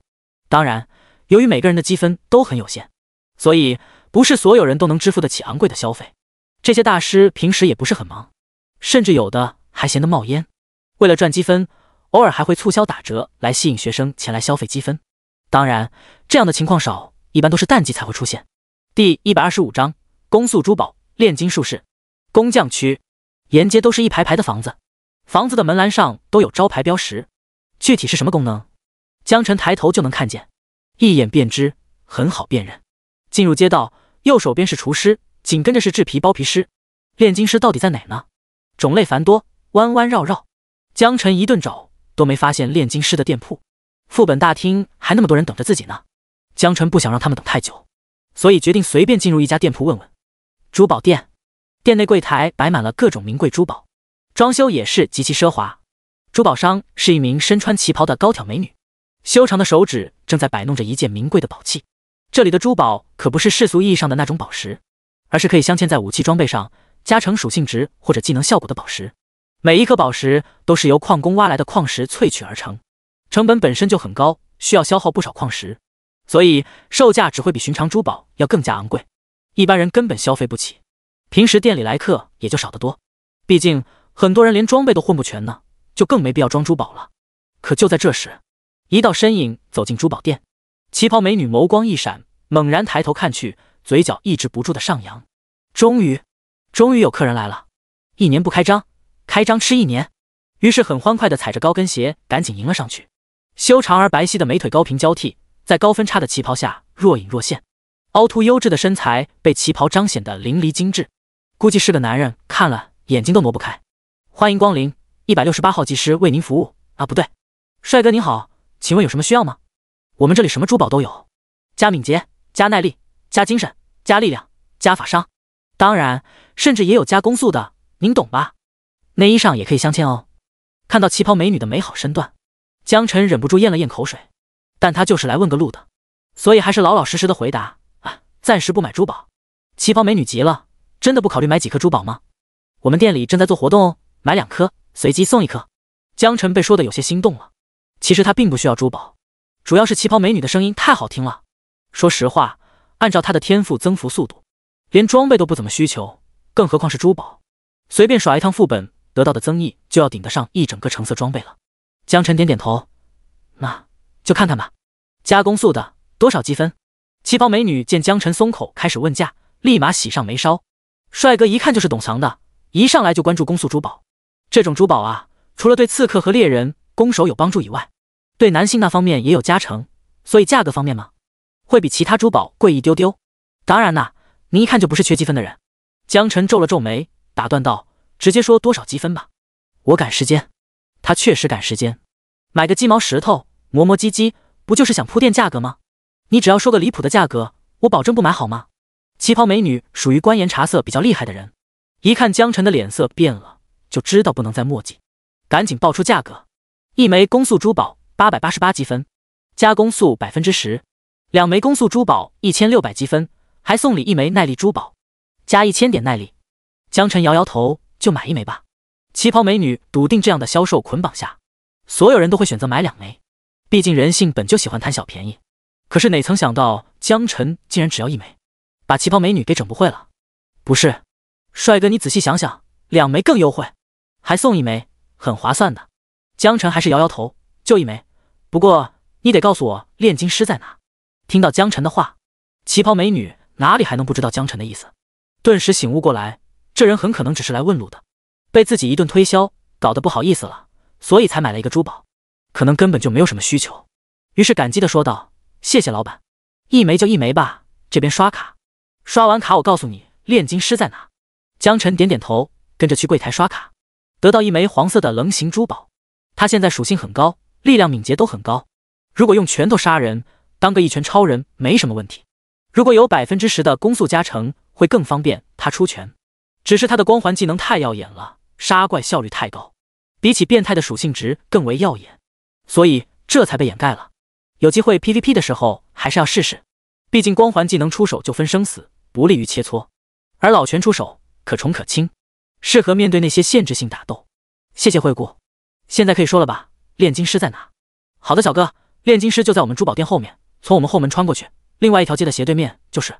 江晨无语，怪不得他一直都没找到，原来工匠区是一条 U 型街道，还有另外一条路，如果不走到底根本发现不了。行吧，找到了就行，888积分对他来说算不得什么。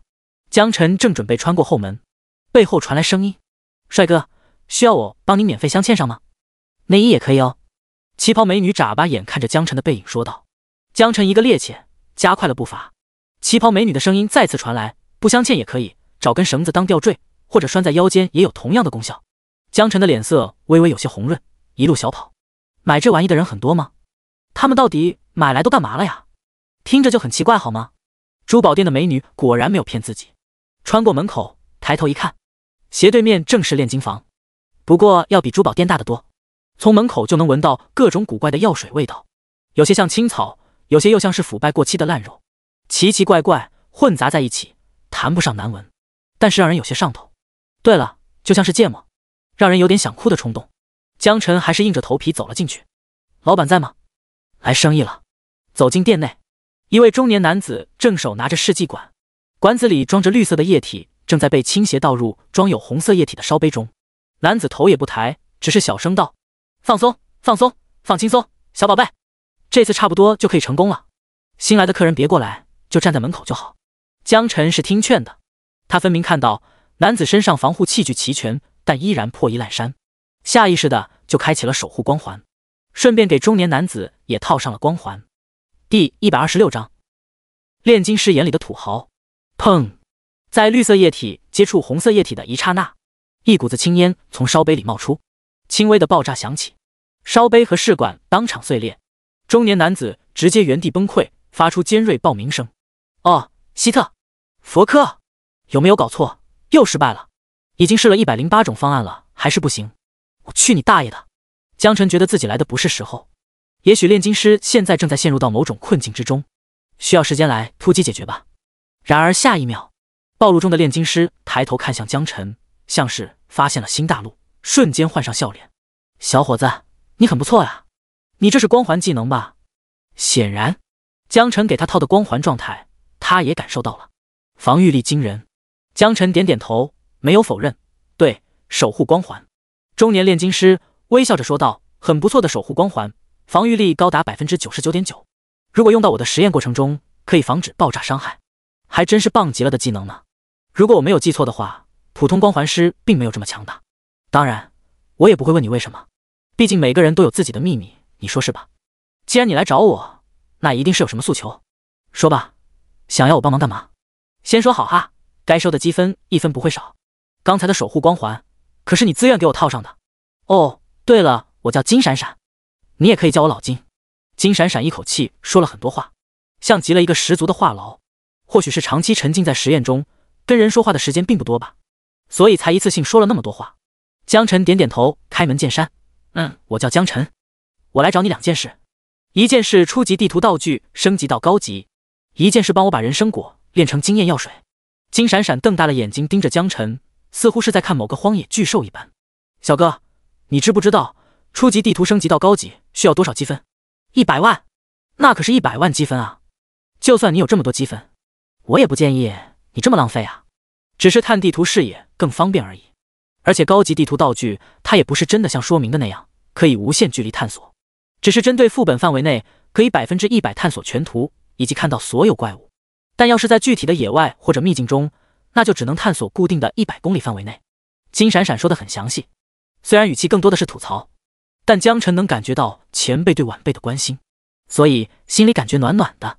然而，金闪闪不知道自己高级地图有大用，只要副本内战争迷雾打开，怪物全都锁定，光环范围内直接超远距离杀怪，所有怪物秒烫，那升级速度还不得刷疯了？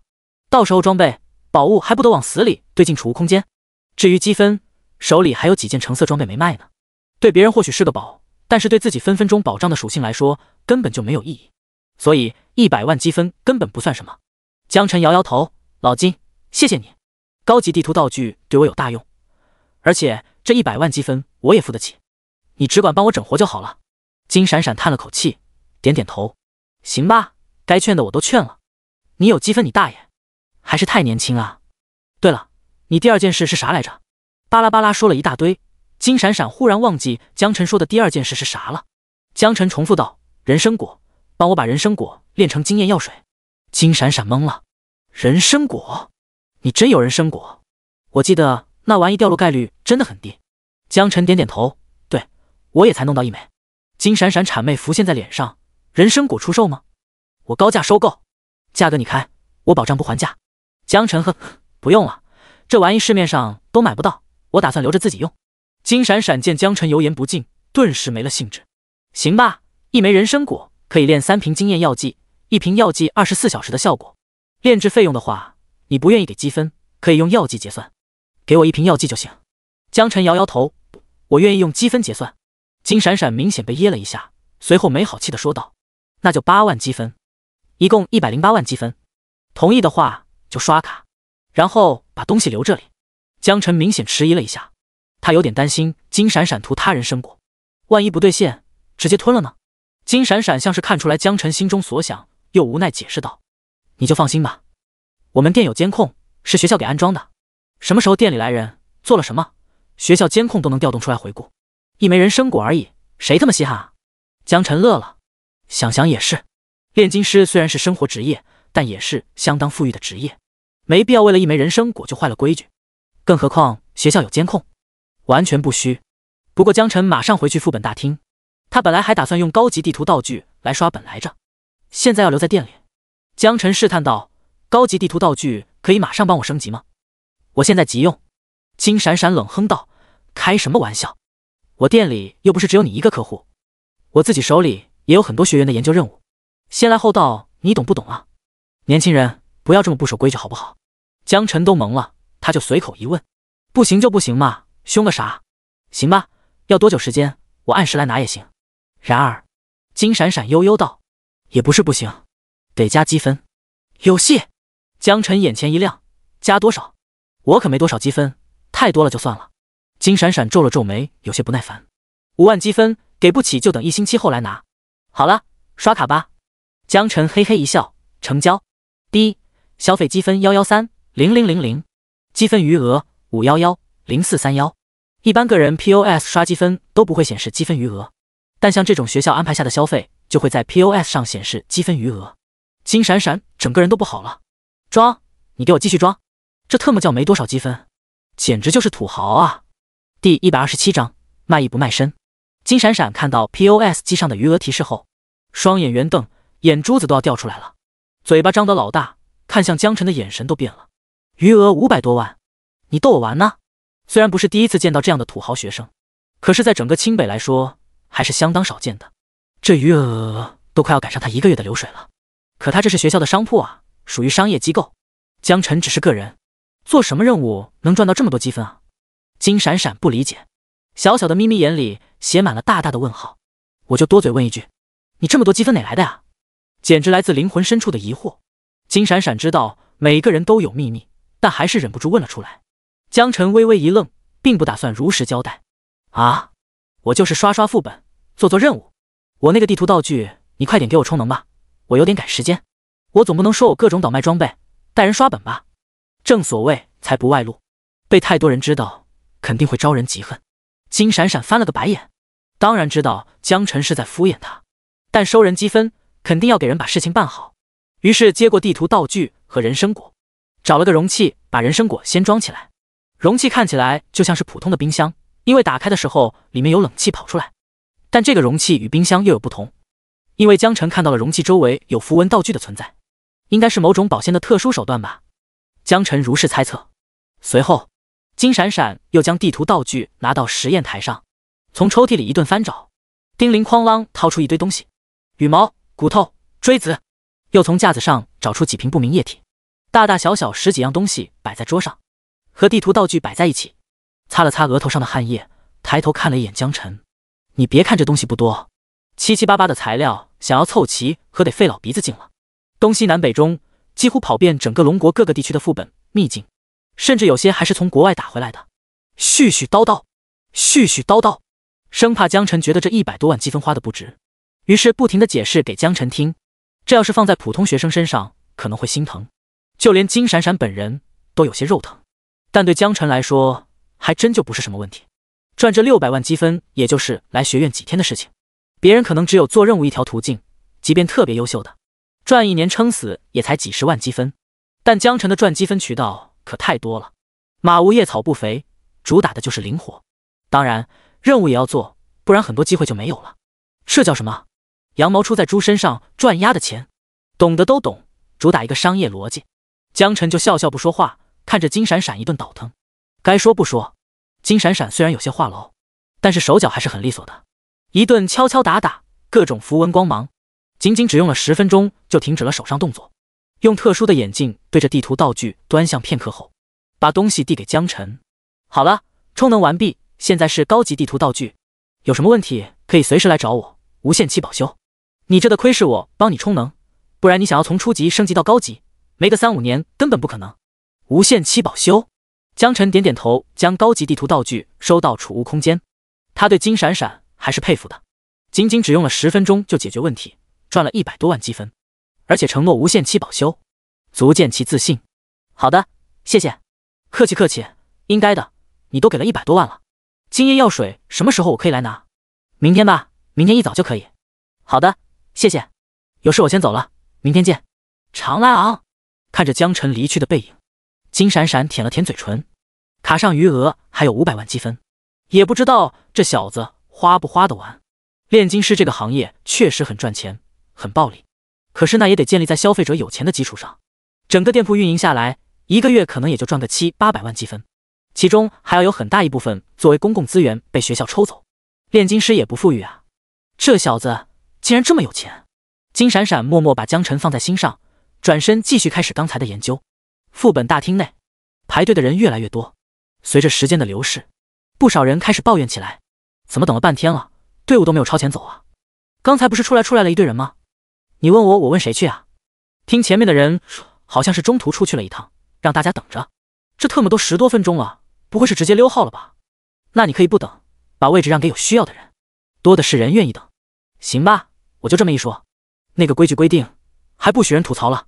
吐槽归吐槽，等了10多分钟，愣是没有一个人离开。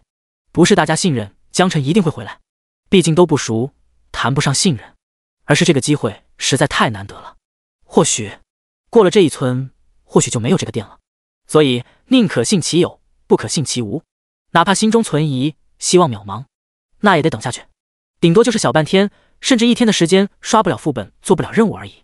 而错过了这次机会，可能一辈子都通关不了5星副本了，也就没有办法进入到学院，成为学院的学员。而这时，一道熟悉的身影从副本大厅外走了进来，从外而内的光影效果，让这人的阴影投射在众人身上。啊，这人是谁？好帅，好刺眼！我的24K 钛合金狗眼要被闪瞎了！难道是传说中的5星副本榜一大哥？对，就是他，江晨！啊，大佬来了！大佬真的来了，他没有放我鸽子，感动天，感动地，大佬终究是没有放弃我们。Vocal， 好恶心，你们够了啊！大家言语虽然浮夸，但是激动的心情却没有分毫作假。很多人其实都隐约快要放弃了，毕竟这么天大的便宜，谁捡了都美滋滋。江晨站到队伍的最前方，对着众人说道：“来，开始组队进团了昂！10万积分一个人，交完就进组，装备、材料、宝物都不含在内。你们只能享有通关和吃经验的权利。作为义务，我会保证你你们在副本中的安全。当然啦，你们如果看中了装备、材料，可以另外支付积分找我交易，我这里的价格绝对童叟无欺，老少皆宜。除了人参果，其他都可以交易。这时有人就问了，老大，真的什么都可以交易吗？江辰微微一愣，沉思了片刻，又修正道，我是正经人哈，卖艺不卖身。引得众人一片轰然大笑。同时大家也清楚了，现在跟着大佬开团，不但可以通关，如果积分足够的情况下，也可以购买心仪的装备材料。第128章，大佬带来的心理阴影。爹，到账积分10万。爹，到账积分10万。爹，到账积分10万。爹，到账积分10万。江辰握着手里的个人收款 POS 机，用对方的身份证刷卡，到账一个人的积分，就将他组到自己的团队中。刚刚去炼金师和珠宝两边一起消费了100多万积分，现在积分又像流水一样进账。他从来没有像现在这样觉得 POS 机的声音如此动听过。39个人进组，账户上就又多了3900000积分，账户余额9010431积分。看着账户上的余额，江辰的嘴角比 AK 都难压，花不完，根本花不完。众人跟着江辰先后进入副本，副本漩涡门口空出来一大截。听人说他们刷一趟5行副本只用了7个多小时。哇哦，真的吗？我看玄武学院的那帮子人愣是准备了1个月，结果40号人进去都用了14小时才刷通，这还能有假？当时我就守门口排队计时呢。听出来的人说，要不是队伍中有腿短的人拖后腿，又有浪骚剑要求自己刷怪，他们的速度还会更快。我滴个乖乖，差距竟然如此之大，一拖39，速度比别人快1倍不止。人比人得死，货比货得扔呐。上一趟，江辰带着队伍用了7个小时20分钟，虽然没有打破排行榜第1的记录，但是对这些人来说已经足够震撼了。进入副本，众人刚刚站稳，就感受到狂风肆虐，漫天风沙，脚下是一眼看不到头的大沙漠。不远处各种骆驼、蝎子怪物遍地都是，路不好走，估计要花不少时间。沿途有怪，时间上恐怕更不会少。不少人心里开始犯嘀咕了，这个区估计是最消耗时间的存在吧。听说大佬开局会使用地图道具探一部分本，然后用吸血鬼奥古拉去锁怪，最后带着大家一路小跑到地图中间。这个流程成为了大家得带时间的谈资，早就烂熟于心了。当看到江辰掏出高级副本道具时，不少人露出果然如此的表情。看来之前出去的人说的没错，接下来应该就是奥古拉探路了。然而江辰站在原地并没有动。使用过高级副本道具后，整个区域的地图以 3D 的形式呈现在脑海中，并且地图中每一只怪物都清晰可见。此时此刻，他仿佛就像这一方世界的上帝，掌握着对众生的生杀予夺。江辰嘴角微微上扬，内心逐渐兴奋，轻声吐出一个字道：杀。一旁的众人不明所以，眼珠子都看愣了，还以为江辰在搁这装逼呢。然而下一秒，击杀23级沙漠骆驼，获得经验23000，获得物品骆驼祥子1，作用肥料；击杀24级沙漠土狼，获得经验24000，获得物品兽皮1，作用皮甲；击杀25级草原狮子，获得经验25000，获得物品兽皮1，作用皮甲；击杀27级巨型猛犸，获得经验27000，获得物品猛犸象牙1，作用攻城。海量击杀提示直接刷屏，经验如潮水般涌来，掉落信息不断，一道道白光自人群中亮起，很多经验值处在临界点的职业者当场就升级了。刷屏信息持续不断，经验还在继续增长，队友们立马不淡定了。啊，这说好的奥古拉呢？说好的跑地图呢？原地击杀？我这不是在做梦吧？真的跟做梦一样，要不然我给你一个大逼斗，你试试疼不疼？滚！为什么不是我给你大逼斗？因为你是战士啊，皮糙肉厚防御高，挨一下没事，就一下。Vocal， 经验还在涨，击杀效率也太高了吧！大佬实力竟然恐怖如斯。进本之后，我都没看到过他挪动一步。到底是谁说大佬要带着大家跑图来着？直接原地就能秒怪了好吗？还是群秒？不信谣不传谣，大佬的实力我等望尘莫及。大佬，请收下我的膝盖。江辰的骚操作，瞬间刷新了大家对牛逼的认知。和江辰比起来，之前见过的大佬都弱爆了好吗？江辰叹了口气，果然还是不行吗？身旁吹捧的呼声一片，可是他觉得并不满意，因为光环的影响距离不够。他目前的天赋增幅点已经来到了33220，离绿洲还差2-3公里。就像考试，不在乎分高，及格就行。他喵的，刚好考了99分，差1分就满分了。这要是强迫症会很难受。2-3公里，也就是说至少需要杀2-3千只怪物才行。大家不理解江晨为什么沉默皱眉，只是看到江晨突然一路向前跑去，于是也跟了上去。可是大佬的速度实在太快了，根本跟不上。就连以敏捷为特长的猎人和刺客也都惊讶发现被江晨甩开。不少人急了：大佬，你等等我们啊！江晨根本来不及解释，说时迟那时快，飞快向前狂奔不到1分，再次站定。身后的队友们一阵心寒，这特么是什么鬼畜速度？超远距离秒怪就算了，移动能力还这么强，还让不让人活了？要是在战场上遇到这样的敌人，打肯定是打不过了，跑特么还跑不掉，就很绝望。江晨并不知道他这几步给大家造成的心理阴影，他只知道距离应该够了。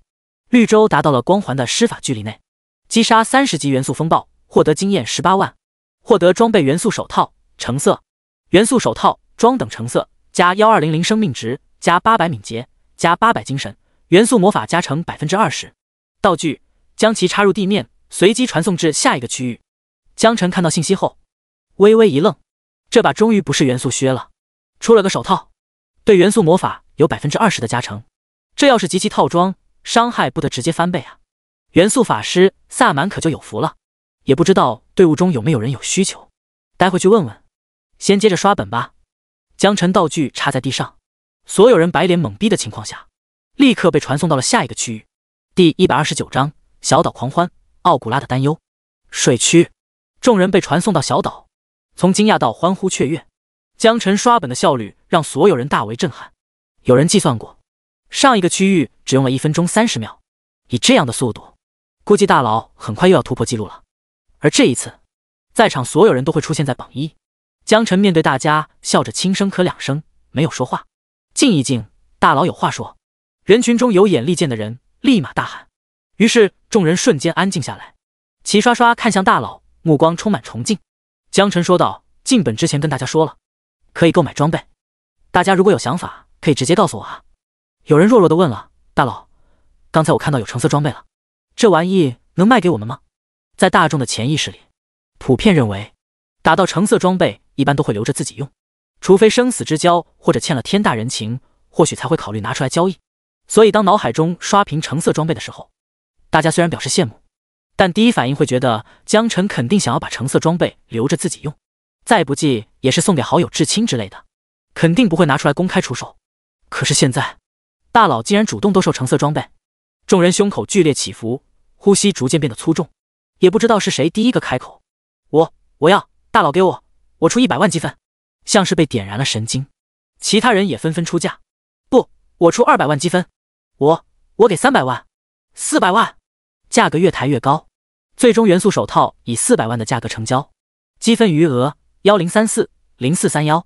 江晨乐开了花，他手里还有15件这样的玩意呢。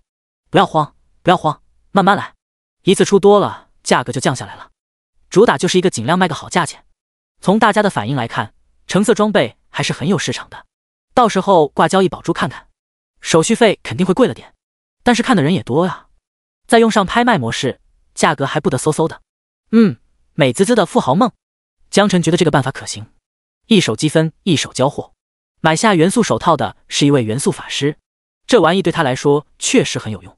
把装备给到元素法师后，他第一时间就穿戴了起来，着实让一旁的人羡慕不已。江晨不再耽搁，使用高级地图道具探索全本，海底世界所有怪物都出现脑海中。江晨微微一愣，本来还以为高级地图道具无法探索海平面以下，看来并没有这个限制。这100万花的真值。高级地图道具对别人或许没什么大用，但对他来说有如神助。不过可惜的是，距离海王在海沟，海沟距离水面就有20多公里，距离小岛的距离就更远了，足足接近50公里。而目前江晨的最远距离只有33220米，根本就够不着，所以该出海还是得出。江晨刚买了一件橙色装备，心情不错，笑着对众人说道：水系地图比较大，打起来没有刚才那么快，你们可以在沙滩上晒晒太阳，野炊休闲一下，周围的怪物我也会清理掉，你们可以放心大胆的冲浪游泳。江晨感觉自己的调调像极了前一个世界的某种职业导游。哗，39个人沸腾了。谢谢大佬，大佬辛苦了，大佬威武，大佬是最棒的，大佬放心去吧，不用担心我们会好好愉快玩耍的。反应快的人已经开始掏出桌布、遮阳伞去沙滩上抢位置摆盘了。还没回过神来的职业者整个人都懵逼了，他们确定是来刷本的吗？怎么感觉像是来观光旅游度假的？管不了这么多了，再不抓紧，沙滩上就没有好位置了。等等我来了，谁要去冲了？组一个。谁会水系魔法？我不会游泳。烧烤，谁要吃烧烤 barbecue 走起啊！没人怀疑江晨的实力，既然大佬说他们可以浪起来，这些人立马放开了玩。平时在学校不是做任务就是打怪升级，一直处于高压之中。试问谁有想要一直过这种日子呢？偶尔放松是为了更好的努力，不是吗？江晨看到这群人开心的模样，也受到感染，从摆盘中要了一半西瓜以及一个一次性的蛙勺，边吃边走向岸边的小船。大佬，你不留下来一起吃吗？不了，我要出海杀怪，你们玩开心。江晨摇摇头，拒绝了队友的好意，抱着西瓜上了帆船，召唤出奥古拉。尊敬的主人，请问有什么可以帮到您？奥古拉眼神哀伤，看起来没有了往日的骄傲。江晨微微一愣，察觉了不对，疑惑道：你这是咋了？看起来状态有点不对啊。奥古拉叹了口气，主人，我还以为你永远不会召唤我了呢。现在你拥有了高级地图道具，实力大增，已经用不上我去探路了。我感觉随时都会有被解除契约的风险。江晨淡淡笑着问道：解除契约不好吗？这样你就可以自由了，天高海阔任你飞，世界之大，哪里去不得？奥古拉摇摇头，不是这样的，主人，往往自由需要代价，尤其是像我这样的魔物。江晨不理解，问道：什么代价？奥古拉不打算隐瞒，如实回答：从解除契约的那一刻开始，我作为黑暗生物就会被太阳光灼烧而死。就算排除这个问题，从人类社会回到恶魔深渊，我的实力也早就被淘汰了。当年最垃圾的小恶魔也拥有了比较高的等级，回去并不会受到尊重。江晨点点头安抚道：行了，我不会解除契约的。不过我倒是想知道，你怎么才能升级？我看你跟了我这么久，等级都没有提升，是有什么封印没有接触吗？目前江晨一般情况下用不上奥古拉出手，但是谁不想自己的仆从拥有更为强大的实力呢？奥古拉悠悠道：主人，正常情况下，你杀怪我也是能获得经验一同升级的。但是作为主仆，作者他有个设定，就是需要以你的等级为标准。我目前24级，而你，我的主人，你才23级。在你的等级达到24级之前，经验对我来说没有意义。说完，小眼神还是不是瞟向江晨，担心江晨会因此恼羞成怒。哪里还有之前的傲慢，像极了做错事情的乖宝宝。第130章，轻车熟路的奸商。听到奥古拉的话，江晨笑了。他本来还思考奥古拉为什么一直都没升级，是不是因为从签订主仆协议那一刻开始，等级就固定下来了。当然，就算奥古拉一直停留在24级，他也没考虑过解除等级，毕竟功能性还是很强的，说不定哪天需要借用他的魅惑技能处理一些棘手的事情。而现在没想到的是，奥古拉之所以等级停滞不前，是因为他的等级比奥古拉低，从而限制住了奥古拉升级。也就是说，从24级开始，只要他获得经验，奥古拉同样也获得经验，就是不知道这个经验到底是平分还是共享。如果平分的话，那他获得经验的速度相当于减半了；如果是共享的话，那对他就没什么太大的影响。不过无论是平分还是共享，江晨都不打算和奥古拉解除契约。作为一个正常人来讲，谁他妈签了这么一个强大的存在会主动切断契约啊？除非脑子有问题。江晨显然属于正常人范畴，他是打死都不会主动解除奥古拉的主仆契约的。退一万步，就算奥古拉再怎么没用，那也是一位优雅的吸血鬼伯爵，天天一召唤出来，各种主人你好，尊敬的主人，这谁听了不迷糊？直接一整个情绪价值拉满好吗？况且以后面对黑暗系列生物，说不定奥古拉还能用上位者的姿态去压制对方，给江晨抓来小弟什么的也未可知。当然，这些都是心中所想，江晨肯定不会都告诉奥古拉，只是温和的安慰道：放心吧，主仆契约我肯定不会解除的。升级经验的事也快了，马上24级，你也能开始升级了。奥古拉感激涕零，给江晨深深鞠躬：谢谢你，我的主人，您是我生命中的撒旦，您是最伟大的存在。江晨连连摆手：好了好了，别说了，你去划船吧，把船划到能够着海王就行。撒旦什么鬼？再让奥古拉说下去，还不得成为人类公敌了？江辰可是很相信什么叫一语成谶这种话的，万一被他应验，就特么完大了。奥古拉看着江辰，眼圈逐渐泛红。江辰给他安排任务，就证明主人还需要他，认为他还有用。顿时白皙骄傲的脸上流下了感动的泪水。好的，主人，我这就去。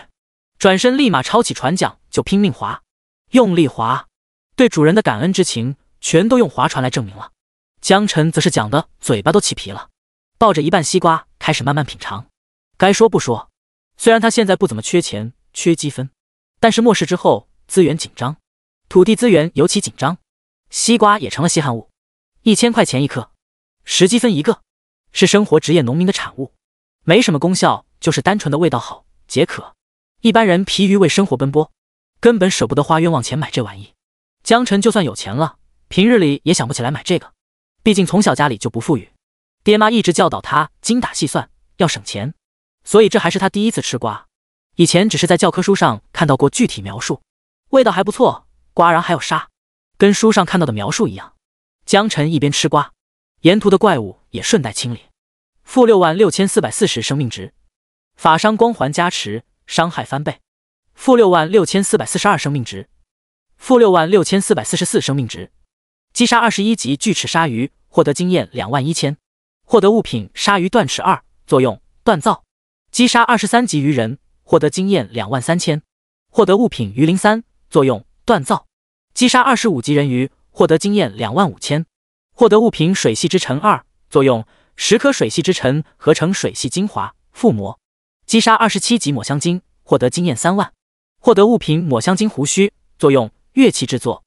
20分钟后，奥古拉估摸距离差不多了，帆船停在了海沟斜上方，距离刚好能够得着海王。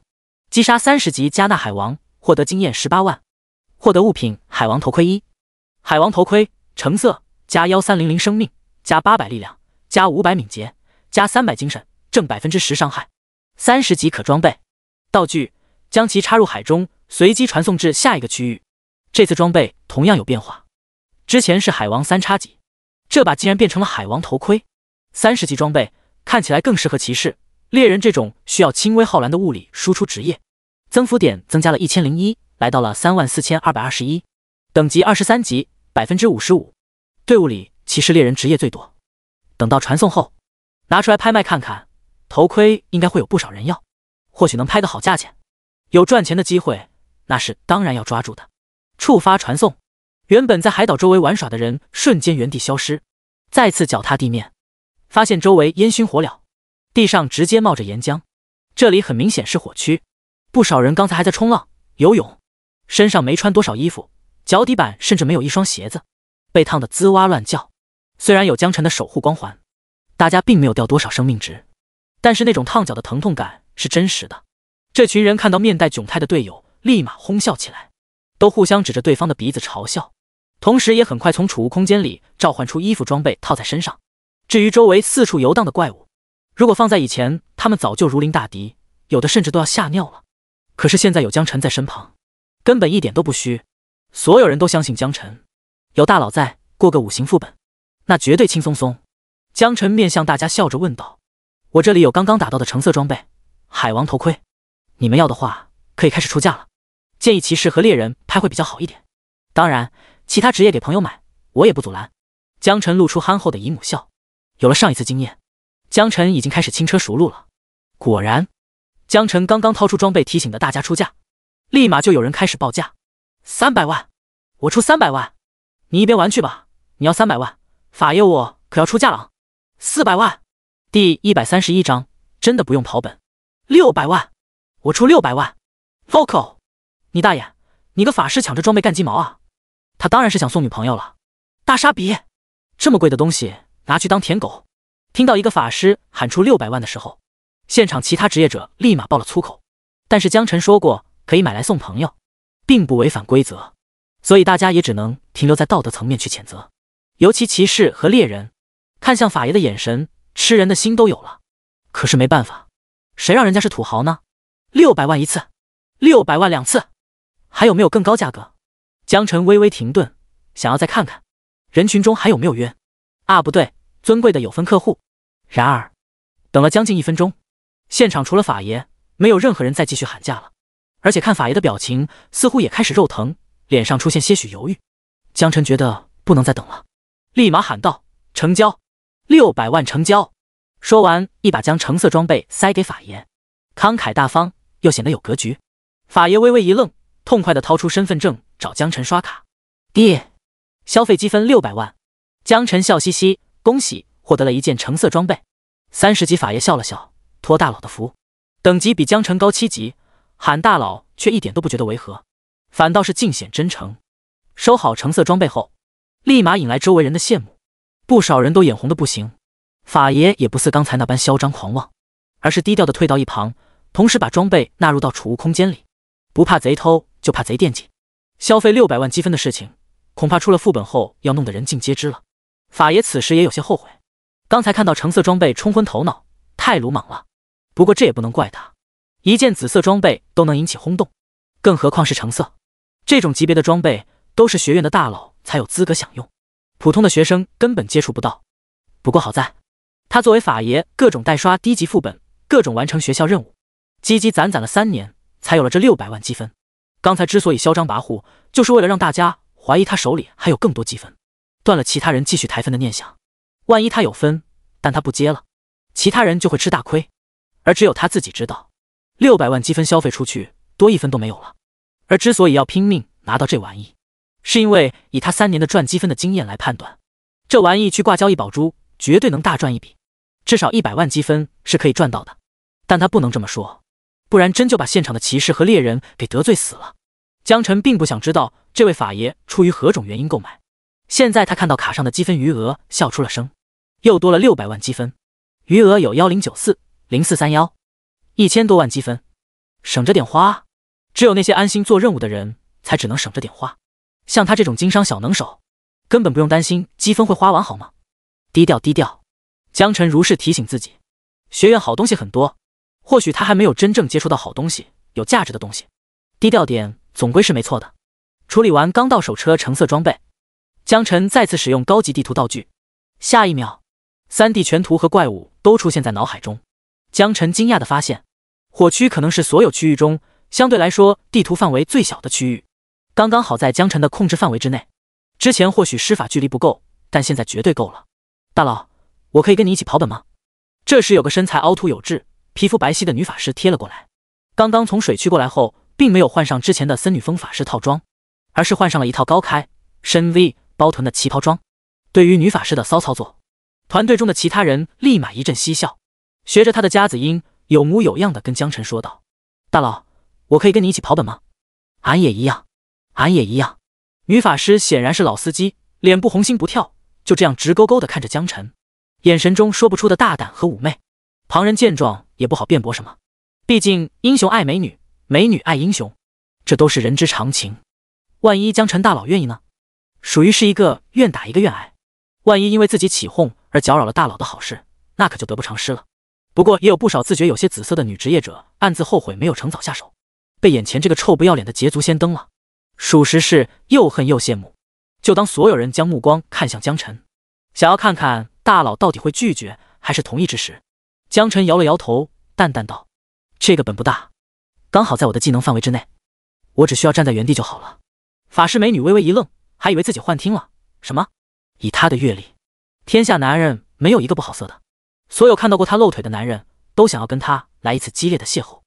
而江晨的性别属于男性，那必然逃不开这种生物基因驱动力。只要自己稍微展露一下姿色，这大佬还不是手到擒来，手拿把掐。当然，他也遇到过剑走偏锋，故意在他面前装高冷的存在，最后七弯八拐的结局也都一样。男人嘛，就跟猫一样，没有不偷腥的。只要拿住了大佬的把柄，那刚才大佬获得的积分，还不是分分钟就转移到自己的账户？主打的就是男人征服世界，女人征服男人。然而，大佬竟然说什么不用跑本，技能够得着？这特么是重点吗？老娘的大腿他不白吗？老娘的事业线他不深吗？没想到大佬关心的重点竟然是，不只是法师美女懵逼了，一旁的团友也懵逼了。他们想都过大佬可能会拒绝，毕竟这么优秀的人，身边又怎么可能会缺妹子？但所有人都万万没想到，大佬竟然说副本太小，施法距离足够。女法师轻咬嘴唇，精致的小脸红到了耳朵根，看起来更显妩媚，楚楚可怜地看着江晨说道：“你真的没有对我动过心，哪怕一点点，一瞬间都没有？”江晨皱了皱眉解释道：“真的不用跑本，不信你看。”下一秒，异变突生，全场震惊。第132章，离谱的爸爸给离谱开门，离谱到家了。击杀24级火焰之灵，获得经验24000，获得物品火焰之尘1，备注10枚火焰尘可以合成1枚火焰精华，作用附魔。击杀24级地狱恶魔，获得经验24000，获得物品恶魔的断脚1，作用攻城。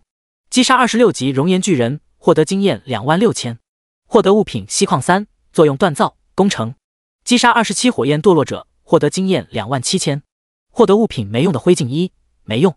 击杀28级复仇焰魂，获得28000，获得物品火焰之尘6，备注10枚火焰尘可以合成1枚火焰精华，作用附魔。击杀29级布兰德，获得29000，获得物品布兰德铠甲1，蓝色，29级可装备。击杀29级精英头目熔岩巨蟒，获得经验29000，获得物品巨蟒蛇皮1，作用皮甲制作材料，备注高级货，值老鼻子钱了。击杀30级熔岩巨龙精英 BOSS， 获得经验16万，获得装备巨龙权杖1。巨龙权杖级别橙色，加1000生命值，加1800精神，正10%火抗，正20%火焰系效果，可装备等级30级。道具将其插入地面，随机传送至下一个区域。击杀经验材料道具，这一次的击杀刷屏信息比以往的都要长。众人开始怀疑江晨说的那句可以够得着全图的话有可能是真的，直到刷屏记录中出现了道具的字样。看过攻略的都知道，这是刷到这个区域的终极 BOSS 了。即便没有看过攻略的，看到其他人震惊的表情，也猜到了7、8分。直到此刻，大家才终于确认，江晨说的全图都能够得着这句话，并不是开玩笑，是24K 纯真。悬着的心也彻底死了。美女法师本来还觉得江晨在羞辱她，而现在从梨花带雨1秒变成呆若木鸡，看着江晨的眼神也从猎物变成了惊恐。这特么还是人吗？哗！大家的心态裂开了。不是吧，大佬，我刚才看到终极 BOSS 被击杀了，难道是我眼花了？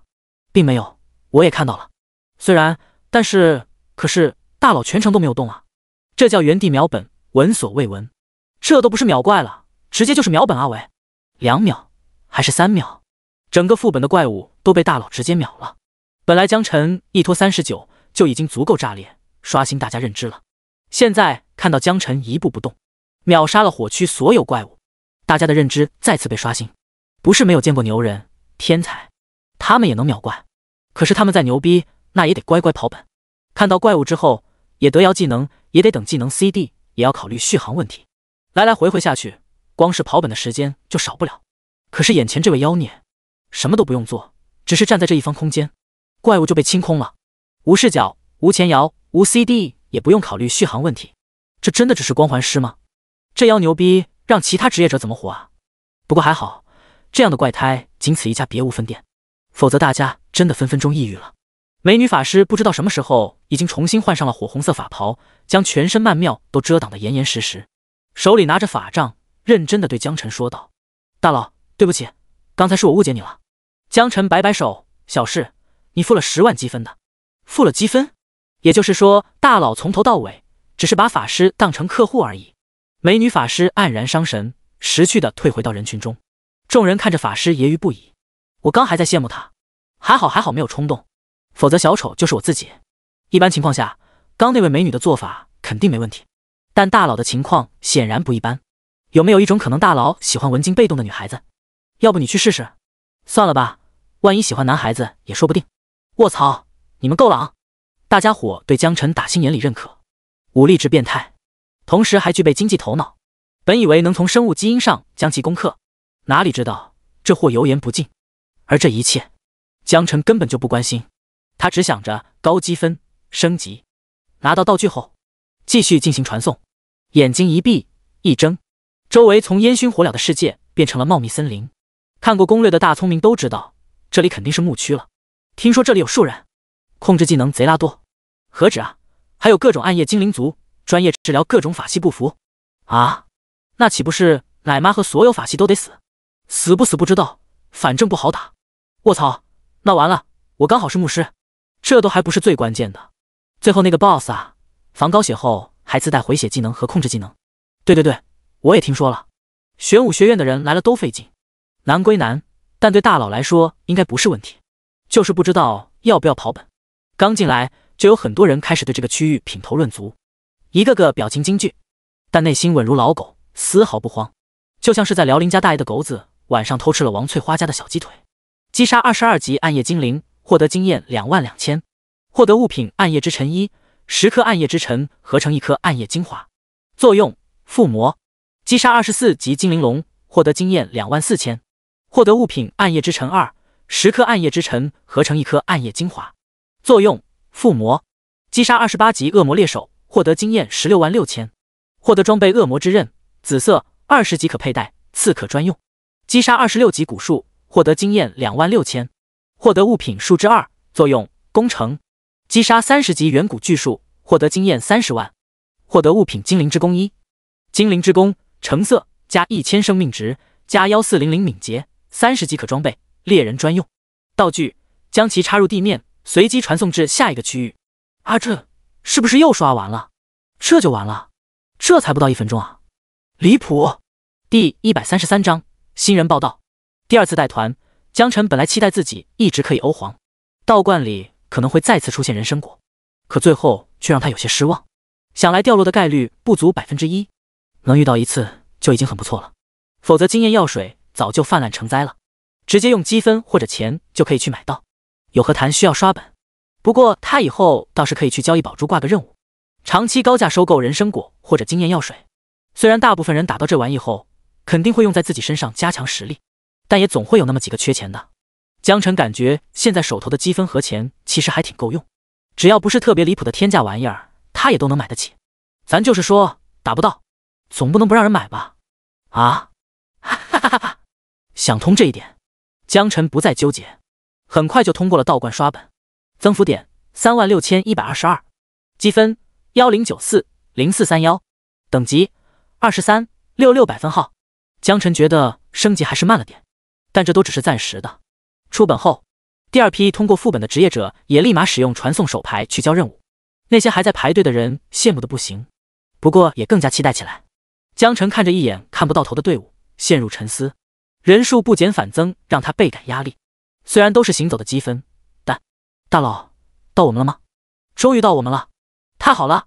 哦耶，马上就要通关5星副本了，太帅了！他们刚才再次破纪录了 ，Vocal 牛逼 Plus！ 排队人就像一群嗷嗷待哺的雏鸟，看到江晨后愈发激动了起来，叽叽喳喳吵得江晨有些头疼。这时，一旁的田园走了过来，笑着跟江晨打招呼：“恭喜啊，再次创造了副本记录。”江晨一脸疲惫，点点头：“谢谢。”连续刷本让他的精神始终处于高度紧张状态，跟体力无关，单纯感觉精神有些疲劳。田园眸光一闪，长期的销售经验让他早就具备了强大的观察能力。他很快察觉到江晨的异样，于是问道：“累了吧？我这里有体力药水，你可以试试。”体力药水？江晨有些疑惑。生命药剂、精神药剂他都听过，体力药剂还是头一回听说。田园莞尔一笑：“这种东西没听说过，很正常。我来给你解释一下吧。体力药水的作用是可以快速恢复精力，驱散疲劳，并且能够轻微增加兴奋度，算是比较无副作用的一种状态药剂。本来呢，这玩意的制作成本其实并不高，所以售卖价格也不算贵。但是自从某些富豪知道这玩意可以让他们根据本男性本色之后，慢慢就开始把价格炒起来了。一般人买不起，也没有市场，都是特供夫人。这种东西虽然好，但其实也不能多用，否则会产生耐药性。说完，田园掏出一瓶绿色药剂递给江晨：“体力药水，累了饿了困了就喝体力药水，让你快速恢复精神，无冷却时间。”江晨点点头，接过药水问道：“多少一瓶？”田园笑了笑：“这一瓶算是送给你喝的，你觉得好再找我买。一瓶本来卖1200积分，算你1000积分吧。”江晨点点头，这价格确实有点贵，约等于12万一瓶。不过如果真的能缓解疲劳，相当于提高了他的带团生产力，那也没什么。江晨打开瓶盖，一股清香扑面而来，有点淡淡的薄荷味，喝到嘴里后又有一股浓郁的甘甜，让人舌尖生花。顺着喉管下去后，顿时觉得精神抖擞，整个人都感觉挺拔了不少。来10瓶吧，谢谢惠顾，一共1万积分。这东西不错，1万积分对江晨来说9牛1毛，要不是听说不能多喝，他肯定还会买的更多。第一，消费积分1万。由于是个人交易 POS， 田园并不能看到江晨的余额，但是他可以很笃定，江晨现在肯定不缺积分，毕竟带团刷本，一个人就要交10万积分，而且之前也有卖过不少装备，粗略估计至少大几百万肯定有。羡慕啊，可是羡慕不来，这都是人江晨大佬凭本事赚到的。江晨收好药剂后，积分余额还剩10930431。好了，开始吧，缴分入团，一个一个来，不要急不要慌。江晨此刻精神状态饱满，冲着排队的人群喊道，一切自然而又娴熟，像极了带团观光的导游。爹，到账积分10万。爹，到账积分10万。爹，到账积分10万。爹，到账积分10万。刚消费了1万积分，立马又赚了3900000，积分余额148304331。与此同时，各个省的新生已经陆陆续续开始来学校报到了，因为明天就是清北大学的开学典礼，很多学生都会提前过来办理入住登记手续，同时也熟悉一下校园的环境。张小丹、赵小虎、林墨、秦风、罗丹等人也来到了清北，学校安排了专人去接待他们。高考结束之后，几个人都像是在做梦一样。作为拉胯学校的拉胯学生，他们万万没想到，他们也会有今天。清北啊，那可是龙国的 Top 1学府，是很多人一辈子遥不可及的存在，就这样被他们莽到了。大家想破头也没明白到底为什么，就连赵小虎都不信这是自己的实力所致，最后一致归因为运气，江晨给他们带来的运气。还好当时大考前模3考试的时候，没有像其他小队一样不当人，把江晨拒之门外，这才有了后来的清静。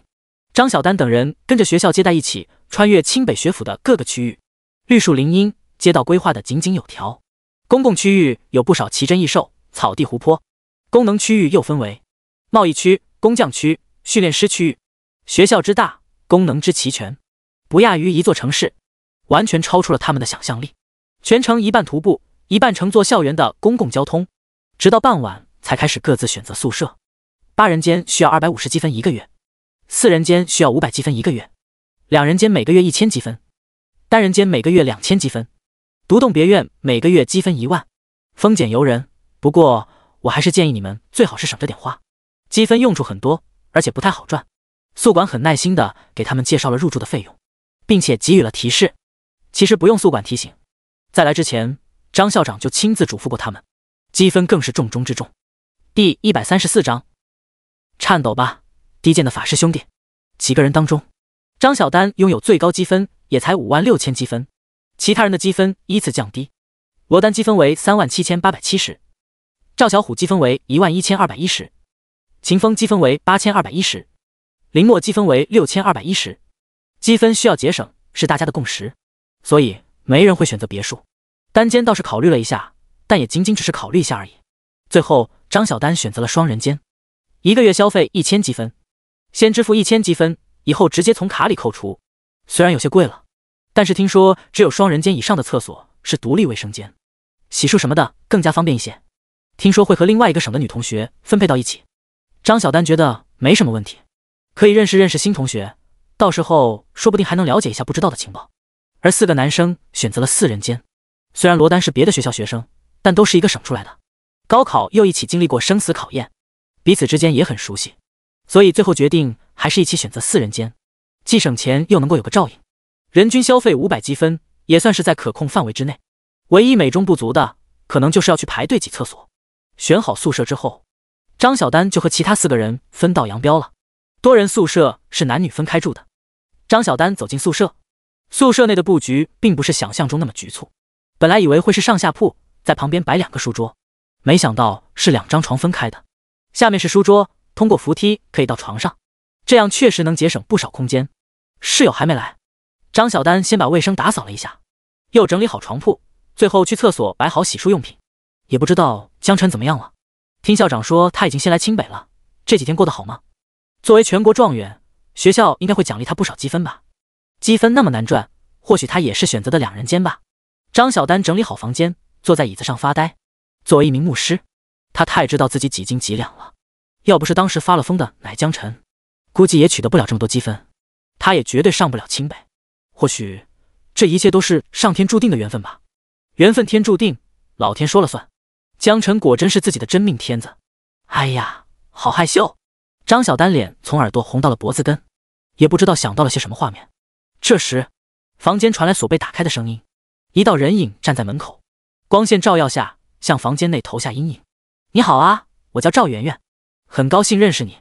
张小丹抬头看去，仔细打量着赵媛媛，只见她身材高挑饱满，前凸后翘，脸型精致，全身上下充满了爆发力，透露出一股野性气息。这就是室友了。我叫张小丹，也很高兴认识你。快请进，房间我都已经打扫过一遍了。张小丹站起来，微笑着招呼道。赵媛媛四下打量了一番，发现房间内果然都一尘不染，东西都摆放整齐，垃圾篓也堆了不少东西。谢谢，以后我们就是室友了，有什么难处随时跟我说，我罩着你。哦，对了，忘了问你什么职业。我是圣骑士，18级。赵媛媛笑成了一弯月牙，伸出手来。张小丹握了握手，我牧师，17级。赵媛媛瞪大双眼惊呼，牧师妹子。哈哈哈哈，我就喜欢牧师。框框给我在身后抬血线。说完直接一把将张小丹抱在怀中，硕大的胸脯加上身高差，瞬间让张小丹有一种窒息的感觉。要不是赵媛媛女性特征明显，张小丹都以为这货是不是个男的。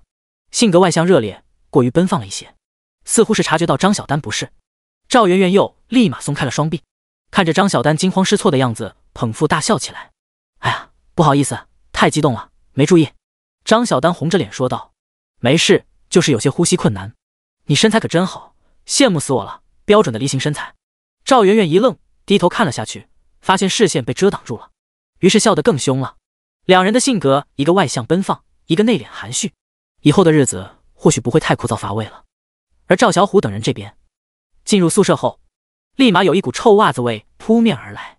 宿舍内脏乱差，2张上下铺的床上落满了灰尘，甚至还有蜘蛛网。4人间共用2张书桌，没有卫生间。想要上厕所得去走廊的公共厕所，洗漱也得去厕所排队。可想而知，早晚或许会有些尴尬。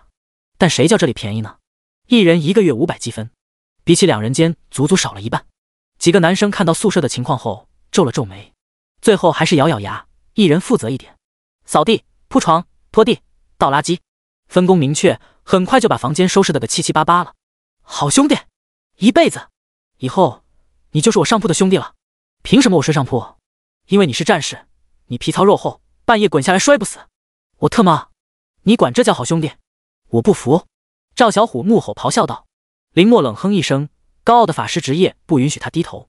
罗丹站一旁有些蛋疼，秦风坐山观虎斗，站一旁不说话。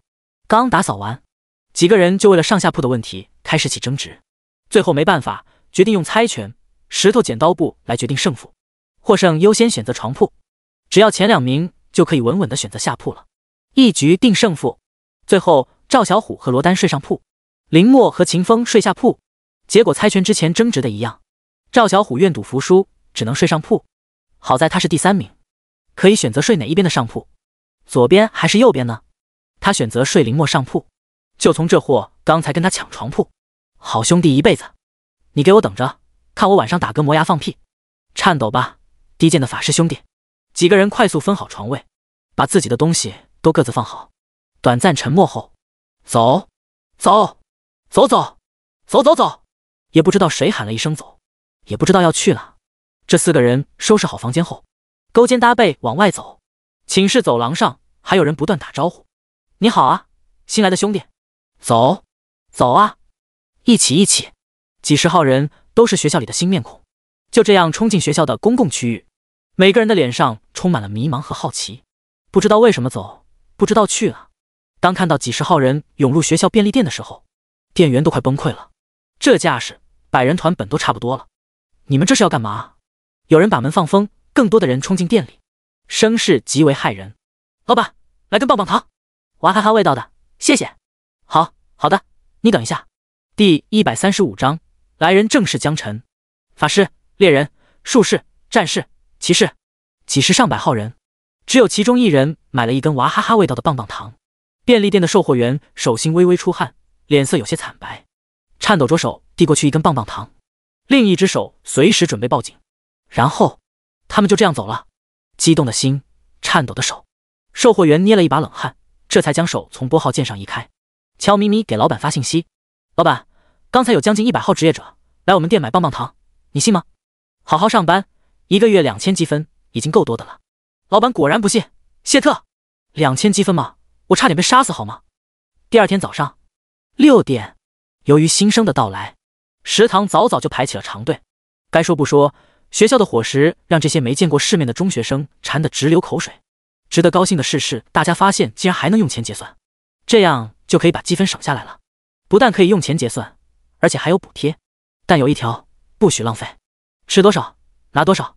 一顿饭下来，赵小虎端了1碗牛肉面，5个肉包子，10个卤鸡蛋，还有1笼蒸饺，最后结账才20块钱，把他给乐得合不拢嘴。这不就是回家了吗？其他人吃的少的3块5块也就搞定了。赵媛媛请客张小丹吃早餐，付完账后发现2个人结账才用了20块钱，其中15块是他的开销。于是拍了拍他那个硕大的胸脯，你吃的可真少啊，这样以后你的伙食老娘我全都包了，跟着姐姐混，3天吃9顿。张小丹经过1晚上的相处，已经逐渐习惯了赵媛媛这样外向的性格，眼睛笑成一弯月牙。谢谢媛媛，他们家在5城算得上是富裕人家，又怎么会缺这几个钱？但他知道赵媛媛是那种豪放性格，如果不给面子反倒不美了。室友以后会长期相处，能拉近关系自然是好事，以后在其他方面找不就好了。与此同时，副本大厅，江晨已经带团刷了不知道多少次5星副本，看着最后剩下的一波10瓶体力药剂都已经干完了。9点钟开学典礼，他肯定是不能迟到的，过去至少要半小时，也就是说现在如果带人，他最多要在2小时内完成任务。不少人知道江晨的情况，也开始担心自己等了那么久，江晨会不会直接跑路。大佬，你不会不带我们了吧？马上要开学典礼了，会不会耽误你啊？怎么办？我都排了整整1天队了。大佬，开学典礼更重要，别管我们，大佬你先去吧。有人焦虑，有人为江晨考虑。江晨笑了笑，心想我也不想管你们，关我屁事，我只是关心积分而已，多多益善。不过现在光环的距离完全能够覆盖5星副本每个区域的范围了，基本上进去都是秒怪，所以时间上不但不会紧张，反而还显得充裕。放心吧，带完你们这一趟，我再去也不迟。来来来，排队刷卡，交积分入团。弟，到账积分10万。弟，到账积分10万。弟，到账积分10万。刷卡入团，加上这最后一波积分，江晨的中积分来到了73330431，等级23级，88%。估摸刷完这一趟差不多就可以升级了。学校的广场上，学生们按照省一级为单位，各自站队到一起，不断有人陆陆续续进入广场中。赵小虎等人吃饭比较快，先一步来到广场。赵小虎魁梧高大，肌肉紧实，全身上下都包裹在钢铁铠甲之中，站在那里就像是一座高山。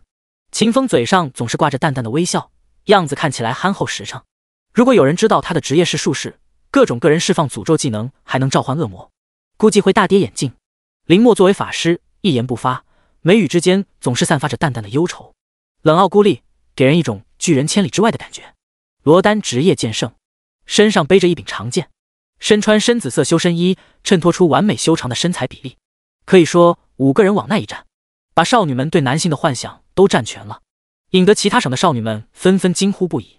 哇，好帅！我喜欢冷冷的感觉，对，就是他，手里拿着法杖那个，前排肌肉壮硕的我很喜欢，肯定很得劲。花痴，懂不懂得欣赏啊？紫色衣服那个才是最帅的。小学生才做选择题，老娘都要，都是老娘的。不开口的时候都是青春洋溢的小美女，一开口立马暴露了饿狼体质。赵小虎被周围的妹子关注，还厚着脸皮反向吹哨抛媚眼，根本无所谓被八卦。其他几位也都嘴角微微上扬，鼻孔朝天说不出的骄傲。这时张小丹和张媛媛一起来到了广场，由于他们来自不同的省份，所以暂时分开去寻找各自的队伍，各个省都有标识。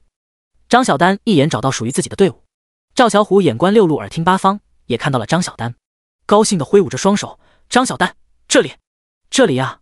林默、秦风、罗丹也转头看向张小丹那边，纷纷笑着挥手示意。刚才还在花痴的其他省女孩齐刷刷看向张小丹，眼神中透露着羡慕嫉妒恨。自己眼巴巴的男神们竟然全都在跟一个小姑娘打招呼，看起来也就是个邻家女孩的模样。到底差距在哪里呢？张小丹笑着走向赵小虎他们，你们来的挺早啊。江晨呢？江晨怎么没来？赵小虎摇头，不知道啊，他肯定回来的，你放心。张小丹皱了皱眉，马上就要开始开学典礼了，他不会迟到吧？一直没有说话的林墨开口了，不会，江晨是一个守时的人。秦风点点头，对，他肯定会按时到场的，你放心吧。很快，广场上的人都已经到得七七八八了，离开学典礼开始的最后时间也越来越近。张小丹左顾右盼，着急的直跺脚，怎么还没来呢？真是急死人了。而就在这时，赵小虎指着远处惊呼，你们快看，那个是不是江晨？5个人的目光齐刷刷看过去，脸上的笑容越来越盛。来人正是江晨。第136章，还有什么疑虑吗？江晨从远处走来，面色疲惫，但脚步沉稳，整个人无形之中散发出一股萧瑟之气。不少人随着5人组的视线也跟着看向江晨这边，瞬间感受到莫名的压迫感。啊，难道这就是作者笔下的主角气息？罗丹作为剑圣，对这种人的气最为敏感，他忍不住惊呼，好重的杀气。赵小虎一巴掌重重拍在他的肩膀上，我看你傻气吧。大清早哪来的杀气啊？秦风陷入沉思，轻声道，确实给人一种厚重的感觉，这几天江晨肯定经历了什么。江晨已经走了过来，笑着看向众人，早啊。早，一日不见如隔三秋。江晨你瘦了。几个损友立刻上前左摸摸右摸摸。张小丹上前红着脸嗔怪道，你可总算来了，再晚个几秒钟就要迟到了。江晨笑了笑，这不是没迟到吗？罗丹沉声问道，江晨，我发现你身上有一股子杀气，你这几天是不是天天都在刷本啊？江晨微微一愣，心想这也能被你看出来，真牛啊，支个摊都可以在学校算卦看向了压尾。不过刷本的事人尽皆知，不算秘密，也没什么好隐瞒的。对啊，我来清北几乎天天都在刷本。罗丹瞪大双眼震惊道，那你现在多少级了？刚刚24级。江晨轻声道。话音刚落，几人倒吸一口凉气，我去，你这也太变态了，这才几天时间啊，我才16级好吗？直接比我多8级，我的个的天呐，差距越拉越大了。江晨你这是把我们都甩得远远的了，以后不能直呼你的名号了，得改叫你大佬。大佬，我可以抱紧你的大腿一起刷本吗？本来是几句玩笑话，毕竟等级差距过大之后，想要同时基本刷等级，可选择的副本并不多，所以大家也没有真的抱有期待。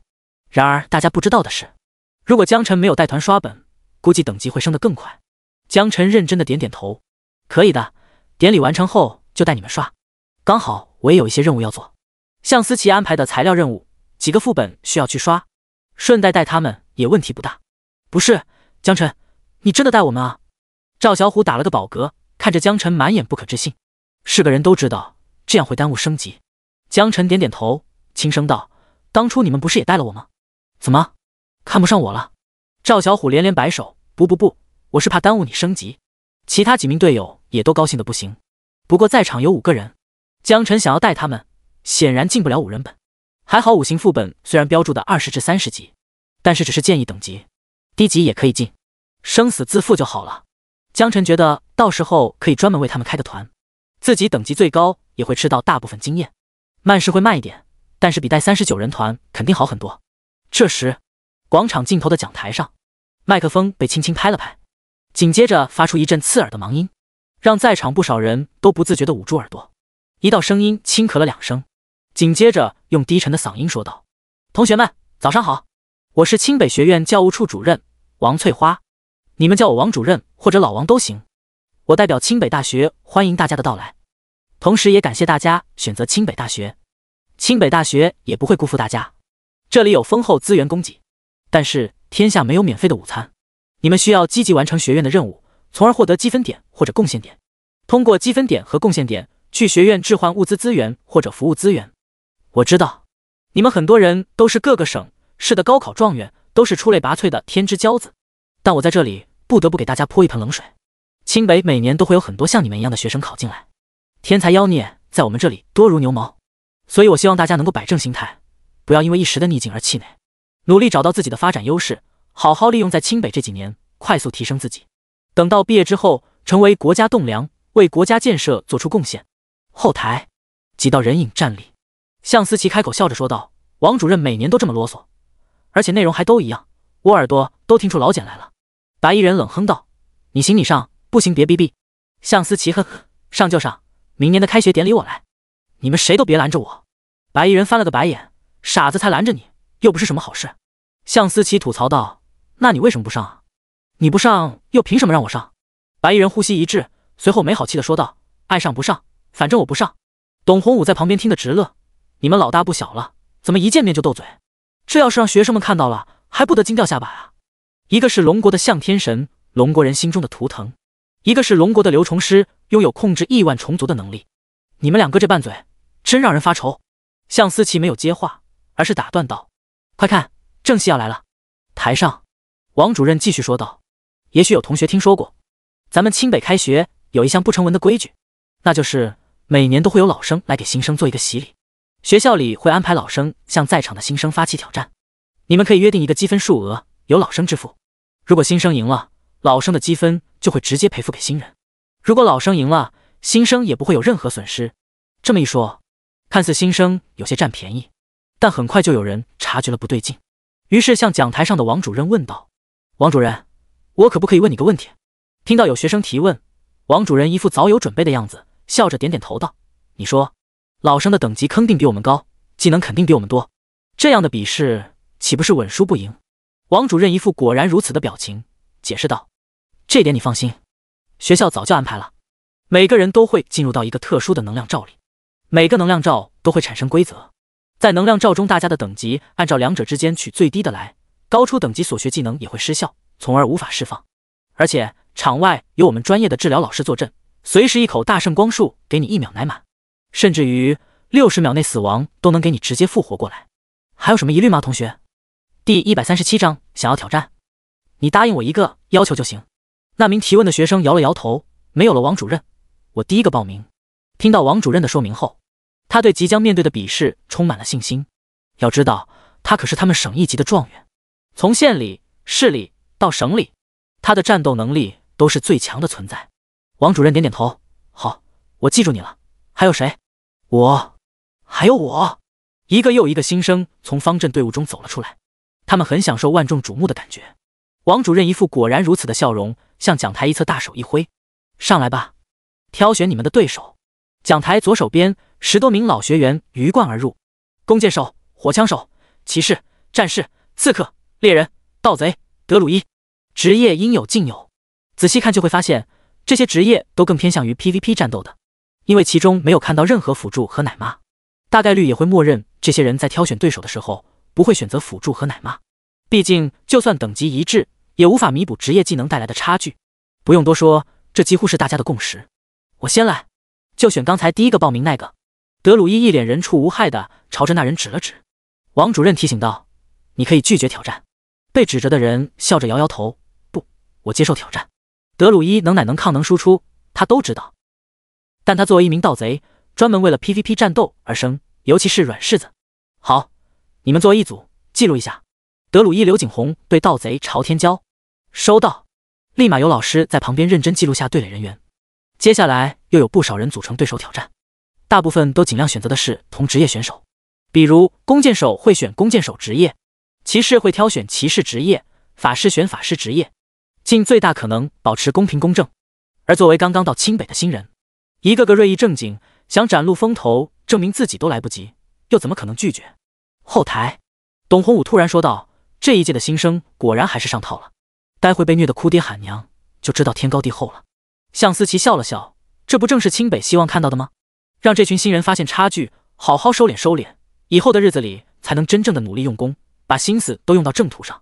虫师出奇的没有跟向思琪抬杠，而是点点头，确实应该好好磨一磨这群年轻人，知道什么叫差距，潜力才能尽早被激发出来。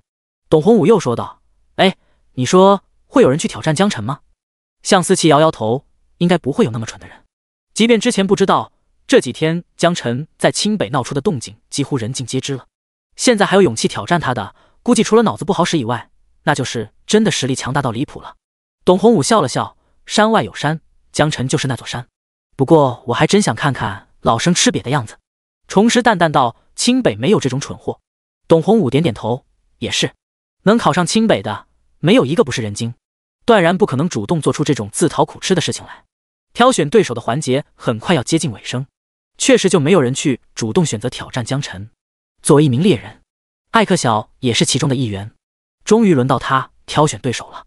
他眸光微闪，戏谑地看向江辰的方向，用手一指：“江辰，你敢不敢接受我的挑战？”新生中不少目光都看向江辰这边，正是刚才那位最晚来的同学，听说还是全国状元，他应该不会拒绝挑战吧？江辰眼眸森冷，这小逼崽子一而再的跳脸，多亏学校能保护得了你，如果再荒野，直接就把你悄悄嘎了。现在嘎不了，我也要让你吃个大亏。江辰淡淡道：“可我是个光环师，是个辅助职业，还是辅助职业中的吊车尾，而你是主战猎人，物理输出上的王者，你怎么好意思选择挑战我的？”新生们愣住了，做记录的老师愣住了，王主任愣住了，后台向思琪和董洪武两人对视了一眼，紧接着爆发出滔天爆笑声。江辰说的有理有节，把常识性的东西说了一遍，让艾克晓瞬间站在道德洼地，而江辰对其无情扫射。是啊，你一个猎人竟然选择挑战一个辅助，而且还是辅助中最拉胯的职业光环师，你怎么有脸的？几乎所有人的内心都冒出了这个疑问，大家的目光齐刷刷看向艾克晓，而艾克晓脸色通红，就连他自己也觉得江辰说的一点错都没有，瞬间让他骑虎难下了。我出3000积分，如果你打赢我，我就给你3000积分。江辰摇摇头，3000积分太少了，你为了欺负我一个光环师，只拿3000积分当诱饵，是你傻还是我傻？一旁的赵小虎、张小丹脸色涨得通红，憋笑憋得很辛苦的好吗？他们当然知道江辰在使坏，而台上那个猎人肯定这几天把江辰给得罪狠了，否则江辰也不至于当众面给猎人挖坑。艾克小冷哼一声：“那你想要多少？”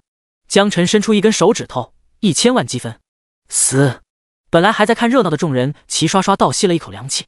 我滴个乖乖，1000万积分，真敢喊呐！这不光是对新人，对学院里的老人也是天文数字。艾克小气笑了：“你要是怂了，不敢接挑战，你就直接说，何必找这种破天荒的理由？把你卖了都不止这1000万好吗？”艾克小连珠炮想要激将江辰，但他觉得既然江辰喊出了1000万积分，那么大概率很可能就是铁了心想要拒绝了。新生们也觉得江辰可能是畏战，才会照这样的理由出来。不过作为辅助光环师，拒绝一个猎人的挑战，大家并不觉得有什么问题，反而认为猎人有些不懂事，胡搅蛮缠了。反倒是向思琪有些疑惑了，不应该啊，按理说江辰的实力怎么可能畏战呢？你们怎么看？董洪武摇摇头：“你培养的人，你问我，我哪里知道？”重师冷哼：“我觉得他不是在畏战，反倒是憋坏的可能性更大一些。”此言一出，向思琪和董洪武沉默了，对视一眼，立马看向场地上。果然，下一秒，江辰不恼反笑着说道：“接受你的挑战也不是不可以，你要答应我一个要求就行。”第138章瓜子花生矿泉水。江辰之前提1000万积分，周围的人原本以为他只是不好意思直接拒绝，而找的借口而已，打肯定是打不起来了。按理说，艾克晓随便嘲讽2句，江辰置之不理，这事就过了。没想到，最后不依不饶的反而是江辰。艾克晓愣了愣，看向江辰的眸光中闪过一抹喜色。条件？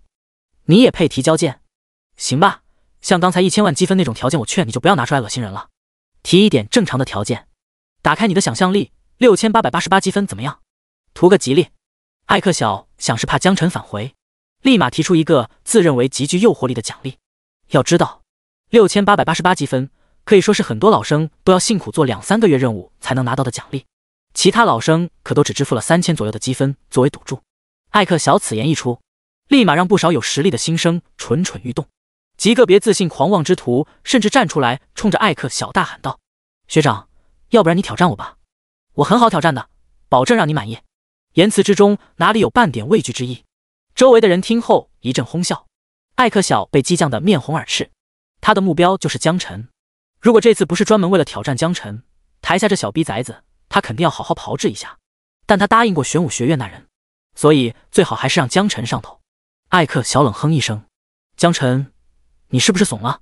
像个男人一样接受我的挑战，你敢不敢？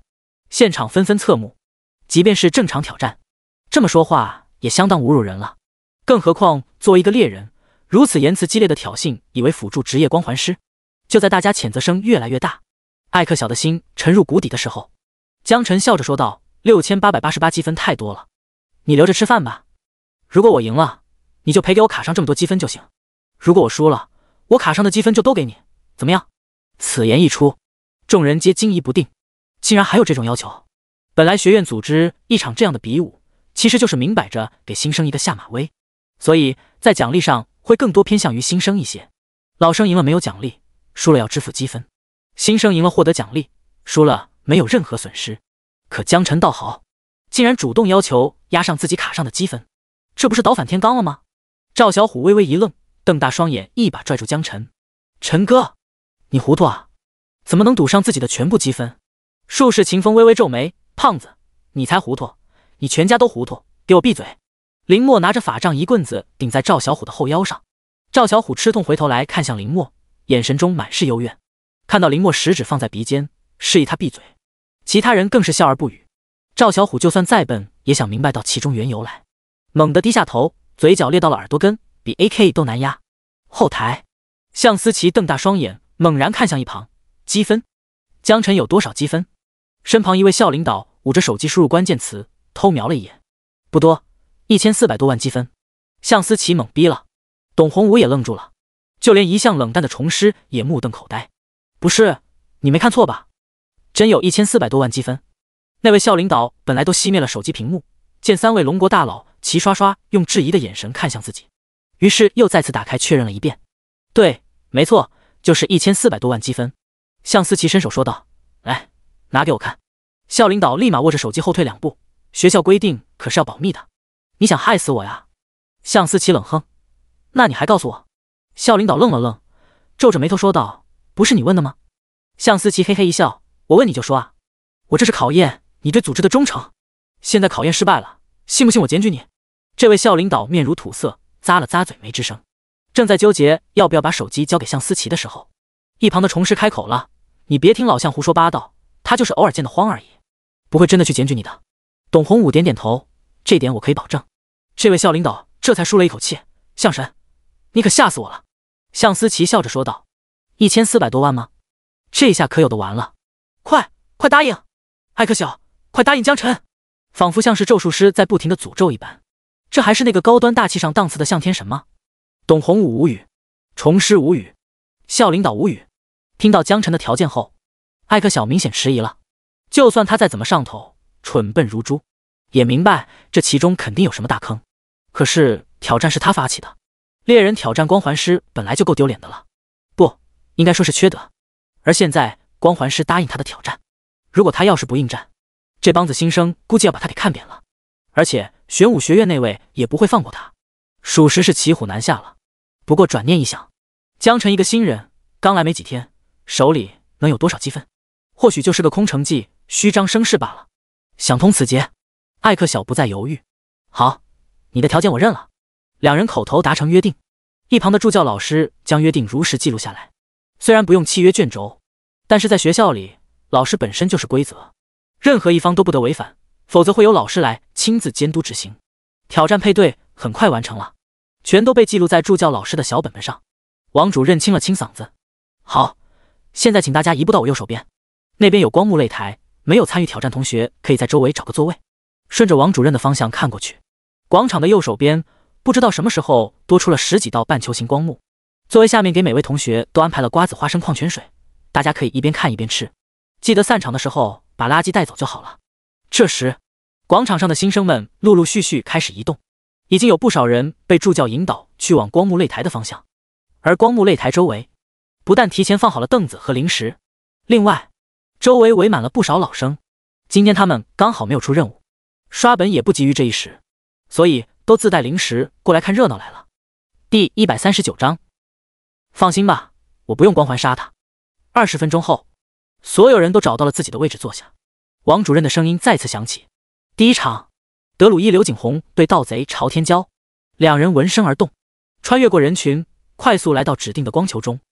德鲁伊等级为28级，盗贼的等级为17级。当他们进入到光球的那一刻，刘景宏的等级立马降低到17级。之前学过的高于17级的技能，也在降低等级的这一刻无法施展出来。光幕是学院的阵法老师所布置，只要实力不超过光幕的能量，在进入到光幕后就必然会受到光幕制约。两人进入光幕后，不少老生开始兴奋起来。你们猜猜谁会赢？要不要打个赌？啊，这样不好吧？有啥不好的？小赌怡情，1万积分。行吧，那我赌德鲁伊赢。凭什么？我也想赌德鲁伊赢。按照以往的概率来看，即便等级、技能都被压制的情况下，大部分新生都会被老生完胜。打赌压住老生赢，完全就是耍流氓，连1比1的赔率都嫌多了。德鲁伊和盗贼在进入光幕的那一刻，几乎同一时间原地消失在大家的视野中。德鲁伊拥有猎豹前行的能力，而盗贼同样拥有这样的能力，两人都很有默契，想要给对方一个背刺。猎豹突然现形，被闷棍敲晕，在原地动弹不得。紧接着，盗贼也跟着出现在猎豹的身后。技能肾击，技能背刺，技能流血。猎豹敏捷很高，而且拥有被动躲闪，本来就算站着不动也能躲掉很大一部分攻击，但如果从背后输出，躲闪的概率将会大幅度下降。而且由于肾击有5秒的击晕功能，猎豹根本动弹不得。紧跟着的一套骚操作输出，猎豹的血线很快就被打掉了一半。5秒很快，眼看着继续输出下去，猎豹即将被击杀。光幕外的治疗老师站了起来，看向这边，也准备好了随时救援。而就在这时，德鲁伊直接变熊，血线顿时被稳住。熊形态下自动增加 40% 的生命值，而且躲闪能力大大增加，同时皮糙肉厚，十足的沙包。盗贼想要短时间秒杀，可能性很低。眼看到德鲁伊变成身成为熊人，盗贼连忙开着疾跑拉开距离。他毫不恋战，等到控制技能冷却，再上来一套就差不多了。然而熊人德鲁伊要的就是拉开距离，直接一个冲锋过去，眩晕了2秒，紧跟着重殴，眩晕5秒，晕的盗贼原地动也不能动。德鲁伊又切换成树人形态，给自己读条技能治愈，前摇3秒，恢复3000点生命值。技能恢复瞬发，每秒恢复100点生命值，持续15秒。技能愈合，前摇1秒，恢复1000点生命值。技能精灵之火，标记对方，降低护甲 30%， 无法前行，持续6分钟。眩晕技能失效，但是盗贼此时亡魂皆冒，德鲁伊回满血他都不害怕，大不了再来一套就行了。可是脑门上顶着一个精灵之火，这让他暂时没办法前行。不能前行的盗贼，那还叫盗贼吗？很多先手和控制技能直接用不了了好吗？还不等他多想，德鲁伊再次变身成为熊人，上来抱着盗贼就是各种相扑撕咬。盗贼整个人都不好了，打不动，躲还躲不掉，投降！我投降！眼看再打下去也是受虐，盗贼直接大喊投降。场外的治疗老师一道圣光束落下，同时将两人分开。王主任宣布，第一场比试刘景宏胜利。第二场比武持续进行中，不断有人进入光罩中比武，几乎每个挑战结束都是以老生获得最终胜利为结果，没有例外。还没有参加挑战比赛的那些新生们，随着比赛的推进，表情越来越凝重，他们再也不像刚才那样对自己自信满满，认为清北的学长或许是可以挑战的，他们觉得或许要开始认真对待了。可是当他们调整好情绪，进入到光幕中和学长 PK 后，发现无论他们怎么认真，结果都一样，输还是输，花样是输。学长的战斗经验超乎寻常的丰富，而且一招一式似乎都不需要经过大脑，仿佛都是肌肉记忆一般，施展出来后无一例外打到他们哭爹喊娘。第12场猎人艾克小对战光环师江晨，比赛已经进行到一大半，王主任的声音再次传来，不少吃瓜群众沸腾了，这是我们这一届的全国状元，你们说他能赢吗？应该，也许，或许能吧。什么叫应该啊？要是他都赢不了，按我们新生这把要全军覆没了啊！这全军覆没跟能不能赢有关系吗？我不管，他必须赢。在场哪个新生不希望他赢？可是输赢不光是耍嘴皮子，还要真材实料才行。新生代表们输妈了，场下嗑瓜子的新生也是如坐针毡。清北果然藏龙卧虎啊！试想一下，如果自己上去，是不是也同样会被打爆？这对于刚刚通过高考考上清华的新人们来说，无异于是当头浇了一桶冰水。作为全国状元，如果江辰再输，那悬着的心就要彻底死了。当然，这也正是学校想要的效果，就是要让老生把这些新生的骄傲彻底揉碎，以后在清北就能真正把心思放到勤奋努力上，而不是乱搞男女关系，吃喝享乐。江辰这边，张小丹担心的嘱咐道：“江辰，你可千万要小心啊，千万别把他给打死了。”赵小虎憋笑憋得很难受，流泪道：“呜呜呜，江辰，小丹说的没错，打死人是不对的，尤其是在学校里面。有什么过节，等到荒郊野外再说，别下死手，给自己找麻烦啊。”秦风嘴角上扬：“江辰，加油！就算把他打死了也没关系。”林默不说话，只是怜悯地看向艾克晓，这人年纪轻轻的，怎么就想不开呢？天堂有路你不走，地狱无门你偏要闯，脑子被驴踢了咩？罗丹则是对着艾克晓做了个割脖子斩首的动作，样子潇洒的一匹，立刻又引起其他省的妹子们一阵惊呼。江辰点点头，走向光幕，轻声道：“放心吧，我不用光环杀他。”第140章禁魔。江辰这句话既是说给队友听的，也是说给自己听的。光环是他的大杀器没错，可是他光环一开，连 BOSS 都能秒，更何况一个艾克晓。现在有老师能复活这话是没错，可是这样大家就会知道江辰对艾克晓是动了杀心的。以后艾克晓如果真的在荒野碰到了，又被自己杀死了，那么极有可能第一时间怀疑到自己身上来。既然艾克晓屡次三番的找茬为难自己，那么就不要怪我以后心狠了。不过现在最好尽量和谐一点，不要一上去就开光环，直接把人搞死了。一直以来他都想要试试拳头能不能对人造成伤害是什么样的，但光环实在是太方便了，所以一直没有机会。现在既然有人上赶着给他做实验，江辰还记得手里有之前去珠宝店买的攻速珠宝，攻速珠宝永久加 10% 的攻速，为此他还特意去买了个绳子，把宝珠串起来挂胸口，悄咪咪找了个没人的地方浅试了一下，攻速果然变得快了。比如原地反复横跳，既然能出现残影，少年心性，玩心大发，转着圈横跳，极限能同时出现12道自己的残影。对着地面出拳，全力一拳打下去，地面能出现一个巨大的凹坑，有多大呢？大概能让整个广场下沉个5-6公分。这样的伤害，如果进入到5行副本内，打在副本怪物身上，理论上能一拳一个。为什么之前一直不用呢？有光环群秒，谁还动手啊？而现在为什么考虑用拳头呢？因为光环技能出手就是那么多伤害，而拳头可重可轻，只要江辰控制好力道以及击打的位置，那么至少不会出现生命危险。在老师的安排下，艾克晓和江辰两人被带到其中的一个光罩之中。艾克晓惊讶地发现，自己的等级竟然没有被降低。他明明记得当时一起做墓园副本任务的时候，这小逼崽子才17、8级来着，才几天功夫就24级了，等级升的怎么会这么快？不过等级不降低，他学到的全部技能都可以用出来了，反而是一件好事。嘿嘿嘿，江辰，本来我还在担心技能用不了了，没想到你的等级竟然升级这么快。你现在试试看，你的光环技能还能用吗？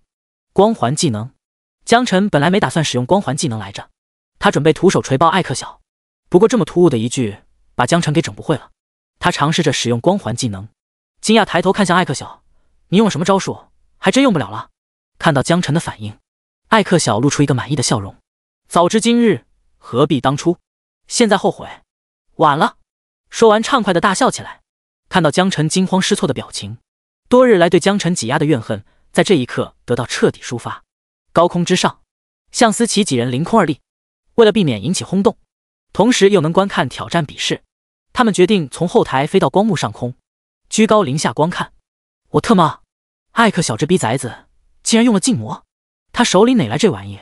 向思琪察觉不对劲，堂堂一国顶尖人物在这一刻也爆了粗口。董洪武冷哼，下三滥的玩意儿，他能拿到这玩意，我估摸着大概是背后有人指使，否则绝不可能出现在他的手上。向思琪说道，那现在咋搞？我得下去把江辰救下来。说完就准备闪身而去，身旁的虫师一把控制住。向思琪移动受限，转头怒目而视，你干嘛？几人很少看到向天神如此生气，上一次这么生气，据说还是他管辖范围内某个据点被深渊恶魔偷袭，最后不但将所有恶魔斩尽杀绝，还去往深渊狂徒猛干了一番，杀了好几个70级的魔王统领后才满意而归。而现在，如果虫师不给出合理解释，向神的怒火可不是开玩笑的。董洪武也不理解的看向虫师，你拦着老项干嘛？虫师嗤笑道，是不是傻？向思琪正在气头上，被这么一说，更加绷不住了。虫师心中一突，于是快速说道，如果江辰不敌，自然会主动投降，而且场外也有治疗大师，就算缺胳膊短腿，甚至是死亡也都能救得回来。你现在下场，只会扼杀了他锻炼的机会。像这种生死场景，在我们眼皮子底下提前预见，我们还能就得了，以后你总不可能跟着他一辈子吧？董洪武点点头，老项啊，我知道江辰是你看好的人，你现在肯定很关心他的一举一动，但我觉得虫师说的没错，你应该让江辰有历练的机会，他现在太顺了，年轻人吃点亏很有必要。向思琪叹了口气，行吧，希望艾克小不要太过分。光球周围的治疗老师似乎也发现出异样，本来一个光球附近有一个，现在其他光球的老师也有好几个走向江辰他们这边，几个老师的目光同时聚焦在江辰身上，表情严肃又凝重。喂，他们预判江辰很可能会死亡。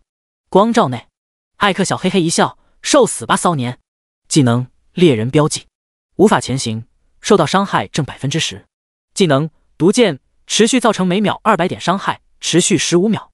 技能三连珠，3支连射箭矢，快速击打目标同一个点。然而当猎人标记命中江辰之后，下一秒江辰原来的位置只留下了一道残影，毒箭和三连珠技能直接落空。艾克小心头一突，脸上的笑容变得僵硬，立马开始环顾四周。好在刚才用了猎人标记，江辰的移动虽然快，但是还是会带出一道道红色光标，只需要根据红色标记的移动轨迹提前预判。嘿嘿嘿，雕虫小技罢了。艾克小再次信心爆棚，根据预判举弓就射。技能爆炸射击，技能箭雨，技能致命一击。然而江辰早就预判了艾克小的预判，周围立马出现了15道人影，全他妈是江辰本辰。艾克小整个人都懵逼了，所有释放出去的技能都只是碰到了残影，想要辨别哪个是真的，难如登天。第141章，行不行？不行就认输。天上看着江辰的骚操作，几位大神沉默了。董洪武悠悠道，我记得江辰应该是光环师没错吧？向思琪点点头，你记得没错。董洪武看向向思琪，可是现在你管这叫光环师？就算是暗影刺客的身法也没他这么夸张吧？向思琪摇摇头，你问我，我问谁？我也才刚刚知道啊。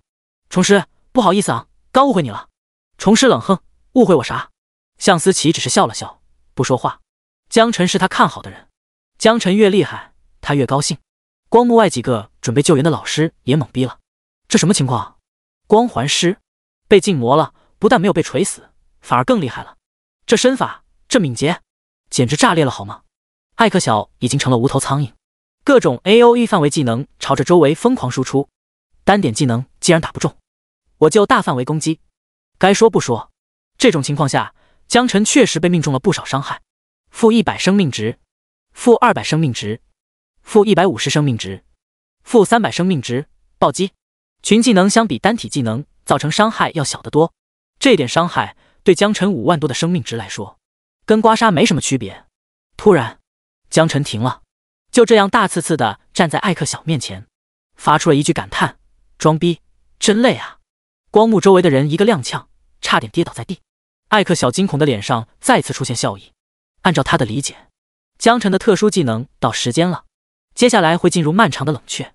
终于扛过来了，胜利终将属于我艾克小。刚准备举弓射击，艾克小心头一突，江辰直接消失在视线之中。还来！艾克小万万没想到，江辰这变态的身法竟然没有技能冷却时间。然而下一秒，一个手掌在他眼前刮出残影，啪！清脆的巨响，艾克小被抽飞出去，狠狠撞击在光幕之上，从光幕上落下，连滚了2-3圈。全场安静，台下许多人手里捧着的瓜子都掉地上了，满眼震惊地看着光幕。没看错吧？艾克小挨了一巴掌，就没了。艾克小被打死了。猎人打不过一个光环师，天上几位大神也一个失神，差点跌落下来。我滴个乖乖，这什么技能？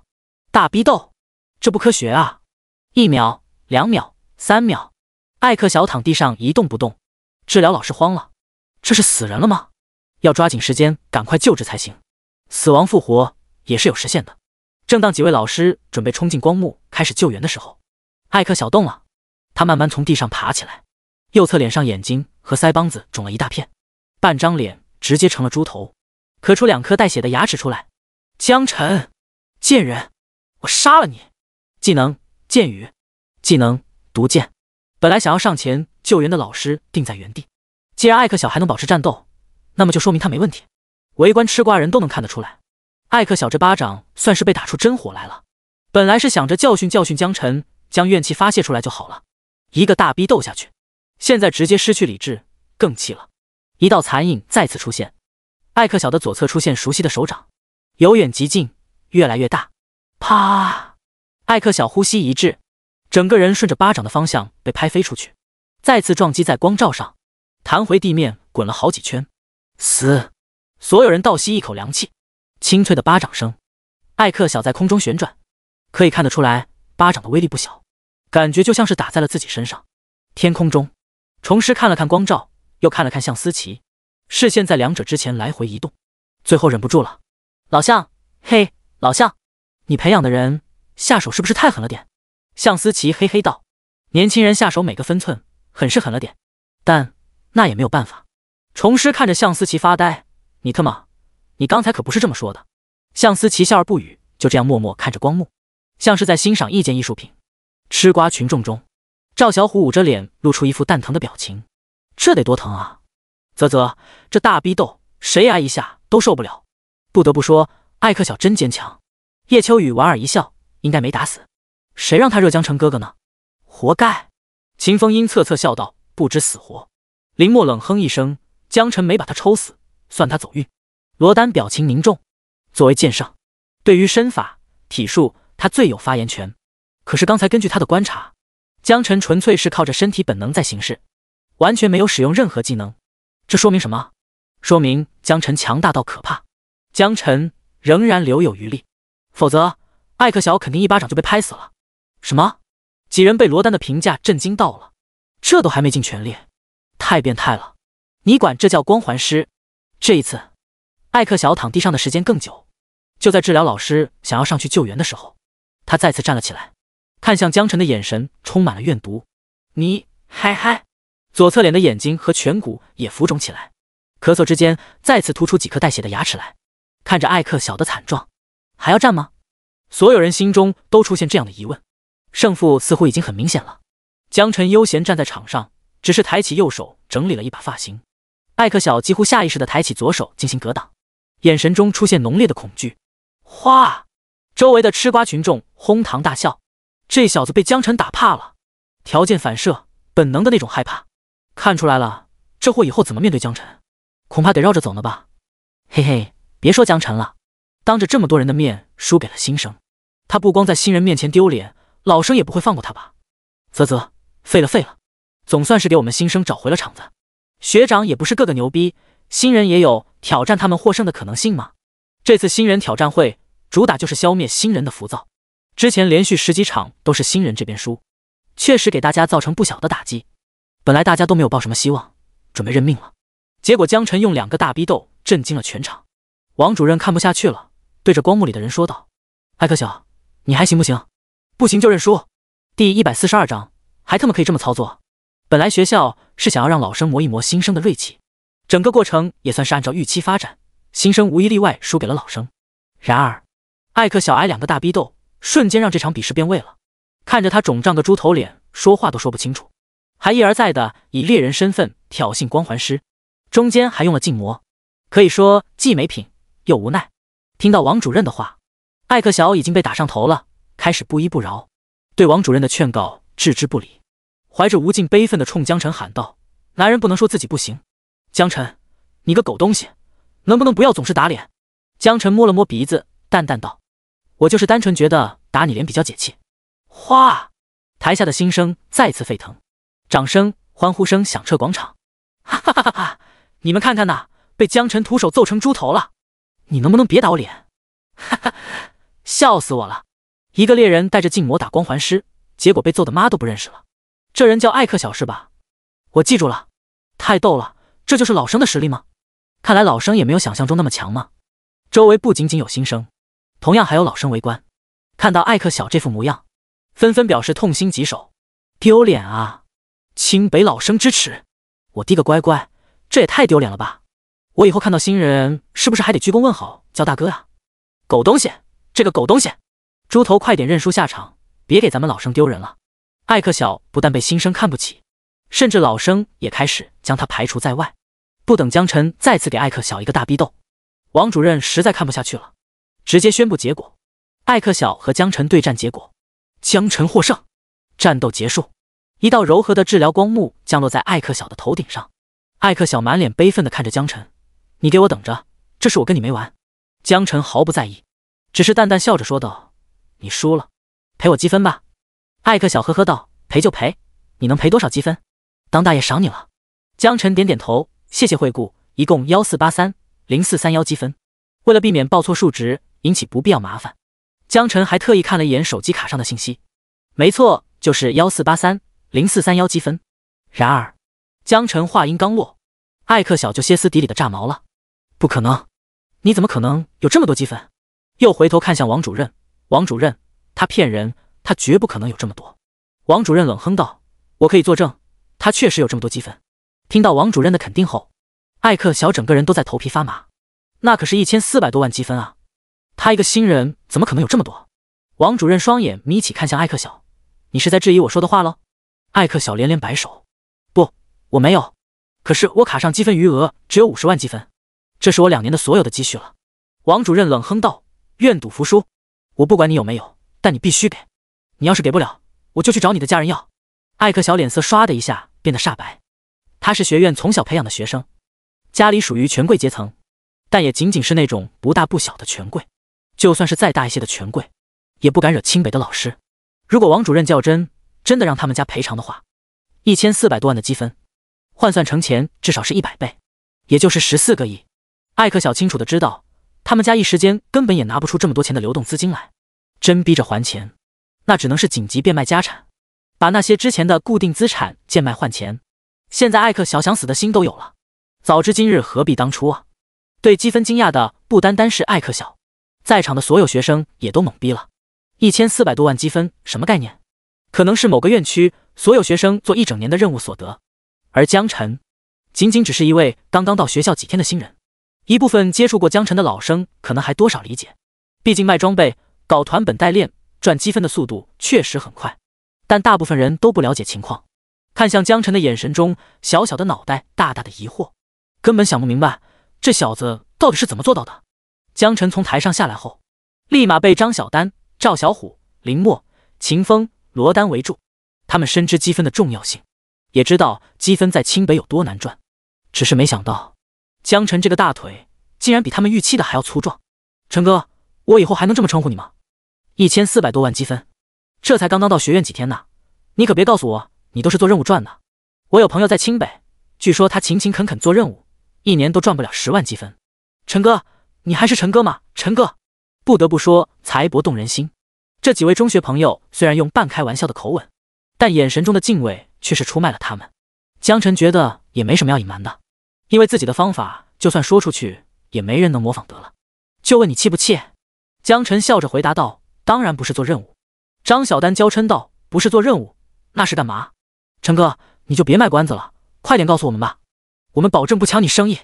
江晨摇摇头：“没事，只要你们有这个能力，完全可以用同样的方式赚积分。”赵小虎脸色一喜：“当真？那我们可就不客气了啊！快说，什么方法？”林默和秦风相视一眼，若有所思。法师和术士的精神比普通人高，脑子也好用一些，似乎已经看出来端倪。罗丹看向一旁，表面上漫不经心，但时不时弹动的耳朵已经出卖了他。江晨笑了笑，其实很简单，去学校的副本大厅刷本。赵小虎翻了个白眼：“怎么可能？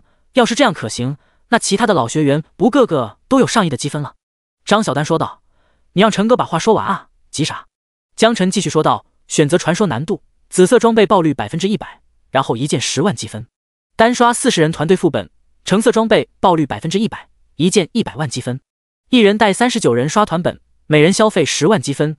同时刷本过程中竞拍橙色装备可以达到400万积分。”一桩桩一件件都被江晨娓娓道来，周围5个人直接傻眼了，还他妈可以这么操作？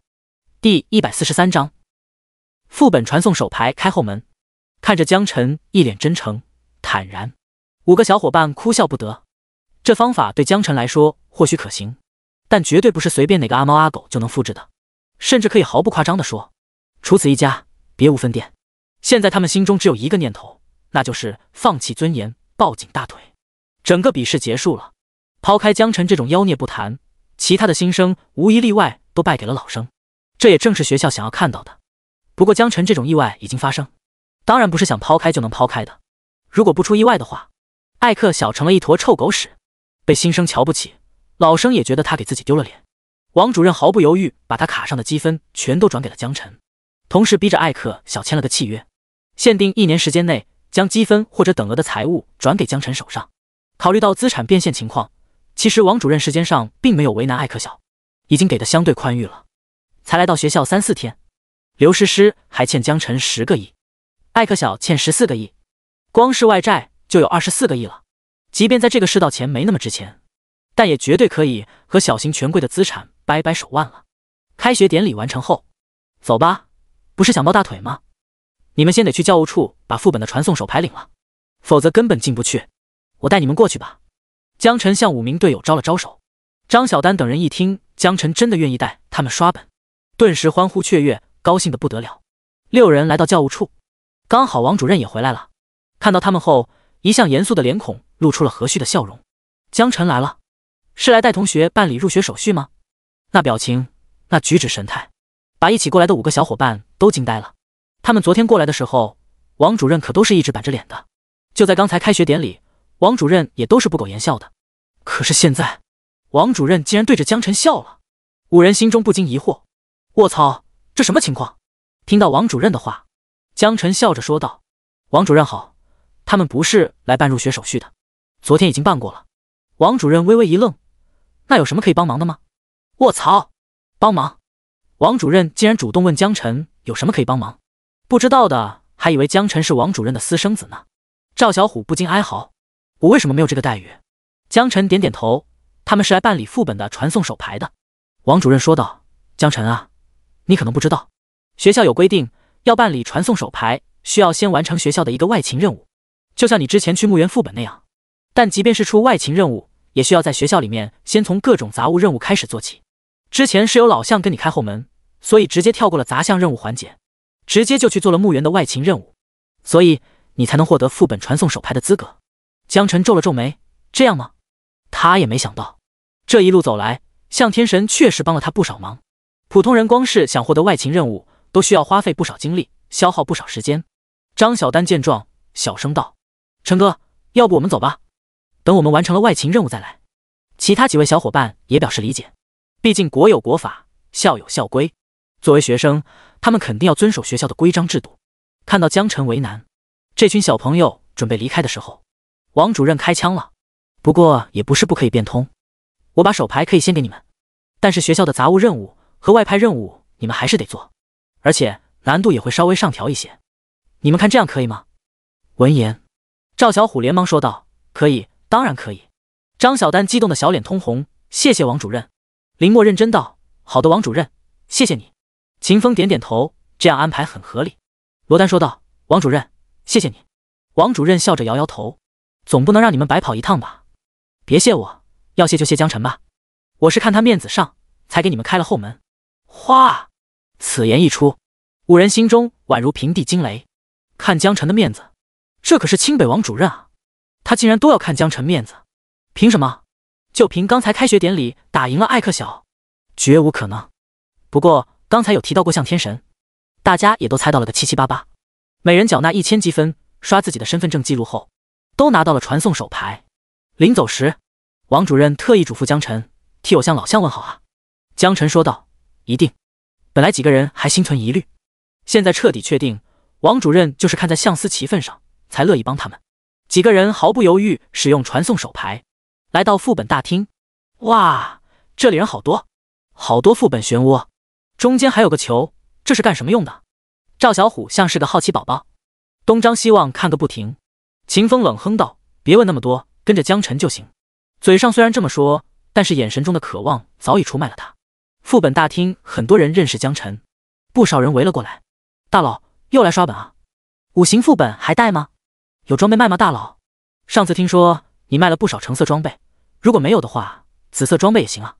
江晨摇摇头，婉拒道：“今天我带几个朋友过来刷刷本，不做生意了。”周围人立马看向江晨身后5人，不禁流露出羡慕的口水。当大佬的朋友还真是幸福啊！见江晨不想做生意，也就纷纷散去，不再打扰。而赵小虎等人见状，则是纷纷咂舌。这些找江晨做生意的职业者，等级可都不低啊，从30级到50级不等，比他们几个都要高得多。江晨这边则简单的给5人讲述副本大厅里的规则、排行榜、副本、团本、难度、等级限制、交易宝珠。江晨讲得很详细，几人也很快就掌握了这些要素。当看到死矿和监狱副本的排行榜，江晨以几秒的时间夺得第一后，5人直接原地石化。不是，江晨你这也太牛逼了吧！第144章，全场江公子买单。这还只是2个低级5人副本而已，40人团本江晨也是第一。这时身后传来声音，江晨转身看去，田园正笑眯眯地站在身后。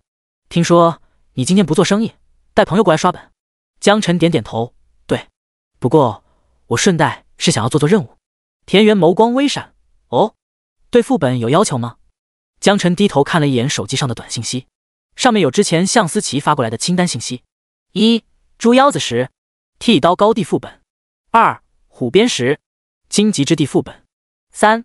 黑枸杞2石，暮色森林副本；4. 野山菊石，赤脊山副本。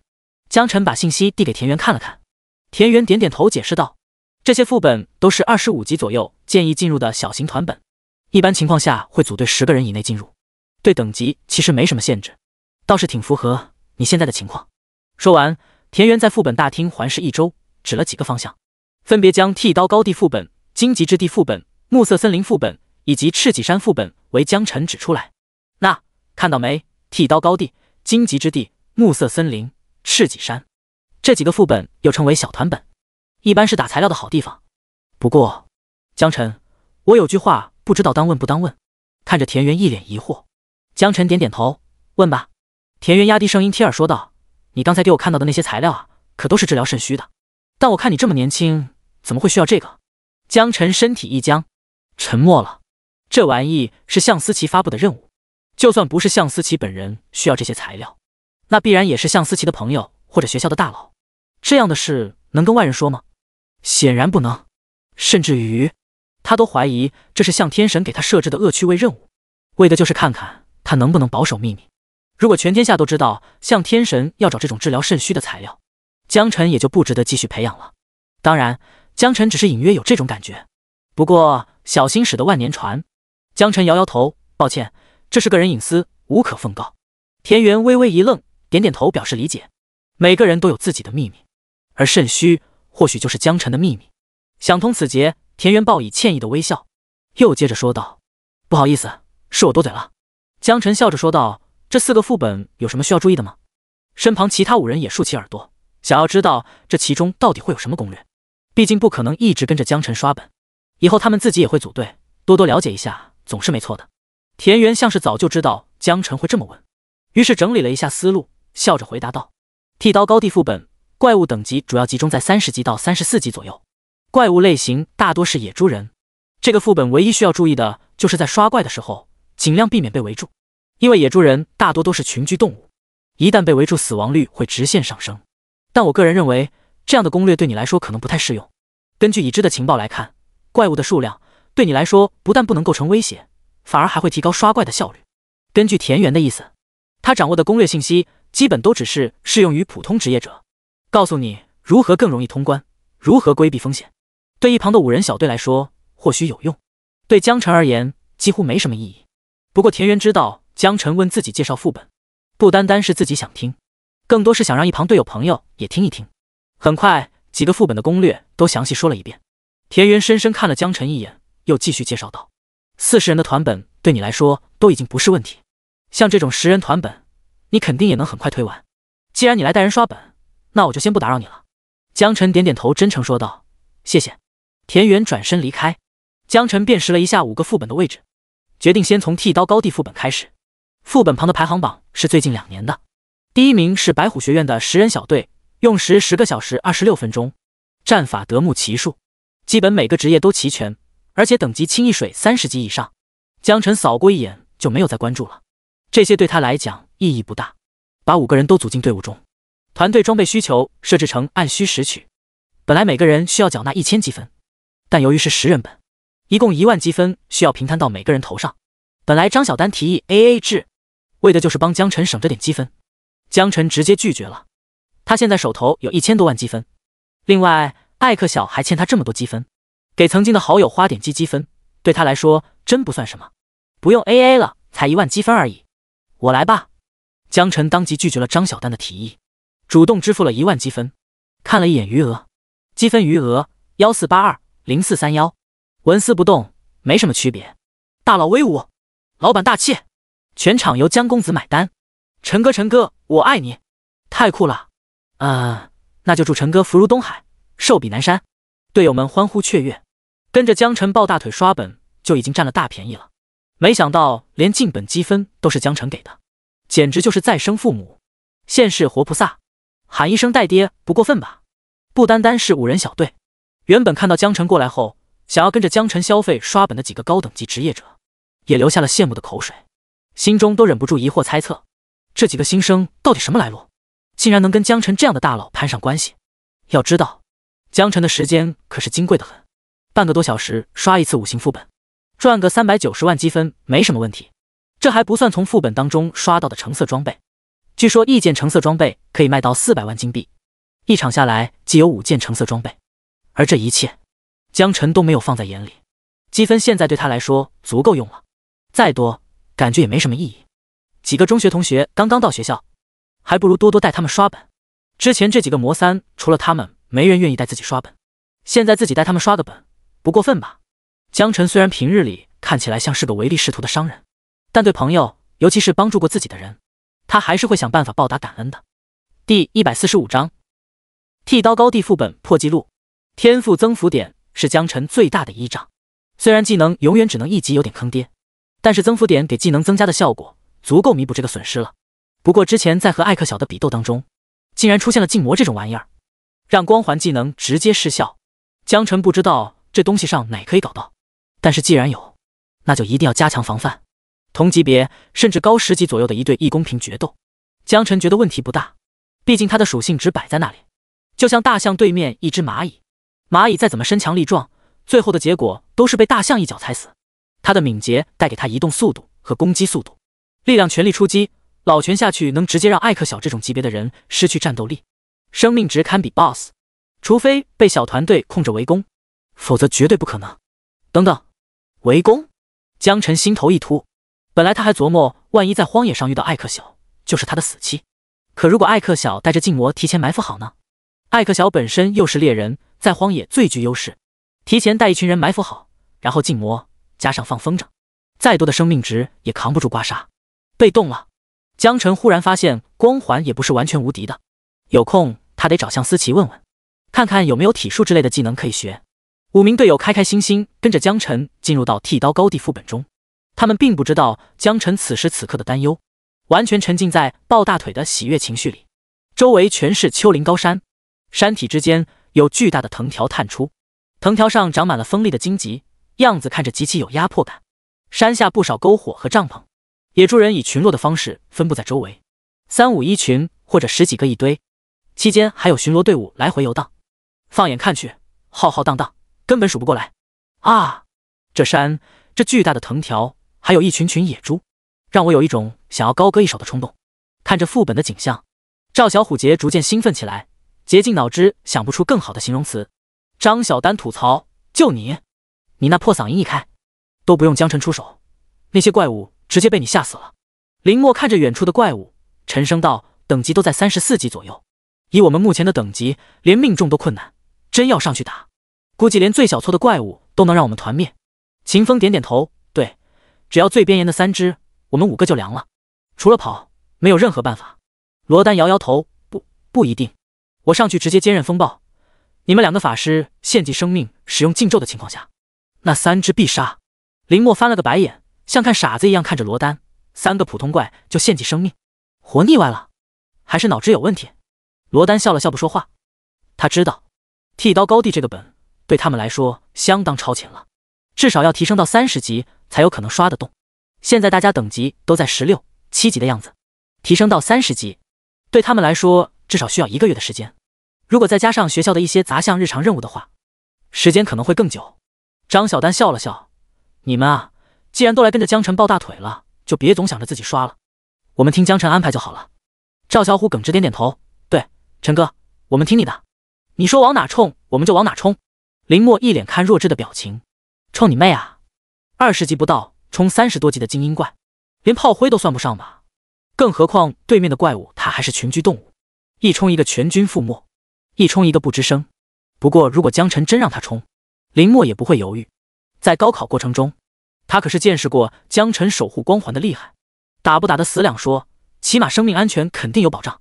秦风和罗丹两人跃跃欲试，一个已经召唤出了恶魔战士，一个已经从背后抽出长刀握在手上。江晨笑着问道，准备好了吗？5名队友表情凝重，齐刷刷点头，准备好了。下一秒，只见江晨掏出一个道具来，紧跟着击杀提示开始刷屏。击杀32级剃刀沼泽护卫者精英，获得经验32万，获得物品野猪獠牙2。击杀34级剃刀沼泽之极者精英，获得经验34万，获得物品猪妖2。击杀34级王守教徒精英，获得经验34万，获得物品猪妖2。击杀36野猪萨满 BOSS， 获得经验60万，获得装备野猪法袍紫色30级可装备。击杀36级野猪之王 BOSS， 获得经验60万，获得装备野猪王的盾牌紫色30级可装备。击杀记录刷屏，经验条暴涨，装备根据职业需求自动拾取。紫色装备或多或少每人1件到2件，唯一美中不足的可能就是需要等到30级穿戴。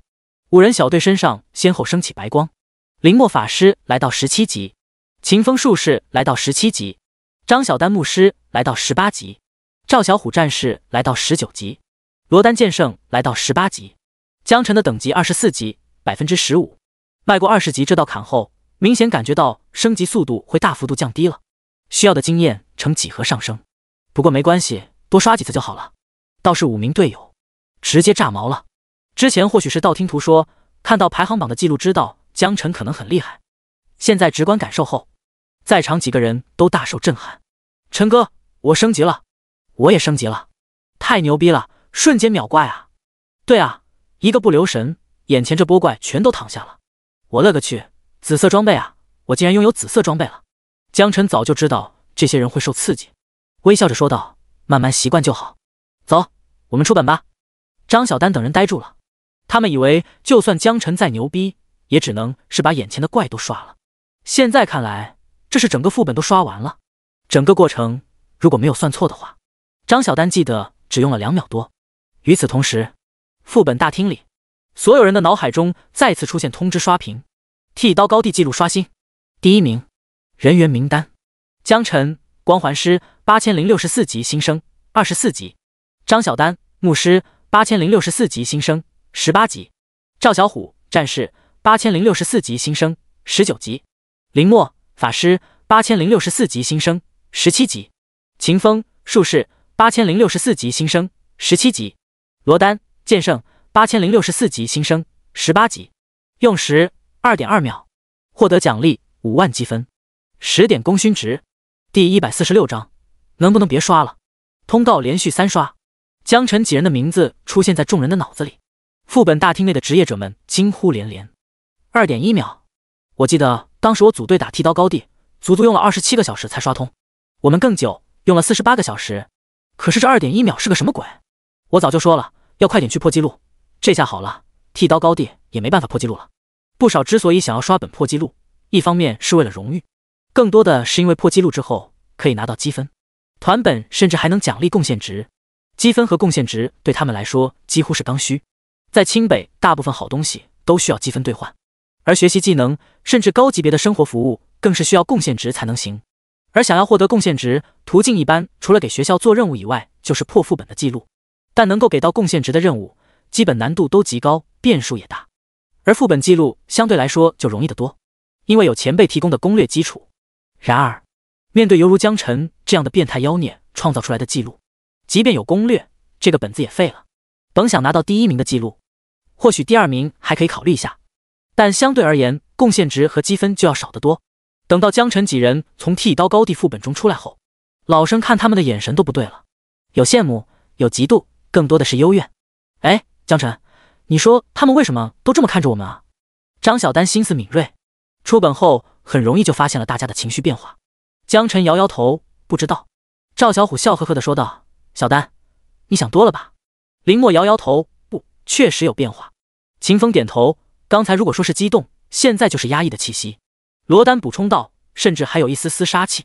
赵小虎不说话了，眯眯眼四处打量，还真如同队友们说的那样，周围的人的目光并不是全都友善，给人的感觉就像是抢他们媳妇似的。别管那么多，继续刷下一个本子吧。江晨记得田园说过，荆棘之地就隔着3个副本，径直走过去，队友们也纷纷跟上。门口的光幕上显示着排行榜，排行上第1名的记录时间是在3年前，也就是说，这个10人团本记录已经保持了3年。前3名的时间记录分别是16小时59分、25小时33分、45小时66分。前2名是白虎、朱雀学院的学生，一看就是有组织有计划，准备了很久才破的记录。第3名是一队散人，用的时间接近1天半。走吧，我们刷这个。江晨大手一挥，队友们纷纷点头，眼神兴奋，充满期待。这时，副本大厅内，一旁有人向江晨这边走过来。江晨你好，我是白虎学院杨浩浩。见有人叫，江晨转身看去，一位体型瘦弱的职业者正面带微笑站自己身后，伸出手来。江晨一看不认识，并不打算握手，而是淡淡道：“有什么事吗？”杨浩浩有些尴尬地缩回了手。是这样的，这些副本以往都是我们几个学院各自专门攻略破纪录拿积分的，现在被你刷过之后，我们再想要破纪录基本不可能了。杨浩浩认真讲述了自己的想法，也就是说，不同的副本会对团队有不同的要求。清北大学里的几个学院分别擅长不同的领域，有的擅长防御，有些擅长物理攻击，也有法系、治疗，同时也刚好能克制副本的某些特殊条件，从拥有破纪录的优势。而江晨的出现，直接让这些人的优势不复存在。再怎么攻略克制，10人小队进去需要15个小时以上是板上钉钉的事情。言下之意，无疑不是在暗示江晨对他们造成的影响。江晨皱了皱眉，打断道：“那你想咋样？”杨浩浩说道：“你能不能不要刷本？”江晨微微一愣，皱了皱眉：“你是认真的吗？还是在跟我开玩笑？”杨浩浩微微一愣，笑着说道：“别着急嘛，听我跟你解释。”江晨轻声道：“你说。”杨浩浩见状组织了一下措辞，继续道：“你们刷这个记录，无非是想要获得积分和贡献值，对不对？我们可以直接给到你们。”在杨浩浩的潜意识当中，江晨无非也是想要获得副本记录奖励而已，比如贡献值。如果能直接给到他，那么江晨势必有可能会放弃破纪录这个行为。然而，江晨摇摇头，不，激发了和贡献值都是次要的。我主要是想带我这个几个朋友刷本。杨浩浩人妈了，不管真假，江晨都已经是在拒绝了他的提议。但世上哪有不能收买的人，只是价格不够高罢了。我可以给你双倍，包括你的朋友，每个人双倍。杨浩浩给出了自己的底线价格，这么多积分和贡献值，他自己肯定拿不出来。但是作为学院学生的代表，他可以让几个学院的顶尖学员凑一凑。如果不是提前知道了江晨是向思琪培养的人，他们也不至于搞得这么麻烦。如果江晨继续拒绝，那他们真的可能要考虑非常手段了。动武是不可能在学院里动武的，但几个学院的学生联名去教务处申诉还是可以的。到时候几百上千个老生集体投诉江晨，即便江晨是向思琪看好的人，也不一定能够全身而退。而江晨听到杨浩浩的建议后，沉默了。他现在最缺什么？贡献值啊，需要1000点贡献值才能进入到内院。虽然暂时不知道内院到底有什么好的，但是来都来了，不进去肯定会后悔。2倍的积分和贡献值，还是队伍中每一个人，这无论是为自己考虑，还是替5个队友考虑，都是比较划算的买卖。说实话，江晨心动了。不过向思琪交给他的任务怎么办？不过江晨还是坦白道：“我这边手里有副本任务，不光是积分和贡献值的事。”杨浩浩微微一愣，下一秒喜上眉梢。江晨没有直接拒绝，说明有戏啊。杨浩浩拍拍胸脯说道：“副本任务是材料还是什么别的？如果是材料的话，交给我身上，马上给你打，打完明天就送你手上。”就是。江晨像是被卡住喉咙，这玩意可不好说啊。第147章，抱紧陈哥大腿。杨浩浩看着江晨，有些欲言又止，眼睛越瞪越大，像是想到了什么，连忙贴近，压低声音说道：“那些材料是不是不方便说？”江晨点点头。杨浩浩心中的想法愈发肯定，又继续问道：“是不是得刷4个团本？”江晨又点点头。杨浩浩嘿嘿一笑：“你放心，我知道你要什么了，不劳您老人家亲自动手，我直接发动学院的人给你整，每样100个，够不够？”江晨又点点头。杨浩浩说道：“好，爽快。不是兄弟我不信你，签个契约，我把积分和贡献值转给你。”契约？江晨摇摇头，契约是不可能签契约的。杨浩浩皱眉：“你不签契约，那要是我积分和贡献值转给你，你继续刷我怎么办？”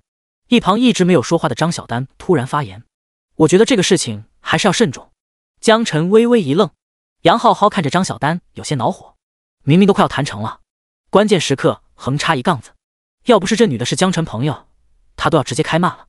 江晨说道：“哦，小丹你说说有什么问题？”张小丹指着副本大厅内的副本说道：“这副本大厅有上百个副本，眼下他都提前预支给你积分和贡献值没错，可是你想过没有，从此不能进入副本刷本，这就白白浪费了清北的资源。积分和贡献值只是在清北有用，你刷经验升级可是会实实在在跟着你一辈子的。”另外4名队友也纷纷点头附和：“对，小丹说的没错，积分和贡献值的价值他们当然知道，有了这2样，在清北大学基本上没有办不成的事，如果有，那就需要更多的积分和贡献值。”杨浩浩似乎也觉察到了不妥，但又没有其他的办法。江晨解释道：“不好意思，可能没办法跟你签这个合约了。”杨浩浩点点头：“是我考虑不周了，不过我会去教务处反映情况，可能会建议学校最高纪录保持着最多维持1个月，这样一来，以后其他同学也能有机会破纪录了。希望你不要介意。”不得不说，杨浩浩说的话其实还蛮中肯，不单单是为他们自己考虑，也为后来的新生考虑。这种虚头巴脑的第1名对江晨来说并没有什么意义，只需要经验、积分和贡献值到手就行了。说不定这个制度被修改之后，他江晨每隔1个月都能破1次纪录，能反复享受这种福利也未可知。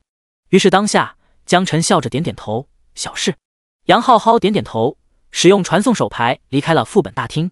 江晨心想，应该是去教务处反映情况了吧，不知道最后学校会怎么处理，或许会像杨浩浩说的那样，记录有效期1个月，也或者会直接取消江晨进入副本大厅的资格，也未可知。不过不管怎么样，作为规则的适应者，他都会遵守。而现在，趁着学校还没有做出新的决策，那当然是快速刷本的好。走吧，我们去荆棘之地副本接着刷。江晨支付1万积分，闪身进入副本中，其他队友紧随其后。光芒闪现，众人来到一处山林中，眼前是一条林间小道，在山峦之间蜿蜒曲折，山脚下可以看到各种猛兽隐现其间。老虎、猩猩、猎豹。根据这次的任务，主要是杀老虎。进入副本后，5名队友东张西望，充满了好奇。江晨使用高级地图道具，整个副本地图都出现在脑海中，包括副本中的怪物也无所遁形。小道2旁是延绵山脉，山中还有矿洞，山的尽头有一条漫长的海岸线。如果真要是一点点去探本，光是跑路就能把人给跑死去。榜首的10人小队，16个多小时花的一点都不冤枉。可以说路上耽误的时间已经极其少了，基本杀怪要么死拖着直接群，要么就是几秒钟一只，杀完就走。江晨庆幸这个本完全在自己的光环范围内，只是1年之间，击杀信息再次开始刷屏。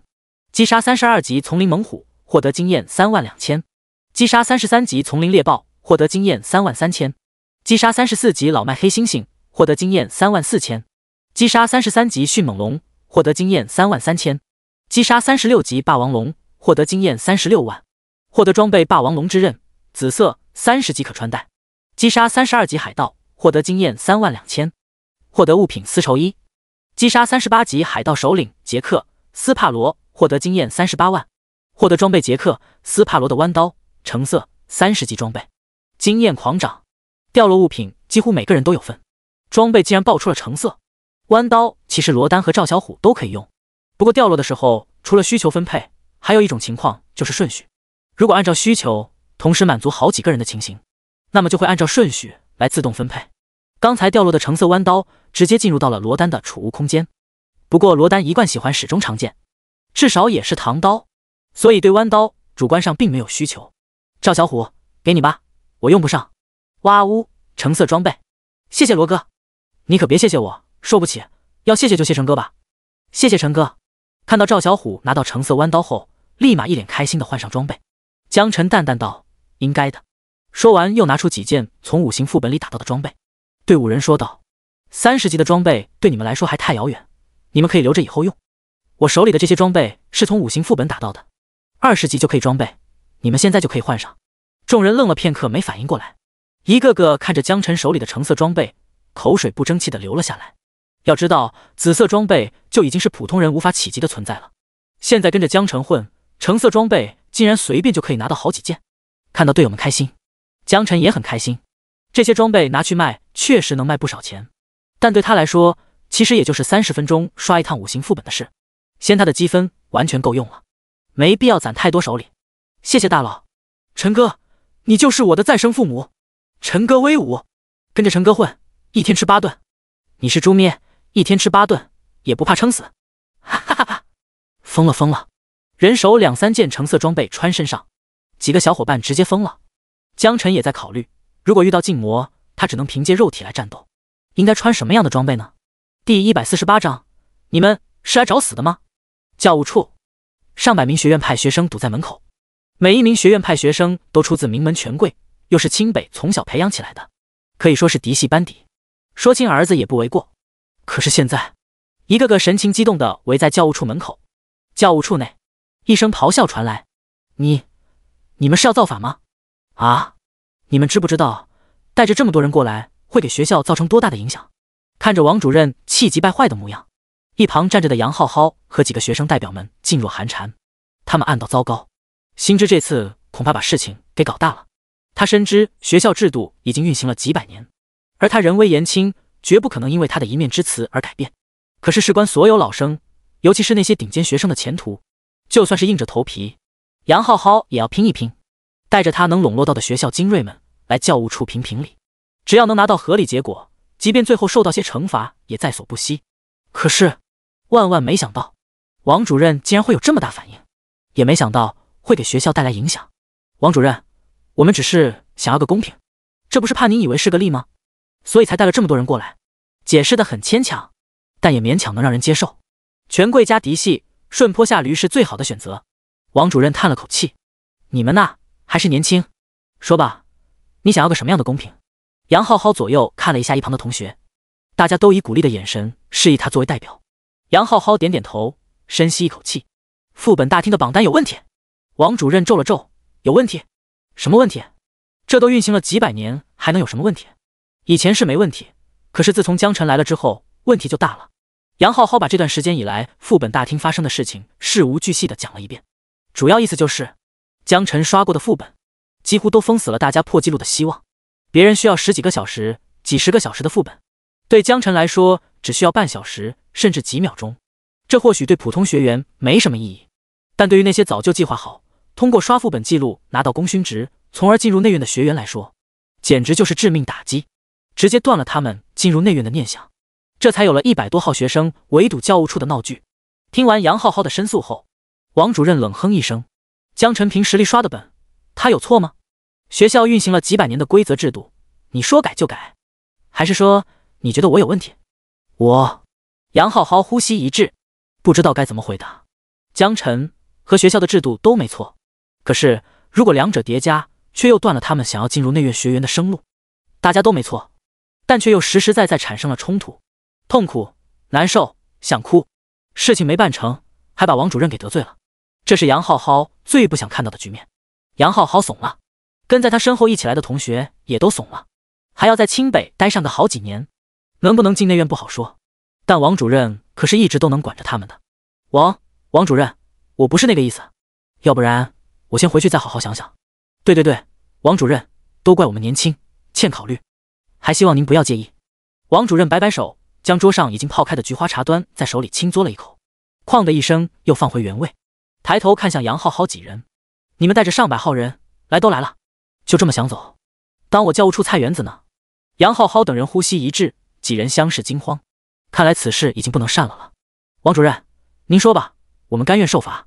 王主任吐了一口茶叶沫子，呸，谁说要罚你们了？说完，从抽屉里拿出一张申请表，递给杨浩浩，拿去填好，签名，按手印。接过申请表，看到上面写着校纪校规整改建议，杨浩浩顿时喜上眉梢。谢谢，谢谢王主任。哼，你这叫谢我？下次再这么闹事，可就没这么容易了。好的，谢谢王主任，保证不会有下次了。所有来的人有一个算一个，你亲自把名单交给我，每个人罚款1万积分。好的。王主任摆摆手，示意他们离开。杨浩浩几人如蒙大赦，立马落荒而逃。他们几个早就汗流浃背了，在教务处多待1秒，都感觉像是面对洪荒巨兽。看着几个年轻人离开的背影，王主任苦笑着摇摇头。他又何尝不知道最近副本大厅的变故？暴风城监狱 2.1 秒，死亡矿井 1.5 秒，五行副本26分钟，剃刀高地 2.1 秒，荆棘之地 1.5 秒。哼哼，好小子，老向你培养的人怕不是个怪物吧？而且五行副本如果不是最后道观环节一点点出怪，估计也是按秒来计算的。这样一来，别说什么100年了，即便1000年万年，都不会再有人打破记录。副本大厅的排行榜奖励就形同虚设。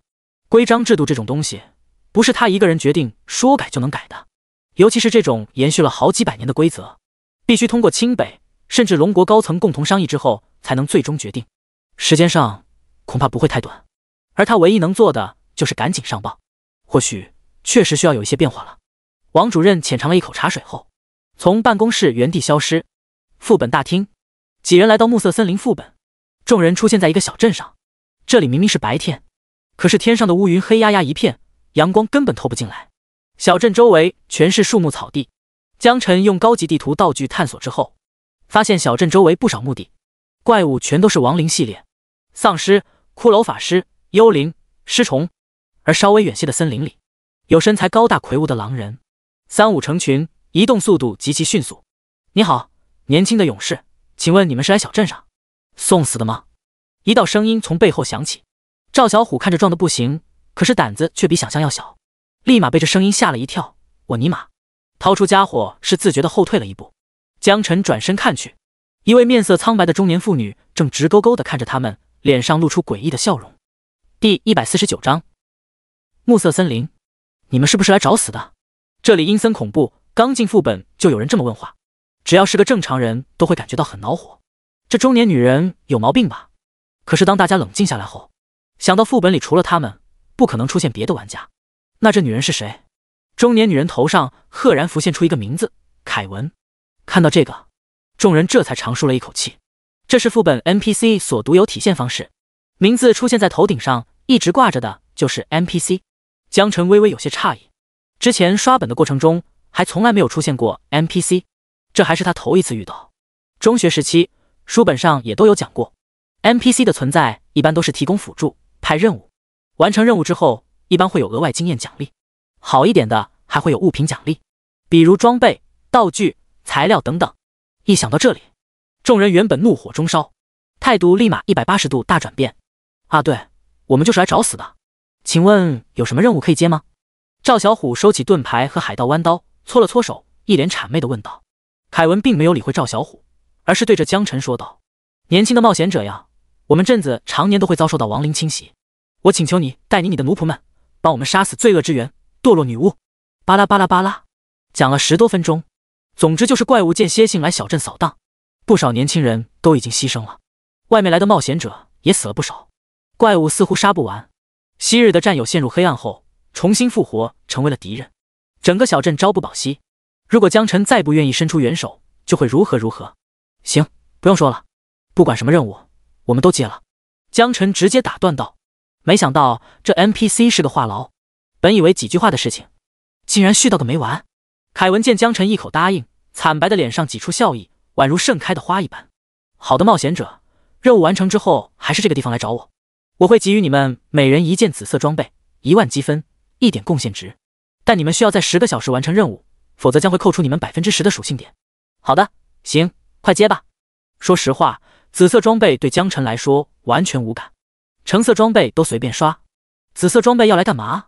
而且任务这种拿到的装备多半都是时区绑定的，除了分解出材料拿来附魔，没有什么别的用处。不过赵小虎5人还是很感兴趣的，尤其积分和贡献值对他们的吸引力很大。一道金色光芒没入众人体内，众人感觉身体多了些什么，但又说不上来。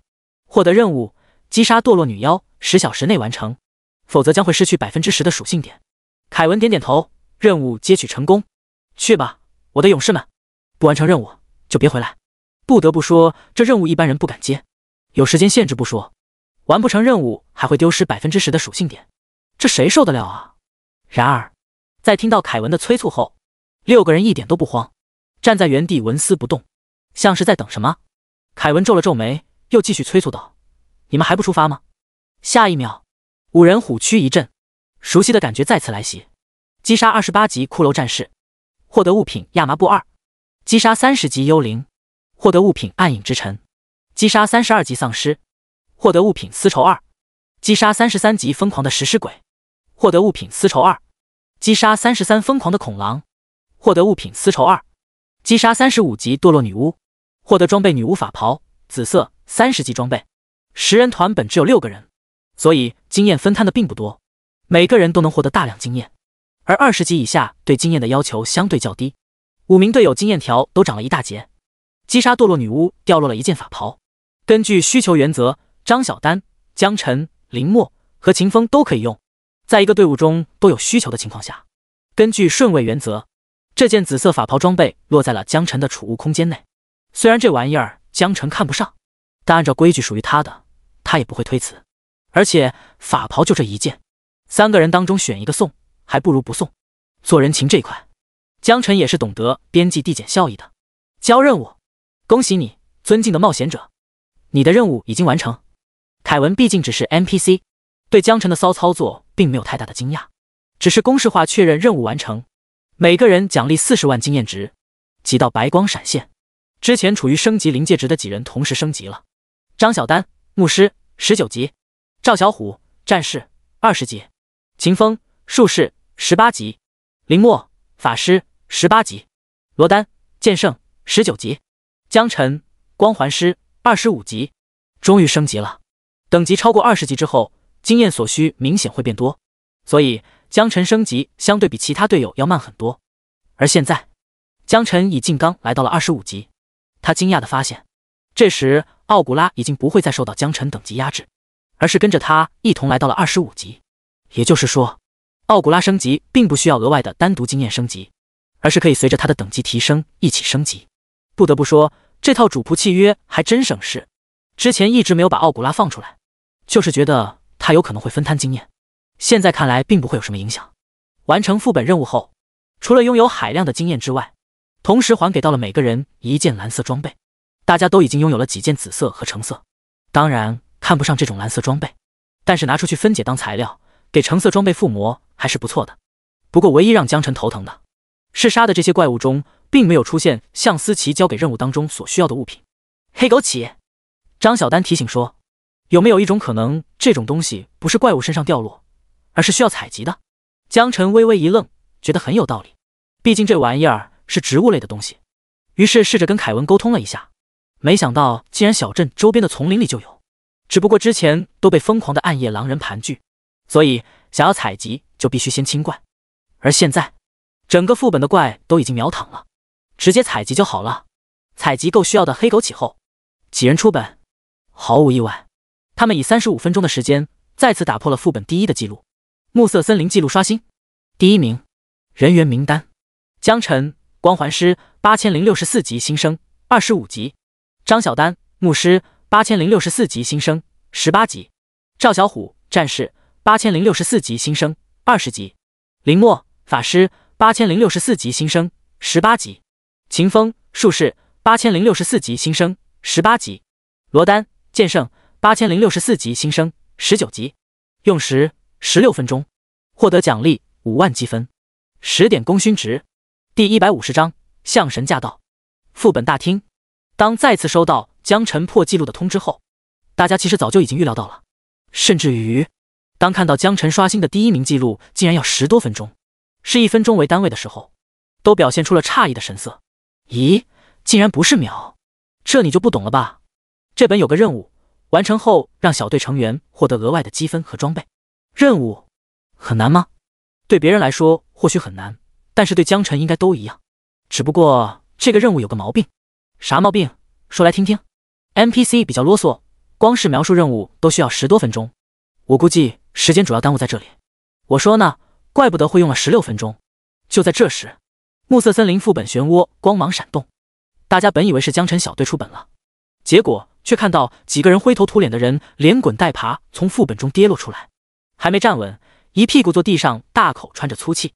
一共8人，每个人脸上都浮现出深深的恐惧。破衣烂衫，满脸血污，看起来出本之前经历过激烈的战斗，都还没来得及治疗，更像是从副本掏出来的。可是正常小队一般不是10个人的配置吗？有人发现不对劲，上前去询问情况。突然，一声哭嚎从8人小队中传来：“啊！死了！牧师和战士都死了！该死啊！真该死啊！我们本来计划下个月再破纪录的，都怪我太心急了啊！战士临死前给我们断后，牧师不肯走，一直奶战士，最后怪物还是追上来了。差一点就团灭了啊！学院的副本很少死人，但一旦出现死人的情况，大概率会团灭。这8个人死里逃生，又面临队友死亡，心态已经濒临崩溃。不少人纷纷表示同情过来安慰，有人在拨打校领导的电话反映情况，说是王主任等人准备过来副本大厅。学校里的副本死人，校领导也是需要担一部分责任的。就在这时，副本光芒再次闪动，6道人影出现，江辰等人从副本走出来，瞬间引起了在场学生的注意。大家目光齐刷刷看过来，眼神中流露出悲切。原本坐地上嚎啕大哭的狼狈队员也安静了下来，其中一人面带狠厉地看向江辰，情绪失控地大声吼道：“都怪你，江辰，都怪你！艾克小说的果然没错，你就是故意想要针对我们老生。”兔死狐悲，大厅内不少老生已是被悲伤的情绪感染，本来还不觉得有什么问题，被这么一说，顿时看向江辰的眼神都变了。张小丹气急道：“你大白天的别乱泼脏水！”赵小虎上前一步将江辰护在身后：“艾克小，又是那狗东西，还真是阴魂不散啊！”秦风淡淡道：“跳梁小丑。”林默冷哼一声：“碰瓷。”罗丹从背部取下长刀，握了握刀柄，站在一旁环视众人不说话。副本大厅的空气瞬间凝固了，眼见情况不对，江辰可不想吃这种哑巴亏，这明摆着是有人想要坑他。这人就是艾克小，不管如何，话还是要说清楚。江辰淡淡道：“针对你们，我有什么好处吗？”“是啊，针对老生有什么好处呢？”江辰的话像是有某种魔力一般，立马把大家带入到了思考中。那人情绪都有些不连贯了，周围刚刚烘托好的气氛一瞬间被打断，于是他着急忙慌地反问：“那你凭什么一直破纪录？这样其他人还怎么玩？”江辰创造的纪录，可以说其他人一辈子都不可能打破，直接断了所有精锐老生的念想，大把的贡献值没有了，内院之路也就希望渺茫。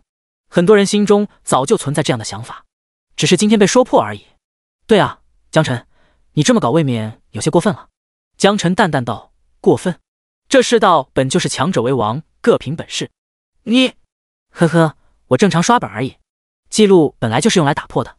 江辰，你还有没有点人性呢？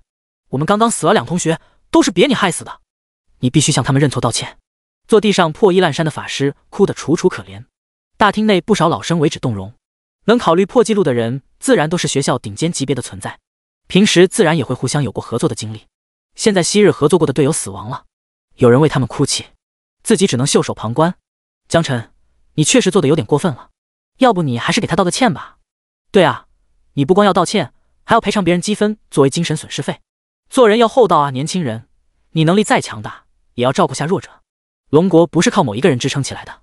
哼，别跟他废话，今天要是不把事情说清楚，就别想好好在清北混了。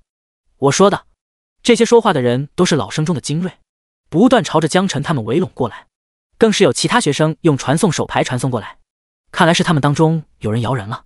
江辰脸色一沉，看来今天是没办法上了。在学校杀人，他这大学也就倒头了。没想到刚刚参加完开学典礼，事情竟然发展到一发不可收拾地步。艾克小，又是艾克小在后面捣鬼，咱就说学校外面碰到了，弄死你丫的。不过说到艾克小，江辰忽然眼前一亮，自己不是还有大逼斗吗？那玩意伤害性大，侮辱性也强，但是死不了人，死不了人还怕什么？开个守护光环，挨个揍呗。江辰笑着说道：“能动手就别吵吵，要打架随时奉陪。你不讲武德，打就打，谁怕谁啊？一个新生这么嚣张，老子早就看你不爽了，给你脸不要，还蹬鼻子上脸，你找死可就别怪我了。不少老生本来就因为江辰破纪录，感觉自己的利益被侵犯，现在想口头上掏个服软，要一天心理上的高位，可江辰却一副你要打随时都可以的架势，顿时让他们火冒三丈。大厅内的气氛似乎到达了冰点，随时都有可能直接大打出手。不少人已经悄然退出了大厅，就连刚刚从副本逃离那8人，不知道什么时候也默默地挪动到了副本门口。这时，一声暴喝传来：“我看谁敢！”众人微微一愣，转头看去，2道人影出现在副本大厅门口。光线的照射下，巨大的阴影将众人笼罩。相神，王主任。第151章，副本大厅规则改变，皆大欢喜。向思琪和王主任的形象深入人心，一个是龙国战力天花板，一个是学校的管事，无论是哪一个，对在场的学生都能造成强烈的压迫感。一看到这2人，就像老鼠见了猫，场面一度安静。刚才还准备找事干架的学生瞬间低下了头，不过也有刺头小声嘀咕：就算相神也不能偏心，不管我们其他人死活吧。王主任挑了挑眉头：哦，那你说说，学校要怎么管你们死活？刺头倔强地看了向思琪一眼，又再次低下头，嗡声嗡气地说道：江辰刷过的副本几乎每次都刷新了记录，本来是符合规则的，可是他太变态了，都是秒级的记录，谁能破的了？这不就直接堵死了其他学员刷贡献点进入内院的可能性了吗？这对我们不公平！你们也不想看到这些本来有可能突破限制的人才被筛选掉吧？毕竟龙国的繁荣富强也不是靠哪一个人就能行的。该说不说，刺头说的有理有据，很多人都在心里默默认同他的话。王主任冷哼道：好一个繁荣富强，好一个公平。那我问你，江辰又违反了哪条规定？你说你们是人才，那他算什么？口口声声为了龙国的繁荣富强，我看你是为了一己私欲吧。而且你有想法，为什么不去教务处说？赌江辰，你想干嘛？啊！刺头委屈道：我就是想给他一点教训。王主任笑了：教训？我看你们是找死！要不是因为你们是同学，谁教训谁还不知道呢。其实大家都懂，能够一人之力刷爆所有副本的人，又怎么可能随意让人拿捏？更何况江辰之前还带过团，不少人都知道江辰刷怪又快又猛，伤害高，距离远，战斗力爆表。江辰的战斗方式早就在副本大厅传开了，但他们笃定江辰不会在学校杀人，所以这才有胆子找茬。可人逼急了，会不会失去理智？他们不确定。所以向思琪说到这里，他们互相起来一阵后怕，顿时便不作声了。还有谁有意见有想法都可以说出来。王主任见刺头不再说话，又接着问。然而这一次副本大厅的人选择保持沉默，再也没人说话了。向思琪笑了笑：好了，老王，你别吓唬孩子们了，直接告诉他们怎么回事吧。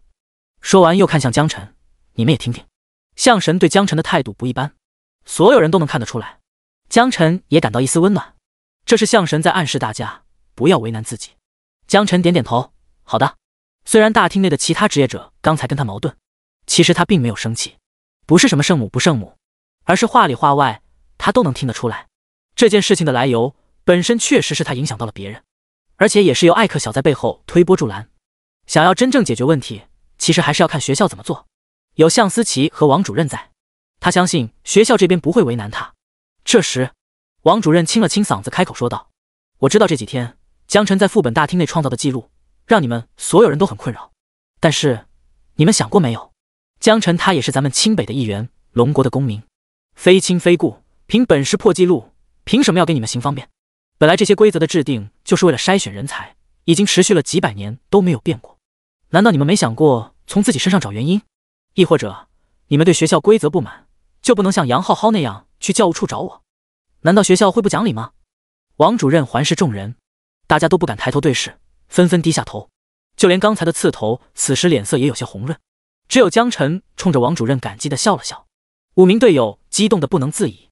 王主任接着说道：当然，现在你们这个问题学校已经知道了，所以组织上经过讨论后决定，副本的记录分为年度榜单、月度榜以及总榜。总榜用来记录所有的排行保持不变，但月度榜单按照每个月的最高纪录排名，年度榜单也按照每年的最高纪录排名，彼此之间互不影响。突破总榜、年度榜单和月度榜单所获得的积分和贡献点奖励也有所不同，距离的根据副本难度来确定。王主任巴拉巴拉说了一大堆，总之就是把之前的榜单单独拿出来，多了2个排行榜，年度榜单和月度榜单，而之前的那个榜单就作为总的榜单长期显示。这不但解决了江辰霸榜的问题，同时还把以前的难度大幅度降低了。只要卡在月底12点刷本，就算你是个弱渣，都有可能刷到榜首的积分和贡献值。年底同样有效，不是大佬也能通过取巧的方式卡到 bug， 但这样的操作会积累积分和贡献值的速度会比较缓慢，只适合捡漏。真正的大佬可以从容不迫的把每个本的记录都来一遍，每个月、每年所得到的奖励也会成倍增长，这对所有学生来说都是一个好消息。王主任讲得很详细，能来清北的职业者没有一个是傻子，所以大家一听就明白。不少人前一秒还在压抑、愤怒不满，心中暗自腹诽，觉得王主任和向思琪太过偏袒江辰。而此时，哗，整个副本大厅的职业者都沸腾了，脸上都纷纷洋溢着欢笑。太好了，这样一来，大家都有机会获得积分和贡献值了。不论对大佬还是对萌新，都是好消息。我们能力差，进不了内院，但是我们可以用贡献值学技能啊！王主任英明，向神英明，太感谢你们了！这下我们算是有活路了。王主任解释，这都是高层共同决策的结果，你们好好努力，不要辜负国家的栽培就行。向思琪走到江辰面前，你是不是还有最后一个本没刷完？你进去刷，我等你。江辰点点头，转身带着小伙伴再次进入副本中。赤脊山副本第152章，离开副本大厅。看到向思琪主动跟江辰打招呼，并且让江辰继续刷本，副本大厅的职业者们羡慕的差点哭出声来。货比货得扔，人比人得死，不是副本记录破不起，而是听王主任讲新规则更有性价比。他们没有江辰这样的实力，也没有像思琪这样龙国顶尖战力的青睐，但是他们有自知之明。这世界本就弱肉强食，是龙国，是清北为大家构建了这么一个考核筛选机制，给他们了一条发育的路线，否则大多数人就算再有能力，也很有可能半路夭折，所以没什么好抱怨的。而且王主任通过学校高层也及时将规则修改了过来，下个月生效。好了，同学们，这一套规则下个月正式实行。今天先向你们预告一下，稍后晚一些会把通知发到每个人手机上，回头大家也知会自己的室友和同班同学。王主任顿了顿，环视在场众人，还有什么问题吗？有问题可以随时问。大厅内的职业者激动的面色潮红，都在为自己刚才的不当行为感到羞愧。没有了，王主任，这样太好了，谢谢王主任。清北万岁，龙国万岁！激动的声音此起彼伏。王主任笑了笑，你们先别高兴太早，副本大厅的贡献点难度降低了，进入内院的资格考核有可能也会跟着在其他地方增加一些要求。闻言，有人欢喜有人忧。对那些顶尖职业者来说，算是解决了江辰卡脖子的问题。对于次一些的职业者来说，本来还以为自己有机会通过新的规则变更，将能够进入内院了，本来心中狂喜，可没想到规则会在其他方面会找补，顿时又淹了下来。想来也是，本来学校的机制就是为了筛选人才，哪那么容易让你钻漏洞？行就是行，不行就是不行，歇一歇是怎么回事？而那些本来就没实力破纪录的职业者，从始至终压根就没有考虑过通过破纪录来获得贡献点，从而进入内院，因为他们对自己的实力有清楚的认知，只需要在清北认认真真做任务，混成学院学生就已经很不错了。至于贡献点，就用来学技能，锻造一些高阶的装备等等。可以说，副本大厅排行制度的变更，既解除了江辰秒本带来的问题，同时也给那些根本破不了记录的同学带来了一些投机取巧的机会。而这些人从一开始对江辰就没什么意见，在他们的认知当中，江辰就是凭本事在刷本，秒本怎么了？10几个小时刷本和几秒钟刷本，对他们这些没有机会的学生来说都一样，谁有实力谁上呗，反正跟我没什么关系。反倒是因为江辰这么一折腾，他们反而有机会获得贡献点了，所以现在他们反而对江辰更有好感。5秒，副本大厅再次出现通知刷屏，赤脊山副本记录刷新。第1名，人员名单：江辰，光环师8064级新生，25级；张小丹，牧师8064级新生，18级；赵小虎，战士8064级新生，20级；林墨，法师8064级新生，18级；秦风术士8064级新生18级，罗丹剑圣8064级新生19级，用时5秒，获得奖励5万积分，10点功勋值，连刷3遍，挑动着每一个人的神经。向思琪和王主任在场也都微微动容。副本大厅的所有人看向赤脊山副本的排行榜，江晨等人的名字赫然第1位，几道人影闪烁，江晨等人出现在副本大厅内。向思琪眸光微闪，嘴角上扬，看向江晨的眼神充满了欣赏。这样的天才比自己当年都要强上不少。好，很不错。一旁的职业者齐刷刷看向江晨，眼红的眼珠子都快掉地上了。向神可是出了名的严苛，对学院学生严苛，对内院学生同样严苛，可以说他的眼光极高，一直都在以自己的实力来要求学生。可是唯独对江晨却如此的关爱有加，这还是大家第一次看到向神当众夸奖一位学生。可是羡慕归羡慕，江晨的实力摆在那里，没有人敢说自己能够超越。之前或许还会认为江晨背后有什么权贵力量，让向神一直照顾着，现在看来跟权贵没什么关系，而是实力，实打实的实力。仅仅几天的时间，副本大厅内2个低级本，一个40人团本，4个10人小团本，全都被江晨刷新记录，甚至惊动了清北学校，不得不为他专门修改学校运行了几百年的制度。这绝不是某一家权贵能做到的，甚至是龙国当下顶流高层也做不到。继往开来，前无古人后无来者，可以模仿，但想要超越，可能性微乎其微。向思琪笑呵呵地看着江晨，像是在欣赏一件艺术品。上次交给你的小团本任务应该都已经完成了吧？对，赤脊山是最后一个本，刚才刷完了。如果没别的事，跟我来，我带你去个地方。向思琪看了一眼江晨身旁的5名队友，用探寻的口气说道。张小丹和赵小虎等人激动不已，纷纷向向思琪问好。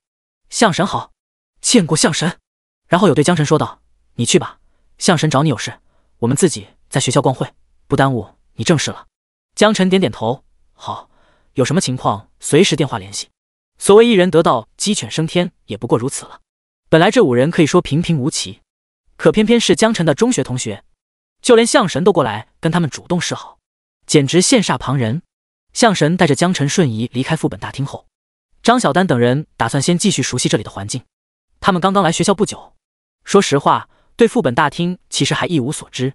中间那个球又大又圆，看起来挺有意思。副本大厅里的副本真多啊，大大小小100多个。外面广场上有人吆喝组队，有人售卖材料，像极了菜市场。大家为啥看起来如此朝气蓬勃？几人不懂，像好奇宝宝一般来回闲逛，四处打量。或许他们不知道，江晨一下把他们的阈值拔得很高，对副本大厅残酷的竞争并不了解。谁家新人连副本大厅都还没来得及熟悉，就刷爆了4个本的记录，连升2级，还打了一堆蓝色紫色装备啊！或许在接下来没有江晨的日子里，自己去刷本之后，他们慢慢才会理解江晨到底有多么牛逼。第153章秘境封印道具。跟着向思琪一起传送出副本大厅后，再次进行传送。向思琪带着江晨来到了上次的宫殿，这里应该是向思琪自己的私宅，亭台楼阁，雕梁画栋，空间大，花虫鸟兽看起来也不死板，能感受到周围有法阵，擅自闯入的后果恐怕没那么好受。尽管是第2次过来，再走一遍宫殿，江晨依然会对这个地方很是心动，弱弱地问道，向神，这套宫殿要花不少钱吧？向思琪在前面带路，微微一愣，笑着说道，怎么，有想法？江晨嘿嘿一笑，我就问问。向思琪说道，我知道你最近赚了不少积分和钱，但是想要折腾一套这样的宫殿可没那么容易，不过了解一下也没事。按照向神的意思，这套宫殿的花费如果按照市值的话，光是材料都需要1000亿，最关键还是有价无市，否则大把的富豪愿意花钱去打造这样的宫殿了。不单单是表面看起来的奢华大气，更在于整个宫殿需要开辟一个独立的空间出来，然后在空间内创造适宜生存的居住环境，相当于小范围内从无到有折腾出了一个小世界。一般人根本没这个能力，有这个能力的也很大可能不差钱，所以想要这样的一套宫殿，除了钱以外还要看交情。交情怎么来？跟大佬的交情必须得有实力，才会有一群大佬朋友帮你盖房子。了解这些后，江晨暗自咂舌。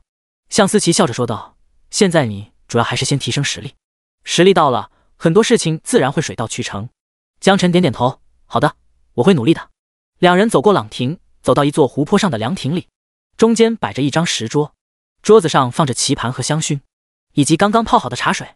向思琪给江晨倒了一杯茶，示意道：“坐吧，先喝杯茶。”江晨接过茶杯，轻轻嗅了一下，一股子沁人心脾的茶香让他整个人倍感精神。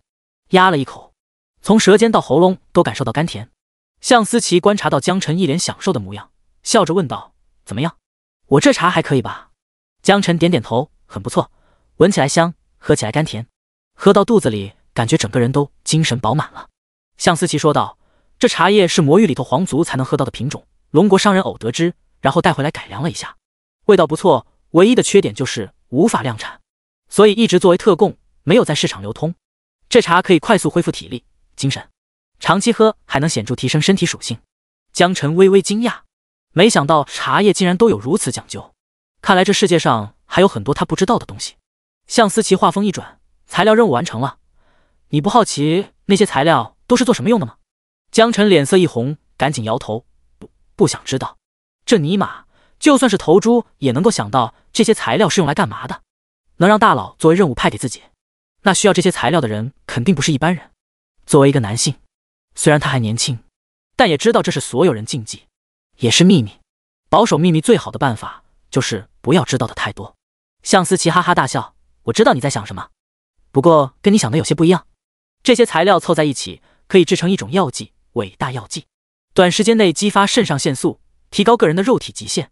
伟大药剂服用后属性翻3倍，所有技能伤害翻3倍，持续时间1个小时。副作用：12小时的虚弱期，全属性下降 40%， 所有伤害减半。”根据向思琪的描述，江晨觉得这玩意就是瞬间提高爆发力的药剂，同时也是提前透支战斗力。什么场景下会用到这样的药剂呢？江晨暂时还没有遇到过这样的场景，因为以他目前的经历来看，只要距离足够，基本都是秒杀。怪物能在他跟前挺过3秒，都算他输。当然了，也仅限于学校的副本大厅。学校为了安全起见，对应等级刷对应副本，对他来说没啥子挑战性。你有没有想过，有一天你会遇到不可控的场景？向思琪看向江晨，笑着问道。江晨摇摇头：“不可控，非必要情况，我不会让自己陷入到不可控的环境当中。”他经历过最大的不可控场景，也就是哥布林秘境，那次还是因为命中不够，小日子偷袭。现在他又有了命中光环和守护光环在手，可以说近乎无敌的存在。而真要是遇到某种不可知大恐怖，他再怎么挣扎也没什么用。向思琪接着说道：“你最好祈祷永远不要遇到那一天，但我还是建议你提前做好准备，而这个药剂就是为你准备的。”江晨诧异，尽管他不想知道到底是谁用，但内心深处一直都还在腹诽，到底是谁会用这些药剂？没想到向神如此贴心，竟然是为自己准备的。向思琪接着说道：“这些材料不用交给我了，你自己收好，去炼金师那里炼制成药剂，以备不时之需。”说完又从储物空间拿出一样东西，江晨看在眼里，这是一件类似于海螺一样的物品，曾经在理论课上看到过。向思琪说道：“这就是上次我跟你说过的秘境道具，在被污染的区域中找到能量陨石，将陨石收入其中，转化成秘境。”江晨接过海螺，谢谢向神。他知道想要获得这玩意儿，不是有钱就行的，属于国家管制物品，必须具备有一定的行政能力才能颁发。向神显然就是具备这种能力的人。向思琪说道：“你先别急着谢我，这玩意放手上需要担负起不小的责任，不单单收纳成为秘境就完事了，还需要协助建设据点，甚至城市。”向思琪说的仔细，江晨也很容易就能听得明白。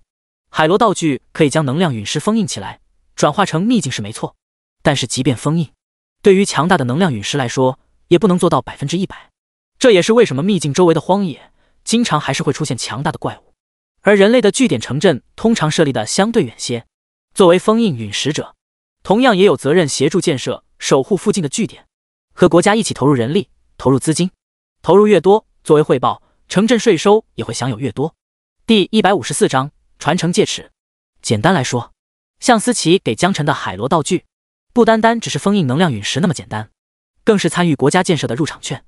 有了这张入场券，江晨可以选择在封印完能量陨石后，参与秘境附近的城市据点的投资建设，投入的多，那么收益也就有可能会越多。封印者拥有2种投资选择策略，第一种是分逼不出，国家会因为封印有功劳，给你 5% 的干股，拿到干股，每年就可以获得该城市 5% 的税收。第二种是出资一部分和国家合股，最多可以出资 49%， 实际控股还是国家主导。但不管是投多少，当这个城市面临怪物入侵之时，需要肩负主要守护责任。秘境周围诞生的小怪不足为虑，但并不妨碍那些强大的深渊怪物千里迢迢四处乱窜，刚好找到了这座城市。一旦城市被攻破，所有的一切都得从头再来。当然，为了方便，城市和城市之间通常设置有传送阵，方便职业者们随时进行远程传送，距离越远，传送时间越长。这也是为什么很多海螺持有者在封印秘境的时候，会尽量选择邻近的区域。根据向思齐介绍，在龙国历史上，江辰几乎是所有拿到入场券的人当中最年轻的那一位，就连向思齐本人也是在30岁出头为龙国做出过卓越贡献后，才获得这项资格。可以说，没向思齐的帮助，江辰想要获得这样的资格，还有很长的路要走。所以江辰由衷感激向思齐，他觉得向思齐已经把海螺的真正价值讲得很清楚了，而且他本来以为这是一次交换，可是没想到最后任务的材料竟然是给他自己用的。海螺相当于向思齐白送给他的。谢谢向神。向思齐摆摆手，客气。你有什么想问的吗？江辰沉思了片刻，突然想起来之前有个问题想要问向神。向神，你知不知道有一种不限制职业可以学习的战斗技巧？向思齐微微一愣，旋即笑着问道：你是因该开学典礼被禁魔的事情才想着往这方面发展吧？江辰觉得没必要隐瞒，点点头。对，禁魔情况下，我目前只能纯粹凭借原始的属性力量，遇到同级别的职业者或许还有一战之力，但要是遇到高级别或者复杂的情况，那就有点危险了。向思齐说道。如果是别人对我说这种话，我肯定会劈头盖脸的怒斥，因为把本职业学好用好就已经千难万难了，再去学其他势必会影响本身。但你江辰不同，在你的职业范围内已经做到非常好了，所以问这个问题无可厚非。不过也请你放心，禁魔这种道具属于国家管制，很少会出现在个人手里。但江辰你树大招风，不排除再次有人对你使用的可能性。既然你问到了，那我就给你几个方向。一种是道具类，比如枪械、火炮之类，甚至机甲火炮，这一类对材料的需求极高，造价昂贵，属于经费战士，每一次攻击都需要花钱。一类是开发自身的潜力，通过学习一些锻炼身体的武技，这种需要长期训练熟练度，从入门到初阶到中阶再到高阶，光入门每个3年5载都够呛。当然，经过长时间发展后，铭文师发明了技能拓印卷轴，越是高级的炼体绝学，需要的卷轴等级越高，创造高等级卷轴的材料也极其昂贵。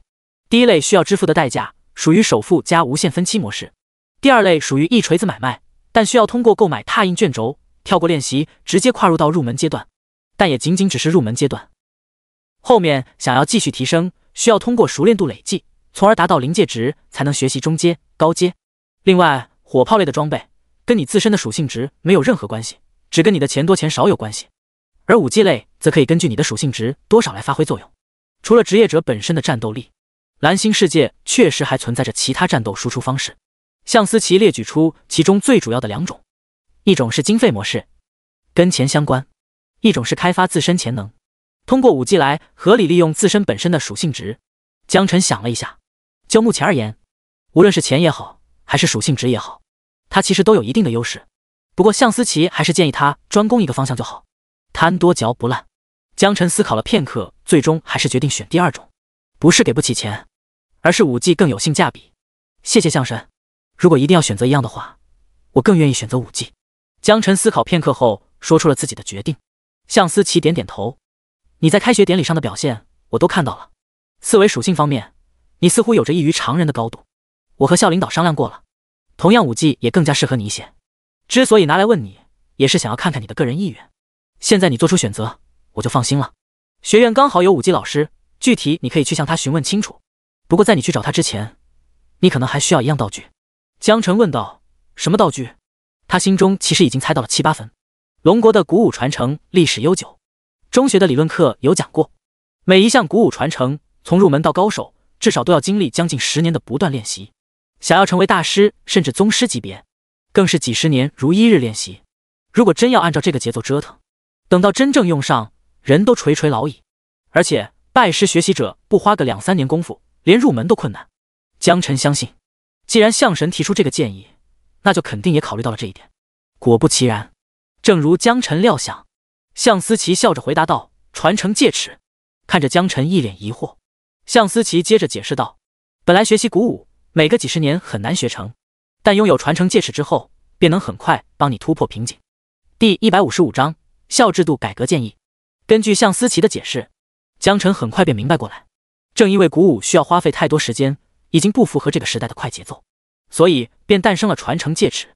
通过使用传承戒尺，传授武学的大师可以直接让徒弟从一无所知的门外汉直接成为入门级选手。肯定有同学要问了，为什么不能一跃成为大师呢？这是因为传承戒尺也不是万能的，否则光是古武一脉，通过数量早就碾压职业者了。想要成为大师及古武传承者，必须从入门开始，一步一步积累熟练度，等到入门级的熟练度100%完成后，才能再次找到大师，通过戒尺来进阶下一个等级。按照目前蓝星上龙国政府对古武传承等阶的划分，一共分为入门、初级、中级、高级、大师、宗师、王者、传说。等阶越高，升阶所需要的熟练度也就越高。不过好在有传承戒尺的存在，没人会担心学不会，只需要通过传承之后不断勤加使用就好了。而且每一次升阶，传承戒尺都需要充能，用以承载传承过程中所消耗掉的能量。升阶的阶级越高，对能量的消耗也就越大。所以学习古武关键的一环，便是拥有传承戒尺。只有拥有传承戒尺，才是打开学习古武大门的钥匙。江辰轻声问道：“怎么才能获得传承戒尺呢？”向思齐笑着点点头，一副果然会这么问的表情。需要拿着材料找炼金师去炼制，只不过所需材料多达几十种，需要从全国各地的副本去收集。有些副本的等级还特别高，而有的副本甚至在国外。江辰若有所思，那么相神肯定有这些东西吧？向思齐微微一愣，笑着说道：“对，来之前就给你准备好了。本来是不够的，找学校其他老师凑了凑，刚刚好凑够。”江辰长舒了一口气，如果相神都拿不出这些材料，学习古武无异于痴人说梦了。不过他也知道，天下不可能有免费的午餐，就算是相神再怎么看好他，愿意培养他，名贵稀有的材料这种东西，还是需要付出代价的。江辰问道：“这些材料怎么结算？需要积分还是钱？”目前来说，不算刘萌萌和艾克小欠自己的上亿资金和1000万积分，光是卡上的余额，现金就有11.3亿，积分余额有1496043幺，贡献值更是有31点。储物空间内还有好几件橙色、紫色装备以及各种材料，所以他还是相当有底气问价的。看到江辰目光坚定坦然，向思齐心中对江辰又多了几分欣赏。很多学生仗着老师的照顾和青睐，动不动就想着白嫖，时间久了，哪个老师大神也扛不住，甚至到了最后，为了避免偿还恩情，反而还倒打一耙，找机会激化矛盾。这也就渐渐地导致了很多大神、导师，即便再怎么看好一个有潜力的学生，也不会允许对方白嫖。只要有一次这样的事情发生，再怎么不舍，也会逐渐淡化，将这个学生边缘化。而江辰在这方面的心性显然要远远超过其他同龄人。向思齐笑着说道：“这些材料可不便宜，有价无市，能凑齐都已经烧高香了，一般人肯定给不起，但你应该没问题。500万积分。”江辰点点头，行。说完，直接掏出身份证递了过去。传承戒尺道具对他来说，无异于多了一个战斗职业。对那些做任务的人来说，或许很难，但对他来说不算什么，1、2件橙色装备的拍卖价而已。向思齐哈哈一笑，接过身份证往 POS 上刷。消费积分500万，积分余额9960431幺。江辰注意到，在 POS 机发出声响的一刹那，向神明显愣了一下。向思齐笑着说道：“看来你还真有那么多积分。”江辰点点头，一般般吧，主要还是清北学长们积分比较多，这几天积分全靠买装备和代刷，做任务那3瓜2枣，对他来说基本可以忽略不计。向思齐罗列出几十样材料递给江辰，一边说道：“你卖装备我觉得没什么问题，代练升级我觉得问题也不大，但是之前校领导有人对你破坏学校的筛选机制意见很大。”江辰微微一愣：“你是说5行副本通关吗？”向思齐点点头，聪明。学院之所以安排5行副本通关，其实一方面考验学生的个人战力，另一方面也是考验他们的社交组织能力。毕竟绝大部分情况下，想要通关秘境或者副本，单单靠那一个人是不行的，还需要参与到团队协作当中去。这也是学校的初衷，通过这样的方式来筛选综合条件优秀的人才。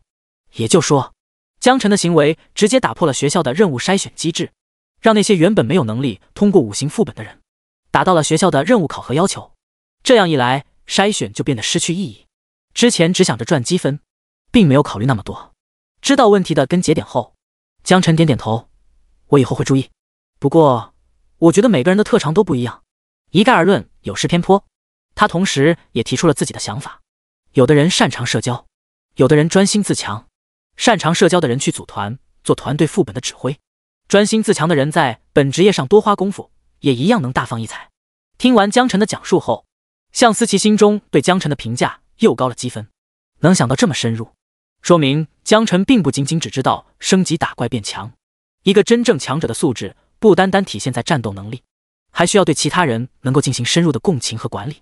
向思琪思考片刻后沉声道，你的建议很不错，因人施教，人才的标准应该是多样化的存在。江晨，你很好，你的意见我会跟组织上沟通的，你先去吧。工匠区找炼金术士把传承戒尺做出来，完事之后我带你去找鼓舞传承的老师。江晨点点头，转身离去，心中的激动之情难以自抑。今天的收获实在太大了，只要做出传承戒尺，他就相当于多了一样成长性极高的职业。强大的4维属性作为基石，任何一门鼓舞，即便是初级，他也能发挥出强大的力量。再怎么说，也比他开学典礼上使用的大逼斗给力得多。第156章打8折。再次来到贸易区，江晨没有花费太多时间闲逛，径直就找到了炼金室所在。U型街道吗？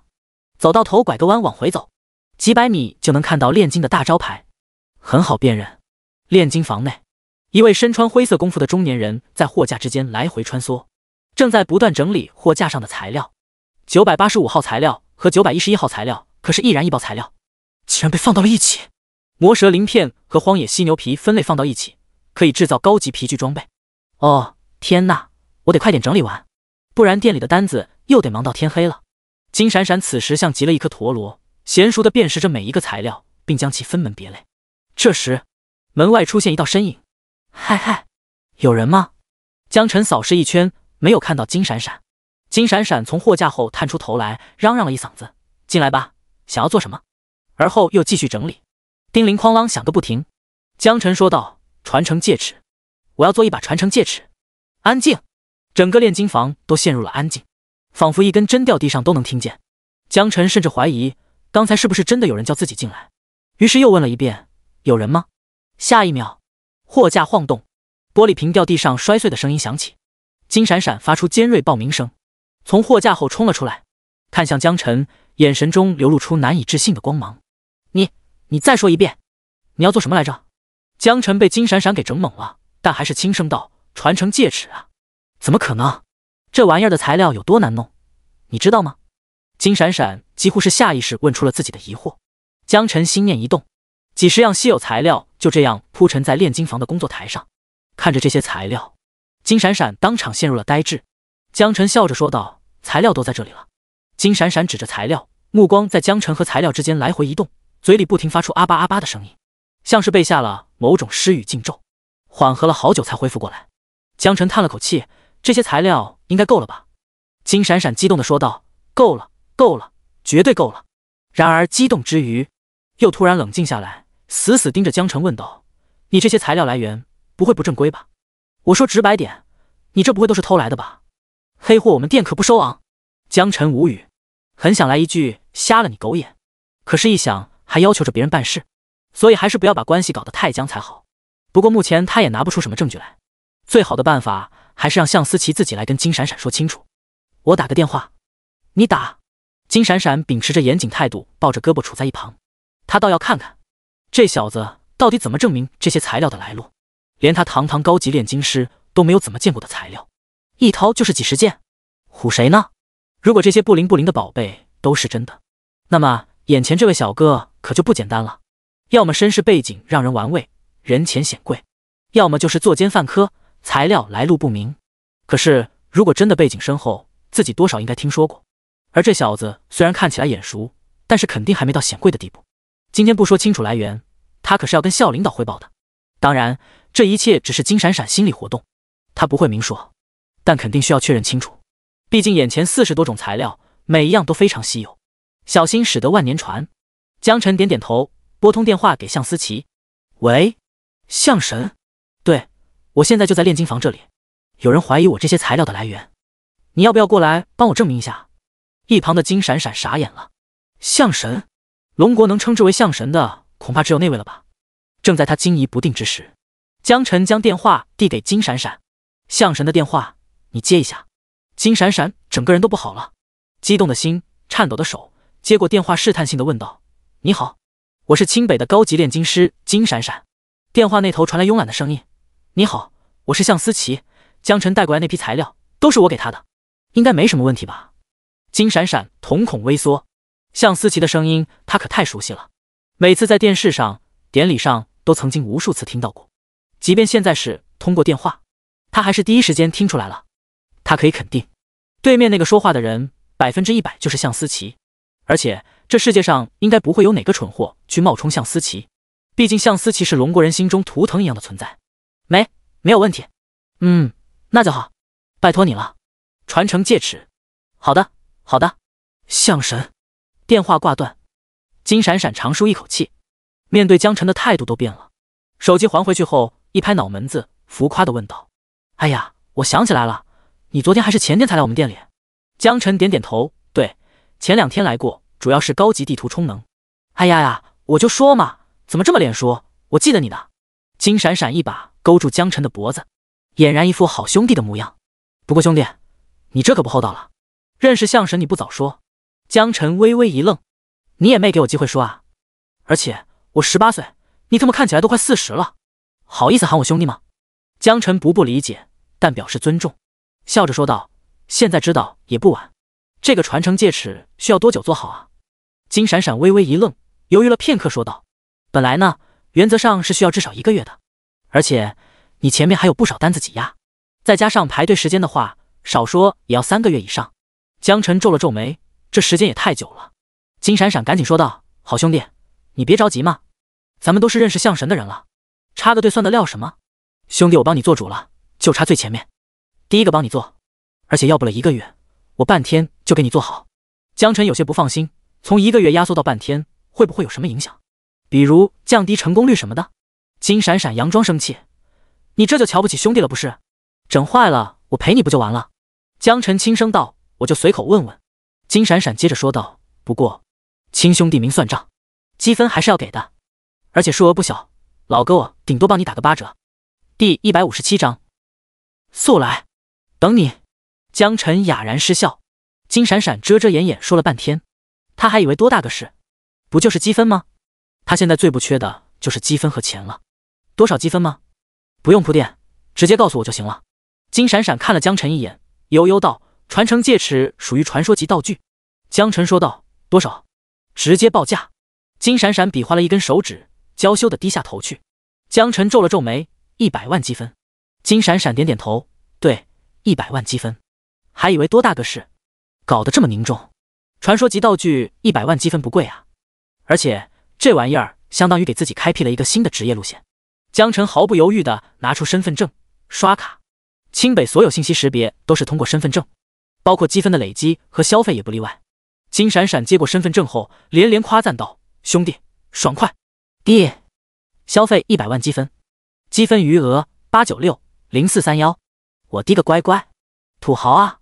普通的学生过来消费，卡上余额6位数都已经属于是稀少了。眼前这位小哥果然不可貌相，竟然有这么多积分，早知道就不需要自己扭捏了。当得知江晨的背后是向思琪的那一刻，金闪闪已经自动带入，准备牺牲自己多年积攒下来的积分了。当然，这是江晨实在拿不出这么多的情况下。现在好了，江晨既然不缺积分，事情就好办多了。刷完卡，金闪闪长舒了一口气，拍了拍胸脯，对江晨说道：兄弟，你放心吧，半天，我只需要半天就给你折腾好。江晨点点头，慢点做没事，一切求稳。毕竟这些材料可是花了他500万积分换来的，如果真要是制作失败了，他积分倒是还有，但材料就不一定还能找到了。来之前向神可是说了，只此一家别无分店，连他都没有多余的材料，其他人就更不用说了。完成交易后，金闪闪亲自送江晨出门，半天时间差不多就可以过来拿了。离开炼金室，江晨打算联系几个中学的朋友去副本大厅继续刷本子升级，顺带帮他们提升装备。自己这边刚刚消费600万积分，属于是大出血，也需要进行补充。当然，并不是说就一定要搞什么滴水之恩、涌泉相报的戏码。当时魔3这几个同学带自己的恩情，早就还上了，想着继续带他们。江晨其实也是有私心的，如果他的海螺道具以后真的开辟了许多城市，光靠他一个人想要守护管理，那简直就是痴人说梦。要想安安逸逸巴适的收租，那必须得有强有力的人镇守才行。谁都知道，只要肯花钱、肯分股权，绝对有高手愿意效劳。但这终究是利益往来，真正遇到灾难的时候，恐怕第一个逃跑的就是这批人。不是江晨信不过，而是人性本就如此。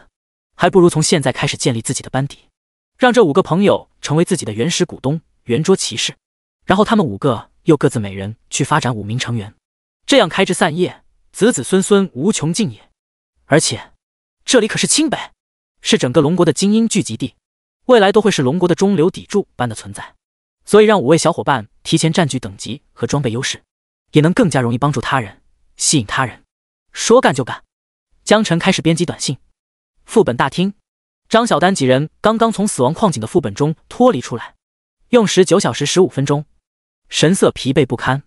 5名队友刚刚出本，直接一屁股坐地上。卧槽，太变态了！还好我选择的是地狱等级副本，而不是传说级。哼，之前是谁哭着喊着说江晨都选择了传说级，你也要选择传说级来着？要不是有人拉着你，咱们估计都 GG 了。谁他妈知道江晨这么变态啊？传说级才用了3秒钟，呼哧，这本子不好刷呀！9个多小时，我已经开始想江晨了，也不知道他现在在干嘛。几名队友在江晨被向思琪他们带走后，跃跃欲试，决定自己找个本子刷刷看。要知道，他们身上人均好几件橙色装备，其余全都是紫色，几乎看不到一件蓝色。这什么配置？据张小丹所知，学院的精锐也不过如此了吧？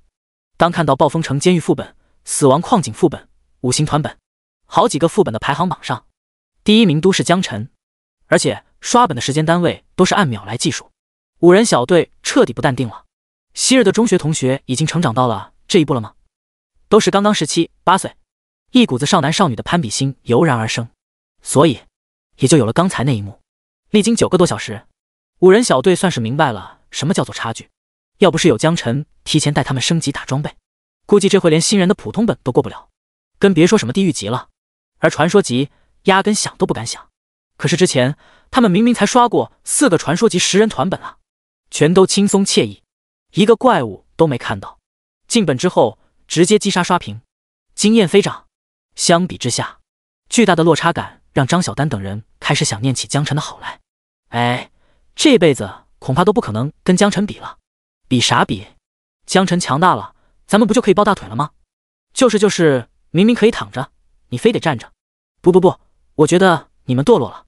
咱们都是正经职业者，主要还是自立自强，不能一辈子依靠江晨。张小丹表情严肃，义正言辞地说道。见状，其他几位小伙伴也都觉得张小丹说的有道理，毕竟别人给不如自己有，关键时刻还是要靠自己的。所有人在这一刻眼神坚定的仿佛要入党。走，我们继续刷暴风城监狱。打定主意后，5人小队决定继续自立自强。作为新人，他们其实已经赢在起跑线上了，当然要更加努力才行，否则岂不是白白辜负了江晨的一片苦心。等他们成长起来，也希望自己能够在江晨又需要的时候帮助到他。而就在这时，5人手机齐刷刷同时收到短信，点开一看，在吗？我现在有时间，可以带你们刷本。众人眼前一亮，编辑短信，在的，我们都在副本大厅，速来，等你。至于刚才的决定，就让一阵风将它吹走吧。第158章，浪里个浪，靠自己没错，可是如果能够抱大腿，谁他妈还靠自己啊？只要能快速提升等级装备，一步快，步步快，站在巨人的肩膀上继续努力，绝对要比自己白手起家要快得多。所以大家对于江晨的帮助非但不会拒绝，反而充满了期待。当然，人心都是肉长的，江晨这么念旧情，有朝一日江晨需要帮助的时候，他们也希望自己有能力反哺江晨。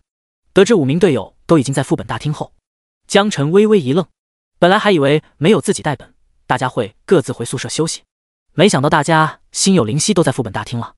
这样也好，免得一个一个等。江晨催动传送手牌，下一秒出现在副本大厅内。看到江晨的出现，5名小伙伴热情地上前打招呼：“大佬，你可算来了！我现在终于知道了，什么叫做一日不见如隔三秋啊！江晨，你是不知道，我们刷了一把死矿副本，地狱难度，差点把我们整团灭。哼，刚才不知道谁说要自立自强来着？有义父代刷，谁还他妈自立自强？谁傻子？”被江晨代刷之后，他们本来以为刷副本是一件简单轻松的事情，结果等到自己上去刷本的时候，最低级别的2个本都让他们差点死在副本里面。他们这才真正意识到，虽然等级和江晨差不多，可战斗力方面早就已经天地之别。等再次看到江晨，就像是小蝌蚪找到了妈妈，儿子看到了义父，恨不得跪地上喊大爷。看着5名热泪盈眶的小伙伴，江晨淡淡笑了笑：“你们挺勤快啊，这才1天功夫就开始自己来副本大厅刷本了。我给你们的装备好使不？不问好好。”这么一问，张小丹哇的一下哭出声来。他们几个太浪了。其他几人面色羞红不说话。江晨微微一愣，好奇地问道：“咋了？”张小丹红着眼圈说道：“本来我们5个人刚刚好组队打5人本。”江晨点点头：“没毛病啊。”张小丹接着说道：“他们仗着身上有橙色装备，直接选择了传说等级难度。”江晨疑惑道：“那也好吧，橙色装备加紫色装备，按理说打个新手本不成问题。”张小丹点点头：“对，这样也没问题。可是他们进本之后就开始疯狂拉怪，那可都是传说级精英怪啊！他们不知道自己有多脆皮。我在后面跟着一路小跑带颗药水，一个个血条跟特么弹簧似的。怪物一个平 A 血条见底了，我赶紧瞬发加毒条，又一个群技能，所有人残血了，我立马大招冷却进入 CD。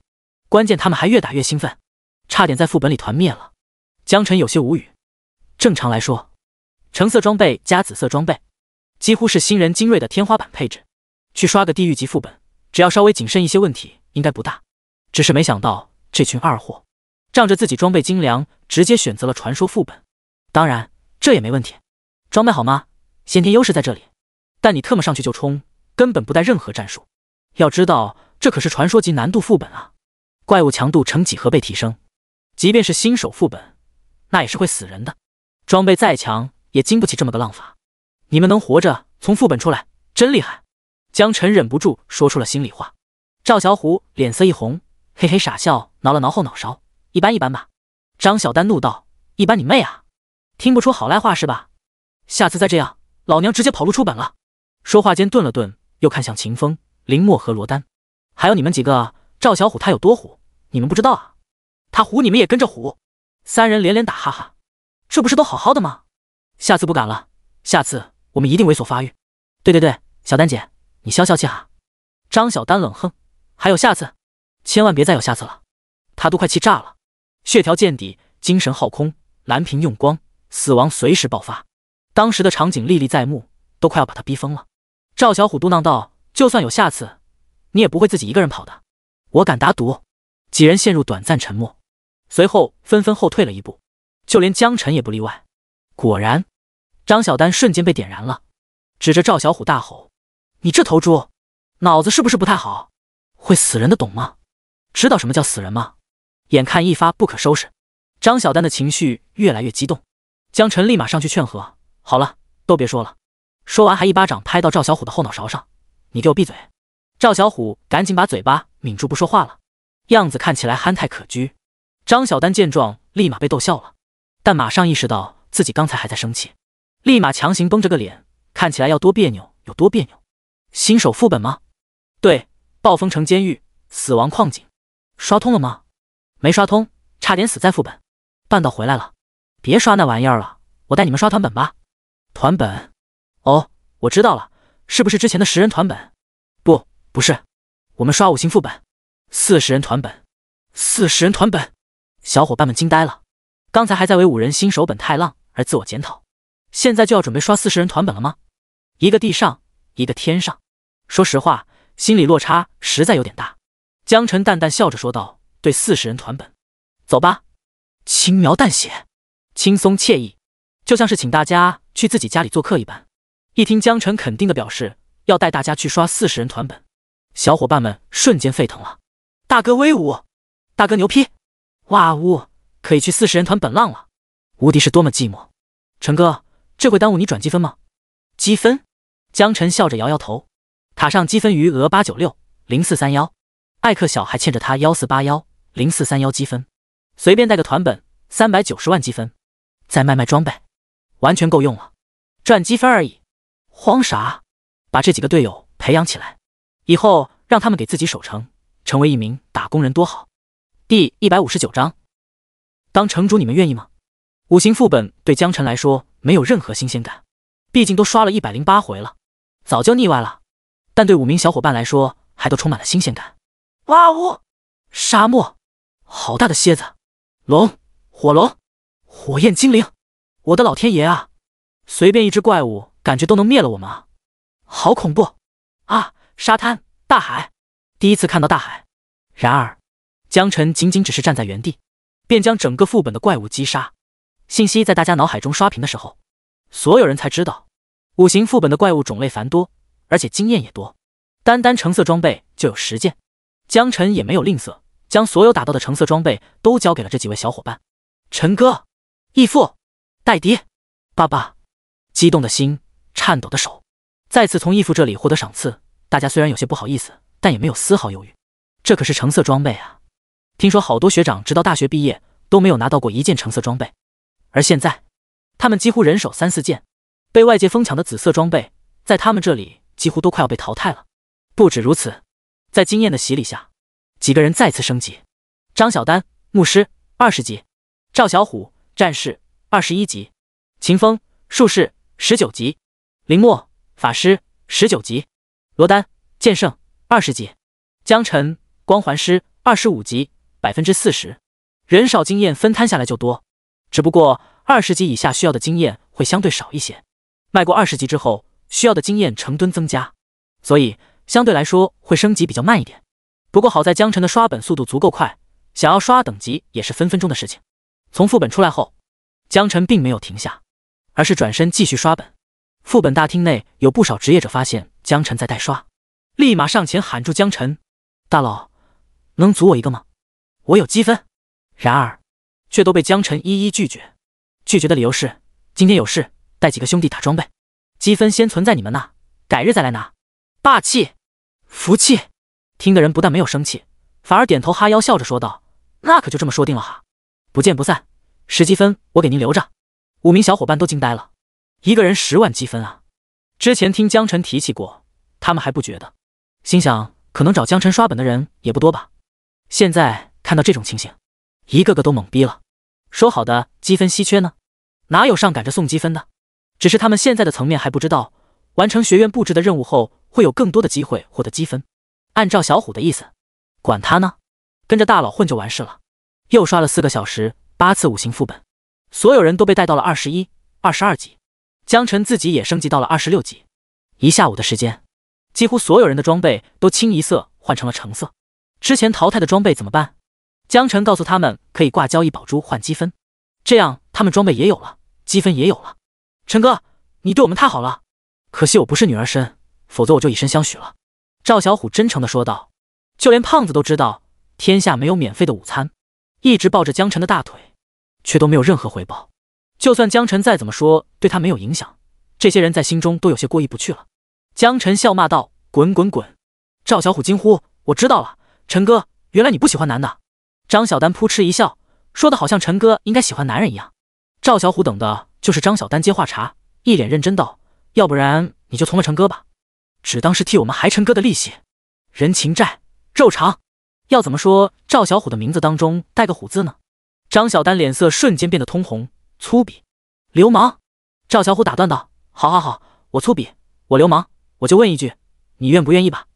张小丹瞬间被噎住了，一句话也说不出来。这样的一个英雄人物，换谁不愿意啊？更何况从中学开始，江辰就是他心中的 crush， 只是一直都没有胆子表白而已。难道陈哥一点都不明白他的心思吗？哎呀，如果跟陈哥直接表白，会不会觉得他很轻浮？女孩子家家的，还是要矜持一些才好。纠结的小手乱戳，指节都被捏到发白了。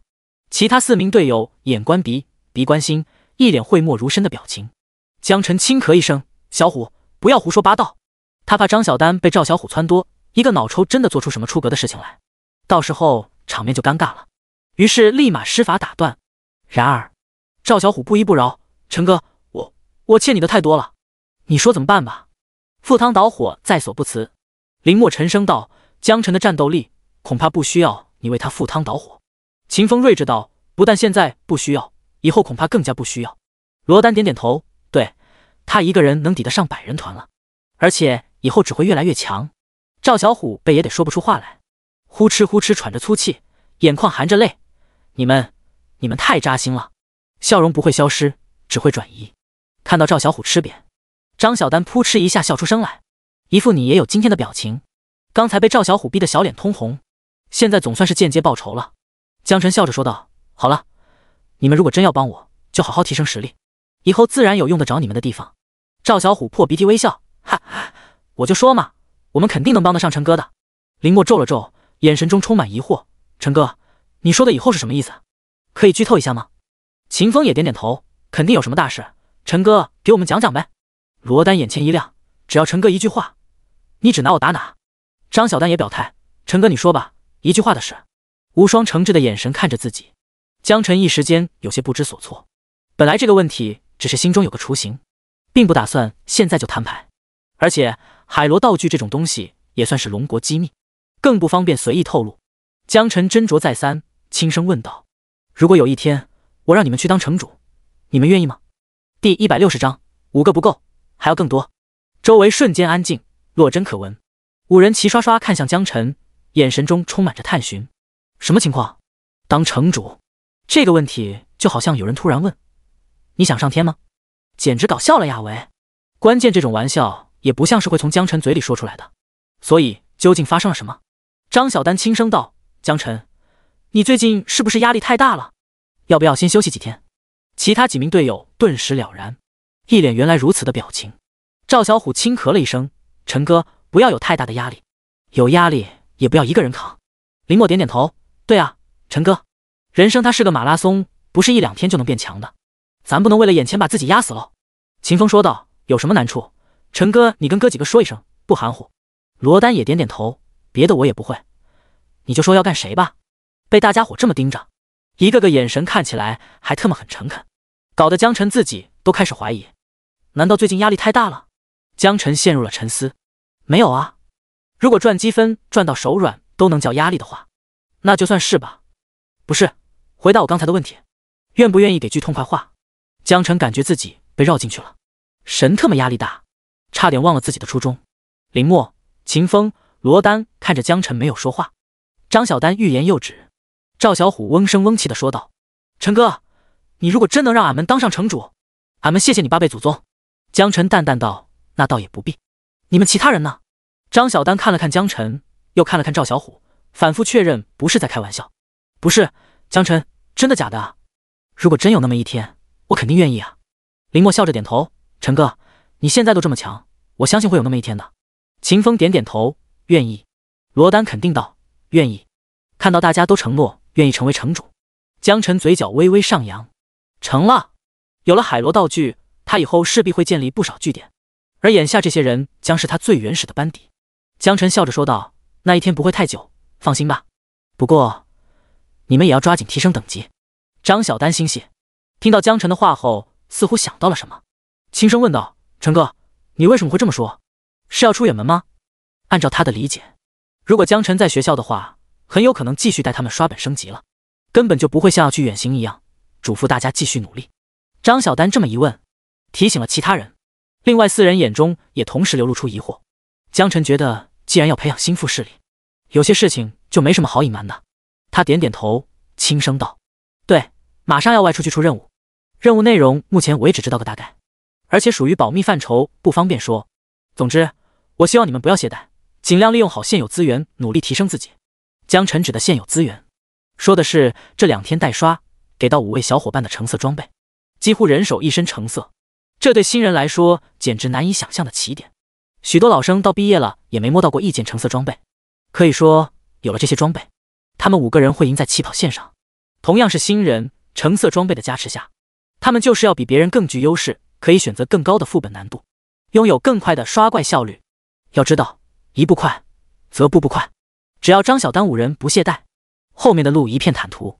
张小丹等人也明白这个道理，纷纷点头表示一定会努力。放心吧，陈哥，咱们绝不会辜负你的期望。对，有了这些橙色装备，咱们肯定能快速提升等级。我们刷怪虽然跟你比不了，但是同其他正常人相比，我们还是很有优势的。陈哥，我保证不会偷懒，我也会替你监督他们。赵小虎不服气地说道：“谁要你监督了？我们升级靠自觉。”每次都和张小丹不对付，完全没有让着女生的意愿。看到队友们纷纷表态，江晨感到欣慰，看来自己的第一批核心班底成了。不过光靠这5个人也不成，因为以他的刷怪速度，他相信以后绝对不止去开5个据点或者城市，还需要更多的人。但这些人肯定不能是他去开发，那样效率就太低了。所以他觉得交给这5人，在升级之余顺带留意一下也是好的。江晨又接着嘱咐道：“我相信你们会努力升级，同时我还有件事想要拜托你们。”赵小虎拍拍胸脯：“陈哥，你只管说，我保证给你办妥。”林默笑着说道：“陈哥，说拜托就见外了。”其他几人也纷纷表态，江晨的事就是他们的事。别说这几人本来关系就不错了，就算是个陌生人，拿了江晨这么多好东西，那也是吃人嘴软，那人手短。所以江晨开口，他们义不容辞。江晨笑着说道：“也不是什么大事，就是希望你们在升级刷本的过程中帮忙留意一下，看看有没有靠谱的人，有意识的去结交。”张小丹点点头：“放心吧，陈哥，这块肯定没问题。”说完又疑惑道：“不过你说的靠谱，我不是很明白，到底什么才叫靠谱呢？他得有个标准，毕竟靠谱这2字看似简单，但涵盖的范围也太广泛了些。”江晨笑着解释道：“所谓靠谱，就是人品第一，像那种骑墙派，关键时刻出卖队友的墙头草，你们懂我说的意思吧？”张小丹点点头：“我懂。”赵小虎冷哼道：“这种人最不是东西。”林默和秦风所有所思。罗丹问道：“留意这些人主要是干什么呢？”江晨轻声道：“当城主。”小伙伴们沉默了。一向冷静的林默忍不住问道：“陈哥，你还真打算让我们当城主啊？”赵小虎嘿嘿傻笑：“陈哥说话那还能有假？等着当城主吧。”秦风惊叫：“我滴个乖乖，需要这么多人，到底是有多少个城市啊？”第161章传承戒尺的用法。江晨笑而不语，再具体一些的内容不能多说，海螺相关的信息属于国家机密，说多了会被追责，就连象神也有可能受到牵连。至于到时候有多少个城市，目前他也不太清楚。此时天色渐晚，江晨决定去看看传承戒尺有没有做好。和小伙伴们说再见后，传送出副本大厅，去往工匠区的炼金室。工匠区，炼金室，乌拉拉，哇啦啦，今天是个好日子。从屋里传来叽里哇啦极不连贯的吟唱，实验台前又有叮叮哐哐的声音发出。金闪闪手里捏着一柄长条状的家伙，不断打磨，旁边摆满了各种道具：锯齿、小刀、改锥、能量石、金粉、兽骨。一旁的学徒看得异常认真，难得有人送这么多珍贵材料过来，这可是千载难逢的学习机会。师傅，您的手真巧。学徒忍不住拍手赞叹，如果是他来操作，8成会白白浪费掉这些天材地宝，也不知道什么时候才能像师傅一样驾驭得了这么复杂的工艺。别搁那杵着了，拿着喷枪帮我小火淬一下。金闪闪没好气的笑骂道。学徒连连点头：“好，好的。”3步并作2步走上前去，拿起喷枪，连续点了2次火，才刚刚好打着。紧跟着又调试了一下喷枪火焰的大小，按照金闪闪的要求调试成小火。师傅，你看这样可以吗？学徒怯生生地问道。金闪闪一把夺过喷枪来，磨磨唧唧的：“还是我来吧。”对准手中长条物，温柔的小火慢烤着，从头烤到尾。提前上好的金粉开始融化，在齿状物上逐渐形成通体流光。融化的金粉并没有遮挡住纹路，反而看起来更加清晰了。来，用电吹风吹一吹，微微冷风就好了。金闪闪再次说道。学徒这一回明显麻利了许多，他可不想再被师傅骂一顿。拿到电吹风，用手试了试温度和风速后，对准即将成型的道具开始吹了起来。金色液体也开始逐渐凝固，牢牢附着在齿状物上。冷却后的颜色偏暗金色，看起来古朴典雅，给人一种厚重之意。这时门口出现一道人影：“进来吧。”金闪闪抬头看去，来人正是江晨，于是便喜笑颜开，招呼他进门。这是相神看好的人，他自然也是要给面子的。江晨看着金闪闪手中的物件，微微有些好奇，问道：“这便是传承戒尺？”金闪闪笑着道：“怎么，看起来不像？”江晨摇摇头：“我只是觉得这东西物如其名，从外形看来，真就是一根尺子。”金闪闪拿着传承戒尺凑近了，指给江晨看：“你看看，这上面确实是有标着刻度，也确实可以当普通的量尺用，不过只能量3寸。”江晨接过传承戒尺，手掌传来一股温润的触感，不免心生疑惑。金闪闪似乎看出江晨的异样来，解释道：“这东西啊，除了传承鼓舞以外，还对持有者有温养心神的作用，尤其对灵魂攻击、魅惑技能会产生一定程度的抵抗作用。”江晨有些意外，没想到这东西还有附带功能。不过对他来说聊胜无余吧，毕竟当时刷墓园副本的时候，奥古拉等级别他高那么多，都魅惑不了他。使用的时候有什么需要注意的吗？江晨觉得没有人会比制造这件道具的人更懂得使用它。有什么不明白的，问金闪闪准没错。金闪闪笑着说道：“使用方式很简单，你只需要和你的传承导师一人握住一头即可。你握住数值小的那一端，导师握住数值大的那一端。但在传承完成之后，有个细节可能需要你注意一下。”江晨眸光一闪：“细节？都传承完了，还能有什么细节？”金闪闪解释道：“对的，在导师将鼓舞传承给你之后，你最开始只是学到了初级，对吧？”江晨点点头。相神也是跟他这么说的，初级想要到中级，就需要去积累熟练度，等到熟练度够了，再回到导师这里继续学习。这其中还存在着什么细节？金闪闪继续说道：“在你积累熟练度的时候，并不是记录到你自身。如果你没有随身携带传承戒尺，那么你之后所积累的熟练度都不会计算在内。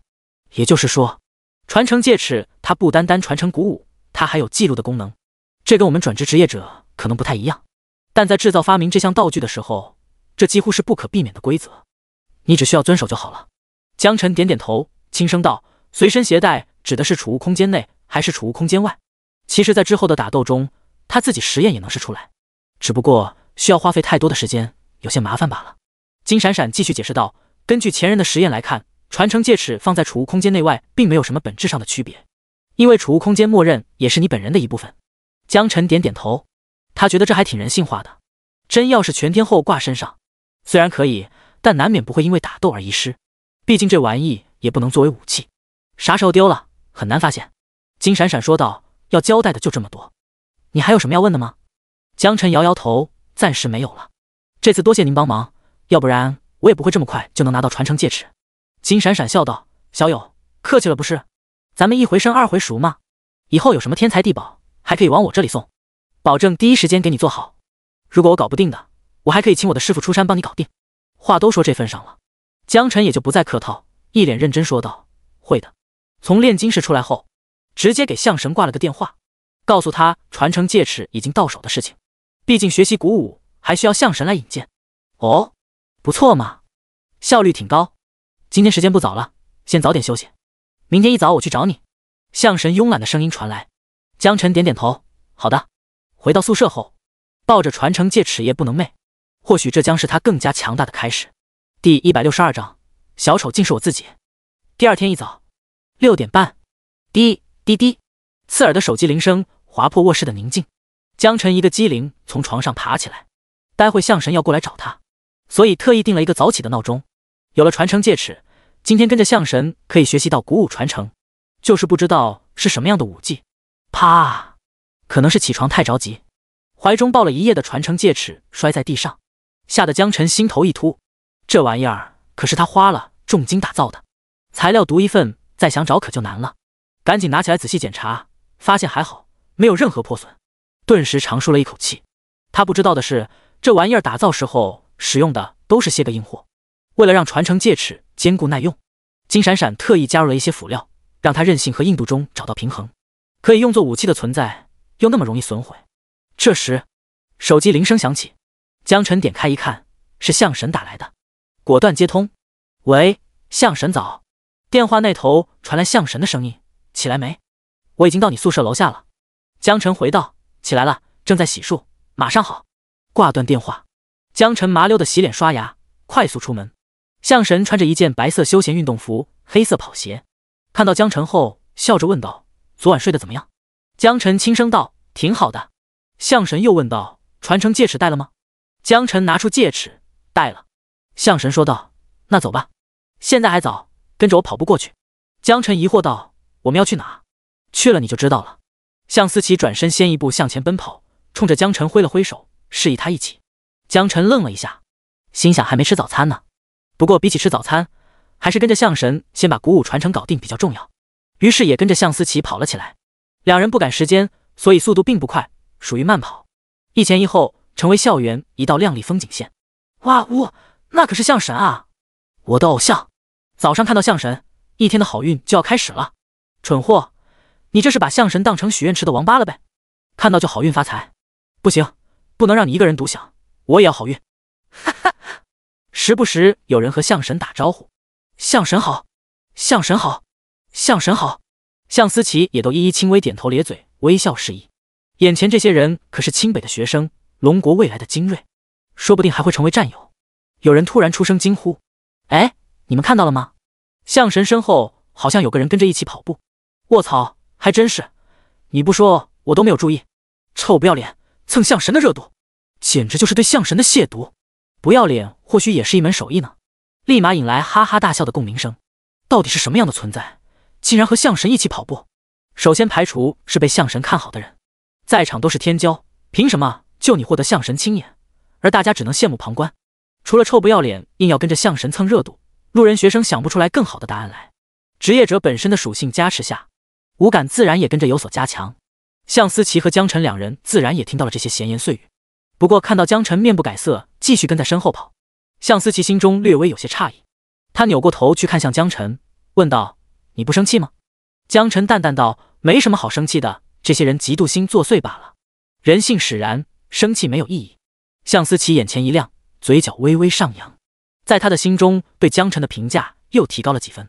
强大而不浮躁，年少又沉得住气，这种看似矛盾的个性，却又很好的结合在一起，似乎已经隐约拥有了成为军团统帅的潜质。向思琪摇摇头，赶紧将这个想法从脑海中赶了出去。龙国的统帅啊，或许未来的某一天可以，但现在的江晨或许还需要磨砺。你很棒。向思琪一边慢跑，向江晨竖起了大拇指。江晨笑着说道：“谢谢。”也正是这样简单的交流，被沿途的学生天骄看到后，直接惊掉下巴。这可是龙国的象神啊，他竟然主动和身后的少年攀谈，还竖大拇指。卧槽，卧槽啊！你们看到没？象神竟然主动跟那臭不要脸说话了，不止说话，还竖了大拇指。你管象神都看好的人叫臭不要脸啊？不是，我的意思是说，这少年到底有什么特长啊？咱们来清北念书的，哪个不是牛逼人物？那你有没有听说过一句话：山外青山楼外楼？当然听说过啊，可是跟这有关系吗？清北有你，是大家的悲哀。你这厮还能不能好好说话了？小心我揍你啊！有没有一种可能，象神身后的那位少年就是山外青山楼外楼？你可以强，但是他肯定比你强得多。许多人沉默了，能来清北的都不是傻子，很多事情看一眼就能明白，即便不明白，被点拨一下也都明白了。这少年原来真就是象神看好的人，小丑竟然是我自己。不少之前吐槽过江晨的人瞬间脸色通红。天骄自然有天骄的骄傲在那里，他们以为的臭不要脸，却是象神都认可的存在。有人问道：“有人认识这人吗？”更多人只是摇摇头，不认识，之前没怎么见过。有个董王立马站出来嘲讽道：“这你们都不认识？”那人有些不耐烦问道：“这人谁啊？别装逼了，直接说。”董王嗤笑道：“让你们开学典礼的时候不去观摩，连他都不认识。”旁的人瞪大双眼，眼神中满是惊讶：“你可别告诉我这人是学校的新人。”董王嘿嘿笑道：“聪明，还真被你猜中了。”看着一双双注视自己的眼睛里写满惊讶，董王很享受。他又继续补充道：“这小子可不是一般的新人，他是这一届的全国状元，同时在新人的洗礼上唯一一个完美战胜老生的人。”哗！在场天骄瞬间头皮发麻，有人表情凝重地问道：“他叫什么？”董王看着象神和少年远去的方向，老神在在地说道：“江晨。”第163章，学习鼓舞传承。清北学校分为贸易区、工匠区、生活区、公共区，甚至还有出海港口，占地面积很大，真要细数起来，甚至远超一个中型城镇的面积。江晨的宿舍在生活区，而向思琪带着江晨穿越了公共区、共享区、贸易区，朝着出海口的方向跑去。两人一路交谈，从生活到战斗技巧，江晨兴趣满满，一路上沉浸其中，收获颇多。出海口的沙滩边上，一位枯瘦如柴的老人正在躺在事先铺好的凉席上闭目养神。老者的身旁有5名面容姣好的妙龄女子，正襟危坐跪成一排，安安静静的等待老者醒来。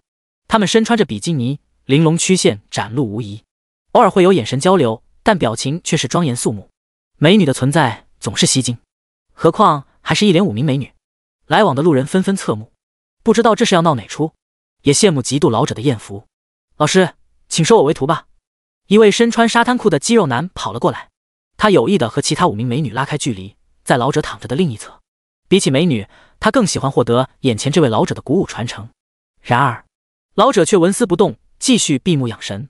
5名女子神态各异，但都是戏谑的看着眼前这位肌肉男。见老者不理睬自己，肌肉男微微一愣，伸出食指老者的人中前试探，大惊道：不好了，老师死了！本来端坐的5名女子努出双眼，立马起身往前凑了凑。老者猛地睁开眼睛，对肌肉男暴喝：滚！肌肉男立马缩回手指，打了个哈哈，好嘞，那我明天再来。他毫不怀疑，老者如果愿意，此时手指应该已经不属于他了。虽然治疗能帮他治好，但是断指之痛肯定会真真切切。老者又看向另外5名女子，面色稍微缓和了一些，淡淡道：你们也走吧。好的，老师。5名女子一句废话没有，立马起身离开。看着美女们扭动的身躯，白皙丰腴的身材，老者一阵苦笑。不知道是谁打听到他年轻时候贪财好色，所以这几位妙龄美女一大早穿着比基尼来沙滩上堵自己。不过要真是年轻那会，他估计也早就把持不住了。而今虽然宝刀未老，但早就觉得索然无味。想学鼓舞吗？请拿出让老子满意的礼物来。这是老者当时对外界放出的条件。这时远处有2道人影径直朝着自己这边跑过来。老者微微皱眉，明显有些不悦。一天天的，老有人来厚着脸皮打扰他，真烦人。刚想转过头看个究竟，就听到熟悉的声音传来：陆老，早啊。向思琪笑眯眯地说道。陆云本来都准备骂出口的话，活生生咽了下去，不耐烦的神情一秒盛开，变成了笑脸。小向，大清早的，你怎么来了？同时也注意到跟在向思琪身旁的少年，疑惑地问道：这位是？向思琪笑着说道：江晨，今年的高考状元，我带着他过来，想跟您学习鼓舞。陆云表情立马拧巴扭曲起来，长叹了一口气：无事不登三宝殿呗。你又不是不知道，我收徒弟那可是有很高要求的，区一个高考状元还不够格吧？向思琪微微一愣：这样吗？那好，我再去问问张老、王老还有刘老，他们几个都说自己的鼓舞战斗力更高一些，我开始还不信，看来孰强孰弱还是得试试才知道。说完转身就走，丝毫没有拖泥带水讨价还价的意思。江晨本来准备跟老者打个招呼，结果向神要求，他也只好尴尬笑笑跟着离开。等等，陆云明显急了。向思琪嘴角微微上扬，眼眸中闪过一抹奸计得逞的光彩，朝江晨挤眉弄眼，转身回头无辜地问道：咋了吗？你又不愿意教，还不让人走了？陆云没好气地说道：那几个老家伙真当着你的面说他们的武学更强，那还能有假？不过都是喝酒的时候说的，酒后失言，做不得数罢了。向思琪摆摆手，几个老者爱喝酒，偶尔也会拉着向思琪一起，但人菜瘾大，容易喝醉。至于酒后说了什么，只有天知道。陆云听到向思琪的话不乐意了：什么叫酒后失言？这叫酒后吐真言。我说这几个老家伙最近总是鼻孔朝天呢，原来搁这等着我呢。向思琪笑眯眯道：你们几个都斗了一辈子了，都是咱们龙国的国宝，有必要分个高低吗？陆云冷哼：树欲静而风不止，木秀于林，风必摧之。我特么不想争，可是这几个老家伙不依不饶，就别怪我不念旧情了。你这样，只要那几个老家伙愿意教这小子，那我也教。向思琪拍拍胸脯：这你放心，他们就算不看我的面子，为了把您比下去，也一定会教的。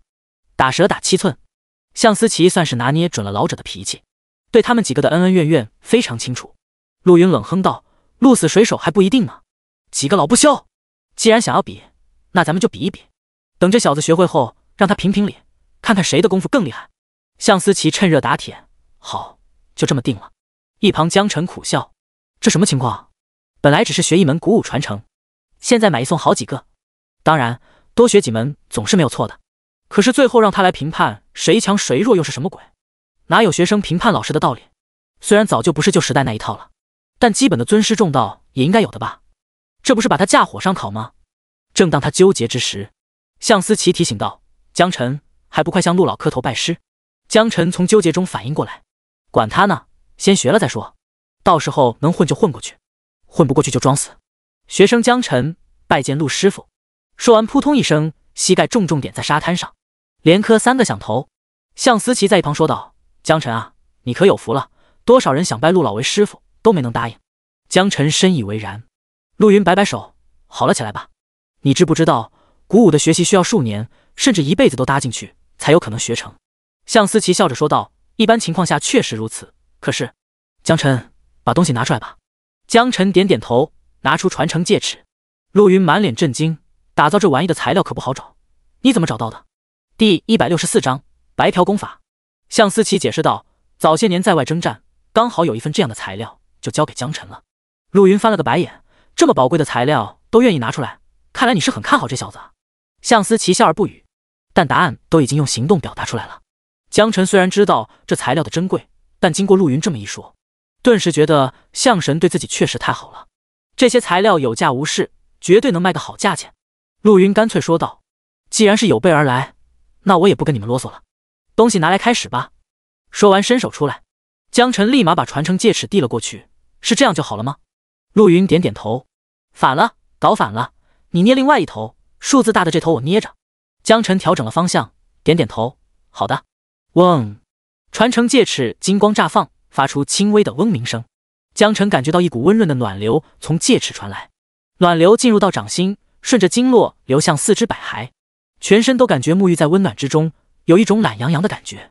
紧接着，4肢百骸的暖流形成一股能量汇入百会穴中，江晨顿时感觉到毛发根根倒立，额头上汗珠顺着脸颊滴滴滚落。啊！江晨发出轻微的呻吟，感觉好爽，身体都好像变轻了一样。叮！已学习鼓舞8级崩等阶初级，伤害方式2段，1段伤害666，2段伤害300加力量100百分号加敏捷60%，熟练度0.1000000。怎么样？陆云感觉差不多了，笑呵呵地问道。江晨轻声道，脑海中好像多了一些动作，这些动作天生就会一般。向思琪饶有兴致地问道：“什么动作？”江晨略微沉吟，然后根据脑海中的画面描述道：“一种拳法，还是那种可以穿透防御的拳法。”向思琪嘴角微微上扬，露出姨母笑：“成了。”陆云说道：“这套拳法叫8级崩，能直接绕过表面的防御，将气劲打入到人体内部，形成强烈破坏。这是老头子我修炼了几十年的武学，今天就传承到你手上了。很多小年轻过来找我学，我都没有教给他们，怕的就是他们到处给我惹祸。此拳法霸道，一旦出手，非死即伤。”向思琪解释道：“放心吧，江晨的心性不是争强好胜之辈。”陆云点点头：“小象认可的人，我是放心的。不过你也不要高兴太早，现在这传承的还仅仅只是初级功法，算是入了个门而已。想要升阶到中阶，甚至高阶，还需要你自己勤学苦练。所谓师傅领进门，修行靠个人，以后能走多远就要靠你自己了。希望你在我死之前能传承我完整武学。”陆云的担心不是没有道理，即便初阶到中阶所需要的熟练度也高达10万，更别提中阶到高阶所需要的熟练度了。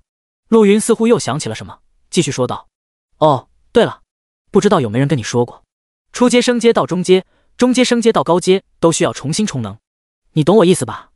就是再去找炼金师那里重新充能，具体的情况你可以去问问，听说要花不少积分，每个学生的积分都来之不易。”陆云知道，就算向思琪想要帮江晨，也绝不可能自己掏积分给他，大量的积分消耗对所有学生来说都是负担。然而向思琪却乐呵呵地笑着说道：“这点你就放心吧，江晨可是赚积分的一把好手。”江晨小脸一红，不置可否。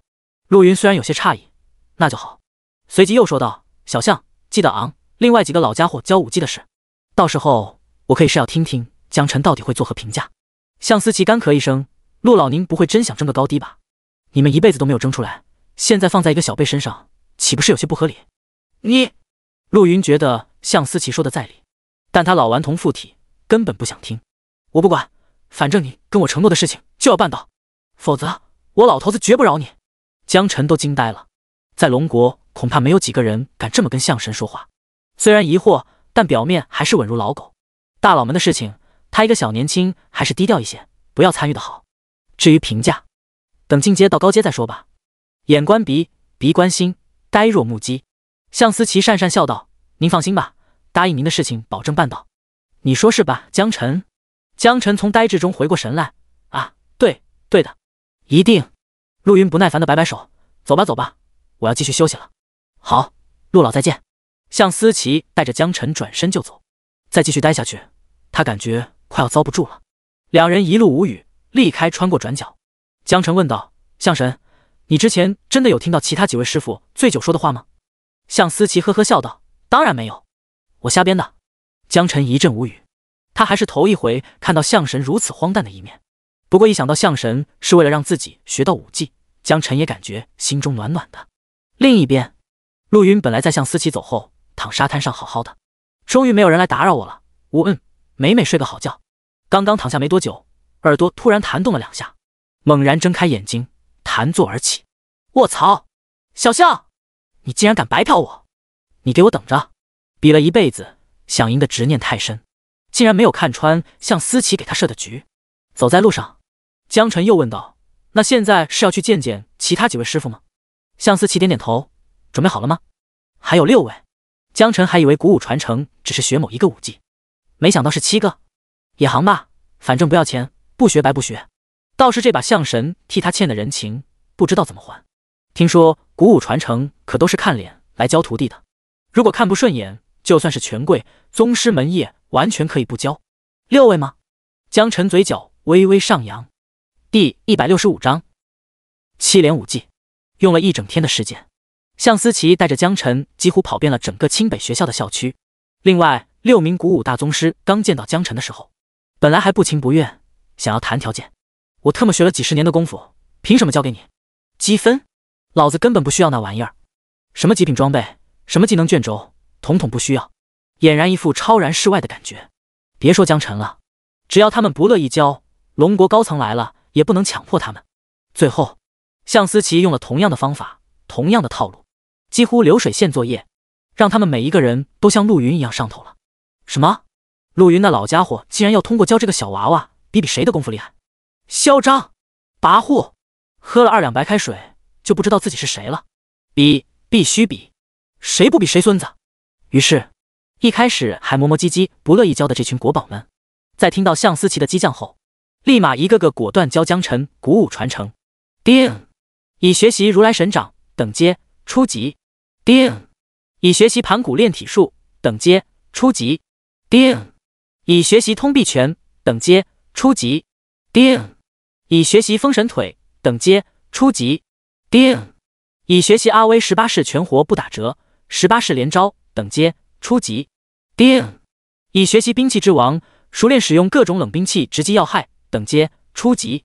所有老者都只有一个要求，那就是江晨学会之后要站在客观求实的立场上，给出一个评价，到底孰强孰弱。江晨也点头答应，等他学有所成，有所体会之后，一定会认真给评价。这倒是把向思琪给整不会了。完事后认真的问江晨：“你最后真打算让他们一决胜负啊？”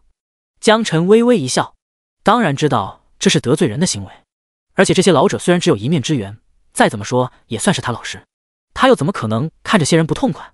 江晨反问道：“向神，你觉得10万的熟练度需要练多久才能满？”向思琪微微一愣，回答道：“大概半年1年吧，快的话2、3个月。”怎么突然问这个？江晨轻声道：“7套武学，一套下来马不停蹄快也要2、3个月，这还只是初级，那要是升级到高阶呢？高阶圆满呢？”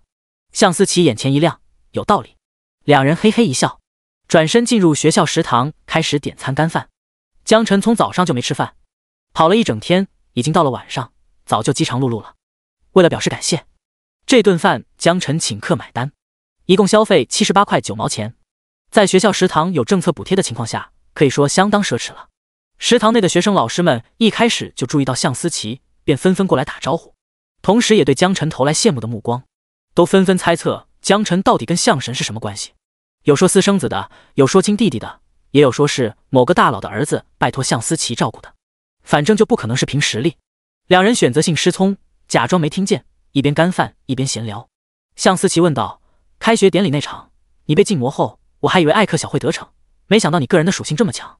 之前其实在江晨进入学校之后，也用探测术查看过江晨的各项属性，确实要超出同等级人很多，但万万想不到竟然在肉搏上会有如此明显的优势。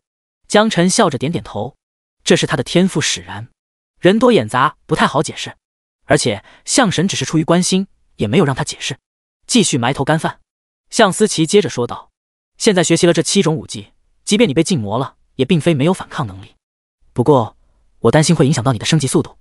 江晨微微一愣，似乎想到了什么，又往嘴里塞了一块红烧肉，吧唧嘴里爆汁流油，笑着说道：向神是不是担心我为了提升武技的熟练度而降低原本该有的升级速度？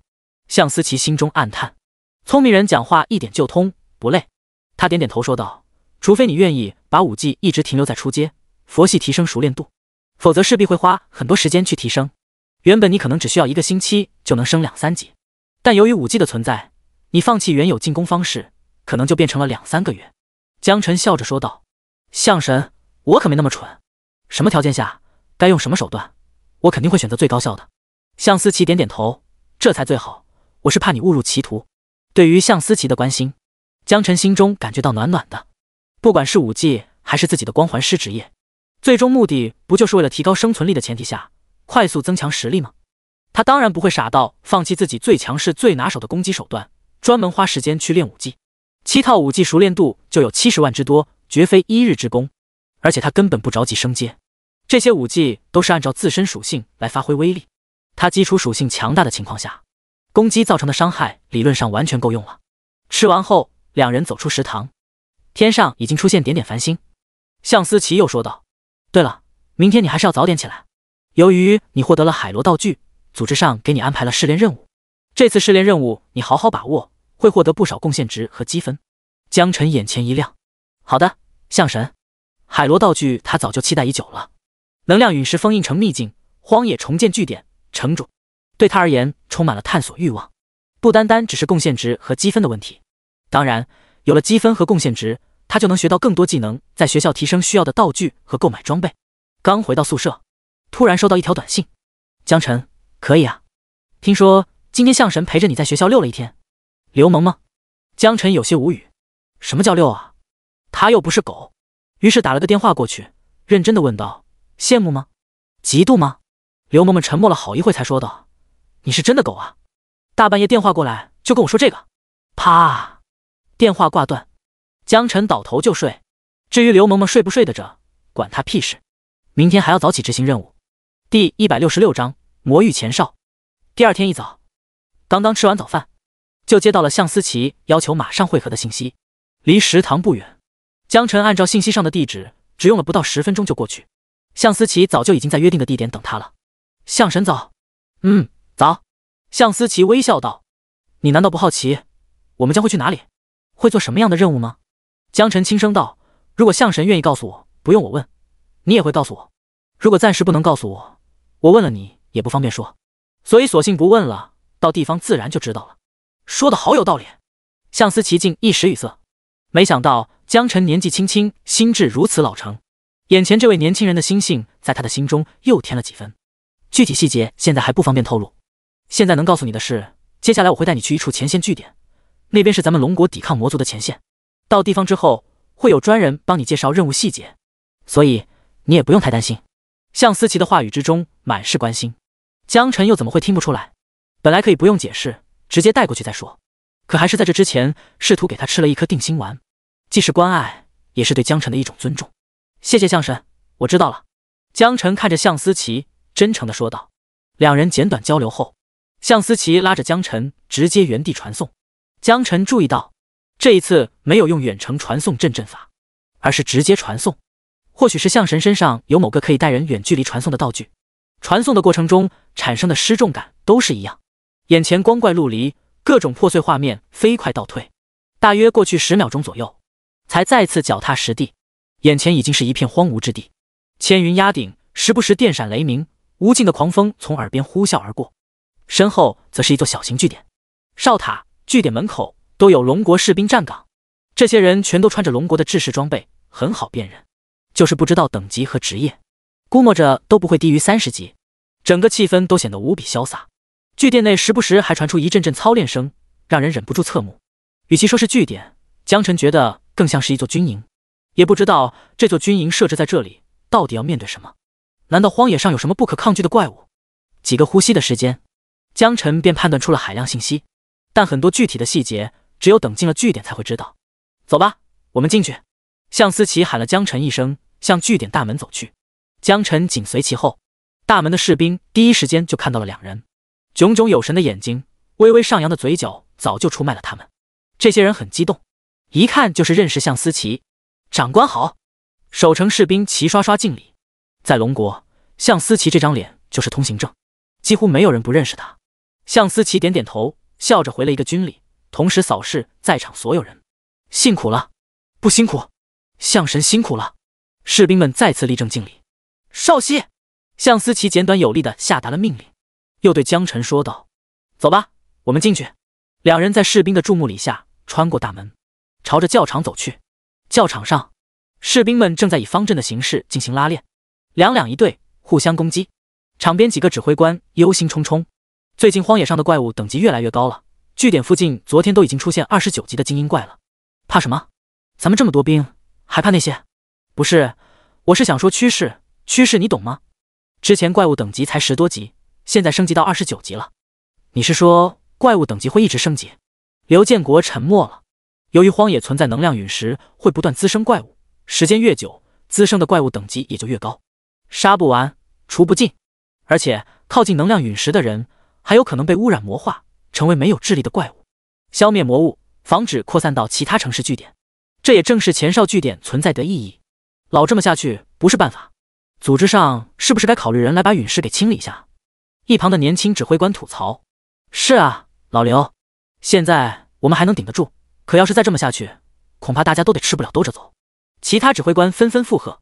刘建国轻声道：“组织上的事情你们别瞎打听，时候到了自然会解决。不过我已经把申请递交上去了，相信很快就会有结果了。”能量陨石污染荒野，不断滋生怪物，甚至促使怪物升级。作为这里据点的最高指挥官，他也很是头疼。短短几个月的时间，从据点周围的怪物就从15级变化成了28、9级，这还只是荒野外围。荒野深处的怪物恐怕等级更高，数量更多。而他们这据点就像是大海中的一叶扁舟，随时都有可能翻船。死亡的阴影笼罩着在场的每一个人。那就好，那就好。即便刘建国没有给出确切的答复，年轻军官焦虑的心情也平复了不少。与此同时，据点的另外一侧，这里就是传送中的据点了吗？废话，这不明摆着呢吗？知道咱们这次过来干嘛的吗？清理荒野呗，还能是啥？难不成你还想封印能量陨石？呵呵，海螺道具你给我发呀！再说了，能量陨石的辐射那么大，万一把我给污染了怎么办？谁爱去谁去。几十位年轻人陆陆续续传送过来，好奇宝宝似的大量周围一切。他们不少都是各个高校挑选过来的天骄，也有毕业之后在自己家族或者给别人家族打工的职业者。龙国各个军区会定期发布一些任务给到民间，完成这些任务就能获得丰厚的奖励。学生党一般会更多倾向于积分和贡献点，因为积分和贡献点能买到很多稀缺资源。而那些社会人士则更多会选择现成的道具，比如秘境的秘药、装备武器或者有用但又稀缺的卷轴。听说这次是竞争模式，不但会根据贡献提供奖励，还会根据排名给予额外奖励。有人不知道从哪里获得了小道消息，悄咪说道。莫天伦嘿嘿一笑，那我可就不客气了，第一名非我莫属。第167章，纨绔的挑衅。莫天伦很嚣张，可在场的哪个又是弱者？能来这里人必然都觉醒了不俗的职业，最起码也都是稀有辅助，强力主战打底，哪能忍得了这个？李梦玲嗤笑道：“不就是仗着你家有钱吗？怎么，这次又带了多少跟班？”言下之意就是这几十个人的队伍中，不少人都是莫天伦的人。莫家是龙国少有的大型权贵家族，莫天伦更是出了名的跋扈。眼见金主的威信受到挑战，一些依附在莫家的职业者们觉得表现的机会来了，立马就有人跳出来对喷：“你算什么东西，也敢喷我们莫老大？等你出社会挨了毒打，就知道莫老大有多香了。”普通职业者出了学校之后，如果没有能力进入国家组织，最好的归属便是依附上一个大家族。其次则是工会团体，再次便是社会闲散团队，给大型团体打零工，从而获得资源。李梦玲嗤笑，哼，就凭你们几个小麻捞，给老娘提鞋都不配。听到李梦玲的话，旁的人并不觉得有什么不妥。李梦玲是职业者学生中的佼佼者，不出意外的话，80%会成功进入到国家组织单位中。从古至今都是工农商，即便时代变了，士的地位也远远凌驾在商之上，毕竟代表的是国家权力。莫天伦虽然嚣张，但并不是个傻子，他也不想招惹一个未来有可能对家族造成威胁的敌人。不但没有因为李梦玲的话生气，反而呵斥了一旁的狗腿子。这里哪里有你说话的份？给我闭嘴！是，莫少说的是。狗腿子立马给了自己2个大逼斗，谄媚的笑了笑，可谓是极尽奴态了。教训完狗腿子，莫天伦冲着李梦玲友善的笑了笑，反而让出位置向人群的边沿走去。李梦玲皱了皱眉，这样都不生气，这小子还真是能屈能伸啊。和李梦玲一同过来的还有几个燕京大学天骄们。李梦玲啊，不是我说你，你就不该去招惹莫天伦。是啊，他家大业大，明着不弄你，暗地里给你使坏，你压根都找不着北。表面笑嘻嘻，背地里见天给你捅刀子，你到时候就去哭去吧。天骄之所以称之为天骄，除了战斗实力稳稳胜过其他人，心智水平也都相对比较高。李梦玲刚才也是一时之间被冲昏了头脑，现在想来心中未免有些发怵。不过输人不输阵，表面上还是嘴硬的说道，我怕他，他小子要是真敢玩阴的，我一定硬刚到底。这时有人指着不远处惊呼，你们看，那位是不是象神？我眼睛没看花吧？许多人都被惊呼吸引，顺着那人指的方向看了过去。一位中年男子正在朝着众人走来，身后还跟着年轻人。芜湖，真是象神！我的天哪，今天出门运气这么好，早知道去抽彩票了。象神威武，象神霸气。哎，你们看到象神身后是不是有个人跟着？还真是，这货跟着象神做什么啊？我好羡慕嫉妒恨呐。看到江辰后，众人从看见象神的惊呼情绪中，逐渐转变成了阴暗扭曲的爬行生物，一个个看向江辰的眼神充满了醋酸味。不过等到象神走近之后，大家立马被点燃了，纷纷跟向思琪打招呼，象神好，象神我宣你，象神威武。向思琪礼貌地挥手示意，江辰有些不好意思，带我过来麻烦你了。可以看得出来，眼前这些人都跟他一样是要参与此次任务的人，但不是每个人都能有强者陪同，尤其是向思琪这样的强者。向思琪咧嘴笑道，不客气，只要你不嫌麻烦。似乎看出江辰的疑惑，又解释道，当着这么多人的面，我带你过来，难免大家会对你心生嫉妒，到时候可能会造成不必要的摩擦，这点我希望你有心理准备。江辰微微一愣，这倒是没怎么想到，不过既然造成摩擦，擦到什么程度算合理呢？江辰不怕摩擦，他怕自己下手直接把对方给打死了，毕竟光环技能伤害那么高，而刚学到的武技他又不是很熟练，把握不好力度，如果有摩擦，我应该怎么办？江辰问出了自己的疑惑。向思琪哈哈笑道，实在不行就捏碎护符，待会会有人给你们每人发一个护符，捏碎之后就会被传送到安全地带了。江辰摇摇头，认真的问道，不，象神我不是这个意思，我是说如果发生冲突，我可以打死他们吗？向思琪干咳了一声，情绪都有些不连贯了，没想到眼前这小子把杀人说的这么轻描淡写的。他轻声解释道，能不杀就不杀吧，毕竟这些都是龙国的同胞，而且杀人是会留有记录的，就算你是正义的一边也会留有记录，杀多了对你以后不好。对以后不好？江辰不理解象神指的以后是什么意思，但既然这么说了，肯定有他的道理。江辰点点头，好，我尽量把握分寸。向思琪指了指人群，你就跟着他们一起参加这次的任务，能量陨石能封就封，不能封就不要勉强。这次的任务我对你不做任何强制要求。江辰点点头，好的。向思琪做了个打电话的手势，放在耳朵旁，我还有任务，就先走了，有什么事就给我打电话。好。向思琪传送离开后，江辰加入到了人群中，不过仅仅只是站在队伍最后面，并没有深入进去，显得孤立高傲，给人一种格格不入的感觉。不少人觉得江辰可能是内向的原因，或者怕被排挤被欺负。李梦玲主动朝着江辰走了过来，挤出一个看起来温柔的表情说道，帅哥，你看起来很害羞吗？别害怕，有我在，没人敢欺负你。待会任务有什么难处，我还可以帮帮你。一旁的队友们纷纷侧目，这还是他们头一回看到李梦玲像一个女人的样子，还别说，看起来还挺好看。江辰有些无语，他这是怕被欺负吗？他是怕有人欺负他，被他直接锤死了。不过李梦玲友好跟他打招呼，他也还是礼貌的回了一句谢谢，然后继续保持孤傲、冷漠、不爱说话的状态。第168章查江晨何方来路。旁的队友见李梦玲少有的去主动讨好别人，结果那人还不领情，顿时有些恼怒。有人小声嘀咕，不就是认识像神吗？有什么了不起？自身能力过硬才是王道，就是关系户而已，拽得跟258万似的，说不定就是个花瓶，中看不中用。正当队友们还想再继续吐槽，李梦玲转过身来，眼睛一瞪，一副凶恶表情。一同来的队友这才噤声，眼观鼻，鼻观心，不再多说什么。你实力强，你说了算。我是小马捞，我闭嘴。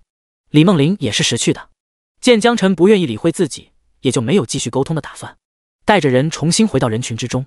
倒是之前跟李梦玲有过矛盾的莫天伦笑着走了过来，他眼看着李梦玲吃瘪，心中暗爽，敌人的敌人就是朋友，江晨或许可以拉拢过来。你好，我叫莫天伦，家父莫江河。莫天伦走到江晨面前站定，露出友好的微笑，伸出手来。江晨有些无语，咋一个一个那么热情呢？就不能让他做个安安静静的美男子吗？见江晨似乎并没有握手的打算，莫天伦有些尴尬的缩回手。一旁的狗腿子解释道，这小子估计听到老大您的名讳，直接吓傻了。莫家对普通人来说确实有些高不可攀了。莫天伦听后欣喜，但还是佯装谦虚道，哎，都是上一辈人的事情了，况且这位小兄弟跟象神那么熟，同样也是人中豪杰啊。一语双关，意思就是自己确实很强，但江晨也用不着自卑，毕竟认识象神也算可以平交的筹码了。狗腿子附和道，小兄弟不用紧张，我们莫老大待人温和，出手也很大方的。嗡嗡嗡，江晨只觉得这些人有点吵闹，他也不想引起矛盾，可是没完没了的，着实让人厌烦。江晨轻声道，滚。你说什么？莫天伦还以为自己耳朵出了毛病，满眼不可置信的看向江晨。狗腿子一时也大脑宕机了，以他的理解，没有人可以拒绝莫老大，除非是个大傻子。江晨重复道，别来烦我。莫天伦瞳孔微缩，气血升腾，感觉有些上头。当着这么多人的面被人对了2次，第一次是李梦玲，她是未来很有可能进入龙国组织内部的存在，自己忍忍也就算了。第二次又被眼前这小子对，不就是认识像神吗？从小养尊处优，哪里受过这许多气？你！狗腿子抢先一步怒喝，你怎么跟我们老大说话呢？江晨叹了口气，直接离开原地，绕到人群的另一头。哈哈哈哈哈哈！不远处的李梦玲弯着腰笑成了虾米。莫天伦，你快别丢人了，别人根本不想理你。本来莫天伦被江晨拒绝之后就挺尴尬，但好在注意的人不算太多，悄无声息的溜走就算过了。结果被李梦玲这么一闹腾，队伍中几十双眼睛齐刷刷看了过来，眼神中充满了疑惑，有不明所以的，就由董王去解释。什么情况？刚才莫天伦啊，去巴结象神带来的少年，结果碰了一鼻子灰。不是吧？这么糗？莫天伦一天天仗着自己家有几个臭钱，拽得跟258万似的，今天算是吃巴巴了。不是每个人都会被钱收买的，人家既然认识象神，那说明资源就不会少。说的也是，那小子估计要倒霉了。以莫天伦的尿性，肯定记恨上他了。不少人对莫天伦指指点点，搞得他有些崩溃，带着人远离了人群，找个地方蹲着眼不见为净。狗腿子安慰道，老大，这小子不识抬举，你别往心里去。莫天伦冷哼道，上不了台面的东西。掏出电话立马打了出去，他决定先查查这小子的底细，如果真是如大家想的那样和象神关系深厚，那这口气不但要忍了，还得再试试看怎么处好关系。但如果只是普通家庭，说什么也得让这小子好看，让他知道龙国莫家可不是什么阿猫阿狗小猫喽，随便什么人都敢不给面子。龙国 T 省 X 办公大楼董事长办公室，莫董事长，这文件您好帮我签个字吗？一位丰乳肥臀皮肤白皙的女子站在办公桌前，身着一身文秘办公西服，正在向莫家老二莫麒麟汇报工作。诱人的身材呼之欲出，几乎随时都要崩开扣子和拉链。可是莫麒麟盯着秘书直愣神，眼神中满是贪婪之色。莫董。女子见莫麒麟没有回应，便再次呼唤，并且解释道，这份文件对我们下周的投标项目很重要，涉及到具体的金额要求，需要您这边帮忙确认一下。哦，有这么重要？莫麒麟似乎心思并没有放在秘书说的文件上，而是直勾勾地看着女秘书问道，柳如烟，你来公司多久了？柳如烟微微一愣，不知道莫麒麟为什么会突然问自己这个问题，但既然董事长问了他，他还是老老实实回答：上周刚刚上岗。上周吗？怪不得给人一种眼前一亮的感觉。莫麒麟怪笑着说道：想不想跟进一步涨工资？柳如烟有些茫然，自己刚刚来1个星期就提涨工资吗？这到底什么神仙公司啊？这种问题几乎都不用思考。他点点头，想啊，当然想。但他并非胸大无脑，自然知道天下没有免费的午餐。紧接着又问道：请问我需要做些什么吗？莫麒麟推开办公桌，指了指自己大腿，贪婪地说道：坐过来。柳如烟脸色绯红，犹豫了0.0001秒后，将文件放在办公桌上，一屁股坐在了莫麒麟身上，呼吸滚烫。不到半分钟，办公室便出现低沉的嘶吼和呻吟，颤动的白光让整个房间春意盎然。就在这时，办公室电话突然响了。莫董电话。吼，不用管。呼哧呼哧，剧烈喘息。然而电话却响个不停。莫麒麟心中有些恼怒，扶着柳如烟来到电话旁，本想直接拔掉电话线路，可是却发现来电显示是自己的侄子莫天伦的。别的电话他都可以不接，但莫天伦的不行，这可是莫家以后的正牌接班人。莫麒麟拿起话筒接听：喂，天伦啊，怎么有空想起来打电话找你莫叔了？帮我查查，有个人好像叫江晨，跟向神关系不错，到底什么来路？是向思琪吗？对。好，你等我。电话挂断后，还不等整理衣着，便开始往外拨打电话。柳如烟身上披了件衣服，退到一旁，像是一只乖巧的小猫。第169章规则与奖励。莫天伦挂断电话后，面露自信的笑容。狗腿子问道：莫哥，怎么样了？莫天伦冷笑道：我给二叔打了电话，相信很快就能查到他的信息了。狗腿子直呼牛逼。这时，一位身穿军服的白发老者出现在众人眼前。所有人，现在开始电话给我打开飞行模式。我们现在身处军事重地，即将接触一些军事机密，所以不希望有人在这个节骨眼上泄露信息。但凡发现在这期间发信息拍照的，立马关禁闭，作为奸细嫌疑人调查。我有讲明白？有问题赶紧提。有人就问了，如果手机都关了，要是执行任务的时候遇到危险了怎么办？老者点点头，这个问题问得好。我们稍后会给每个人发放一个任务手牌，这个手牌不光会记录每个人在任务中的表现，告诉你任务目标，同时也可以帮你规避掉危险。如果遇到不可抗力因素，你可以在遇到危险的时候大喊一声放弃，一瞬间就会被传送回这座据点内。听到老者的话，大家的脸色这才逐渐舒展开来。只要能够保障安全性，用不用手机都无所谓。还有问题吗？没问题的话，手机关机后跟着我走。众人没有人再提问，纷纷将手机直接关机。大家来到教场附近，吼，看招！教场上震天吼声传来，摄人心魄，打斗声响彻云霄。不过这里的士兵们大都是以练体术为主，攻击也都使用的是肉搏手段进行。砰砰砰，拳拳到肉，打在夯实的肌肉上，碰撞出沉闷的响声。哇哦，这就是咱们龙国的军队吗？看着真帅啊！啧，这身材，这气质，简直酷毙了。部分职业者是第一次参与到部队的任务当中，几个军官们本来还在为据点附近怪物的事情发愁，突然看到这么一群人过来，刘建国瞬间想到了什么，脸上一喜，立马朝着带头的老者迎了上去。魏老，可算是把您给盼来了。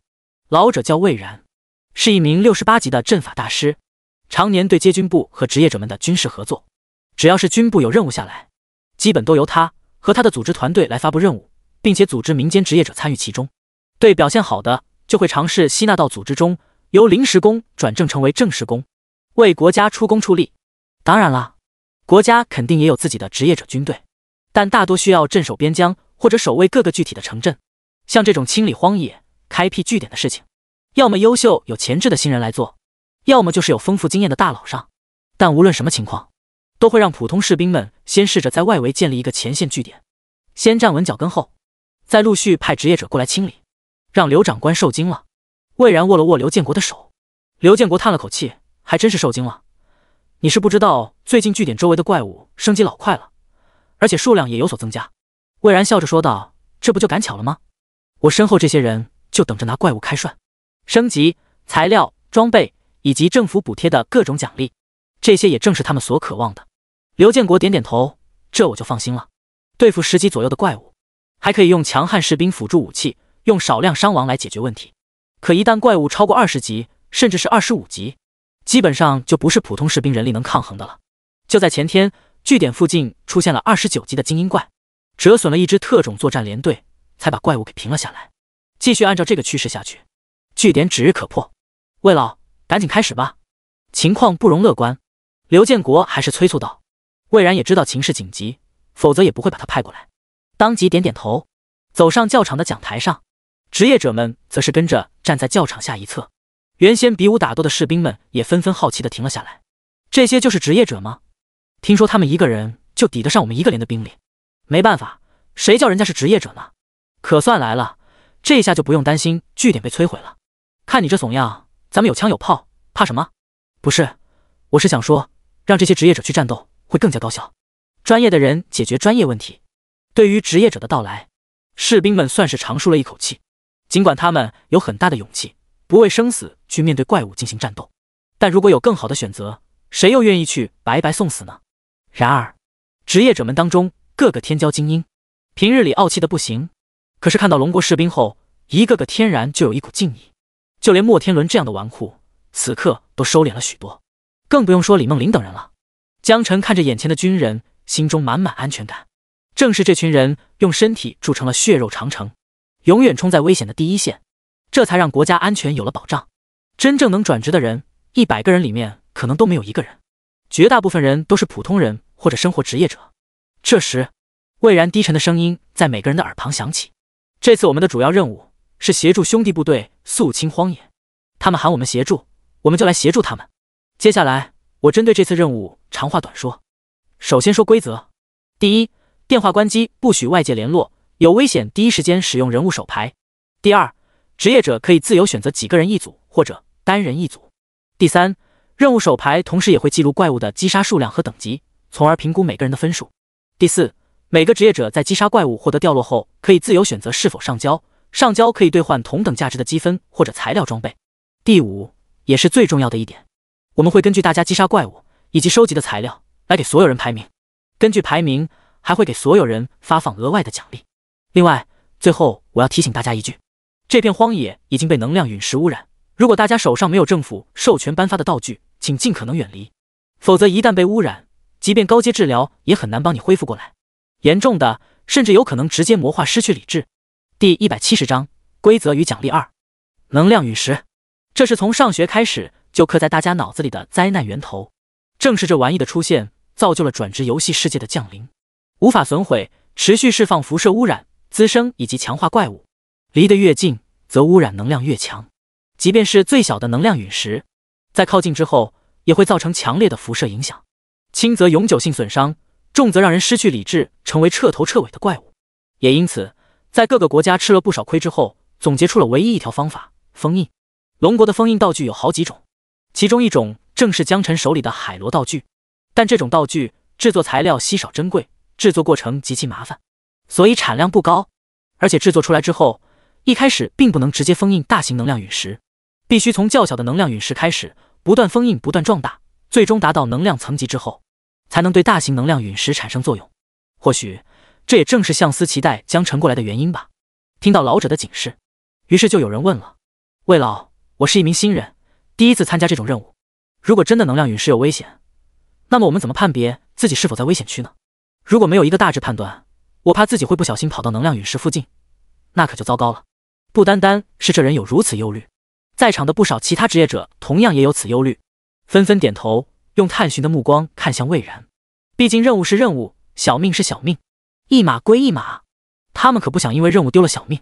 魏然点点头，呼应道：这个问题问得好，看到我手里的手牌了吗？只见魏然手上丢着一个用橡皮筋穿着的白色方形小牌，这玩意不但可以记录任务，可以把你们传送回来，同样还可以识别陨石的能量辐射层级。白色、绿色、蓝色、紫色、橙色。白色代表正常，绿色代表轻微，蓝色代表着中度，紫色代表重度，橙色代表危险。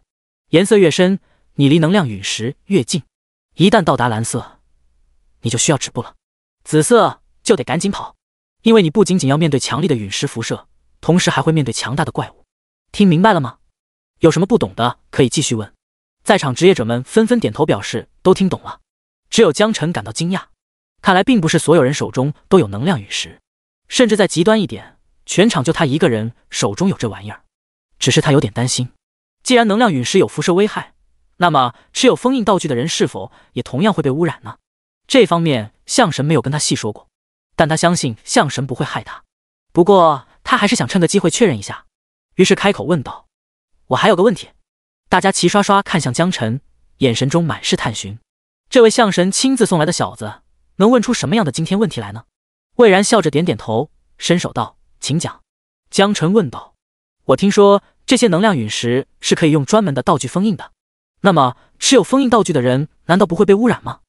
这个问题明显和大家无关，听起来更像是无聊的探索欲，或者显摆自己提问的角度刁钻。一旁莫天伦的狗腿嗤笑，就显他能了。我还以为能提出什么问题来呢。莫天伦不以为意，哎，这你就不懂了，人这叫求知欲，虽然没用，但是很浪费大家时间啊。李梦麟没说话，只是皱了皱眉头，但显然也有同样的意思。搁这呢。然而魏然和颜悦色地解释道：“别的国家我不知道，只要是咱们龙国正式颁发的封印道具，除了封印能力外，都具有吸收陨石辐射的能力。也正是这项能力，既能保住持有者不受辐射污染，同时道具本身也可以得到强化。只要大家努力，积极地为咱们龙国开疆拓土做贡献，人人都有机会获得封印道具。”不得不说，魏然的水平比较高，回答江辰问题的同时，也完成了一波士气鼓舞。大家谁不想获得封印道具啊？有了这玩意儿，相当于获得了开辟据点的能力。4舍5入约等于拥有了龙国的股份。魏老话音刚落，所有人看向魏然的目光都开始狂热起来。我们一定会努力的，大家加油！终有一日，我们会拿到封印道具，为龙国开疆拓土，为龙国扫除威胁。莫天伦也开始跃跃欲试。尽管他家很有钱，但那也只是商业渠道。自古是工农商，商人再牛逼，永远干不过权力机构。如果拿到封印道具，那可就拥有一定的行政权力，直接野鸡飞上枝头变凤凰了。封印道具，我势在必得。莫天伦低声喃喃。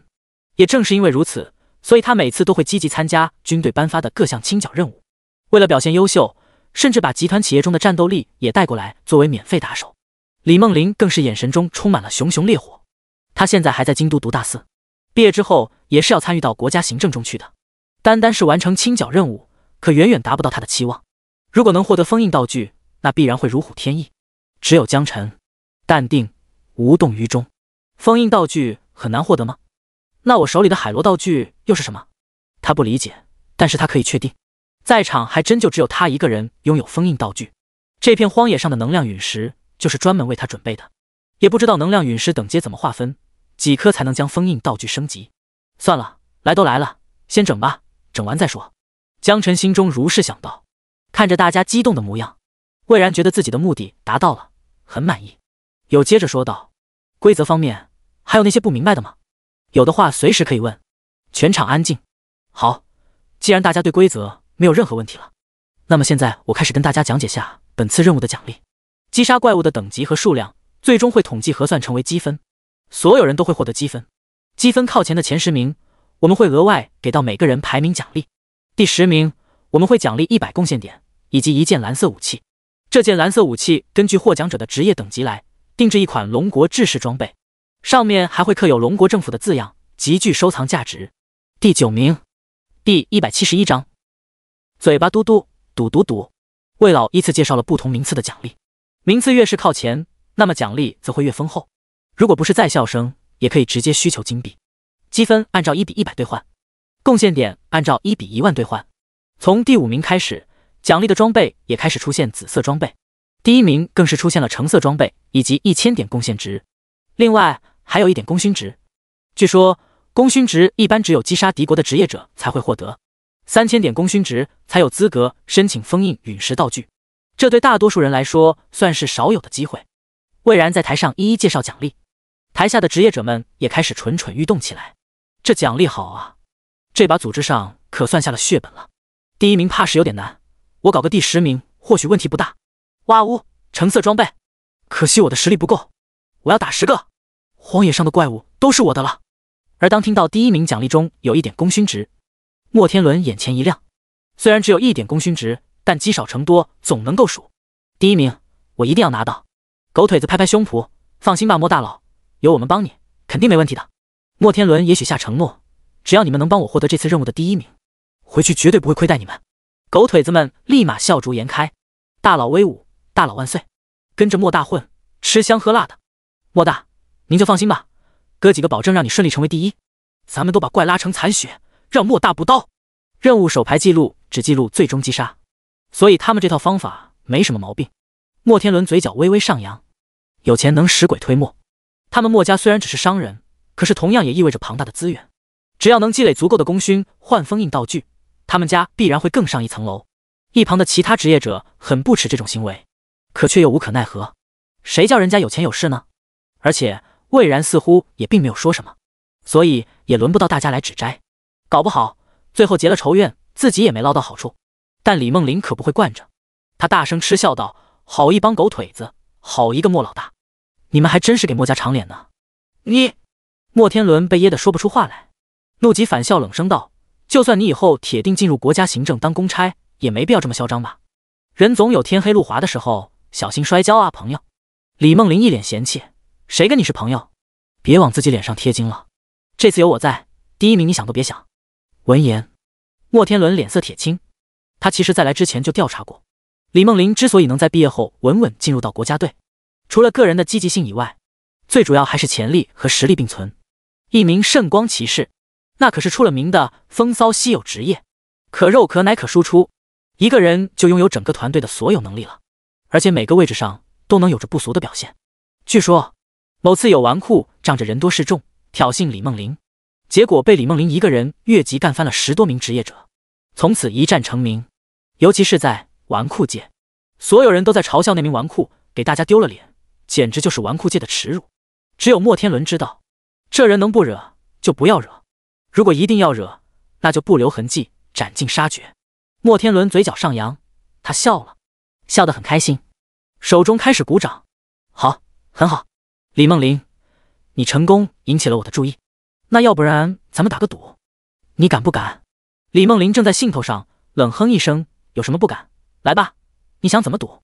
莫天伦笑着说道：“咱们比一比，如果我在你的名次前面，毕业后不许进入国家单位任职，要来我莫家效力。”说完，他就这样直勾勾盯着李梦麟，眼神中充满了挑衅。他胜券在握，可以说只要李梦麟答应了，那就直接断送了前程，也失去了威胁到他的优势。到时候还不是想怎么拿捏就怎么拿捏？别看你今天这么嚣张，只要进了我的公司，以后老子有的是办法将你狠狠踩在脚下。此时他最担心的就是李梦麟识破了险恶用心，不买账。李梦麟冷哼一声：“跟我比，你也配？”莫天伦呼吸一滞，强压下怒意，又问道：“怎么不敢？”李梦麟呵呵道：“我不敢。你也不照照镜子，你光说我输了如何如何，假如你输了又怎样？”此言一出，莫天伦身旁的狗腿子立马炸了：“我们老大怎么可能会输？你这狗女人是不是没长脑子？你区区一个人而已，加上你队友也才5个，我们20多号人呢。就是，脑子被狗吃了吗？”一顿猛烈输出。然而莫天伦不但没有高兴，反而厉声呵斥：“都给我闭嘴！这里哪有你们说话的份啊！”狗腿子们瞬间一个个噤若寒蝉，人在屋檐下不得不低头，毕竟还要仰人鼻息生存，获取资源。莫天伦心里暗骂一群蠢货，这话是能说的吗？老子好不容易一话赶话，把气氛都烘托到这个份上了，你们这群猪竟然还提醒对方有坑，不能再等了。莫天伦心一横，只要你愿意跟我打这个赌，输了要求随便你提。李梦麟身旁的队友们一直都没说话，他们太了解李梦麟了。虽然外表看着是一名虎头巴脑的圣光骑士，可心思比谁都细，否则也不可能玩得来肉奶刀3位一体职业了。把好职业发挥好，还得有好脑子。可是当听到莫天伦说随便提要求的时候，同伴们瞬间绷不住了。卧槽，这个可以啊！梦麟，你要仔细想想，活脱脱的一阿拉丁神灯吗？这不是，要不就赌他们家全部家产。有病吧？他们家又不是他一个人说了算，赌了也白瞎。你怎么不卖掉你房东的房子呢？也对啊，那就赌输了，让他打个欠条，给钱总降了吧。李梦麟笑了：“我也不为难你，你如果输了，就给我3座据点的全额股份或者等价的钱财。”莫天伦的狗腿子们怒了：“卧槽，你知道据点股份有多少吗？你见过那么多钱吗？张口就来。”第172章，俺也一样。江辰之前买一套别墅，花了大几百万，而一座据点，即便是最小的据点，如果5脏6腑俱全，怎么也有个500-600亿，3座据点起码2000亿打底，懂的都懂。这把李梦麟确实要得有点多了，在大家看来，这几乎是李梦麟婉拒莫天伦赌约的一种方式，所以莫天伦的狗腿子这才气急败坏地站出来指责李梦麟。莫天伦本人也皱着眉头，在思考李梦麟是不是在调戏自己。就连一旁的江辰都觉得，这特么比自己手动封印据点要便利得多啊！应该没有傻子会答应如此无聊、如此不对等的赌约吧？然而，正当大家觉得这场赌局要以闹剧收场之时，李梦麟见莫天伦不说话，不依不饶的嗤笑：“敢不敢？偌大个墨家，不会连3个据点都拿不出来吧？你一个大老爷们，说出去的话，吐出去的唾沫钉子，咋地？怂了啊！”不得不说，李梦麟的理不饶人，嘴是真的毒，字字句句当着众人的面直掏心窝子。李梦麟身旁的队友甚至都跟着起哄，是男人就跟李梦麟打赌：“莫哥，别给咱们男人丢脸啊！”对啊，李梦麟娇弱一推倒：“你别怂啊，这是莫老大，怂老大吧？”眼看着自家老大遭受非人唾骂，狗腿子们不乐意了：“老大，我忍不了了，他们欺人太甚，跟他们赌了，咱们人多，就不信还盘不过他们。赌了，老大赌了，听我的没错，咱哥几个一起盘他，稳稳的。就他这5个人，还能干得过我们几10个社会人？老大这把稳赢啊！顺风局，不要怂。”莫天伦还没开始着急，狗腿子们急了，侮辱莫天伦就好像在侮辱他们自己似的。莫天伦其实也上头了，握紧拳头大喝一声：“我尼玛，赌就赌，不就3座据点吗？有种你就赢了我，到时候双手奉上。可要是你输了……”莫天伦故意拖了长音，打住不说话，就这样静静看着李梦麟。李梦麟立马接上话头：“杜一你，到时候别说来你公司打工了，你想怎样就怎样。好，够豪爽，够霸气。这话可是你说的呀，我可没强迫你，在场大家可都是证人。”莫天伦忍不住拍巴掌，这一局他稳赢。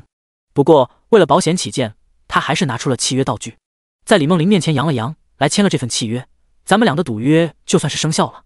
赌约：莫天伦和李梦麟打赌，针对魔域前哨周边荒野的肃清任务，最终谁的排名靠前，谁就获得胜利。前者赌注3座据点，不限制大小，1个月内交付；后者赌注毕业后给莫家打工20年，必须听从莫天伦的安排。赌约内容可以设置成私密，2人可见，也可以设置成公开，人人可见。莫天伦为了彰显自己的大度公平，以免赢了之后有人对他和他的家族诟病，尤其是龙国的行政组织来盘查，所以选择了直接公开，在场人人可见。狗腿子们看到赌约后，一个个嘴角恨不得裂开到耳朵根。可以啊，老大，这个赌约立得很有水平。李梦麟太骄傲了，确实应该交给莫老大好好管管。那可不，到时候保准把李梦麟调教的舒舒服服的。哎，李梦麟要是跟了莫老大，你们管这叫输了？这才是人生赢家好吗？要是我啊，不用赌约，我直接就认输了。面对狗腿子们的调笑声，李梦麟这边的同伴们刚才还在起哄，这会都有些沉默了。虽然他们对自己有绝对的信心，可是万一输了呢？对方3座据点对他们整个大局影响其实不算大，顶多莫天伦回头被家里要一顿批，可李梦麟这辈子就毁了。梦麟，要不咱这赌约不签了吧？咱犯不着。是啊，梦麟，没必要跟他一般见识。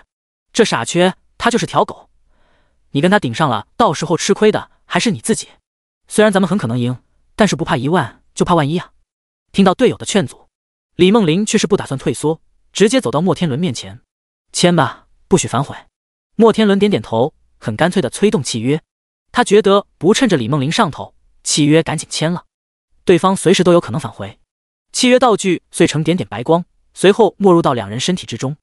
赌约已经形成，这是比龙国法律都还更加有效力的规则道具，一旦签订，违反者生死道消，别无选择。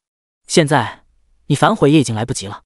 莫天伦脸上露出猥琐的笑容，他似乎已经看到李梦麟身穿黑丝 JK 跪在自己面前叫爸爸的样子了。他要让这位骄傲嚣张跋扈的女人哭喊着唱征服。李梦麟不但没有后悔的意思，反而冲着莫天伦破天荒地抛了个媚眼：“3座据点，记得哟。”1个月时间可是很快的，就好像这3座据点已经尽数划入到李梦麟名下了，把一旁的江辰羡慕的不行。与其用海螺道具一个一个封印能量陨石，然后慢慢建立据点，安排人手，还真就不如他这直接一扒了3座据点的事。江辰心动了，江辰主动走到莫天伦附近：“莫天伦。”莫天伦愣了愣，而后嘴角微微上扬，怎么想通了？来我家族打工，保证不会亏待你的。狗腿子也纷纷点头认可。对啊，兄弟，来了就给你上5险1金，全套的蓝色装备，每个月还给你发5万块钱生活费，多划算啊！江晨摇摇头，莫老大，我也想跟你打个赌。周围人都安静了下来，就连李梦玲这边人都傻眼了。他刚才说什么？我不会听错了吧？他要跟莫天伦打赌？打赌？赌什么？赌3句点？所有人的目光齐刷刷看向江晨，小小的眼睛大大的疑惑。这位象神带过来的人，脑回路还真是清奇呢。他一个人想干嘛？第173章，俺也一样。滚！莫天伦有一种莫名其妙被羞辱的感觉。你一个人想要单挑我们几十号人的战斗力吗？就算你是象神带来的人，你也没必要这么嚣张吧？可是看着江晨的眼睛，莫天伦又莫名感觉到一种真诚。在他们这种富豪家庭很罕见的坦率真诚，这死孩子是真的想要自己的3座据点啊！莫天伦深吸一口气，强颜欢笑道：兄弟，赌约可不是好玩的。他觉得自己可能没有说明白，又补充了一句：想要打赌，你得有对应的赌注。见江晨微微一愣，还以为自己总算把话讲明白了，顿时松了口气。能不得罪象神，就没必要节外生枝吧。等到自己二叔把这小子的背景调查清楚了，再考虑怎么应对比较好一些。不只是莫天伦，一旁的其他人也以为江晨肯定拿不出对应赌注，会知难而退。然而下一秒，江晨淡淡道：你刚才不是跟那位妹子打赌，输了就去你公司打工20年吗？我也可以的。莫天伦愣住了，这能一样吗？莫天伦一旁的狗腿也愣住了，表情比吃了屎还难看。他们这些给莫天伦打工的人算什么？刚刚还在为自己月薪4、5万而沾沾自喜，结果这小子居然以此为赌约，要3座据点，是不是有大病啊？李梦玲等人也愣住了。江晨一直都没有说话，他们还以为这小子比较内向，不爱说话，结果现在看来外向的很啊。我也可以，哈哈哈哈！包括李梦玲在内，他和他的队友都笑成了虾米。在场的人都知道莫天伦打的什么主意，他哪里是要李梦玲过去给他打工啊？分明是不怀好意，一是排除潜在威胁，二个是拉拢强援，还有行那苟且卑劣之事。尤其是江晨一句打工能相提并论的。不过李梦玲倒是看戏不怕太高，明知故问道：莫大，你不会就只敢欺负我一个弱女子吧？真男人来了你就怂了？不得不说，李梦玲这句话说的相当有水平，也相当刁钻。一方面把自己放在一个比较低的位置，告诉莫天伦，你跟我打赌，明摆着占我便宜，不算好汉。你要是敢跟江晨打赌，那才合情合理。莫天伦如果能忍得了这个，别说李梦玲了，就连他身边的狗腿子都会瞧不起他。另外一方面，因为江晨是象神带过来的人，到底有多强，现在大家都不清楚，还不如通过这场赌约试试江晨的实力。如果江晨实力够呛，李梦玲自问这也算是帮了江晨，算是结了个善缘。如果江晨是个中看不中用的花瓶，那就随他去，反正也是莫天伦的锅。可以说，李梦玲表面上看起来虎头巴脑的，实际上心中自有乾坤。此言一出，在场之人无一不纷纷侧目，都觉得李梦玲说的有道理。莫天伦，你一个大男人，你当众欺负弱女子，大家可都是看在眼里的。就连身旁的狗腿子都开始怂恿莫天伦：莫哥，多他一个不多，这小子就是来送人头的，咱不虚他，干吧。是啊，莫哥，这小鼻崽子一看就是个弱鸡，你瞅瞅，身上一件紫色装备都没有，别说紫色了，蓝色我都没看到，就是个垃圾。是啊，莫大，就当白嫖了一个免费劳动力。莫天伦觉得狗腿们说的很有道理，自己这边有几十号人，反正是要拿第一的，多江晨一个不多，顺带一锅烩的事情。不过为了保险起见，尽量不得罪象神，他还是多嘴提醒了一句：江晨，你可想好了，签约之后可就不能反悔了。江晨真诚的点点头，绝不反悔。开玩笑，我反悔？我还怕你反悔呢。我不说，我憋得很难受，我只想快点签约。莫天伦点点头，又看向所有人，大家都看到了呀，我没有逼他，是他自己非要跟我签赌约的哈。周围的人也都点点头表示认可。该说不说，莫天伦在不面对李梦玲的时候还是比较公允的。好，既然这样，那咱们就签约。莫天伦见该说的都说了，直接拿出对赌的签约道具。赌约，莫天伦和江晨打赌，针对魔域前哨周边荒野的肃清任务，最终谁的排名靠前，谁就获得胜利。前者赌注3座据点，不限制大小，1个月内交付；后者赌注毕业后给墨家打工20年，必须听从墨天伦的安排。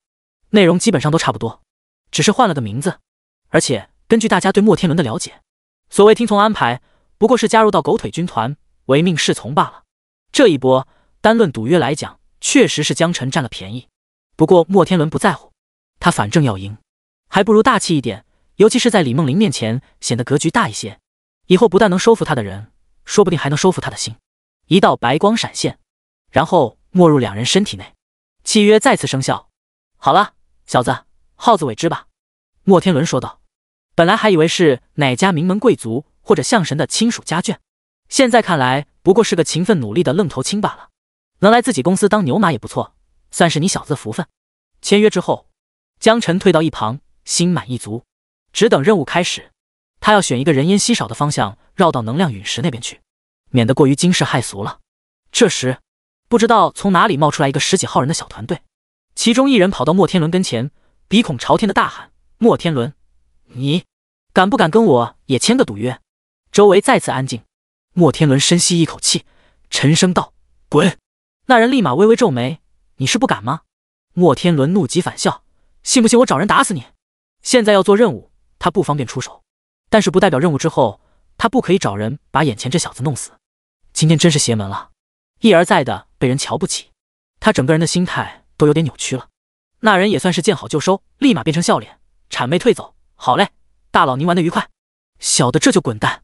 引得旁人一阵惊讶，看似无耻的跳梁小丑，但能屈能伸又有胆识，岂是泛泛之辈。第174章攻防平衡。很快关于赌约的闹剧就这样结束，除了当事人以外，其他人也就当个乐子，转身便抛诸脑后。在场所有人的核心目标还是要在这次的任务中尽可能多的击杀怪物，获得积分。你们有没有发现这里头有个悖论？人群中冷不丁冒出一个声音，不少人都听到了，于是就有人问什么悖论。那人明显不是第一次参加这种任务，看起来老道许多，耐心解释道：能量陨石污染靠得太近，有可能受到魔化污染的影响，但是更多的怪物，更高等级的怪物却都是在更靠近能量陨石的区域。哗！人群出现了不小的骚动，能来这里的人没有蠢货，基本上一点就透了，想要获得更高的积分，就必须越靠近能量陨石越好，因为怪物等级更高，数量更大，击杀之后的积分也就更多。但魏然说了，离得越近，辐射越大，受到严重影响，甚至于治疗师都束手无策，直接给职业者带来永久性伤害，严重的甚至还会失去理智。奖励和安全似乎需要做一个平衡。大家还有什么问题吗？这时魏然絮絮叨叨讲了一大堆，打算做个最终的总结了。有人立马问出了心中疑惑：魏老，抱歉啊，我是想问问你，怎么才能在污染和怪物之间找到一个平衡？许多人都有这个问题，大家齐刷刷看向魏老。魏然微微一笑，耐心地解释道：这个问题问得好，想要尽可能少的受到辐射影响，而又能击杀更多高等级的怪物，这是个不错的思考。我的建议是绿色，当手牌变成绿色，也就是中度污染的时候便开始止步，这也是经过大量测试后咱们职业者能全额免疫的范围。想要再进一步深入，那必须配备相关的防辐射道具才行。不同级别的防辐射道具会抵挡不同层级的辐射，其中最强的道具便是国家颁发的能量陨石封印道具，它对辐射有着先天克制作用，不但不会让使用者受到影响，甚至还能吸收辐射作为自身升级的能量储备，这也是我们龙国的立国之本。相信大家都有听说过，有了这东西就有了话语权，希望大家有一天都能有机会获得它。不得不说魏然牛逼，每次回答问题都能顺带打一波鸡血，也算是尽心尽责的职业鸡血老法师了。经过魏然这么一解释，不少第一次处理这类任务的新人瞬间秒懂了。在没有防具的情况下，手牌绿色，止步，再前进，危险，通俗易懂。可是他们事先都没有准备防具，注定和榜单的排名奖励无缘了。而莫天伦将事先准备好的防护道具分发给一旁的狗腿子们。哇呜，老大666，有这玩意儿，咱们直接就可以深入虎穴了。无敌，无敌是多么寂寞，我一个打10个。没有了辐射的干扰，这次榜一稳了，还是莫大有先见之明。莫天伦明显有些得意，特意冲着李梦玲那头看了一眼，眼神中挑衅的意味明显。然而下一秒，李梦玲和他的4名队友也同样拿出了防护道具。哎，没办法，这种任务执行太多次了，所以不小心提前准备了。李梦玲慢条斯理地穿戴好防护道具，嘴角微微上扬，让你嘚瑟，搞得好像谁没有似的，嘲讽效果拉满。在场不少老鸟都随身带了防护道具，不过他们知道，这种道具最多也只能帮助他们走到蓝色区域，极品防护道具撑死也就紫色区域，再多一些基本就不可能了，只能靠着魏老所说的陨石封印道具来。小子，你带了防护道具了吗？莫天伦冲着江晨喊道。观察了半天，发现江晨竟然没有任何动静，莫非这小子也是个新手，没有带防护道具？如果真没带，这小子连跟自己竞争的资格都没有，到时候向思琪象神要是追究起来，说自己这边胜之不武，给江晨下套，那可就太冤枉了。江晨光棍的回答道，没有带。莫天伦心想果然，无奈的又拿出一套防护道具递给江晨，免得有人说我欺负人，这套道具借给你，用完记得还我。人还怪好脸。江晨摇摇头，直接拒绝了莫天伦的好意，不用了。莫天伦只好收回防护道具，又向四周说道，你们都看到了啊，不是我欺负他，道具我都主动借给他了，是他自己不要。李梦玲眼睛一瞪，看向江晨这边提醒道，江晨，拿着呀，凭什么不要？莫道具你连高级一点的怪物都看不到，还怎么跟他比赛？江晨只是笑了笑没说话，他手里可是有封印能量陨石的存在，但他不能说，这属于国家机密。莫大，可以把防辐射道具借给我吗？是啊，莫大，借给我，我出钱租用。我也想要，我花钱买。不少新人毫无准备，看到莫天伦手里有多余的防护道具，而江晨又不要，立马动了心思，纷纷上前讨要，并承诺支付一定的费用。然而莫天伦脸色一冷，滚滚滚，不租不卖。开什么玩笑，他是缺那点钱的人吗？这次来的主要目的是为了第1名的功勋分来的，有了功勋分就有机会兑换陨石封印道具，以后也算是能够有一定的话语权了。魏然的声音再次在大家的耳边响起，好了，既然大家都没有什么疑问了，那么接下来我们开始给你们每个人发任务手牌。我再提醒一遍，任务手牌千万不能遗失，遗失之后你在任务过程中击杀怪物是没有任何记录的。另外在遇到危险的时候大喊一声弃权，任务手牌也能帮助你回到据点之中来，而且通过任务手牌的颜色，你也能辨别出收到辐射的大小，所以大家一定要保护好。现在准备进入荒野，现在官兵们的注视下，职业者们动了，朝着据点的出口大步走去。第175章，我心里高兴啊。从据点出来后，江晨，要不要一起？李梦玲向江晨发出邀请。一旁的莫天伦惊呆了，直呼老六，姓李的，你这是想干嘛？玩斗地主呢？咱们都是竞争关系，你咋一上来还结盟了呢？狗腿子们也发言声讨，臭不要脸，不讲武德。李梦玲冷哼，有哪条规定不允许结盟了？你也可以啊。任务只说了排名榜单有奖励，确实没有说过不可以结盟。莫天伦背对的有些难受，但又找不到反驳的理由，干脆不予理会，选定一个方向，带着他的狗腿子先走一步。李梦玲再次回转过来，走向江晨，怎么样，要不要加入我们队伍？江晨疑惑道，为什么要加入你们？李梦玲嘴角微微上扬，和队友对视了一眼，他问为什么？队友们也都放肆大笑，因为我们很强啊，很强很强。李梦玲看向江晨，认真的说道，你确实很有勇气，胆敢一个人挑战莫天伦和他的团队。小子，我很欣赏你，不愧是象神的人。不过光靠勇气是没有用的，想要赢得最后的胜利，还需要依靠实力。实力懂吗？江晨微微一愣，实力？以他目前接近4万的增幅伤害值，只要不超过10级范围，应该都能秒杀吧？李梦玲点点头，对的，就是实力。听说过10根筷子的故事吗？江晨一脸黑线，我听你大爷！要不是李梦玲长得还算有几分姿色，江晨直接就跑路了。见江晨不说话，李梦玲还以为江晨没听过，于是真就从储物空间内变出了一把筷子。你看啊，这是一根筷子。啪！李梦玲握住两端，轻轻一折，筷子立马断成了2截。看到没？一根筷子很容易就被折断。江晨的脸更黑了。李梦玲又拿出10根筷子绑在一起，再次试图折断，却怎么也折不断，表现出很吃力的样子。一旁的队友也在喝彩，好，表情再狰狞一些。对对对，就是这样，便秘的感觉表达出来，再用力一点。奥斯卡小金人获奖者李梦玲，堂堂一个圣光骑士，又怎么可能连10根筷子都折不断？李梦玲被队友捉弄的情绪都有些不连贯了，干脆不演了，意思就这么个意思。人多力量大，江晨，加入我们吧。其实江晨能感觉得出来，李梦麟这5个人算是职业者中的精英了，让江晨加入他们，其实更多的是想要帮助江晨，同时也坑一把莫天伦。有句话怎么说来着？敌人的敌人就是朋友。可是江晨不愿意啊，他担心这些精英抢他经验和积分。算了，我还是自己折腾吧。江晨摇摇头，果断拒绝了李梦麟的提议。李梦麟一脸不可思议，这么大的便宜你不占？他的队友也跟着提醒，小子，这可是千载难逢的机会啊，光凭勇气可不行。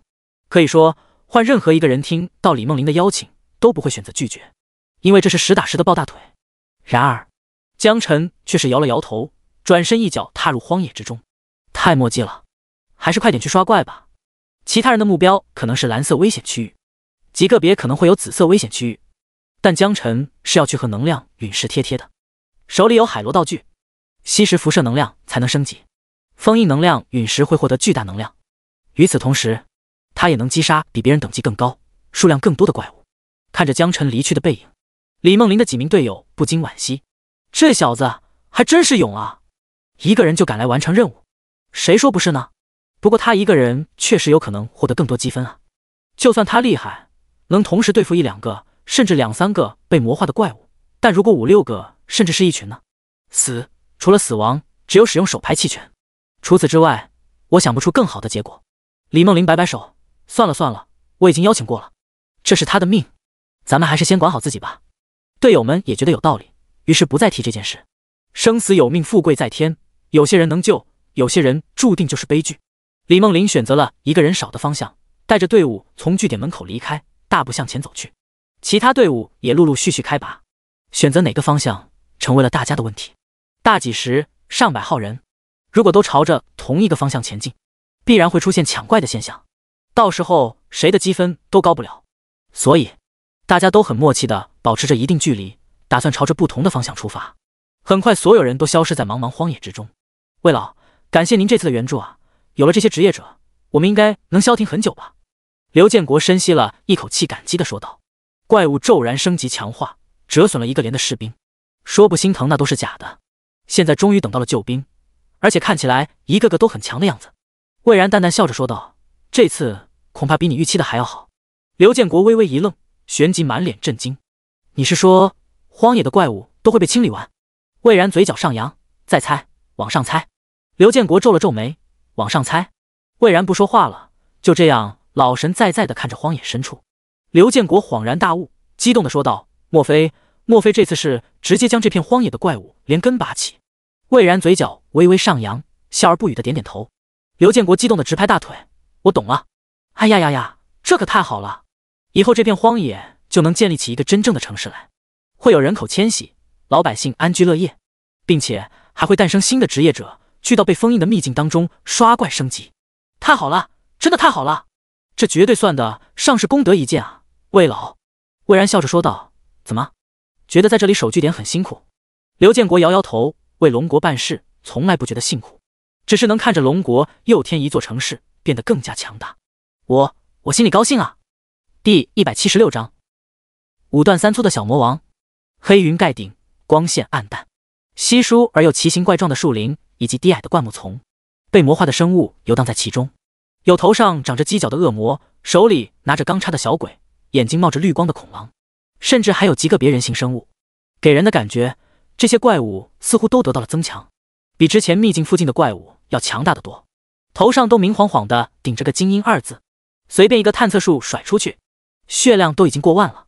要知道这才不到30级啊，职业者在30级，除了肉盾可以达到这个水平，其他职业一律都是5、6千。好在能参加这次任务的人等级虽然都只有30级左右，但全都是精锐，又都是以小队的形式存在，小心一些，问题不大。不多时，战斗便在荒野上展开了。5、6个职业者攻击一只荒野的游荡者，肉盾在前面拉怪嘲讽，输出在后面释放眼花缭乱的技能，治疗给肉盾保持血线。这怪下手有点重啊。奶妈注意血线。李梦麟扛了几下，感觉血线掉的比平时要快上许多，一边喊奶妈，一边自己给自己奶了几口。圣光骑士就这点好，可肉可输出还能奶，奶妈听到后连连抱歉，一道治疗术打了过去。不好意思，我还以为你会和往常一样不怎么掉血呢。猎人、法师各种独条甩技能，蓝条跟着持续下降。终于5分钟后，一只怪物被小队砍死了。法师满头大汗，长舒了一口气。我特么，这怪真硬啊！打完缺了我半管子蓝。猎人翻了个白眼，100多根箭矢射出去，都扎成刺猬了，还特么不死。不得不说，这怪物还真是皮糙肉厚啊！李梦林大手一挥，好了，抓紧时间，别废话了，赶紧恢复一下，继续下一只。咱们这才刚到绿色区域呢，蓝色区域的怪物更凶猛。没有人反驳李梦林的话，全都乖乖的掏出魔法面包和泉水，开始原地恢复。非战斗状态下，最合适的回复还是这种做地板的方式比较经济实惠。另一边，莫天伦一伙人多势众，接近30多号人一起组队，虽然并不是人均精锐，但胜在数量够多，遇到怪物一哄而上，一波3、4个怪物同时拉。等到残血的时候，就喊莫天伦过去补最后一刀。莫老大，我们这效率可是杠杠的。狗腿子得意的邀功，莫老大点点头，表示很满意。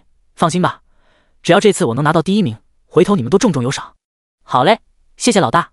听到莫天伦的承诺，狗腿们仿佛打了鸡血似的，更加卖命的往前冲。对他们来说，什么功勋，什么武器装备，都不如莫老大的赏赐来的实惠。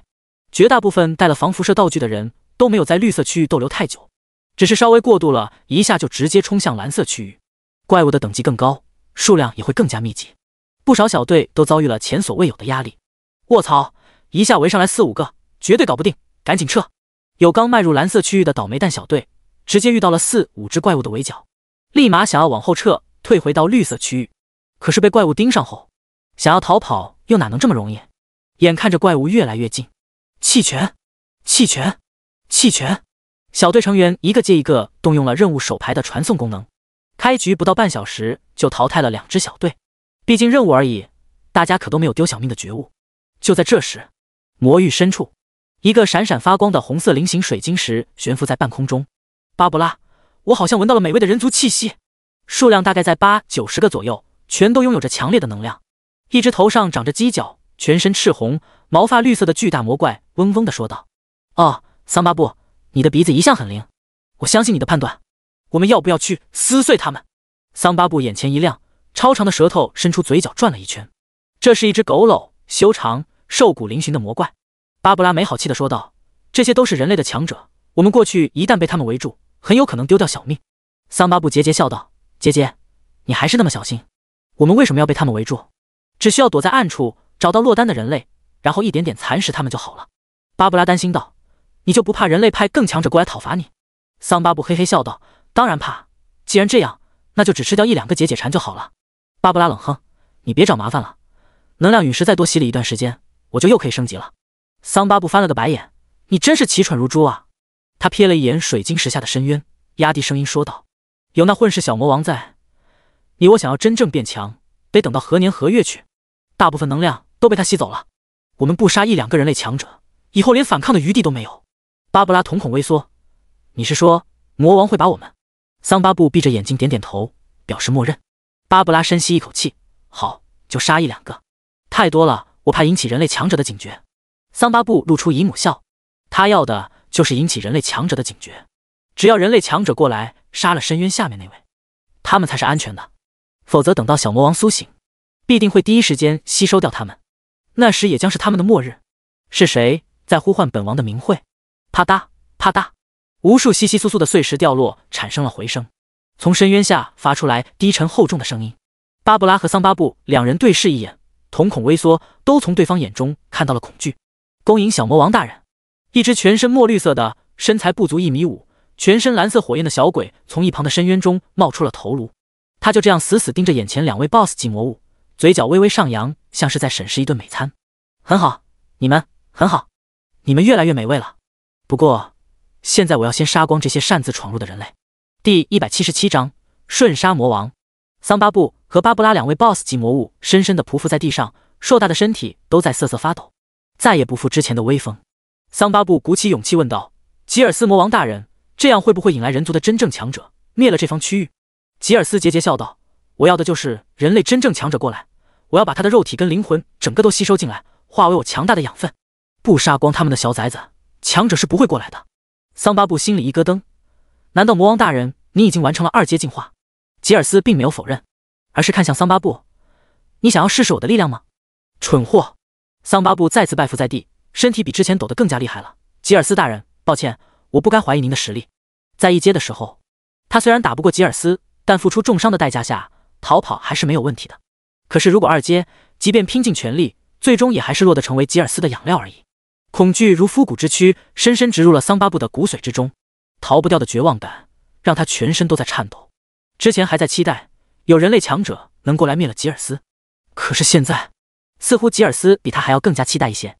吉尔斯一脚踩在桑巴布的后脑勺上，戏谑地说道：“桑巴布，别以为我不知道你打的什么主意，就你那点小伎俩，在真正的实力面前根本不值一提。”从吉尔斯身上散发出来的强大压迫感宛如实质。桑巴布抖如康筛：“是，大人您说的是，我一直都是您最忠实的奴仆。”吉尔斯摇摇头：“不，你只是暂时是我的奴仆，好好去杀戮那些人类吧，杀死他们，吸收他们，等到你变强大了，就来到我这里，成为我的养料食物。”桑巴布差点哭出声来：“好的，好的，大人，如您所愿。”而一旁的巴布拉全程一句话都说不出来，本来智商就不高的他，此时此刻更是恨不得失去自理能力，因为桑巴布悄悄告诉过他，魔王一定会吃了他们。就在这时，一人一怪从远处走来。江晨远远看去，咦，这里还真有3只大 boss。 奥古拉回应道：“是的，我的主人，我能感觉到他们3每一个都比我强大。”江晨进入荒野之后，直接使用地图道具，全图都直接浮现在脑海中。而且由于地图道具是高级，所以地图中的怪物也一并出现在脑海中。根据能量陨石附近的怪物最强为原则，江晨把这3只怪物当成是坐标，一路直线走了过来。途中遇到的各种怪物全都用5G的方式一一解决了，属性足够高，基本一拳一只怪物，熟练度蹭蹭往上涨。尽管答应过象神升级要讲究效率，但他此行的目的并不是要升级来的，而是做任务。哦，你们看那人类，鲜美的人类职业者，你们都别动，他是我的，我要开饭了。吉尔斯舔了舔嘴角，迫不及待地搓了搓手，做事就冲了过去，速度快如闪电。因为有了吉尔斯的命令，巴布拉和桑巴布2 boss 处在原地没有动弹，只是看着江晨，眼神中流露出一股兔死狐悲的感觉，仿佛看到了以后的自己也将被魔王给斩杀。然而下一秒，江晨一个闪身，下意识躲过了吉尔斯的攻击，同时也微微惊讶，这3怪好像有智慧。试着打服了沟通交流下，脑海中闪过阿威18式的连招，对着魔王一顿输出。刚刚才打到一半，魔王就失去了生命气息，也不知道是自己的属性值太强，还是这武技太强。总之，冲过来的这玩意儿已经死得不能再死了。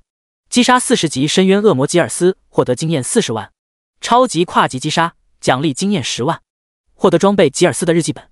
吉尔斯的日记本装等成色：精神加3100，生命加2888，力量加2666，敏捷加2666，法系职业加成10%伤害，穿戴等级40级，获得1件成色装备。属性上给的很多，但是对自己来说没什么意义。倒是法系职业加成10%的伤害，也不知道自己的光环职业算不算在内，带身上试试看。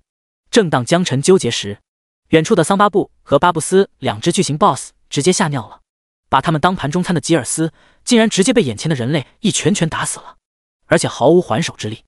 那么接下来就轮到他们了，拼了，我们跟他拼了！巴布斯上！好的，桑巴布，我们一起！巴布斯没头脑，被桑巴布一催促，立马凶神恶煞的想要上前和江晨拼杀，而桑巴布则是默默后退，准备逃离。咦，这个好玩！只见江晨一个闪身，越过巴布斯，直接出现在桑巴布的身侧，吓得桑巴布亡魂皆冒。你看起来似乎更聪明一些。江晨觉得会逃跑的怪，那肯定更有脑子，也更好交流一些。那种只知道冲杀的，估计即便有脑子也不太多。桑巴布连连作揖：“大王饶命！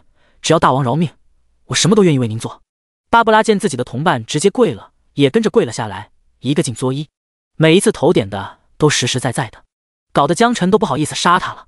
江晨回头看了一眼奥古拉，指着桑巴布说道：“他好像跟你一样开了灵智了。”奥古拉走到江晨跟前，点点头：“主人，这2 boss 确实开了灵智了，不过我觉得你不能杀了他们。”江晨疑惑：“为什么？难道以为你们是同类？看起来也不像啊。”奥古拉指了指悬浮在半空中的能量晶石，说道：“不知道为什么，我有一种熟悉的感觉。这股熟悉感觉告诉我，主人，你想要封印能量陨石，变成秘境，他们俩将会成为秘境当中的关卡 BOSS。如果被你就这么杀了，秘境将会被大幅度削弱。经验、宝物、奖励，这些好像都是主人您的同类需要的东西，也将不复存在。江晨若所有所思。”第178章，死守据点。还不等江晨发话，两只大 BOSS 级的怪物扑通一声直接跪地上了。大佬，老大，请收下我们做小弟吧，只要您吩咐一声，我们一定给你办到。说完就砰砰砰直磕头，倒是搞得江晨有些手足无措。没想到开了灵智的大 BOSS 还怪客气的脸。那你们能把整个魔域的怪物都喊过来吗？我想要杀了他们。江晨坦诚地说道。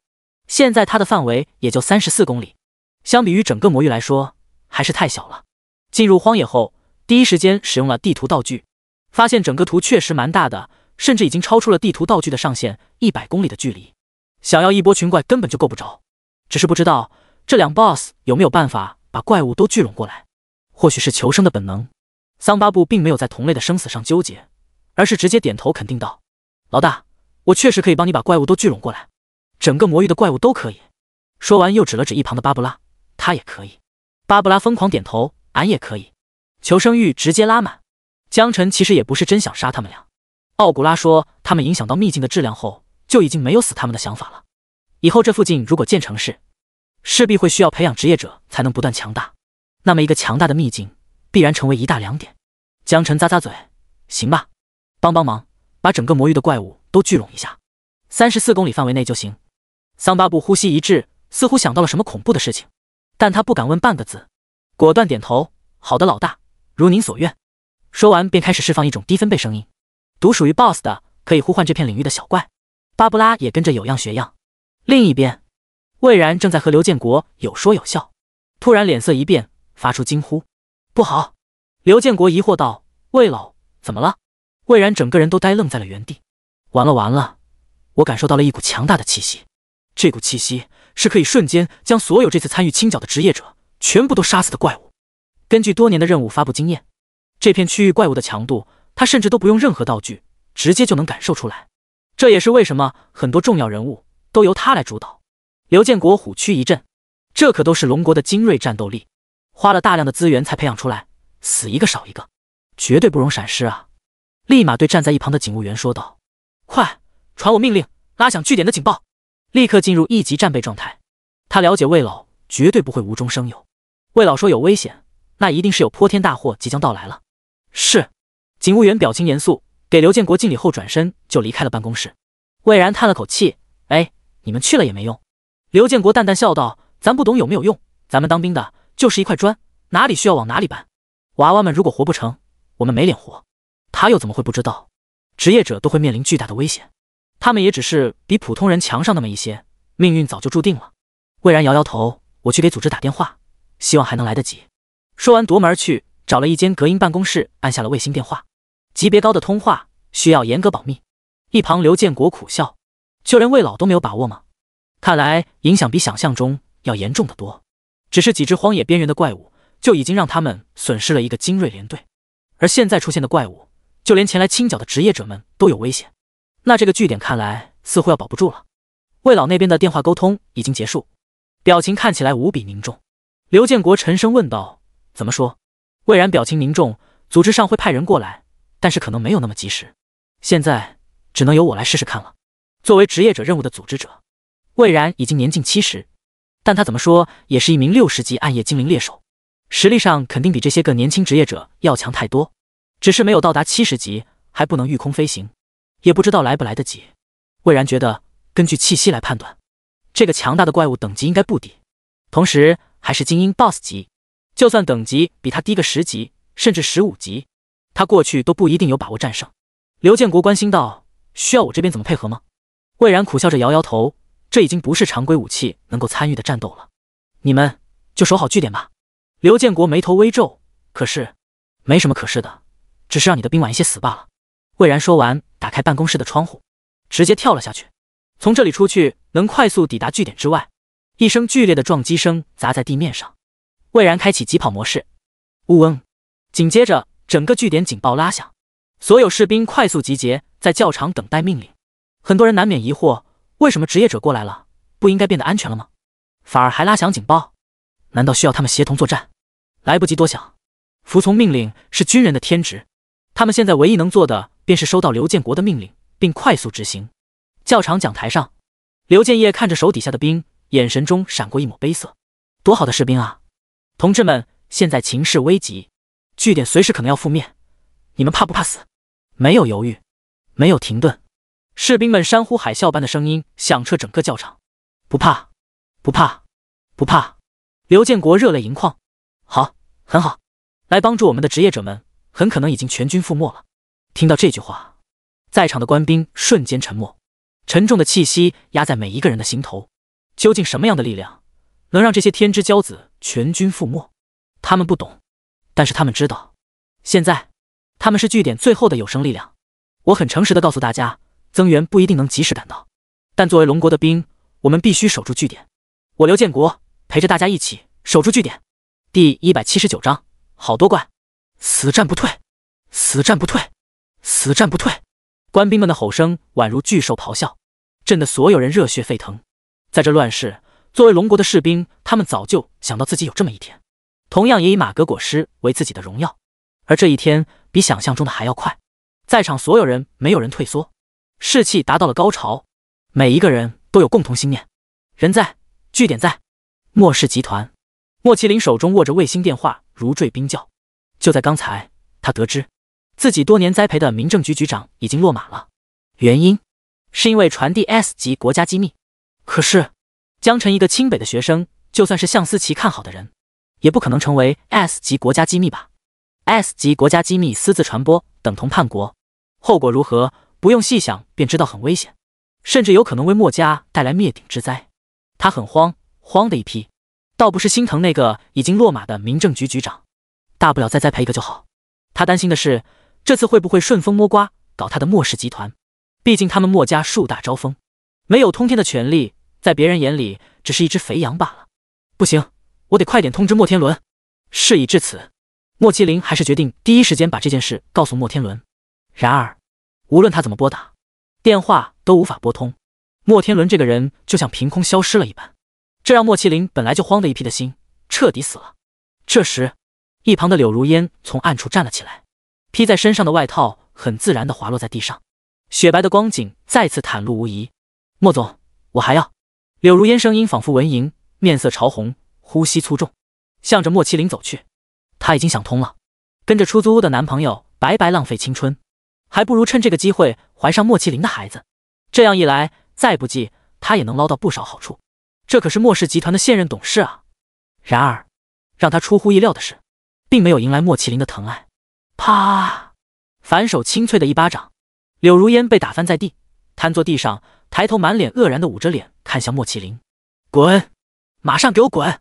限你30秒内离开我的办公室！”莫麒麟气急败坏的怒骂道。他觉得一定是眼前这蠢女人给自己带来了坏运气，否则也不可能遇到这么倒霉的事情。现在他要动用自己所有能动用的资源，快点打通关节，否则等麻烦找上门来，一切就都晚了。柳如烟呼吸一滞，刚刚才营造的美梦竟然顷刻间破碎了。拔雕无情，那自己跟一只鸡有什么区别？本来还想分辨两句，可是看到莫麒麟要杀人的眼神，他确定如果自己真的扑上去撕咬，肯定会死得很惨。想通此节，立马手忙脚乱穿戴好衣服，从办公室里跑了出去。独留莫麒麟在办公室里翻找通讯录。冷静冷静，我们墨家经营了那么些年，一定有不少人脉可以帮忙渡过去。魔域荒野，老大，我们这次赢定了！这才不到1个小时，就干掉了210多只29级精英怪。是啊，老大，如果不是第1名，我把头砍下来给你当夜壶。稳了稳了，我估计第2名可能是李梦玲他们小队，但他们到现在能杀死100只29级精英怪就不错了。对，我也这么认为。如果超过我们的怪物数量，那怪物等级肯定也是不够的。总之，莫大你就放心吧。狗腿子们奋勇杀怪，还不忘向莫天伦邀功。不得不说，虽然这些人极尽谄媚，但还是有几分真本事在身上的。所有的怪都清一色的血线掉到10左右，随便一名小姑娘都能捅死。莫天伦只需要随手释放技能就能搞定了。此时手牌上的积分已经来到了6090分，多1级加1分， 29级怪一只等于29分，210只怪刚刚好6090分。这次他们赢定了。莫天伦嘴角微微上扬，笑得很开心。行，回去我给你们请功，在场所有人都给你们涨工资，连涨2级。哗！狗腿子们沸腾了，马力全开，干劲十足。大佬威武，大佬霸气，莫大我爱你，我为莫大矿矿撞大墙，莫大牛逼 plus。 对于这群打工狗来说，没什么比涨工资更让人激动的了，而且还是一次连涨2级的工资。这意味着从下个月开始，大家每个月从4、5万变成了7、8万了，直接翻倍，摇身一变，年薪100万的存在，从此迎娶白富美，走上人生巅峰。而对于莫天伦而言，只要拿到这次第1名的功勋点，他们家就又在从政的道路上更进了一步。只要积攒足够多的功勋点，拿去置换封印道具，他们家就有机会从纯粹的商贾之家变成为真正的权贵，而他必将登上一个崭新的人生高度。就在这时，老大，你看那边怪好像更多。卧槽，好多怪！发财了，老大，这回积分肯定够了，我们运气真好啊！狗腿子们指向不同的方向，四面八方的怪物突然多了起来，等级有高有低。莫天伦心头一喜，赚到积分不单单可以排名，拿到排名奖励，积分本身也可以跟龙国政府交换许多稀缺资源。这些资源如果装备到自己家族职业者身上，又会再次获得更强大的团队实力。上，尽可能多杀死一些。得到莫天伦的命令，狗腿子们像听话的猎犬，立马扑了出去。他们要尽可能表现好一些，这样莫大一高兴，说不定除了薪资提升，还会给他们数不尽的职业提升资源。杀呀！为了莫大，快杀！趁着没人来抢怪，多杀几只是几只。然而还没激动太久，立马就有人发现不对劲了。卧槽，哥几个有没有发现这怪物越来越多了？好像是，刚才最多几十个，才几个呼吸的功夫就聚集了1、200了。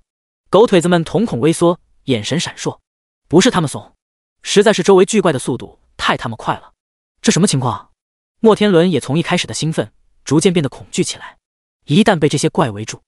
第180章，怪好多，老大，好多怪，怎么办啊？老大，我们一共才不到30个人，这怪至少有1、200了。卧槽，怪物还在变多，越来越多了。茫茫多的怪物压了过来，给到在场狗腿巨大的压迫感。狗腿子们再也不复之前的轻松惬意，看着怪物，眼珠子都快要努出来，一个个慌了神，纷纷询问莫天伦办法。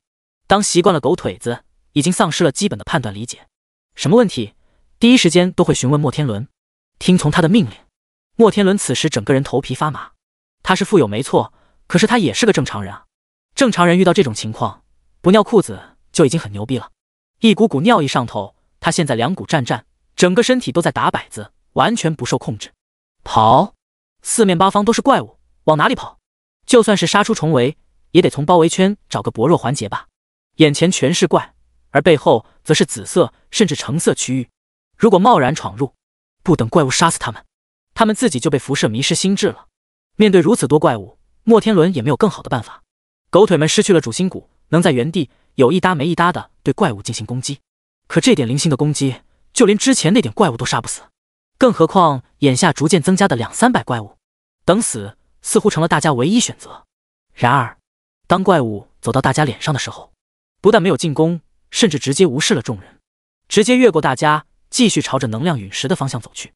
而莫天伦和他的狗腿子在怪物眼中好似不存在一般。卧槽，莫大，不对劲啊！怪物根本看不到咱们，这也太诡异了吧！狗腿子不理解到底发生了什么，莫天伦又何尝理解？他有种劫后余生的感觉，冷汗已经溢满了后背。什么狗屁功勋，什么狗屁封印道具，命都没了，还玩个屁啊！走，我们回据点。莫天伦当机立断，壮着胆子迎着更多的怪物走去。狗腿们压根不过脑子，立马紧随其后，直到前进了快100米，莫天伦才长舒了一口气，应该没事了。身后的狗腿面色一喜，要不我们尾随这些怪物慢慢杀？莫天伦直接否决，算了，我们的积分已经够多了，没必要节外生枝，谁也说不准这些怪物什么时候会对我们进行攻击，快点回据点吧。狗腿们纷纷点头，莫天伦带头跑，狗腿们也跟着跑，于是就出现了诡异的画面，将近30个职业者在密集的怪物中穿梭，互相擦肩而过，互不干扰。而另一边也发生着同样的情况，在同时击杀完毕6至29级精英怪物后，啧，李梦玲啊，你这圣光骑士职业真让人眼红啊！奶妈打了个呵欠，忍不住感叹道：“太他妈硬了，而且输出还暴力，输出暴力就算了，还他妈能自己奶自己，让奶妈都有点犯困了。”其他几名队友也都柠檬酸，觉得李梦玲的职业实在太过逆天，一个人就可以当小队使了，输出甚至超过了队伍里的法师，感觉大家不是来帮李梦玲晋级的，更像是来抱大腿的。李梦玲嘿嘿一笑，我也没办法，天生命好，职业也不是我能选择的。道理虽然是这么个道理，可是当事人说出来多少有些凡尔赛了。法师弱弱地说道：“梦玲，你手里的积分多少了？”与其及其讨论李梦玲的职业，被他心灵暴击，不如回归当下，关心此行的目标。他们要让李梦玲赢得比赛，至少赢下莫天伦。李梦玲粗估一下，开口道：“29级的怪物性价比不高，我们杀了30只，积分为870。28级的怪物相对还行，我们杀了190只，积分为5320。27级的怪物随便杀，我记得好像有250只了吧，积分为6750，一共是……”法师抢答道：“12940分。”奶妈道：“啧，这么多积分，应该稳居第一了吧？”猎人点点头：“我觉得差不多了。”李梦玲笑着摇头：“还不够，为了保险起见，要抓紧时间多杀一些。”其实李梦玲内心也觉得这积分差不多可以拿第一了，此刻也觉得李梦玲说的对，是啊，毕竟莫天伦他们几十个人，虽然都是些上不了台面的东西，但胜在人多。法师说道：“行，那就再去拉点怪。刺客你跑得快，再像刚才那样拉怪，数量可以再多一点，6只太少了。”李梦玲说道：“尽可能多吧，10只甚至20只都没有问题。我们边控边打，在场都是有控制技能的，轮流控一下。怪物能摸到李梦玲的时候不多，很多时候放几次风筝，控一下，基本也就死了。”刺客点点头：“行，这次我直接开疾跑技能，兜个大圈子回来。”说完，立马朝着一侧跑去。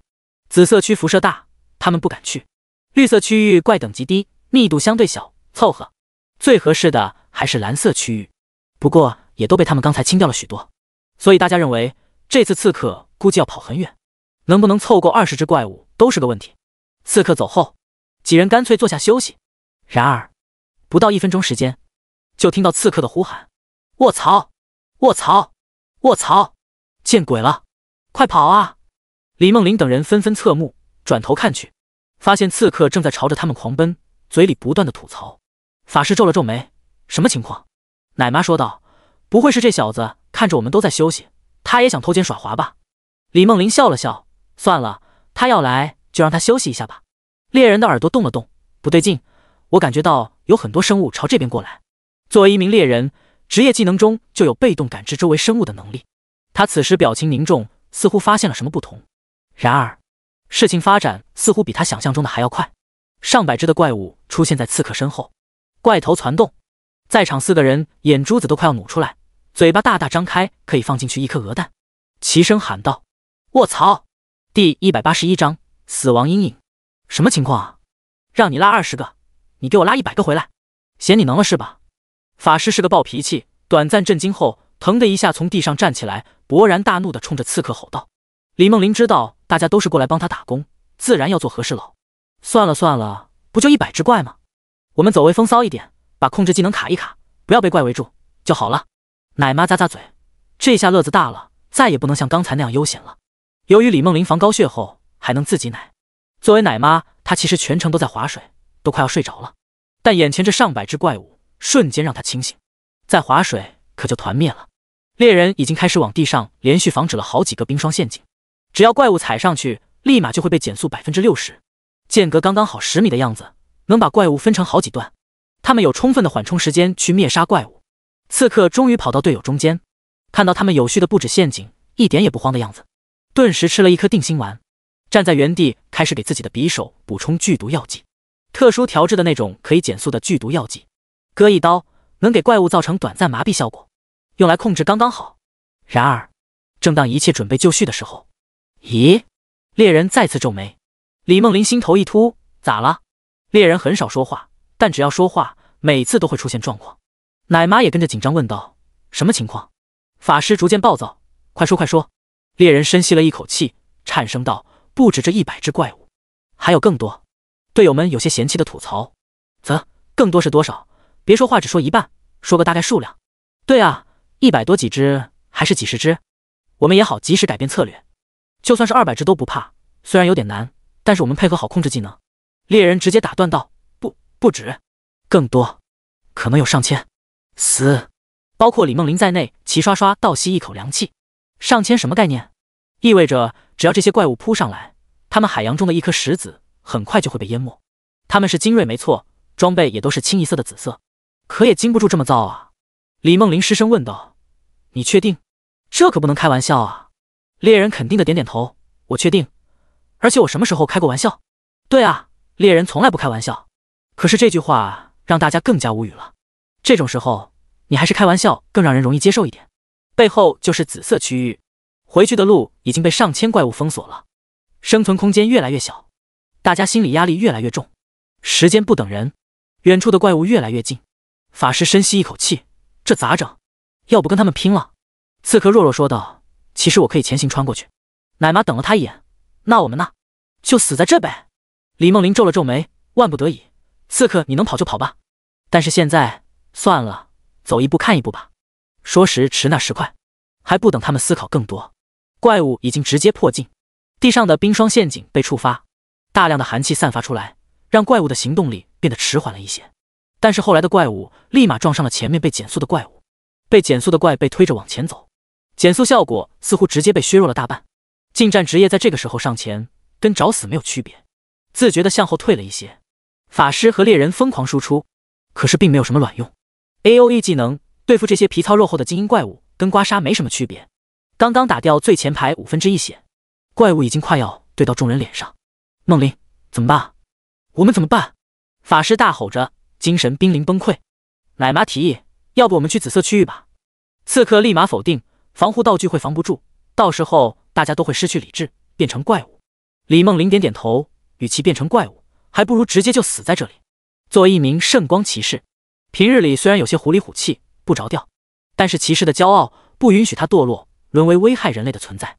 即便死，那也要死得光彩一些。队友们的士气低到了谷底，绝望的情绪深深笼罩着所有人。怪物马上就要近身，近战一触即发。他们听队长的话，不打算退后了。李梦麟举着剑盾，疯狂大吼：龙国荣耀！龙国荣耀！龙国荣耀！龙国荣耀！龙国荣耀！其他4名队友纷纷响应，抱着必死的决心，不退反进，向怪物们发起最后的反冲锋。砰砰砰！李梦麟第一个撞上了怪物，眩晕技能加输出，小心！刺客护住李梦麟的右侧，直接趁机控制住一只怪物，然后开始疯狂输出。猎人继续 AOE 技能剑雨，法师释放 AOE 技能暴风雪，奶妈给所有人套上了护盾。虽然他知道面对如此多的怪物并没有什么卵用，然而当2只怪物被击杀后，李梦麟心中一咯噔，前前后后怪物已经将他们裹得严严实实，人均面对6、7只怪物在身侧，这还怎么打？死亡似乎已经难以避免了。他逐渐闭上了双眼，放弃了最后的挣扎，因为这没有意义。其他队友也跟他一样，站在原地不再有动作。1秒、2秒、3秒、30秒、1分钟，李梦麟发现不对劲，猛地睁开眼睛，发现这些怪物根本没有搭理他们，甚至于在路过的时候有意地绕开了他们。卧槽，这什么情况？李梦麟惊呼。小队成员也同样发现了这一状况。卧槽，怪物看不到我们？怎么可能？这些怪物都往能量陨石的方向去了，他们根本就无视我们。这特么，还真特么，不可思议啊！你们见过这种状况没？反正我是没见过。4名队友劫后余生，碎嘴子比机关枪还要快，不断的抒发自己的观点。奶妈弱弱的问，既然怪不打我们，那我们还打怪吗？李梦麟没好气的说道，还打个屁啊！他们要是这个时候醒过来怎么办？快说呸呸呸！你个乌鸦嘴！法师下的亡魂皆冒。第182章，给爷笑一个。大部分小队都处在蓝色区域，有些没有携带防辐射道具的职业者则是留在了绿色区域勉强支撑。但是在杀怪的过程当中，他们也面临到了同样的情况。明显是白色区域、绿色区域、蓝色区域的怪物全都集体向着能量陨石的方向前进。通常情况下他们都不会害怕，因为每个人都有能力处理自己区域以下的怪物，只是时间长短的问题。可是当怪物聚集到一定程度的时候，蚂蚁是可以咬死大象的，更何况这些稍微低一两级的怪物比蚂蚁可强多了，在绝对的数量碾压下，之前还行云流水杀怪的职业者们，一个个统统都傻眼了，有垂死挣扎的，也有直接愣在原地的。可是不管什么情况，最后他们发现这些怪物根本理都不理会他们，径直继续向前，朝着更高级的区域走去。我特，什么情况？呼哧呼哧，我还以为要去见太奶了。怪物来了，好多！怪物没理我们，又走了。啊！此时此刻，我只想赋诗一首：凶凶的怪来了，正如怪凶凶的走。我特么居然还活着！我还活着，这可太好了！从死亡的笼罩下脱离，人人都有一种劫后余生的感觉。与此同时，咦？魏然跑到一半，猛然停住了脚步。他此时满脸惊疑，因为就在刚才，他感知到的大魔王信息就这样凭空消失了，还以为是自己的错觉，结果又跑了一会，发现还是没有感知到。他之前感受到的大恐怖绝不可能有假，那么可能性只有一个，就是怪物突然消失了。可是到底是怎么消失的呢？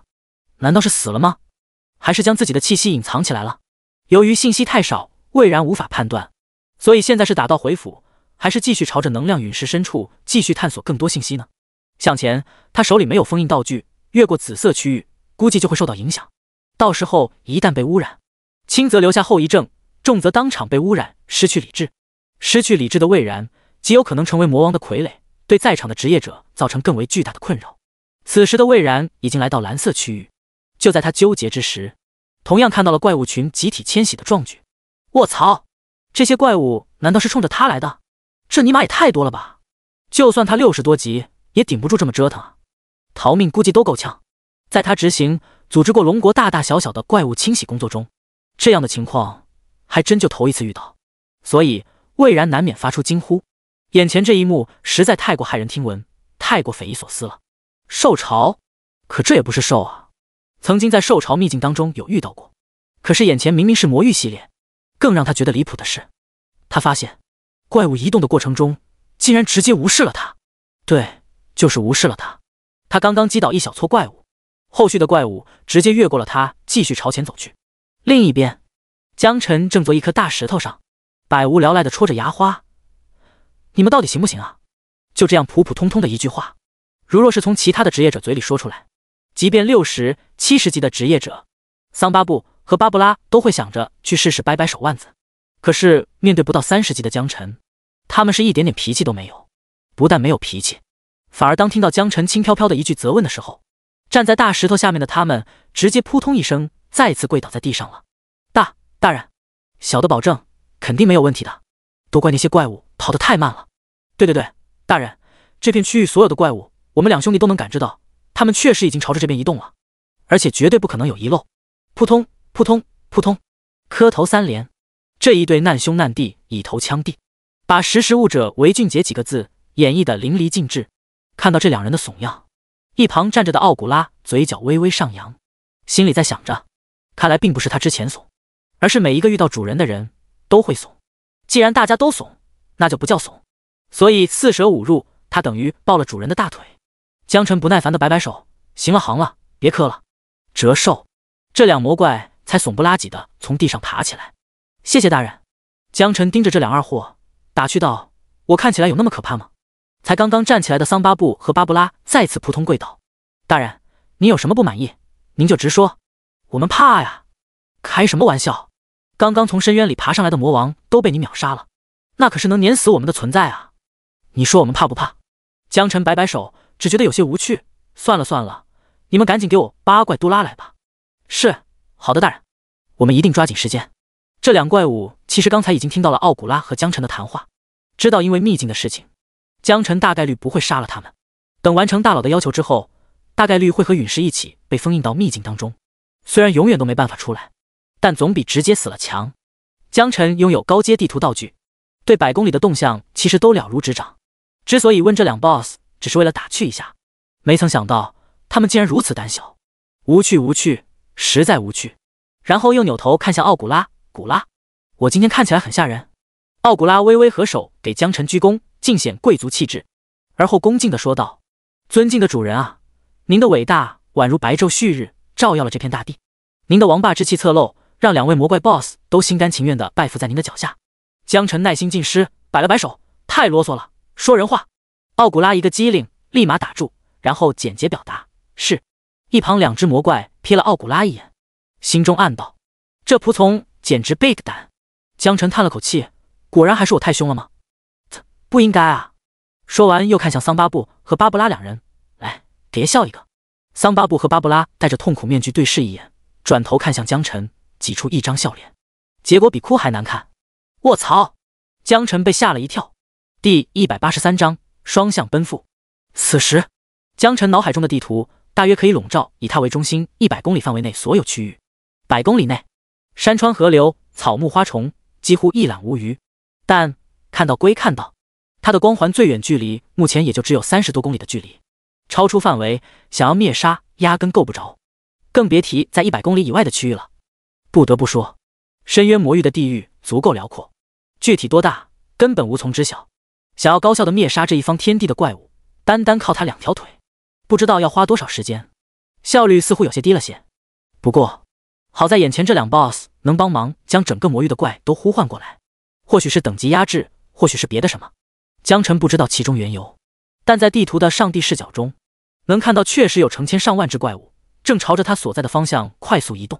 100公里范围外的聚集了很多，100公里范围内的也都不少，有不少高阶怪物已经进入到视线当中，又似乎迫于桑巴布和巴布拉的威压而保持了一定距离，站定之后不再靠近。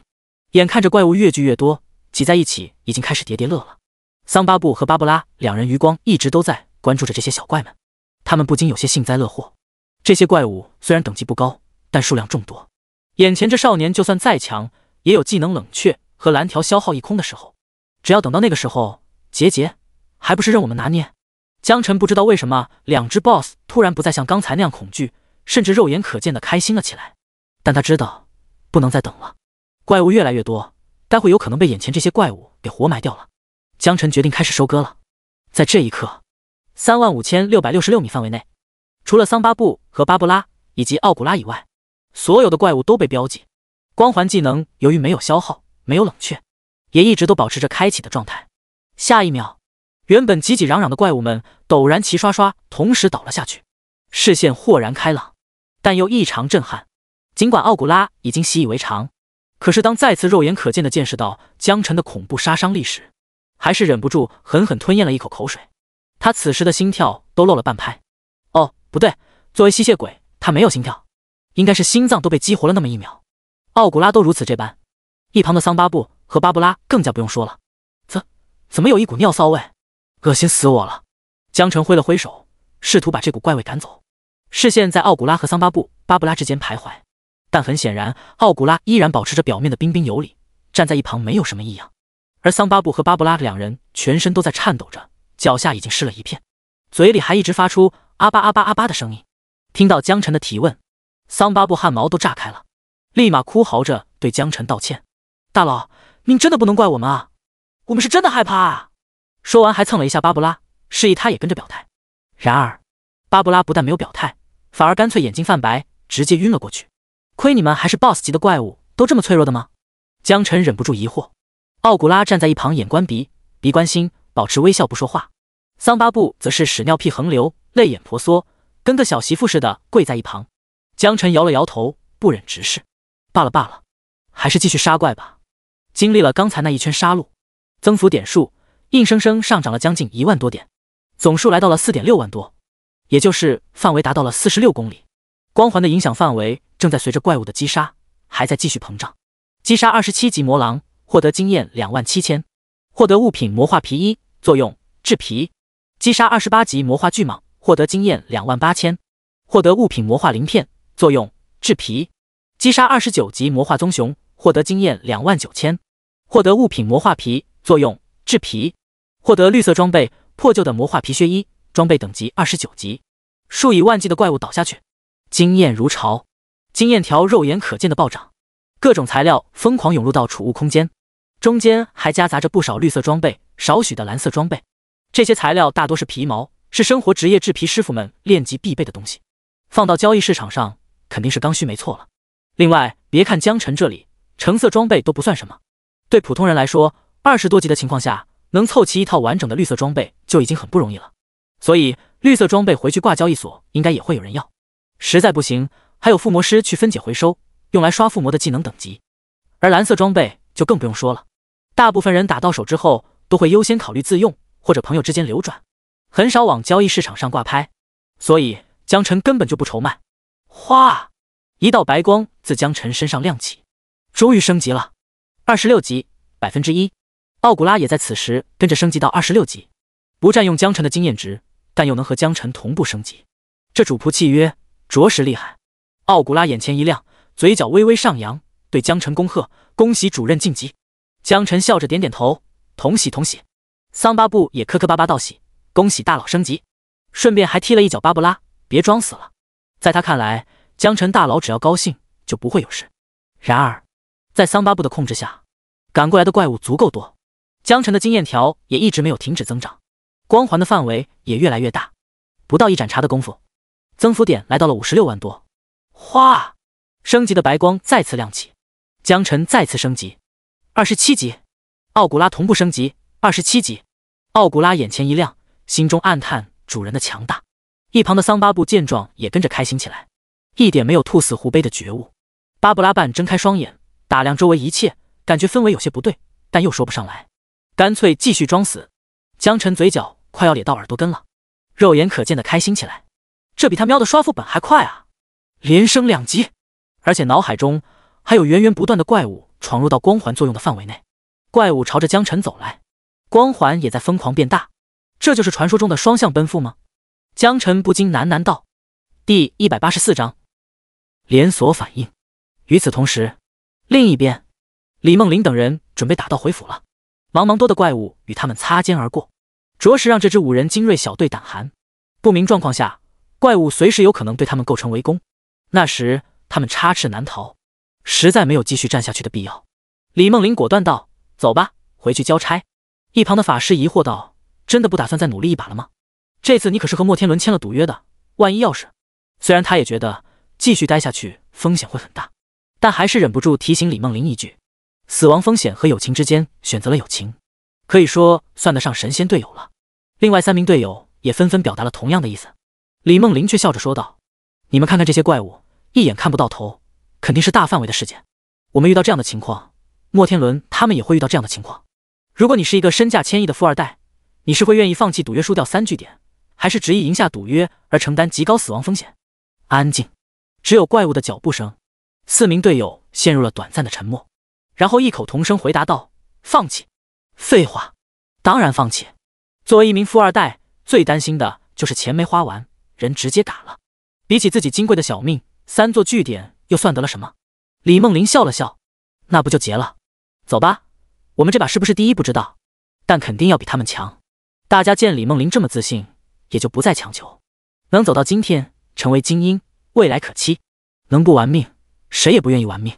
李梦麟在前，队友们紧随其后，朝着哨塔的方向往回走。怪物的海洋中，5人看起来像5只小蚂蚁，特别的不起眼。然而下一秒，所有的怪物同时僵在原地，紧接着身上开始出现火焰、冰霜2种完全相反的魔法效果。吼吼吼！死亡前的一瞬间激活了不少怪物的意识，起伏不断的哀嚎声响彻荒野。紧跟着，成千上万的怪物全部同时倒下，扑通扑通扑通，整片荒野再次安静下来，只听得到微风的声音。诡异的氛围笼罩着5人精英小队，一个个失了魂，落了魄，面面相觑，脑海一片空白。卧槽！卧槽！卧槽！一向沉默的猎人反而首先发出难以言喻的怒吼声，是发现，也是恐惧，狠狠地刺破了荒野上的死寂。队友们没有责怪他的失控，但却一个个都心情沉重。这些怪物怎么也得有上万了吧？等级都在28、29级左右，其中不乏精英怪物。可是，究竟是什么样的力量，能在一瞬间击杀掉如此之多的怪物？即便某个大能来释放禁咒，恐怕都没有如此之大的范围吧？莫非是龙国那几位顶尖战力？我突然想到了一个人。李梦麟沉声道。法师立马急切问道：“谁？”李梦麟嘴角微微上扬：“不好说，我劝你们也都把嘴巴闭上。”众人微微一愣，下一秒，一个个瞳孔微缩。是他？是了，肯定是那位。奶妈拍手叫好：“哈哈，这下莫天伦恐怕输得连裤子都不剩了。”刺客也笑了，很牛逼，不过我喜欢。猎人嗡声嗡气，我不说，我死都不说。如果是那位出手，我们这次当第二也没什么。法师呼哧呼哧直喘气，他是个急性子，心直口快，最不擅长的就是打哑谜。但为了龙国荣耀，他正在深呼吸，调整注意力。李梦麟看着几位队友已经秒懂，笑着挥了挥手：“走吧，现在想要杀怪也没怪可杀了。”于是几人不再纠结，转身没入茫茫荒野之中。另外一边，就在几分钟之前，莫大，好恐怖啊！这怪物尼玛有18000了吧？狗腿们习惯把莫天伦当成主心骨，有人不自觉地往莫天伦身旁靠了靠。另外有狗腿子立马就吐槽：“你个怂货，这么胆小，还怎么保护莫大？下次我们吃席，你坐小孩那桌。”是啊，靖哥这丢人现眼。闹归闹，骂归骂，身体上的明显表征把他们都一起出卖了。吐槽的人和被吐槽的人此时都两股战战，牙关不停地打战。莫天伦没好气地说道：“一群废物，别吐槽了，此地不宜久留，我们赶紧回哨所报告情况。有2份赌约在身，想要获胜，他必须尽可能多的击杀怪物，甚至是高级怪物。可是，作为一名坐拥千亿的富二代，将来莫家第1顺位继承人，他更害怕自己钱没花完，人死了，便宜了他二叔和其他旁支。所以，即便有可能输掉6座城市据点，他也在所不惜。但是，以他看来，江辰只有1个人，不足为虑。而李梦麟的小队虽然是精英，但也只有5个人，能力再强，能玩得过他30号人的团队？开玩笑，妥妥碾压你们好吗？所以莫天伦还是有很大把握获胜的。老大，万一这次咱们赌约输了怎么办？你乌鸦嘴啊，老大怎么可能输？咱们一起击杀了那么多怪物，要输也是李梦麟和江辰那小子输。蠢货，荒野都变得如此诡异了，你难道还想留下来继续杀怪物吗？狗腿们人多，心思各异，自然有哪壶不开提哪壶的人。可刚刚开口就被人怼了回去。他们都是打工的，平时表表忠心就算了，关键时刻没必要真的拼命。都给我闭嘴，赶紧回魔域哨所再说其他。莫天伦此时心急如焚，只想快点回到据点，有可能的话甚至直接传送离开这里最好。他真的不想丧命。至于这些用钱请来的狗腿子，他并不是完全相信。然而就在这时，和李梦麟他们小队所看到的一样，本来身处怪物的海洋中逆流而行，突然所有怪物身上泛起了白色晶体，又冒出火焰，紧跟着一声声哀鸣，怪物集体躺平，包括莫天伦在内，30名职业者就这样静静站在荒野上，僵在原地。第185章疯狂作死。面对魔潮，魏然不敢相信自己的眼睛。这种情况在龙国的战斗历史上不是没有发生过，甚至可以说很频繁。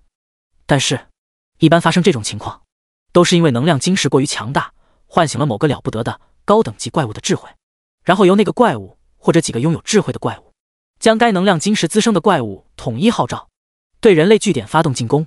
速度快，时间短，事发突然，一般等到人类发现的时候，已经完全来不及反应了。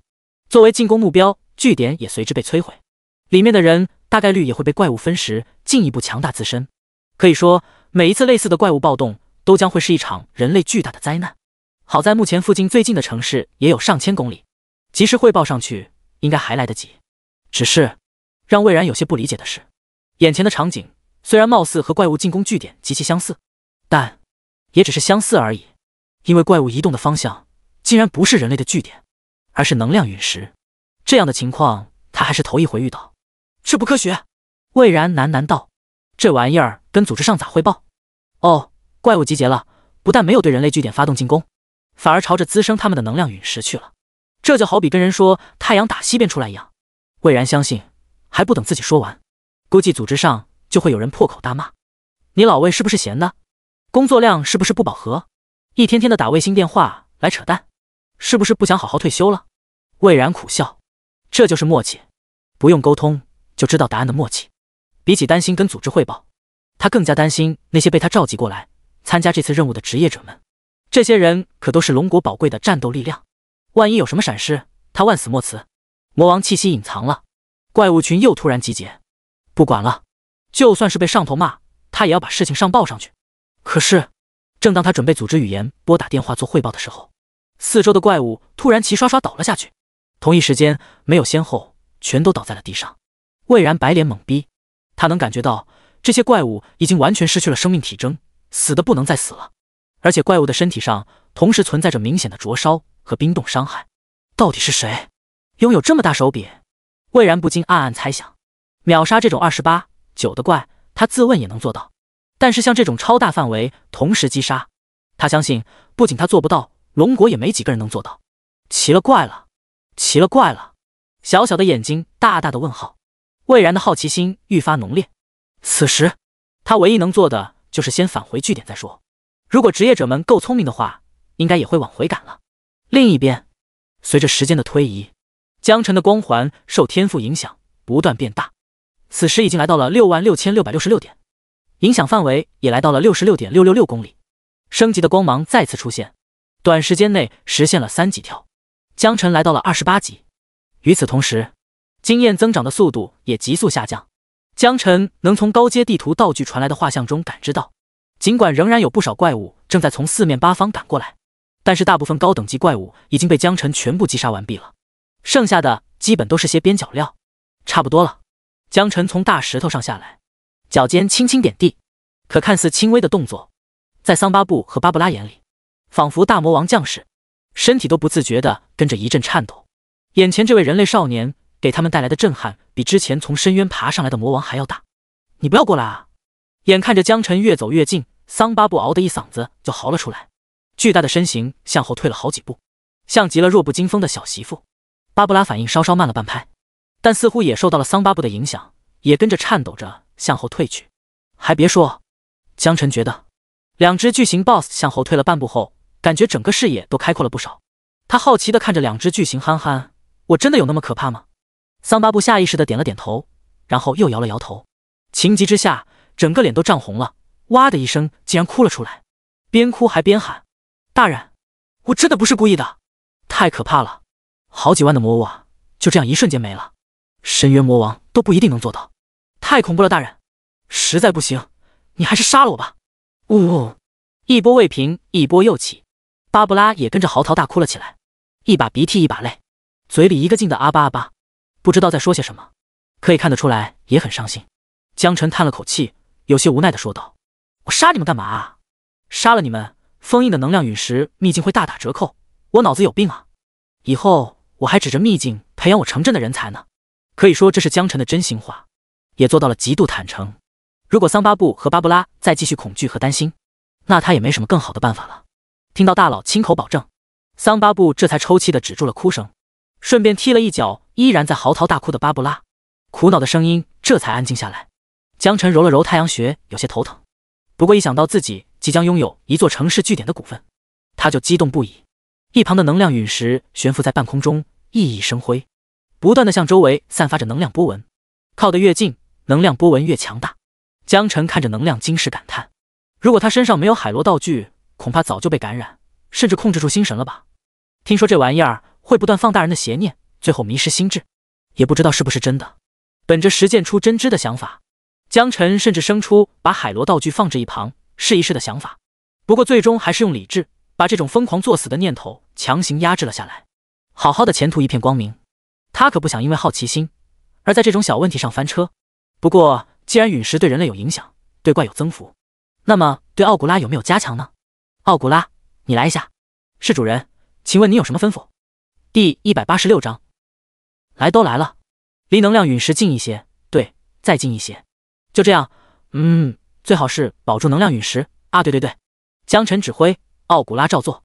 半空中，奥古拉按照江辰的吩咐飞到能量陨石旁边，然后紧紧地将其抱住。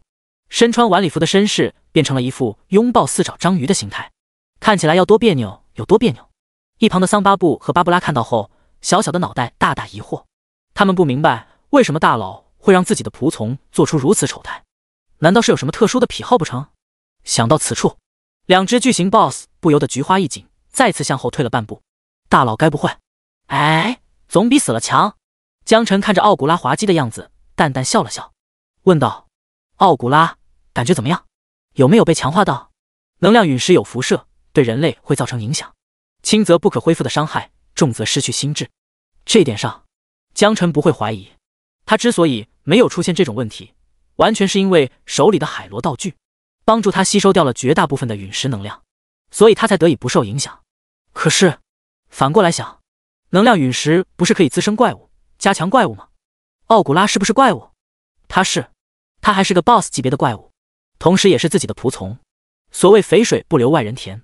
于是江晨就琢磨着，既然能量陨石能对怪物有加强，那么对奥古拉会不会有反应呢？此时，奥古拉正在以一个奇怪的姿势抱着能量陨石。听到江晨的话，他若有所思地说道：“尊敬的主人，您的想法完全正确。我离能量陨石距离越近，受到的能量加持就会越强大。”江晨眼前一亮，心想：果然如此吗？如果这样，以后他每次封印能量陨石之前，都让奥古拉过去蹭蹭，岂不是会有所加强？对待自己人，江晨从来都不是吝啬之辈。如果有可能，他会利用一切机会提升自己的同时，也提升自己人。不过，奥古拉欲言又止。江晨愣了愣，疑惑道：“不过什么？”奥古拉说道：“由于我的等级受限于主人您的等级上限，所以就算吸收再多的陨石能量，我也无法升级。”原来如此，能量陨石对奥古拉确实有用，但主仆契约又限制了奥古拉的发展，相当于上了一个等级锁。江晨多少级，奥古拉最高也就多少级。其实这样也好，奥古拉提升能力等级不需要再依赖外部的能量，直接依靠江晨本身的成长速度，限制相对更少一些。行，你下来吧。见能量陨石对奥古拉没有作用，也就不再做此打算。奥古拉从能量陨石下来后，江晨拿出海螺道具对准能量陨石，口中默念向思琪曾经教给他的封印秘术：吃葡萄不吐葡萄皮，不吃葡萄倒吐葡萄皮。旁的3只 BOSS 齐刷刷陷入迷茫，这秘术也太过于儿戏了吧？搁这玩呢？然而下一秒，海螺道具上符文闪动，紧接着发出低沉的嗡鸣。能量陨石本来还在持续散发着光芒，现在立马开始明灭变换起来，陨石的能量都被海螺道具吸收殆尽。砰的一声，能量陨石化为粉末。紧接着，江晨对着刚刚做过的那块大石头旁反向释放能量，一面海市蜃楼般的镜子出现在眼前，镜子里有部分荒野的影子。与此同时，整个魔域荒野上空，原本千云密布变成了朗朗晴空，温暖柔和的阳光洒落下来，打在江晨的脸上，光辉圣洁。成了。江晨收起海螺道具，奥古拉的脸色更显惨白。虽然到了他这个级别，阳光已经无法对其构成直接伤害了，但还是会感到不适。桑巴布和巴布拉两怪则是从诞生以来第一次见到阳光，眼神中满是错愕和不理解。原来世界还可以这样吗？不过江晨可没有闲工夫跟他们掰扯，他还要赶着回据点汇报任务。你们俩进入秘境吧。江晨说道。桑巴布再次跪倒磕头，谢大佬不杀之恩。巴布拉有样学样，同样磕头，谢大佬不杀之恩。比起丢掉小命，进入秘境后永远和秘境融为一体，似乎是他们最佳选择。看着两 BOSS 走入到秘境，原本10丈大小的秘境入口又被扩大了许多。看来秘境入口的大小也跟秘境本身蕴含的能量有关系。桑巴布和巴布拉都从能量陨石中诞生，现在进入秘境，相当于把能量归还了回去。试试。江晨亲手将陨石封印成了秘境，不进去刷一把，感觉可惜了。毕竟这可是他人生当中的第一次。反正他刷本快，也不耽误回去汇报任务。江晨闪身进入秘境之中，果断选择了传说级。奥古拉紧随其后。进本之后，眼前出现的场景简直和魔域荒野一模一样，千云盖顶，妖风瑟瑟。不同的可能就是地形有些许改变，但怪物的模样看起来都差不多。果断使用地图道具，下一秒，整个秘境的地图空间都呈现在江晨的脑海中。地图上的每一只怪物，包括 BOSS 也都纤毫毕现。这片秘境范围大概在300平方公里左右，怪物散落在地图各处。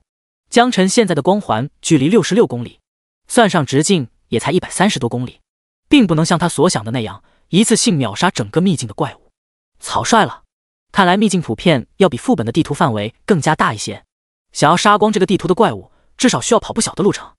江晨有点担心会赶不上汇报，犹豫要不要放弃刷秘境，反正秘境也不会跑，下次再来就是了。同时又纠结秘境的第一次，应该由他来刷。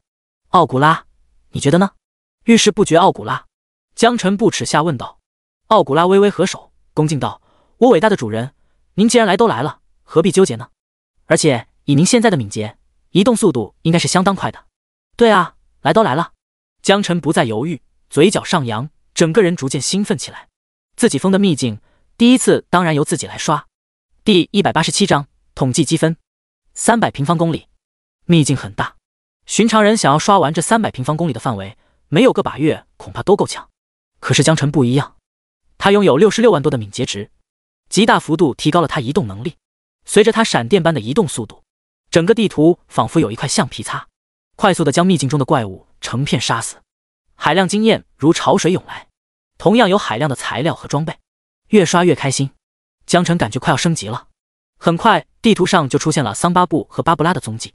江晨狂奔过去，试图跟他们交流，结果发现这两 BOSS 已经没有了灵智，除了本能的发动攻击，没有办法进行沟通。既然这样，那就爆装备吧。在秘境之中，怪物会周期性的复活，所以杀死桑巴布和巴布拉并不是真正的彻底死亡。不出意外，传说级的 BOSS 给他报了橙色装备，一件法师用的法杖，一件是战士用重盾。报什么装备可能跟 BOSS 本身的偏好有关。桑巴布一看就是机灵鬼，所以报了法杖，而巴布拉体型巨大，脑瓜子也不太好使的样子，更偏向于战士，而且还是近战的风格。告别了两老友后，江晨加快速度，继续快速刷秘境，升级的光芒冲天起，等级来到了28级，一天之内连升3级。江晨太久没有这种升级坐火箭的感觉了。从传说级秘境出来，江晨计算了一下时间，前后后不到1个小时，300平方公里面积的秘境，1个小时之内能完整的刷完，已经不是人力能完成的了。很多人连想都不敢这么想，但江晨做到了。回去喽，也不知道莫天伦拿了多少积分。哎呀，应该不会比我多吧？这回如果不能拿到第1，贡献点就拿不到了，这内院恐怕也就进不去了。别人进入内院是为了更多的资源、更高级的任务奖励，江晨进入内院更多的是为了结识一些靠谱的同学，能拉过来给自己当牛做马，守护据点城镇，自己拿大头，成为资本大亨。他们拿小头当牛做马，很合理。颤抖吧，内院的兄弟姐妹们！吼吼吼！另外一边，哇哦，刚才荒野上那些怪物突然就暴走了，吓死我了！可不是吗？感觉自己差点要去见太奶了。更可怖的是，那些怪物一个瞬间全部死亡，就像是从来没有活着一样，吓人，太他妈吓人了！到底是何方大能搞出这么大的动静啊？活着回来就好，活着就好啊！不少职业者已经回到据点，互相看见后百感交集，都有一种劫后余生的感觉。只是大家都很疑惑，魏然怎么不见了？莫天伦和他的狗腿子先到，李梦玲等人后到。莫天伦的狗腿们一看到李梦玲，立马开启了嘲讽模式。哟，这不是未来嫂子吗？怎么来这么晚？咱们莫大为你担心的心都快要碎了。哈哈哈哈！一阵龌龊淫荡的笑声传来，让李梦玲的队友们怒不可遏。好在李梦玲本人比较清醒，将队友安抚后，对莫天伦说道：“别急啊，今天鹿死谁手还不一定呢。”说完还生硬的给莫天伦抛出了一个媚眼，把莫天伦迷的神情恍惚了一下。该说不说，这小妮子虽然狐狸虎气，是个圣光骑士，但前凸后翘，颇有几分姿色，如果纳入后宫或许也还不错。这时有人看着据点入口的方向惊呼：“魏老来了，是魏老！”只见魏然风尘仆仆走了过来，看到在场的职业者已经到得七七八八，一颗焦躁的心也安静下来不少。这些可都是龙国有生战力，真要是团灭，他罪责深重。魏然看着大家，激动的声音在每一个人的耳边响起：“孩子们呐，能看到你们很高兴。这次魔域荒野突然发生异变，我也看到了。”不少人听到这个，全都微微动容，比我们想象要凶险得多，也要离奇得多。具体是什么原因，暂时还无从得知。我相信组织上肯定会尽快调查清楚，给大家一个交代。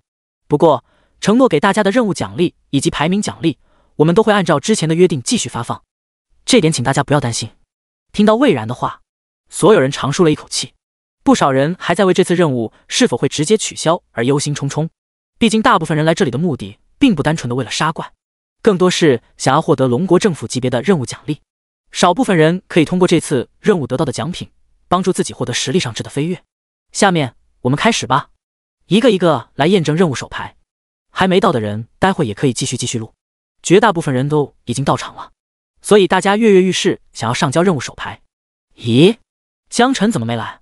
李梦玲忍不住惊呼，这小子可是他重点关注的对象，既是向神带过来的人，也是和他一起同莫天伦对赌的人。莫天伦嗤笑道：“莫不是怕了吧？深渊魔域荒野上出现了这种事情，产生恐惧也情有可原。”狗腿们立马应和：“老大英明，这小子一定是被吓得找不着北了，不知道躲哪里去尿裤子了，哈哈哈。李梦玲没有反驳，只是隐约觉得没这么简单。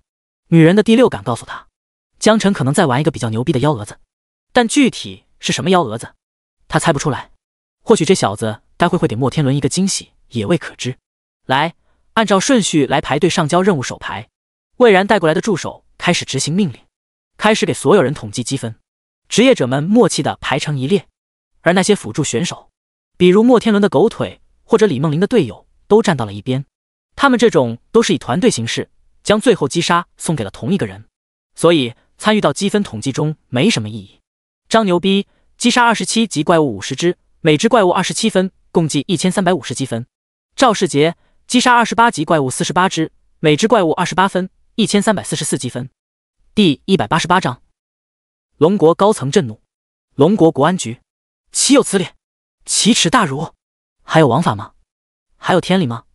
朗朗乾坤，竟然胆敢有人试图戕害我们龙国的未来！在知道有人调查一位 S 级机密档案后，局长吕国良雷霆震怒。这位 S 级保密档案只有龙国为数不多的几个顶流战力或者组织高层才能够查阅，一般人档案伸手等同叛国。有一只黑手竟然试图伸进国安局查一个叫江晨的人，立马就触发了整个国安局的警报系统。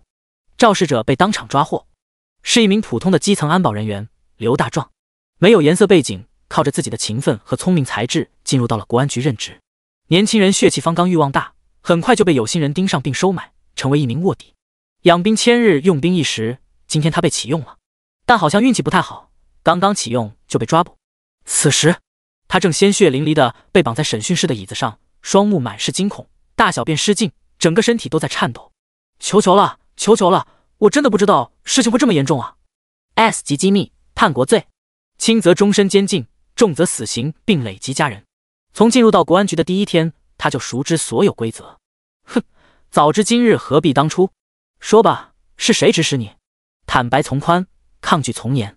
韩非子死死盯着刘大壮，局长吕国良给他的压力很大，限他1小时内查出源头。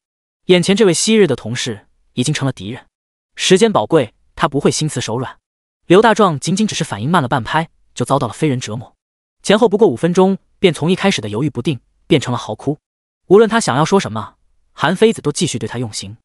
而现在，韩非子终于再次开始耐心询问。他知道他必须快速把事情交代清楚，否则再这样下去，等着他的还有更加惨无人道的折磨。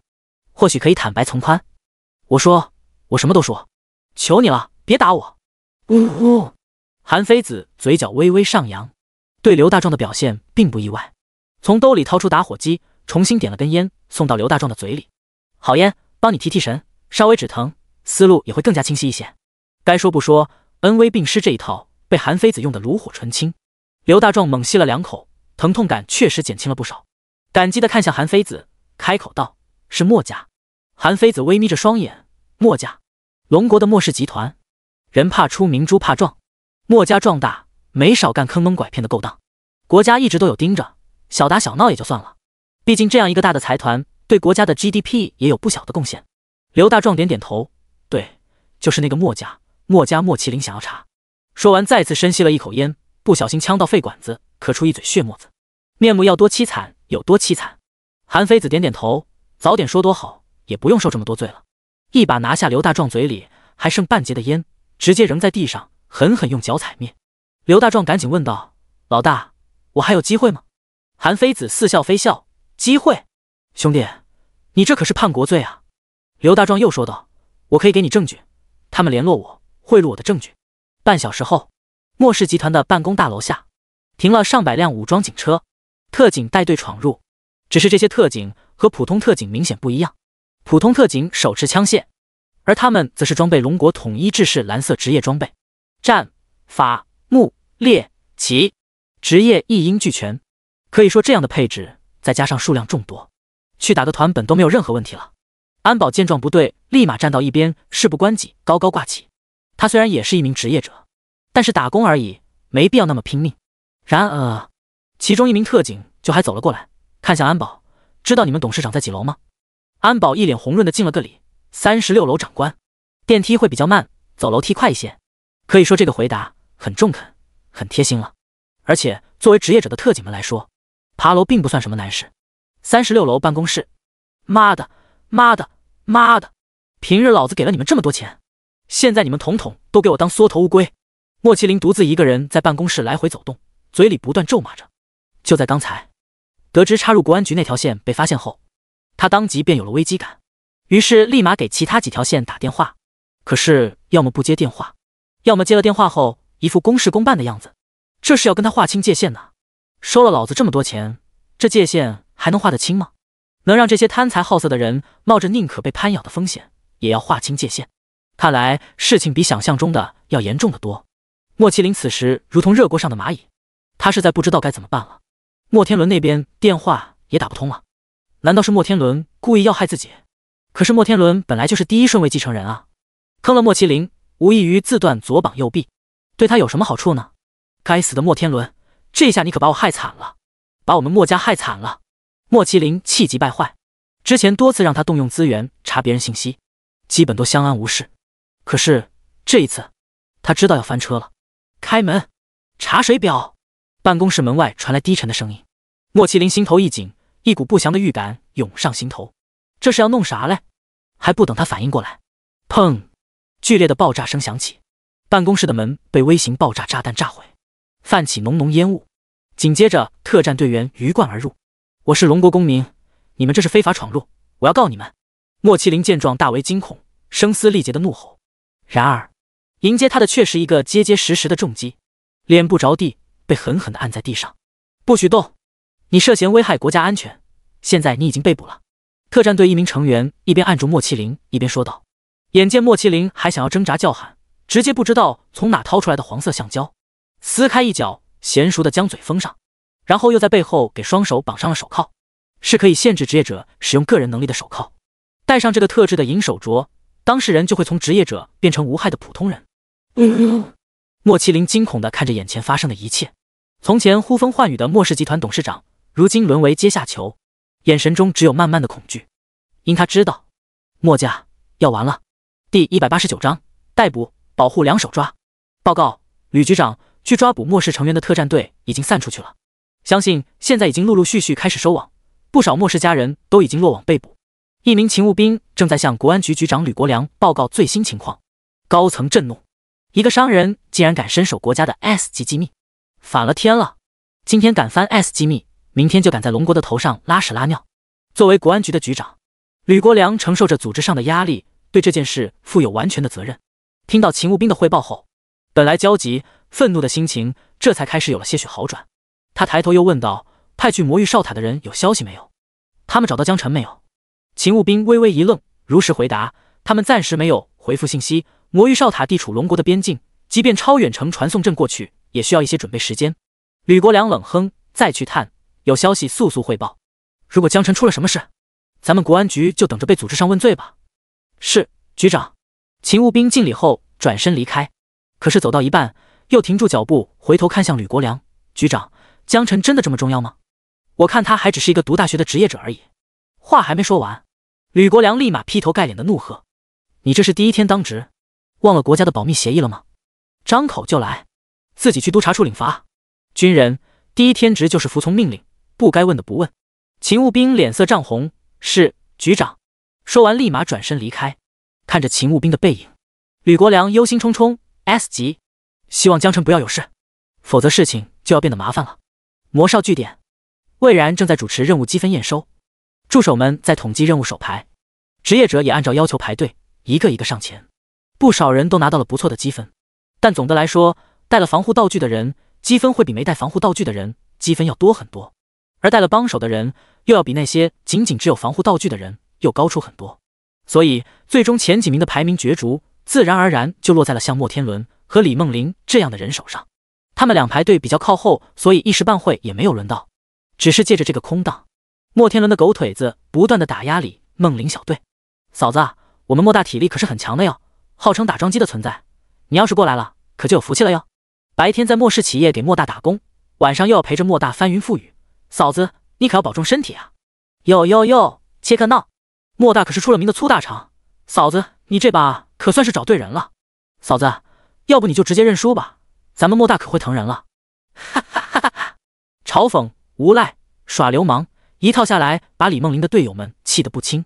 梦玲，他们欺人太甚了，这你都能忍？是啊，梦玲，要不跟他们打一架？虽然他们人多，都是土鸡瓦狗，插标卖首罢了。忍不了了，简直太侮辱人了！他们简直是恶心肮脏，满脑子颜色废料的猪！这帮臭流氓，简直臭不要脸！李梦玲眼神冰冷，却微笑着安抚道：“没事，先让他们继续蹦跶蹦跶，赢了赌约再说。”队友们见状，只好作罢。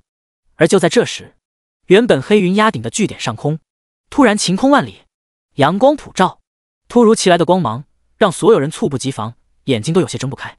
卧槽，这什么情况？怎么突然就出太阳了？乌云直接就散了，到底发生了什么？你问我，我问谁去啊？诡异，实在太诡异了。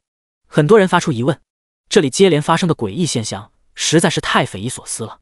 先是怪物潮汐，紧跟着全都同时死亡，现在又拨云见日，这难道是人类所为吗？大家很难想象。可如果不是人类所为，那死的应该不是怪物，而是他们这些职业者。但要说是人类所为，到底什么样的人能做出如此大手笔？猜不透，想破头，唯有极少数几个人知道发生了什么。李梦玲就是其中之一。是封印。他仰望着天空喃喃。队友们疑惑地问道：什么意思？陨石封印，片区域的能量陨石被封印了。李梦玲看向队友解释道：可是，不是只有龙国政府给的那个封印道具才可以吗？而要获得道具，需要超强的潜力和完成卓越贡献才行。队友们不是没想到，只是不理解到底谁会获得这种东西，因为它不单是权力的证明，更是实力的证明。实力、潜力、人品、贡献，缺一不可。李梦玲心中想到了某个人，直觉告诉她，发生的一切和这个人有很大的关系。但是现在没有看到实际的证据，言明还为之过早。他摇了摇头，我也不知道。莫天伦显然也看出来空中异变代表了什么，那可是他和他的家族朝思暮想的权柄啊，代表着从商人摇身一变成为当政人员，在龙国也真正拥有了话语权。我们一同来参赛的人当中，有人拥有封印道具。死！一语激起千层，狗腿子们惊呆了，竟然有人携带封印道具来参加任务，这可是连他们富可敌国的莫大都不曾拥有的东西，个个惊掉一地下巴。周围其他人也听到了莫天伦的话，他们本来也还只是怀疑，现在却是更加肯定了，于是纷纷猜测，这人到底是谁？在这个时候封印，那一定是还不在场的人。正在众人猜疑之时，莫天伦，到你了，任务手牌出示一下。魏然的助理提神说道，他也注意到了异变，但魏老的命令还是要继续执行。莫天伦点点头，自信地交出了自己的任务手牌。不多时，教场上魏然准备的排名光幕上又多了一条：莫天伦击杀29级怪物68只，击杀28级怪物120只，击杀27级怪物101只，总积分合计8059积分，排名第一，第190章，遥遥领先，8059分。目前第二名也才3760分，整整翻了1倍还要多。哗！看到如此之高的分数后，现场的人无不侧目震惊，眼珠子都掉了一地，捡不完，完全捡不完。卧槽，变态吧？这特么是人干的事？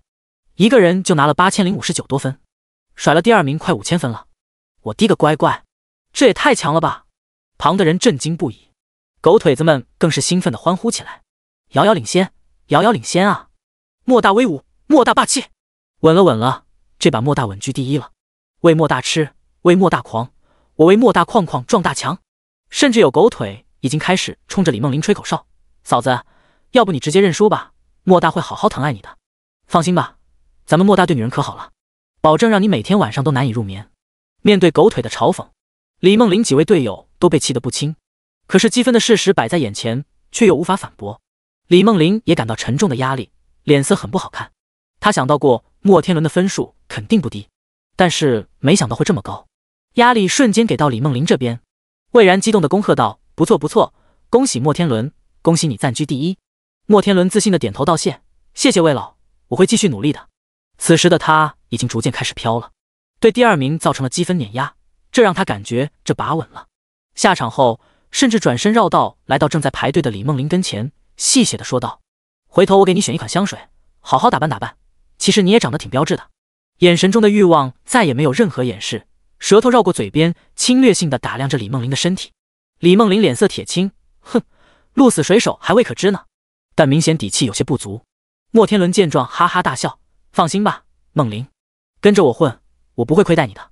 说完转头就走，留下一个自认为潇洒的背影给到李梦玲。李梦玲轻声恶狠狠道：傻逼。莫天伦耳朵动了动，不但没有生气，反而笑得更大声了。这女人一向淡定高傲，现在生气说明她慌了。任务手牌的分数继续统计，但后面的积分统计基本上都没有更高分数，甚至连第2名都没有超过。莫天伦的积分始终保持着第1名的位置，眼看着人数越来越少了，李梦玲和他的队友们也开始紧张起来。李梦玲击杀29级怪物68只，击杀28级怪物120只，击杀27级怪物100只，总积分合计8032积分。第2名，统计积分的助手报出了分数，众人立马发出惊呼：哇去，又出了一位大佬啊！这大佬牛逼，只比第1名少27分，一个怪物的差别。可惜了，不是第1名。牛逼牛逼！别人只有5个人，5个人对30个人的战斗力，还能拉平到这个极限，很厉害了好吧？不少人向李梦玲投来羡慕的目光。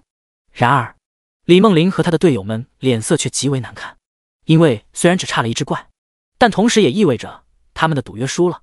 李梦玲必须遵守赌约，放弃毕业后加入组织的大好前程，必须给莫天伦的集团企业服务20年，甚至还要给莫天伦。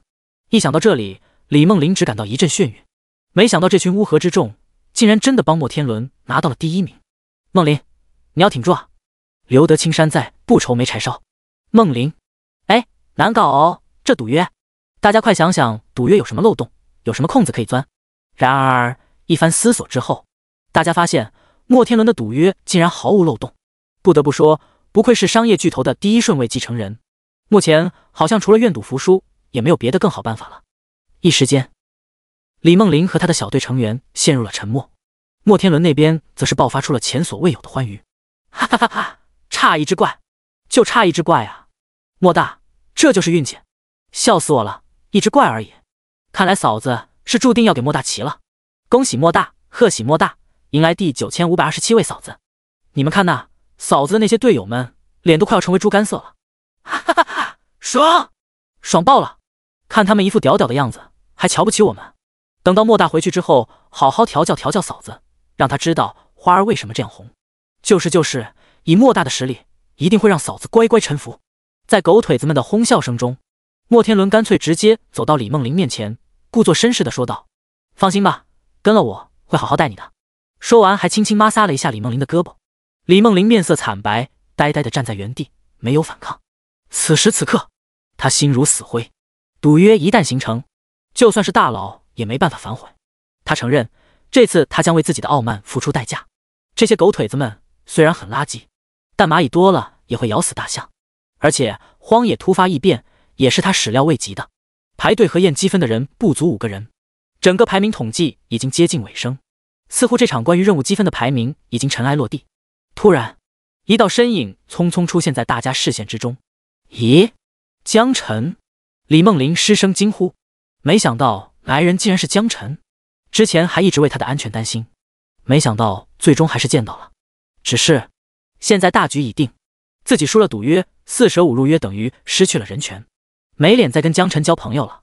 莫天伦显然也发现了江晨的到来，微微一愣，旋即哈哈大笑起来。我都差点忘了，还有这么个伙计。没事没事，多一个不多，顺带手的事情。狗腿子们也纷纷对江晨大呼：嘿，兄弟，以后大家都是同事了，有什么不懂可以问我啊。哥们，莫大很大方的，只要你好好给他当马仔，以后吃香喝辣应有尽有。恭喜莫大又多了一名狗腿子。对于莫大他们来说，江晨的赌约只是一个添头罢了。哦，你们看起来很有信心的样子。江晨嘴角微微上扬，在助手的引导下加入了积分统计队伍中。前面还有3个人，江晨排在最后一位，马上就轮到他了。第191章海量积分。在所有人的最前方，魏然为大家准备了积分公式的光幕，用来显示积分排名的公平公正。每一个参与排名的人的积分成绩都会展示在上面。江晨在排队的过程中，一眼就看到了积分排名，其中第1名的名字赫然显示着莫天伦。嚯，怪不得这么嚣张呢。江晨心中暗道。第2名是李梦玲，积分差距仅仅只有27分，可惜了，看来这丫头要输了赌局啊。啧啧，可有得罪兽了。莫天伦是什么人，江晨心里再清楚不过了。不过他还是比较有信心的，毕竟自己可是杀灭了整个荒野怪物的人。也不知道后面进入到秘境之中，杀怪算不算积分。此时此刻，莫天伦的狗腿子们对江晨排队的行为不屑一顾，认为他是在做垂死挣扎。莫大都遥遥领先，获得第1名了。人李梦玲5个人的精英小队都玩不转，你一个人再强，又能翻出什么浪花来？放弃吧，兄弟，别搁这丢人现眼了。莫大心胸大得很，不会介意你之前对他挑战的。对啊，加入我们，给你开1个月3万块的工资。你说你何必呢？脱了裤子放屁，多此一举吗？这不是。莫天伦却故作大度的摆了摆手。哎，正在参与吗？来都来了，多少积分也要上去录一录吗？说完还看了一眼李梦玲，像是迫不及待想要把她生吞活剥了一样。其他人也已经开始盘算自己的积分究竟能兑换什么奖品了。整个排行榜对他们来说已经尘埃落定，没有继续关注的必要了。不过也确实，后面几个人上去录积分基本上都在2、3千的水平，直接排到了数十位之后，根本对榜单排名构不成任何影响。终于轮到江晨了，魏然的助理接过江晨的任务手牌，开始读数。下一秒，光幕上的排名开始出现变化。江晨击杀 BOSS 级怪物4只，击杀29级怪物12345只，击杀28级怪物23456只，击杀27级怪物45678只，击杀26级怪物56789，总积分合计5205107积分。第一名江晨5205107分。所有人的排名按照顺序依次往下挪了一位。轰！原本正在讨论积分的众人瞬间僵住了。他们虽然觉得排行榜已经固定，但仍然会反复盯着榜单，确认并欣赏自己的积分。然而此时此刻，榜单竟然动了，第一名发生了变化，江晨的名字竟然奇迹般的出现在了第1的位置。等等啊，我数数，这是几位数？个10百千万，我的妈额！别数了，100万，500多万！卧槽啊！不是，这到底怎么做到的？第2名莫天伦30个人才8000多积分，这小子竟然500多万积分，这不可能！就算是所有怪物，伸头让江晨挨个去砍，这么短时间他也砍不了这么多怪。大家纷纷表示惊讶和难以置信。莫天伦整个人都呆滞了，这怎么可能？500多万积分？闹呢？他的狗腿子们看到分数后也恶心透了。什么鬼？这分数太假了吧？不可能，绝对不可能！这里面肯定有猫腻。不要以为是象神带来的人就可以为所欲为给他开挂啊！这分数肯定作弊了。要是有这么高的积分在，排名还有什么意义？我不服！一句我不服，算是替莫天伦喊出了心声。然而，只有莫天伦知道，他和江晨的赌约判定他输了，这也就意味着江晨很有可能真的斩杀了这么多怪物，积分没有问题。可这也是真正让他胆寒的地方。作为这次任务的负责人，魏然也懵逼了。这种情况他也是第一次遇到，但这种记录检测任务的方法延续了很多年，绝不可能出现问题。很快平复好情绪，沉声道：“此乃龙国延续100年的考核方法，我看谁敢不服？”声音浑厚，不容置疑。魏然代表了国家的脸面，自然不容宵小之辈质疑。可是魏然的话，无异于是官方认证了江晨的积分是真实的，之前质疑的声音立马消停下去。莫天伦狗腿子也低下头，不敢再造次。李梦玲看了看积分，又看了看江晨，眸光闪现，呼吸都开始急促起来。眼前这位少年深不可测，要是早点意识到这一点就好了，上去抱一抱大腿，或许自己也不会输得那么惨。现在他输了赌约，说什么都晚了。而莫天伦也很快调整好心态，自然而然地上前去对江晨说道：“好兄弟，恭喜你获得了第1名，赌约中的3座城市据点，我一定会如约奉上。所谓伸手不打笑脸人。”江晨点点头，轻声道：“谢谢。”莫天伦哈哈一笑：“都是兄弟，不打不相识。”说完还拍了拍江晨的肩膀，以示友好。不得不说，作为莫氏集团的第1顺位继承人，莫天伦可谓是审时度势，能屈能伸了。按照赌约，他当然要赔偿给江晨3座城市据点，但态度上的转变反而看起来像是把3座据点当成了结交江晨的资本，让一旁的魏然都不得不暗自惊叹，不愧是莫家嫡子。莫天伦的狗腿子们也是会见风使舵的，完全忘记了刚才自己是如何嘲讽过江晨。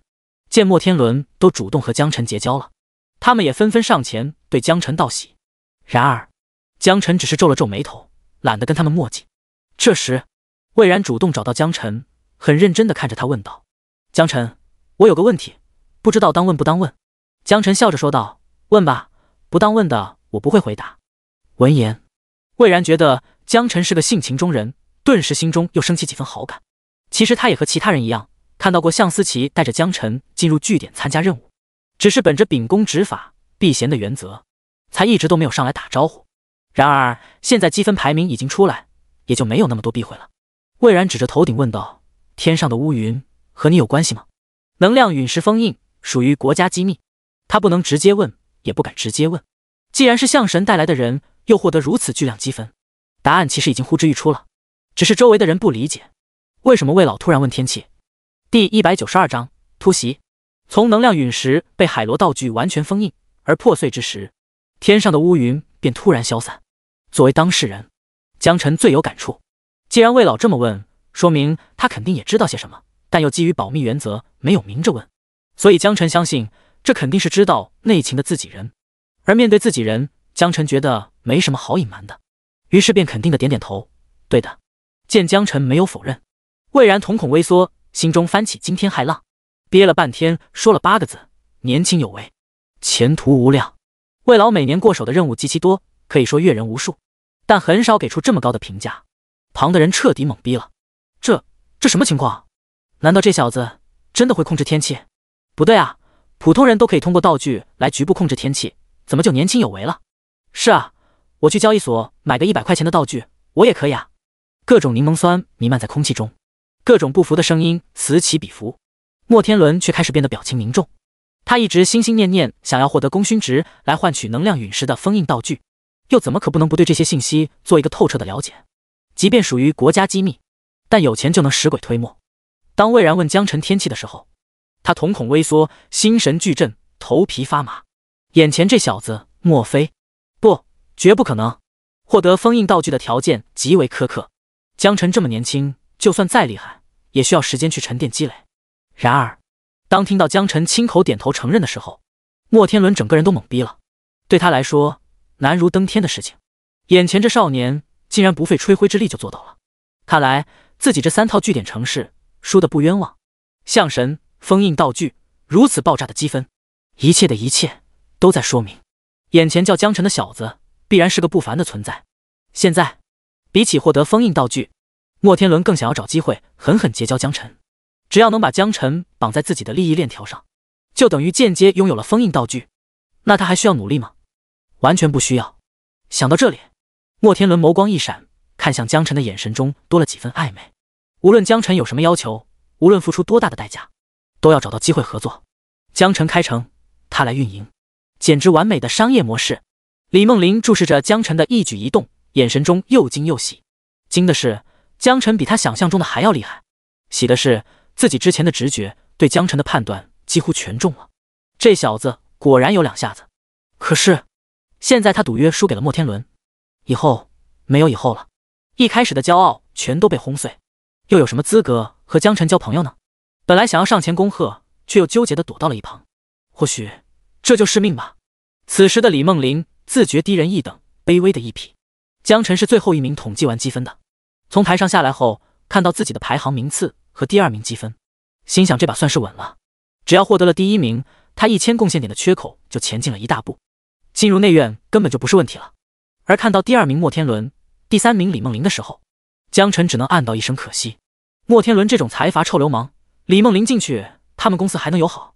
可是赌约已经签了，李梦玲就要为自己的骄傲付出代价。个人因果个人了，每个成年人都要为自己的选择负责。江晨也不是什么圣母之人，也只是哀叹1秒就过去了。倒是莫天伦输给他的3座城市据点，他更加关心一些。一下子4座城市据点，3座赢来的需要人收，需要人运营，新开辟的还需要投入大量的资金，从零开始建设。江晨顿时感觉到痛并快乐着，以后肯定会很富有。但问题是现在很穷，别看他手里10个多亿，对于城市据点的运营建设来说简直就是毛毛雨。艾克小还欠我积分，刘嬷嬷还欠我钱没还，手里的装备材料回头再卖一卖，应该能凑够60-70个亿吧。江晨忍俊不禁笑了起来。从什么时候开始，他都已经开始觉得几10个亿都不够花了。记得高中上学的时候，都还在为了中午食堂要不要加个鸡腿而纠结好久，甚至还和赵小虎一起凑钱，就为了买根棒棒冰分着吃。轰隆隆，突然据点上空传来剧烈的轰鸣声。快看，龙国的武装直升机，饕餮，是饕餮5直。不少人指着远处正在快速飞来的直升机群，激动地惊呼道。据点的官兵们也开始快速移动。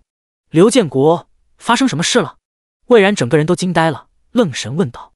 他记得自己刚才已经向组织上解释清楚了，危机解除，任务顺利，甚至还有额外的收获需要当面汇报。组织上级也给予了很高的肯定和嘉奖。可是现在，什么情况？这架势看起来像是要干仗啊！然而，刘建业表情眼神只是单单看了魏然一眼，便快速转身离去，同时朝着在场所有职业者嘶吼：所有人待在原地，不得擅自行动。但凡有异动者，我们有权全力扑杀。尽管普通士兵都不是职业者的对手，但是龙国考虑到特殊时期极个别强大职业者反叛的可能性，给国家机器都配备了禁魔手段。一旦施展，职业者将会变成普通人，即便属性远超常人，其能力也都在可控范围内。当然，江辰这种属性怪物除外，不但是个属性怪物，甚至还能够利用鼓舞来输出属性的伤害。嗡！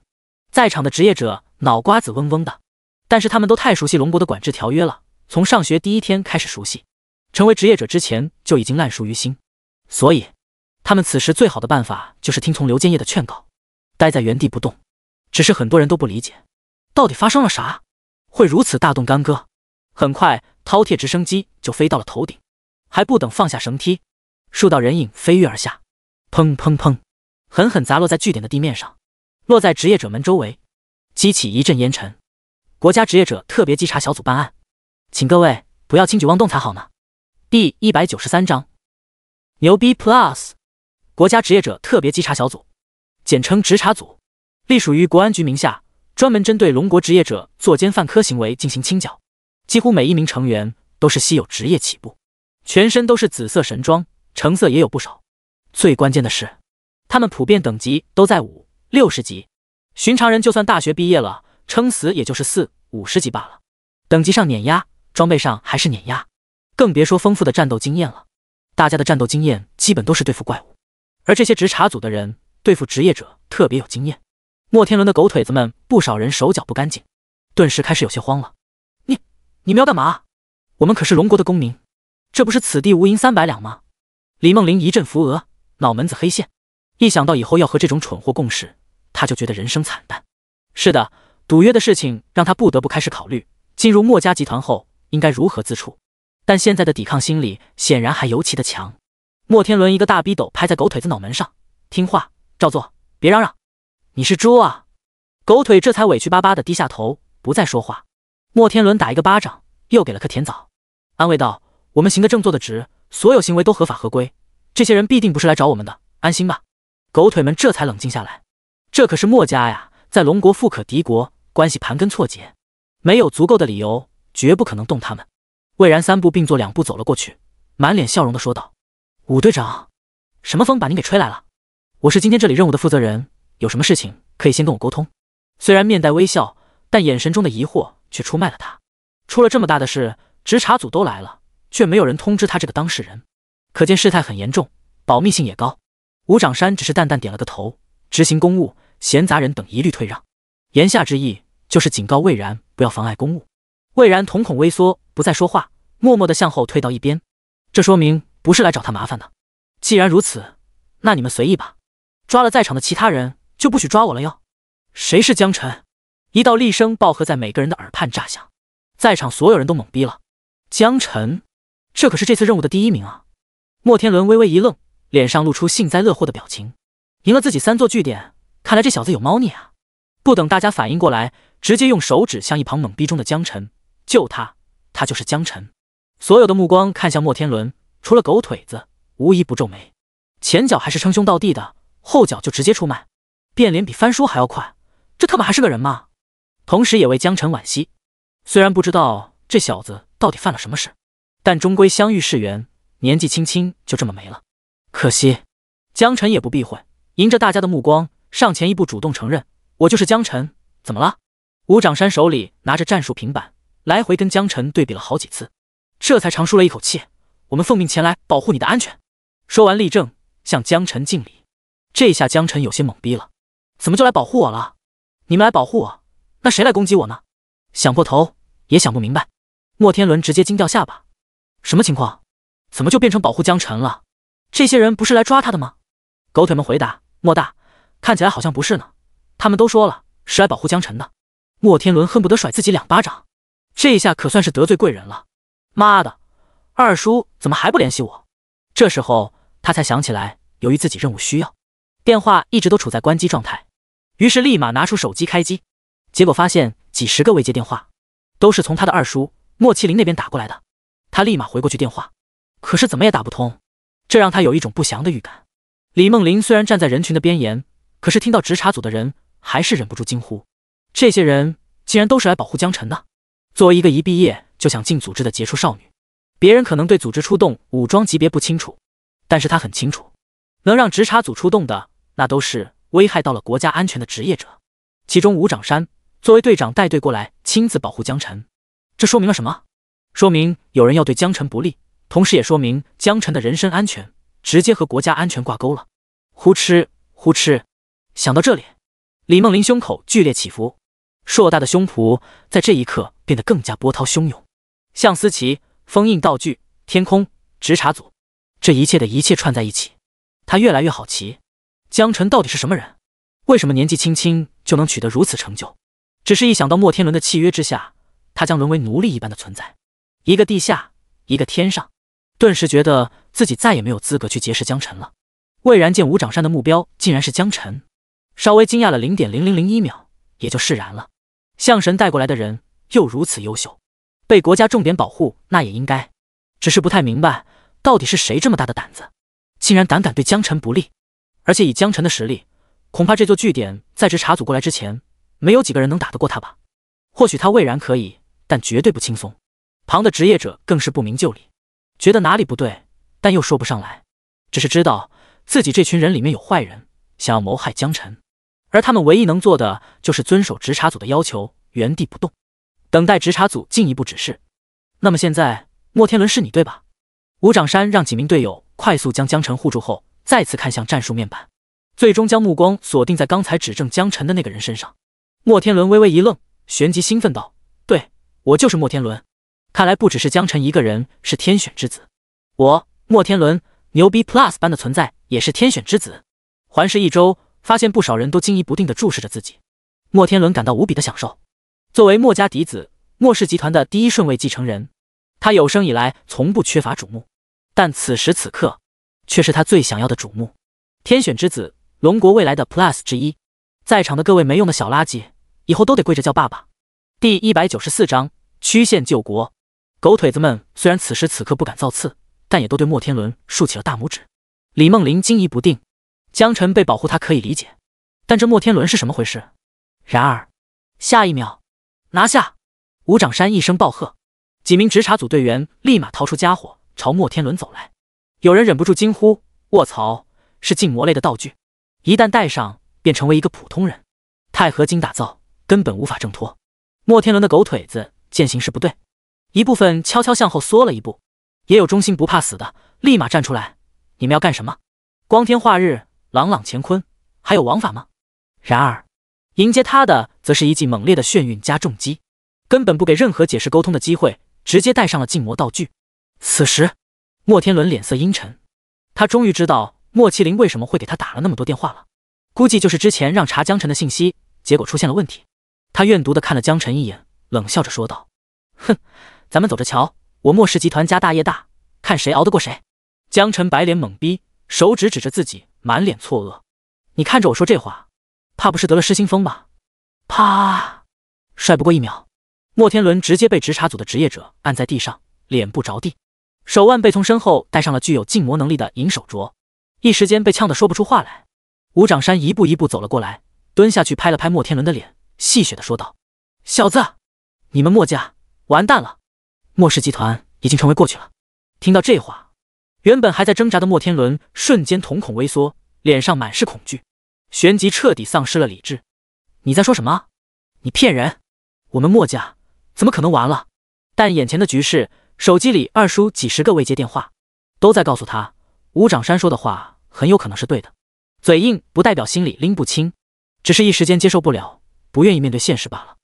而得知这一消息的狗腿子们再也没有了往日那般对莫天伦的尊崇。小莫啊，以后你要好好跟着组织改造好自己，一定不要再到处树敌了。一名狗腿子如是说道。你……莫天伦一听，顿时气得不行。平时吃自己喝自己，每个月还有高额薪水拿，现在竟然落井下石。江晨走上前来，看向吴长山问道：莫氏集团完了，那他们家名下的据点怎么办？听到江晨的话，吴长山微微一愣，尽管不明白为什么江晨会问这样的问题，还是决定如实回答。毕竟江晨是他这次任务的主要保护对象。据点全部充公，我这么跟你说吧，莫天伦现在已经是个穷光蛋了，再也不是什么莫家继承人，他的家业全都充公。江晨有些蛋疼，他打赌1个月内去接手莫天伦的3座据点呢。这才刚刚赢得赌注，结果莫天伦家没了，那之前的赌约不是白瞎了吗？这能忍？他于是就把打赌的事情一五一十的和吴长山讲了一下，其中自然也包括李梦玲输给了莫天伦这件事。还有这事？听完后，吴长山似笑非笑的看向莫天伦，没想到你人长得丑，玩的还挺花的啊！一次赌2，被按倒在地上的莫天伦彻底没了脾气，反倒是开始服软。你听我解释，事情不是这样的啊！一声痛苦的惨嚎划破据点上空，莫天伦被吴长山一脚狠狠踢在了腹部，整个人弓成了虾米状，再也说不出话来。给我封上他的嘴！吴长山命令下，立马有人用黑色胶带给莫天伦把嘴封上。莫天伦涨红了脸，鼻孔喘着粗气，像一条脱水的鱼，眼神中满是惊恐。而后，吴长山转头对江晨说道：按理说莫家的所有家产都充公，莫天伦已经一无所有了，所以他的赌约内容应该是无法实现的。但考虑到赌约不执行就会出人命的问题，我会向组织上汇报，酌情处理。不是还有1个月的时间吗？应该来得及。一般情况下，组织的申报审批流程繁杂冗长，没个10天半个月很难走完整个流程。但这整件事是 S 级机密档案泄露有关，组织上肯定会安排特批流程，所以1月的时间确实来得及。江晨点点头，好的，也只能这样了。李梦玲也听到了吴长山的对话，心中顿时七上八下。他跟莫天伦签约的赌约可是毕业之后就去莫氏集团打工20年，如果莫氏集团直接没了，那他岂不是直接要 GG？ 走过来对吴长山问道：你好，我叫李梦玲。吴长山微微一愣，旋即快速冲战术平板中扒拉2下，嘴角微微上扬。京都大学大4学生，职业圣光骑士。档案备注最后一栏写了一大堆，总结一下就是眼前这妹子未来铁定会进入组织，并且忠诚度极高，实力强，忠诚度高，职业稀缺，这简直就是把 buff 给叠满了，以后有可能是战友也说不定。哦，小李同志啊，你好你好，你是想要询问关于赌约的处置吗？吴长山满脸堆笑。李梦玲担忧地说道：莫家没了，莫氏集团没了，我的赌约条件是给莫氏集团打工20年。还没说完，吴长山哈哈大笑，我懂你的意思，你就放心吧，这事我会如实上报上去，你只要相信这规则他都是可以想办法绕过去的，组织上绝对不会亏待任何一个对国家有贡献的人。李梦玲眼前一亮，心中的焦躁顿时稍稍减轻。吴长山说的没错，在他研究过的一系列赌约当中，虽然100%无法逃避，但也有很多通过研究漏洞来绕过去的。而龙国最不缺的就是智囊团，以最小代价规避赌约，对他们来说几乎是手拿把掐的事情。好的，谢谢吴队长。李梦玲由衷的感谢，悬着的心也终于落下了。吴长山笑着回应：客气了，这都是我应该做的。留个电话，以后有什么事可以联系。李梦玲不经意地瞥了一眼江晨，微笑说道：不用了，我没有电话。吴长山微微一愣，哈哈仰天大笑，自己竟然被一个还没毕业的雏鸟给拒绝了，这要是被队里那些八婆母夜叉们知道了，还不得笑掉大牙。第195章，卖的。莫天伦很快被人带上了直升机，和他一同被带走的还有莫天伦的狗腿子，不过对狗腿子们直查组相对友善那么一丢丢，虽然没有像莫天伦这样把脸按地上折腾，但也全都带上了禁魔的银手镯。吴长山还特意向江晨解释，为了你的安全起见，不再出幺蛾子，这些人我都得带走盘查。其实吴长山的担心不无道理，树倒猢狲散，狗腿子们肯定会选择跟莫天伦划清界限，毕竟打份工而已，拼什么命呢？可是谁也不能保证莫天伦的狗腿子中有没有培养出那种一根筋的死忠，只要有一个藏在暗处，就容易对江晨构成威胁。江晨表示理解，谢谢。吴长山笑了笑，分内的事情客气了。走之前，我会留2名战友保护你，直到你回清北学校。他们都是55级左右的职业者，战斗力应该还凑合。还凑合？这已经是很牛逼的存在了，好吧？但江晨觉得自己目前的场景下，完全不需要保护啊。谁家防御力99%啊？但既然吴长山属于一片好心，而且也是职责所在，他也不好太过推辞。好的，谢谢。江晨再次道谢。你好，我叫陈晨，是一名猎人职业，擅长追踪和预警。一名身材修长的女性职业者从队伍中走了出来，笑着对江晨伸出手。江晨握手，幸会，我叫江晨，光环师。礼尚往来，该有的礼节还是要有的。你好，我叫王六六，是一名重剑骑士，擅长防守和进攻。另外一名职业者走了过来，同样是一名女性职业者，身上穿戴着厚重的铠甲，手中拿着一柄巨型重剑。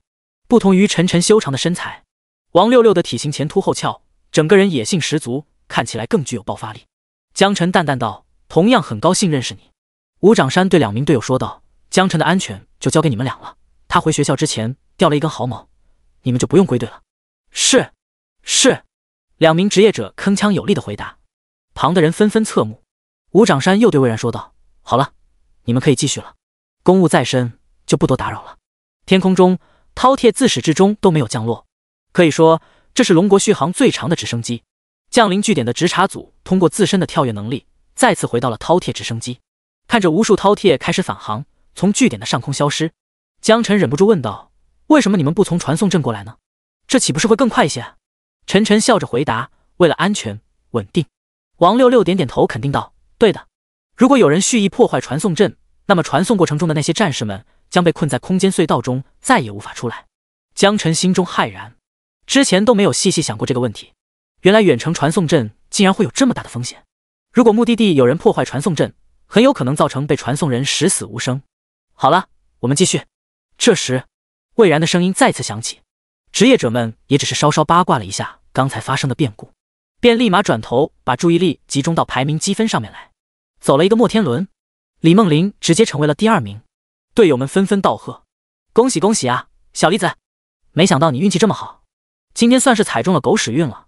没想到竟然还能这样操作。小刀那屁股开了眼了，摩天轮那小子终于遭到报应了，最后没想到便宜了我们家梦玲。噗哈哈哈，喜大普奔，简直喜大普奔啊！李梦玲笑笑不说话。比起名次前进，比起奖励，此时他心中只有江晨。如果不是江晨的缘故，这次因为自己的骄傲自大和摩天轮打赌，可能会付出惨重的代价。虽然暂时危机没有解除，但刚才吴长山既然说组织上会处理，那他就有理由相信这份赌约迟早会解决掉。也不知道江晨这小子对自己有没有兴趣，像这样优秀的男孩子一定会有很多女生喜欢吧。哎呀，我在想什么？好害羞啊！看着排行榜，李梦玲突然小脸通红，一旁的队友还以为是他或许是真的高兴坏了，又是一波吹捧。其他人也都跟着前进了一步。要知道，相隔1名的差距给予的奖励简直天差地别。哇哦，我前进了1名，奖励有了质的飞跃。之前是绿色装备1件，现在直接蓝色装备。卧槽啊！呵呵，你那算什么？我都能获得贡献点了好吗？卧槽啊！好多钱，好多积分，好多装备，只是前进了1名啊！哎，不多，也就多了100万块钱而已。打他，狗东西！凡尔赛！好了，大家不是都得到了好处吗？榜单上的人都高兴疯了，但是最高兴的还要数之前1名之差没有能上榜单的。呜，谢谢组织，谢谢龙国，感谢 CCTV， 感谢 MTV， 感谢七舅老爷，感谢8辈祖宗。要不是在场人多，实在抹不开面子，恨不能以头枪地了。没上榜，那么积分只能是积分，纯粹1比100换一些钱罢了。如果上榜了，除了应该得的积分以外，还会获得额外的奖励，而且这些奖励基本很难用钱买到，都是政府的制式道具。第1名江晨5205107积分，奖励橙色装备1件，睿智吊坠，奖励1000点贡献值，奖励1点功勋值。由于江晨是学生，所以积分等价换算到学校的积分系统，增加5205107积分。睿智吊坠，装等橙色，穿戴等级25级，生命值加2000，精神加3000，敏捷加1688，力量加2888。睿智吊坠号称30级法师的毕业装备，甚至在40级也可以媲美很多紫色装备，属于相当保值，抗打的装备了，而且这种装备只有龙国的那聘珠宝师才能打造出来，外面根本买不到。卧槽，木了！睿智吊坠啊，我的梦中情装，羡慕不来，太强了！这装备卖不卖啊？我高价收购啊！你做梦呢吧？这种神仙装备谁会出手啊？然而，江辰拿到睿智吊坠后，却笑嘻嘻地说道：“卖的，谁想要可以带上价格找我。类似这种增加1、2千属性的装备，江辰是真心看不上，还不如卖个好价钱处理掉算了。”第196章，李梦玲的邀请。李梦玲皱了皱眉，善意提醒道：“江辰，这装备可是稀罕物，最好留着不要卖。如果你缺钱，我可以想办法给你筹一些。”江辰只是笑笑，这玩意儿对我没什么用，而且我花钱的地方多，所以就打算卖了。一旁的魏老像是知道江辰的想法，压低声音说道：“江辰现在确实很需要钱，毕竟一个城市的建设和运营所需要的资金可不是小数字。”这话既是说给江辰听，也是没把李梦玲当外人。李梦玲眼前一亮，果然和他猜测的没错，江辰手里果然有能量陨石封印道具，有了这玩意儿，就等于要拥有成为封疆大吏的权利，但同样也意味着需要投入成本去建设，而且全程不允许引入第三方资金。这也是江辰为什么会说自己会缺钱了。第2名李梦玲，奖励500点贡献值，奖励紫色装备龙焰圣光骑士胸甲一件。奖励第2名的奖励虽然不如第1名那么给力，但是也相当不错了。李梦玲就在旁边面色潮红，今天的状况实在是太多了，本来是第3名，还要受制于墨天轮赌约，现在不但可以在组织的帮助下绕过墨天轮赌约，而且还前进了1名，获得更多的奖励资源。这一切都和江辰有着不可分割的关系。假如……哎呀，我到底在想什么呀？李梦玲一边领奖，一边做女儿态，台下的队友们人都骂了，这还是他们第一次看到李梦玲如此这般。这小妮子怎么看起来不像是在领奖啊？哦，不是领奖，那是干嘛？这都不懂。思春啊，卧槽，被你这么一说，还真是。不过该说不说，这次李梦玲算是因祸得福，赢妈了。队友们对李梦玲的境遇表示羡慕，也有唏嘘。本来还以为这位昔日的队友会因为自己的傲慢而输掉前途，一个个心中憋闷愤怒。哪里知道江辰的出现让一切问题迎刃而解，倒也不是不行。啥？思春啊？那小子我看可以。我特么还以为你说的啥都惊动直查组了，当然可以啊。第2名确实也很不赖，本来应该赢得大家同样的瞩目，可是现在现场的人更关注江辰手中的橙色项链，听到少年说要售卖，眼珠子都快要从眼眶里挪出来了。这玩意可是稀罕物，到手后作为传家宝都不为过。江辰都到哪，这群人的目光就挪到哪，生怕一个不注意，江辰就会原地消失一般。江辰领完东西后，刚刚从台上下来，立马就被一群热心的职业者围在中间。大哥，您刚才是说缺钱对吧？您这睿智吊坠是要卖的对吧？大哥，我的好大哥，睿智吊坠能卖给我吗？你们都给我闪开，不许抢，是我先来的，大哥的吊坠理所应当卖给我。啊呸，这玩意儿还讲先来后到，当然是谁出价高就归谁啊。在场能成为职业者的人中没有一个傻子，只要能拿到睿智道具，无论是自用、送人还是2道转手，都是非常不错的选择。所以拱手让人不是他们风格。江辰也有心出手，墨天轮那3个据点城市不知道会不会到自己手上，但他可以确定，刚刚在魔域哨塔这边的城市肯定属于他，这是他的第1城，所以他需要尽可能多的筹集一些钱财，这样也好让城市快速从建设状态转变成运营状态。他把睿智项链拎在手里，我也不是很了解市场行情，既然大家都想要，就竞拍吧，底价1000万，现在开始竞拍。江辰话音刚落，周围就立马有人开始出价。一个胖胖的中年大叔喊道：“我出2000万！”死，刚开始就翻倍，不少人倒出一口凉气。看来今天想要拿下这睿智项链，必将经历一番恶战。2100万，2200万，我出3000万，价格节节攀升，时不时还会有暴击。江辰乐得合不拢嘴，突然想到一句话，叫河蚌相争，渔翁得利。这些人只是竞价越激烈，最终的价格就会被抬得越高。5000万！李梦玲从台上领完奖品后，也过来嗷了一嗓子。人群中本来还有人想要再等等看看，看到第2名都想参与进来后，立马绷不住了。6000万！7000万！价格立马以1000万为增幅叠加，很快就抬了上去。李梦玲的队友问道：“你有那么多钱吗？” 5000万啊！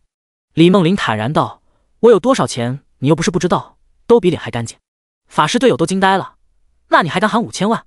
李梦玲笑而不语，心中暗道：我只能帮你到这里了，再往上喊，真怕没人加价了。9000万一次，9000万2次，9000万3次，还有没有加价？好成交！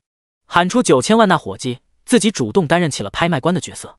见群众出现了短暂沉默，立马站出来开始喊数，语速超级快，不少人还在纠结中，没有反应过来，就已经被一锤定音。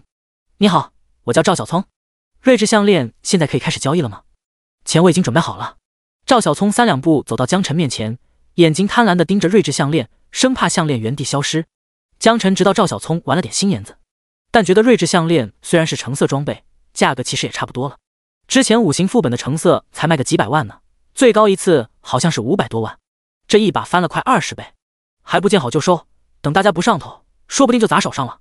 于是立马就打开了交易面板，很爽快地将睿智项链放了上去，同时标价9000万，只要对方在交易面板支付9000万，就可以获得睿智项链，从而完成交易。很公平公正的一种交易方式。赵小聪也没墨迹，直接输入自己的账号和密码，点同意交易。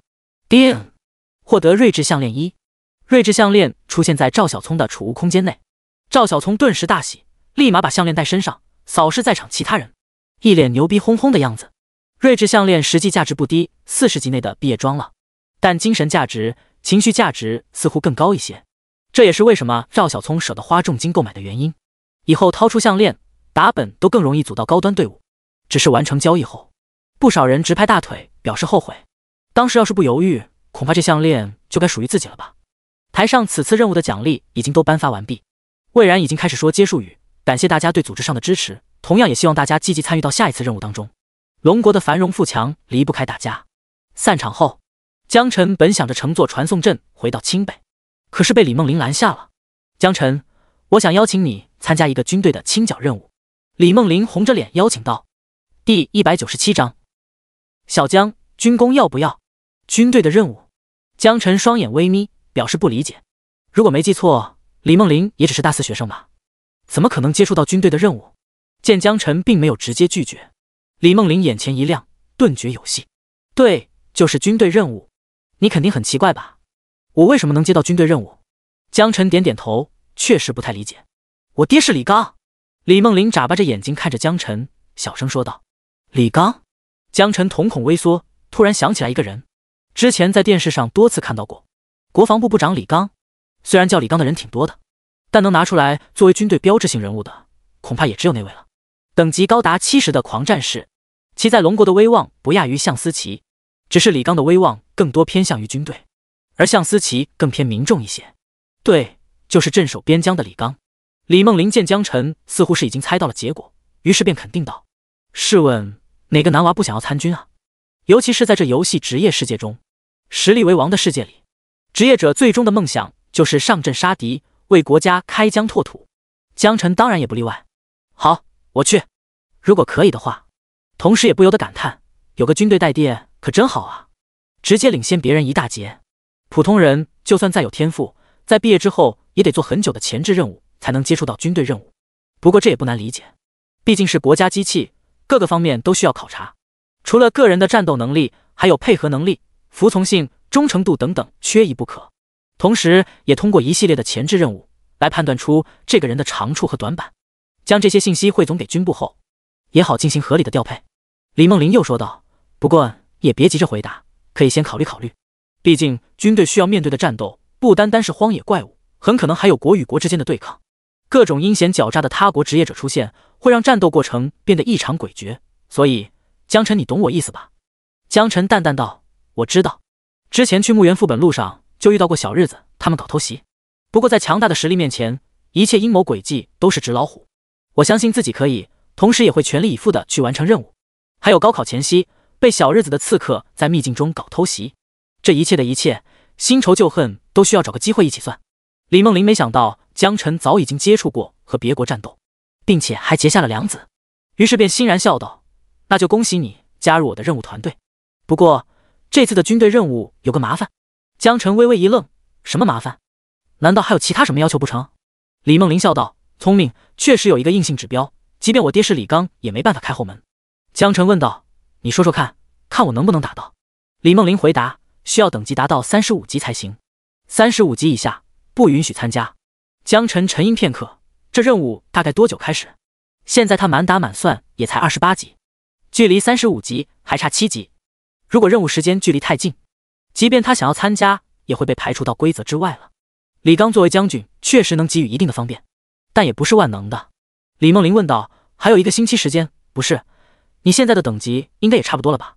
他认为江辰竟然能如此轻松地完成这次魔域据点的清怪任务，甚至还封了能量陨石，8成等级肯定不会低，甚至为了掩盖自己的高等级，这才用上了屏蔽徽章。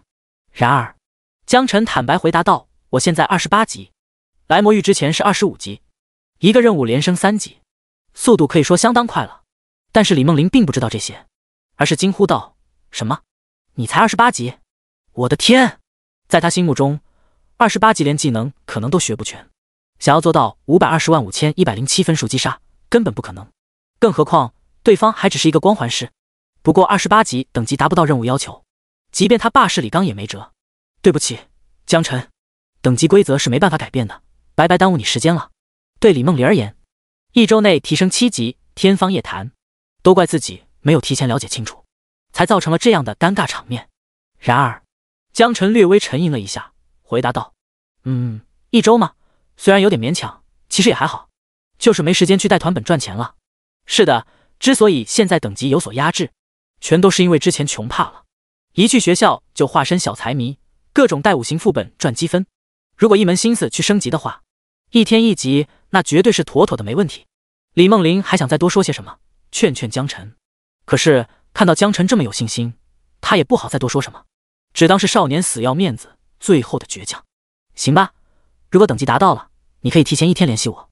当然，这也只是李梦玲的客套话，因为没有人可以办到。江辰点点头，好的，相信用不了那么久。按照他之前的速度，顶多就3、4天撑死了。现在实力有所增强，更不用说。李梦玲离开后，江辰本来打算使用传送阵回去，魏然出现在江辰眼前。